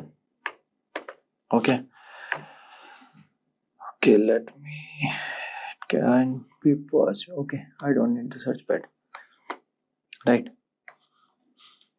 Then I will write from customer, okay, my bad, then join invoice on customer dot customer ID equals to invoice dot customer ID, then I need group by, okay, group by customer dot customer ID. After this, let me order it by the descending order, so the most spend customer will come up. So I will write here order by total, the descending order, then limit equals to 1. Fine. Let me run it. Let's see what output should become. Okay. Okay, some error is coming. Limit. Okay, sorry.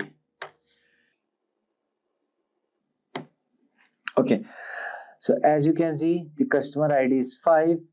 The first name is R, the last name is Madhav. R Madhav spent the highest value 144.54 0000 and 2. So who is the best customer? Madhav, R Madhav, sorry, my bad. R Madhav, right? R Madhav has spent the most money. Okay, so this is how we are done with our easy set of questions. Now let's jump into the moderate one. Okay, so let me write the question first for the moderate. So I will write here moderate questions. So these analytics skill help you in the data analytics to become a data analyst or to become a data scientist. Okay, so the question first is write query to return. Okay, write query to return the email. Query to return the email, comma first name, comma last name, and genre of all rock music listener. Okay, then return your list ordered alphabetically by email starting with A. Okay, let me get to this. Yeah.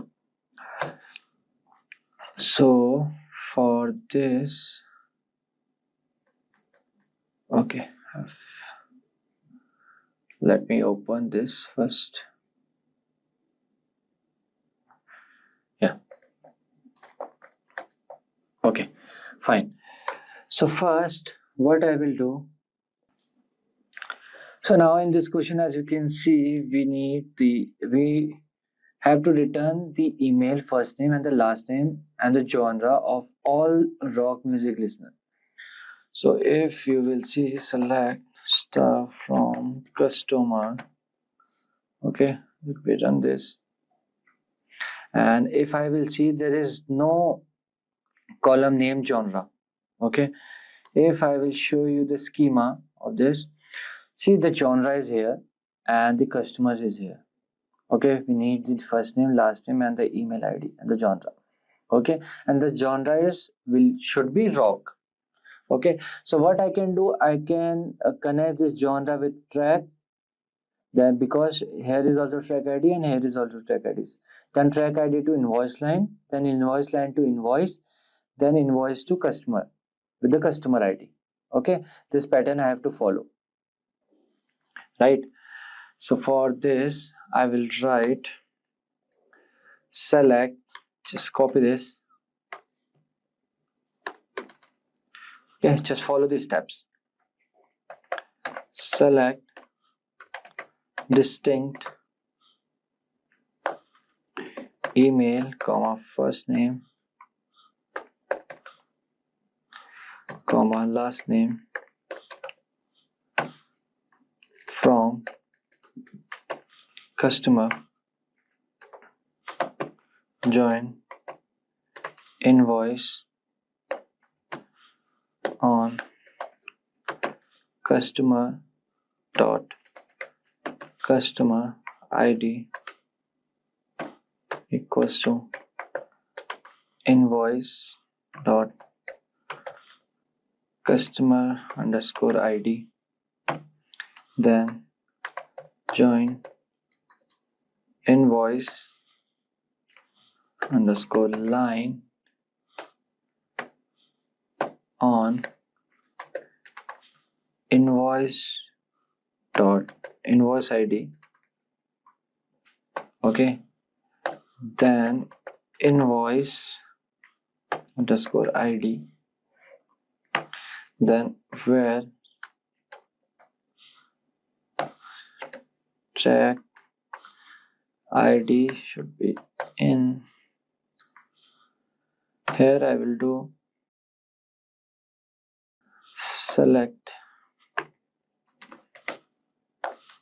track ID, okay, from track, then join genre, yeah, on track dot genre dot id equals to genre dot genre id, where this is important, genre name like rock, because we need, as you can see, write a query to return this is this and genre of all rock music listeners. Okay, rock, right? Then order by email. Okay, before that, let me show you this track. Okay, select star from track. Okay, let me show you this table. You can see the name, the track ID, album ID, media type, genre ID. Okay, then the composer, this, bytes, and the unit price. Right? Okay, so you know this, we have then this customer. Okay, invoice ID we took. Right, fine. So now what I will do, I will just select this and okay, invoice ID. Okay, invoice ID is ambiguous. Here I have to write invoice line dot invoice ID. Okay, let me now run. Let me run it. Okay, one more. Join genre on track dot genre ID. There is entry for table genre, but it cannot be referenced from this part of the query. Okay.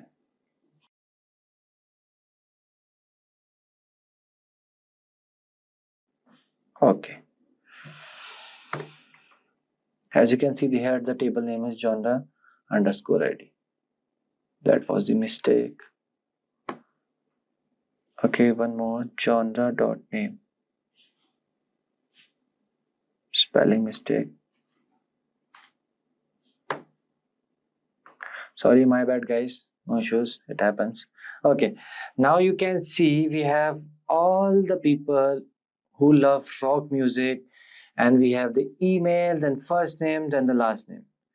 See, Aaron Mitchell, Alexandra Roca, Astrid Gruber, like this, Camille, Dan, Edward, like this. Okay, so there are total 59 people who loves rock music from this particular database. Okay, now question 2.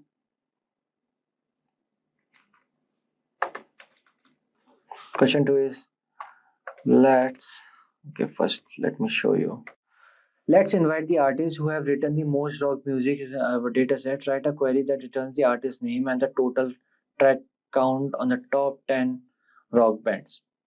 Okay, so let's invite the artist who have written the most rock music in our dataset. So write a query that returns the artist name and the total track count of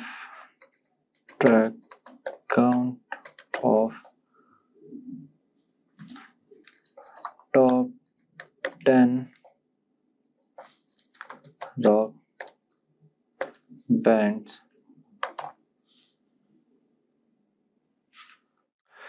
So now what we need here, okay, let me do this. So what we need here, so let's invite the artists who have written the most rock music. First we need the artist, okay, and the second is rock music. Then we need track, okay, and the total track count means we will get from the track. So here we have track column, track table, and we have the artist.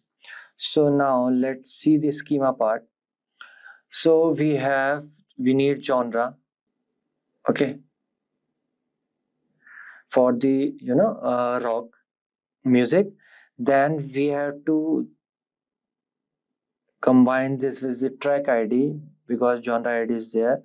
From track ID to album because we need the artist name. See, artist ID and artist ID. So this is how we have to connect the table. Now, so for this, I will write here. Just follow the steps. Select artist dot artist ID, comma artist dot name, comma count artist dot artist ID as number of songs because we need the total number, okay, who have written the most rock music, number of songs, fine, from track. Now we have to join album on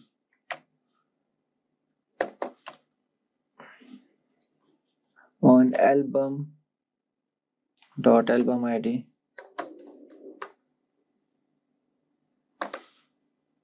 equals to track dot album ID, okay. Then we have to join the artist with artist ID. So join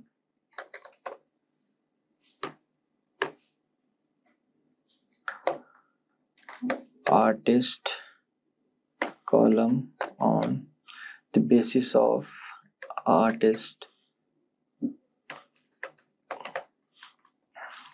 ID equals to then album to album dot artist ID, okay. So here I have joined the artist to the album column table, okay. Then I have to join genre to the track table with the track table, okay. So here I will write join genre on genre dot genre ID equals to genre ID, okay, sorry, track ID, track dot genre ID, okay. So here I will write where where genre dot name like rock. Okay, rock. Fine. Then I will group by, my bad, group by artist dot artist ID. I need the ID as well. Then order by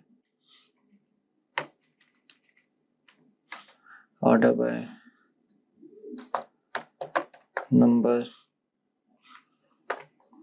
of songs in the descending. Then limit, I need only 10 rock bands. Limit will be 10. Let me run it. Okay, let me run it. Okay, album.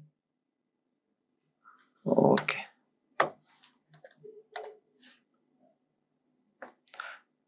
now let me run it.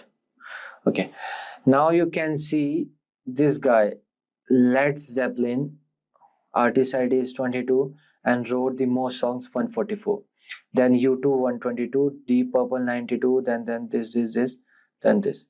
Okay, so this is how we solved our second question, right? So now the third question. Okay, return all the track names that have a song length longer than the average song length. Return the name and the millisecond of the each track, order by the song length. Okay, so first I will write this question.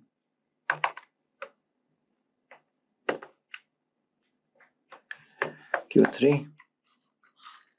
So return all the track names that have a song length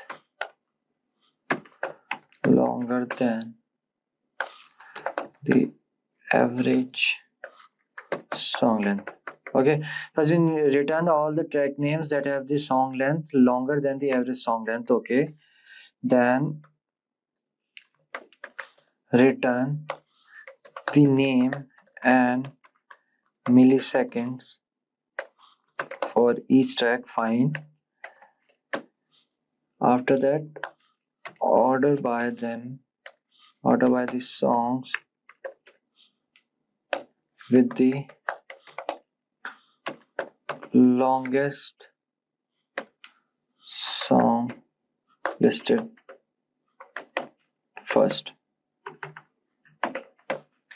Okay, fine. So we have to return all the track names that have a song length and the okay. First we will find the total length of this songs, then we will do the where then we will put the where clause to find out the particular longest song. Okay, so this will do in the two step. First we will find the average track length. Okay, so I will write here select name comma milliseconds. Okay, from track where milliseconds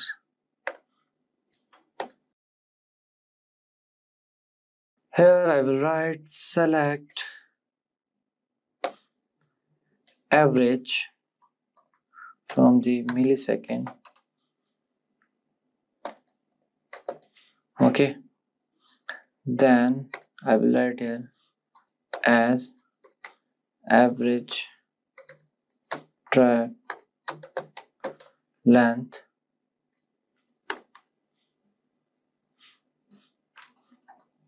okay, then here I will write from track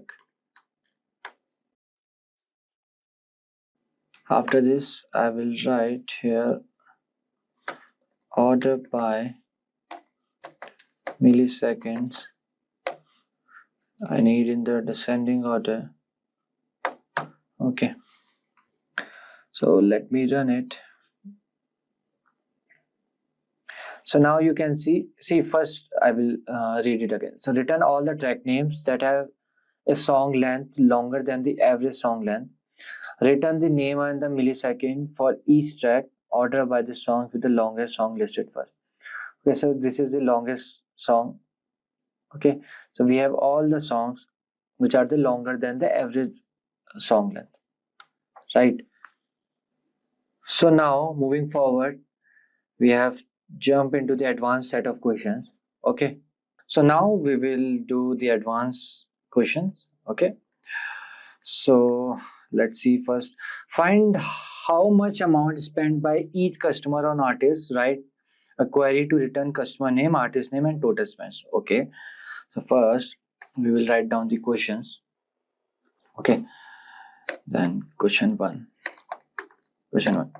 Okay, find how much amount spent by each customer on artist.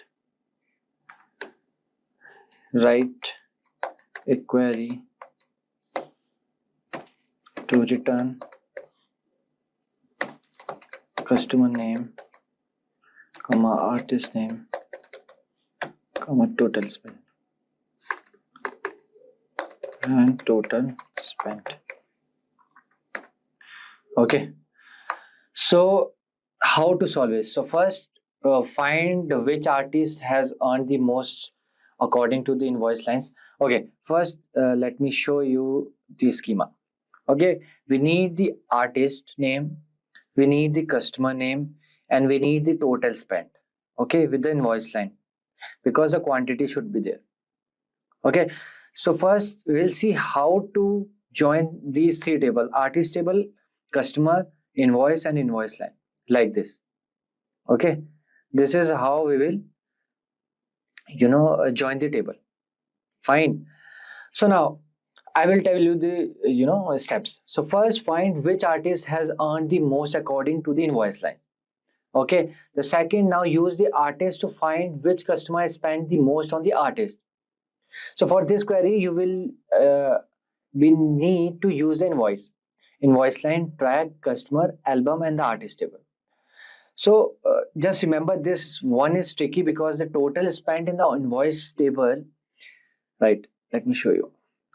So total spent on the invoice table might not be a single product. So that is why I was saying we need the quantity. So we need the invoice line table to find out how many each product was purchased. Then we have to multiply this by the price of each artist. Okay, fine. So now, so this is a lengthy one. I will just write it for you and get back to you. Yeah, so this is how you can see. Okay, group by 5. I have wrote this. You can just write it like this. Okay, we took artist name, then sum of invoice line, unit price into invoice line, the quantity that I showed you. Okay, we have multiplied this total with the quantity. Okay, then we joined the table track with invoice, album with track, artist with album. Okay, so now let's run it. Yeah, so now you can see this Hugh O'Reilly Queen, amount spent 27. The customer ID is this. Okay, then Nicholas Schroeder, then 18. Okay, we have the everything. Okay, customer name, artist name, and the total spent. This is the customer name, the artist name, and the total amount they spent. Fine. So now let's move forward to the next one, which is okay.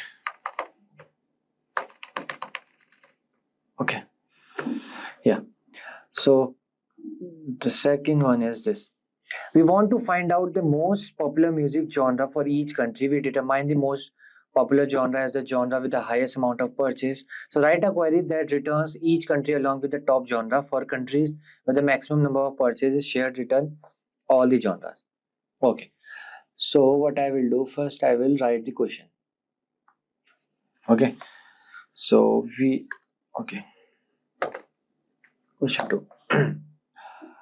So find out the most popular music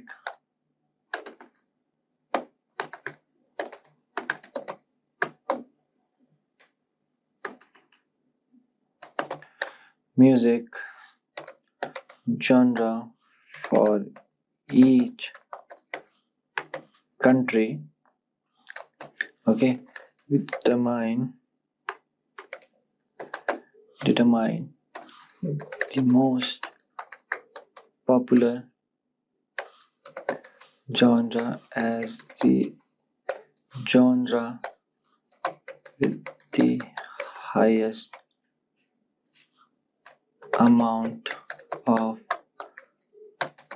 purchase. Okay, then write a query that returns each country along with the top genre for countries where the maximum number of purchase. Okay, so so there are two parts in this question. First, the most popular music genre, and the second is the need of data at the country level. Okay, so we can do it from the two methods. Okay, using CT and using the recursive method. So I will use the using CT. I will do this CT. So for that you have to write with popular genre as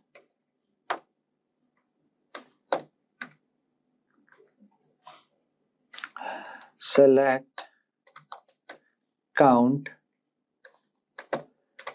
invoice line dot quantity.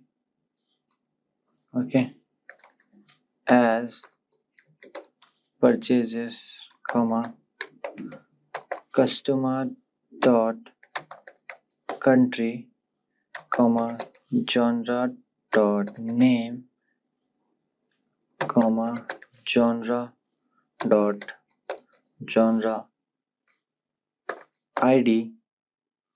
Okay, then here I will write row underscore number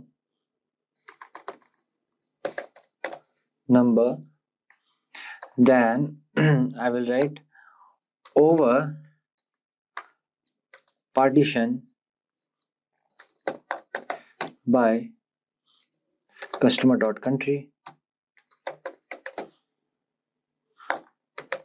order by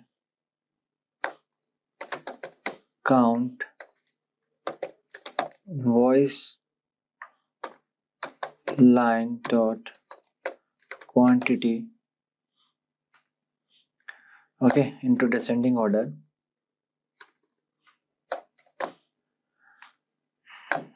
As row number. Okay, so from invoice line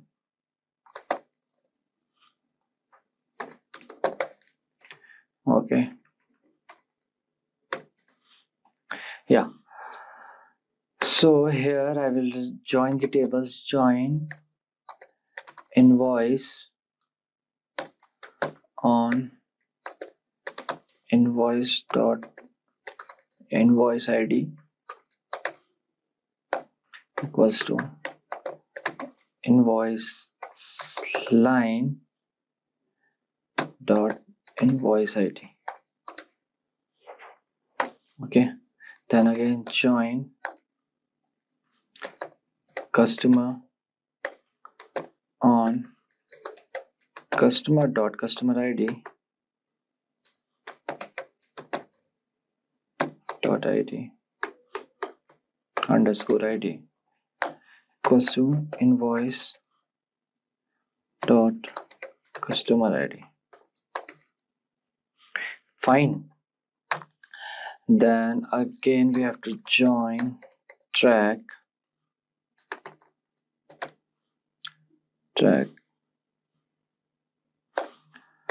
on track dot track ID equals to invoice underscore line dot track underscore ID. Then join genre on genre dot genre ID. Okay, then track dot genre ID. Okay, then I will do group by 2, 3, 4. Then I will do order by 2, then ascending order, and then 1 to descending order. Okay.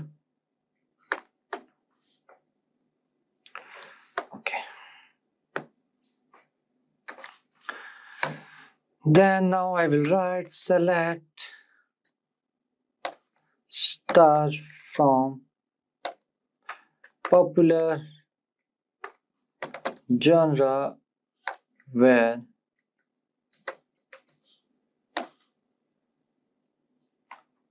row number is less than greater than 1. Okay, now let me run it. So now you can see we have, okay, let me read it. So we have to find the most popular music genre for each country. Okay, so now we have the country name Argentina, the most popular is alternative and punk, genre ID is this, row number is this. Okay, purchase is this. Then the Australia, this rock. Okay, certain rock, USA rock, and everything is there. Right? So this is how you can find the most popular music genre for each country. Okay, the last question is there here.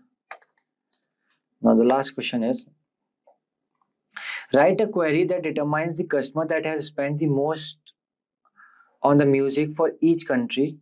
Write a query that returns the country along with the top customer and how much they spent. Okay, for the countries where the top amount of spent is shared. Right, and they provide all the customer who spent this amount. Okay, so for this this is like a similar to this question. Okay, so there are two parts in this question. Find the most spent on music for each country, and the second is to filter the data for the respective customer. It's very easy. Okay, so okay, I will write the solution. Okay, you can check the question from there. Okay, I will write customer with country as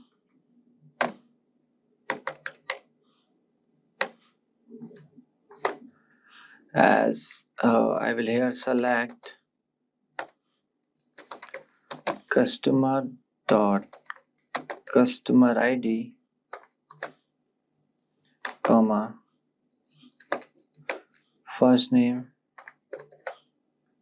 comma last name comma billing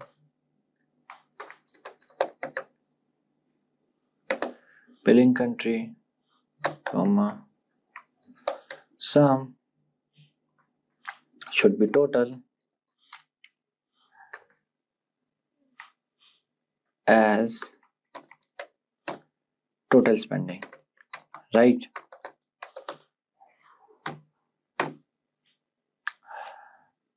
Then I will write row number, same over, we have also written here, no? Right? The same we have to write here, over, then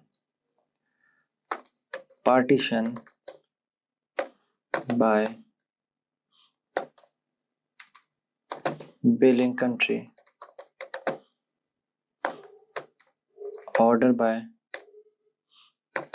sum, total, descending order as row number. Okay, so after this I will write here from invoice you have to fetch, then again the same thing, you have to join the table, join customer on customer dot customer ID equals to invoice dot customer ID. Okay, then here I will write group by 1, 2, 3, 4, okay, that's it. Okay, then I will write here order by 4 ASC ascending order, 5 to descending order. Fine. So now I will write here select start from customer with country where ROW number is 1. Fine. So let me run it. See, we have first name, last name, billing country, total spending, row number, and the customer ID. Let me show you the question. Here, write a query that determines. Okay, let me make it this one. Okay. Yeah. So write a query that determines the customer that has spent the most on the music. So customer, we have the customer name for each country. Write a query that determines the country along with this. So we have the country name with the top customer and how much they spend. We have the total spending for the countries where the top amount is shared. Provide all the customer who spent this amount. Okay, so we have everything here, right? We have this Lewis from Brazil, this is okay with the customer ID. So this is how you can solve these questions. So till now I can say you have a good data analytics skills. So for this I can say this will help you in the interview of data analyst, in data science, or any SQL. Let's dive into the Business Analyst certification. Let's get started with the first module, which is Introduction to Business Analytics. To begin with, let's start by understanding who is a business analyst. So who exactly is a business analyst? Simply put, a business analyst or a BA is the bridge between business needs and technical solutions. They identify problems, analyze processes, and purpose solutions that help organizations achieve their goals. Think of them as translators, making sure what businesses want and what exactly it delivers. With that in mind, let's proceed on why certifications matter in 2026. Now you might wonder, why should you bother with certifications in 2026? Well, here's the deal. Global recognition. Certifications like CBAP or PMBOK are recognized worldwide, giving your resume instant credibility. Instant growth is our second point. Certified BAs often land better roles and promotions faster. Skill validation. A certification proves you know the industry standards and best practices. Next, we have competitive edge. It helps you stand out in a crowded job market and lead to higher salaries. In short, getting certified doesn't just add certificate on your wall. It opens up credible opportunities, higher pay, and global recognition. It's a small investment today and it can transform your career tomorrow. Moving ahead, we have Module 2, which deals with types of business analyst certifications. Before you jump into exam prep, it's important to know which certification fits your career stage and goals. So let's break it down. First up, entry-level certifications. These are perfect for beginners or freshers who want to get a solid foundation in business analysis. A popular example is ECBA, the Entry Certificate in Business Analysis, which introduces you to the key concepts and techniques every BA should know. Next, we have intermediate or professional level certifications. These are designed for BAs with 2 to 5 years of experience. Certifications like CCBA or PMBOK validate your practical experience and analytical skills, helping you move up to the career ladder. And finally, specialized or domain-specific certifications. These focus on specific skills, methodologies, or industries. For example, the AAC or Agile Analysis certification is perfect if you work in agile environments, while tech-focused BAs might explore data analytics or AI-related certifications to boost their niche expertise. So whether you're a beginner or a mid-level professional or looking to specialize, there's a certification for every stage of your career. In the next module, we'll guide you on how to choose the right certification that aligns with your goals. So now we are in Module 3, the top business analyst certifications. Now that we understand the types of certifications, let's look at the top business analyst certifications in 2026 and what makes them relevant for each career stage. For beginners, ECBA by IIBA is perfect with no prerequisites. Mid-level BAs can go for CCBA or PMBOK, which requires few years of experience. Senior professionals can pursue CBAP to demonstrate advanced expertise, and for agile roles, AAC focuses on Scrum and Kanban practices with domain-specific certifications that help you specialize in industries like finance or healthcare. Finally, tech-focused certifications cover tools like SQL, Power BI, Tableau, and AI analytics, preparing BAs for data-driven roles. No matter your stage, there's a certification tailored for your career growth. With that, let's discuss the next module. So, the fourth module is about choosing the right certification. Choosing the right business analyst certification depends on a few key factors. First, consider your career stage. Students or freshers may start with ECBA, junior BAs or CCBAs, and senior BAs with CBAP. Next, think about your career path. Do you want to focus on product, agile, or data analytics?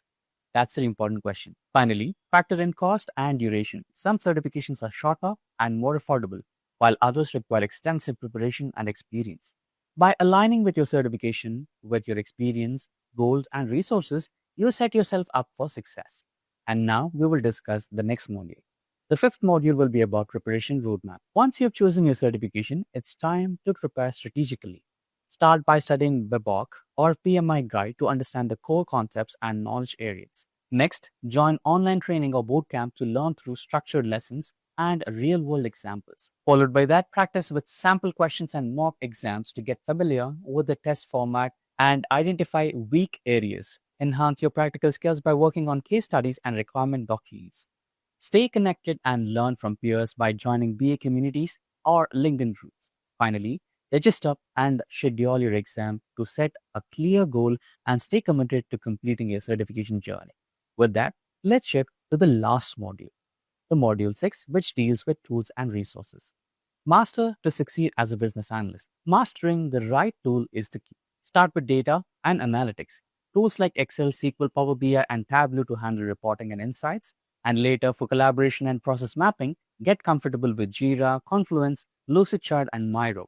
And don't overlook the power of AI tools like ChatGPT, Gemini, and Copilot, which can streamline analysis, automate tasks, and help you work smarter. Together, these tools give you a competitive edge in today's business analyst landscape. Getting certified as a business analyst can have a significant impact on your career. Certified business analysts often enjoy higher salaries with IIBA and PMI stats, showing a noticeable boost compared to non-certified peers. You also unlock better job titles and growth opportunities, moving from junior BA to senior BA product owner, or even a business analysis lead. Beyond promotions, certifications ensure you can apply your skills effectively in real-world projects, from requirement gathering to process improvement, making you a valuable asset to any organization. This section covers the fundamentals, perfect if you are a new business analyst or preparing for an entry-level role. We'll look at questions that test your basic understanding, like what a business analyst does, key documents, and essential skills. These are the foundation for everything else you will learn later, so make sure you understand these concepts clearly before moving on. The first question is, what is business analyst and their role? A business analyst acts as a central link between different teams within an organization. Most importantly, between business stakeholders and technical teams. On a day-to-day basis, a business analyst collaborates closely with stakeholders to gather requirements through interviews, workshops, and surveys, ensuring what's being built truly solves the business real-world problems.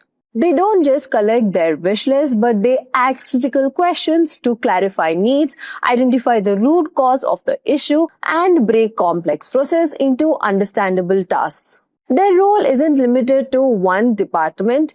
Across industries from finance to healthcare and retail, business analysts date, documents businesses, processes, and helps create actionable project plans and drive efficiency, profitability, and strategic decision making.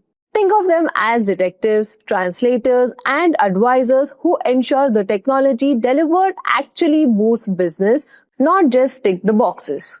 The second question is, what are the core competencies and skills required?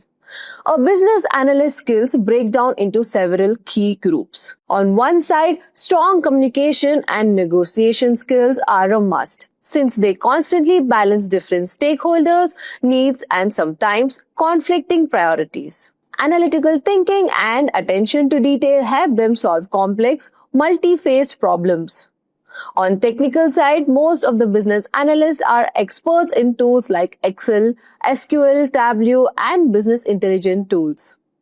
They also understand database, process modeling, and often use platforms like JIRA or Confluence to track and document the work. In addition, domain knowledge, knowing the regulations and trends in your industry is essential for understanding the business context and proposing relevant solutions. The third question is, what is the difference between BRD and FRD?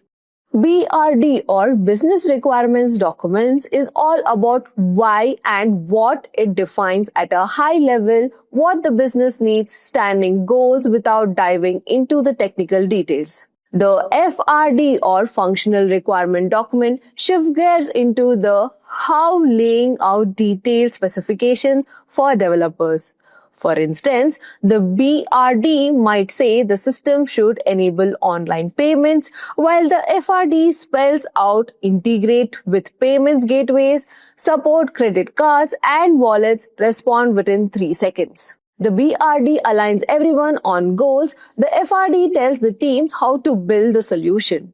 The fourth question is, what is requirement allocation and what techniques are used? Requirement elicitation is a structured process for drawing out what business actually needs. BA uses interviews and workshops to interact directly with stakeholders, sometimes running group sessions to surface conflicting priorities. Brainstorming helps generate creative solutions, while document analysis means reviewing your old process documents to spot gaps or hidden requirements. Observation, literally watching a user at work, can reveal pain points users may not verbalize. Prototyping lets business analysts show quick system mock-ups to clarify expectations earlier and reduce surprises.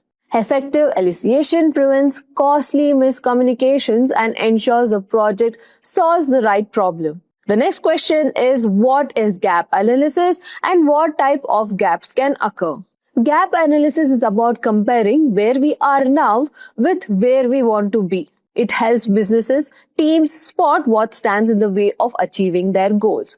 These are the gaps. There are several types of gaps, which includes performance gaps. which is like actually sales falling short of targets. And then we have the market gaps, which is missing products or customers compared to competitors. Then we have technology gaps, which is using outdated systems. And then we have manpower gaps, which is staffing shortfalls. By identifying and prioritizing these gaps, a business analyst helps leadership direct resources where the impact will be greatest and outline a realistic roadmap for change. The next question is, what document does business analysts typically value? A business analyst judges essential documents throughout the project. BRD and FRD for requirements, SRS, which is System Requirement Specification for technical details, use cases, documents for scenario flows, vision documents for projects, big picture, traceability matrices to ensure every requirement is met and tested, and test case for validation solution. Each document acts as a checkpoint, aligning teams, tracking progress, and simplifying audits. Next question is, what is SWOT analysis and how it is used? SWOT stands for strengths, weaknesses, opportunities, and threats. Business analysts use this to help organizations understand what advantages they have internally, like a strong brand, skilled team, or what they need to improve, like what resources shortages. What are the external opportunities that we can chase, like a new marketers, and threats to watch for competitors, moves, regulations. This structured overview supports project planning, risk mitigation, and also strategic discussions. It helps teams make objective decisions instead of relying on intuition alone. The next question is, what is business analysis process flow? A business analyst process flow typically begins with understanding business objectives, followed by deep dive analysis and scoping. Next, the business analyst plans and organizes the analysis work, documents details, requirements, supports solution implementation, and finally tracks and evaluates if the business value was delivered as promised. This process is iterative. Feedback from each step improves the next. The next question is, what is the difference between stakeholder and a customer? Think of stakeholder as an umbrella term for anyone who impacts or it is impacted by a project. Customer are specific type, the actual end users or buyers of a product. Other stakeholders might include executive support staff, IT teams, regulators, or even vendors. Recognizing these roles helps business analysts tailor communication and recognize priorities that don't always align. The next question is, what is a user story and how it is different from use cases? A user story is a brief information feature description written in user's language, such as, a shopper, I want to get delivered status updates so that I know when my packages arrive.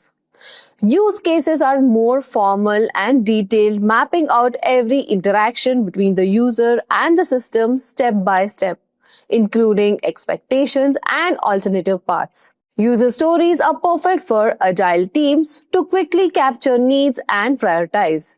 Use cases are better for complex systems or documentation-heavy environment. Now that we have covered the basics, let's move on to the intermediate level business analyst questions. Here, the focus shifts to practical application, how business analysts work and in real project handle requirements, analysis process, and deal with methodologies like Agile and Waterfall. These questions are common for experienced or mid-level roles which interviewers want to see not just what to know, but how do you apply your own knowledge in real-world scenarios. So here the first question is, what is the difference between Agile and Waterfall methodologies? Waterfall is a traditional project management methodology. It's like laying bricks in straight line.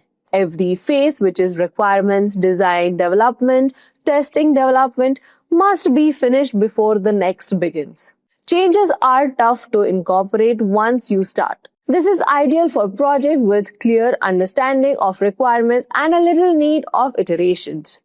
Agile, on the other hand, works in short, iterative circles called sprints. Teams adapt to feedback, prioritizing work software over exhaustion documentation, and keep collaborating with stakeholders. Agile is best for projects where requirements may evolve or where rapid delivery or core value is important. Real-world example is software product teams use Agile to deliver new customer features continuously, while construction projects commonly uses waterfall for strict planning and predictions. The next question is, what is use case modeling and what are the components? Use case modeling lets us map how users interact with the system, usually as diagrams or written scenarios. Key components include actors, use cases, and the relations between them, such as include or extend. The system boundary shows where the system stops and outside world begins.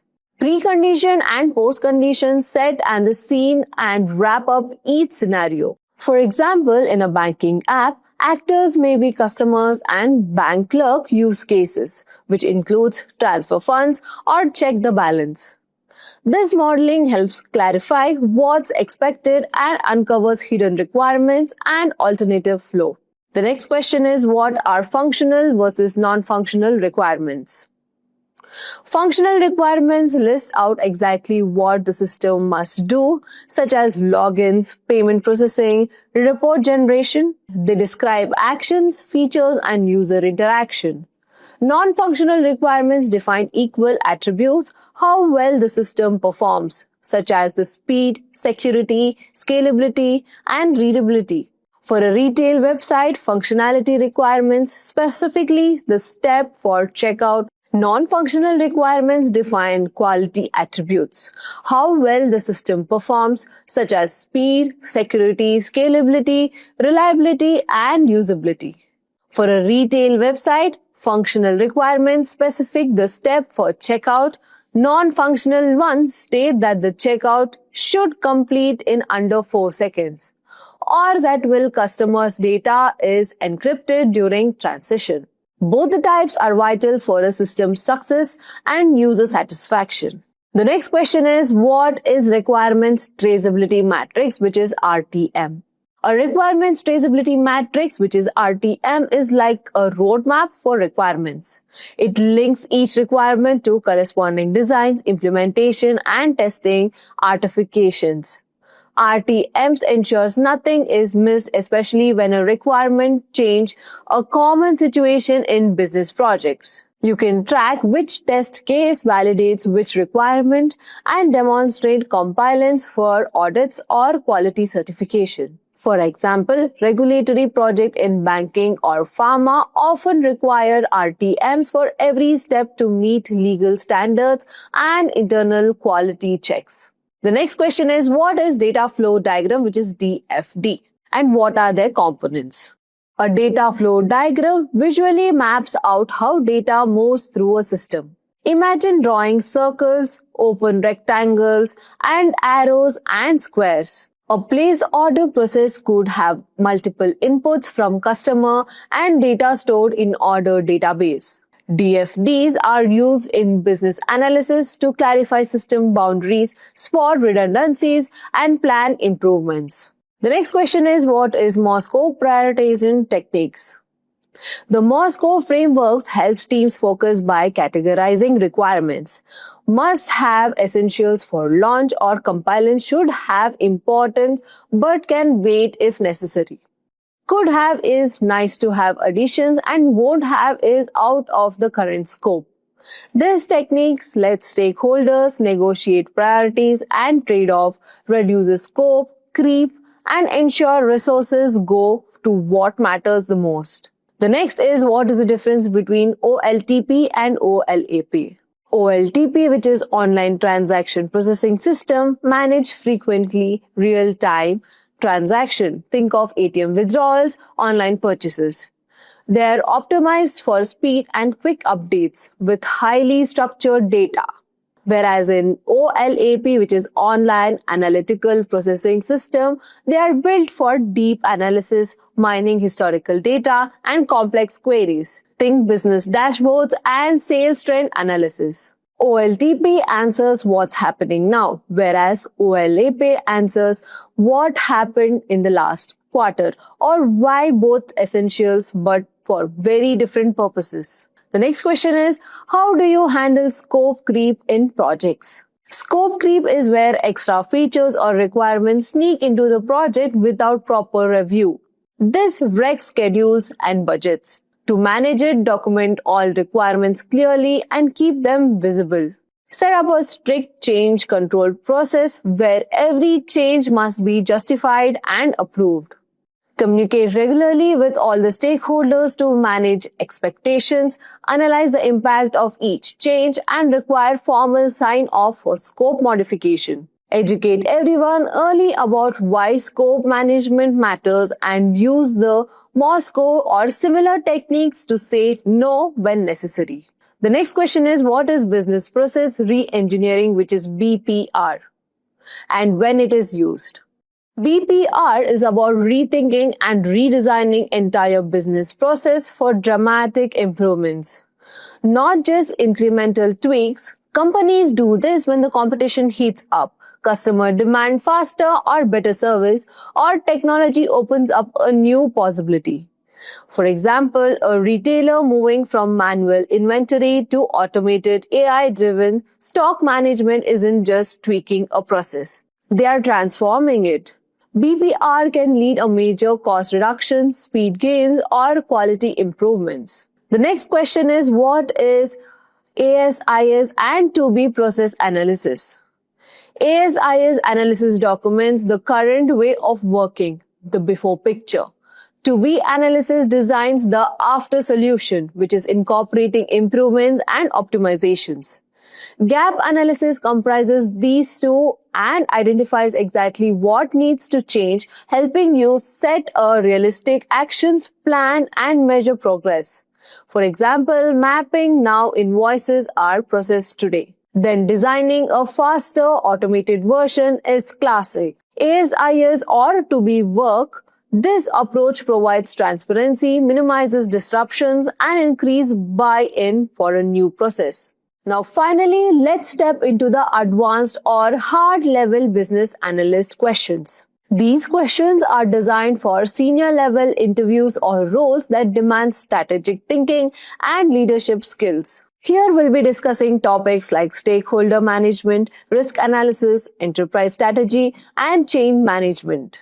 At this stage, it's not just about knowing tools. It's about the techniques. It's about showing that you can think critically and make data-driven decisions and align solutions with business goals. So let's get started with the first question. How do you perform stakeholder analysis and management?